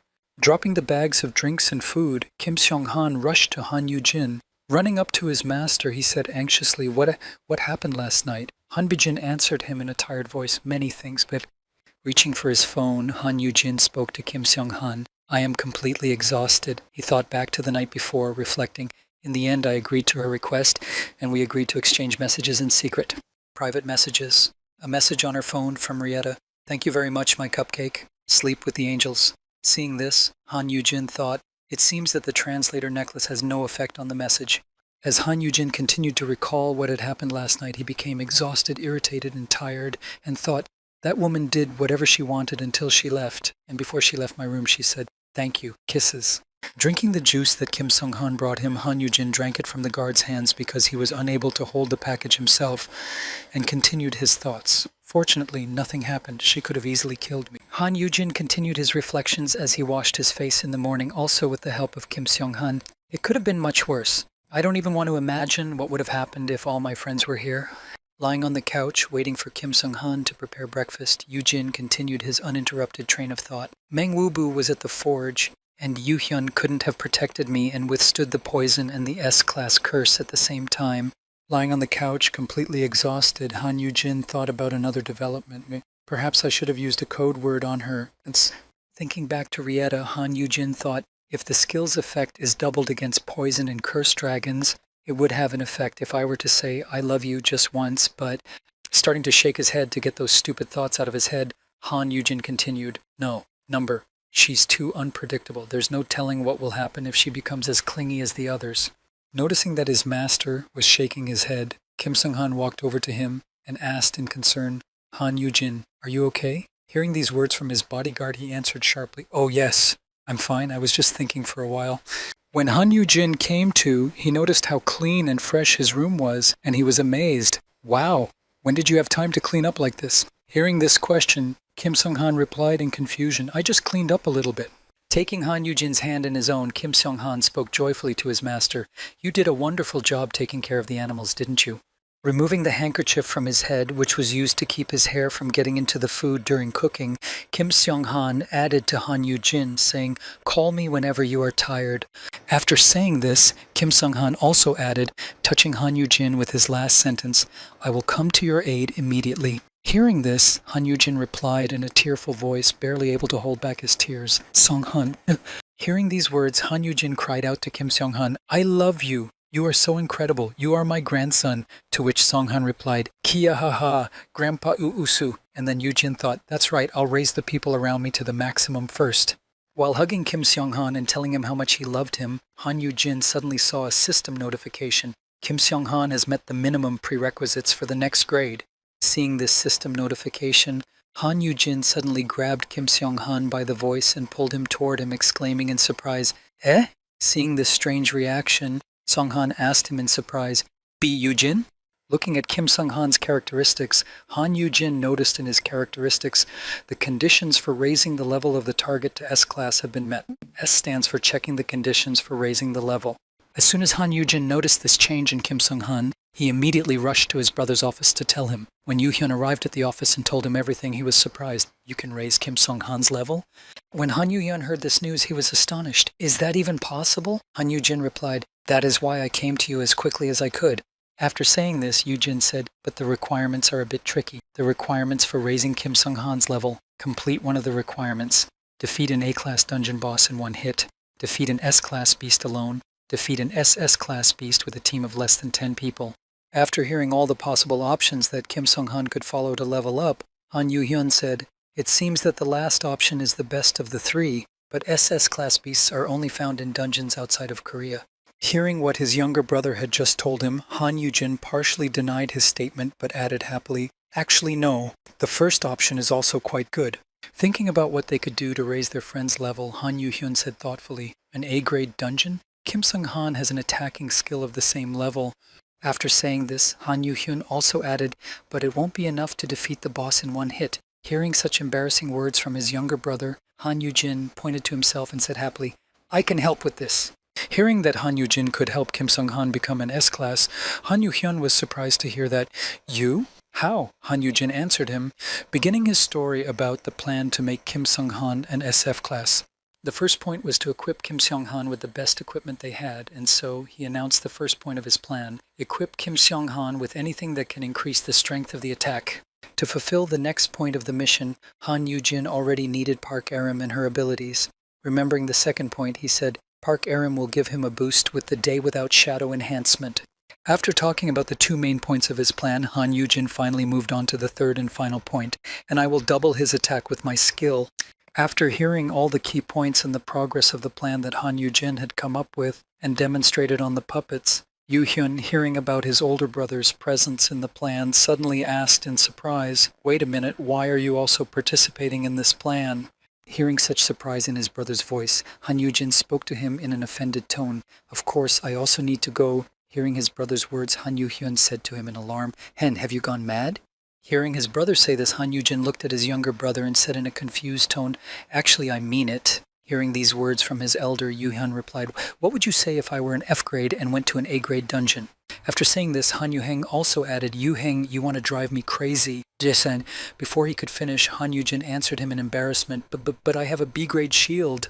Holding up one of the dolls Han Yujin had used to explain his plan, Han Yoo-hyun sighed heavily and said to his brother, you know very well that he won't help you. We're talking about killing the boss. After saying this, Han Yu-hyun revealed the main problem that he had not thought through when he said it. You said that you can only share the effect of a skill when you touch another person, so you have to touch Kim Sung-han at the moment when he deals the boss a fatal blow. After describing the moment that will be present, Han Yu-jin also added, the blast wave from such an attack will simply blow your F-class body into dust, and the shield will not work in this case because you will be touching it. Hearing such nuances from Han Yu-jin, which they would definitely encounter in the dungeon, Han Yu-jin just started laughing at his words. After some time of sinister laughter, Han Yu-jin took out a bracelet from his pocket and showed it to his brother. As he showed it to Han Yu-hyun, Yu-jin said slyly, do you remember that night when the four of us had dinner? I asked Yu-meng to do something for me. This is it, out of the oven. Looking at the bracelet that Yu-jin was pointing at him, Han Yu-hyun said in surprise, what is this? An ordinary shield isn't... After saying this, Han Yu-hyun picked it up to examine it more closely. While holding this device in his hands, he noticed, nameless bracelet, class unspecified, disposable. Looking at the bracelet that his older brother had handed him, bragging about what Yu-meng had done for him, Han Yu-heng said in surprise, it nullifies all the damage received for 10 minutes? Seeing such characteristics on this strange bracelet, Han Yu-heng said in confusion, is this even possible? Han Yu-jin happily replied, this is why I told you to make a good impression on Yu-meng. Having demonstrated such an incredible lineage to his younger brother, Han Yu-jin put his hand on his shoulder and proudly said, Yu-hyun Kim Sung, Han will become an S-class tank. After saying this, Han Yu-jin also added, looking at his brother and imagining the changes that would occur after Kim Sung-han reached S-rank, he will make your guild even more powerful. And yet, after much discussion and persuasion, everything was decided, although Yu-hyun, hearing what was about to happen, objected, saying, I didn't make it for this situation. Sung-han was in a similar situation, and he also objected, saying, taking Yu-jin to such a dangerous place. Even though not everyone agreed with this plan of action for Kim Sung-han's achievement of S-class, it took some time to persuade Yu-man and Kim Sung-han, but in the end, they appointed the latter to go to the dungeon. And so, the fateful day came when it was time to upgrade Kim Sung-han to S. All the soldiers climbing the gate to the A-class dungeon were waiting for the mission to begin. Standing next to Han Yu-jin, fully dressed in his best equipment that raised his attack stats, Song-han said to Yu-jin, are you sure you'll be okay? To which he replied, yeah, don't worry. Sitting on her spear, Park Arim spoke happily to the boys, saying, that's right, we S-classes will be there for you. As she said this, she also added, drawing their attention to the car that had arrived, by the way, here's someone else. Stepping out of the car that had just arrived at the dungeon gate where everyone was waiting, the head of the Destroyer Guild, Moon Hyuna, said to Yu-jin, oh, Hyungnim, how long have you been waiting? And so, just to be on the safe side and to ensure the successful execution of the plan, the team enlisted the help of a few more S-classes. Girl Yu had barely left the car when she quickly walked over to Yu-jin. As she approached him, she greeted him with a happy greeting. Hello to you, Mir. Will you be a good boy and let me ride you? Or is it a girl? To which Yu-jin replied, ah, you really do dream of having your own riding animal, don't you? And so it seemed that such a number of high-class warriors and the total number of participants should have been enough, but Chairman Yuper's voice interrupted the joyful atmosphere and said, am I the last to arrive? Opening the door from his personal car, which he had used to arrive at the gathering place for all the participants who were about to go to the dungeon, Guild Leader Jupiter said, I am very curious to know. Shifting his feet one by one and leaving his chauffeur-driven car, Song Hyun-jae added, what exactly are you up to this time, Han Yu-jin? Seeing such an unexpected guest who was also supposed to be present on this mission, Han Yu-jin made a disgruntled face and thought, what the hell is this guy doing here? While Yu-jin was thinking, everyone had already gone to the A-class dungeon to complete the task. This dungeon turned out to be a city of black golems. Looking at the area and the local scenery, there were many things to tell, but in short, and to the point, it was a terrifying dungeon with legions of golems and immortals everywhere. There were bones and skulls everywhere. Most likely, all those who dared to come here without being sufficiently prepared and perished because of their overconfidence. The place where it happened, standing at the edge of the dungeon, looking at the map and the terrain around him to get his bearings, Kim Sung-han spoke to the team. The golems here are slow but strong. That's why our tactic is to split them up to win. Looking through his binoculars to cover more ground, Han Yu-jin noticed an unusual scene, and hearing Kim Sung-han's words, he said in disappointment, tactics? Noticing the explosions in front of him and the loud sounds of falls and blows, Han Yu-jin continued to say his disappointed thing, I don't think it's even possible. Standing on the edge of the cliff, Han Yu-jin, Kim Sung-han, and Song Hyun-jae saw a brutal massacre organized by people they knew. As Park Aram, who was working with Moon Hyun-ah, easily destroyed the golems in the area, she exclaimed with joy, "Ah ha ha, these guys are too slow." Destroying the enemies one by one with a single blow without even using half of her full power, she exclaimed, "Tough, you say? They're actually like soft tofu." Watching the girls easily crush the golems, Kim Sung-han said in confusion, "It would take at least a week for an A-grade team to clear this dungeon. For the first time I feel sorry for the monsters." Watching the incredible sight of the 3 S-classes clearing the A-class dungeon with ease, and in no time at all, Han Yoo-jin exclaimed excitedly, "Wow, I'm watching this with my own eyes." As Han Yoo-jin watched them all skillfully kill monsters one by one, leaving them no chance, he thought, a 4 S-class dungeon sweep. As Han Yoo-jin said this and watched Park Aram deal with the monsters with skill, he continued, "Even in the future there hasn't been a single team that has multiple S-classes." Turning his gaze to Han Yoo-hyun and now watching his younger brother fight monsters, Yoo-jin added, "I never would have thought that the day would come when I would see such a spectacle myself." As Han Yoo-jin watched each of the S-classes fight and do their best, he asked, "Wouldn't it be easier to send S-class groups to other dungeons?" Hearing Han Yoo-jin ask in such an enthusiastic voice, Kim Sung-han said in disappointment, "Oh, that's... S-classes are not allowed to go to the dungeon together." Hearing this answer, Han Yoo-jin was very surprised. Hearing this answer from Kim Sung-han, Han Yoo-jin said in surprise, "Huh? Like a balance of power, in case a breakthrough occurs somewhere else?" Hearing this answer, Kim Sung-han replied, "And that's also why," but having said that, Kim Sung-han added, "When you see it, you will understand." Hearing these words from Kim Sung-han, Han Yoo-jin took the binoculars in his hands again and began to watch the battle. Looking at each fighter, he saw only one thing. He was looking at Park Aram, Domag Dealer, looking at Moon Hyun-ah, Domag Dealer, and also looking at Han Yoo-hyun, without change damage dealer. Looking at everyone's fighting style, Han Yoo-jin finally realized what Kim Sung-han was telling him and said in his head, "Everyone is fighting alone? Didn't they even divide up the roles?"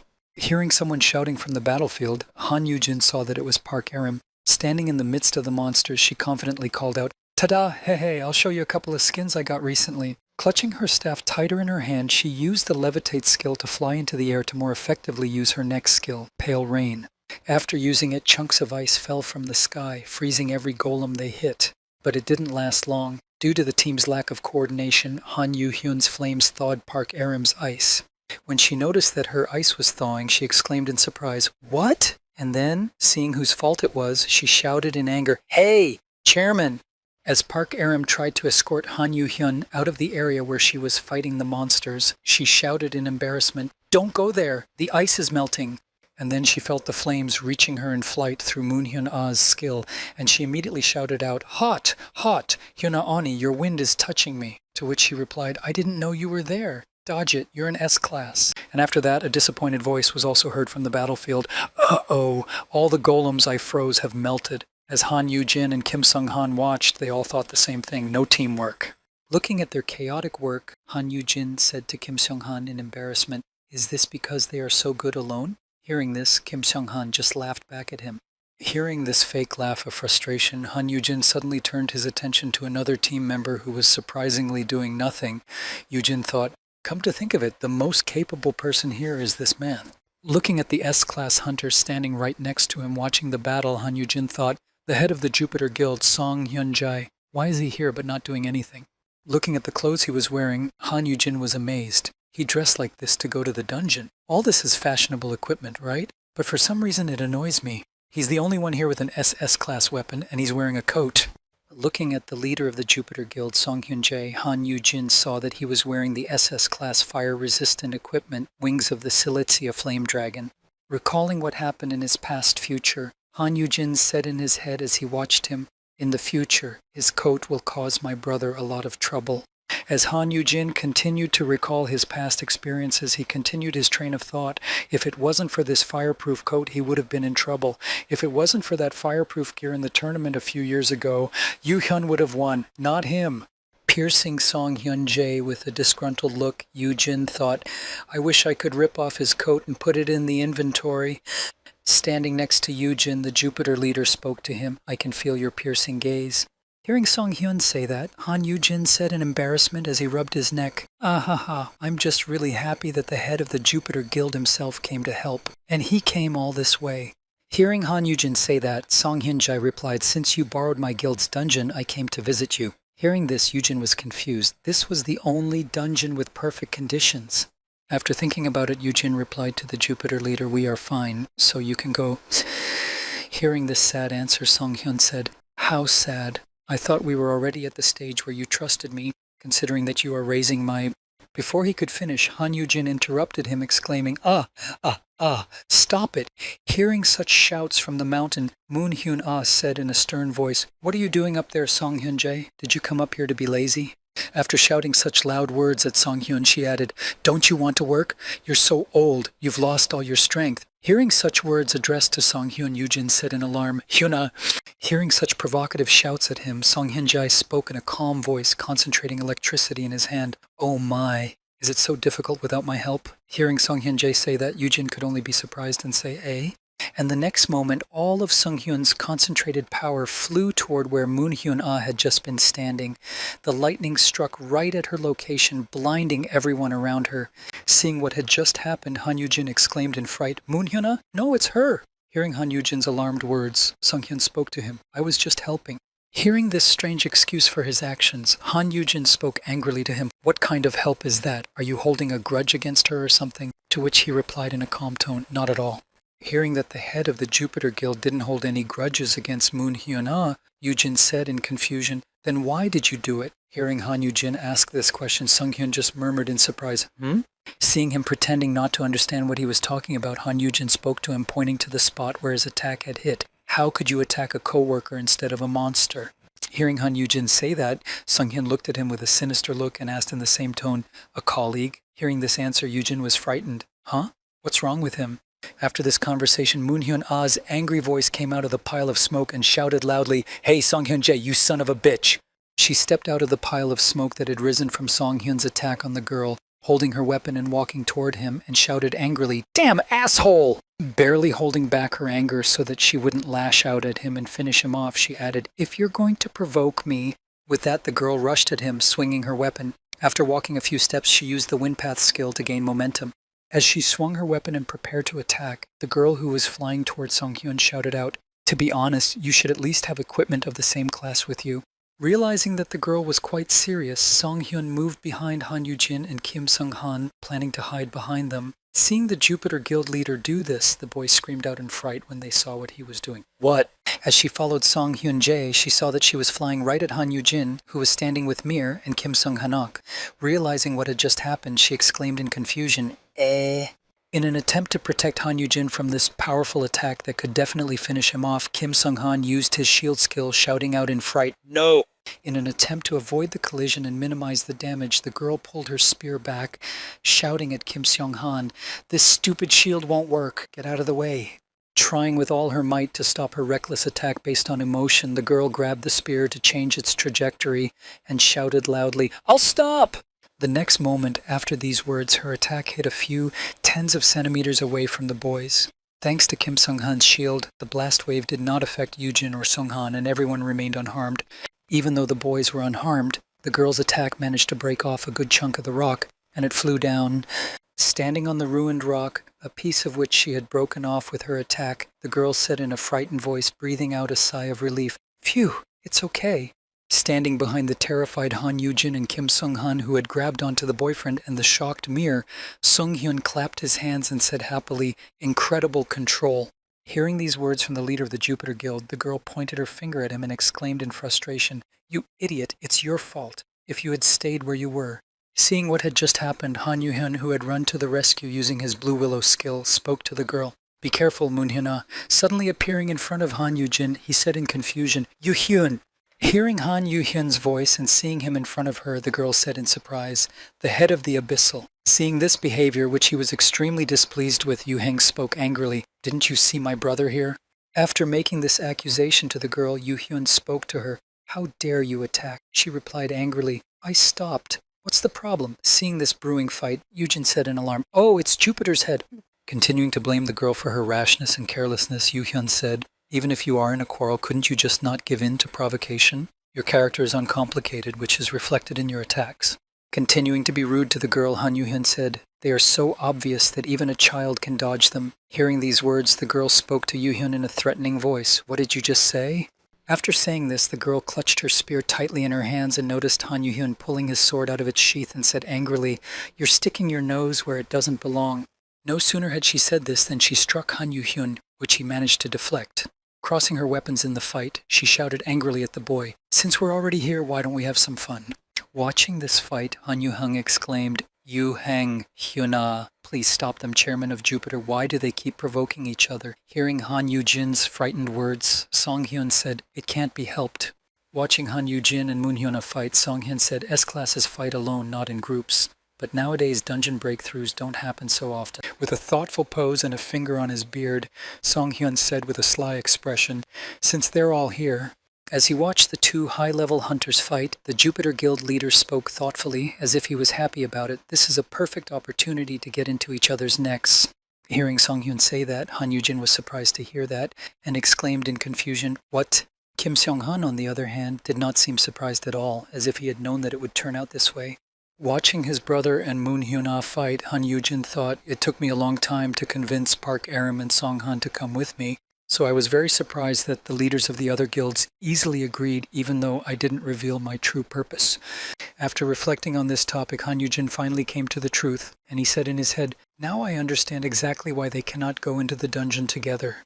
And while the guild leaders were having a showdown and settling their differences, Park Aram continued to clear the dungeon. After destroying another golem, she said happily, "Oh, I got the big one!" Taking the crystal out of the monster and sighing with relief, she said happily, "I was allowed to collect magic stones here. I'll sell them, pay for all the expenses on the ice tree spear, and buy new equipment." As she was saying this, the girl suddenly heard a strange roar and the sound of blows not far from her. Turning her head to the left, she saw a pile of dust rise and said in surprise, "What?" Looking at Han Yoo-hyun struggling with Moon-hyuna, she said angrily, "What are they doing up there besides hunting?" Watching the fierce fight from the mountain, Han Yoo-jin grabbed his head in embarrassment, trying to think of a way to remedy the situation.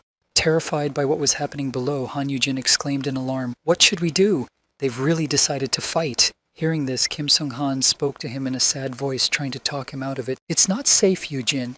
Hearing these words from Kim Seong-han, Han Yoo-jin was confused. Are we even able to stop them? Meanwhile, on the battlefield, Moon-hyun-ah shouted out to Han Yoo-jin, "I didn't know you could use the blue leaves of the willow tree like this." As she swung her spear at Han Yoo-jin and tried to hurt him with it, she exclaimed, "I cannot be stopped by a miserable leaf." Protecting Han Yoo-jin with his shield so that the blast waves from the blows would not harm him, he could not be distracted for a moment, and Han Yoo-jin was thinking, someone might get hurt if things continue at this rate. Covering himself with his hands as well due to his body's defense reaction, even though he was being protected by Kim Seong-han, Han Yoo-jin thought in confusion, "But how can I in F-class do that?" After thinking of a clever way, Han Yoo-jin suddenly groaned heavily. Hearing this, Han Yoo-hyun abruptly rushed over to him, exclaiming, "Hen! Are you okay?" Seeing that his opponent had fled the battlefield, the girl exclaimed in surprise, "Eh?" Running to his older brother, Han Yoo-hyun nervously spoke to Yoo-jin, holding him in his arms. "You inhaled smoke? I'm sorry, it's my fault? Does it sting your nose?" Seeing Hyun's reaction, Yoo-jin exclaimed in surprise, "What?" Climbing onto the rock after Han Yoo-hyun, the girl said in irritation, "Hey, we were just fighting. Where are you going?" Hearing this, Yoo-heng turned to her and said in displeasure, "My hen is here. Be careful." Hearing this, the girl said in surprise, "What, be careful?" Hearing Han Yoo-hyun say that, the girl mockingly said, "Did you hear him, Song-hyun-jae?" If only Director Song could see him now. Holding a handkerchief up to Yoo-jin's nose, Yoo-hyun said, "Blow your nose, Hyun." Seeing this reaction from his brother, Yoo-jin thought, there is another way. It's a little clumsy, but falling to the ground, Yoo-jin clutched his head and exclaimed, "Oh my god, I'm dying because I'm just a weak F-class." Hearing that he was dying, Yoo-hyun exclaimed in fright, "Hyun!" And then Jin continued, "The naughty S-classes started fighting and scared me, the poor F-class. I already had a stomachache, and now I won't be able to sleep because of the stress, and I'll cry because of the stress, and there's not even a doctor here." Standing in the back, watching the scene, Moon-hyun-ah said in embarrassment, "Oh, have these F-classes always been so weak?" Hearing this, Yoo-hyun exclaimed in anger, "I'm sorry, Hyungnim, it seems we were too cruel."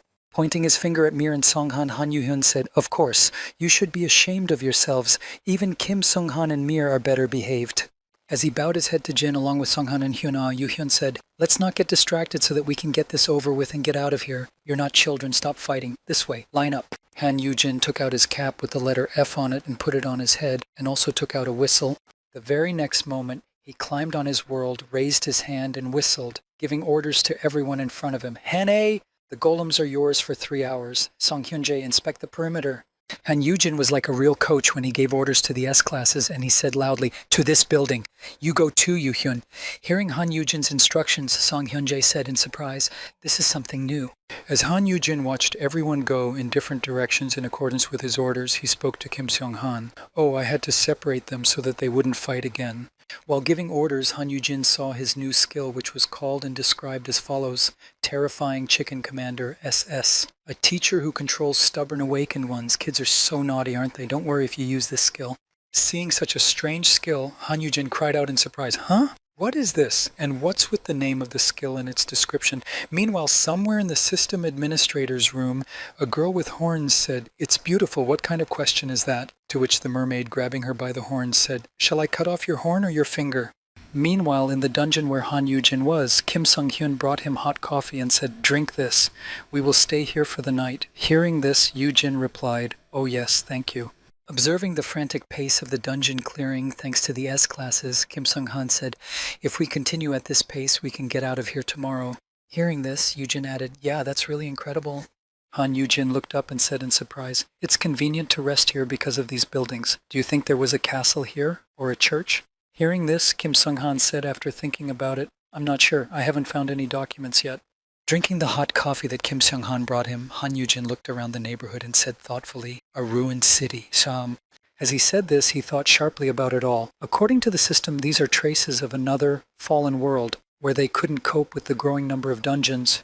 Looking at the ruins left behind by this world when it failed to hold back the monsters from the dungeons, Han Yujin thought it was because of those who wanted to increase their influence by using them.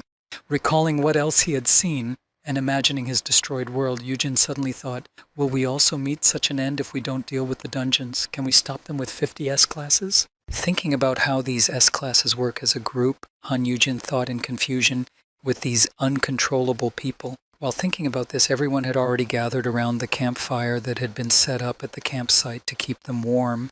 Sitting by the fire, Park Aram shouted out in anger, You're all too angry. You're taking away all the fun. I want to fight too. Hearing such discontent from Aram, Yujin spoke to her, Please, Aram, at least you.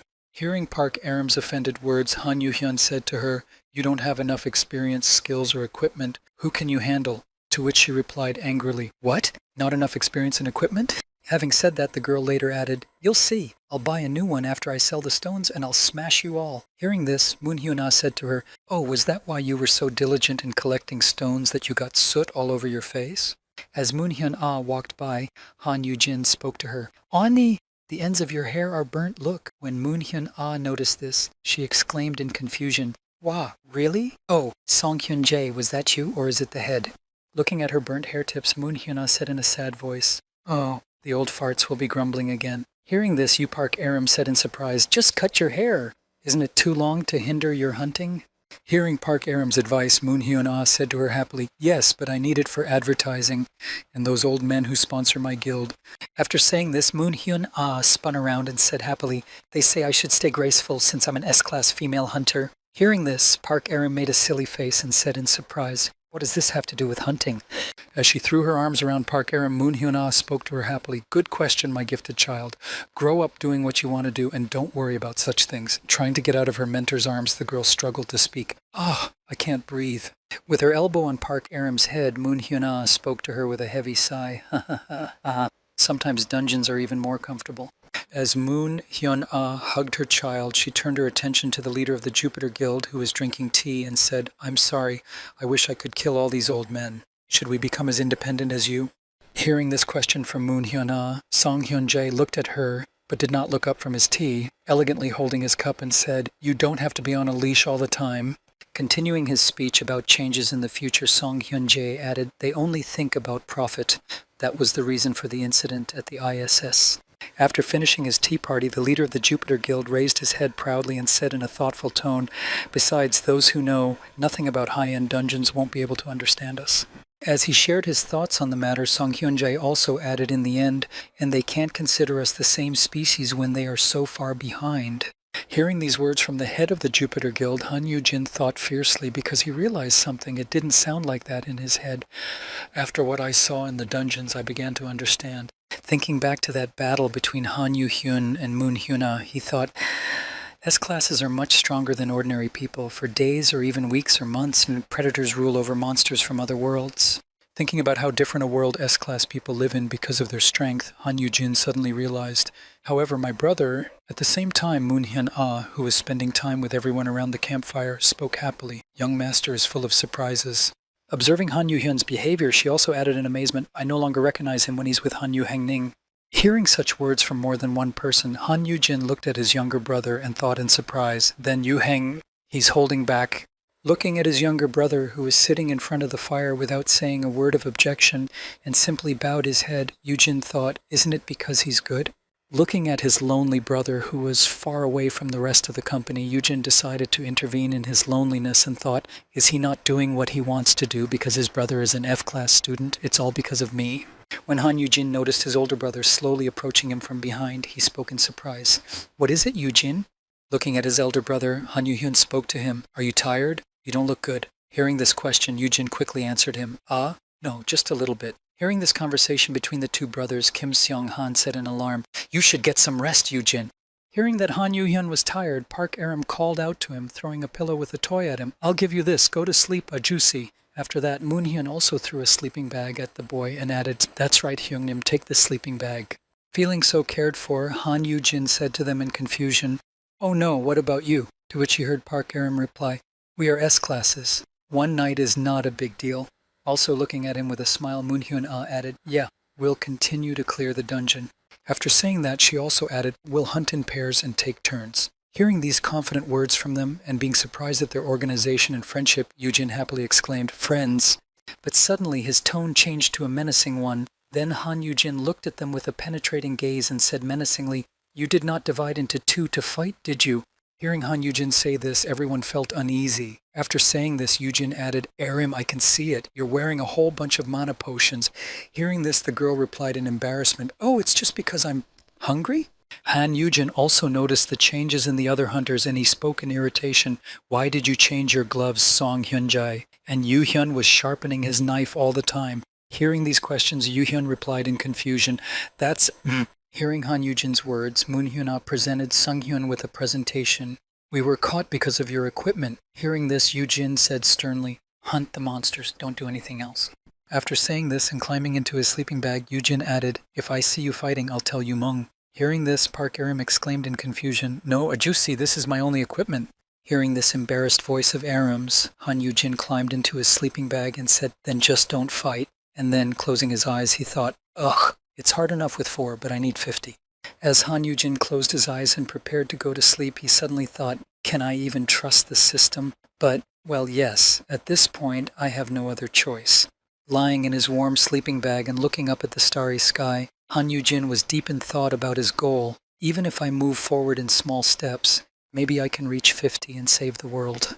After these thoughts, Han Yu-jin fell asleep. Although this dream was partly good, it turned into a nightmare for him. After falling asleep, they were already in the future where they had reached the boss of the dungeon. Standing in front of him, everyone froze in place, overwhelmed by his gigantic size. This boss was a giant lizard that had to be defeated with a single blow. But that didn't stop them, and after a short period of time, everyone was in the abyss, where Sok Shimeng spoke happily, introducing a new abyssal hunter who had upgraded his class. Pointing to Kim Sung-han, Sok Shimeng spoke happily, and with this, the abyss has a third S-class. Posing for the audience, Kim Seong-han said, S-class to victory. Happy for his friend who was able to achieve a new class, Han Yu-jin came to him to present him with a bouquet and said, congratulations, Song-han. I look forward to working with you. And hearing this, Kim Sung-han turned to him and looked at him with a displeased look and said, get out of here. Hearing this strange reaction from Sun-han, Yu-jin exclaimed in surprise, huh? Hearing the surprise in Han Yu-jin's voice, Kim Sung-han said to him in an irritated voice, from this day forward, I am leaving the abyss. S-classes have no need for comrades. When he heard him say that, he exclaimed in alarm, huh? Sung-han? Kim Sung-han then shouted out to Han Yu-hyun, I challenge you to a duel, underdog. The latter, revealing his blade, said, sounds like fun. At which point Yu-jin exclaimed in fright, Yu-hyun. Hearing about this, the other S-class warriors who were also present in the guild with them also joined in, shouting with joy, "Yay, we also want to come with you." To which Yujin exclaimed in alarm, "No, come on, guys." And with that, the S-class battle began. As Yujin watched, he shouted out in fright, "Stop it, everyone! The building might collapse. Stop it, stop!"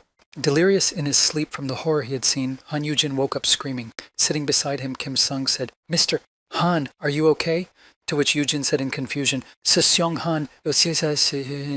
While still under the influence of his dream, Han Yujin called out to Kim Seong Han in fright, "Please don't go to work for yourself, and don't get into fights just because you've become an S-class." To which the latter said in embarrassment, "Calm down." Looking at his master, who had suddenly woken up and began to cry out to him in fright, Song Han added, "I will continue to faithfully serve as the shield of the abyss. You were sleeping so sweetly. Why did you wake up so sudden?" Realizing what had happened, Han Yujin, embarrassed by his actions, spoke in confusion as he scratched the back of his head. "Oh, haha. So it was just a dream. Of course it was. Everyone was fighting and the building was collapsing." When Han Yujin woke up from his dream, he suddenly noticed a pillar of light behind him after his startled awakening, and he said to Kim Seong Han in surprise, "What kind of lightning? It's not raining." Hearing this question from Yujin, Kim Seong Han said hesitantly, "Well, Han Yujin took a closer look at what was happening and said, "I think I see a flash over there. Wait. Looking at what was happening far away from him, Han Yujin asked in irritation, "What happened to the castle that was there? When did it, Hearing this question, Kim Seong Han replied in confusion, "Well, After saying that, Han Yujin saw a very bright flash from Song Hyun's lightning. Seeing this, Han Yujin exclaimed in alarm, "You've got to be kidding me!" After stopping his battle, Song Hyun-jae, standing in front of Moon Hyun-ah, suddenly spoke to her, "We really should get back to our work." Hearing these words, and pouring healing potions on her wound, Moon Hyun-ah replied, "Then answer my question. What made you reward us with your presence?" Looking at her opponent, who suggested that they stop fighting, she said to him in an excited voice, "You have your eye on the elder brother of the Abyssal Chairman? Is that what this is all about?" After saying this, the girl added, "Understand that he may have valuable skills, but he's only an F class." To which Song Hyun replied, "Tisk tisk, never judge people by their class." Looking at his rival with a gleeful look, Song Hyun said to her with a sly smile, "Can't you just have fun for once?" Looking at the Destroyer Guild leader who was using a mana potion on herself, the Jupiter Guild leader spoke to her. "He looks unusually fearless, that's for sure." As Song Hyun-jae continued his monologue, he saw her finish the potion and throw the bottle behind her and said, "And surprisingly arrogant." As soon as the empty bottle of mana potion fell to the ground, Guild leader Jupiter added, "There are so many reasons why he..." But before he could finish speaking, the girl pounced on him, striking him suddenly. Although it was a lightning-fast attack, the girl was fighting the best hunter in the world, so it was not difficult to deflect. Trying to break through Song Hyun's defense, the girl said, "He is a forbidden zone. We don't want you to break our precious crystal ball while you're having fun." After repelling Moon Hyun-ah's attack and knocking her back, Guild leader Jupiter spoke to her happily, "Oh, you're so indifferent to this kind of thing? I didn't expect that." Hearing Song Hyun-ji say that, Moon Hyun-ah, who was preparing to strike him again, shouted out, "Shut up!" After striking and breaking Song Hyun's chains, Moon Hyun-ah said to him, "At least wait for your turn until I have my riding beast." As she said this, she stepped further toward Song Hyun-jin and said in an irritated voice, "You've already destroyed several of your toys." And while they were arguing, Han Yujin had already arrived on the battlefield on his piece and exclaimed in alarm, "Oh shit!" Watching the battle between the two high-class hunters, Han Yujin said in astonishment, "They're moving so fast I can barely see them." Hearing this, Kim Seong-han, blocking his path further, said, "Please stay behind. I will try to talk to." As soon as he said this, he froze in his tracks at what he saw. Then looking at the fight, Kim Sun-han thought, "It's just amazing. A battle between two S-classes against each other." Standing there, not knowing how he could stop the fight, Kim Seong-han thought, "I can't even muster the courage to come closer, let alone speak." While Kim Seong-han was thinking about what to do, he heard Han Yu-jin exclaim from behind him, saying, "Oh my god, damn it." And then, seeing the world and drawing attention to himself, he continued irritably, "Is it true that we have a couple of people here who have set up a private sparring room in the dungeon? I never would have guessed." Hearing Han Yujin say that, Moon Hyuna approached him and said, "Are you awake already, Hyungnim?" He exclaimed irritably, "Didn't I make myself clear? What is wrong with you?" When the girl approached Yujin, he grabbed her arm and exclaimed in anger, "Ah, look at that! You almost burned your sleeve!" To which she replied in confusion, "It's not that bad." She ran away from Yujin and stood next to Sung Hyun and heard, "Seriously, how old are you? 5? What if you hurt yourselves fighting with each other? Hearing this, the girl whispered to Seung-hyun, "You're right about him. There's definitely something about him." Looking at Han Yoo-jin, who was fearlessly reprimanding them for their thoughtless actions, she thought, he doesn't seem to know what fear is at all. Standing in front of the two fighters, Han Yoo-jin spoke to them in a stern voice. Besides, aren't guild leaders supposed to set an example? As Han Yoo-jin continued to scold Moon Hyun-ah and Song Hyun-jae, he shouted at them, "Don't you know that the dungeons are full of danger?" No sooner had he said this than he felt a very strong tremor that shook the whole earth. Then Yoo-jin cried out in fright, "What was that?" As soon as he said that, he saw a message from the system that read, "Escape. There has been a dimensional disturbance." When he saw this message, he said in displeasure, "Great, now what?" As he said this, Han Yoo-jin felt a severe pain in his head and clutched his head and groaned. Seeing that Yoo-jin was beginning to fall over, Kim Sung caught him and said in concern, "Are you okay, sir?" Han Yoo-jin regained consciousness and took his hand away from his face and said in embarrassment, "Just like I said, the dungeons are full of dangerous surprises." Feeling these tremors, Han Yoo-jin, climbing on his mirror, shouted loudly to everyone, "Run, everyone! Run as far as you can!" Looking around, everyone saw that the dungeon had begun to collapse and the stone towers were crumbling. Upon noticing this, Sun Myung-han exclaimed in confusion, "What is happening?" Then, noticing that some of the rocks from the earthquake were flying at them, he used his shield skill and shouted, "Watch out! Follow me!" Being on his pet and under Sung-han's protection, Yoo-jin's fear resistance skill was activated, and he suddenly called out, "Where are Yoo-hyun and Arim?" Hearing these words, Arim and Han Yoo-jin, who had just arrived, said, "You guys better get out of here, right now." Hearing this, Moon Hyun-ah exclaimed in confusion, "What's going on, an earthquake?" Hearing Moon Hyun-ah say this, Park Arim, noticing the change in the terrain, suddenly exclaimed, "No, where you are standing." Noticing that the soil layer was collapsing beneath them, the girl added in an alarmed voice, "Something is rising from the ground." After briefly explaining what was happening, Miss Arim shouted loudly to all her friends who were there, "Get out of there!" As Moon Hyun-ah ran away from the earthquake site, she looked back to see what was happening and exclaimed, "What the hell is going on here?" As she said this, she saw a giant lizard crawling out of the ground in front of her and exclaimed, "You've got to be kidding me. What the hell is this?" But a little later, when the monster had completely emerged from the ground, it became clear that it was a stone frog, most likely the boss of this dungeon. Looking at this giant, Moon Hyun said in awe, "This is a monster? I've never seen anything like it." To which Han Yoo-hyun replied, "This big? Are you sure it's a monster?" Looking at the giant that had just emerged from the ground and stood in front of them in its entirety, Han Yoo-jin said in fright, "It's definitely a monster." Good. Using his promising sprout skill, Yoo-jin spoke to his comrades. "It's Babar, the mountain eater, a first-class giant monster frog." After saying this and giving the basic information, Han Yoo-jin then added, "It's a mega-giant SS-class monster whose body is completely covered in impenetrable rocks." Looking at the monster that appeared before them, Han Yoo-jin exclaimed in confusion, "But this is only an A-class dungeon. What's something like this doing here?" Looking at Han Yoo-jin, guild leader Jupiter said thoughtfully, "Undoubtedly, he predicted it." Shifting his gaze to the giant monster, Song Hyun-jae also thought in astonishment, if it wasn't just a coincidence. Meanwhile, somewhere near the Abyssal Guild, Han Yoo-jin's room was in a real mess. Having left their pets to the girl, they didn't stop running amok. Pulling a towel over his head but not seeing anything at all, Blue ran to the apartment. Noticing this, the girl exclaimed in confusion, "No! Blue, stop playing with the towels." As soon as she took the towel away from Blue's head, she heard Squeaky cry out to get her attention. Hearing this, the girl said, "Who knew babysitting monsters would be so... Huh?" Seeing Squeaky standing at the door and pointing at it, the girl let him in and said in surprise, "What is it, Squeaky? Do you want to go to your father's room? He's not here." Running into Han Yoo-jin's room, Squeaky started looking around nervously, trying to find Jin. Then she spoke to him, "Don't cry. He'll be back tomorrow." "Hey, Blue! Not again."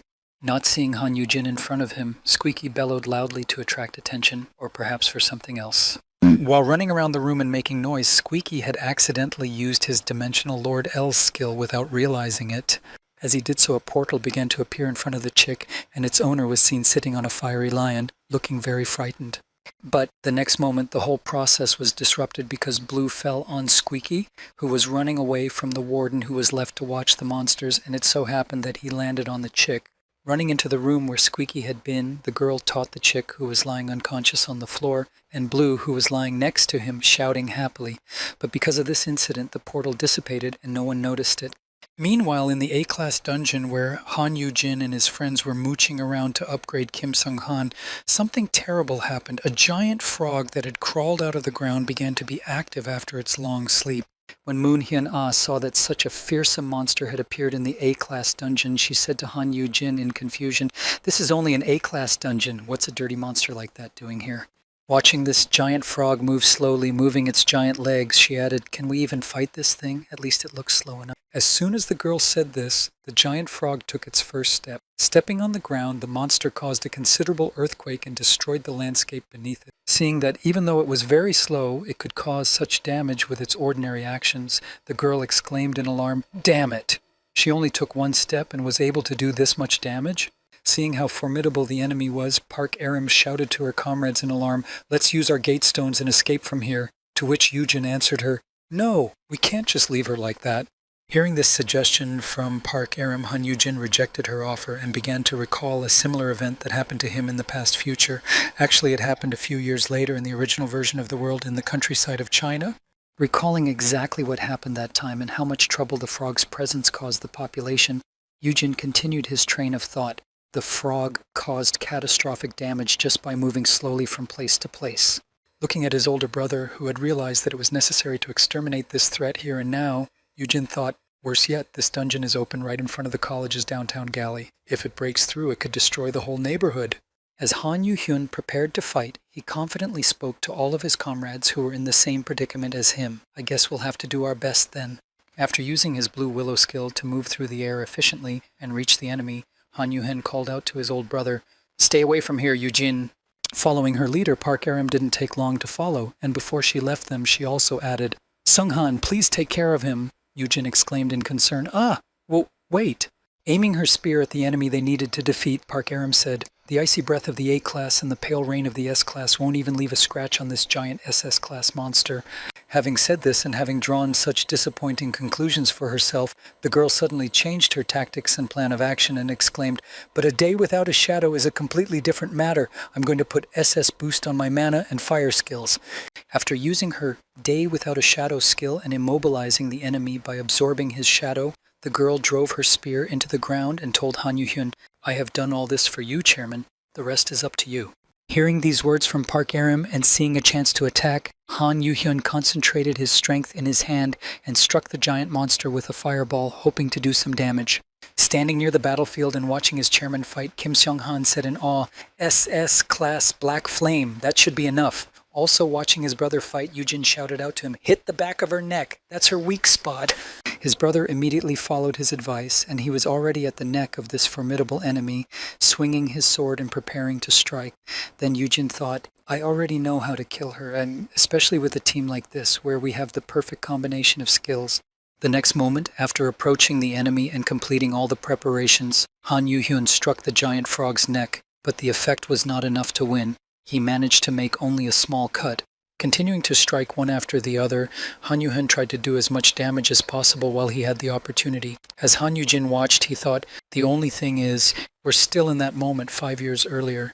After thinking about it, Yujin continued, they didn't have an extra 5 years to get better equipment, better performance, and more combat experience. Realizing that his attacks were not having the desired effect, Yu-hyun sighed in frustration. Hearing Han Yujin's instruction, Moon Hyun-ah, approaching the frog's weak point, loudly called out to Han Yu-hyun as she prepared to strike. "Out of the way, young master. The back of the neck, you mean van shots are my specialty."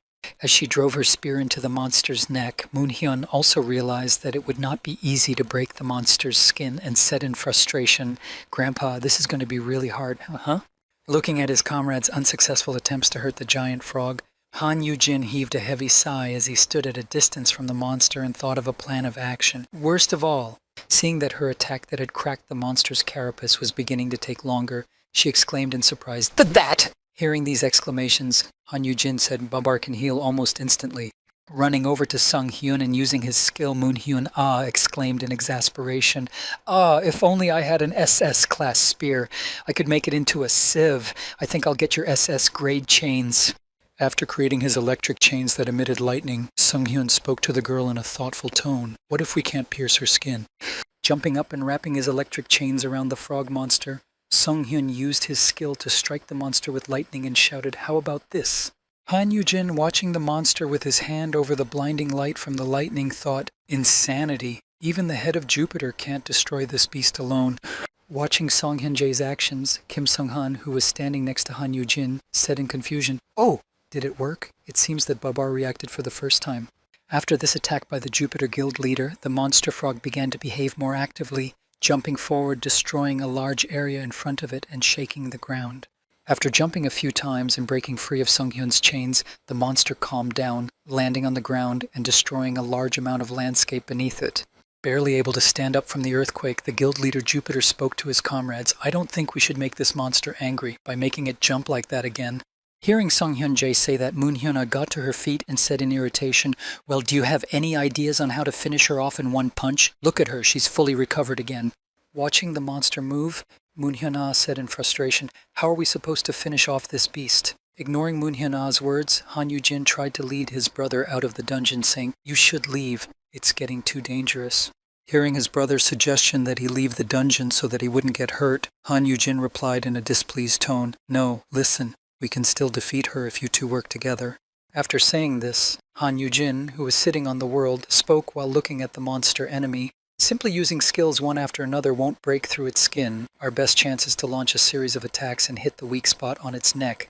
After proposing this plan to defeat this giant monster, Han Yujin looked at Park Aram, who was standing next to him, and said, "Let's start with you, Aram. Freeze the back of your neck."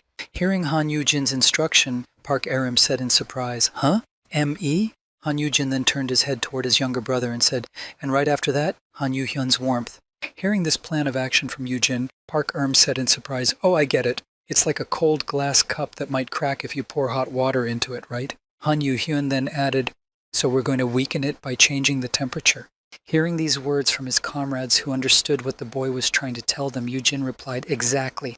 This is the most effective way to deal with her stony skin." Hearing such a well-thought-out plan of action, Song Hyun, impressed by the strategy, said to Yujin, "Does such good awareness go hand in hand with your skill as a beastmaster?" Yujin replied, "Well, I guess you could say that." After answering Song Hyun, Han Yujin climbed back on his pet and spoke to the head of the Destroyer Guild. "And then you, Hyun-ah." Hearing this order, the girl replied in confusion, "Wait a minute, do you really think that will work?" After saying this, the girl added in an embarrassed tone, "You saw how quickly that monster recovers. It will be healed before we can launch another attack. What if we miss the timing by even a little bit? Besides, we haven't been working as a team for a long time." Expressing her concern about the implementation of this plan, she also added, "We can't practice either, unless you just want to see this thing jump again. We don't have telepathy either."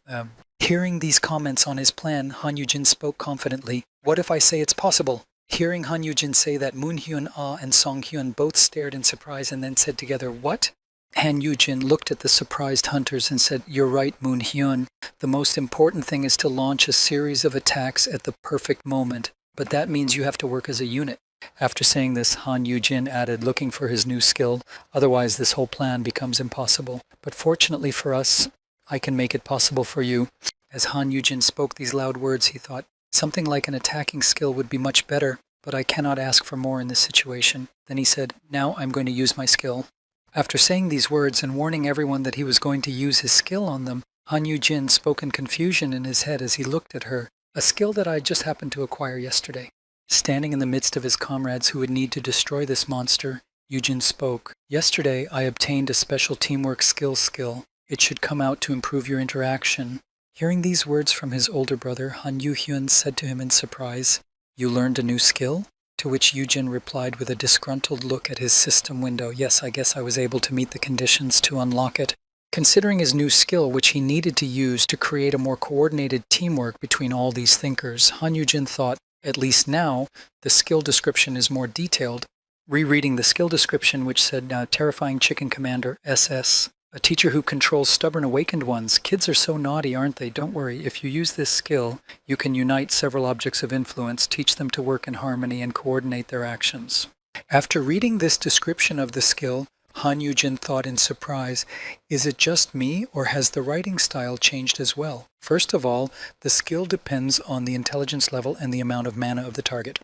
After rereading the first paragraph of the description, Han Yujin took out a mana potion to replenish his supply, and after drinking one bun, he said, "Yu-hyun, come closer to Aram," and then he continued reading the description. The second paragraph read, "Second, the caster may take damage if the target rejects the synchronization attempt." Then he said, "Now I'm going to use this skill. You need to accept it. This is important, understand?"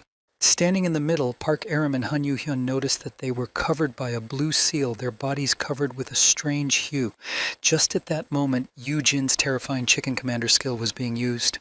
After using his skill on Park Aram and his younger brother, they successfully accepted the synchronization with their bodies, and Han Yu-jin was able to unite with them. Feeling quite unusual and not natural to him after synchronizing with his comrades, he said in surprise, "Uh-oh." Feeling some strange control over the synchronized hunters, Han Yu-jin waved his hand to test the skill and thought in amazement, "I can feel their bodies." While testing the terrifying chicken commander skill that had been imposed on his comrades, Yu-jin continued to test it with basic movements and said, "As if it were my own." Thinking about how this was interesting and how this skill worked, Han Yu-jin said, "It's as if I know in advance what they want to do." Standing next to Han Yu-jin, Yu-hyun looked at his hand, which had risen involuntarily, and Yu-jin thought, "I know what they're going to say, even if they haven't realized it yet." And then Yu-hyun spoke, "Well, I don't feel..." Hearing this phrase from his younger brother, Han Yu-jin interrupted him, saying, "No difference?" Hearing these words from his elder brother, Yu-heng looked at him in confusion, not understanding how he had guessed what he was going to say. Hearing these words from his elder brother, Han Yu-heng said in surprise, "Ah, what just happened?" To which Yu-jin joyfully replied, "Excellent, now I will try to synchronize the two of you." With that, Han Yu-jin divided the synchronization skill between his younger brother and Park Aram so that they could sense and anticipate each other. When the synchronization was successful, Han Yu-jin, feeling what Yu-jin was feeling, said in surprise, "Wow!" To which Aram added, "Damn, this is both cool and creepy." Seeing Park Aram and Han Yu-hyun's strange reactions, Moon Hyun-ah said in surprise, "What? What happened?" And then, while holding the spear and looking at her body, Aim felt something unusual. After receiving such sensations, she said in astonishment, "It feels as if the head's body has become part of my own. I can even predict his movements and balance our strength." As soon as she said this, she swung her spear toward Han Yu-hyun and exclaimed, "That's it!" Shielding herself from the gust of wind after the blow, Moon Hyun, standing next to Yu-jin, said in surprise, "What?" When the dust settled back to the ground and it was possible to see exactly what had happened, the leader of the Destroyer Guild exclaimed in shock, "The spearhead is perfectly close to the sword." As she said this, she added, still puzzled and amazed by the situation, "And they did it without even blinking an eye. How is that possible?" Marveling at this effect, Moon Hyun-ah happily spoke to Yu-jin, pointing at herself, "Hey, do it to me. Come on." Hearing this, Han Yu-jin was just drinking a mana potion to replenish his mana supply. As Han Yu-jin finished his mana potion, he spoke to the lucky girl, "Give me a second. I need to recover. Your role is to destroy the frog's skin as soon as Yu-hyun does what he needs him to do. You will be able to minimize the damage from the fire as long as you hold on tight to Mir's back." Hearing Yu-jin say that, the girl exclaimed happily, jumping up and down with joy, "I get to ride Mir? Yay! How did you know that I brought a saddle just in case? And even fire-resistant equipment?" Hearing these words, Mir was a little upset, so Yu-jin, patting him on the head, said conscientiously, "I'm sorry, my friend. Just this once, huh?" He then spoke to Moon Hyun, "Please take care of Mir, and I have something else for you." Hearing Han Yu-jin say that, the girl was surprised to hear him say that. What is it?" Then Yu-jin thought, "The skill is easier to use on the targets I take under my wing with a code word." After thinking about this, Han Yu-jin said to Moon Hyun-ah with a sweet smile, "My heart, Hyun-ah, I love you." After he said this, he thought, "I will take this chance and make her my student." As he thought about it, Yu-jin continued his train of thought until he saw what happened after he said it. "I think we've become close enough that I can get out of this situation by joking around." After saying this, Moon Hyun was overwhelmed. She had a critical failure, and she was thinner. Seeing this, Yu-jin added in embarrassment, I mean, I'm really grateful for everything you've done for us." After saying this, Yu-jin also added to get out of this ridiculous situation, "Coming with us and so on. You were so kind to me even when I kept yelling at you, and that's why." Hearing these words from Yu-jin, the girl smiled and replied, "Haha, that was so silly. But don't worry, your attitude helped me remember how hard I was trained when I was an athlete." Hearing this, Yu-jin saw a notification. "Moon Hyun-ah has responded to the code word and has become your student." Yu-jin was relieved. Good. I guess I did it after all." Turning to Moon Hyun, Han Yu-jin said happily, "Well then we need to But at that moment, he was interrupted by Song Hyun-yu, who said, "It should be my turn now." Hearing this, Yu-jin thought in confusion, "Ugh, this is definitely a tough nut to crack." Determined not to waste any time, Han Yu-jin immediately spoke up and said to Song Hyun, "Did I mention that I love you too, sir? Just like Yu-hyun?" to which he replied in embarrassment, "After all we've been through, you shouldn't call me sir." Hearing this response from Seung-hyun, Yujin added, "Oh, that's right, I love you, Hyunjae." After a few seconds, Yujin, not seeing the result, thought, "Just as I imagined, the code word doesn't work on him yet." After finishing his thoughts and holding out his hand to Sung-hyun, Yujin said, "All right then, please don't reject my skill." As soon as he used his skill on Sung-hyun, he felt a jolt and saw a notification. "The target has rejected your skill." Feeling the pain of rejection that was described in the skill's description, Ha-Yujin writhed in pain and moaned heavily. Noticing this, Sung-hyun said, "Oh my." After a few seconds, Han Yujin raised his head and looked at Sun-hyun and said angrily, "I told you not to do that." He replied with a sly smile, "Just a little bit of a refusal, that's all." Hearing Sung-hyun's response, Yujin thought in frustration, "Damn!" Seeing this, Han Yu-hyun ran over to his brother and said in alarm, "What happened? Hyun, are you okay?" Hearing this, Yujin spoke to his brother in irritation, "It's fine. I only need one assistant." To make it up to him, Sung-hyun threw his cloak over him and said, Hey, maybe this will help you stay safe."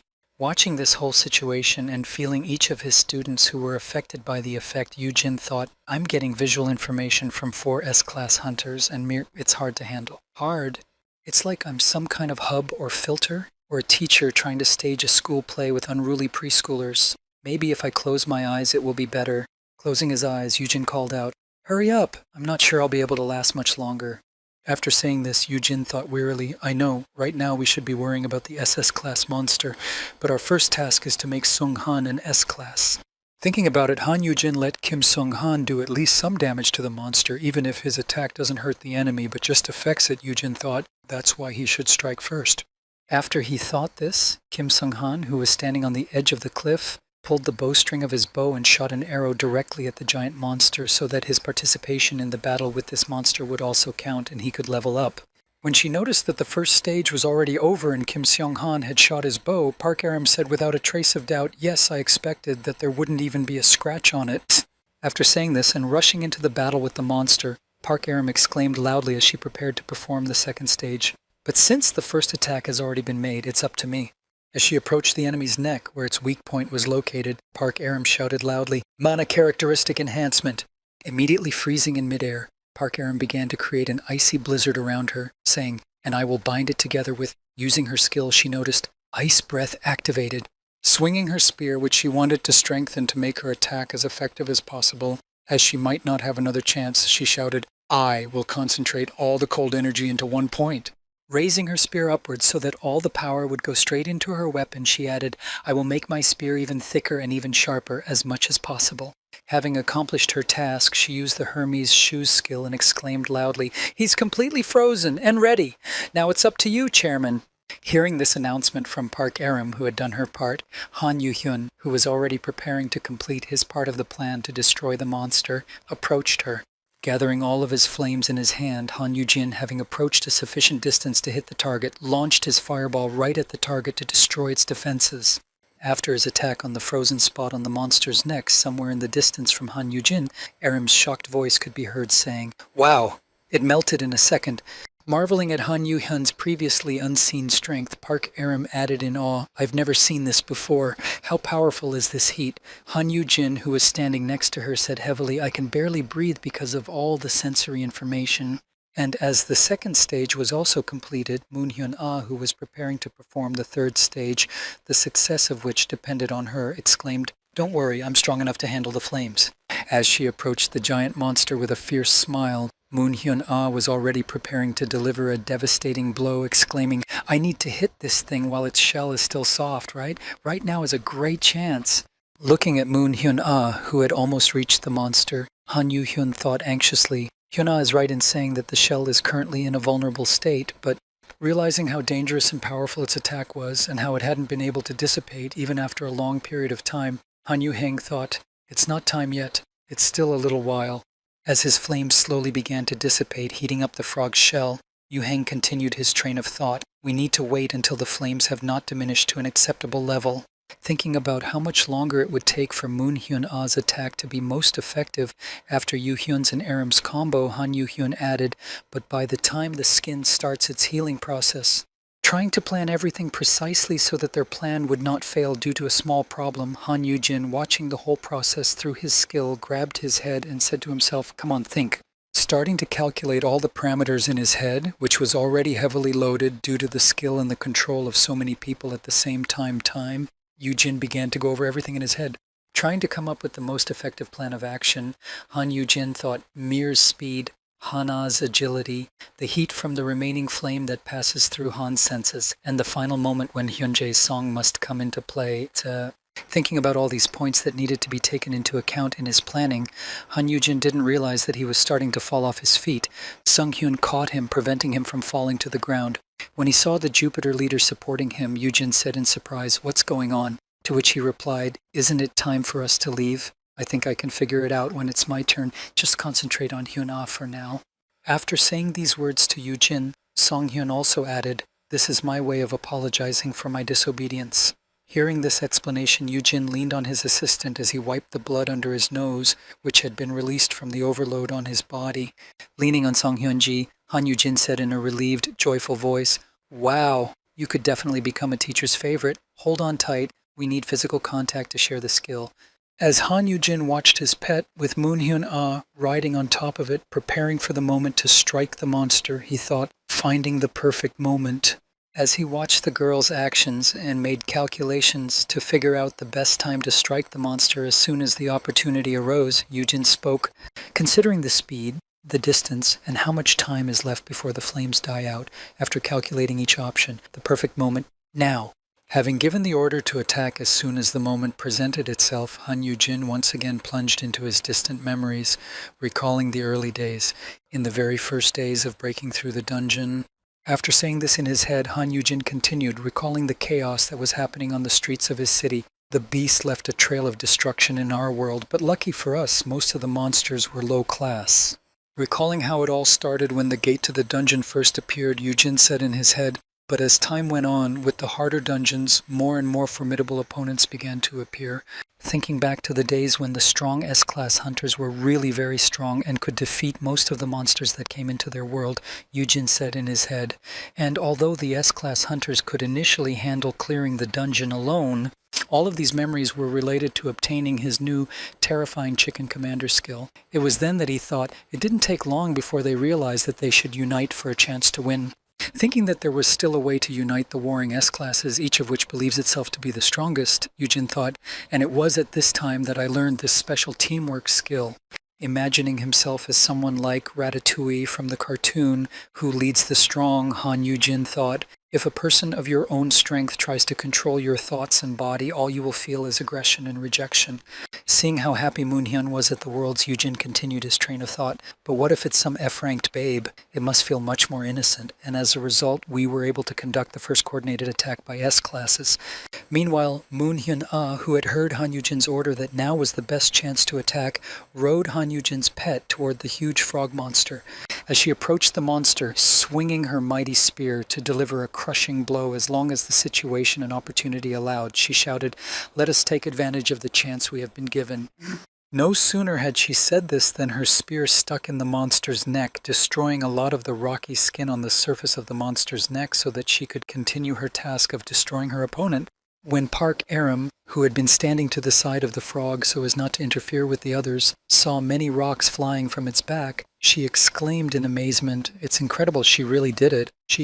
Looking at the monster that had had its layer of protection around its neck pierced, Han Yu-hyun, noticing that Moon Hyuna had returned to them after successfully completing her Aston task, said, "The flames must still be burning."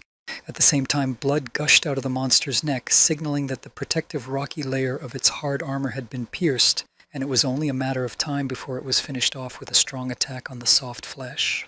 As Song Hyun-jae approached the spot where the protective layer of skin had been destroyed, he held Han Yu-jin in his arms and said, "Looks like it's time for me to join in." Hearing Song Hyun-jae preparing for his attack, Han Yu-jin closed his eyes and gritted his teeth to make himself less afraid for his life and said confidently, "Don't worry about me, I'll use the bracelet so you don't need to hold back." After covering his face with his hand and using the effect of the bracelet to absorb all damage for the next 10 minutes, Han Yu-jin, noticing that Sung Hyun was already preparing, said, "To the Aram strengthening." After saying this, Han Yu-jin used another of his F-class veteran skills, which was also supposed to affect the outcome of the battle, and thought will add something else to the attack. After using another skill that was supposed to affect the outcome of the battle, Han Yu-jin, who was tightly clinging to the leader of the Jupiter Guild, thought anxiously. Double damage with an attacking skill. Being directly under this barrage of Song Hyun-ji's incredibly powerful attack, Han Yu-jin, although he was wearing a damage bracelet, still felt difficult, and he spoke. Such overwhelming power. At the same time, Song Hyun-ji was completely absorbed in the process, thinking only of one thing, how to use all his manifest power and put it into an ode to attack to defeat this giant. The next moment, everyone could see this incredible sight of many lightning bolts hitting a single target and piercing the monster through. After completing his powerful attack, in which Song Hyun-ji put all his strength and skills, it became clear that the monster was defeated because the hole that formed in the monster did not guarantee survival. Seeing what happened to the monster after Sung Hyun-jin's attack, Park Eun-rim exclaimed in amazement at what their teamwork had accomplished. We won! Before she could say it, fragments of the frog's skin fell off the rocks, which began to crumble after the monster's death, as it could no longer hold on to its back. Noticing this danger, Yu-heng exclaimed, watch out for the debris. Seeing what was happening, Kim Seong-han, who was the only one with a shield, ran in front of his comrades, shielded them with his body, and exclaimed, "Quickly run away from here!" Hearing Song-han say this, Aram exclaimed in confusion, "Mr. Kim?" While using his skill to create a shield, Kim Seong-han noticed a system notification informing him that he had successfully leveled up. Conditions for leveling up have been met. This system notification was immediately followed by another that said, Kim Seong-han's characteristics and skills have been upgraded. After that, Kim Seong-han's shield became much larger. It could not be called a shield, but a protective dome that covered a large area, protecting him from unwanted entry into the middle of anything. When Park Aram saw a huge barrier suddenly appear around them, preventing rock fragments from entering the middle, she exclaimed in amazement, "Wow, what was that? That was incredible, Mr. Kim." After surviving this incredibly powerful attack from Sung-han, sharing his power with him, and controlling a large number of S-classes in synchronization for such a long time, Han Yu-jin spoke heavily. All of this, and then gradually losing consciousness and clutching his forehead, Yu-jin said wearily, I have no strength left. Hey, I'm going to take a nap now. Try not to quarrel during this time while I... After that, the monster also collapsed and lay there without any sign of life, and so the SS-class monster was defeated thanks to the first ever coordinated attack by the S-classes that was successful. And although Han Yu-hyun's skill to synchronize the hunters ended as soon as he lost consciousness, the emotional connection remained. And so, after successfully completing the mission, Moon-hyun joyfully headed to Mir. Throwing her arms around him, she said happily, "You're the best, Mir! Who's a good cat? You are, yes, you are. Maybe you will come to live with me, huh? You're such a good boy, or is it a girl?" Looking at Moon-hyun-ah's frank behavior, the way she was treating Mir, Han Yu-hyun, and Park Aram, who were looking at her, thought, it seems that suddenly facing a terrifying opponent that you had to spend all your energy on is liberating. Looking at Han Yu-hyun, Park Aram said in surprise, "We did it." They clumsily tried to shake hands, but were unable to do so, exclaiming in joy, "We really managed to destroy the SS-class beast."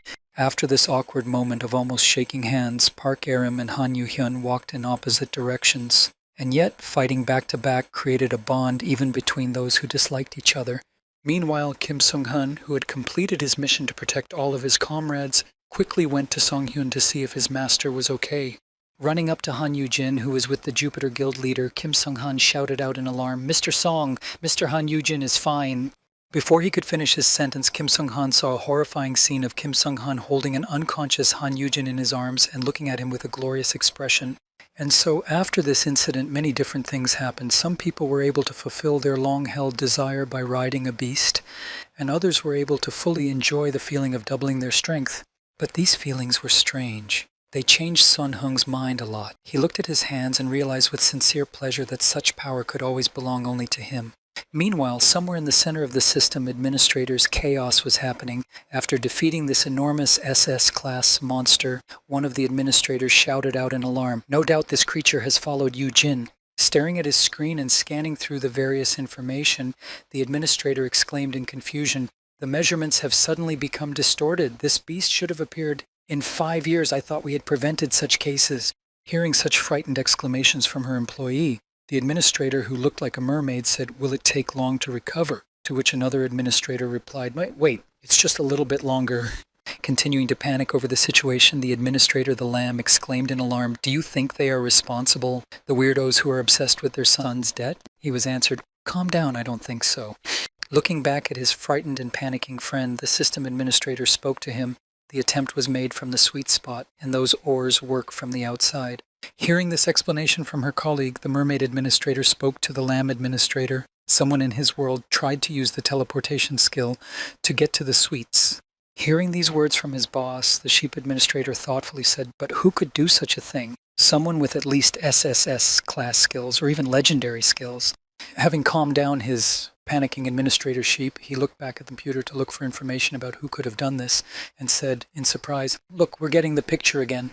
Hearing this notification, the administrator with the leaves in his hair said, "Uh-oh, looks like they've already beaten Babar so fast. I thought they would play with him longer. We need to make sure they get the rewards they deserve." Hearing these words from her employee, the administrator came to the screen and said, "Well, let's see. What? I think something strange is going on here. Something is definitely wrong."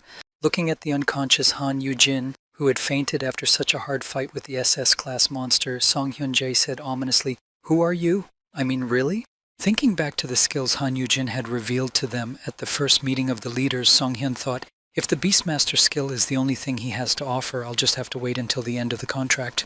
As he thought about this, Song Hyun-jae also began to think in other directions, because this was not the only thing that surprised him about the boy. But he's hiding something much more than he's telling. Not only did he talk, but he acted as if he knew what would happen in the dungeon. Thinking about this, looking at his hand, recalling that feeling of power, Seung-hyun continued, "But it was also a strange coincidence that I gained a command skill at such a good time, and besides that, a skill that doubles the damage he shared with me." As soon as the leader of the Jupiter Guild began to mention this doubling of damage and the power he had gained, a dark aura would immediately emanate from him, and his thoughts would be filled with such things. How can I forget the times when I had such power? As he thought about how powerful he could be if he had something like that, Seung-hyun thought, but why is he human? If there were such a thing somewhere in the world, I would give absolutely everything to have it. Noticing that his brother hadn't returned for a long time, Han Yu-yeon decided to go and check on him himself. Pulling his sword behind him, Yu-yeon said menacingly when he saw Song-hyun, "Is my brother all right?" Seeing his leader's resolute attitude, Kim Seong-han spoke to him in concern. "Boss." As Yu-jin came closer and saw him lying unconscious on Song-han's shoulder, he said, "I'll take care of him."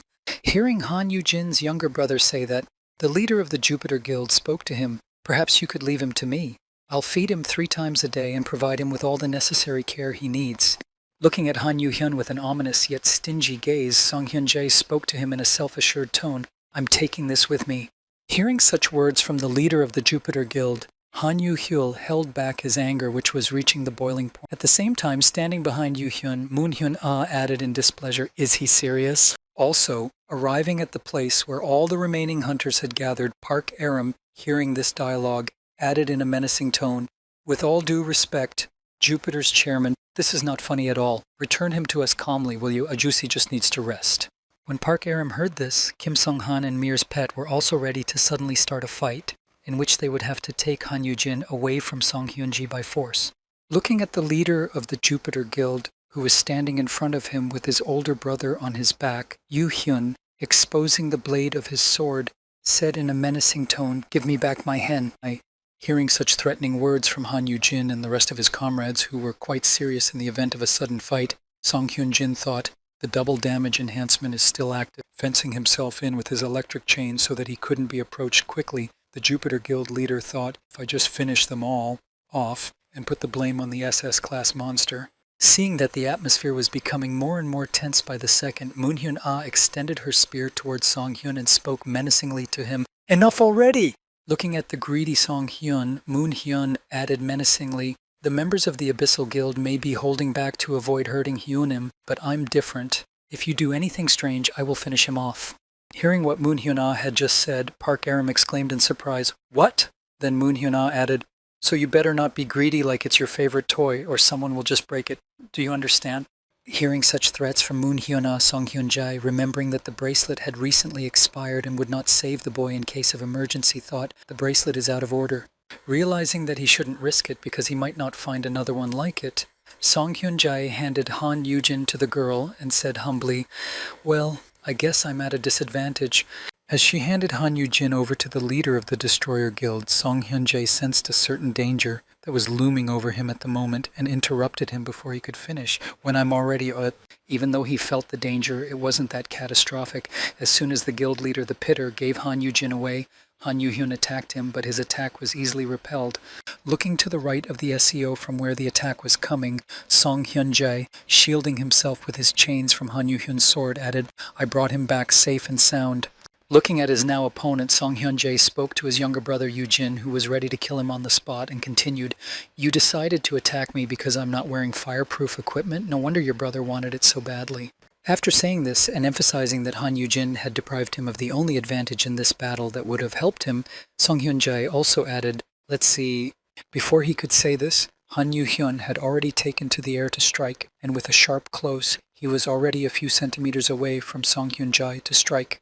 However, no matter what strong feelings were driving them, their duel was stopped, as strange as it may sound, by Park Aram, who created a block of ice between them and shouted, "Stop!" Preparing to strike again in case the two hunters disobeyed her, Park Aram spoke to them, explaining why this was not the time to settle their differences. "We have to keep a Josie safe, remember."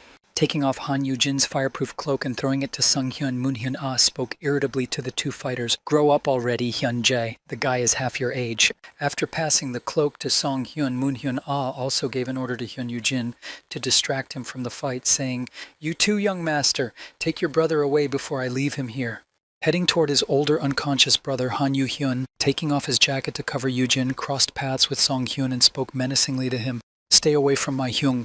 Hearing Han Yoo-hyun's words, the leader of the Jupiter Guild replied sarcastically, "I'm not sure I can." As you can see, I've become a big fan of his. Hearing these words from Seung Hyun, the boy was ready to tear him apart again.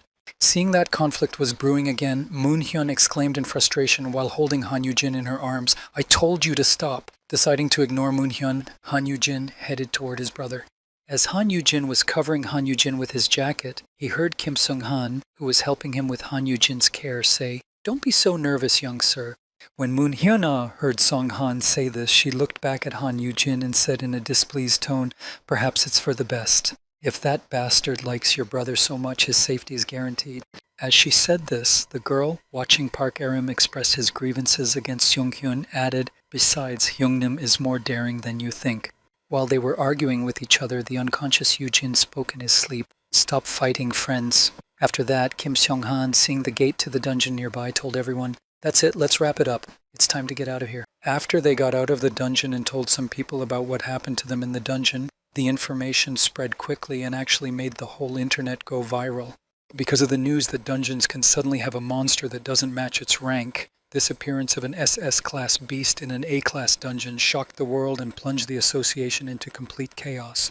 After the news spread, although the details were hidden from the public for some security reasons and because of the fear that it might lead to a public outcry, but the mere fact that Kim Sung-han had become an S-class hunter was enough to keep the world buzzing about this incredible purge. Speaking of buzzing, somewhere in the Destroyer Guild head's room, a strange buzzing sound was coming from. Passing by Moon Hyun's room, her manager peeked inside and announced some news. "Boss, about the photo shoot tomorrow." When the manager noticed Moon Hyun-ah standing in front of the mirror with a clipper and short hair, she exclaimed in fright, "Kia-ah, what happened to your hair?"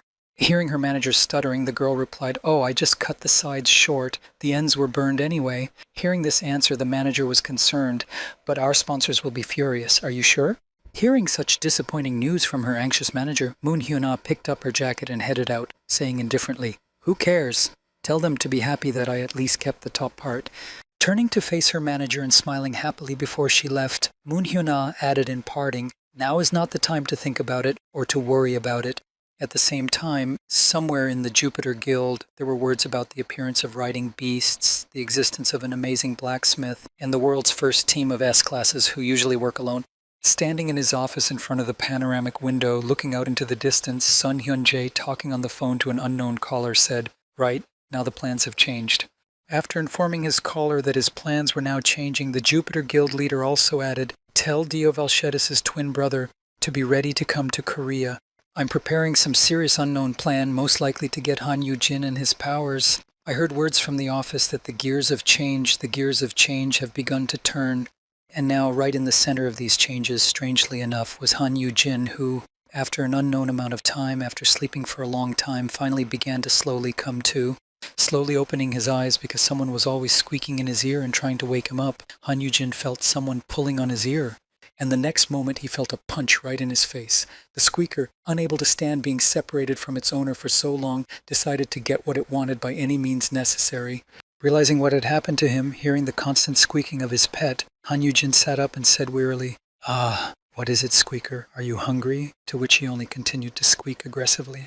As soon as he said this and stood up, he heard joyful shouts in his direction. "Oh my God, you're awake!"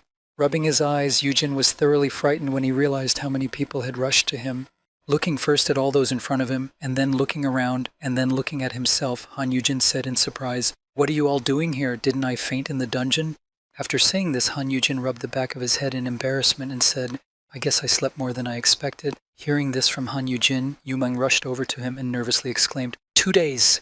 Hearing these words from Yu Meng, Kim Sung-han said to Yujin, "Well, the doctor said that everything is fine," but he suddenly fell silent when Yu Meng looked at him with an angry look and said, "What did you put him through back there?" Looking at Park Arim and Kim Sung-han with a condemning gaze, Yu Meng said menacingly, "There were 4 of you there, all S-class, and you couldn't even save him," to which they replied guiltily, bowing their heads, "Sorry." Seeing what had just happened, Han Yujin thought in confusion, "I'm glad you're keeping them all afraid now, blacksmith." After hearing the apologies from Sung-han and Aram, Yu Myeon said to Han Yujin, "Squeaky was crying so much we asked for permission to bring her here. Shall we take her back for you to rest?" Hearing this offer from his friend, Han Yujin, holding the squeaker in his hands, said happily, "Nah, it's fine. Oh, hello, squeaker. Did you miss your daddy?" After playing with Squeaky, Han Yujin decided to look at the changes in the levels of his wards, and opening the system window in front of him, he said in his mind, "Oh right, what about Sung-han's level?" Opening his student log, which contained all of his students who had reached S-class, Yujin noticed 5 individuals and said in his head, "Oh great, he's S-class now, and what is this, huh?" When Han Yujin noticed that Mir had also reached S-class, he was surprised and suddenly jumped out of bed, but his comrades calmed him down as he shouldn't have left the room to disturb his peace. Seeing Yujin suddenly become more active, Yu Meng spoke to him in concern. "Yujin!" Han Yujin then thought in confusion, "What happened? Has the world grown up already? Since when?" Then he said abruptly, I need to see Mir."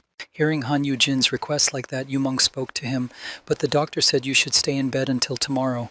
Hearing what Yu Meng said, Kim Sung-han also added, "Also, the chairman took Mir with him to the dungeon." Hearing this news, Han Yujin was confused. Yu Heng went to the dungeon? Oh, that's right. He once mentioned clearing out an S-class dungeon in the near future, but why aren't you with him, Sung-han?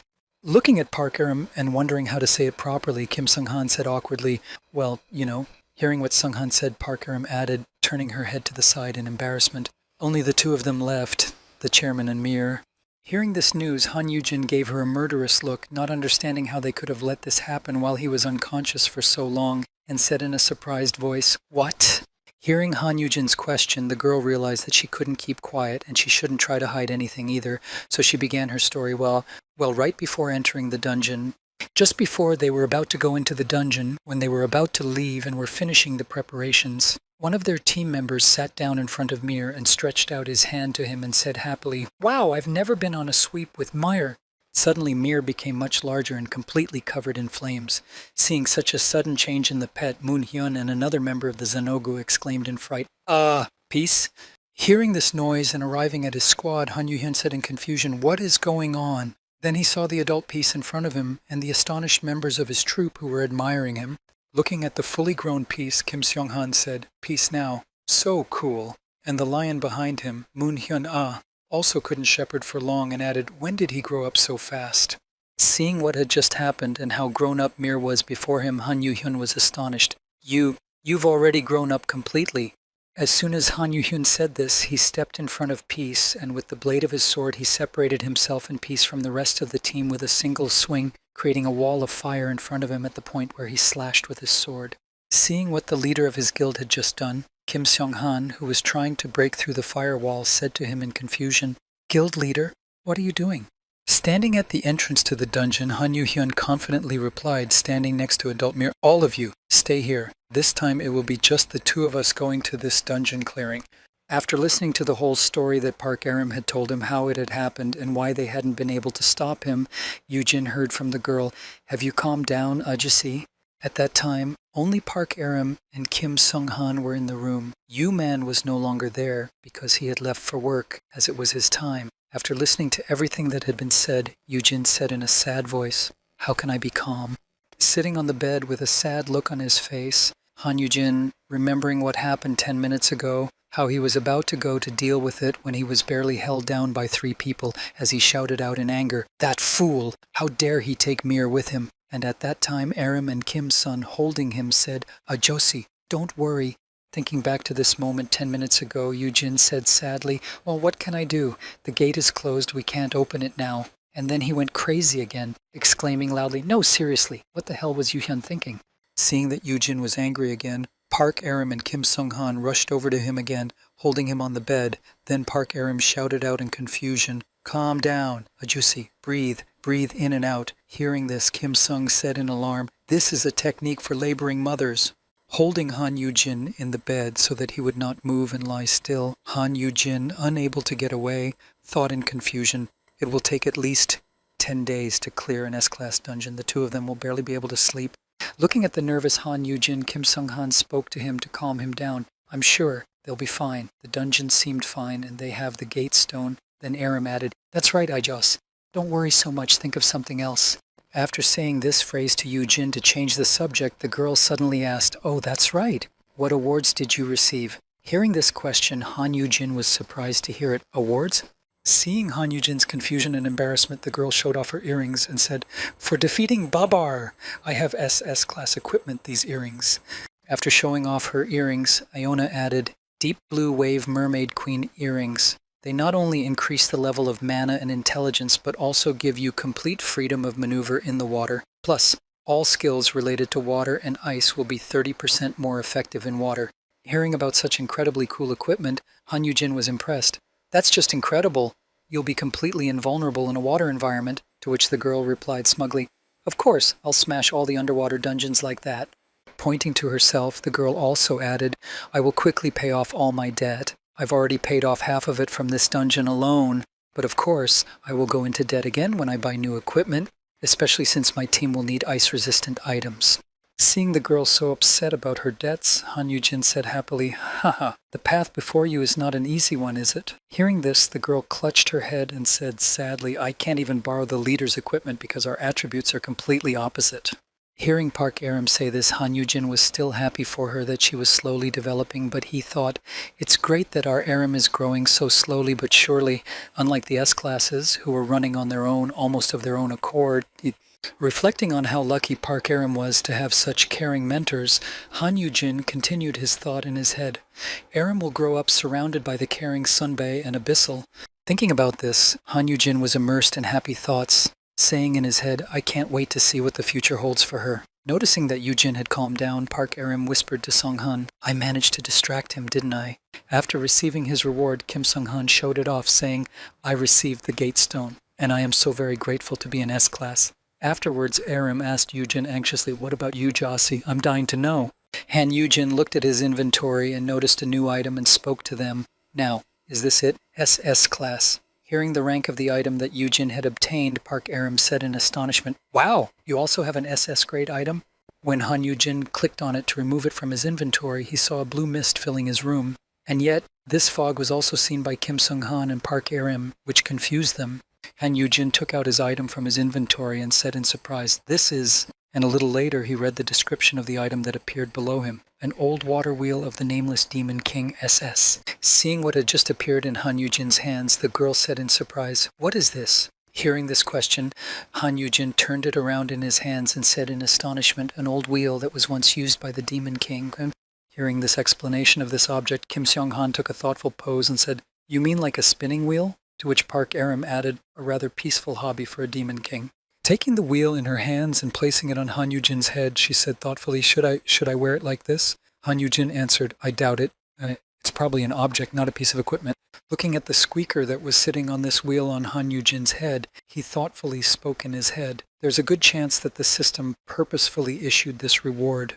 Thinking about the fact that it was given to him on purpose, Yujin thought, "When I enter the dungeon again, I'll ask them." And then he said with a grudging voice, "Dungeons, S-class dungeon. They are alone in the S-class dungeon." Once again, angry that his brother had gone into the dungeon with his pet without thinking about safety, Yujin began to scream, "Ah, Yuhyun, you damn jerk!" Grabbing Yujin again and holding him, Aram exclaimed, "Not again, Ajusi, calm down." After a while, When Park Aram and Song Hyun left Jin to rest, Kim Sung Han came to visit him again. Looking into his room, he said in surprise, "Are you awake?" Yoo-jin replied, "Ah, Sung Han." Looking at what Han Yoo-jin was doing, Kim Sung said in surprise, "You've been sitting in some kind of prostration." Hearing this, Yoo-jin thought in disappointment, "Ah, I was only testing the two of them with my skill." Worried about his master not asking at such a late hour, Sung Han spoke up, "I'm worried. I think it's an early symptom of dementia." To which Yoo-jin replied awkwardly, "Not at all. I just couldn't sleep. Let me watch TV."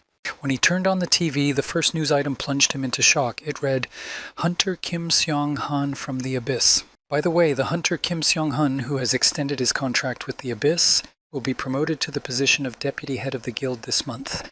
Hearing this news, Han Yoo-jin jumped out of bed and exclaimed, "Huh? You're going to be the deputy leader?" To which Kim Seong-han, scratching the back of his head in embarrassment, replied, "Oh yes, it just happened." Hearing this news, Han Yoo-jin suddenly became so happy. Then, with puppy eyes, he heard from Kim Seong-han, "Park Aram is also S equals class, but because she's in middle school." After that, Han Yoo-jin interrupted Kim Seong-han's sentence and grabbed his hand, saying happily, "You are the best candidate for this position. Please take care of my brother." Hearing this, Sun Han happily replied, "Thank you very much." Han Yoo-jin continued his joyfulness and exclaimed, "We should have a party to celebrate the promotion." Hearing this, Kim Seong-han replied, embarrassed, "Don't worry. Many people have already congratulated me." Hearing that Kim Seong-han had already been congratulated by many people on his promotion, Han Yoo-jin also heard something else from Seong-han. "I even received a bouquet from Han-shin." Hearing this, Yoo-jin repeated in surprise, "Han-shin?" Hearing this, Han Yoo-jin was surprised to hear that, but Park Min-gyu of Han-shin was known for his hostility toward Kim Seong-han. Thinking about it, he said awkwardly, "Well, it's a long story. I used to work for Han-shin." Hearing Kim Seong-han speak so openly about his previous jobs, Han Yoo-jin looked at him in surprise. "What? Did you ever work there before?" Deciding to tell Han Yoo-jin more details, Kim Seong-han said, "Did you know that the Hanshin Guild was once part of the Hanshin Group conglomerate? Min-gyu and I were colleagues back then."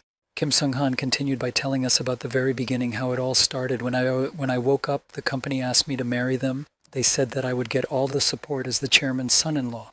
After saying this, Kim Seong-han revealed the horrific story that led to the end of his friendship with Min-gyu, saying, "But after that, Park Min-gyu awakened, and he was S-class, no less." Looking at his shocked master, who was shocked by this story, Kim Seong-han bowed his head and said sadly, "So he was the one who met the chairman's daughter. He married her and the others, became her son-in-law and the head of the guild." After saying this, Kim Seong-han looked at the floor, recalling this sad story, and said sadly, "Since then he was afraid of me, and it became uncomfortable." Hearing this, Han Yoo-jin thought, "That's right." Hearing Kim Seong-han's story, Han Yoo-jin suddenly felt like he was in a movie theater with glasses, a Coke, and popcorn, watching an incredible drama called The War of the Sons-in-Law. Hearing such an incredible story, Han Yoo-jin got up from his bed from the fascinating story and said with interest, "Perhaps he is afraid that you will take his place as a husband." Sung-han replied, "But I was only an A-class student." Recalling the very day he received his S-class, Han Yoo-jin also said, "In addition to the bouquet, I also received a congratulatory letter from him." Opening it and reading the contents, he said, "I alone will forever be the faithful servant of Hanshin." Kim Sung-han said, "It wished me to remain in the abyss forever." Hugging his pillow, barely able to hold back his tears at the unbelievable drama that was taking place, Han Yoo-jin thought, "I was right." After saying that, Kim Sung-han sighed heavily and said, "Yes, it is good anyway." After telling Han Yoo-jin the whole story of his history with Park Min-gyu, Kim Seong-han added in a calm tone, "One less threat for the abyss." After saying this, Kim Seong-han explained, "There are 3 S-classes in our guild. He is not going to keep us under control. Hunter Park Min-gyu is not a fan of publicity. That's why he won't expand his guild's influence like the others did." Looking at Kim Sung-han, Han Yoo-jin thought, "Sung-han, he's putting our guild before his personal feelings." Then Sung-han added, "Others are saying that I've been expelled, but I'm happy with the way things are now."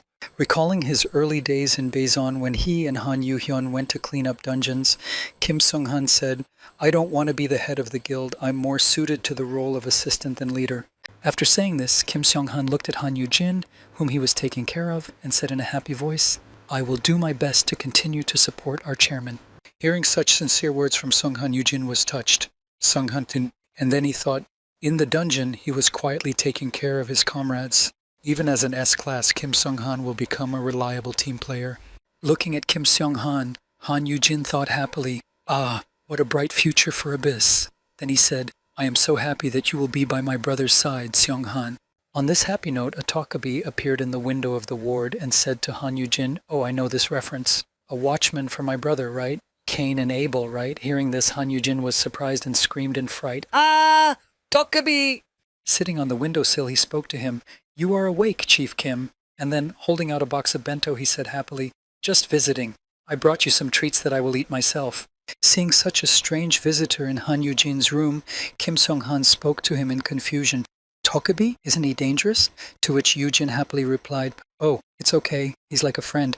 When Han Yujin saw that the Tokabi had arrived with gifts, he handed him a jar of drink and said happily, "You came all this way for me? I love you." After saying this, Han Yujin thought, that's right. I have already influenced him. I wonder how the long-distance teleportation skill is progressing. Looking at the Tokabi who had grabbed the squeaker instead of the rice ball, Yujin saw an incomplete form. Looking at him try to bite the piece of rice ball that was actually the squeaker, Han Yujin saw, to develop, you need an object that corresponds to the essence of an incomplete species. Seeing this, he thought, what, incomplete? Thinking about what could be given to him to make him a complete species, Han Yujin immediately thought, and a brilliant idea was born in his mind. Yunyun's essence? Well, he was born from a watermill. Recalling what kind of item he had received after the dungeon reading, Yujin thought, an ancient item with a similar essence. Of course, it's my reward.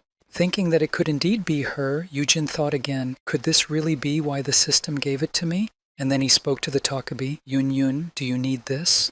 After handing the water wheel to Yunyun, Han Yujin added, "I received this as a reward." Looking at the object, the Takabi said thoughtfully, "The Demon King's water wheel? Wow, it really belonged to him." Examining it, the Takabi also added confidently, "It's ancient, even older than me." Hearing this, Han Yujin said in surprise, "Uh-oh, you can identify such a thing."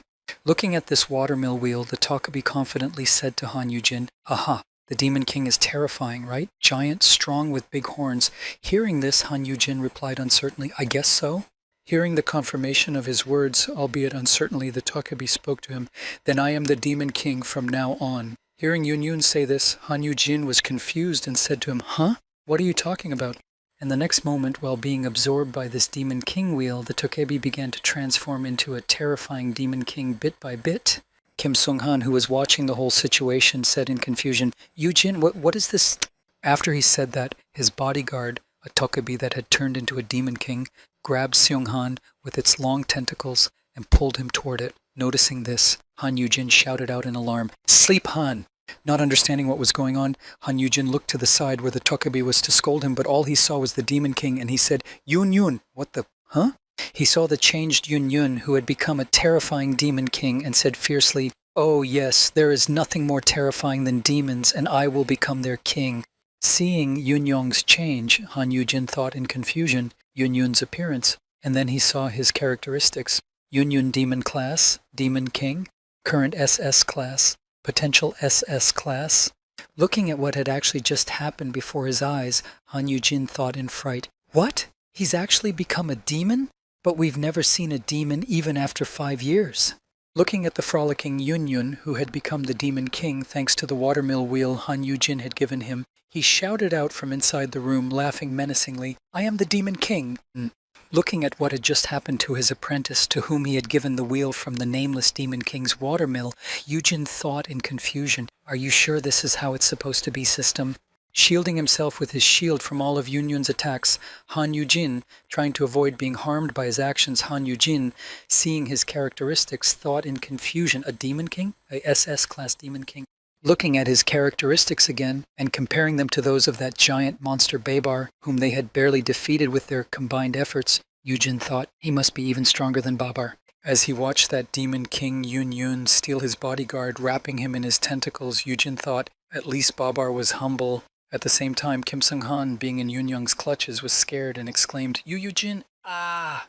Continuing to rejoice in his new account that he had received after his reincarnation, the Tekbai shouted joyfully throughout the room, "Whoa, ha ha ha ha! I am the great and terrible Demon King."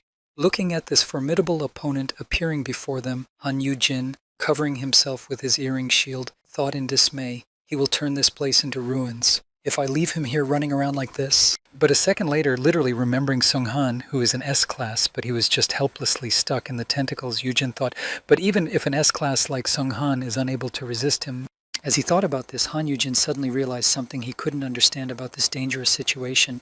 While under the B-class shield, he thought, wait a minute, how come I'm in the wrong order? Holding the squeaker in his hands and clutching it to his chest, Yujin suddenly realized that something was obviously wrong. The earring shield is only class. Looking at the Tokebi, whose class was SS, Yujin thought, Yunbin's energy is powerful enough to destroy this specialized ward, but he didn't even hit me or the area around me. Looking at his squeaker that was in his hand without a memory, Han Yujin thought, could this be the squeaker's ability? I don't think so. Entering his system menu, Han Yujin suddenly saw Yunyang and his pets and said, Ah, Yunyun is still under my care, even after becoming a demon king.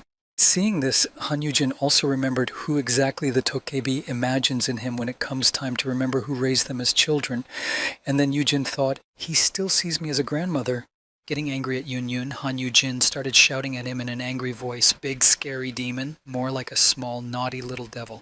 Holding the toy for peace, the bark he was going to play with, Han Yujin angrily shouted at the high-class demon king, Ah! Look at the mess you've made here! Holding a toy for peace to play with, Han Yujin shouted angrily at the high-ranked demon king, Ah! Look at the mess you've made here! Waving his peace play wand, Han Yujin angrily began to hit the demon-turned Tokebi with it, shouting, Bad demon! I should put you under house arrest for a week. Feeling every punch Han Yujin gave him, the demon king of the Tokebi spoke to him in fright, moaning at the boy's blows. Uh-oh! Saint stop, grandmother! I mean boss! Shielding himself from the blows, turning his back on Han Yujin, the Tokebi looked over his shoulder in confusion and said torturedly, Are you saying that I'm not scary at all when I look like this? Hearing these words from the Tokebi, Han Yujin spoke confidently to him, What's so scary about those horns? You are 100 times more terrifying in your Tokebi form. After saying this, Han Yujin thought, considering that he still has a thing for pranks.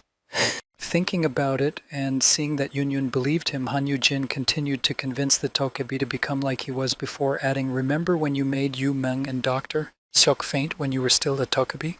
Hearing Han Yujin say that, the Tokebi folded his fingers in front of him and said to the boy, hesitantly, not knowing what to do, But you said you weren't afraid of me even when I was a Tokebi. What about the others?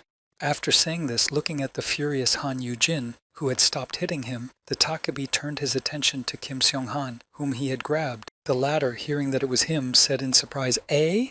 When Kim Seong-han heard that he was being noticed, he looked first at Han Yujin, and from his confused look, he realized what he was getting at and how he needed to behave now to prevent destruction.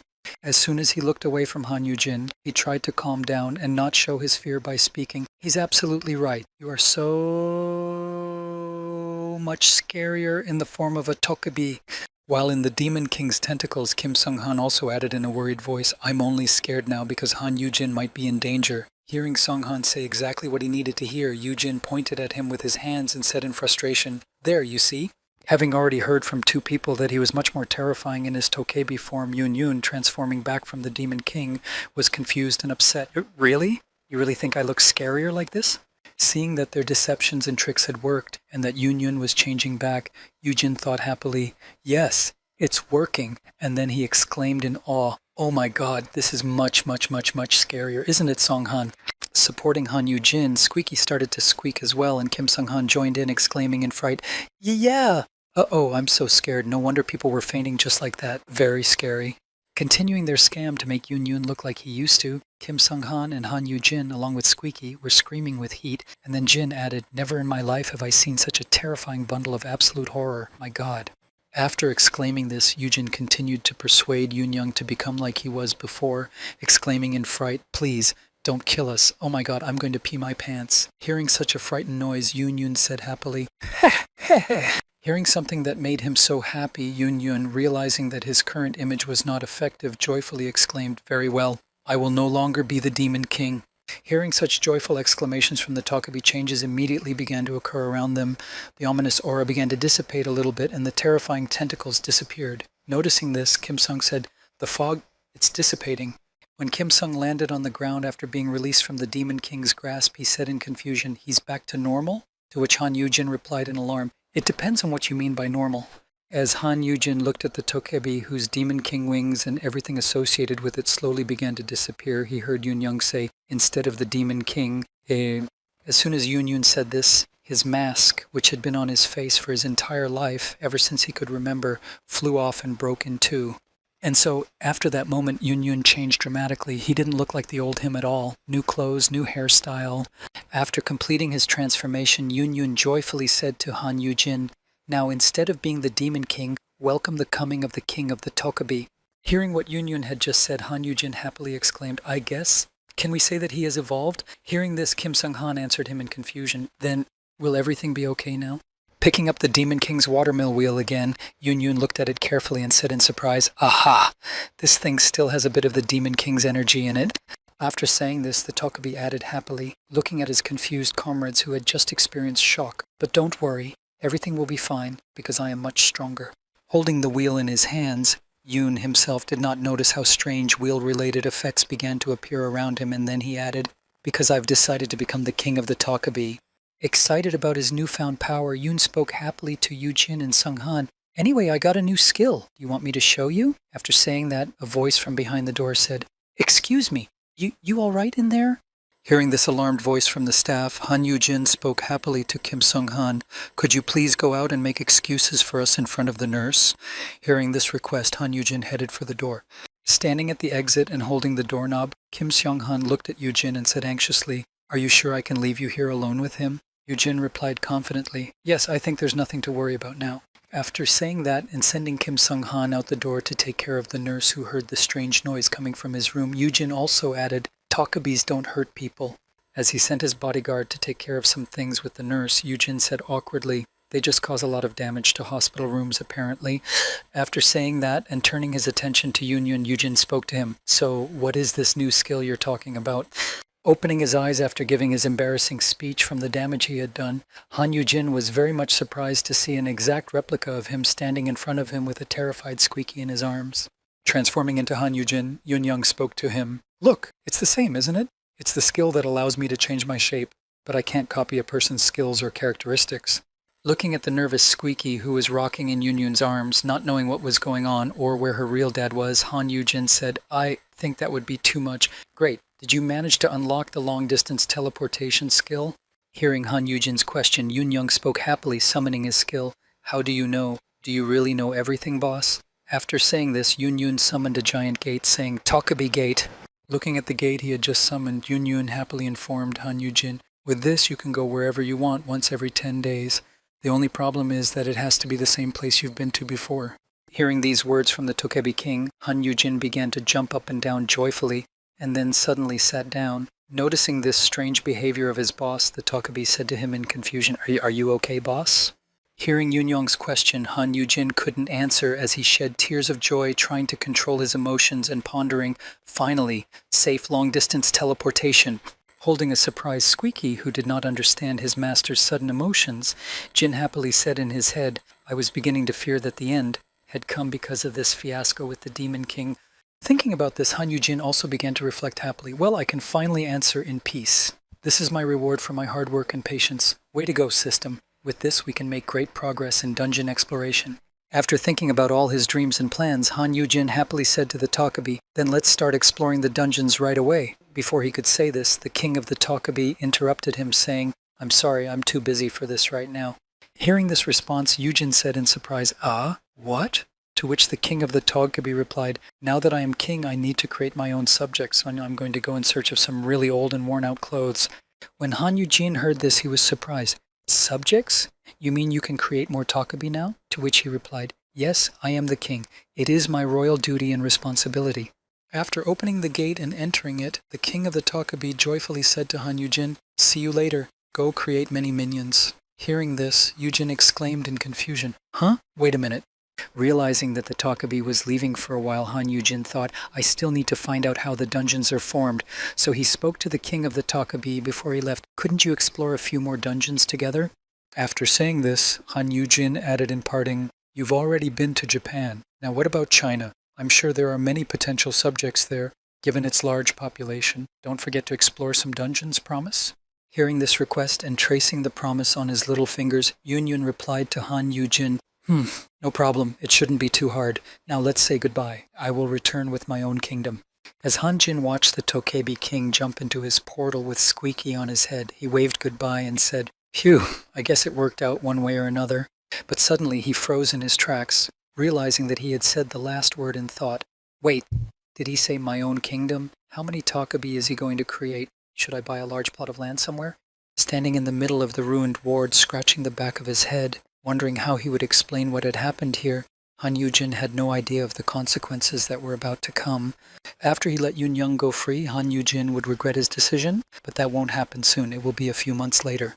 Meanwhile, somewhere in the Abyss Guild, an ordinary day was going on, full of various chores. At the same time, someone's voice was heard in one of the offices. I'm very grateful that you came to see me personally, leader. As he was having his nice conversation with the chairman, Seok Shi-myung spoke into the phone. That's right. Hunter Han Yujin will be released from the hospital today. I was going to contact you since the construction of the monster cultivation complex was recently approved After saying this to the head of the Hunters Association, Seok Shi-man heard some terrible news from the phone that was being reported to him. Unable to believe his ears, he said in surprise, "Excuse me?" But after this short question, Seok Shi-man, the head of the Hunters Association, had already hung up. Realizing what was about to happen, the head of the Human Resources Department threw the phone on the table and exclaimed in frustration, "Fuck!" Seeing her uncle's strange reaction, he was noticed by Seok Ha-young, who was in his office. After that, Seok Shi-man said, "Why now, when the guild head is absent?" Hearing such disappointed words from her worried uncle, Seok Ha-young looked at him in surprise. "What's wrong?" Hearing this question, he answered her, "The association is going to send someone to look after Yujin." Hearing this explanation from her uncle, Seok Ha-young, not understanding the reason for the confusion, replied, "So what? Those guys are just government employees. Isn't it much safer than if the leaders of other guilds came?" Hearing this question from his niece, Seok Shi-myung held his head and answered the girl with concern, "No, not that guy. Of course, the leaders of Jupiter and Destroyer are also dangerous." After saying this, the uncle added in a worried voice, remembering the person being sent to them, saying, "But this one is dangerous on a completely different level. We're talking about the head of the OUP?" Meanwhile, somewhere in the hospital where Han Yujin was staying, who was to be discharged today, an amazing discovery was made. When we arrived at his room, we heard a surprised voice saying, "What the?" Looking at what had happened to the room in the short time she had been gone, Park Aram, who had come to pick up Han Yujin, said in confusion, "What the hell happened here last night?" Clutching her head, Park Aram exclaimed in confusion, "This chamber was made specifically for hunters. How could it be destroyed so badly?" Han Yujin replied in a calm tone, "Nothing happened here. See, I'm fine." Looking at Han Yujin, Park Aram leaned over to his face and said in irritation, "I don't think you look good. It looks like you didn't get enough sleep, doesn't it? You have such bags under your eyes that they are about to reach your nostrils." Hearing this, Han Yujin replied to her in embarrassment, "Okay, I was up all night trying to find out if my brother was still alive." When Park Eunrim asked him why he looked so tired, Han Yujin suddenly went on the offensive. Remembering that it was a weekday, he shouted at the girl in a menacing tone, "Hello, what are you doing here? It's a weekday. Are you skipping class?" Hearing Han Yujin's question, the girl said in confusion, "Ah!" Looking away from Han Yujin, she said in embarrassment, "No, teacher let us go early for the day." Recalling how it was when she walked into the teacher's office, exclaiming, "Give me a certificate for the day, right now," to which the frightened teacher meekly said, "Yes, ma'am." Looking at the mysterious Park Aram, Han Yujin said thoughtfully, "Humph, I can see how this could have happened. You may be a hunter, but you still need to follow social norms. Stop acting like a criminal." Hearing Han Yujin's words, the girl was surprised. "Me? Wow, thank you. I guess I'm pretty diligent." As she left the room, she smiled happily and followed Yujin. He said to her, "You really need to go to school more." As Han Yujin looked at the joyful girl following him, he thought, this is no reason to laugh. Awakened ones are more prone to breaking the law if they aren't too careful, especially high-class S-class hunters. Recalling his familiar guild leaders, Jupiter and Destroyer, Han Yujin spoke in confusion, because they're too powerful to be restrained by ordinary law enforcement. Wondering how this all works in other countries or regions where lawlessness is rampant, Yujin said in his head, "In other countries, the guilds of high-class hunters already have much more power than the government." Recalling some very sad moments from his past future, Han Yujin thought in confusion, on more than a few occasions, such guilds completely overthrew the leadership, plunging the entire country into anarchy. Thinking of the leader of the OUP, Han Yujin said in his mind in confusion, "The only reason Korea is able to continue to function as a normal state." Looking at Park Aram, who came to see him off after he was discharged, Han Yujin spoke to her, "You should go back to school. Someone is on their way to pick me up." Hearing Han Yujin say that, the girl was surprised to hear him say that. "Huh? Someone is coming?" Han Yujin replied, "Yes. The association sent someone to me. I guess since it's such a big deal, they want to give me a tour of the new cultivation facility." As Han Yujin said this, he remembered everything that Seok Shim-young had told him about who was going to come and pick him up from the hospital. Then Han Yujin said, "He's the only S-class in the country who works for the leadership." After saying this, Han Yujin continued his story. Even after his awakening, he deprived himself of the wealth he could have accumulated as a hunter and became a civil servant. Since then, he has been a reliable pillar for the association, while the big guilds have continued to grow in power. Continuing to talk about this man who became a civil servant despite his class, Yujin added, he is the first person you will see when an S-class hunter breaks the law, just like he detained the offenders as a police officer. Standing in front of the hospital's entrance, Park Aram Raisin spoke to Han Yujin, expressing her guesses. Oh, that chief song that Chairman Moon was always talking about? As the two hunters stood at the entrance of the hospital, having a nice conversation with each other, they suddenly heard someone's gruff voice speak to them, Hunter Han Yujin. Taking out his ID and showing it to Han Yujin, Song Tae-won spoke to him. "Pleased to meet you, sir." Holding up his civil servant's ID card, he said, "My name is Sun Tae-won. I am the head of the Awakened Work Department of the Ministry of Internal Affairs and Security." When Park Aram and Han Yujin saw Song Tae-won with their own eyes, they were amazed. "He's huge." Ignoring their reactions, Song Tae-won said to Yujin, "It looks like you were already waiting for me outside." Looking at Song Tae-won, Han Yujin thought in confusion, classes usually have strong bodies, but this guy, how can I put it, exceptionally large? Looking at Yujin, the guard said, "Please wait while I park the car." Looking at Song Tae-won struggling to fit into this small car, Han Yujin first thought, "It's like looking at a huge monolith in the middle of..." Then he exclaimed in surprise, "Ah." Looking at how he had folded himself compactly into this small car to fit into it, Park Aram said in surprise, "What is a giant like that doing in such a small car?" To which Yujin replied, "I think he's just being careful with our taxes." As he said this, Han Yujin also added, "And yet he is an S-class. Couldn't they at least give him a bigger car?" Suddenly they heard a noise and saw a car crashing into Song Tae-won's car. The next moment, Park Aram and Han Yujin saw an accident happen right in front of them, and the head of the security department was involved in an accident in his small car, which he had just gotten into and was immediately hit by someone. When they saw this, they could only exclaim in fright, "Who?" Thinking that Song Tae-won had already died in the accident, Han Yujin said in confusion as he said goodbye to his soul, "Was this the first and last time we will see each other?" But a few seconds later, Han Yujin saw Song Tae-won unharmed crawling out of the wreckage of the car. After that, Yujin thought with relief, "Oh right, it's an S-class. Phew." As Han Yujin thought about what had just happened, he began to think about who could have done such a thing. Who would have the courage to do this to Song Tae-won? As he was thinking, a door opened from the car that had hit him, and a voice came out, "Oops, I didn't mean to. When I saw you squeezing into that tiny, ridiculous car, my right foot stepped on the gas pedal out of sympathy." While cleaning himself up after this transportation accident, Song Tae-won spoke menacingly when he saw the leader of the Jupiter Guild in front of him, Hunter Song Hyun-jae. Seeing what had just happened and who had done it, Park Aram said in confusion, "Oh my god, that chairman's song is full of..." Han Yujin closed her mouth to prevent her from saying anything else, and said to her in embarrassment, "Keep your mouth shut, Aram."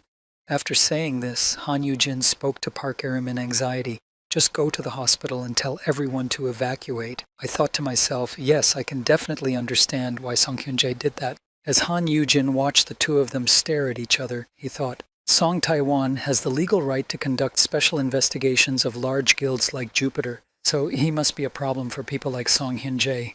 After this incident and the close eye contact, Han Yujin saw their contact break and thought, and now that Hyun-jae has provoked Tae-won so openly, he won't turn a blind eye. Song Hyun-jae took out his car keys and poked them into Song Tae-won's chest and said sarcastically, "You can send the bill to the guild, or if you want, you can take my car." Hearing this offer from the head of the Jupiter Guild, Song Tae-won had to refuse, saying, "I'm afraid that expensive gifts would be considered a bribe." After saying these words to Song Hyun-jae, Song Tae-won turned to the other side of the Jupiter Guild leader and said in a calm tone, "Please excuse me. I need to call the insurance company." Seeing what had just happened in front of them, Han Yujin broke out in a cold sweat and said in confusion, "They won't fight? But he's an S-class." Hearing this, Park Aram replied, "Seriously, if this happened to our boss, or to Moon Hyun-ah, this hospital would have been leveled by now." Looking at Song Tae-won's actions, Park Aram said in amazement as she watched the halo above his head, "He's even cleaning up the broken pieces of his tiny car." Watching Song Tae-won clean up all the metal from his car that was scattered around the parking lot after the accident, Yujin said in awe, "This man is a saint." Han Yu-jin looked at him with admiring eyes and thought in awe, no wonder they call him an S-class policeman. He's completely different from the rest of the crazy S-classes, no offense to Aram and Yu-hyun, of course. Picking up the phone, Song Tae-won spoke to the manager. Yes, I'd like to report an accident. Hearing how nice he was with people, Yu-jin thought, look at how calm he is. It's definitely not his first time. Han Yu-jin looked at the leader of the Jupiter Guild, who was standing off to the side, smiling slyly, and thought angrily, it seems to me, especially when it comes to Song Hyun-jae. Noticing Han Yu-jin's scrutiny, the leader of the Jupiter Guild looked at him and smiled sweetly. Noticing this sudden change in his mood, Han Yu-jin exclaimed in confusion, Huh? Walking over to Han Yu-jin, Song Hyun-ji asked inquisitively, how are you feeling, Kacha? I heard the news about your brother. Hearing Song Hyun-ji ask this question, Yu-jin replied in confusion, Oh yes. As he handed Han Yu-jin a bag of sweets, Song Hyun said gently, They say that sweets are the best cure for stress. As soon as he said this, Park Aram immediately snatched the bag of sweets from his hands. After that, the girl hastily began to eat them quickly, saying irritatedly, You have a lot of nerve showing up here. Besides, he's already been discharged. Hearing this, Song Hyun was a little shocked by the girl's impudence. But despite what had just happened, he spoke calmly. I tried to come earlier, but your friends turned me away. Hearing this, Yu-jin smiled sweetly, but thought worriedly, What's going on? Did something happen while I was sleeping? After thinking about it, Han Yu-jin said in confusion, To what do I owe this surprise, Chairman Song? Hearing this question, So-hyun answered Yu-jin, Well, I've come to share some good news. A dark, spiky-winged dragon has hatched and is waiting for its father. Hearing this news, Yu-jin was alarmed. Oh, you mean Seo-young's riding monster? As he led Yu-jin to his car, Sung-han spoke to Yu-jin, inviting him inside. Seo-yeon will meet you at the cultivation complex. Why don't you take a ride with me? I'll give you a tour. Hearing this offer, Park Aram spoke to him in irritation. With you? Then Song Tae-won, hearing what Song Hyun Yu-jin had offered, said, I'm sorry, Hunter Song, but I think it's my responsibility to show Hunter Han around the complex. Looking at Song Tae-won's vehicle, guild leader Jupiter said to him in mockery, Really? In this car? After saying this, Song Hyun added thoughtfully, I have to say, I expected more from the association. Were you really going to accompany our friend in this wreck of a car? Yu-jin answered him irritably, It's only because you ran into...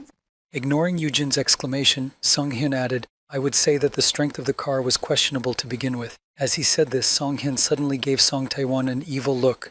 With a change in mood, Song Hyun said, I'm worried that such reckless behavior could lead to a person with such special skills. I expected more from a public servant who is supposed to protect the weak.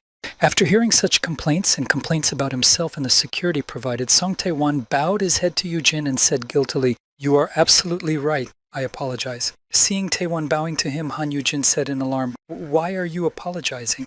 Looking at Song Tae-won, Yu-jin thought worriedly, Stop pestering the boy and eat already. He said to Tae-won awkwardly, I'll just ask my guild friends to give me a ride, and if Seo-eun is already there, I think I'll be fine. I wouldn't want to take up your precious time, Chairman Song. Hearing Han Yu-jin say this, Song Hyun-jae said in frustration as he walked toward Yu-jin, Are you going to refuse me again? After all, I came all the way here. Hearing this, Yu-jin exclaimed in embarrassment, Stop it, you're starting to scare me. Looking at Han Yu-jin with a gentle gaze, Sung Hyun spoke to him. But I thought we were close enough, and after all, I really did put a piece of my heart into it. Hearing these words, Han Yu-jin suddenly thought about it and said in his head, Seriously? I think so. He gave food to Peace, and those sweet pastries, and the earrings. Hearing this, and seeing Jin's pensive expression, Park Aram called out to him, Don't let him mess with your head. Without hesitation, Han Yu-jin ignored Aram's words and happily followed Song Hyun. All right, why not? I guess we can all go together. To which Sung Hyun replied, I'm glad you think so. Hearing that Han Yu-jin had already accepted Sung Hyun-jae's proposal, Park Aram said in disappointment, He's too easy. But he's not planning to fight anyone else, okay? When Park Aram looked back, she saw Sung Tae-won's fearsome gaze as he stared after her, and she thought in confusion, Wow, just look at that cold gaze. With her gaze fixed on Song Tae-won, she thought hard, realizing his situation. It's hard to blame him, considering how much Chairman Song has been bothering him. As Han Yu-jin walked towards Song Hyun's car, he spoke to him menacingly. No more fighting. I don't want to see the new building destroyed, do you understand? Looking at Song Tae-won's direct gaze, Park Aram said in her head in confusion, Wait, but he's not looking at Jupiter's Ajusi. He's looking at our Ajusi? Noticing this strangeness, Park Aram suddenly plunged into thought to get to the truth of what was troubling her. Wait, could it be that he is here for another reason? Arriving at the newly constructed building, Song Tae-won said to Han Yu-jin, This is the newly constructed Beast Breeding Center. After entering, Taewon said, "The area under him," but Sunghyun interrupted him, saying, "The area under the dome is where the beasts are raised. The floor above can be used for workers to live in." Walking on, Yujin and Aram looked at the building in awe, then Taewon spoke again. "The building next door," but he was interrupted by Sunghyun. "The building next door is connected to this place by a special passageway." Taewon spoke again. "For the sake of safety?" He was interrupted by Sunghyun. "For safety, the windows are equipped with mana-enhanced glass." Looking at Sunghyun's behavior, Yujin thought in annoyance, is it normal for him to keep interrupting? As soon as they arrived at a large room, Kang So-yeon ran out to meet them, exclaiming, "Yoo Ji-in, you finally came. I've been waiting for you." Seeing that Seo-yeon was already in the building with her baby, Han Yujin was surprised to hear her. "Seo-yeon, you're here early, aren't you?" She replied, "Yes. I was so excited that I couldn't take my foot off the gas pedal." Just as she was saying this, she noticed Daewon standing next to her, and after a moment's hesitation, she said in alarm, "Eek! Chief Song, I wasn't speeding, I swear," to which he said awkwardly, "I'm not going to arrest anyone." Seeing the girl's reaction, Han Yujin thought Seo-yeon must be causing him a lot of trouble. Then, looking into the basket with the dragon's baby, Yujin said with joy, "So this is a spiked dragon cub?" Looking at the dragon cub, Han Yujin said, "Let me think of a name that would suit it." The dragon replied sharply, interrupting Yujin, "I named her Comet. I thought it would be better if I gave it a name myself." Hearing Seo-in's words, Park Aram said to her happily, "That's a great idea." After that, Song Taewon approached the dragon and said, "The cub is a little smaller than I thought. Still, it should be a riding animal." Watching the dragon, Seo-in noticed that the dragon had woken up and said happily, "Oh, she's going to grow up fast." "Ooh, did we wake it up? Look at those eyes. Aren't they beautiful?" Looking at its characteristics and possible development, Han Yujin saw spiked-winged dragon, cub, current grade D, possible grade is AS. Taking his master's sign, Yujin approached the dragon cub and said, "Hello, Comet, it's nice to meet you." After using his skill on this monster, Han Yujin saw a system notification. Rank, Ideal Tutor, enhances the effect of the master's mark. Immediately afterward, another notification appeared. The beast has begun to feel attached to you. After that, the dragon flew up to Jin's head. Seeing this, Seo-yeon said happily, it flew away. It flew. Running around Han Yujin, Kang Seo-yeon exclaimed, "How cute! She seems to like you, Yujin?" But at that very moment, Blue appeared in the air, looking less than friendly. Noticing that he had his claws out and was screaming menacingly, Song Taewon, noticing that he was rushing at Han Yujin, called out to him in alarm, about to rush to his aid. But the next moment, Blue landed on Han Yujin's shoulder and began to pet him. Han Yujin was happy to see his pet and said to him, "Oh, you're here too, Blue." Holding out the basket with the comet to the griffin, Han Yujin said to it, "Say hello. This is your sister." After saying this, Han Yujin immediately added, "Try to get along okay?" But the situation there was a little different. Everything happened a little differently than it should have. Deciding to show who was the boss, Blue did to Comet exactly what Mir had done to him on his first day to show his dominance. Seeing that Blue had thrown the comet away, So-yeon exclaimed in fright, "Comet! Oh no, a comet!" To which Yujin then calmly replied, "It's okay. It's kind of a tradition." "No, Blue." At this point, Song Taewon wanted to say something, but was interrupted by Song Hyun-jae. The wall that just collapsed was just a normal partition because the whole area is enclosed by two. Yujin exclaimed irritably, "This is not the time to continue the tour, Chairman." Seeing that the two were fighting with each other, Han Yujin shouted out to Park Aram and Seo-yeon in confusion, "You two, could you try to grab them while I'm drawing attention?" Hearing Han Yujin make such a strange request, Seo-yeon replied in surprise, "But bringing attention? How?" Hearing this, Han Yujin took out a tambourine from his pocket and said, "I always carry this with me for occasions like this." Picking up each musical instrument, Han Yujin began to shake them to make noise and attract the monster's attention. Seeing that it worked, the girls exclaimed in amazement, He's a professional." When the monsters became distracted, the girls grabbed them to calm them down. Grabbing Blue, Park Aram exclaimed, "Gotcha!" After that, Seo-yeon also caught Comet. Seeing this, Yujin called out to her, "Throw her in this cage." After the girls caught the monsters, the DI escaped from their hands again, and Seo-yeon said to Yujin, "Yujin, can you do it again?" After that, Aram also exclaimed, "Blue, stop!" Looking at this whole situation, Song Taewon said to Yu in irritation, clenching his fist tightly, "There's definitely something wrong here." After spending a lot of time catching Blue and Comet again and distributing them to the masonry, a tired Seo-yeon said to Yujin, "Well, I hope you'll take good care of my comet." Grabbing Han Yujin's hands, Kang So-yeon said to him, "Let me know if you need anything. I'll come over any time if I'm not on a sweep." To which the guy happily replied, of course, don't worry." After hugging her monster who went back to sleep, Kang So-yeon said happily, "Eat well, grow bigger and stronger, baby. Mommy will be back soon." After saying goodbye to her comet, Kang So-yeon exclaimed happily as she left Han Yoo-jin, "That's it then. I'm going to go buy some jewelry for the comet's nest." As Han Yoo-jin waved goodbye, he thought happily, "The best daughter-in-law." Shedding a tear of joy at how good his daughter-in-law was, Han Yoo-jin thought, if only Yoo Hyun would follow Seo Yoon's example and treat Mir half as well. I wonder what they're doing in the dungeon right now. Standing in front of the cage where Comet was sleeping peacefully, Han Yoo-jin suddenly thought of his brother. Oh, speaking of Yoo Hyung. Looking back at Park Aram and Song Hyun-jae, Yoo-jin said, Isn't it time for you two to leave? I'm sure you have more important things to do." He thought, "I need to throw away this useless company." Running over to Han Yoo-jin, Park Aram said, not happily, but confidently, pointing at Song Hyun, "Right, it's time for you two to go." Seeing what Aram had just done, Han Yoo-jin spoke to her in displeasure. "This also applies to you. You need to go to class, Aram." Han Yoo-jin looked at the head of the Jupiter Guild and spoke to him. "You're also a very busy person, Head Song. Chief Song will explain everything to me."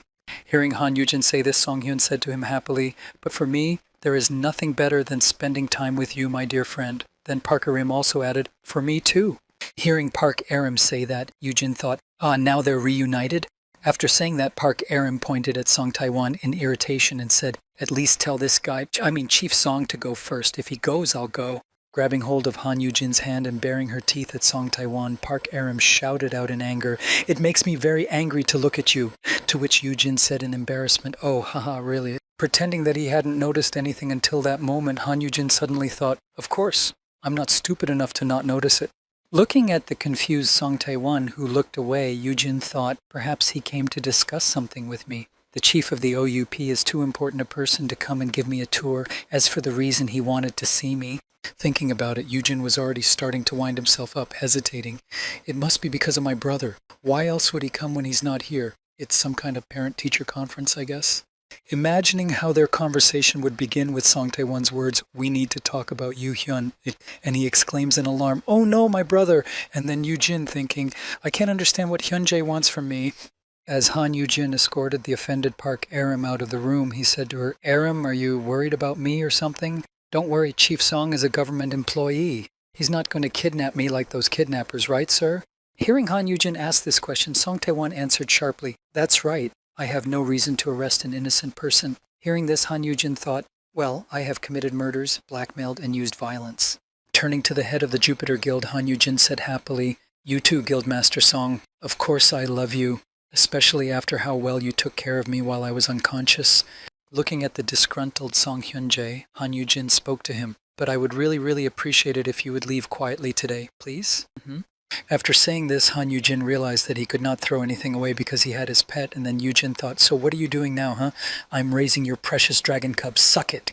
Hearing Han Yoo-jin's words, Sung Hyun, who was leaving Yoo-jin with Aram, said in closing, "Oh well, I guess I have to do as you said. I can only hope that our civil servant won't think he's the boss here." Also, after that, as she left the room with Song Hyun, Aram added, "Let me know if anything goes wrong, okay? Promise." After seeing the two out, Yoo-jin waved goodbye to them and thought, yes, now that we've gotten rid of these distractions. When he was left alone with Song Tae-won, Han Jin pointed to the kitchen and said, would you like a cup of coffee or perhaps tea?" Hearing this suggestion, Tae-won said happily, "Oh yes, please." Han Yoo-jin opened the refrigerator in the kitchen to take out the ingredients for the tea and said in surprise, "I noticed that there is even a kitchenette in the restroom." After saying this, Han Yoo-jin walked over to the coffee machine and happily said to Song Tae-won, "Have a seat and relax, I'll make it quickly." Tae-won happily replied, "Thank you, you are very kind." After offering Song Tae-won a hot drink, Han Yoo-jin thought, yes, good, now it's time to find out what kind of trouble Yoo Hyun is in. And he spoke to Song Tae-won, "Bajie, you're really having a hard time with these S classes, aren't you?" Determined to find out why he had come to him, Yoo-jin continued the conversation, "Especially in a position like this." Hearing this question, Daewon replied, "Actually, it's not that bad. At least the number of dungeon breakouts has decreased recently." After saying this, Song Tae-won spoke to Han Yoo-jin, recounting the moments when he had to calm the hunters down after the sweep. It was much harder in the beginning, when it happened more often. Having said that, Sun Tae-won added, "You see, high-end hunters can get very irritated during the clearing process. The situation becomes much more dangerous if 2 or more S-classes are in the same dungeon at the same time." After hearing this, Han Yoo-jin took out some tea from the nightstand and said, "I see. Then, about my brother, he thought, Did he want to talk about what happened in the past? Hearing Han Yujin's question, Song Tae-won lowered his head and said sadly, "Well, I lost my arm because of your brother." Hearing this, Yujin barely stood up from surprise. When Song Tae-won saw Han Yujin fall to the ground, he said in surprise, "Are you okay? Do you need help?" Yujin said, "I'm sorry. I'm so sorry." Hearing Han Yujin's apology, Song Tae-won spoke to him. "Don't worry about it. The potion is great for this as long as the hand is available. At least your father found it himself." Hearing this from Song Tae-won, Han Yujin, feeling incredibly guilty, said sadly, "He's worse than a monster, isn't he?" Hearing this, Song Tae-won replied, "I'm afraid so, and that's what's confusing me." Standing behind Han Yujin, who was pouring tea into a cup, Song Tae-won spoke to him. "No one can handle these S classes, whereas you, Mr. Han, are only an F class, albeit with an unusual skill set." After saying this, Song Tae-won added, "This means that you are dependent on the mercy of these S classes." Hearing this, Han Yujin replied, "Well, it seems so. That's what Yoo Hyun keeps telling me." After hearing Han Yujin say this, Song Tae-won stood in front of Han Yujin, who was nervously watching him, not knowing what was about to happen. Standing in front of Han Yujin, who was making coffee, Song Tae-won said to him in a confused voice, "The reason I came here today." Looking at Han Yujin, who was tiny on his side, Song Tae-won spoke to him, "It's because I wanted to take a look at your condition." Putting his hand on Han Yujin's shoulder, he said in surprise, "Excuse me?" To which Song Tae-won replied, "Please give me an answer, but honestly."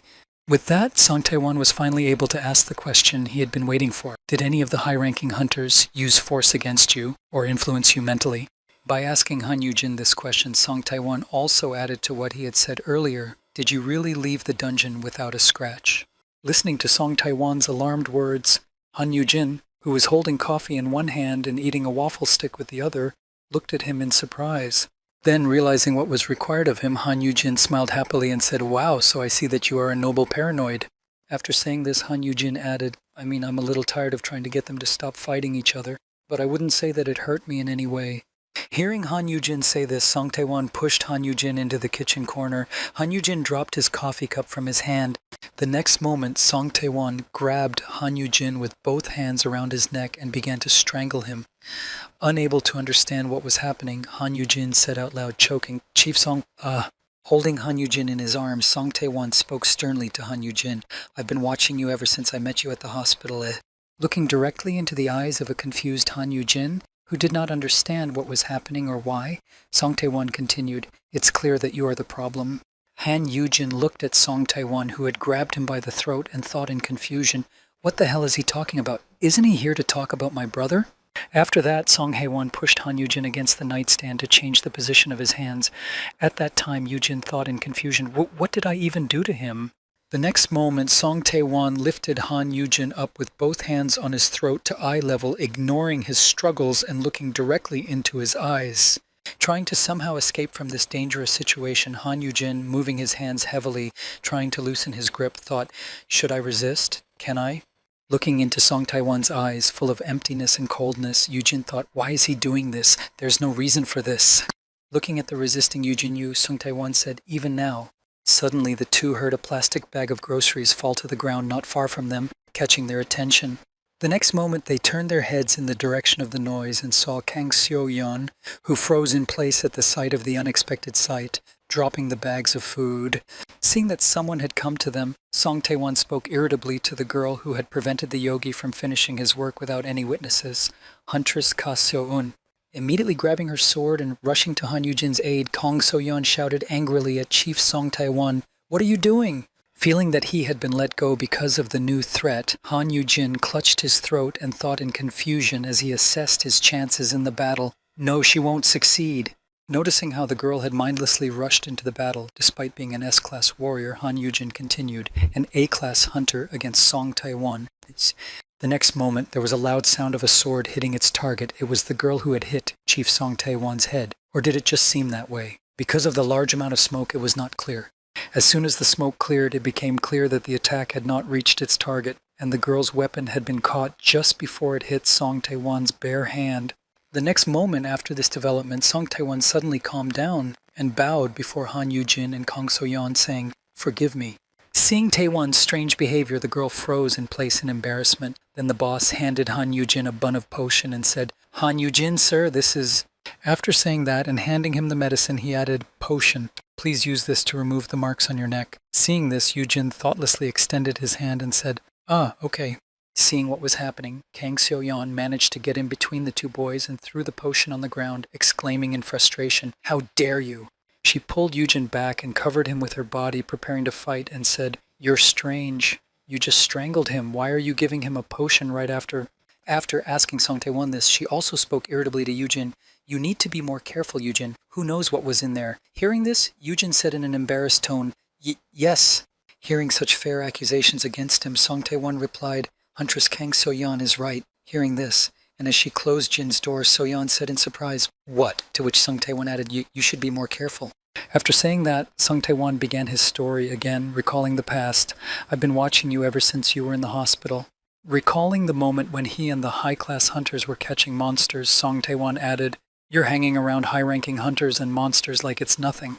After saying this, Song Tae-won added, "I understand your relationship with the Hunter Park Arim. I heard that you are very close to her. But high-class beasts and the head of the Jupiter Guild?" Surprised by this, Han Yuji asked, "What's wrong with being on good terms with them?" To which Song Tae-won replied, "That's not the problem at all." Bowing his head to Han Yujin, Tae-won said, "I have seen an infinite number of hunters, and among them you are the only low-ranked one who is comfortable in the midst of superior-level beings." After saying this, Song Tae-won also added a few arguments to his words so that Han Yujin would understand what he meant. Most people are afraid of even aggressive dogs. Imagining Han Yujin being surrounded by a herd of raging dogs, Song Tae-won said, "Especially if they approach them without an eyelid." Imagining again how the criminal was caught by some giant monster who wanted to capture him, Song Tae-won said, "How should a person feel when confronted by a monster that is many times his strength?" After saying this and drawing associations, Sun Tae-won continued, "Didn't you feel all that strength of the Jupiter Guild head while you were in the dungeon? But you don't look scared at all."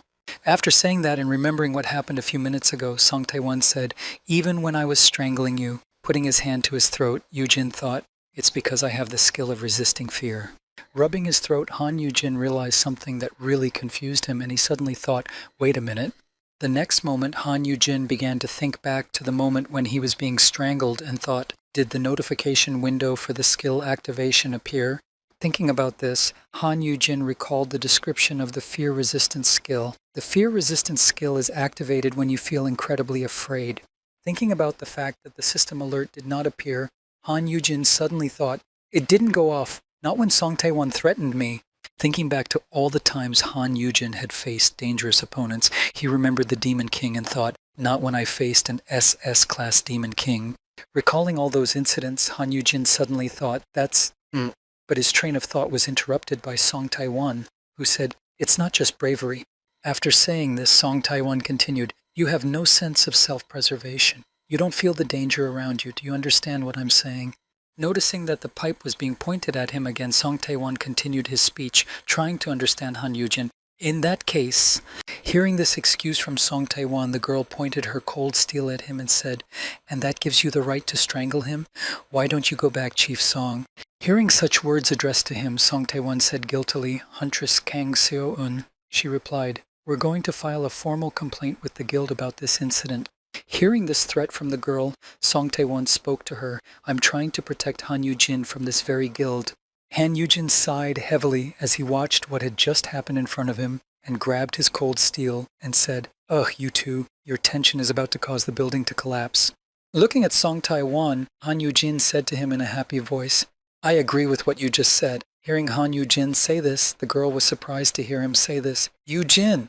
In an effort to calm the two tense warriors, Han Yujin looked at Song Tae-won and said happily, "I need to be more careful. Thank you for your advice." Hearing Yujin say this, the girl was surprised to hear him say, "Again!" Kang Seo-yeon was surprised by Han Yujin's reaction, despite what he had done to her recently. "Why are you thanking him?" Hearing Han Yujin's words of gratitude and Kang So-yeon's surprise, whose reaction was quite normal and should have been Han Yujin's, given what he had done to him. After this incident, convinced that it was still worth doing, Song Tae-won took out a notebook and wrote something down in it and said, "What a strange young man you are." When he finished writing something in his notebook and tore a leaf out of it, Tae-won's son, placing it on the table, said, "Here, I'll leave you my business card." Turning his back on Han Yujin and Kang So-yeon, Song Tae-won suddenly turned back before heading for the exit and said one last time, "Please call me if you need my help." As he slid his business card toward Han Yu-jin, Song Tae-won added a final note, "But I really hope you don't find yourself in a situation where you need it." Sometime after the incident, Han Yu-jin, who was alone in the bathroom, stood in front of the mirror and examined his neck and said, "There are hardly any marks left." But he suddenly remembered the moment when Song Tae-won was the only one who had left them, and Kang So-yeon had pounced on Jin, saying, "We need a photo, we'll attach it to the complaint," to which he replied, "Kia-a So-yeon." Recalling this moment, Yujin thought, "I had to calm her down for a long time." Then he suddenly said in embarrassment, "What kind of civil servant would strangle an ordinary person? I'm sure he provoked Yu Heng to cut off his hand." Thinking about this and what reasons he could have had for losing his arm, Han Yu-jin said in confusion, "Well, he's going to die soon anyway." Recalling what happened to him in the past future, Han Yu-jin said in an indifferent voice, "A few years from now, Chief Song Tae-won will die while clearing out the dungeon." And a short time after that incident, the Jupiter Guild suddenly left Korea without a word, and rumors will spread that Song Hyun-jae killed him. And after Song Hyun-jae and his guild leave Korea, things will go from bad to worse for the Abyss Guild, and people will begin to suspect Han Yu-hyun. Thinking about who it could be and why it happened, Han Yu-jin-yu, who thought his brother was an angel, thought, "Of course there is no way that my brother did this, and if he did, there must have been good reasons for it." And thinking back to the past from which he had been transported to this place in which it had happened, Han Yu-jin said thoughtfully, "I don't know what could have really happened back then. But the fact that the death of Chief Song Tae-won had given rise to such rumors indicates how hostile the other guilds were to him. When speculating on what could have caused Song Tae-won's murder, many guesses pointed to Song Hyun-jae, who was already very interested in Han Yu-jin. It is most likely that it is because of the guild's hostility to Song Tae that she is forcing Song Hyun-jae to continue to get involved. Thinking about this development, Han Yu-jin had some other plans that could have changed the story dramatically. Picking up Song Tae-won's business card, Han Yu-jin said, "But," looking at the number written on the business card, Han Yu-jin thought his behavior from earlier, remembering what he had said before he left, "Please call me if you need my help." Han Yu-jin thought, "It sounds more like he's worried about me than a threat, although his methods are a bit cruel." Thinking that Song Tae-won really wanted to help him, even if it was through such methods, Yu-jin suddenly began to shake his head to the side and said, "No, he was strangling me. What am I even talking about? I think I've become too calm about this." As Yu Mong began to move around the new building, he moved all the boxes of Yu-jin's belongings and spoke to him. "Jin, are these all your things?" He replied, looking at the boxes. "Yep."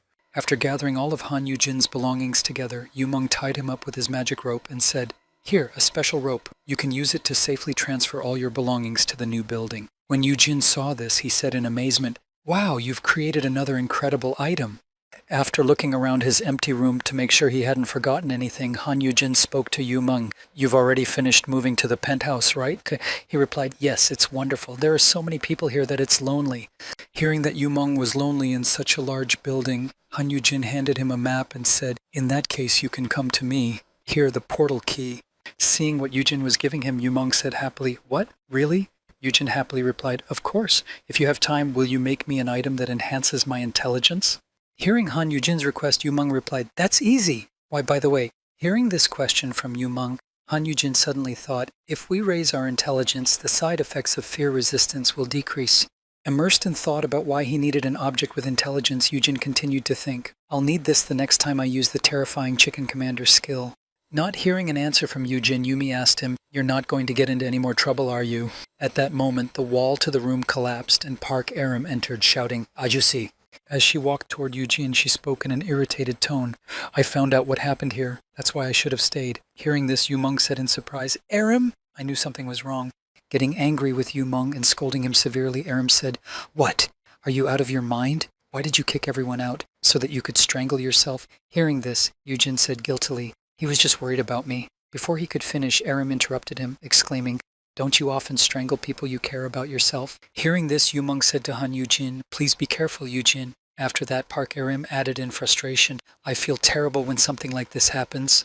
Unable to contain her emotions, Aram began to cry and wiped away her tears. "I promised to protect you. Lei was unable to do anything when you were kidnapped, and today is no different."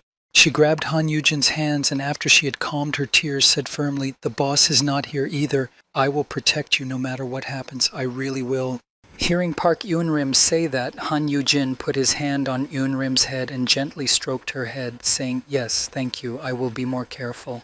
But despite the fact that everything seemed to be going well, there were still some incidents, and now, in the not-too-distant future, standing in the middle of the garden at the Jupiter Guild building, Han Yoo-jin and Park Aram were attacked, and Aram was already unconscious. Holding the girl in his arms, Han Yoo-jin shouted to her, "Aram, pull yourself together." As soon as Han Yoo-jin decided to be more careful, this incident happened.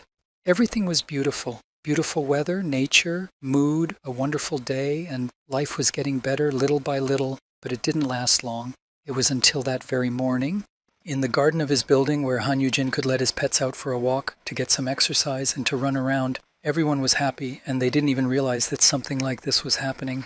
Park Aram, walking in the garden on the roof of Han Yoo-jin's building and watching the pets, said happily, "Wow, everyone seems to like their new home. There's even a garden on the roof."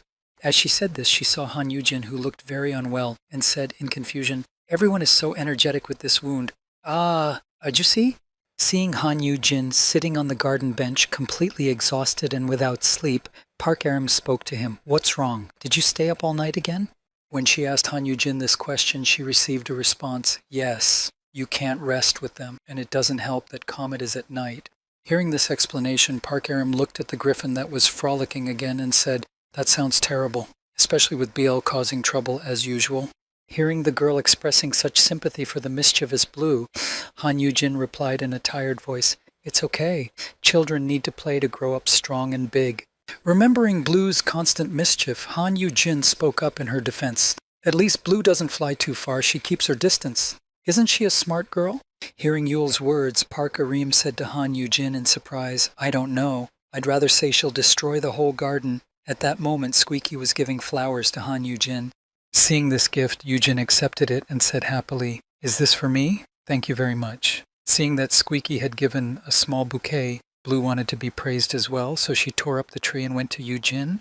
Noticing that Blue was carrying a whole tree behind her, Park Aram said, "I know you love these beasts, Ajusi, but don't you think you're being a little too deep?" And then she smashed the tree that Blue was carrying with one blow. Grabbing Blue by the throat, Park Aram spoke to her irritably, "When are you going to stop? Can't you see that Ajosi is tired? You're ruining the whole new garden." Seeing this, Yoo-jin said in embarrassment, "Hush, hush, Aram." Catching the branch from the tree that Blue was carrying, Han Yoo-jin held out his hand for her to sit on and said, "They are like that by nature. They should not be forced to follow human norms." After saying this, Han Yoo-jin spoke happily to Yule. "Oh, you wanted to give me flowers too? Good girl." Holding Blue in his arms, Han Yoo-jin took her close and stroked Aram's head and said, "Let's say thank you to Aram for taking care of me. Good girl." Feeling so humiliated, Aram exclaimed in frustration, "Ugh, I'm not a child anymore, although I must admit they are very lucky to have you." Deciding to play with the children herself, Park Aram said to Han Yoo-jin, "Why don't you just rest? There are other people who can watch the children." To which Yoo-jin replied, "As much as I would like to, it's the first day of business today." After saying this, Han Yoo-jin exclaimed happily in his thoughts as he looked at his building, "It is. Now that I have my own building, I'll start swimming in money." Han Yoo-jin also added to his fantasies, "Classes from all over the world will gather here to leave monsters to me to raise. If I take them under my care one by one, I will instantly fill all 50 windows in the album." Han Yoo-jin spoke with interest as he sipped his nutritious drink and looked at his phone. "Plus, my first client for today is none other than..." Looking at his phone, Han Yoo-jin spoke confidently in his head as he looked at the photo of the man. Undoubtedly, she's referring to Dio Valchedis' younger twin. Thinking back to Rieta, who had come to him to negotiate a deal, Yoo-jin thought, "Actually, I was the one who asked Rieta to introduce me to him in exchange for raising her monster." Recalling how it was, Han Yoo-jin had this memory in his mind as he sat on the bed and asked Rieta, "Is your brother also an S-class?" To which she replied, "Oh yes he is, he's very handsome." Thinking back to the night he spent with Rieta, Yoo-jin thought, "Thanks to the Rauchitus Predator, my code word will be twice as effective on the twins." 2 S-classes in the album without much effort, even if it's without a ritual. While thinking about this, Han Yoo-jin suddenly heard Rieta say that she had raised him and diligently improved him in everything. Suddenly saddened and worried, Han Yoo-jin thought, "What if he turns out to be as dangerous as his sister? I hope I'm wrong." Looking away from himself, Yoo-jin thought reassuringly, "Everything will be fine, right? At least I have an S-class bodyguard with me." Then he heard a message from Aram. "He's already here." I heard him enter. As Han Yoo-jin said this, he imagined Park Aram protecting him with her body and saying, "Stay close to me. I won't let you see anyone alone again." Feeling that his Rauchitasa predator skill had been activated, Han Yujin confidently said in his head, "I'll be fine, no matter how brutal he is." The next second, Han Yujin received the following notification, which read, "Doubling effects when fighting Dio Valchetis." This meant that the guest was almost here. As soon as the skills were activated, a charming young man appeared in front of them and spoke in a well-mannered manner. "It is an honor to meet you, Hunter Han Yujin. I am Noah Luir, Rietta's younger brother." Hearing that the guest had already arrived, Han Yujin, imagining that he was hidden behind a wall, noticed that his wall was crumbling from the dazzling beauty and elegance of this young man. Looking at him, Han Yujin thought in astonishment, "He is an angel?" The next moment, the three of them sat down at the table, and Noah Lear spoke, "Thank you for your invitation." After saying this, he continued, "First, let me apologize for my sister's rude behavior. Rietta did not share the details, but there is no doubt that she did not behave appropriately." While looking at Rietta's brother, Han Yujin thought, the complete opposite of his sister? Then Han Yujin suddenly heard Luir say, "You must be confused as to why we are so different. My appearance has changed because of my rank, as you can see." Hearing this, Han Yujin replied happily, "Ha, not at all." But later he thought, not only does he look different, but he is such a nice person. He even came all the way from France. Surprised by this visit, Park Aram asked Yujin, "Ajusi, how did you even know about him?" He replied, "I'm friends with his sister on social media." Hearing this, the girl said with a warning, "Social media? Don't meet strangers on the internet, Ajusi?" Han Yujin said in embarrassment, "And a teenager is lecturing me on this topic." Hearing this conversation, Noah Luir said, "Oh, I am not some random stranger. I even run my own guild in France." Hearing this, Yu-Girl said in surprise, "You are the head of a guild, but you look so young." Hearing this surprise, Noah Luir said, "I am 19 years old this year." Hearing this, Ariam said in astonishment, "Wow, although our leader is also only 20 years old." Yujin then thought, a guild leader at such a young age? Just like Yu Heng. Hearing this, Yujin said happily, "But you can definitely be friends with my brother." To which Ariam said, I don't know if that's going to work out." Noah replied, "I'm afraid my guild is too small compared to the Abyss." After saying this, Noah said, "It's a small group of hunters that specializes in support, the Ark. Until I got my rank, we only had healing and augmentation skills. We couldn't develop much because we didn't have any attacking skills." Hearing this, Yujin said in surprise, "You don't run a guild with your sister?" To which he replied, "No, it's just me. My sister is too free-spirited. She's a loner, and she only contacts me when she needs something. Sometimes she drags me to the dungeon despite my schedule." Hearing this, Yujin thought in surprise, realizing what kind of relationship he and his sister had. "Oh, I get it." Imagining a cruel sister and a gentle brother, Yujin thought, this must be the type of relationship, a healing brother at the mercy of his cruel sister. Looking at Noah Luir, Yujin thought, a polite, kind S-class who specializes in support. Looking at Yujin, Noah said, "Overall, since I was full of flaws, my sister helped me in many ways." Imagining his brother becoming friends with Noah, Yujin thought, he's such a good guy. As soon as I take him under my care, he will do everything I tell him to do because he sees me as his sister, right? And Yu Heng will have a close friend. Thinking about this, Han Yu Heng was already making a plan of action to befriend his brother and Noya, and he thought, perhaps I should also go out for a rehearsal. After thinking about it, Yujin decided, and this should definitely work. And then he spoke happily to Noah, "It sounds tough. You must have traveled all the way from France through Rieta as well. At the very least, we can offer you a place to stay for the night." Hearing this offer, Noah Luir said politely, "That's okay. Anyway, I'm staying in Korea for other business." Hearing this, the girl said in surprise, "Really? For how long? Do you have any suggestions on where to eat nearby?" Hearing this, Yujin added, "Of course, let us know if you need anything."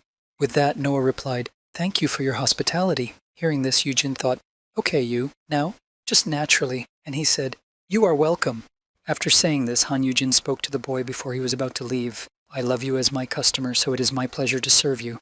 After saying this, Yujin saw 2 system notifications. Rauchitashi Predator activated. Skill improvement doubled. Noah has responded to the code word and has become your pet. Looking at his pet album, Han Yujin happily said in his head, "Great, I did it on the first day of work." Seeing this, Yujin also thought, what a good start. May every day be like this. Hearing Yujin's words, Park Aram said in displeasure, "Ajusi, don't you think you're throwing around confessions too easily?" After making such claims against Han Yujin, Park Aram also added indignantly, "You even told Haya Ona and the chairman of Jupiter that you loved them." Hearing this, Yujin said soothingly, "It's just business, okay?" Trying to calm Aram down by explaining to her why he was doing this, Han Yujin turned his attention to Noah and said happily, "I heard that in Europe they say this as a greeting all the time." After saying this and turning his attention to his new friend, Yujin noticed that he suddenly froze in place and did not make any sound at all. Then Yujin said, "Isn't that right, Noah?" When he did not hear a response from Noah Luir, Han Yujin suddenly began to worry that something might have happened to his guest, and he spoke in a confused tone, "Noah." Hearing Jin's words, Noah muttered something under his breath. Unable to understand what he said, Yujin asked him again, "Excuse me, I almost didn't hear you. Do you need something?" Thinking that he had offended him in some way, Yujin said, guiltily anxious, "Oh, if it's because of what I said, I didn't mean to offend you." Before he could say anything else, he felt Ariam grab him and throw him away from Noah. Unable to understand what had just happened, or why Ariam had grabbed him and thrown him away from the table, Yujin opened his eyes and said in surprise, What was that?" Looking at Noah Luir, who had just instantly destroyed the tea table where they were having a nice conversation, Han Yujin said in astonishment, "Why did he suddenly..."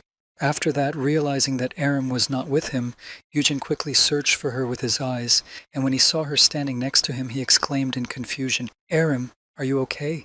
Later, when he saw Noah the Luir transforming his hands into clawed paws, Yujin exclaimed in confusion, "Nanoi? What's going on?"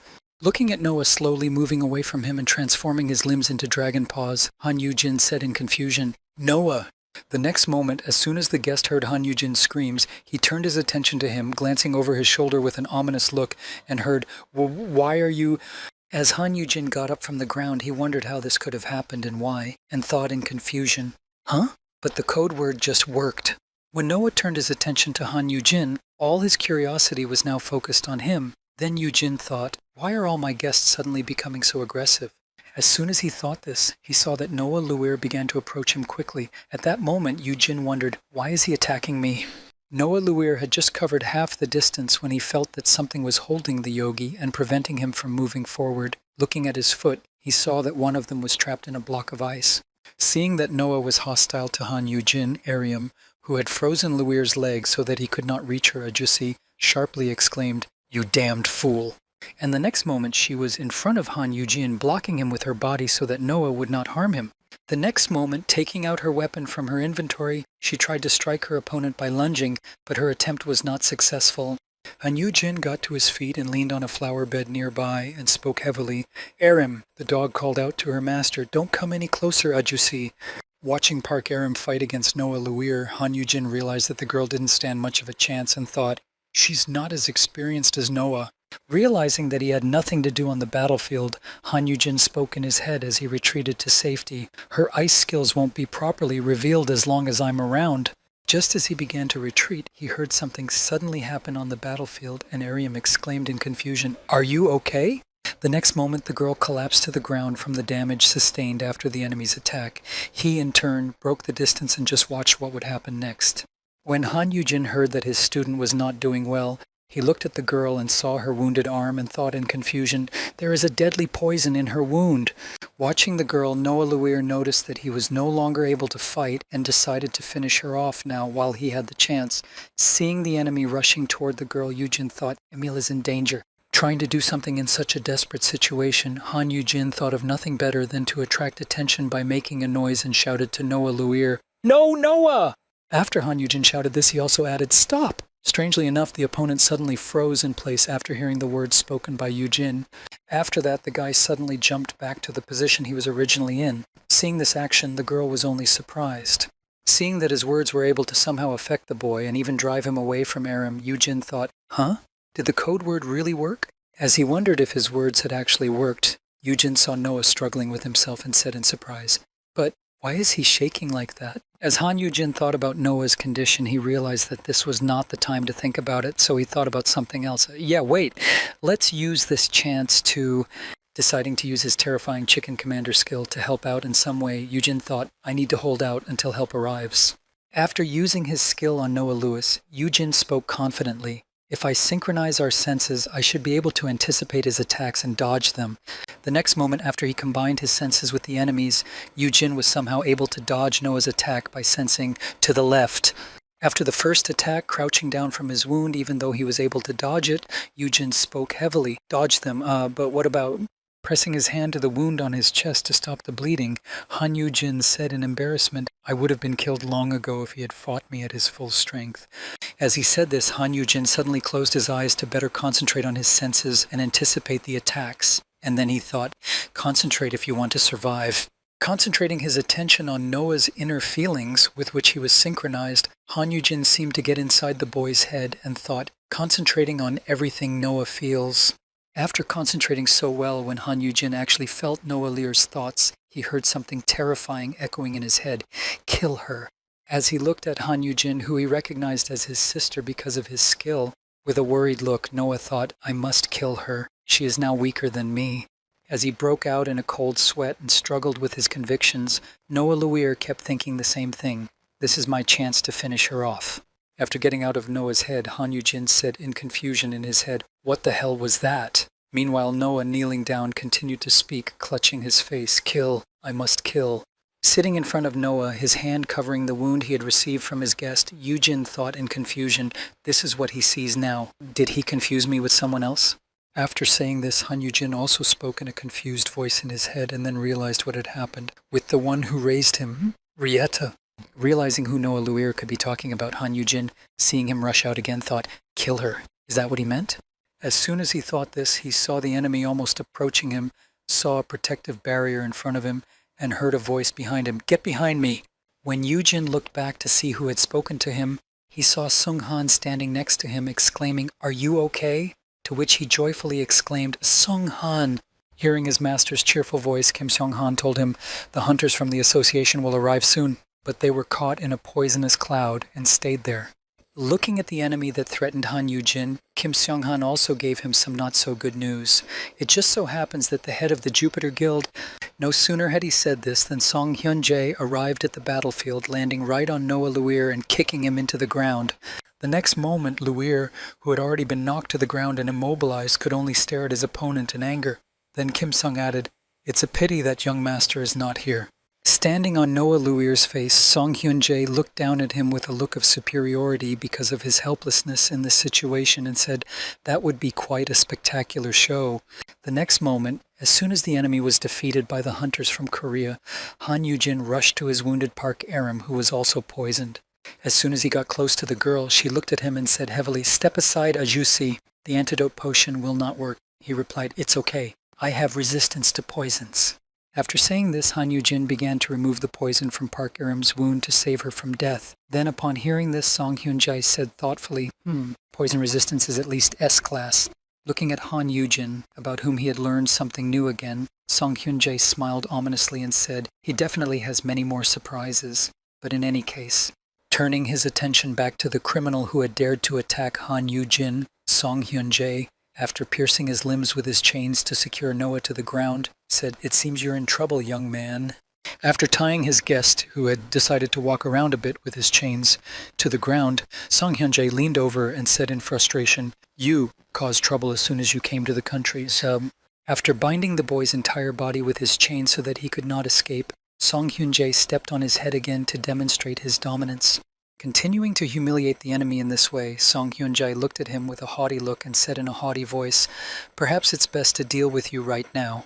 No sooner had guild leader Jupiter said this than he heard Han Yujin's voice from nearby, calling out, Song Hyun-jae, please wait a bit. After shouting at Song Hyun-jae to stop, Han Yujin walked over to him and said, I appreciate your help, but I still cannot allow you to hurt my guest. Hearing this, Kim Sung was frightened. That's too dangerous, Yujin. Looking at Han Yujin, Song Hyun-jae answered him happily while standing on Luir. You're not in the best condition anyway, Yujin, to which he replied awkwardly, Oh, well, I've been healing up a bit with some potions. When Song Hyun-jae heard this excuse, he said to him, Are you really protecting your guest when he ruined a brand new roof like that? It was the same yesterday. You are too careless. You're too careless about your own safety. Han Yujin replied to Song Hyun's words, Yes, I am, but hearing this answer, Song Hyun, having released Luir from his chains, said with interest, I want to hear what happened here first. After dialing Rieta's number on his phone and showing it to the leader of the Jupiter Guild, Han Yujin spoke confidently. That's exactly what I need to find out. As soon as Rieta picked up the phone, a girl's voice immediately came out of the phone and said, Hello, dear. Hearing this voice, Luir suddenly became depressed. After that, the phone rang. To what do I owe the pleasure? Did you meet my brother? Isn't he cute? Hearing these words from Rieta, Han Yujin spoke to her. Yes, Noah is already here, but there is a little problem. After telling Rieta about the small problem, Han Yujin spoke into the phone. He attacked me. Rieta was surprised to hear this news. Huh? But he would never do such a thing. Thinking that he could not have done that, Rieta spoke into the phone. Can you hear me, little brother? Is it true? He answered in a frightened voice. Yes, Nunim. Hearing this answer from her younger brother, the girl spoke to him in a threatening tone. Didn't I tell you to be polite to Yujin? To which he replied in fright, Sorry. Using his promising sprout skill, Han Yujin said in surprise in his head, So this is what it is. With my skill, I can sense Noah's genuine terror. Looking at the frightened boy who had curled up into a ball after hearing his older sister's voice, Yujin thought, Noah isn't as soft as Rieta claimed. He was just obeying her out of fear. Looking at the frightened boy, Han Yujin was suddenly stunned by what he saw in front of him. His characteristic card read, Awakened Noah Luir Class S. Looking at his potential grade, which only showed an A, Han Yujin said in his head in surprise, he should have been an A class at most, but for some reason he became an S class. Seeing such an amazing case that could not be explained, Han Yujin thought this cannot be achieved by any ordinary means. Looking at Kim Seong-han, Yujin thought Kim Seong-han also rose from A to S class, but only because his potential class was A-S. Looking at the embarrassed and defeated Noah Luir, Han Yujin thought in surprise, but this guy is completely different. As he began to compare the boy to something to justify his explanation, Yujin said in his head, he was forced to become stronger than he could, just like an overflowing vessel. After thinking about it, Han Yujin thought, after breaking through the dungeon, Noah's growth has already far exceeded the system's norms in just 3 years. Then he remembered what Noah had told him at the table. Since I was full of shortcomings, my sister helped me in many ways. Recalling the boy's words, Han Yujin also thought, and what Rieta said back then, and she diligently improved him in everything. Recalling all of these moments and the incidents that had happened to him in a relatively short period of time, Yujin looked at the frightened boy and thought, and Noah's reaction. Holding his phone in his hands and wondering what exactly happened to this guy, Han Yujin thought, attacking a person in whom he saw his sister, as soon as he thought that he was weaker than him, imagining how much this poor boy could have gone through while being raised by his older sister, Han Yujin said in his head in confusion, Rieta. Reflecting on how difficult his journey to becoming an S-class had been, and what he had gone through to obey his sister so dutifully, Yujin thought, what have you done? Going back a few years to look at Noah Luir's story, the following phrase came to mind, not all educators are people of goodwill. Why? Because not everyone has the potential, but everyone wants the best results from their student. This is exactly what happened to Luir. During the breakthrough of the dungeon in the first months after the gate appeared, a huntress stood in the middle of the city with the head of a defeated monster. Laughing ominously and enjoying her triumph and victory over the horde of monsters, this huntress said loudly, Ha ha ha, you mean I can continue to fight monsters like this? Looking up at the sky with her face bloody with the blood of her enemies and smiling ominously, the powerful huntress said loudly, Yes, I knew that such a world would come to us someday. Rejoicing in her victory, the girl suddenly turned her attention to her younger brother, who was in the middle of a crowd of wounded people and was treating them. Then she asked him, What are you doing, brother? Throwing the monster's head out of her hands, the girl began to quickly approach her younger brother, and a few meters away from him she said in surprise, Are you hurt? You've awakened too, haven't you? Too. Hearing this question from his older sister, Luir answered her in confusion, Yes. Hearing this news, Rieta asked him, S-class, right? Hearing this question, Luir looked away from her. After looking away, he said nervously, No, I'm an A-class. Hearing this news, the girl took him by the face and turned him toward her. Afterward, Luir added, I have no fighting skills, but I have healing skills, saw it. Before he could finish, the older sister slapped him in the face with all her might and exclaimed in frustration, with a hint of indignation, Why do you always disappoint me? Seeing the girl mercilessly beating her younger brother, ordinary passers-by screamed in horror and began to run away. And during this process, Rieta spoke to him irritably, How are you going to survive in this world with only an A-class? Lifting her brother by the collar so that he could see the fleeing crowd of frightened people, she said, Look around. They are all running away. Even though I helped them, people need to know how to protect themselves. Grabbing Noah Luir's face, she leaned down to kiss him and said gently, It's okay. Everything is fine. Why are you suddenly crying, my beloved brother? Hearing this, Luir was frightened. With a nervous smile, Luir then heard from his cruel sister, My weak, fragile little drooler. Don't worry. Looking at her brother with a sinister look and holding out her long, bloody arms, the girl said to him in a threatening voice, I will make you useful. Sitting on the ground, curled up in a ball, Luir rolled on the floor in fright. And then the phone rang again. Are you listening, you slobbering punk? Why can't you do anything right? Hearing his sister's voice again, Noah Luir said in fright, Sorry. After saying that, Song Hyun-jae suddenly spoke up and said, I understand that you met Han Yu-jin when you were in Korea, Rieta. Hearing this voice, the girl said in displeasure, My God, who is this? A dear, dangerous man is keeping you company. This man is very treacherous. Hearing the girl say this, Yu-jin spoke to her. More importantly, Rieta, seeing the state of her brother after hearing her voice, Han Yu-jin told her in alarm, It seems that your brother has a negative attitude towards you. After saying this, Han Yu-jin suddenly thought, This is my mistake. It goes without saying that not all teachers are good people. And then a surprised voice came from the phone. This is not possible. I raised him to be so strong. Hearing this, Han Yu-jin asked in surprise, Raised him? To which she replied confidently, Yes, I did, instead of getting rid of him when he was a little brat. Hearing these words, Yu-jin said in surprise, But he should have gotten an A grade when he woke up. To which the girl answered him menacingly, That's not good enough. He is my brother. Hearing these words, Han Yu-jin looked at Noah Luir and said in his head, I understand, even without sharing the feeling. No sooner had he said this than Rieta became active again. She then said, I worked hard to make him an S class. He is so weak that he almost died if I did anything to him. Hearing this, Han Yu-jin noticed what Luiri was thinking, anxiety and fear, traces of violence that cannot be hidden. Then Rieta said, Even today, he made a mistake even with you? Luir, feeling himself being wrapped more and more in the arms of his sister who was speaking, said, That little brat, that independence, his own guild, yeah, right. When are you going to be useful, my little slobbering pup? Covering himself further with his arms and covering his ears to avoid hearing his older sister, Luir absorbed more of the horrors that had befallen him after being raised by his sister, and then he heard again, If it weren't for me, you'd be crawling in the streets for sure. After that, as her younger brother became increasingly enveloped in his sister's horrific aura, Noah Luir heard the following words from his sister on the phone. Anyone else would have gotten rid of you a long time ago. As she said this, she tried to justify her behavior and terrible parenting methods in one phrase, saying, It's because I love you so much. Hearing Rieta's words, Han Yu-jin smiled slyly and thought, Calm down. I can take advantage of this situation. Then he said to Rieta, Huntress Rieta, I have something to say to you about this. Hearing Han Yu-jin say these words in such a rude tone, the girl playfully spoke to him. Oh? Why are you so angry? Deciding to put his plan into action, Han Yu-jin told Rieta, Your brother has injured the Korean Awakened, so I will ask the association to keep him here for a while. Hearing Han Yu-jin say this, Rieta was confused and said, No, could you close your eyes this time? Hearing this, Yu-jin thought, I can use this as an excuse to get something, not only from Noah, but also from Rieta. Thinking that he could benefit himself, Han Yu-jin spoke to the girl on the phone. Also, Rieta, I could block you from entering the country by reporting your illegal contract. Hearing this threat from Han Yu-jin, the girl was surprised. What? You want to report me? Are you serious? Hearing this, Han Yu-jin calculated his next moves, thinking, so I have to be careful about the cards I play. After thinking about this, Yu-jin said to Rieta, We can talk about monsters later. Hearing Yu-jin say that, the girl was confused. Wait! I introduced you to my brother like you asked.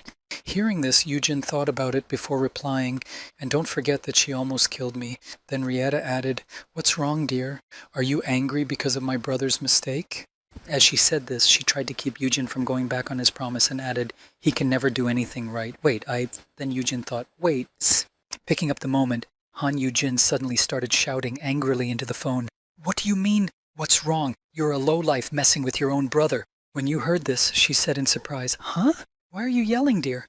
Hearing this, Yu-jin continued, Are you sick? How can you say such things under the guise of love? Can't you see that he is dying of fear? Hearing this, Song-hyun and Kim-sung looked at Yu-jin in fright, and then the phone rang. I can't see from here. After saying this, the girl added in a confused tone, You know how it is. Children sometimes need to be scolded when they... Before she could finish, Han Yu-jin exclaimed, You call that scolding? Bullying a perfectly normal child. After scolding Rieta for her parenting behavior, Yu-jin continued, How many times did you have to scold him to bring him to this point? If he's 19, he's awakened at... Are you really crazy? Looking at Han Yu-jin, Luir saw him protecting him with his body against the dictatorship of his terrible older sister, saying, If your brother is weak, then you must protect him. After saying this, Han Yu-jin also added a defense of Noah Luir. How can you do this to him just because you think he's not good enough? How can you even call yourself a sister after that? After saying this, Han Yu-jin gave her a final threatening voice. Don't even think about coming to Korea until you get better. Don't even think about showing up here unless you are going to fall at your brother's feet and apologize. After finishing his irritated lecture on proper behavior, Han Yu-jin heard before he pressed the end call button, Wait. After turning off the call, everyone heard ringing tones. After Han Yu-jin finished this exemplary lecture on proper behavior, he said in a low voice, I'm finished. And while he was thinking that, his phone was piling up missed calls from Rieta. After saying so many things to Rieta, Han Yujin wiped the sweat from his forehead and thought in confusion, to hell with it. It's not my fault that I can't feel the danger anymore. She won't kill me because I still have to raise her monster. Hearing what Han Yujin had just said to his sister to protect him, Noah Luir said in surprise, not understanding why the boy would risk himself like that, "Sister." Looking at Han Yujin, who was standing proudly in front of him, frowning and looking at his phone, Luir said in shock, "My sister couldn't even answer him." Standing next to Han Yujin, Kim Sung-han said in disappointment after listening to what he had said to Rieta, "A person cannot change so quickly, but you are still so helpless." Picking up Luir from the ground, Kim Sung-han said to Han Yujin, "I will take Noah to the hunter's cell. No civilians were hurt, so after you are incarcerated, you will receive a settlement request." Having said that, Kim Sung-han added, "If you want, you can ask to deport him right now." Hearing this, Han Yujin said confidently, "Please don't send him out of the country until we have finalized the settlement." After saying this, Han Yujin whispered to Kim Sung-han in a concerned voice, "Can you deny Rieta entry instead, to separate the two of them, and for my safety?" Hearing this, Kim Sung said affirmatively, "Yes, that would be best." After finishing his dialogue with Kim Sung-han, Han Yujin looked at Luir and said happily, "It's all right now, Noah. Your sister will not be able to come to you." With that, Han Yujin said one last thing before he was led away to the detention cell. "We will talk to you after everything has settled down." Hearing this, Luir said in shock, Standing there, Han Yujin was deep in thought. "I've bought time, so now I'll try to solve everything with words. Now I have to worry about myself." Meanwhile, all the way to the cell, Luir was looking at Yujin with a happy look. After all this, when everything had calmed down and all the consequences began to heal, the Jupiter Hillier treated all of Yujin's wounds from the battle. Afterward, the medic approached Park Aram and said politely, "This way, please." Watching him treat Aram, Yujin thought, "I envy him. Healer, if everything goes well, I'll be running to get Noah as a healer." After the healer healed Park Aram, she felt like a completely different person and began to run around the garden happily. And then the man approached Yujin and stretched out his hand and said, "Let me see your wounds." Hearing these words from the healer, Han Yujin sighed heavily and said to him, "I used the potion beforehand." But immediately afterward, Aryam ran up to Yujin and tore his shirt open and said in confusion, "You must heal all of them, even the minor injuries. Here." After tearing Han Yujin's clothes so that the doctor could examine him, the girl called out to him in irritation, "Seriously, be more careful, Ajosi. You should take good care of your body and your health." Hearing this, Yujin replied awkwardly, "Yes, thank you." After all that, while the doctor was examining and counting all of Han Yujin's wounds, the girl emphasized to him, "And don't go around saying 'I love you' to everyone." You saw how mad that guy was afterward. Hearing such emphasis on correcting his behavior, Han Yujin hesitantly spoke to Park Aram, "Yes, I'll think about my behavior." And then he thought, now is definitely not the time to try to get a Hitler. As he continued to think, Yujin spoke in his head, "I have been saying the code word left and right without any fear. Is it because I have a resistance to fear?" Thinking about what he had done in the last time, Han Yujin thought, "I've told Song Hyun-jae as well. How am I going to deal with the consequences? Have I lost my mind?" Remembering this, he imagined Song Hyun dressed as a baby and saying to him, "Be my mommy." After that, Yujin exclaimed in fright, "Ah! Psychological trauma." After completing the examination and treatment of Han Yujin, Hiller headed back and Yujin thought, no more S-classes. And then when he saw an Aram with a change of clothes next to him, he spoke to her. "By the way, thank you, Aram." After saying this to the girl, Han Yujin also added in a joyful voice full of gratitude, "If it weren't for you, it's hard to imagine how badly things would have turned out." Hearing Han Yujin's words, Park Aram sat down next to him and said with relief, "I still have a long way to go. I couldn't even protect you to the very end." After saying this, she also said in disappointment, "The antidote was supposed to work up to and including the A-class. Was it defective?" Hearing these words from Ava Aram, Han Yujin spoke to her, "I think it's like Noah's, about S-class." After saying this, Han Yujin also added, explaining how antidotes work. That's why the A-grade antidote wasn't enough to neutralize it. Hearing this, Park Aram said thoughtfully, Then what grade is your poison resistance?" After saying that, she added to her question with confidence, "I already know that you have it." Hearing this question, Han Yujin said in embarrassment, "So this is what it's all about."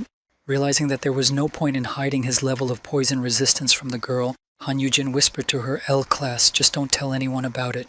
Hearing this answer, Park Aram began to count the classes on her fingers in confusion, saying in embarrassment, "I didn't even know there was such a class."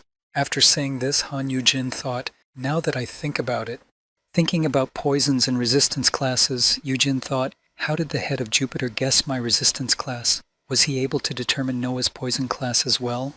Thinking about it, he remembered what Sungi had said back then. Resistance to poisons is at least S grade.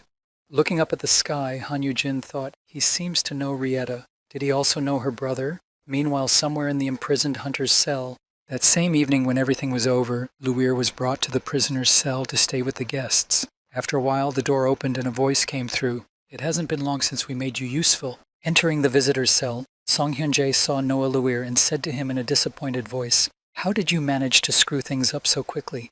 Burying the door behind him so that no one would overhear their conversation, Song Hyun-jae added, leaving a small crack from which sunlight shone into the cell on the prisoner, "You should have kept your promise." Hearing a rather familiar voice lecturing him on proper behavior, Noah Luir said in frustration, "You're here, mister." Standing in front of the prisoner who had been entrusted with an important mission, the leader of the Jupiter Guild spoke to him menacingly, trying to find out why. "Why did you do this?" Looking at the prisoner sitting in handcuffs behind the table, Song Hyun-jae said with a disdainful look at him, "You provoked the conflict almost immediately after you arrived." Glancing at Noah Luir with an irritated look, the leader of the Jupiter Guild spoke to the culprit in a menacing voice, "You made it difficult for yourself in Korea." Looking at the battered and saddened prisoner who realized his guilt, Song Hyun-jae said to him, "You must keep your promise to retaliate." Hearing such a stinging accusation, Luir did not hold back and slammed his shackles on the table and responded angrily, "Payback?" Leaving a dent in the iron table after hitting it with his shackles and immediately getting up from his chair, Noah Luir continued, "Payback for telling me how to become stronger?" Continuing to express his dissatisfaction with the fact that he was obliged to keep his promise, Luir added irritably, "After making my sister do the same?" After saying this, the prisoner continued to express his dissatisfaction by saying, "Out of all the dungeons in existence, you just had to show her the one where the brother and sister had to work together, didn't you?" Hearing this kind of dissatisfaction in H. Noy Luir's words, Song Hyun-jae sighed and said, "I said I would make you stronger, not that you will become stronger than Rieta." Hearing these words from the leader of the Jupiter Guild, the prisoner shouted out to him in anger to express his dissatisfaction again, while both sides of the agreement were being respected. "You." Why? No sooner had he said this than Song Hyun-jae punched him, leaving a dent in the wall, and he groaned in pain. Then Song Hyun-jae said, "It doesn't matter." Walking over to Noah Luir, the leader of the Jupiter Guild leaned over and spoke again in a menacing voice. "I have asked you twice already. Why did you attack Han Yu-jin?" Hearing this question again, the prisoner looked at Song Hyun-jae and said, "From the moment I looked at him, I immediately had a strange feeling." Recalling everything he felt at the time, the prisoner spoke to Song Hyun-jae, continuing to tell him everything he knew. "A dragon of poisons and curses like me and my sister. No, it's a higher class." Having reported this information to the head of the Jupiter Guild, prisoner Noah Luir added in conclusion, "That's why I felt like he was Rieta, despite his weakness." Hearing the story from Noah Luir, Song Hyun-jae suddenly stood still, deep in thought, and after a moment said thoughtfully, "A dragon of poisons and curses. Thinking about this scenario, Song Hyun-jae suddenly spoke thoughtfully. "Does he have a related rank? I was wondering how he got his high-level poison resistance." Thinking about the associated ranks, there was one point that couldn't seem to match up with reality at all, namely that Han Yu-jin was F-class. Then Song Hyun-jae thought, but as someone with F-class characteristics, thinking about this inconsistency about rank and defeating a dragon above SSS class, Song Hyun-jae continued his reflection. "You were able to obtain a rank higher than the SSS class Dio Valchetis?" Confused about such incredible skills and the strangeness of how it could have happened, Guild Leader Jupiter said thoughtfully, "However, it doesn't seem like he has any attacking abilities." After pondering this question, Song Hyun-jae left the cell with the prisoner and headed for the exit after learning everything he needed to know. But on the way out, he met Song Tae-won and spoke in surprise. "Chief Song Tae-won." Hearing the Jupiter Guild leader's thoughts, Song Tae-won spoke menacingly to the visitor who was returning from the prisoner. "I knew you were involved in this." Pretending that he was not involved, Song Hyun-jae said in surprise, "I don't know what you mean. I just came as the person who helped end the conflict." To which Song Tae-won replied, "Don't put Han Yu-jin in danger." Hearing Song Tae-won's words, Song Hyun-jae replied in a calm tone, "That's why I put an end to the situation and brought the hitman. Of course, the situation was not what I had imagined." After saying this, Song Hyun-jae, rubbing his nose, added confidently, "This is really interesting. I bet even Rieta didn't know what to do." To which Song Tae-won replied, "A person with F-class characteristics is no different than an ordinary civilian." After saying this, and thus communicating the acceptable safety standards, Song Tae-won added, looking menacingly into Song Hyun-jae's eyes, "If you expose him to unnecessary danger and use..." Interrupting Song Tae-won in mid-sentence, the leader of the Jupiter Guild put his hand on Tae-won's shoulder and said, "You're so worried about him." Trying not to provoke Song Tae-won, Song Hyun-jae said one last thing to him before leaving the prison. "I should learn from you." After missing Warden Song Tae-won, Song Hyun-jae, heading for the exit, suddenly said thoughtfully, "Perhaps I should also suppress Han Yu-jin." After leaving the prison and arriving at his guild, Song Hyun-jae stood in his office in front of the panoramic window and said thoughtfully, "Should I not use it?" Looking at the landscape of the night bridge at his disposal, the leader of the Jupiter Guild said, "That's a bit of a misnomer." A few minutes later, as soon as he thought about it, he received a notification on his phone that read, "Abyss Chairman has left." When he saw this, Song Hyun-jae said promisingly, "Haha, this is getting interesting." Holding the phone in his hands and holding it to his jaw, "You," the leader of the Jupiter Guild said in surprise, "does it really look like Han Yu-jin is the one being played with?" Thinking about the absurdity of this situation in which Han Yu-jin was being treated as a victim, Song Hyun-won said, "No, the person who is being played with is..." Meanwhile, a lot of people and reporters had already gathered in front of the gate to the S-Class Guild Han Yu-hyun had gone to clean up, and they could hear the news, live broadcast in front of the dungeon building. Standing in front of the building where the entrance to the dungeon was, the reporter who was broadcasting live said, "He came out of the dungeon in less than a week. It was thought to take about 10 days. Standing in front of the fence to the dungeon, the reporter said, "Did he set a new time record? Or did he fall in and use the gate stone to get out?" Hearing this, someone in the crowd said, "He's an S-Class. I'm sure he's fine." After that, the crowd also said, "If we lose someone like him, it will be a national tragedy." At the same time, Bezodnia's car, which was approaching the gate, was heard saying, "We don't know what the situation is inside." Upon arrival, Han Yu-jin quickly got out of the car and heard from the reporter, "The hunter may be in a state of effect. There is a possibility of an attack. That's why we couldn't approach." And the surveillance cameras and seeing two people running into the building with the gate, one of the guards exclaimed, "Oh, they're coming in!" The hunter Kim Seong-han and the brother of the abyssal chairman. "What?" Seeing Han Yu-jin running after Kim Seong-han toward the gate that had appeared in the building when Han Yu-hyun left, the guard exclaimed in confusion, "Isn't he F-class? That's dangerous." As they approached the gate to the building, Kim Seong-han, who was standing in front of Han Yu-jin, called out to him, "Be careful! Don't go before me!" Seeing Han Yu-hyun return to the dungeon and appear in front of them, Kim Seong-han said in confusion, "A high-level hunter right after clearing the dungeon." Seeing that Han Yu-hyun had managed to come back alive from the dungeon, Kim Seong-han said in astonishment, "He made it!" Seeing his brother, Han Yu-jin immediately ran to him, shouting, "Han Yu-hyun, you!" Seeing his elder brother, Han Yu-heng said joyfully, "Hello, Hen, have you come to greet me?" The latter shouted out in anger, "What the hell is greeting? You!" Grabbing his younger brother by the face and pulling him toward him, Han Yu-jin exclaimed in confusion, "Hey, what's wrong with your potions?" Listening to Yu-jin scold his younger brother, the two of them were saying, "Why did you two leave like that? I just wanted to work with Mir since he's all grown up. Hey, he's still a child even if he's an adult." Kim Seong-han thought about going over and greeting his leader as well. It looks like he's okay. But as he took one step, Kim Seong suddenly stepped back thinking, no, it's not safe to approach him now. Looking at Han Yu-hyun, who had just come out of the dungeon, Kim Seong-han thought in alarm, "I know because I have been in several dungeons with him. Then how come..." Looking at Han Yu-jin, who approached the menacing couple without any fear and as if nothing had happened, was talking to them sweetly. Looking at this, Kim Seong-han was surprised to think, how can this person be so naturally calm with these two? At the same time, Song Hyun-jae, looking at the moon, said thoughtfully, drawing an analogy, "That's right. If we draw an analogy, it's like a cat taking care of a tiger." Looking up at the beautiful new moon in the night sky, the leader of the Jupiter Guild said in awe, "That's why people are attracted to it." Meanwhile, after leaving the building with the gate, Han Yu-hyun walked out into the crowd, which was blinding him with cameras and exclaiming, "He's out! The hunter Han Yu-hyun." Seeing Han Yu-hyun, the members of his guild exclaimed to each other, "It's done! Are you all right? We believed in you." The rest of the crowd thought, "He's enviable." Standing behind the audience, one of the correspondents thought, or rather fear. Meanwhile, someone from the audience asked, "Is it possible to be near him? Did he make it?" As Han Yu-hyun walked through the crowd of people who wanted to see him, he heard, "We must immediately inform the association." To which he heard Yu-hyun exclaim confidently, "Do it tomorrow." Covering his younger brother with a blanket, shielding him from the paparazzi crowd and holding Mir in his arms, Yu-jin exclaimed in frustration, "What more do you want from a child who suffered from insomnia?" A man like Han Yu-hyun needs to meet someone who treats him like a normal person, or even a child, and takes care of him. Meanwhile, Noah Luer, sitting in his cell, said sadly, looking at the floor, "I've ruined everything. This is not what I wanted at all." As soon as he said this, he immediately felt a terrible sensation, as if his sister was putting her arms around his head and saying, "See? What did I say?" Looking up in fright, Rieta's imprisoned younger brother saw her before his eyes and heard her. Even as an S-class, you can't do anything right at all.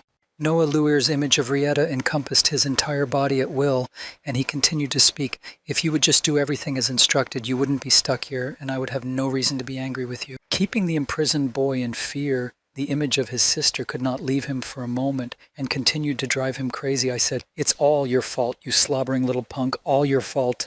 After hearing all the reproaches from his older sister's insult, Noah Luer abruptly rose from his bed, managed to open the shackles, and gathered all his strength. The next moment, standing in front of the cell door in the prison where he was being held, Noah Luer said in confusion, "I can't leave it like this." Looking down at his shackles, which were already broken, Noah Luer said confidently, "I have to fix it somehow." Meanwhile, in Ephra, after Han Yu-hyun completed the cleanup in a short time, the following message was heard. The shortened time for the Abyssal Guild to clear the S-Class dungeon is expected to have a strong impact on the general opinion on their regulation. The news continued on the radio. It will also have a positive effect on the residents who normally shun areas with high ranking. Meanwhile, Yoo-jin was exhausted and passed out in the car. Seeing this, Kim Seong-han turned off the radio and spoke happily to Han Yu-hyun. He hasn't slept for the past few nights. After saying this and driving his car toward his guild, Kim Seong-han added happily, "Perhaps because of the new beast, but he was very worried about you."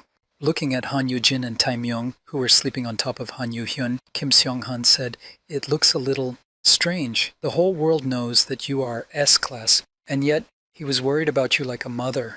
After saying this, being so surprised by the relationship between his guild leader and his older brother, Kim Seong-han spoke with interest. "Is it because you are family?" Hearing this question from Kim Seong-han, Han Yu-hyun replied in an indifferent tone, "It's because he's just a little strange." After saying this, Han Yu-hyun gave reasons for his words. "He hugs me as if I were his child, and he cares for beings with powers that are so different from his own." Recalling a moment from his childhood when they were sitting on a bench in the middle of winter, Han Yu-hyun said, "Before waking up from the time we were younger, even when someone only stuttered about it, he always..." While talking about this, Han Yu-hyun also fell asleep, thinking in his sleep, "I think this is the reason why all these strange things are happening to him." Comparing Han Yu-jin to a mouse in the midst of the large predators around him, he thought, well, who can object against this affection and care? As he thought about this, Han Yu-hyun also thought about the other thing that bothered him the most. But still, this is better than when he did nothing. As long as all eyes are on him, he is safe. Thinking back to his trip to the dungeon with Mir and how much they had experienced together, Han Yu-hyun thought dreamily, "And the time I will spend away from him in the dungeons." Standing on a rock next to his piece, Han Yu-hyun offered him a deal that was favorable to both of them. Then he spoke to the world. "The safety of my brother is a priority for both of us." Looking at his comrade in arms with whom he would be going through all this, Han Yu-jin said to him, "It will be better for you and me to join forces."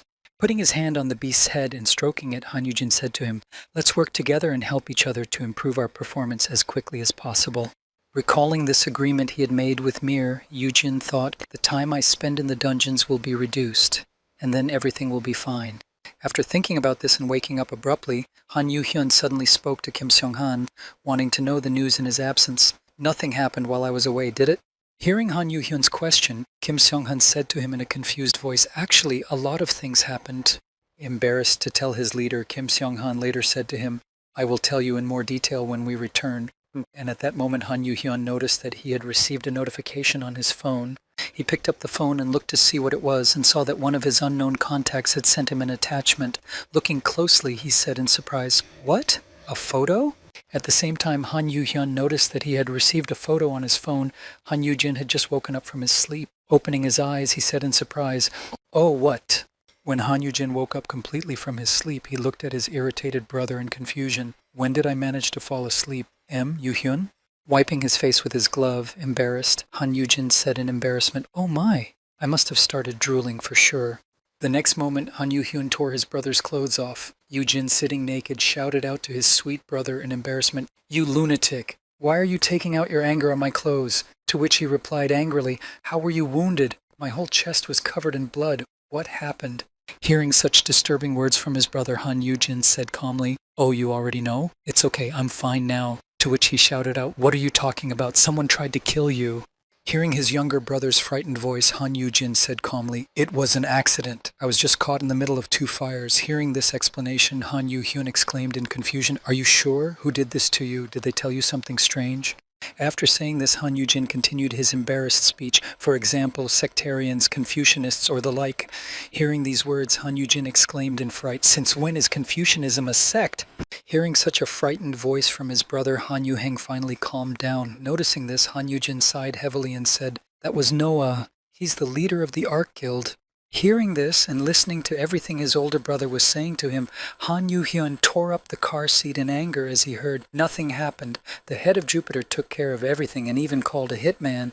Hearing this story from his older brother, Han Yu-hyun, who was furious, spoke menacingly, "You call this it's nothing? I was gone for less than a week, and you have already been injured during this period." After saying this, Han Yu-jin gritted his teeth in anger and looked at the floor with a stern look. "I didn't bring Kim Seong-han, Arim, and the others with me for this purpose." Seeing Han Yu-hyun tearing up the seat with nerves, Han Yu-jin heard him say, "What's the point of going to these dungeons anyway?" Hearing this, Han Yu-jin put his hand on his head and began to stroke him, saying, "Ugh, is that why only the two of you went there?" Han Yu-jin said this, calming his brother down, "And don't worry, Emil and Kim Seong-han have cleared me, right?" Hearing this, Kim Seong-han replied in confusion, "Yes."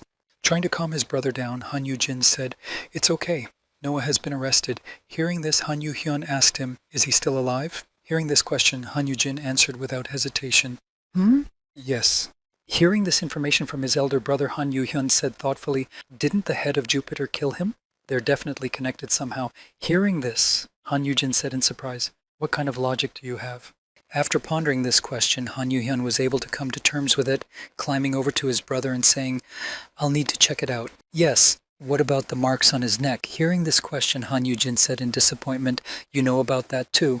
As Han Yu-jin walked through the park in the evening with his torso naked and carrying peace in his arms, he said to his younger brother, "This is what happened. He strangled me because he was trying to teach me a lesson." Hearing this, Yu-hyun said calmly, "I see."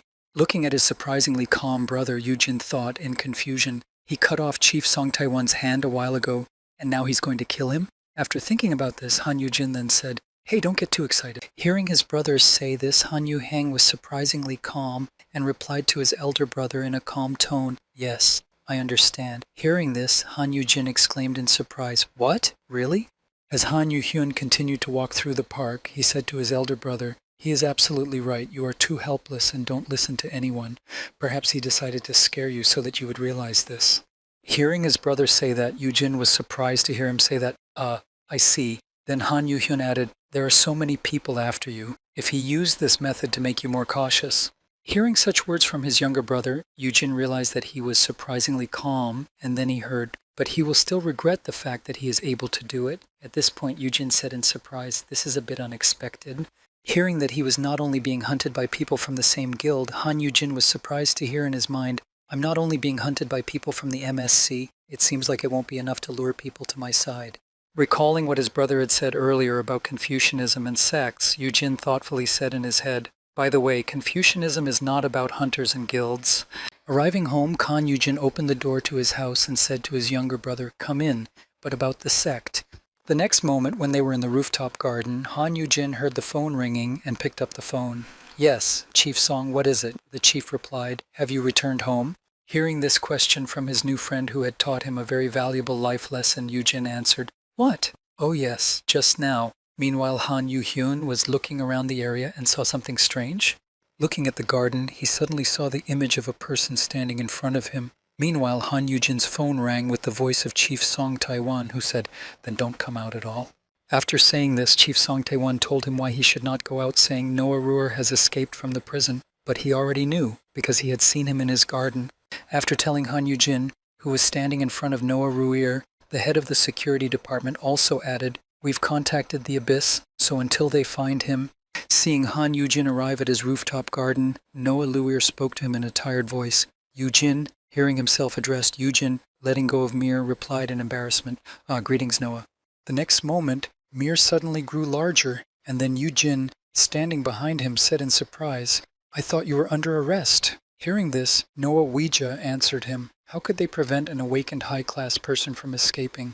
Hearing such a strong argument about how he came to be here, Han Yujin asked him curiously, "So what brings you here?" As soon as he said this, he saw him fall to the ground.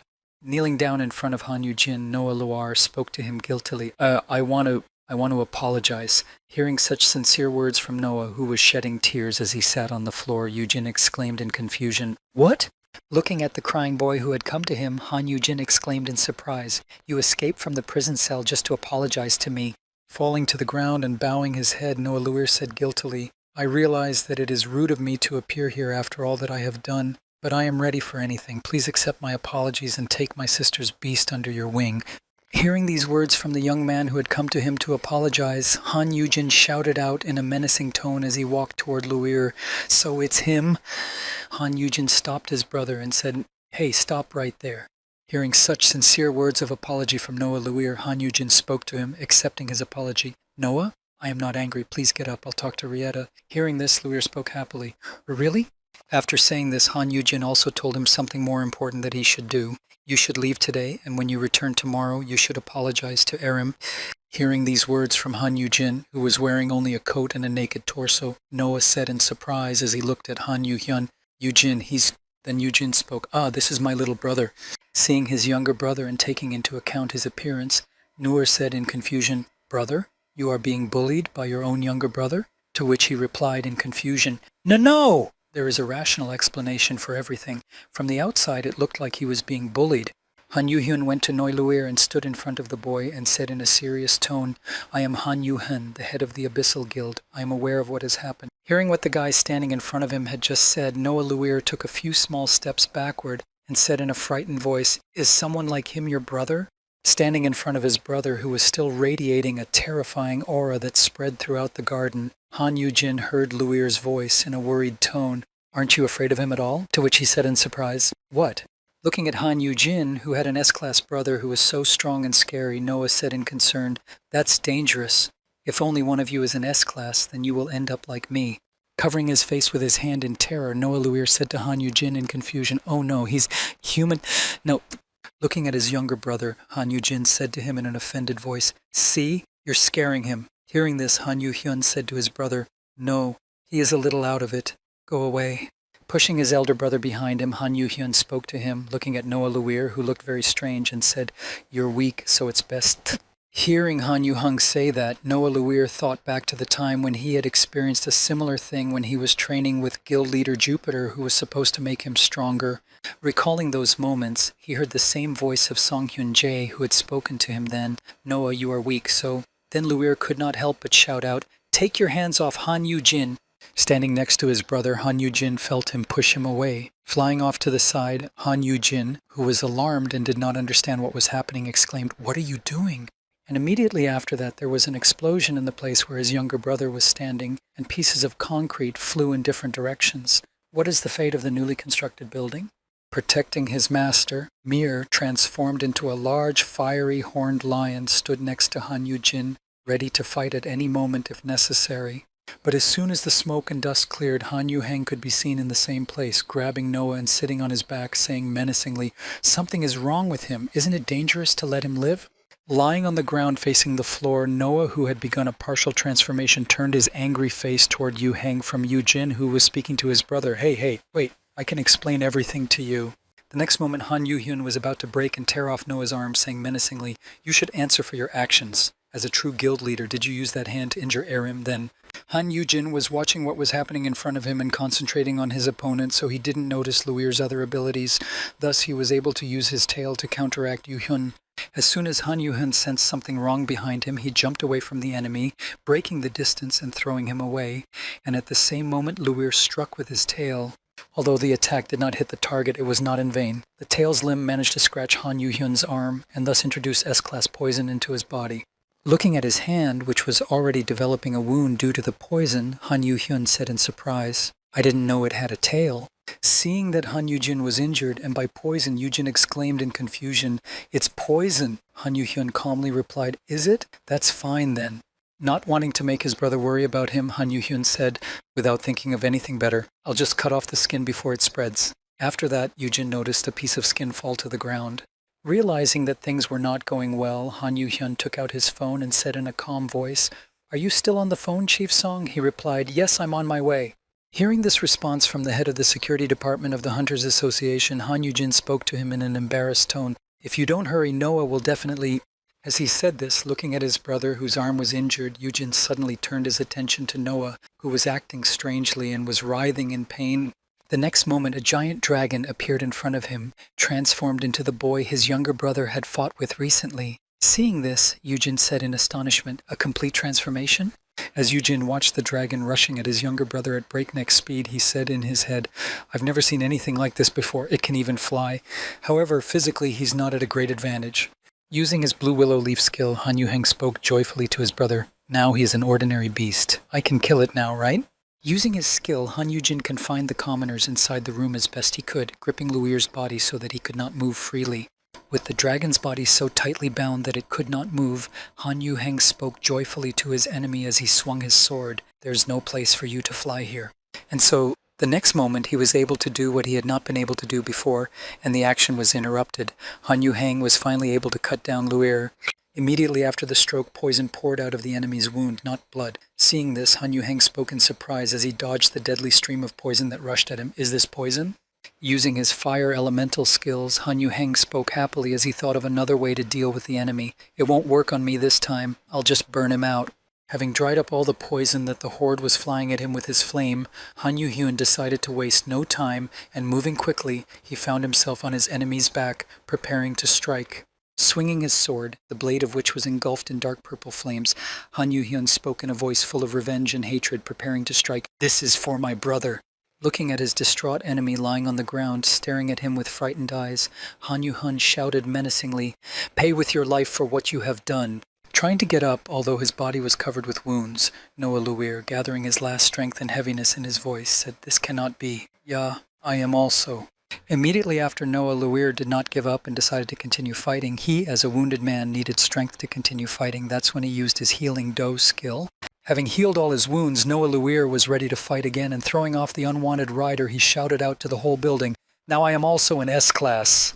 Immediately afterward, Noah Luir, as soon as he spotted the moment to attack when Han Yu-hyun opened up, trying to regroup, he pounced on him to finish him off. Noah's paw swing and claw strike were unsuccessful, as Yu-hyun reacted in time to block with his sword to prevent damage. After that, Han Yu-hyun also decided it was time to get to work and go on the counterattack. As he concentrated his mana in his hand to strike the enemy, he thought, "I can't lose. I have finally become an S-class." As he was thinking, Noah Luir got in the way of Han Yu-heng, who had created a rope with his mana, and thought in confusion, realizing his weakness, "I tried my best." Han Yu-hyun, seeing that the victim was already in his fetters, tightened his grip on them and at the same time yanked them off.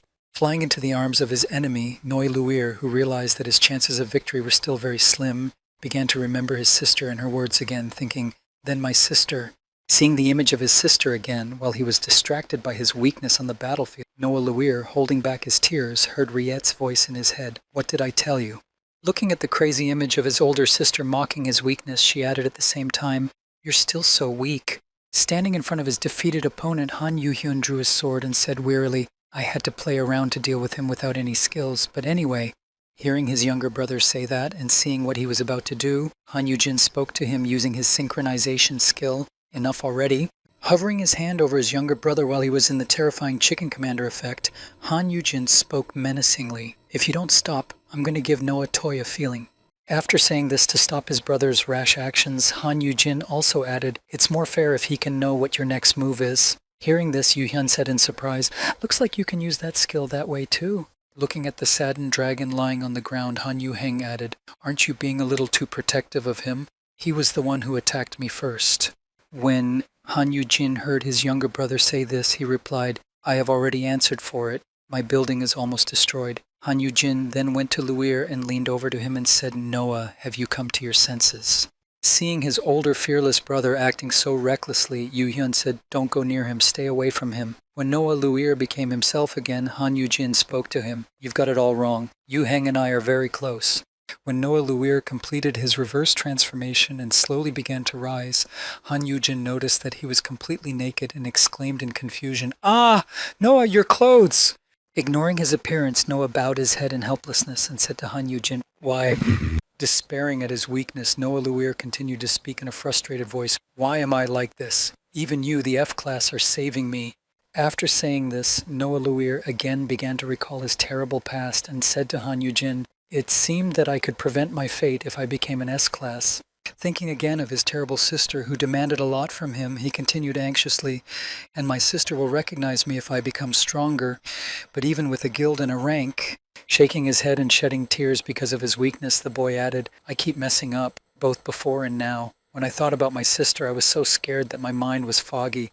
After saying this and shedding tears in front of Han Yujin, the boy said in conclusion, "I'm sorry, this is all because I'm weak." Hearing these words, Yujin was surprised. "What are you talking about?" Hearing Han Yujin's denial, the upset boy stopped crying and said in surprise, Then Yujin spoke up menacingly, "Who said it was all your fault?" Looking at the frightened boy, Han Yujin spoke to him, trying to give him confidence. "The problem is not you, the problem is Rieta."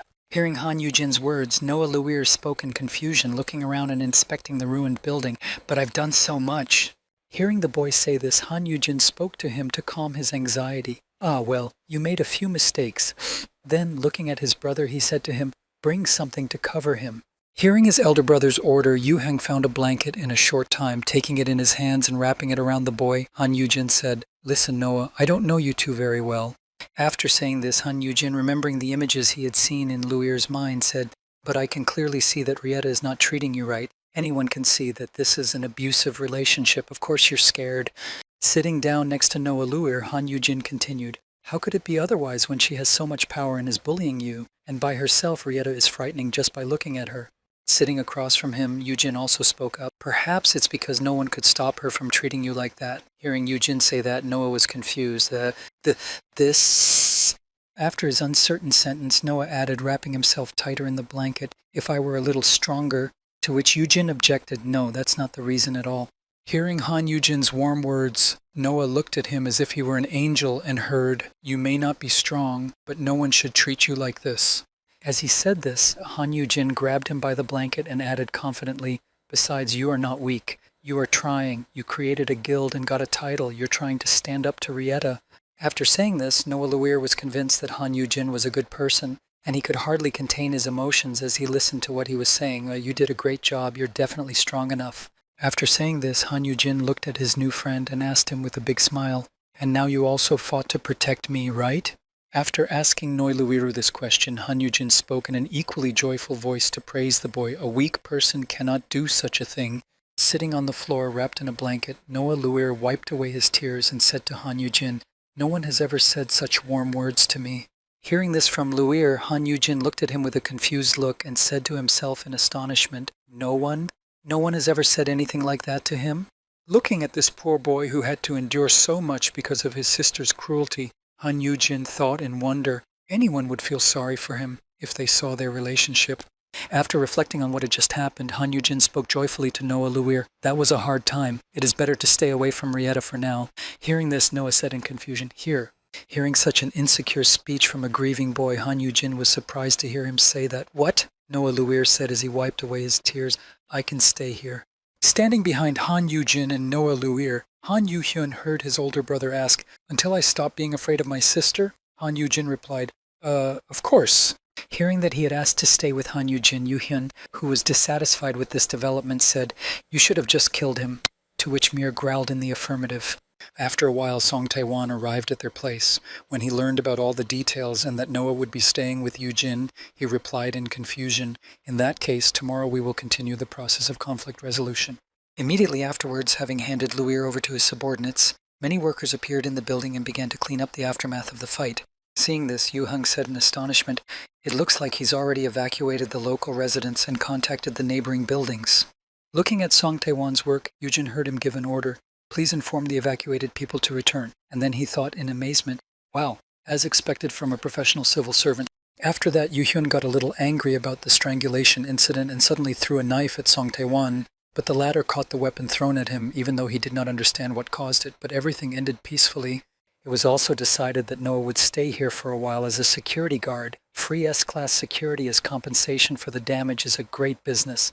Of course, there was still the matter of settling the Aram settlement, But it all worked out, even somehow by itself. Park Aram forgave Noah even faster than expected. She said, "I don't mind. Besides, it was a pretty fun battle." As she got up from the simulator, she also spoke to Luir. "Let's do it again next time. I'll try to freeze your poison." Hearing this suggestion, Noah replied with embarrassment, "Yes, anytime." When Han Yujin saw that Park Aram and Noah Luir were getting along well, he was surprised to hear them say, "Is this how S-classes get along?" After that, Noah was about to leave Yujin and Aram. He said to them, "I'm going to go take care of the rest of the paperwork." After that, Noah went on his way, and waving after him, Yujin said, "We'll see about that." Before he had gone very far, just a few meters from the exit, Noah met the right person, and handing him a folder of papers, he said, "Please sign here." As soon as Noah left them, Aram asked Yujin, "I'm fine, but how are you?" Hearing this question, Yujin said in surprise, "What do you mean?" She replied, "You brought the psycho who tried to kill us the first time we met." After saying this, she added, "His sister is also an S-class lunatic. Have you guys drunk some brave water?" Hearing this, Han Yujin, who was eating ice cream, laughed in embarrassment. "Ha ha." Grabbing Yujin's face, the girl began to shine a flashlight into his eye, saying, "Could it be that you've been influenced by a skill or something?" Hearing this, Yujin thought awkwardly, "Actually, it's me." Scratching the back of his head, Yujin said in embarrassment, "Well, I feel sorry for Noah. He's still so young. It's a good thing to help each other." To which the girl replied by beating her chest, "That's your problem. You know the nature of S-classes." After saying this, she added, "Everyone is shaking just standing next to us. I do my best to hide my aura at school so as not to scare my friends. And you are not afraid at all. On the contrary, you even feel sorry for S-classes, like a hamster worried about a predator." After saying this and sitting down on a bench in the gym, the girl sighed heavily and said, "You're so strange sometimes." To which Yujin replied, I'm not weird, it's just that Noah and Yoo-hyun are the same age and they look alike." Hearing this explanation, Park Aram smiled slyly and said, "This is even stranger. What kind of relationship do you have with the head of the guild?" As she said this, she looked at Han Yujin slyly and said thoughtfully, "You speak as if you were raising a child, not a younger brother." To which Yujin said without hesitation, "That's true." After answering Park Aram's question so abruptly, Han Yujin also added, "I started raising him from a very young age. He even gave me carnations on Father's Day." Hearing this, the girl exclaimed in surprise, "What? Really?" Hearing Han Yujin say this, she said in surprise, "Weren't you still living with your parents at that time? Didn't they get along?" Hearing this question, Han Yujin was already chewing on a licorice stick. He took a pensive posture and said thoughtfully, "No, they had a wonderful relationship. They went for walks and meals together every day, but they died one day on a trip together." Hearing the story about Han Yujin's parents and the guild leader, Park Aram said in surprise, "They just left you alone at home?" After saying this, she was a little surprised at the attitude of the parents towards their children and said, It's a bit strange." Han Yujin replied after thinking about it, "You think so? I'm not sure." After thinking about how his parents had acted when they were alive, Han Yujin shrugged his shoulders and said happily, "Isn't it wonderful that they loved each other so much?" As he said this, Han Yujin suddenly remembered the very moment from his childhood when he was drawing and watching TV at the same time. At that moment, there was a program about animals on. At that time, the TV was showing cuckoo chicks, and the TV was playing, "From the outside, the eggs look similar. However, the chicks are completely different." While drawing his family in the album, including his mom, dad, him, and his younger brother, the TV said, "When the baby cuckoo hatched, it threw all the other eggs out of the nest." Oh. Recalling the very day it happened, the TV said, "And the mother bird was feeding the cuckoo chick, which was much bigger than her." As Han Yujin was drawing a picture of his family in his sketchbook, he suddenly heard his parents' voices nearby. Then his mom said, "Yes, this is so terrifying." Han Yujin then turned his attention to them and heard their dialogue. "He's a baby, but he doesn't cry or laugh." To which his father replied to his mother, "The hospital said there is no problem." Hearing this, Han Yujin's mother said in confusion, I know, but this is too strange. He's so different from our Han Yujin." Covering her face so that Han Yujin's father wouldn't see his wife crying, little Yujin said, "It sounds crazy, but I don't feel like this is my child." Hearing these words, Han Yujin went to his younger brother's room to look at him, but on the way he heard, "I keep thinking that this child is..." Opening the door to his younger brother's room, Han Yujin was about to enter when he heard his parents' voices saying, "How could he ever leave this house?" Hearing his parents talking about his little brother, Han Yujin climbed onto his Han Yoo-hyun's bed and looked at him in surprise. Strange. As he watched his younger brother stare at the ceiling, not even reacting to his brother's arrival, Yujin said, "Why do mom and dad say such things?" Leaving his toy with Han Yoo-hyun and leaning on the bed rails, Han Yujin said as he admired his little brother, "Yoo-hyun is cute and kind. And so, After that time, Han Yu-jin, one day when he was playing with his younger brother, heard his mother come up to them and ask, Yu-jin, would you like to have dinner at a restaurant with mom and dad? Hearing this suggestion, he asked, what about Yu-hyun? The next time there was a similar situation when his mother came up to him and asked, Yu-jin, how about a picnic with mom and dad? He answered again, holding his younger brother's hand, what about Yu-hyun? One night when it was time for bed, Han Yu-jin's parents noticed him reading a storybook and showing pictures to his younger brother. Why is Yu-jin so calm around him? After saying this and seeing how happy Han Yu-jin was around his younger brother, the mother of these boys said sadly, he appreciates his little brother, but we... Falling to the floor and clutching her head, the mother said in confusion, there must be something wrong with us. Seeing this, my father rushed to comfort her and spoke to his bride, darling. Trying to calm down, Eugene mother said, this is ridiculous. I gave birth to him. If others knew about this, they would call us crazy. Hearing this from his wife, the husband hugged her and looked at the broken frames and the photo of Yu-hyun being drawn and torn away and said, I understand, but I'm also afraid of him. After saying this, the father went to the room where his two sons were and thought in confusion, but why is this? He is just a child. After thinking about this, Han Yu-jin's father opened the door to the room where Han Yu-jin and Han Yu-hyun were and thought, how could Han Yu-jin be? After he opened the door to his son's bedroom, he saw Han Yu-jin holding an unexplained black spot in his arms and showing her pictures in a storybook.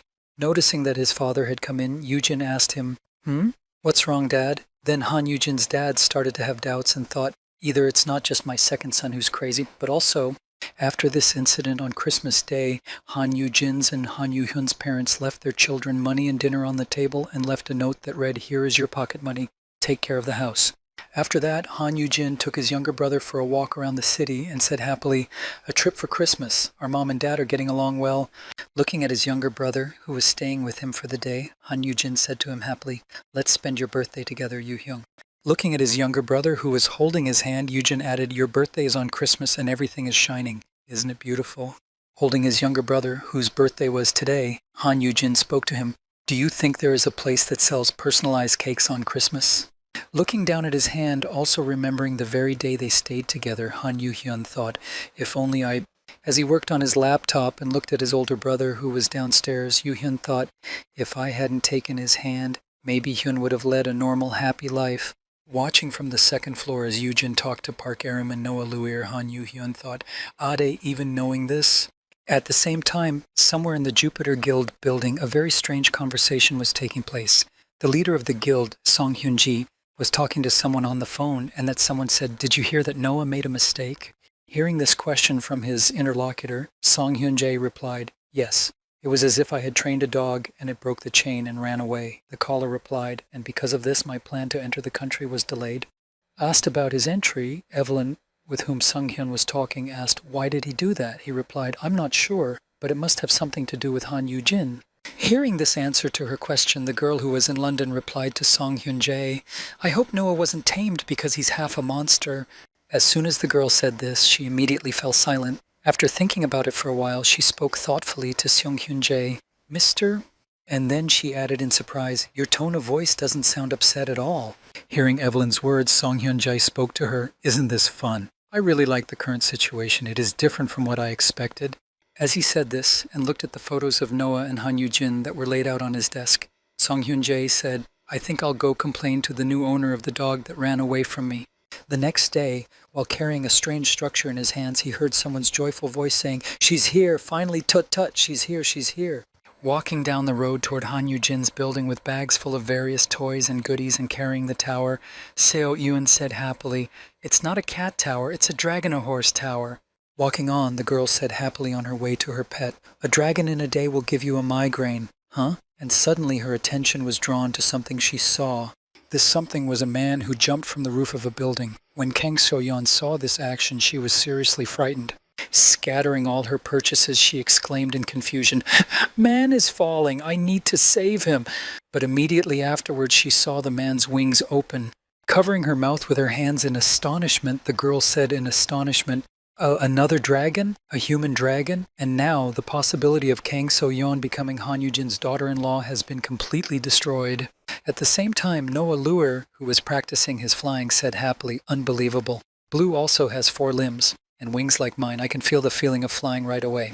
Hearing this, Han Yu-jin, who had synchronized with Blue and Noah, said happily, This is wonderful. Blue specializes in flying. You can learn a lot from her. After saying this, Han Yu-jin, who was standing on the spirit of the building watching the training and leading the synchronization, added, "Try to repeat the movements of her wings." After trying what Han Yu-jin recommended, Noah happily said to Yu-jin, "It's much easier than before." Han Yu-jin replied, "Well done, Noah. You're doing a great job." Standing on the roof, Han Yu-jin, who was connected to Noah and Blue, said in his head in confusion, "It's so strange to feel body parts that I don't have." Feeling something that he had never experienced before, Han Yu-jin felt as if he had entered a paradise where he was overwhelmed with incredible sensations, but feeling this beautiful wind that enveloped his entire body and enveloped every part of him with coolness and lightness, Han Yu-jin did not take into account some things. Feeling free to float in the air under the clear sky and this incredibly clean atmosphere that was far away from the gray everyday life and heavy air. Feeling all this, Han Yu-jin did not feel very well. He began to feel nauseous. It was all too dizzying for his head. And it was all thanks to someone. Han Yu-jin looked at his pet, who was feeling sick from the tricks that Blue was performing, and said angrily, "Blue, I told you not to do any tricks in flight." Noticing that Yu-jin had fallen to his knees and was not feeling well, Noah Luir rushed over to him, shouting in alarm, "Are you okay, Yu-jin?" To which he replied, "I'm fine. I can handle it." Looking at his friends who had just been flying in the air, Han Yu-jin said to them, "Let's make the maneuvers more difficult step by step. Noah, perhaps you should put on your clothes first." Noah then began to train to get used to the dragon's body. Looking at Noah standing in front of him, Han Yu-jin thought happily, "There were some problems, but just as I thought, taking Noah under my care is the jackpot, just looking at the skills he possesses in addition to being Dio Valchetti's twin." The first of all was a skill called Healing Do Bi. It was a healing skill. Everything was simple and obvious with this one. Usually all the healers have very low characteristics, but Noah is an S-class, and that's why you don't have to worry about him because he won't get hurt under normal circumstances. Noah Luir also had an attacking skill called Silent Scream A. This was already more interesting. The way this skill worked was that when Noah was hurt, it made the enemy feel twice as much pain as he did. Asking Noah about the skill, he said, "The skill works only on the same parts of the body, but since this time my wings were injured," Yu-jin thought in confusion. "It would have been dangerous if you had injured it anywhere else, Yu-hyun." After all this, there was also the last most interesting skill that Han Yu-jin and Noah were going to try out. Arriving at the training room and standing in front of each other, they prepared themselves. After both boys were ready for the test, Noah Luir spoke to Han Yu-jin as he applied the skill. "Then I will begin." After that, Han Yu-jin was enveloped in light and a system notification set characteristic strength appeared above him.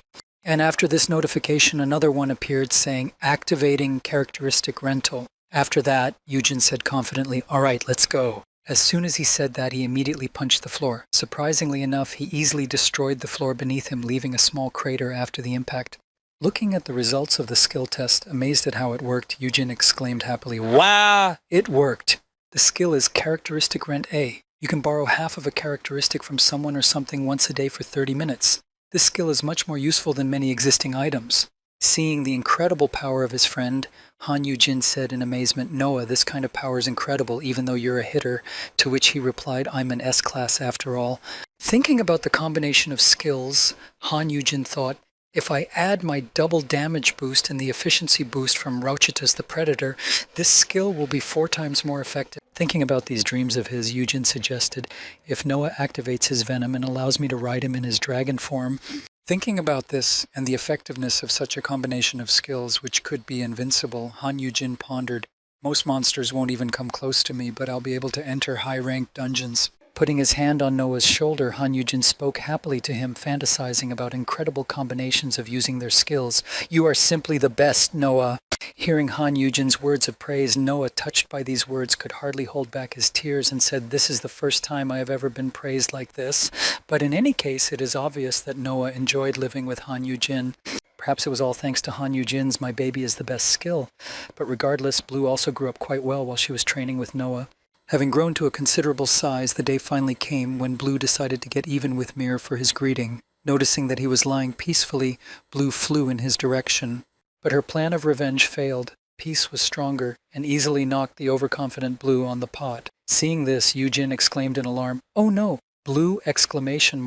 Seeing what was happening, Han Yu-jin, approaching his pets, said to Mir in embarrassment, "Mir, please be more friendly, just this once."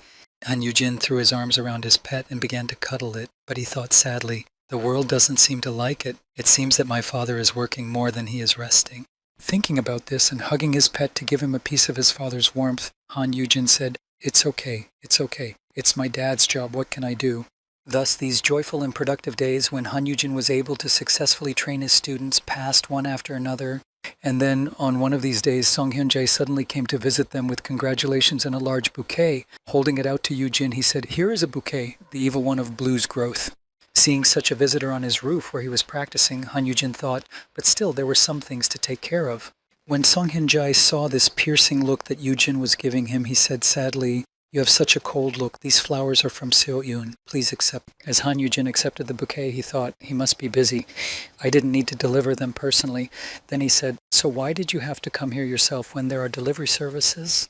Hearing this question, Song Hyun-jae answered him, your thoughts and words are too contradictory. Hearing this, Yujin asked, so what did you want? To which Song Hyun-jae replied, I am hurt by your cold hospitality. After saying this and looking up at the sky where Noah Luir was flying in the form of a dragon, Song Hyun-jae said sadly, I, as an investor, just want to catch the debtor who ran away from me. Seeing that the leader of the Jupiter Guild had come to Han Yujin, Noah immediately rushed over to protect Han Yujin if necessary. Stopping behind Han Yujin, Noah Luir spoke to Song Hyun-jae in an offended tone. I didn't run away, but I kept my promise. After saying this, Noah also added, don't drag Han Yujin into our personal affairs. To which Song Hyun-jae replied, you should have said that before you ran away. After making this statement to Noah Luir, Song Hyun-jae said, you seem to be obeying Han Yujin very properly. Have they taken you as a pupil?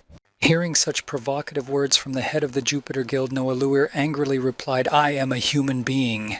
Hearing such an unpleasant conversation between his comrades, Han Yujin decided to interrupt it to prevent terrible consequences if they started a fight here, exclaiming, stop, Noah!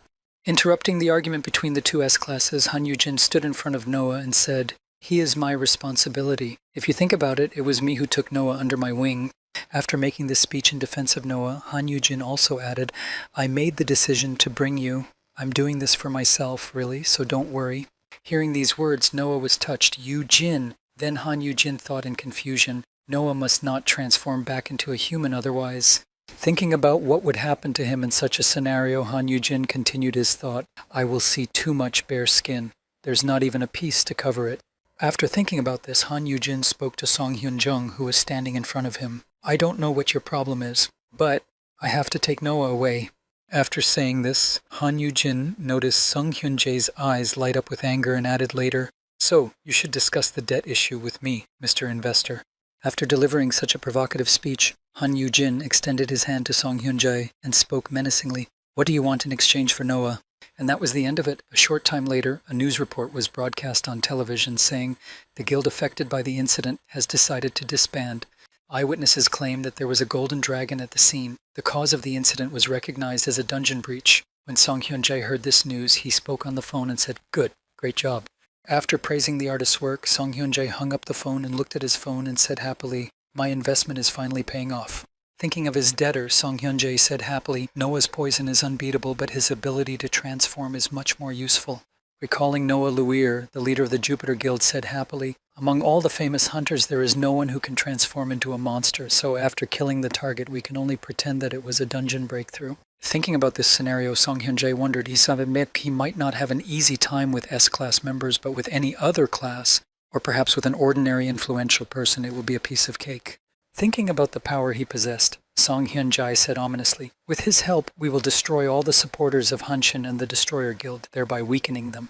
Thinking back to the agreement he had discussed with Noah, Song Hyun-jae thought, and Han Yujin's abilities will once again be in my hands. After that, when he returned to reality, Song Hyun-jae spoke as he picked up the soda can, in my hands. Holding out a can of tea to Sung Han-jin, Han Yujin spoke thoughtfully to him. Is this one okay? Taking the jar in his hands, Song Hyun-jae began to examine it, and then Yujin spoke to him, the last time I saw you drinking Earl Grey. After offering the drink to his guest and holding Noah close, Han Yujin added, that's why I bought a bunch of different teas, so you can choose which one you like. Hearing this, Song Hyun-jae thought, does he even know that he accidentally ruined my plan?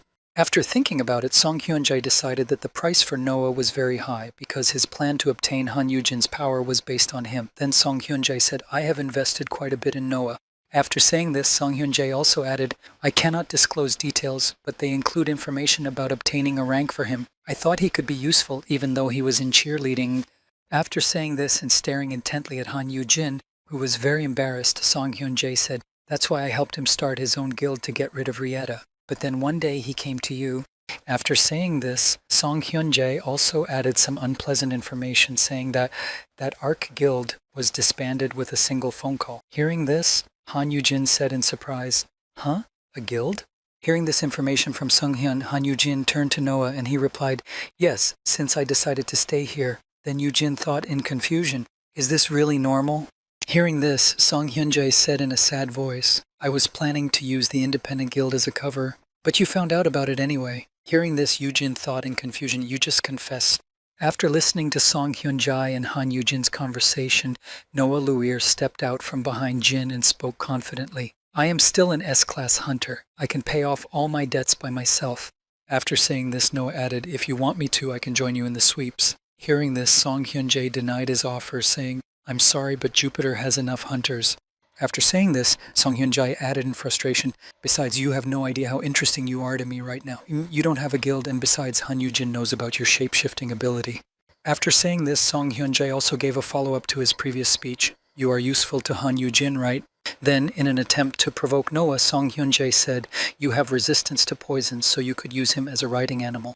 Hearing this suggestion, Han Yoo-jin responded indignantly, But Noah is a human being. Realizing that his suggestion did not work, Song Hyun-jae tried something else, saying, With him you could go to a pretty high-end dungeon without flying monsters.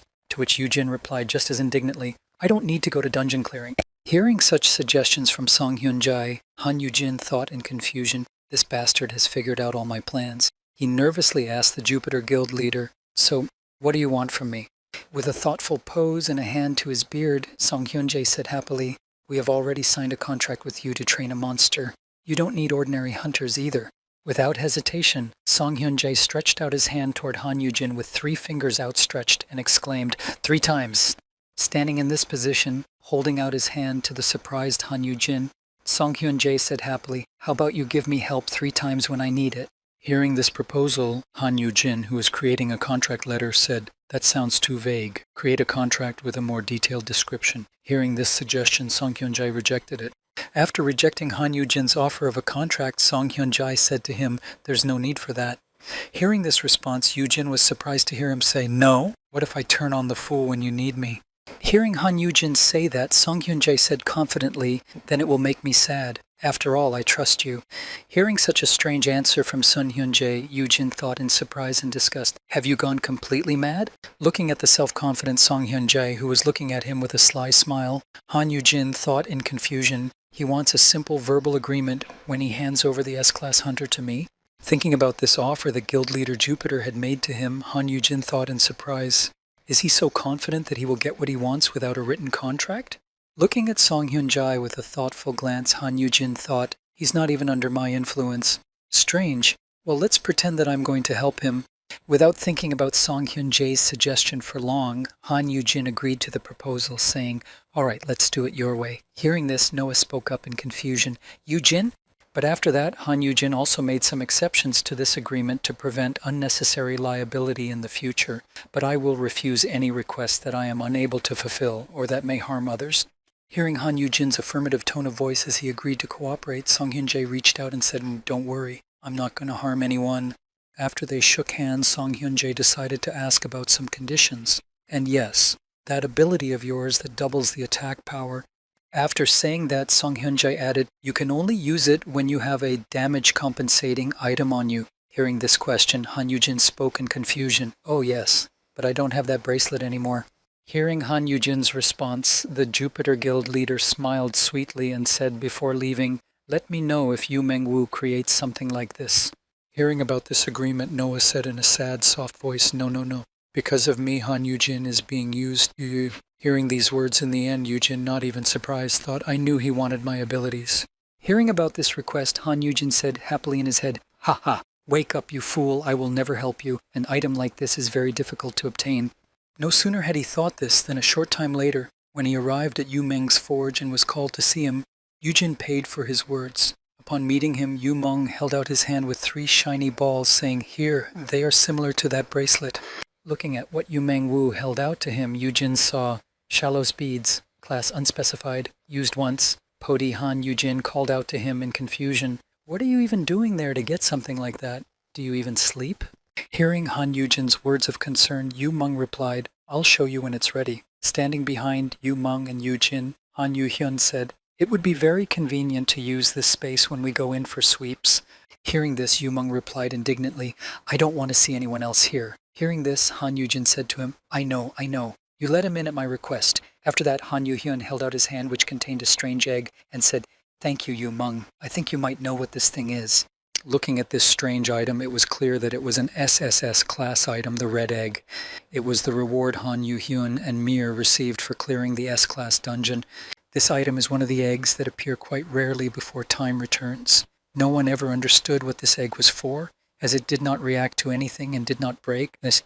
None of the abyssal scholars were able to find out what this egg could do by testing it before, but Yu Meng Wu or Ismor might be able to use it. Hearing what Han Yu Hyun wanted from Yu Meng, Han Yu Ching looked at his younger brother in anger and thought in frustration, "I arranged this meeting so that you two could become friends, you stinker." Holding the egg in his hands, Han Yu Hyun noticed something interesting happening around him and said in surprise, "This..." Walking over to the fire, which was slowly growing, Han Yu Heng exclaimed in surprise, "Ah? Ismoir?" Hearing Han Yu Heng's question, Ismor, who had woken up from his sleep, suddenly spoke, "Young Flame is here." As soon as Ismor appeared, the egg began to react to him and suddenly began to crack as it sensed the elemental flame. Seeing this reaction to Ismor's appearance, Han Yu Hyun said in surprise, "An egg!" Then, holding it in both hands, Han Yu Hyun began to observe what would happen next. As soon as the entire egg was covered with cracks, a bright light began to emanate from it. Then it cracked, and a lizard came out. Seeing this, Yu Heng said in surprise, "A lizard?" Seeing what had just happened after the flash of light, Han Yu Jin walked over to his brother and said in astonishment, "Did it hatch from an egg?" To which Yu Hyun replied, "It looks like it." The moment after Han Yu Jin approached his brother, the lizard suddenly crawled into his eye. Seeing what had just happened in front of him, Han Yu Jin jumped up in fright and exclaimed, "Your eye." Han Yu Hyun calmly replied, "It's fine. It came out." After that, the lizard moved to Han Yu Jin's hand. Handing the animal to his older brother, Han Yu Hyun said to him, "It was only there for a second. It looks like she liked it inside." Hearing his brother say this, Han Yu Jin looked at the lizard in confusion and said, "What do you mean, this?" Looking at the lizard through his skill, he saw Fire Elemental. Current grade F, contractor is Han Yu Hyun. Looking at this little guy, Han Yu-jin said in surprise, "She's also a fire elemental." Hearing this, Yu-jin said in astonishment, "The lizard was awakened by the power of Ismor?" Hearing this explanation, Han Yu-jin thoughtfully said in his mind, "I guess that's why the eggs never hatched before. Just as there were no spirits in our world in the beginning." And looking at the new pet that Han Yu-hyun was being very careful with, Han Yu-hyun thought, another change that occurred when time was turned back.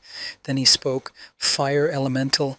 Han Yu-hyun applied his flame to the lizard to see how it would react to it, and as it climbed up to his neck, he said, "She is completely resistant to the effects of the flame." Hearing this, Han Yu-jin said in surprise, "A lizard eats flames?"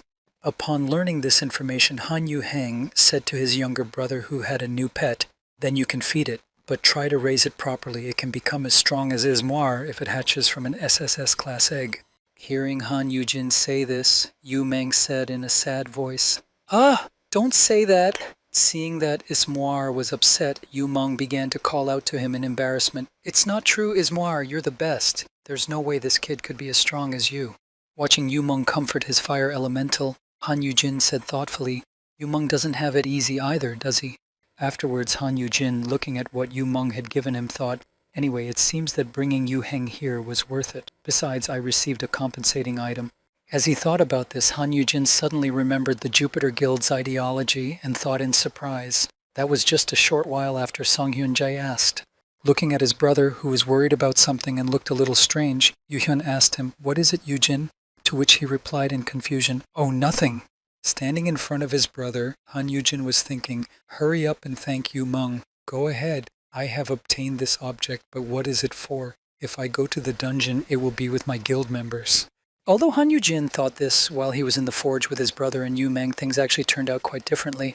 Standing in front of the green lawn was a sad Han Yu-jin who still had to help Song Hyun-jae. The latter, approaching Yu-jin, said joyfully, "I have taken us both." Hearing those words from Song Hyun-jae, with whom he still had to go wherever he wanted because of their agreement, he still learned that Han Yu-jin had the damage-absorbing item.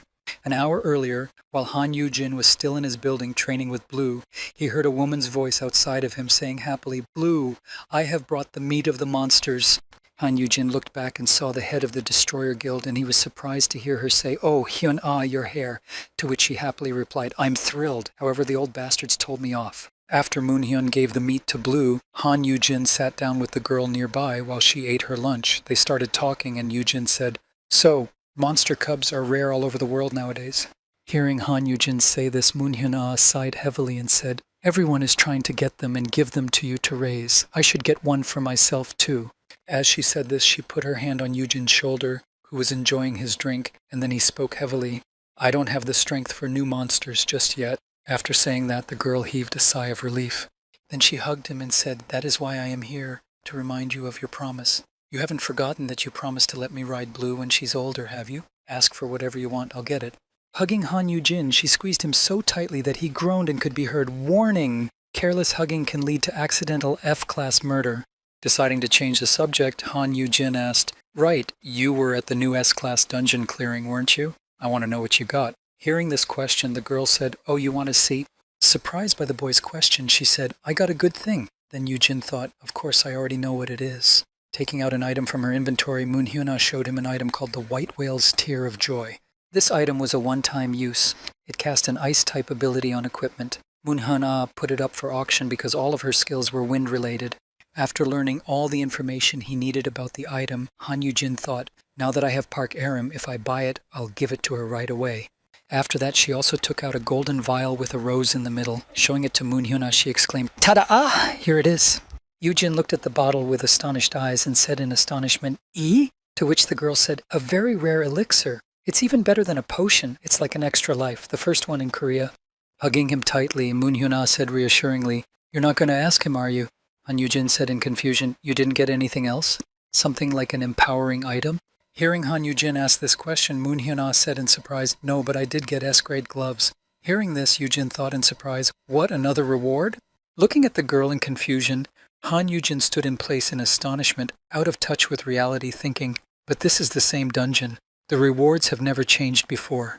Seeing that Han Yu-jin was very confused and out of touch with reality, Moon-hyun-ah touched his face and said in surprise, "What's wrong, Hyun-nim? You're floating in the clouds. Is it really—" As soon as the girl said that, she added with a seductive expression, "Are you in love with me?" Hearing this, Yu-jin replied sharply, "Oh, what the hell? Not at all." Looking at the joyful Moon-hyun-ah, who started laughing at Han Yu-jin after hearing his answer, Yu-jin thought calmly, "Well, many things are different from the future, I know."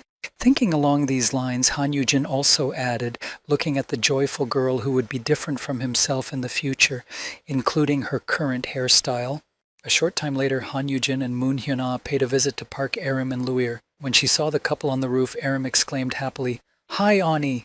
Then Noah said hello as well. "Hello." Seeing that they had more guests, Yu-jin thought Aram and Noah as well. Things have changed a lot for the better. Walking over to Blue, Park Aram looked at her with a fearsome look and asked, "What's wrong with Blue's tummy?" When Moon-hyun saw Yu-jin Noah standing next to her, she said curiously, "Are you the dragon boy that everyone is talking about?" A while later, Han Yu-jin was lying on a deck chair watching the news. Looking at his phone, he saw Suncross White Shield in the United States, the book that sings lullabies in the Philippines, and Windy Bow in India. Are the awards the same in the rest of the dungeons? Reassuring himself that it was probably just a fluke, Yu-jin turned off his phone and thought, "No, it's possible. Maybe she changed just this once." After a while, Han Yu-jin still couldn't accept what had happened, so he went to his brother, who was in his office, and said confidently, "Let's go to the dungeon." When he heard this suggestion, he was surprised. "What?" Having agreed on all the arrangements and prepared to go, the brothers were soon on their way to the dungeon. As they were going on their adventure, Yu-heng asked his older brother, "Do you want to ask the system something?" Hearing this question, Han Yu-hyun answered him while holding the sleeping mirror in his arms. Yes, about Squeaky, and in general, and he thought, I can't tell him that I turned back the clock, but now the future is different from what I knew it to be. After telling his brother his motives, Han Yu-jin also added, powers don't work on Squeaky, and she doesn't grow up like Mir or Blue. Sometimes she behaves very strangely. Recalling one of the strange incidents that happened to him, Han Yu-jin said that one day in the middle of the night he woke up to the noise of the TV blaring. We continue. Next up, waking up to the noise of the TV, which for some reason was on, Han Yujin got out of bed and said in surprise, "What, the TV?" As Han Yujin walked out of his room and rubbed his eyes, he said in a sleepy voice, "Is that you, Meng Wu?" After he said that, the TV said, "The Jupiter Guild has taken in a foreign S-class hunter." Han Yujin saw Squeaky sitting on the couch watching the news, and the news was saying Evelyn Miller is an independent huntress who specializes in long-range attacks. Seeing his pet watching TV on the couch so late at night, Han Yujin said to her in surprise, "Squeaky?" Running over to her, Yujin began to examine her with joy and said, "Did you turn on the TV? How did you get on the couch? You used the basket. Are you a genius?"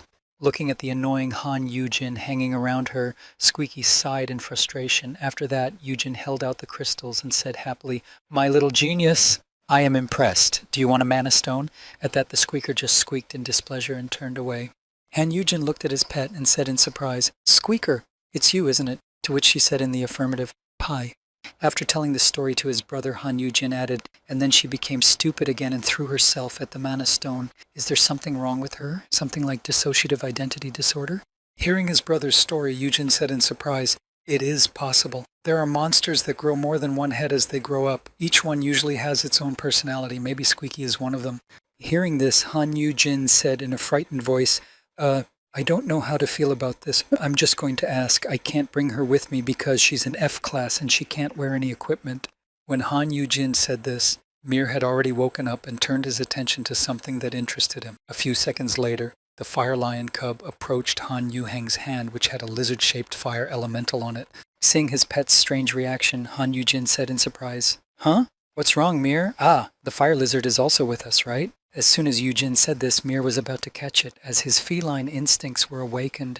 The next moment, the lizard ran up Han Yuhyun's shoulder, and Mir could only watch in excitement. Seeing the lizard, Han Yujin said in surprise, "Isn't it an F-class lizard? Can I take it with me?"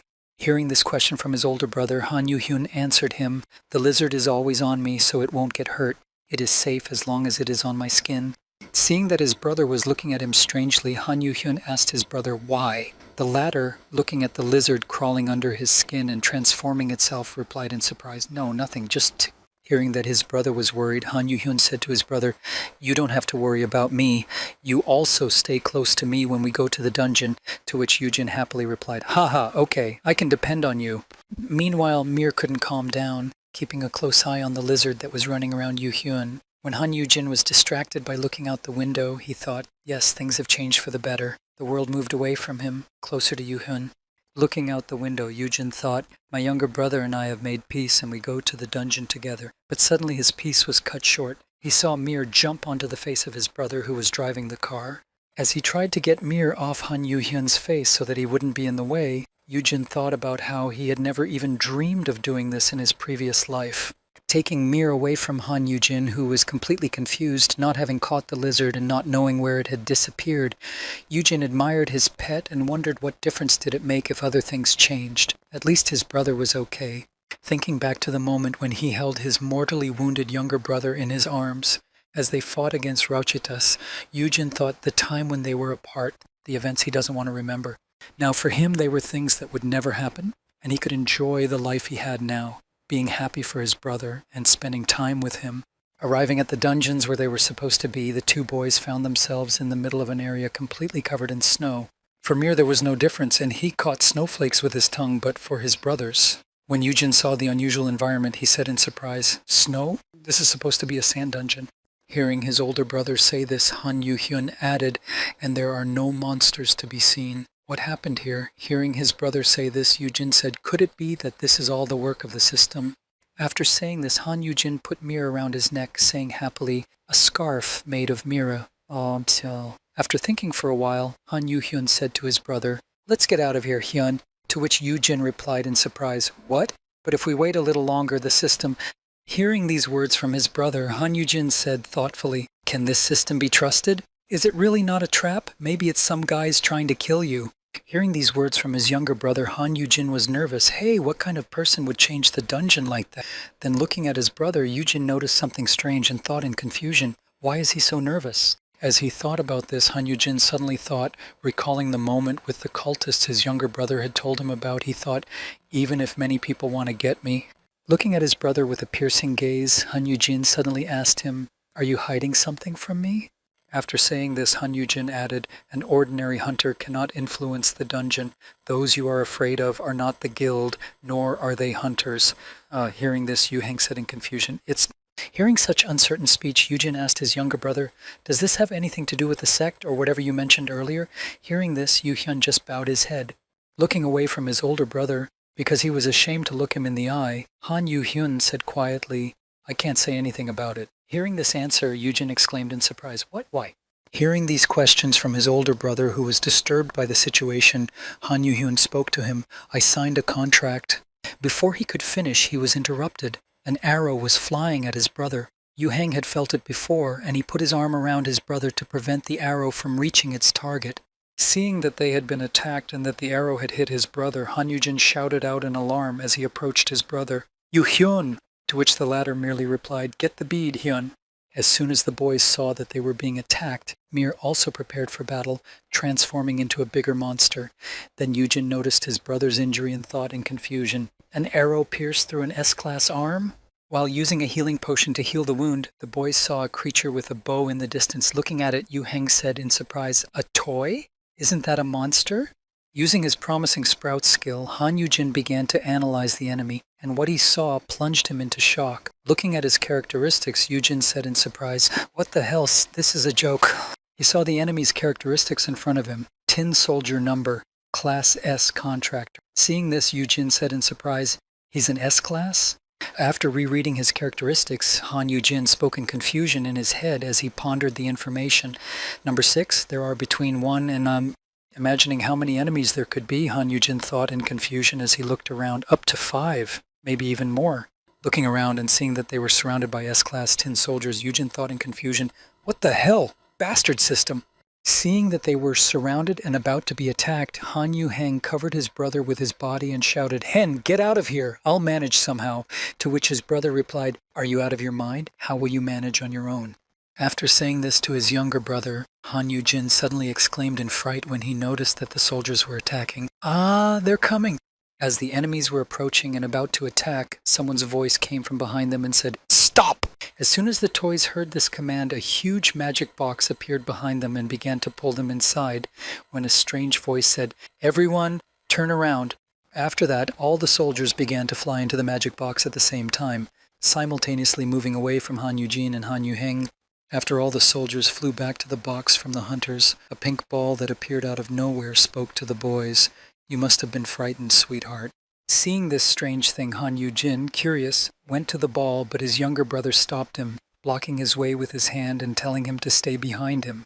Looking at this strange toy, Han Yujin said in surprise, A volleyball? To which he immediately replied, I'm sorry. I didn't think they would attack your bra-at. Hearing this strange reference to himself, Han Yujin, pointing to the ball in surprise, asked, Oh, it was you. The system, right? To which the ball bounced happily and replied, Call me Rookie.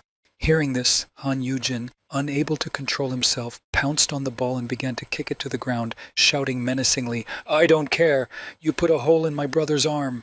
Frightened by Han Yujin's sudden actions, which he did not understand, the system administrator exclaimed, Ah, but it's partly his fault too.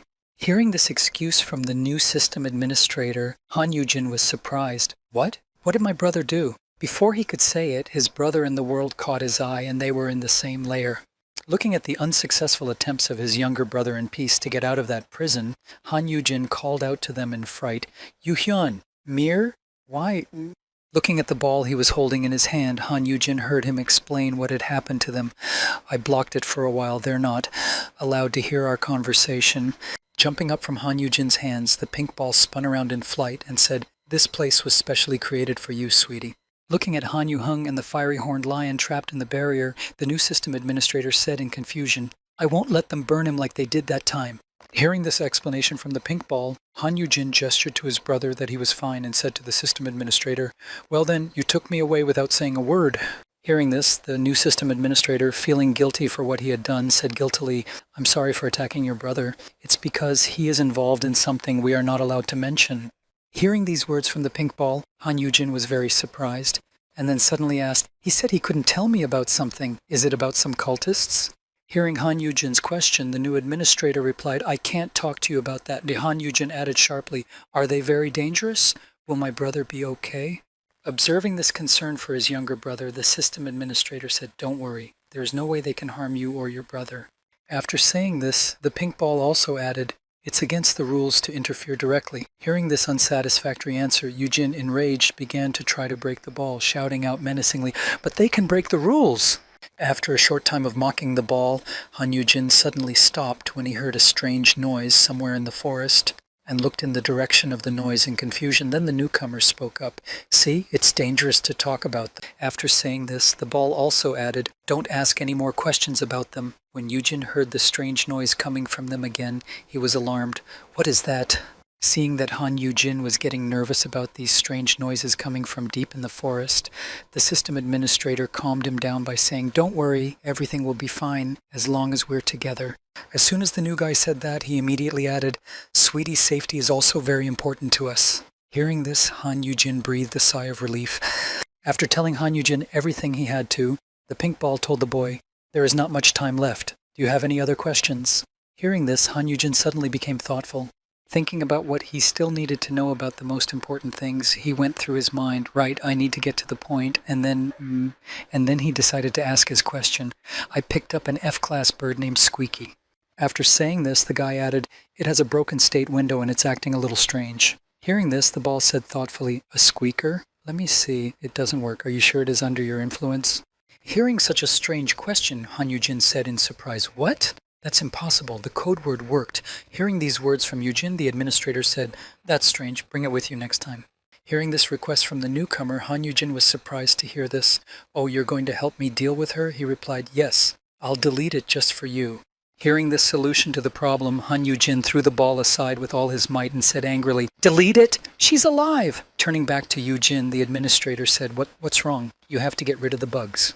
Shaking his head at this kind of problem solving, Han Yujin said in frustration in his head, "Are they all crazy? Can I trust them? The more answers I get, the more uneasy I become." Approaching Han Yujin, the new system administrator said, "I don't think the F-class will cause many problems." Hearing the suggestion, Yujin thought, "He attacked my brother and he talks about killing Squeaky so carelessly."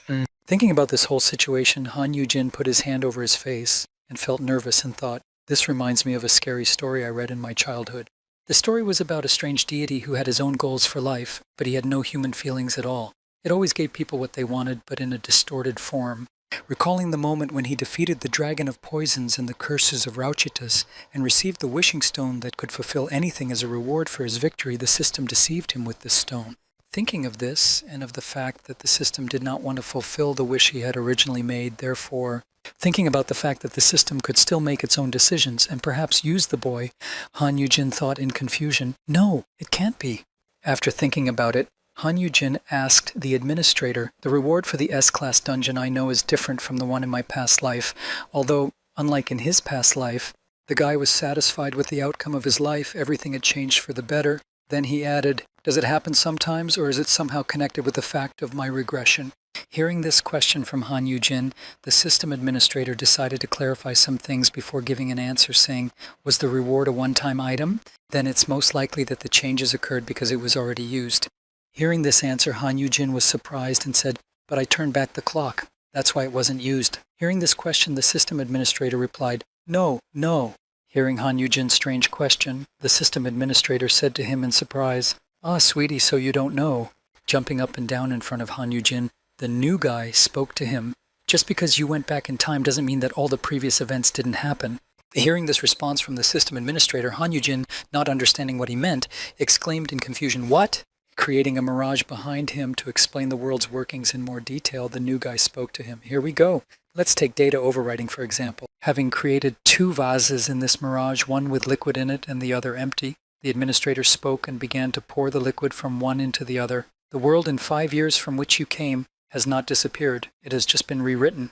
Drawing attention to the vase into which the liquid was being poured, the system administrator added, "Most creatures are the same, so we can just merge them."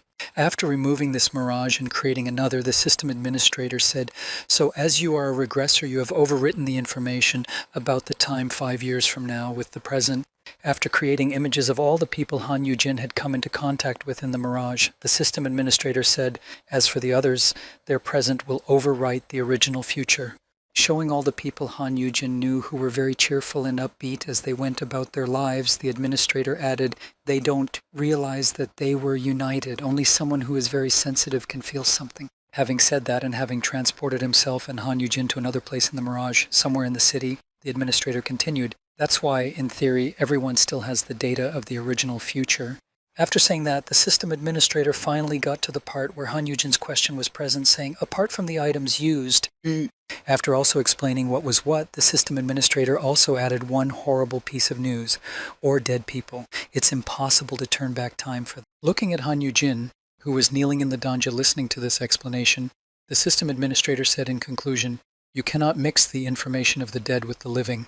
Kneeling in front of the system administrator, shocked by the information he had told the boy, Yujin said in dismay, so, trying to come to terms with what he had just heard, Han Yujin added, the events that happened in the original future cannot be undone, but instead they will be erased. And deleted? Hearing this question from the sweetheart, the new system administrator jumped up and down and said, yes, they will disappear. No big deal, right? Hearing such a disappointing confirmation of his words that he had to pull out of himself, Han Yujin said in alarm, then my brother, who died that day in the dungeon. Thinking back to that day 5 years ago when it all happened, Han Yujin said in confusion, 25-year-old Yu Heng who suffered alone for 8 long years, he died protecting me. Recalling the very moment when he left his brother at the stone to patch him up and then he died, giving him his strength in double measure, Yujin said he still had to go through it. Thinking of his brother's terrible fate, Yujin added, he will remain lying right in the dungeon where I left him, cut off from the world. Seeing Han Yujin, who was so distressed and immersed in his horrible memories, the administrator spoke to him. The reward you are talking about has most likely been used. It simply does not exist in the post-regression world. That's why it didn't even appear to... After listening to the system administrator, Han Yujin could no longer bear the separation and the pressure he felt for leaving his brother's body in that dungeon, and he spoke as he walked over to the ball. Let him out. Hearing this sudden request from Han Yujin, the system administrator asked him in confusion, what? To which he replied by putting his hands on his brother's hands through the protective ball. Why are you... Unable to contain his emotions, Han Yujin exclaimed in frustration, separated me from my brother without saying a word? Let him out right now, instead of leaving him alone in a place like this. Unable to understand why Han Yujin was so irritated, the system administrator repeated himself again and then added, why, oh well, time's almost up anyway. After the system administrator said that, the power barrier disappeared, and then the younger brother rushed over to Han Yujin, shouting in embarrassment, Han, did you finish the conversation? Seeing the reunion of the two brothers, the system administrator vanished into thin air and said in conclusion, see you again, sweetie. You can get in by knocking on the gate 3 times. After that, Han Yujin put his hands on his younger brother's shoulders and said with his head down, you must be cold, to which he replied in confusion, huh? I'm an S-class, I don't wear that. Before he could finish speaking, Han Yu Heng suddenly interrupted, observing the actions of his older brother, who put his hand to his younger brother's temple. Yu Heng then spoke in surprise, Hyung? The next moment, Han Yujin pulled his younger brother close to him, nuzzling his shoulder to hold back his tears, and said sadly, I'm sorry, I'm so sorry. Han Yujin stood in this position for a while longer, thinking in confusion, my brother, my little brother who saved me at the cost of his life. Thinking about how his younger brother had fared in the world from which he had returned to this one, Han Yujin said sadly in his mind, has the future Yu Hyun already disappeared beyond this world? After the trip to the dungeon, Han Yujin returned home in a completely bad mood. Lying in a dark room on the cold kitchen floor, Han Yujin said sadly, my little brother is dead. Looking down at his hands and thinking about how helpless and weak he must have been to allow this to happen, Han Yujin added, he's gone. Imagining in his mind how his younger brother from another dimension dissolved into thin air and turned into nothing, he said in disappointment, he, the one who suffered, the one who protected his older brother for 8 years, and lying on the floor, he said sadly, I thought that everything that happened then in the future had ceased to exist. When Mir saw his grieving master, he came whimpering to him and wanted to comfort him. Approaching his master, who did not look like himself at all, Mir tried to help him in some way. Seeing that his grieving pet had come to him, Han Yujin shed tears and said to Mir, oh Mir, are you worried about me? I'm fine. Hugging his pet, Han Yujin was determined to prevent the incident from happening again this time and said, yes, this time everything will be fine. So, taking his pet in his arms and walking to his room, Han Yujin said, I'm amazed, but right now, I should only think about the present. There are some strange people connected to my surviving younger brother. Remembering the moment when he tried to ask his brother about them, Yujin thought, strong enough to make even the system developers afraid of them. When we were coming back, Yuhyun avoided answering my questions. Thinking back to his past life and the memories of his brother that he had received after his death, Han Yujin took out his phone and thought, with the help of the last retribution, I received only a part of my memories. Deciding to find out everything on his own, Han Yujin decided to turn to perhaps the only person who could know about those mysterious people. When Han Yujin dialed the number of his familiar friend, he heard a surprised voice speak into the phone and say, "You have never called me first." Hearing this from his interlocutor, Han Yujin decided to get right down to business and said, "I want to ask you something." After saying this, Han Yujin raised his head to the sky and looked at the clear stars. "Do you know of any sect that is similar to Confucianism?" Hearing Han Yujin ask this question, Song Hyun-jae spoke to him. "Young master will be angry if I answer this question and involve you in it," calling someone who had been acting suspiciously even before Han Yujin's regression. It was obvious that he was in on it. After this response, Yujin said, "I'll be angry if you don't answer the question." "Oh, which is better?" Hearing Han Yujin say that in a confident tone, Song Hyun-jae said to him with a sly smile, "Of course, you're much more dangerous when you're angry." After saying this, Song Hyun-jae added to his words to Han Yujin, "I can't tell you, but I can show you. Prepare the bracelet and the attack enhancement skill." The next morning, after he discussed his trip with Song Hyun-jae, Han Yujin informed his younger brother that he was going to the dungeon. Hearing this, Yu-hyun responded in surprise, "You're going to go to an A-class dungeon?" Hearing this question from his younger brother, Han Yujin scratched the back of his head and said in confusion, "I took an interest in the ruins after our last cleanup. It turns out that Song Hyun-jae knows a dungeon where the fortress wall is still standing." Hearing this explanation from his older brother, Han Yu-hyun said to him, "Then take me with you." To which Yujin nervously replied, trying to refuse his help, "No need, it's just a picnic walk." Recalling his nighttime phone conversation with Song Hyun-jae, who emphasized to him, "If he says he wants to come with us, tell him no. They won't take the bait as strong as Yu-hyun." Recalling this moment of his dialogue with the Jupiter Guild leader, Yujin thought, I don't quite understand what he meant by bait, but after refusing his younger brother, Han Yujin informed him that they would be taking another S-class warrior with them. Upon hearing this, Yujin said, "Instead of you, we will take Noah. I'll be completely safe with him. I have the skills to resist the shallow speed and support the system." Hearing this argument, Han Yujin was surprised. What if this is a trap? Hearing his elder brother's fears, Han Yujin spoke to him. "Why waste so much energy killing an F-class that can be easily swatted away? Besides, this dungeon doesn't belong to Jupiter, it belongs to the Judgment Guild." Hearing this, Han Yu-hung said in surprise, "Sudam." Hearing his brother's question, Han Yujin said nervously, shrugging his shoulders, "Uh-huh, he wouldn't set a trap in someone else's dungeon." Hearing this argument from his elder brother, Han Yu-hyun said, "Well, if it's true, then, well, it's true. If it's the Sudam Sudam is the guild of Yoon Kyung-soo, the last S-class member in Korea whom Han Yujin has not yet met. Han Yujin will be very interested to see this head of the Sudam Guild, as he is the only one who did not come to meet him then, along with the other S-classes. Arriving at the entrance to the dungeon, Han Yujin saw Yoon Kyung-soo of Sudam standing in front of him. As Han Yujin approached the guild leader, he stretched out his hand to greet him and said happily, "It is a pleasure to meet you. I've been waiting to meet you for a long time." The latter responded in fright, jumping away from him. "No! I might accidentally hurt you or something." Pointing to the gate to the dungeon, Yoon Kyung-soo said in displeasure, "We're just lending you the dungeon. Whether you go in or not is up to you. I don't care." When Han Yujin walked into the dungeon, just before entering, he saw Yoon Kyung-soo spit on the ground and say menacingly, "Tell your brother that I didn't touch you with a finger. You've already eaten my brains out."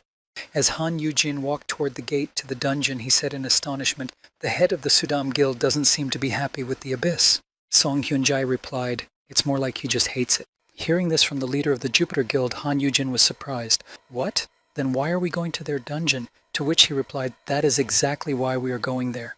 Hearing this answer from his friend, Han Yujin also heard him add, "They will almost certainly take this chance and attack, and maybe they'll also enlist additional support to guarantee their victory." Having said that, Song Hyun-jae added, "Our goal is to lure that support." Hearing this, Han Yujin thought anxiously, "So we are going there knowing that we will definitely be attacked."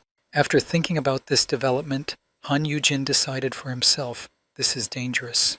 We must be on our guard." Just as he thought this, Song Hyun-jae handed him a basket and said, "Take it." Han Yujin took the basket and looked at it in confusion. A picnic basket? After handing the basket to Yujin, Song Hyun-jae happily announced, "There's even a cake in there. I'll definitely be a great tour guide." As he said this and walked forward, Song Hyun-jae said to Han Yoo-jin in a joyful tone, "Don't you think this will be fun?" Han Yoo-jin looked at his guide, who would be by his side, and thought a little cautiously, "I guess I'll be safe with him, no matter who attacks us." At the same time, somewhere on another continent, a massive rally was taking place under the Association of Hunters in Mexico, and people were shouting, "When we need security measures in our local dungeons, and we need them now." Standing with posters under the building, the protesters shouted, "Whose side is the association on, pushing high-end hunters to emigrate? There are only 2 S-class hunters in the capital." At the same time, at the airport, Rieta was trying to leave the country, speaking menacingly to the security guards, "Can you hear me? Please send a complaint to the Korean Hunters Association." Hearing such threatening words from the S-ranked hunter, the guards were frightened. Then Rieta spoke menacingly. "An entry ban because of some illegal contract? Isn't that too harsh?" Hearing such a complaint from a high-class huntress, the guard was embarrassed. "It's not in my power. You saw it yourself. Now the situation is not the easiest." When Rieta heard this excuse from the guard, she was angry and said, "That's why I'm telling you to quietly deal with my documents, if this is what they are doing here." After saying this, Rieta added angrily, "Breaking through the dungeon is not such a disaster. Are you going to continue to behave like this?" Hearing this complaint, the security guard said, "Well, I will contact the management if you can wait a little longer." As soon as the girl said this, she was shot with a gun and her blood got on Rieta's clothes. "Huh? What's going on?" Then someone's voice came from the street. "This is the association's punishment for its sins. The breaking of the dungeon is God's will. Do not resist it." When Rieta saw what was happening on the street, she was surprised and said, "What the hell? It's those terrorists again." Meanwhile, the crowd, which was fleeing the building in panic, was shouting loudly, "Are they crazy? Are they going against the association now?" Looking at her clothes, which were stained with the blood of the girl whose cat had been killed in front of Rieta, she said in disappointment, "It was a souvenir. It's a pity." At the same time, one of the port workers who was hiding near Rieta said in fright, "Eek, call the police." Hearing these words from the frightened employee of this complex, Rieta took off her souvenir and threw it at the man and said, "You work here, don't you? Look closely." Taking out her weapon from her hiding place, Rieta exclaimed joyfully, preparing for a fight, "I will deal with them myself for you." Having said this, and rushing into battle with the terrorists, the joyful Rieta said to the port worker, "But for this you have to send me to Korea." At the same time, the terrorists were fighting with the police and shouted to those who were blocking their way not to confront them, because it was pointless. The next moment, the terrorists heard a strange noise, and a few seconds later, Rieta appeared from the sky in front of them, leaving a crater after landing. Seeing the strange girl appearing in front of them, one of the terrorists shouted out to her, "What the hell? What are you doing?" She replied, laughing ominously, "Make sure you can dodge." After saying this, and crossing 2 sickles in front of her, Rieta spoke menacingly, using her skill, Eternal Slash. "I attack without distinguishing between an enemy or an ally." Only the terrorists heard the girl say this, and one of them only managed to say in surprise, "What? What are you talking about?" And then their voice broke off. The next moment, everyone within a 10-meter radius of Rieta was chopped to pieces, without even having time to do anything, let alone dodge. Seeing what happened to the terrorists in an instant, and Rieta enjoying the rain of blood from her dead enemies, a frightened voice sounded somewhere nearby, "Ah! She's crazy! A monster!" Having killed all the terrorists in an instant, Rieta stepped out of the bloody circle and said with a shrug, "Phew, I've dealt with everyone, and if I've done a good deed..."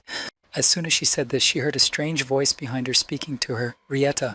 Looking back, she saw a corpse speaking to her, "Rieta, I'm asking you again." Hearing such words from the corpses that began to speak to her, the girl stood on the head of one of them so that he would not rise, and said menacingly, "You have not been heard for some time. Why did you come out again?" After saying this, she added, "I thought I warned you never to come near me or my brother again." As she spoke, many of the corpses came to life and began to walk toward her, repeating, "Rieta, I offer you one more time, a contract with..."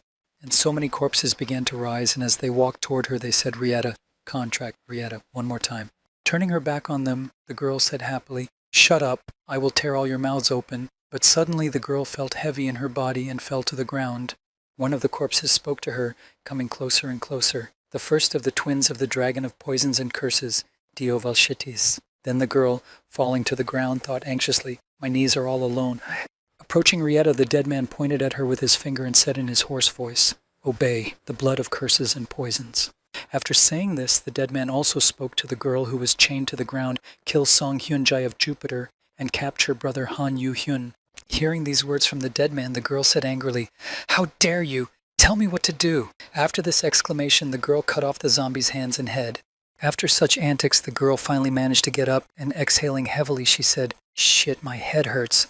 What a piece of shit. I couldn't do it even if I wanted to. Holding her head against the excruciating pain she was experiencing from the exposure, she suddenly heard a voice behind her say, "I can help you." When she looked back to see who it was, she saw that it was the head of the ISS guild, Choi Seok-won, standing in front of her.